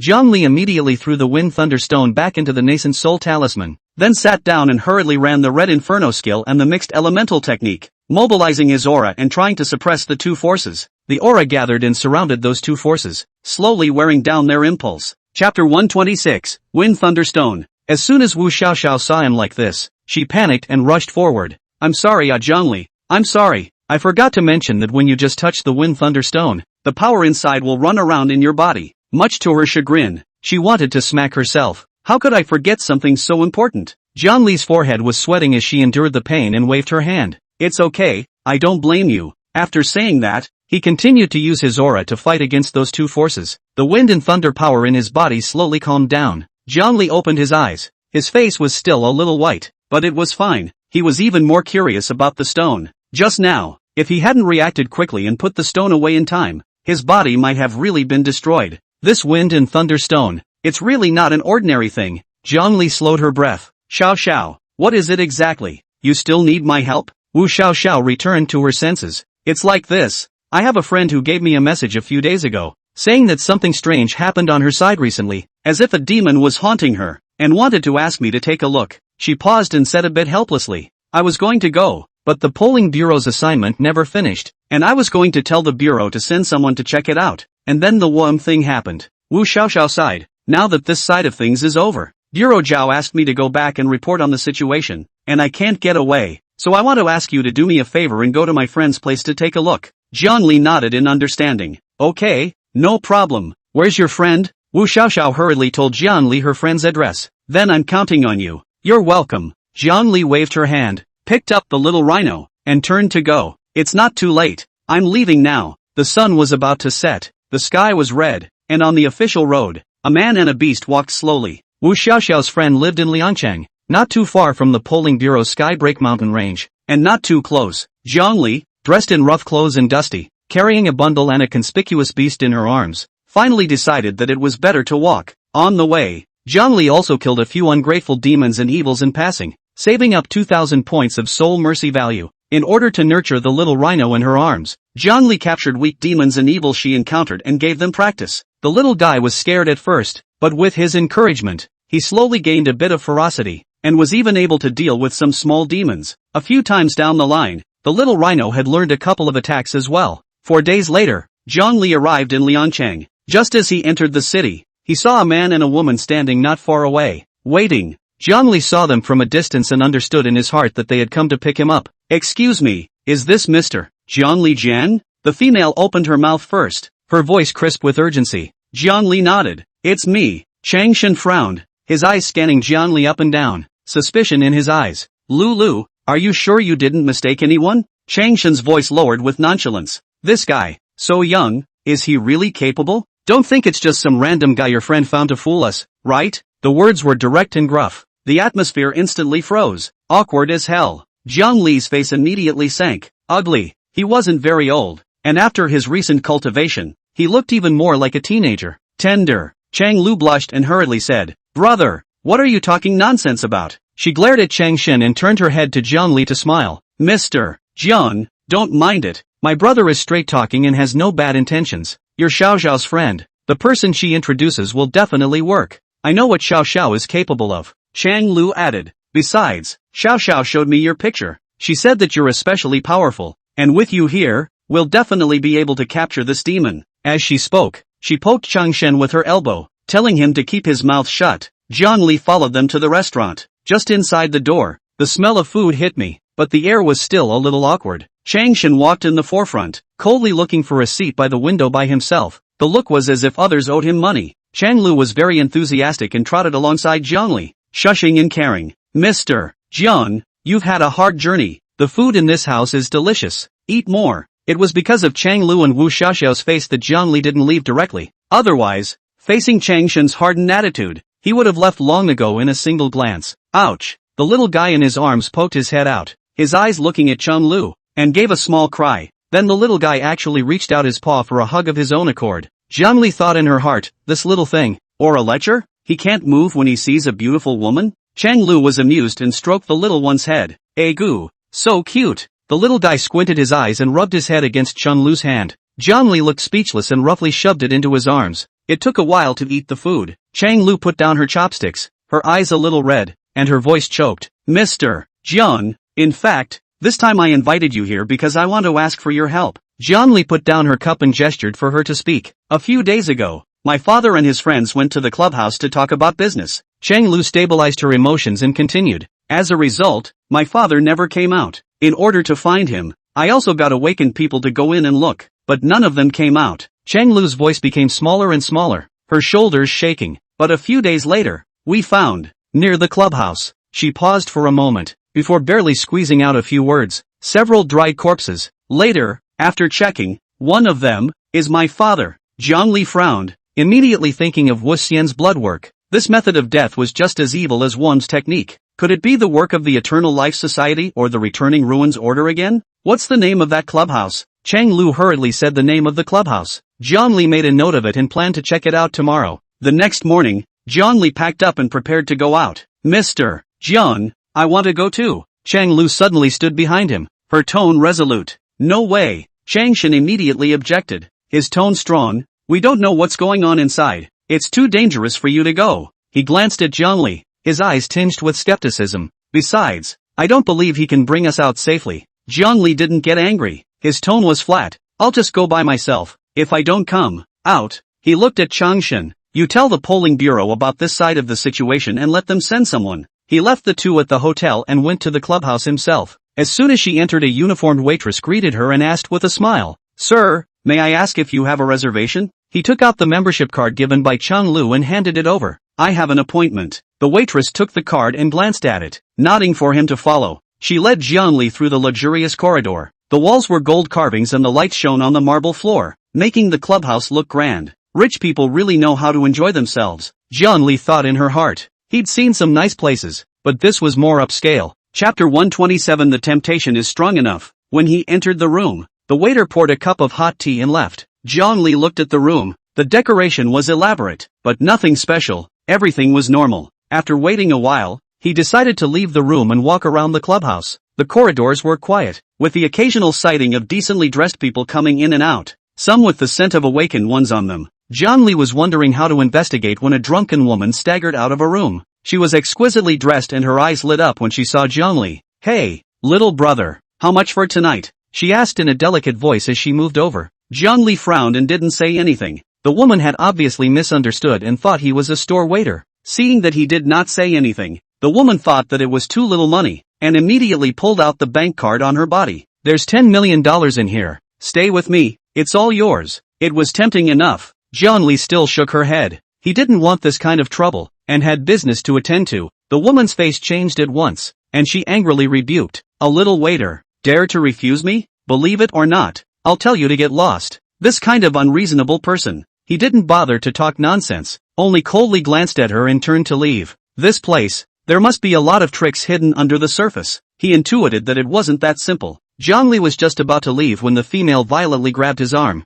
her eyes disdainful and threatening. Not giving me face? Let you pay the price. The noise attracted people from around the area. The crowd gathered over, and before many people could figure out what was going on, they began to accuse Jiang Li, obviously all helping the woman. He calmly pulled his arm out of the female's hand. Don't blame me for any further entanglements. The female didn't flinch and grabbed up again. Really? Let's see you take it easy on me. She pulled out her cell phone and dialed the number. And soon, two burly men came out of the room. Jiang Li immediately felt an aura on them. These two were awakened. He mentally alerted himself and secretly tensed up. What's going on? A burly man asked. This kid molested me. The female pointed at Jiang Li and blurted out. Hearing these upside-down words, Jiang Li froze. This woman is shameless. Two burly men glared at him menacingly, and one said in a cold voice, tired of living? Boy, I molested you? Auntie, don't you look at your honor. We're almost a round away from each other, aren't we? In the face of the two men's provocation, Jiang Li snorted, glancing up and down at the women and taunting them unmercifully. The words were like knives, and the female's face paled. Beat him to death for me. I'll make him beg for mercy on his knees. In an instant, the two awakened ones exploded with power. One had ice on his fists, the other was covered in black aura, and together they rushed towards Jiang Li, each step carrying the sound of wind. Jiang Li stood unmoving, like a statue. The people around them exploded, and the chatter grew louder and louder. This kid, he's scared silly, isn't he? Ha ha, weren't you pretty tough just now? Now you're scared? This kind of person should be taught a lesson so that he knows the sky is the limit. The woman screamed in triumph. Beat me to death. I'll take care of it. He was just thinking of a countermeasure. These two were obviously coming at him, and it was unwise to fight hard. The two burly men laughed as they approached, and in the blink of an eye, they were in front of Zhongli, throwing punches at the same time. Kid, keep your eyes open in your next life. There are some people you can't afford to mess with. Boom! There was a loud bang in the clubhouse that hurt his ears. Immediately afterward, a person image flew out like a kite with broken strings. They took a closer look and their eyes almost glazed over. The one who flew out was, surprisingly, the burly man with the ice. On the other side, that black air strong man, his wrist was deadlocked by Zhongli, unable to move. The look on his face was more horrified than seeing a ghost. No, good man, spare your life. Zhongli's hand strength was frighteningly large, pinching his bones to the point of breaking, and he begged for mercy in a hurry. Zhongli didn't say anything and kicked out, hitting the strong man squarely in the stomach. Ah! The strong man screamed miserably, and his whole body flew out, hitting the wall with a muffled thud. The people around them were completely dumbfounded. Their brains were blank and they didn't dare to nibble. This is still human? The woman was the first to come back to her senses and screamed. Murder! Murdered! He molested me and killed someone. Are you blind? Quickly come to the people. Do something for me. She was yelling and screaming like a madwoman. Zhongli ignored her and looked in the direction where the two strong men flew out. He slowly clenched his fists and frowned. In that moment just now, it seemed like he didn't use much force, but these two actually flew out. At that moment, the two strong men who should have been knocked out a moment ago actually wobbled and stood up. The two men moved their arms and legs, making clicking noises, and there was no trace of the injuries on their bodies. Is that all you can do? The man covered in pitch black grinned, his white teeth looking particularly creepy. TSK, still thought how powerful. The man manipulating the ice rubbed his wrist and swept his contemptuous eyes over Zhongli. Seeing this, the woman came energized, like chicken blood, pointing at Zhongli and screaming, quickly, beat him to death for me. Beat this brat who doesn't know the sky and the earth. The auras of the two instantly changed, completely different from earlier. Alarm bells went off in Zhongli's heart, only to see the man in black casually wave his hand. His feet suddenly became empty, and his entire body fell downward uncontrollably. The change came so quickly that Zhongli was caught off guard. What the hell? Zhongli cursed, just in the nick of time. His body twisted, using the god-walking 100 changes, narrowly avoiding the vitals. However, before he could stand still,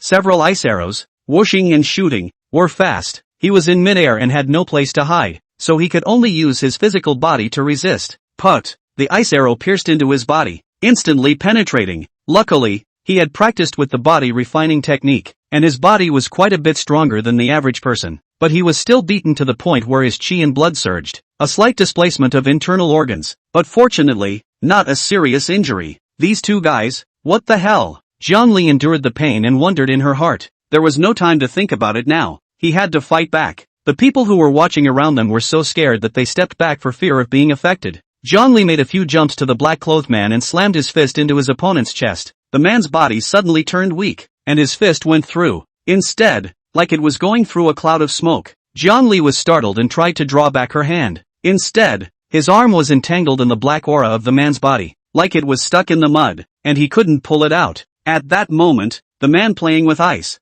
ghost-like, appeared behind Zhongli, his hands forming seals, his mouth chanting something. Click click click click. Frozen Tooth's voice rang out. On Zhongli's body, thick ice had formed in the blink of an eye, freezing into an ice sculpture in just a few minutes. Ha ha ha. See? This is what happens. The woman laughed triumphantly, her voice shrill. She wiggled her way over to me, a sickly light in her eyes. I'm going to take you back and make you into a collector's item. Make you only listen to me. It's cold, bone-chilling cold. Zhongli felt like falling into an ice cellar, her blood freezing. No, he has to move. He desperately ran the red inferno technique over and over again, running the technique even faster. Wisps of hot air emerged from the body's outstretched body and flowed all over Zhongli's body. Chapter 128. How is it possible? Click, click, click. The ice cracked. Boom. The fire spewed out, and Zhongli broke through the ice, covered in fire, like a fire god. The woman was still thinking about her perfect collection and didn't even expect Zhongli to run out. The man in black froze in disbelief as well. How is that possible? Zhongli looked at the two, and with a thought, summoned the green go tripod out to smash the man in black. The man in black tried to vaporize his body to avoid it, but the green go tripod was like a suction force, locking onto him, and there was no way to avoid it. Bang! After a loud bang, a figure was knocked off the wall and spat out blood. Jiang Li didn't stop and rushed to the Iceman. Your turn. The red flame skill was running to the extreme, and he clenched his fist with flames and swung it over fiercely. The Iceman reacted quickly and crossed his arms in front of his chest as a layer of ice shield appeared. Out of your depth, the Iceman roared. Boom! Flames and ice clashed together, deafeningly. Immediately afterward the Iceman took a few steps back, shaking his tingling arm. The ice shield in his hand had shattered into slush. Not waiting for him to stand still, Jiang Li rushed up and threw another punch, hit the Iceman in the chest. Put! The Iceman spat blood, flew out, and fell to the ground. He tried to stand up. His chest hurt too much to move. Knowing he couldn't delay, he endured the pain and made quick seals, mouthing the words. Click click click click. The sound of ice condensing came. Frost spreads over him, turning into ice, and the ground freezes. Slowly this house freezes into an igloo. It's turning into a world of ice and snow. Ha ha ha ha. I'm invincible in my Iceland. The corner of the Iceman's mouth grinned in an arc, and his eyes were filled with malice as he looked at Jiang Li. Before the words were finished, he turned into ice slag and disappeared into thin air. Jiang Li was shocked and alert in her heart. The Iceman flashed behind Jiang Li like a ghost. He raised his ice blade and swung it down. Look out! Someone shouted. Jiang Li was prepared for this, and with a twist of his body, he met the edge. Clang! The sound of metal on metal. Fire and ice crashed together, resisting each other. The temperature in the room gradually rose. The two were evenly matched, and for a moment it was impossible to distinguish between victory and defeat. Meanwhile, a display in a dark room of the clubhouse was showing the scene of the two fighting. The man in the suit sitting on the opposite side of the couch watched the scene with the corners of his mouth slightly upturned. Jiang Li's eyes sank in the furious attack. Three-color face painting. In an instant, red, green, and black lines appeared on his face, intertwining together. A powerful aura erupted from his body, and his strength, speed, and reflexes were drastically improved. The original stalemate was instantly broken. The flames on the blazing cloud breaker blade burned fiercer and fiercer. The Iceman's ice blade shattered, one by one. How is that possible? His eyes widened in horror, his voice full of disbelief. What responded to him was a slash from Jiang Li. The blade flashed and blood splattered. The Iceman screamed miserably as his body flew out and hit the wall, leaving a bloody mark. He struggled to get up, but the gash in his chest gave him no strength. On the other side, the pitch-black man was trapped in the green goat tripod, banging around like a headless fly. He tried all sorts of ways, but they were useless. The green goat tripod looked like it had a mysterious power, trapping him and he couldn't escape. Let me out! Let me out! He cried out in desperation, fear in his voice. Jiang Li resolved the Iceman and turned her head to look at the heavily made-up woman. The woman had long lost her previous arrogance. Her face was white, her eyes were fearful, and her body was shaking. You, stay away! Jiang Li sneered and took a step closer. You wait, I'll be back. The woman saw the threat is useless, turned and ran. High Heels ran off all too late to pick up. So much for the unusual farce. The crowd of onlookers, seeing nothing lively to see, booed twice and dispersed. Jiang Li finished dealing with the pitch-black man roar, put away the green goat tripod, and returned to his room. This clubhouse, it's weird in every way. Stayed from afternoon to evening. Nothing out of the ordinary except for a couple of sultry waitresses coming in to push drinks. Sir, I'm sorry, we're closing. A waitress came in and politely asked him to leave. Jiang Li nodded and got up to leave. Walking to the door of the clubhouse, God forbid he looked back. This glance made his pupils shrink. The traces left by his fight with those two awakened during the day were all gone. The walls, the floor, even the aura fluctuations in the air, all disappeared cleanly. How can? Jiang Li was wary in her heart and left the clubhouse at a quick pace. The Cheng siblings had been waiting on the street opposite the clubhouse for a long time. Mr. Jiang, how's it going? Did you find anything? Cheng Lu asked anxiously. Jiang Li shook her head and briefly told her what happened in the clubhouse. Anyway, the clubhouse is weird, but I haven't found out anything yet. After hearing his words, Cheng Lu's face became even more ugly. Mr. Jiang, to tell you the truth, we've been waiting across from the clubhouse for a day. There was a bit of fear in her tone. Other than you going in, we didn't see anyone else going in or out. Back at Cheng's house, Jiang Li was upset and called Lin Feng. Hey, brother Jiang, you finally came to the phone. Where are you getting rich? On the other end of the phone, Lin Feng sounded quite excited. Jiang Li was not in the mood to joke around, and after a few brief words, he told him about the situation on this side of Liangcheng, as well as the oddities of the clubhouse. That's it. Can you check the surveillance inside the clubhouse? And around it? For me? Small matter. I'll take care of it. Lin Feng agreed with his mouth full. This kid, he's pretty quick. Jiang Li muttered darkly. It didn't take long for Lin Feng to send over a few videos. Brother Jiang, Not only did I check the surveillance inside the clubhouse, but the ones at the nearby intersections. I got them all for you. He took credit on the phone. Ignoring him, Zhongli hurriedly clicked on the first video. Inside the scene, he walks into the clubhouse and is greeted by a scantily clad waitress who leads him into the room. He looked around the room and then, like a wooden man, headed for the couch and didn't move until mid-afternoon. Zhongli clicked on other videos, all of which were surveillance near the clubhouse. The only thing in the picture was his own back as he walked into the clubhouse in the morning. No one has been in or out since. How is that possible? A chill rose from the soles of his feet and chilled his back. Zhongli shook his head, pondering whether he should call that old Taoist, Wang Half Xian, to have a look. But then I thought, that old Taoist gods and goddesses may not be able to get something wrong again. The Chang siblings also came over to watch the video. Changshan read it with contempt on his face. I say, are you good or not? If you can't, then change. Don't waste time. Brother, how can you say that? Chang Lu was anxious and hurried to persuade him. Mr. Jiang will definitely be fine. Don't make trouble. Chapter 129. Roads are different, but you can't get along with them. Zhongli didn't see eye to eye with him and looked at the video in a deep voice. Tomorrow, I'll go back to the clubhouse. After dismissing the Chang family siblings, Zhongli lay in bed, tossing and turning, unable to sleep. The experiences of the day were jumbled up and spinning in his head. He wasn't someone who hadn't seen the world, and he had experienced a lot of illusions. But this time it was too real. The resistance of the cut, the warmth of the blood spatter. How could it be fake? But the surveillance video told him it was all a lie. The empty clubhouse, just himself like a little cutie. Like, what the is going on here? Zhongli hammered the bedboard hard and cursed. The next day, he woke up early and once again came to the door of the clubhouse. The bronze-colored door was closed, and there wasn't even a greeter at the door. It was cold and quiet. Lin Feng, keep an eye on the surveillance and tell me immediately if anything happens, Zhongli said into his cell phone, his voice low. Don't worry brother Jiang, I won't blink an eye, Lin Feng assured over there with excitement in his voice, as if he was just looking forward to something happening.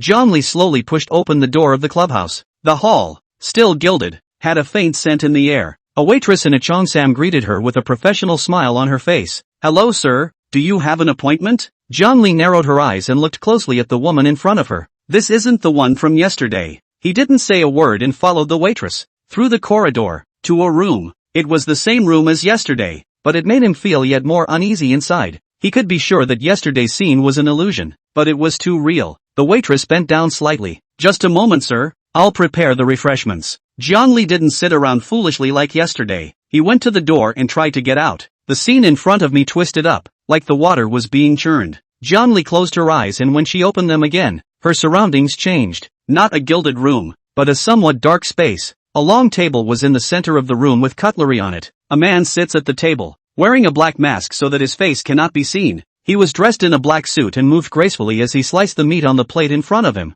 Zhongli's pupils shrunk and his muscles tensed. The man gave him a dangerous feeling. Very dangerous. The masked man sliced off a small piece of meat and put it in his mouth, chewing it slowly. He looked up at Zhongli and made a pleased gesture. Sit. Zhongli didn't move, standing there, staring at him. What? Afraid I'll poison it? The masked man smiled. Don't worry, no poison. Just as he finished speaking, on the table in front of Zhongli, there was an additional meat chop. Taste it. This is the left hand of the extreme ice snow bear. The aura is the most dense. The masked man pointed at the meat steak. Zhongli didn't move anywhere. He secretly wondered if this room was an illusion or some special space. Who are you and where is this place? This is the Aeon Society. The masked man slowly ate the meat in front of him. I'm in charge here. Zhongli, I recognize you. The new guy from the polling bureau has a lot of skills. He'll definitely be great in the future. Zhongli laughed, the smile not reaching the bottom of her eyes. Recognizing me and still not making a move? The man in charge picked up the white handkerchief next to him and wiped the corners of his mouth. Moving slowly and seemingly with care, he put down his handkerchief and said slowly, I,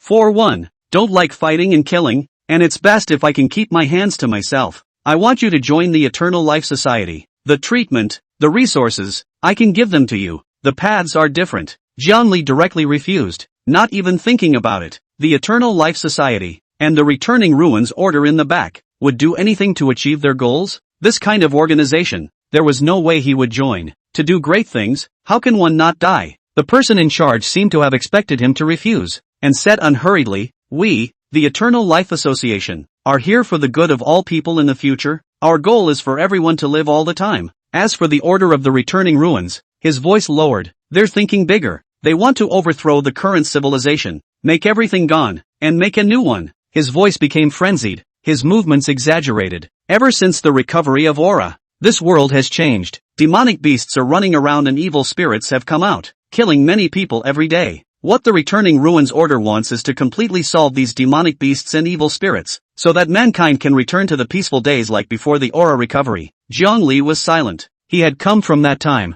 and naturally he knew exactly how good a dull day like that was. When he didn't say anything, the person in charge thought he was moved, and his voice took on a compelling tone. Zhongli, join us. With your skills, you can definitely become one of us, and maybe even become the head. Together, we can create a whole new world. Zhongli's eyes sharpened, and some bloody images flashed through his mind. Those who fell in a pool of blood in the Chen family walled city, Qing City, that Wuhan controlled the big demonic beast and slaughtered the whole city. These are the work of the Eternal Life Society and the Order of the Returned Ruins. I refuse. Zhongli's eyes were disgusted and her voice was icy cold. Not only will I not join, I will also personally pull out all of you unseemly fellows, one by one, and send them to hell. As soon as the words left his mouth, he appeared in front of the person in charge. His right fist clenched with a hot wind and slammed into the person in charge's chest. The person in charge didn't seem to take Zhongli's attack seriously. Boo! After a muffled sound, Zhongli realized that his fist had gone straight through the person in charge's body. It's like hitting the air.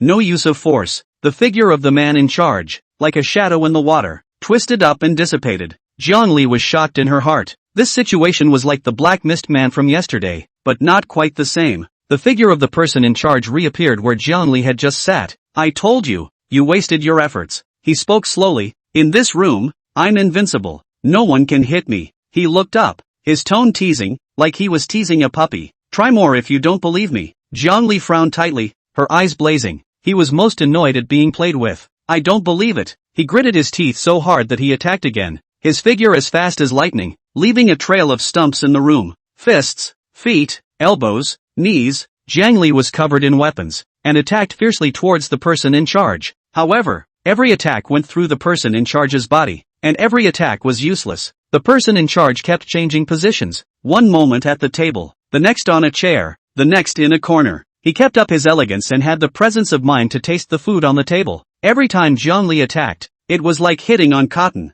There was no place to use his strength and he was suffocating. Damn, this can't go on. At this rate, sooner or later he would be exhausted by this man. What's wrong? Do you want me to give you time to rest for a while? The mocking voice of the man in charge rang out before him. Zhongli stopped her attack and slowly leveled her breathing to calm herself down. In this space this man is invincible. Then, since I can't hit you, I'll break this space. His voice was low and strong, and each word felt like it was squeezed through his teeth. Chapter 130, The Eye of the Formation. The blade in Zhongli's hand shone with a cold light in the dark room. He swung his knife and slashed at the wall. Ka-ching! The wall cracked open a seam, and bits of debris flew about. The man in charge was still there, slicing the meat slowly, knife and fork touching the plate, as if everything around him had nothing to do with him. He didn't even look up, just ate the meat until it was finished on his plate. The man in charge stood up slowly then, wiping the corners of his mouth with a napkin as his eyes swept over the disorganized room. The walls were covered with knife marks, and furniture had fallen all over the place. But he didn't get angry. Instead he smiled, and with playful eyes fell on Zhongli. If you won't join, then you'll stay here forever. The man in charge's voice drifted off, like he was talking about a small thing. As soon as the words were out of his mouth, he was gone, not a shadow of him. Zhongli's heart sank, knowing that he was trapped. He slashed a few more times, but the room immediately returned to its original state, as if it hadn't been touched. Damn! This will never work. He had to find the node in space and destroy it before he could do anything else, or else he'd just be stuck here. Zhongli forced herself to calm down and looked carefully at every corner of the room. He remembered that when he was at the polling bureau, he had heard Wang Half-Xian and the others talk about space nodes. Half-Xian Wang said at that time that the space node was like the eye of a formation, the most fragile and also the most central place in space. Find the node and destroy it to break the illusion. However, the location of the nodes in each illusion is not always the same. Some are easy to find, some are hard to find, and most will be placed in places that are not easy to notice, adding to the difficulty. Zhongli began to stare at the inconspicuous places in the room. He walked to the corner with his knife and slashed down hard. Ka-ching! The wall shattered, but was immediately restored. He went under the table again and swung his knife. Boom! The table split in half, and in the twinkling of an eye it was as good as new, hiding weirdly deep. Zhongli secretly muttered a sentence. He didn't give up and continued to look around the room. every possible place to hide a node. After a while, he sat down with a gasp. The room was almost chopped up in the meantime, but it was no use, and now this room is as good as new. He scratched his hair in annoyance and tossed the knife aside as well. At that moment, the person in charge appeared again and stood in front of Zhongli, looking at him from above with dislike in his eyes. TSK, look at you like this now. It's really ugly. He scared and shook his head as if he was dissatisfied with Zhongli's rudeness. Being elegant, elegance is the only way to be liked by the new world. He took a handkerchief from his pocket and wiped his hands slowly and methodically, each movement quite deliberate. After wiping his hands, he looked at Zhongli, a fake smile piled up on his face. I'll give you one last chance. Promise to join the Eternal Life Society now and I'll let you out. Otherwise, he paused deliberately, slowly increasing his tone of voice, threatening him. You're just going to wait here to die. Let me tell you, this space, even if someone from the Zhaoxian realm came, they wouldn't necessarily be able to break it. Zhongli was most annoyed with this kind of pretentious guy and directly stood up from the ground, pointing at his nose and cursing. Bah! Stop pretending. I won't join your bull organization even if I die. The person in charge's face grimaced for a moment, and murderous anger flashed in his eyes. He looked at Zhongli, let out a cold smile, and slowly opened his mouth. Since you seek death, then, stay here forever. The words fell out of his mouth and he disappeared into thin air, like a ghost, leaving no trace. This time, the room didn't recover immediately, but from the floor, a lot of humanoid black shadows slowly emerged. Those black shadows had no features, only vague outlines, wobbling and pouncing towards Zhongli. Zhongli's heart tightened and she couldn't help but burst out. Holy, what the hell? These black shadows looked weak, but there were too many of them, so densely packed that they almost filled the entire room. Zhongli immediately picked up the knife and it buzzed with a vibration. He swung his sword, and a black shadow was instantly split apart and disappeared. One clean cut. Although the black shadows were weak, they couldn't help but keep popping up from the ground as if they couldn't be killed. No, this won't work. We must find a space node to escape before we run out of strength. Otherwise we'll be exhausted sooner or later. Zhongli hacked at the black shadow while attacking everywhere in the room, trying to find out where the nodes were. The figure of the person in charge appeared in an extremely luxurious room, and on the large screen in front of the table was a picture of Zhongli in the illusion. It's really energizing. The man in the white suit on the other side of the table shook his glass of red wine, the liquid swirling around the walls, and squinted. On the screen, Zhongli wielded the blazing cloudbreaker sword, slashing those black shadows that emerged. With a flash of the blade, the black shadows dispersed, but more sprang up on the ground, endlessly. This kid, now that's a mess. The man in the white suit put down his cup with a smile at the corner of his mouth and said to the man in the green-faced fawn mask, should we tell Lord Witchham? He wants to take credit. By telling Lord Wum about Zhongli, they would also be able to reap benefits from the Eternal Life Society. No, the masked man said coldly, his voice hoarse like sandpaper on the floor. The man in the white suit froze and looked at him without understanding. What? I want him dead. The masked man spoke slowly, each word like it was squeezed through his teeth with murderous intent. TSK. The man in the white suit smacked his lips and swirled his tongue around the mouth of his glass, curling away a drop of red wine. Black pupil. I'm curious. He spoke slowly, his tone lazy. Why do you want to kill this kid so badly? The man in the white suit looked at him, wondering why. Black Hitomi didn't answer right away, just staring at Zhongli on the screen who was still struggling to harvest the black shadows. The eyes under the mask were like two ancient wells, cold and emotionless. In the room, there was only the sound of red wine sloshing around in the glass, and the snorting sound of Zhongli chopping black shadows on the screen. Tomorrow. It took a moment before Black Hitomi said, her voice still muffled. I'd like to see that kid dead, not an endless fight there. After saying that, his figure slowly faded like a ghost, and finally disappeared, with only the slightly shaking red wine in front of his seat to prove that he had come. What kind of power is this? The man in the white suit's eyes narrowed, and in moments he was back to not caring. He raised his glass and clinked it at Zhongli on the screen, like a toast. Good luck, kid. He said his blessing and finished his red wine in one gulp. In space, Zhongli's blazing cloudbreaker swung like a windmill, and the black shadows in front of him were constantly hacked away. However, he felt that his arms were getting heavier and heavier, and every time he swung his sword, he struggled, and the spiritual energy in his body was almost used up, and his dantian was empty and painful.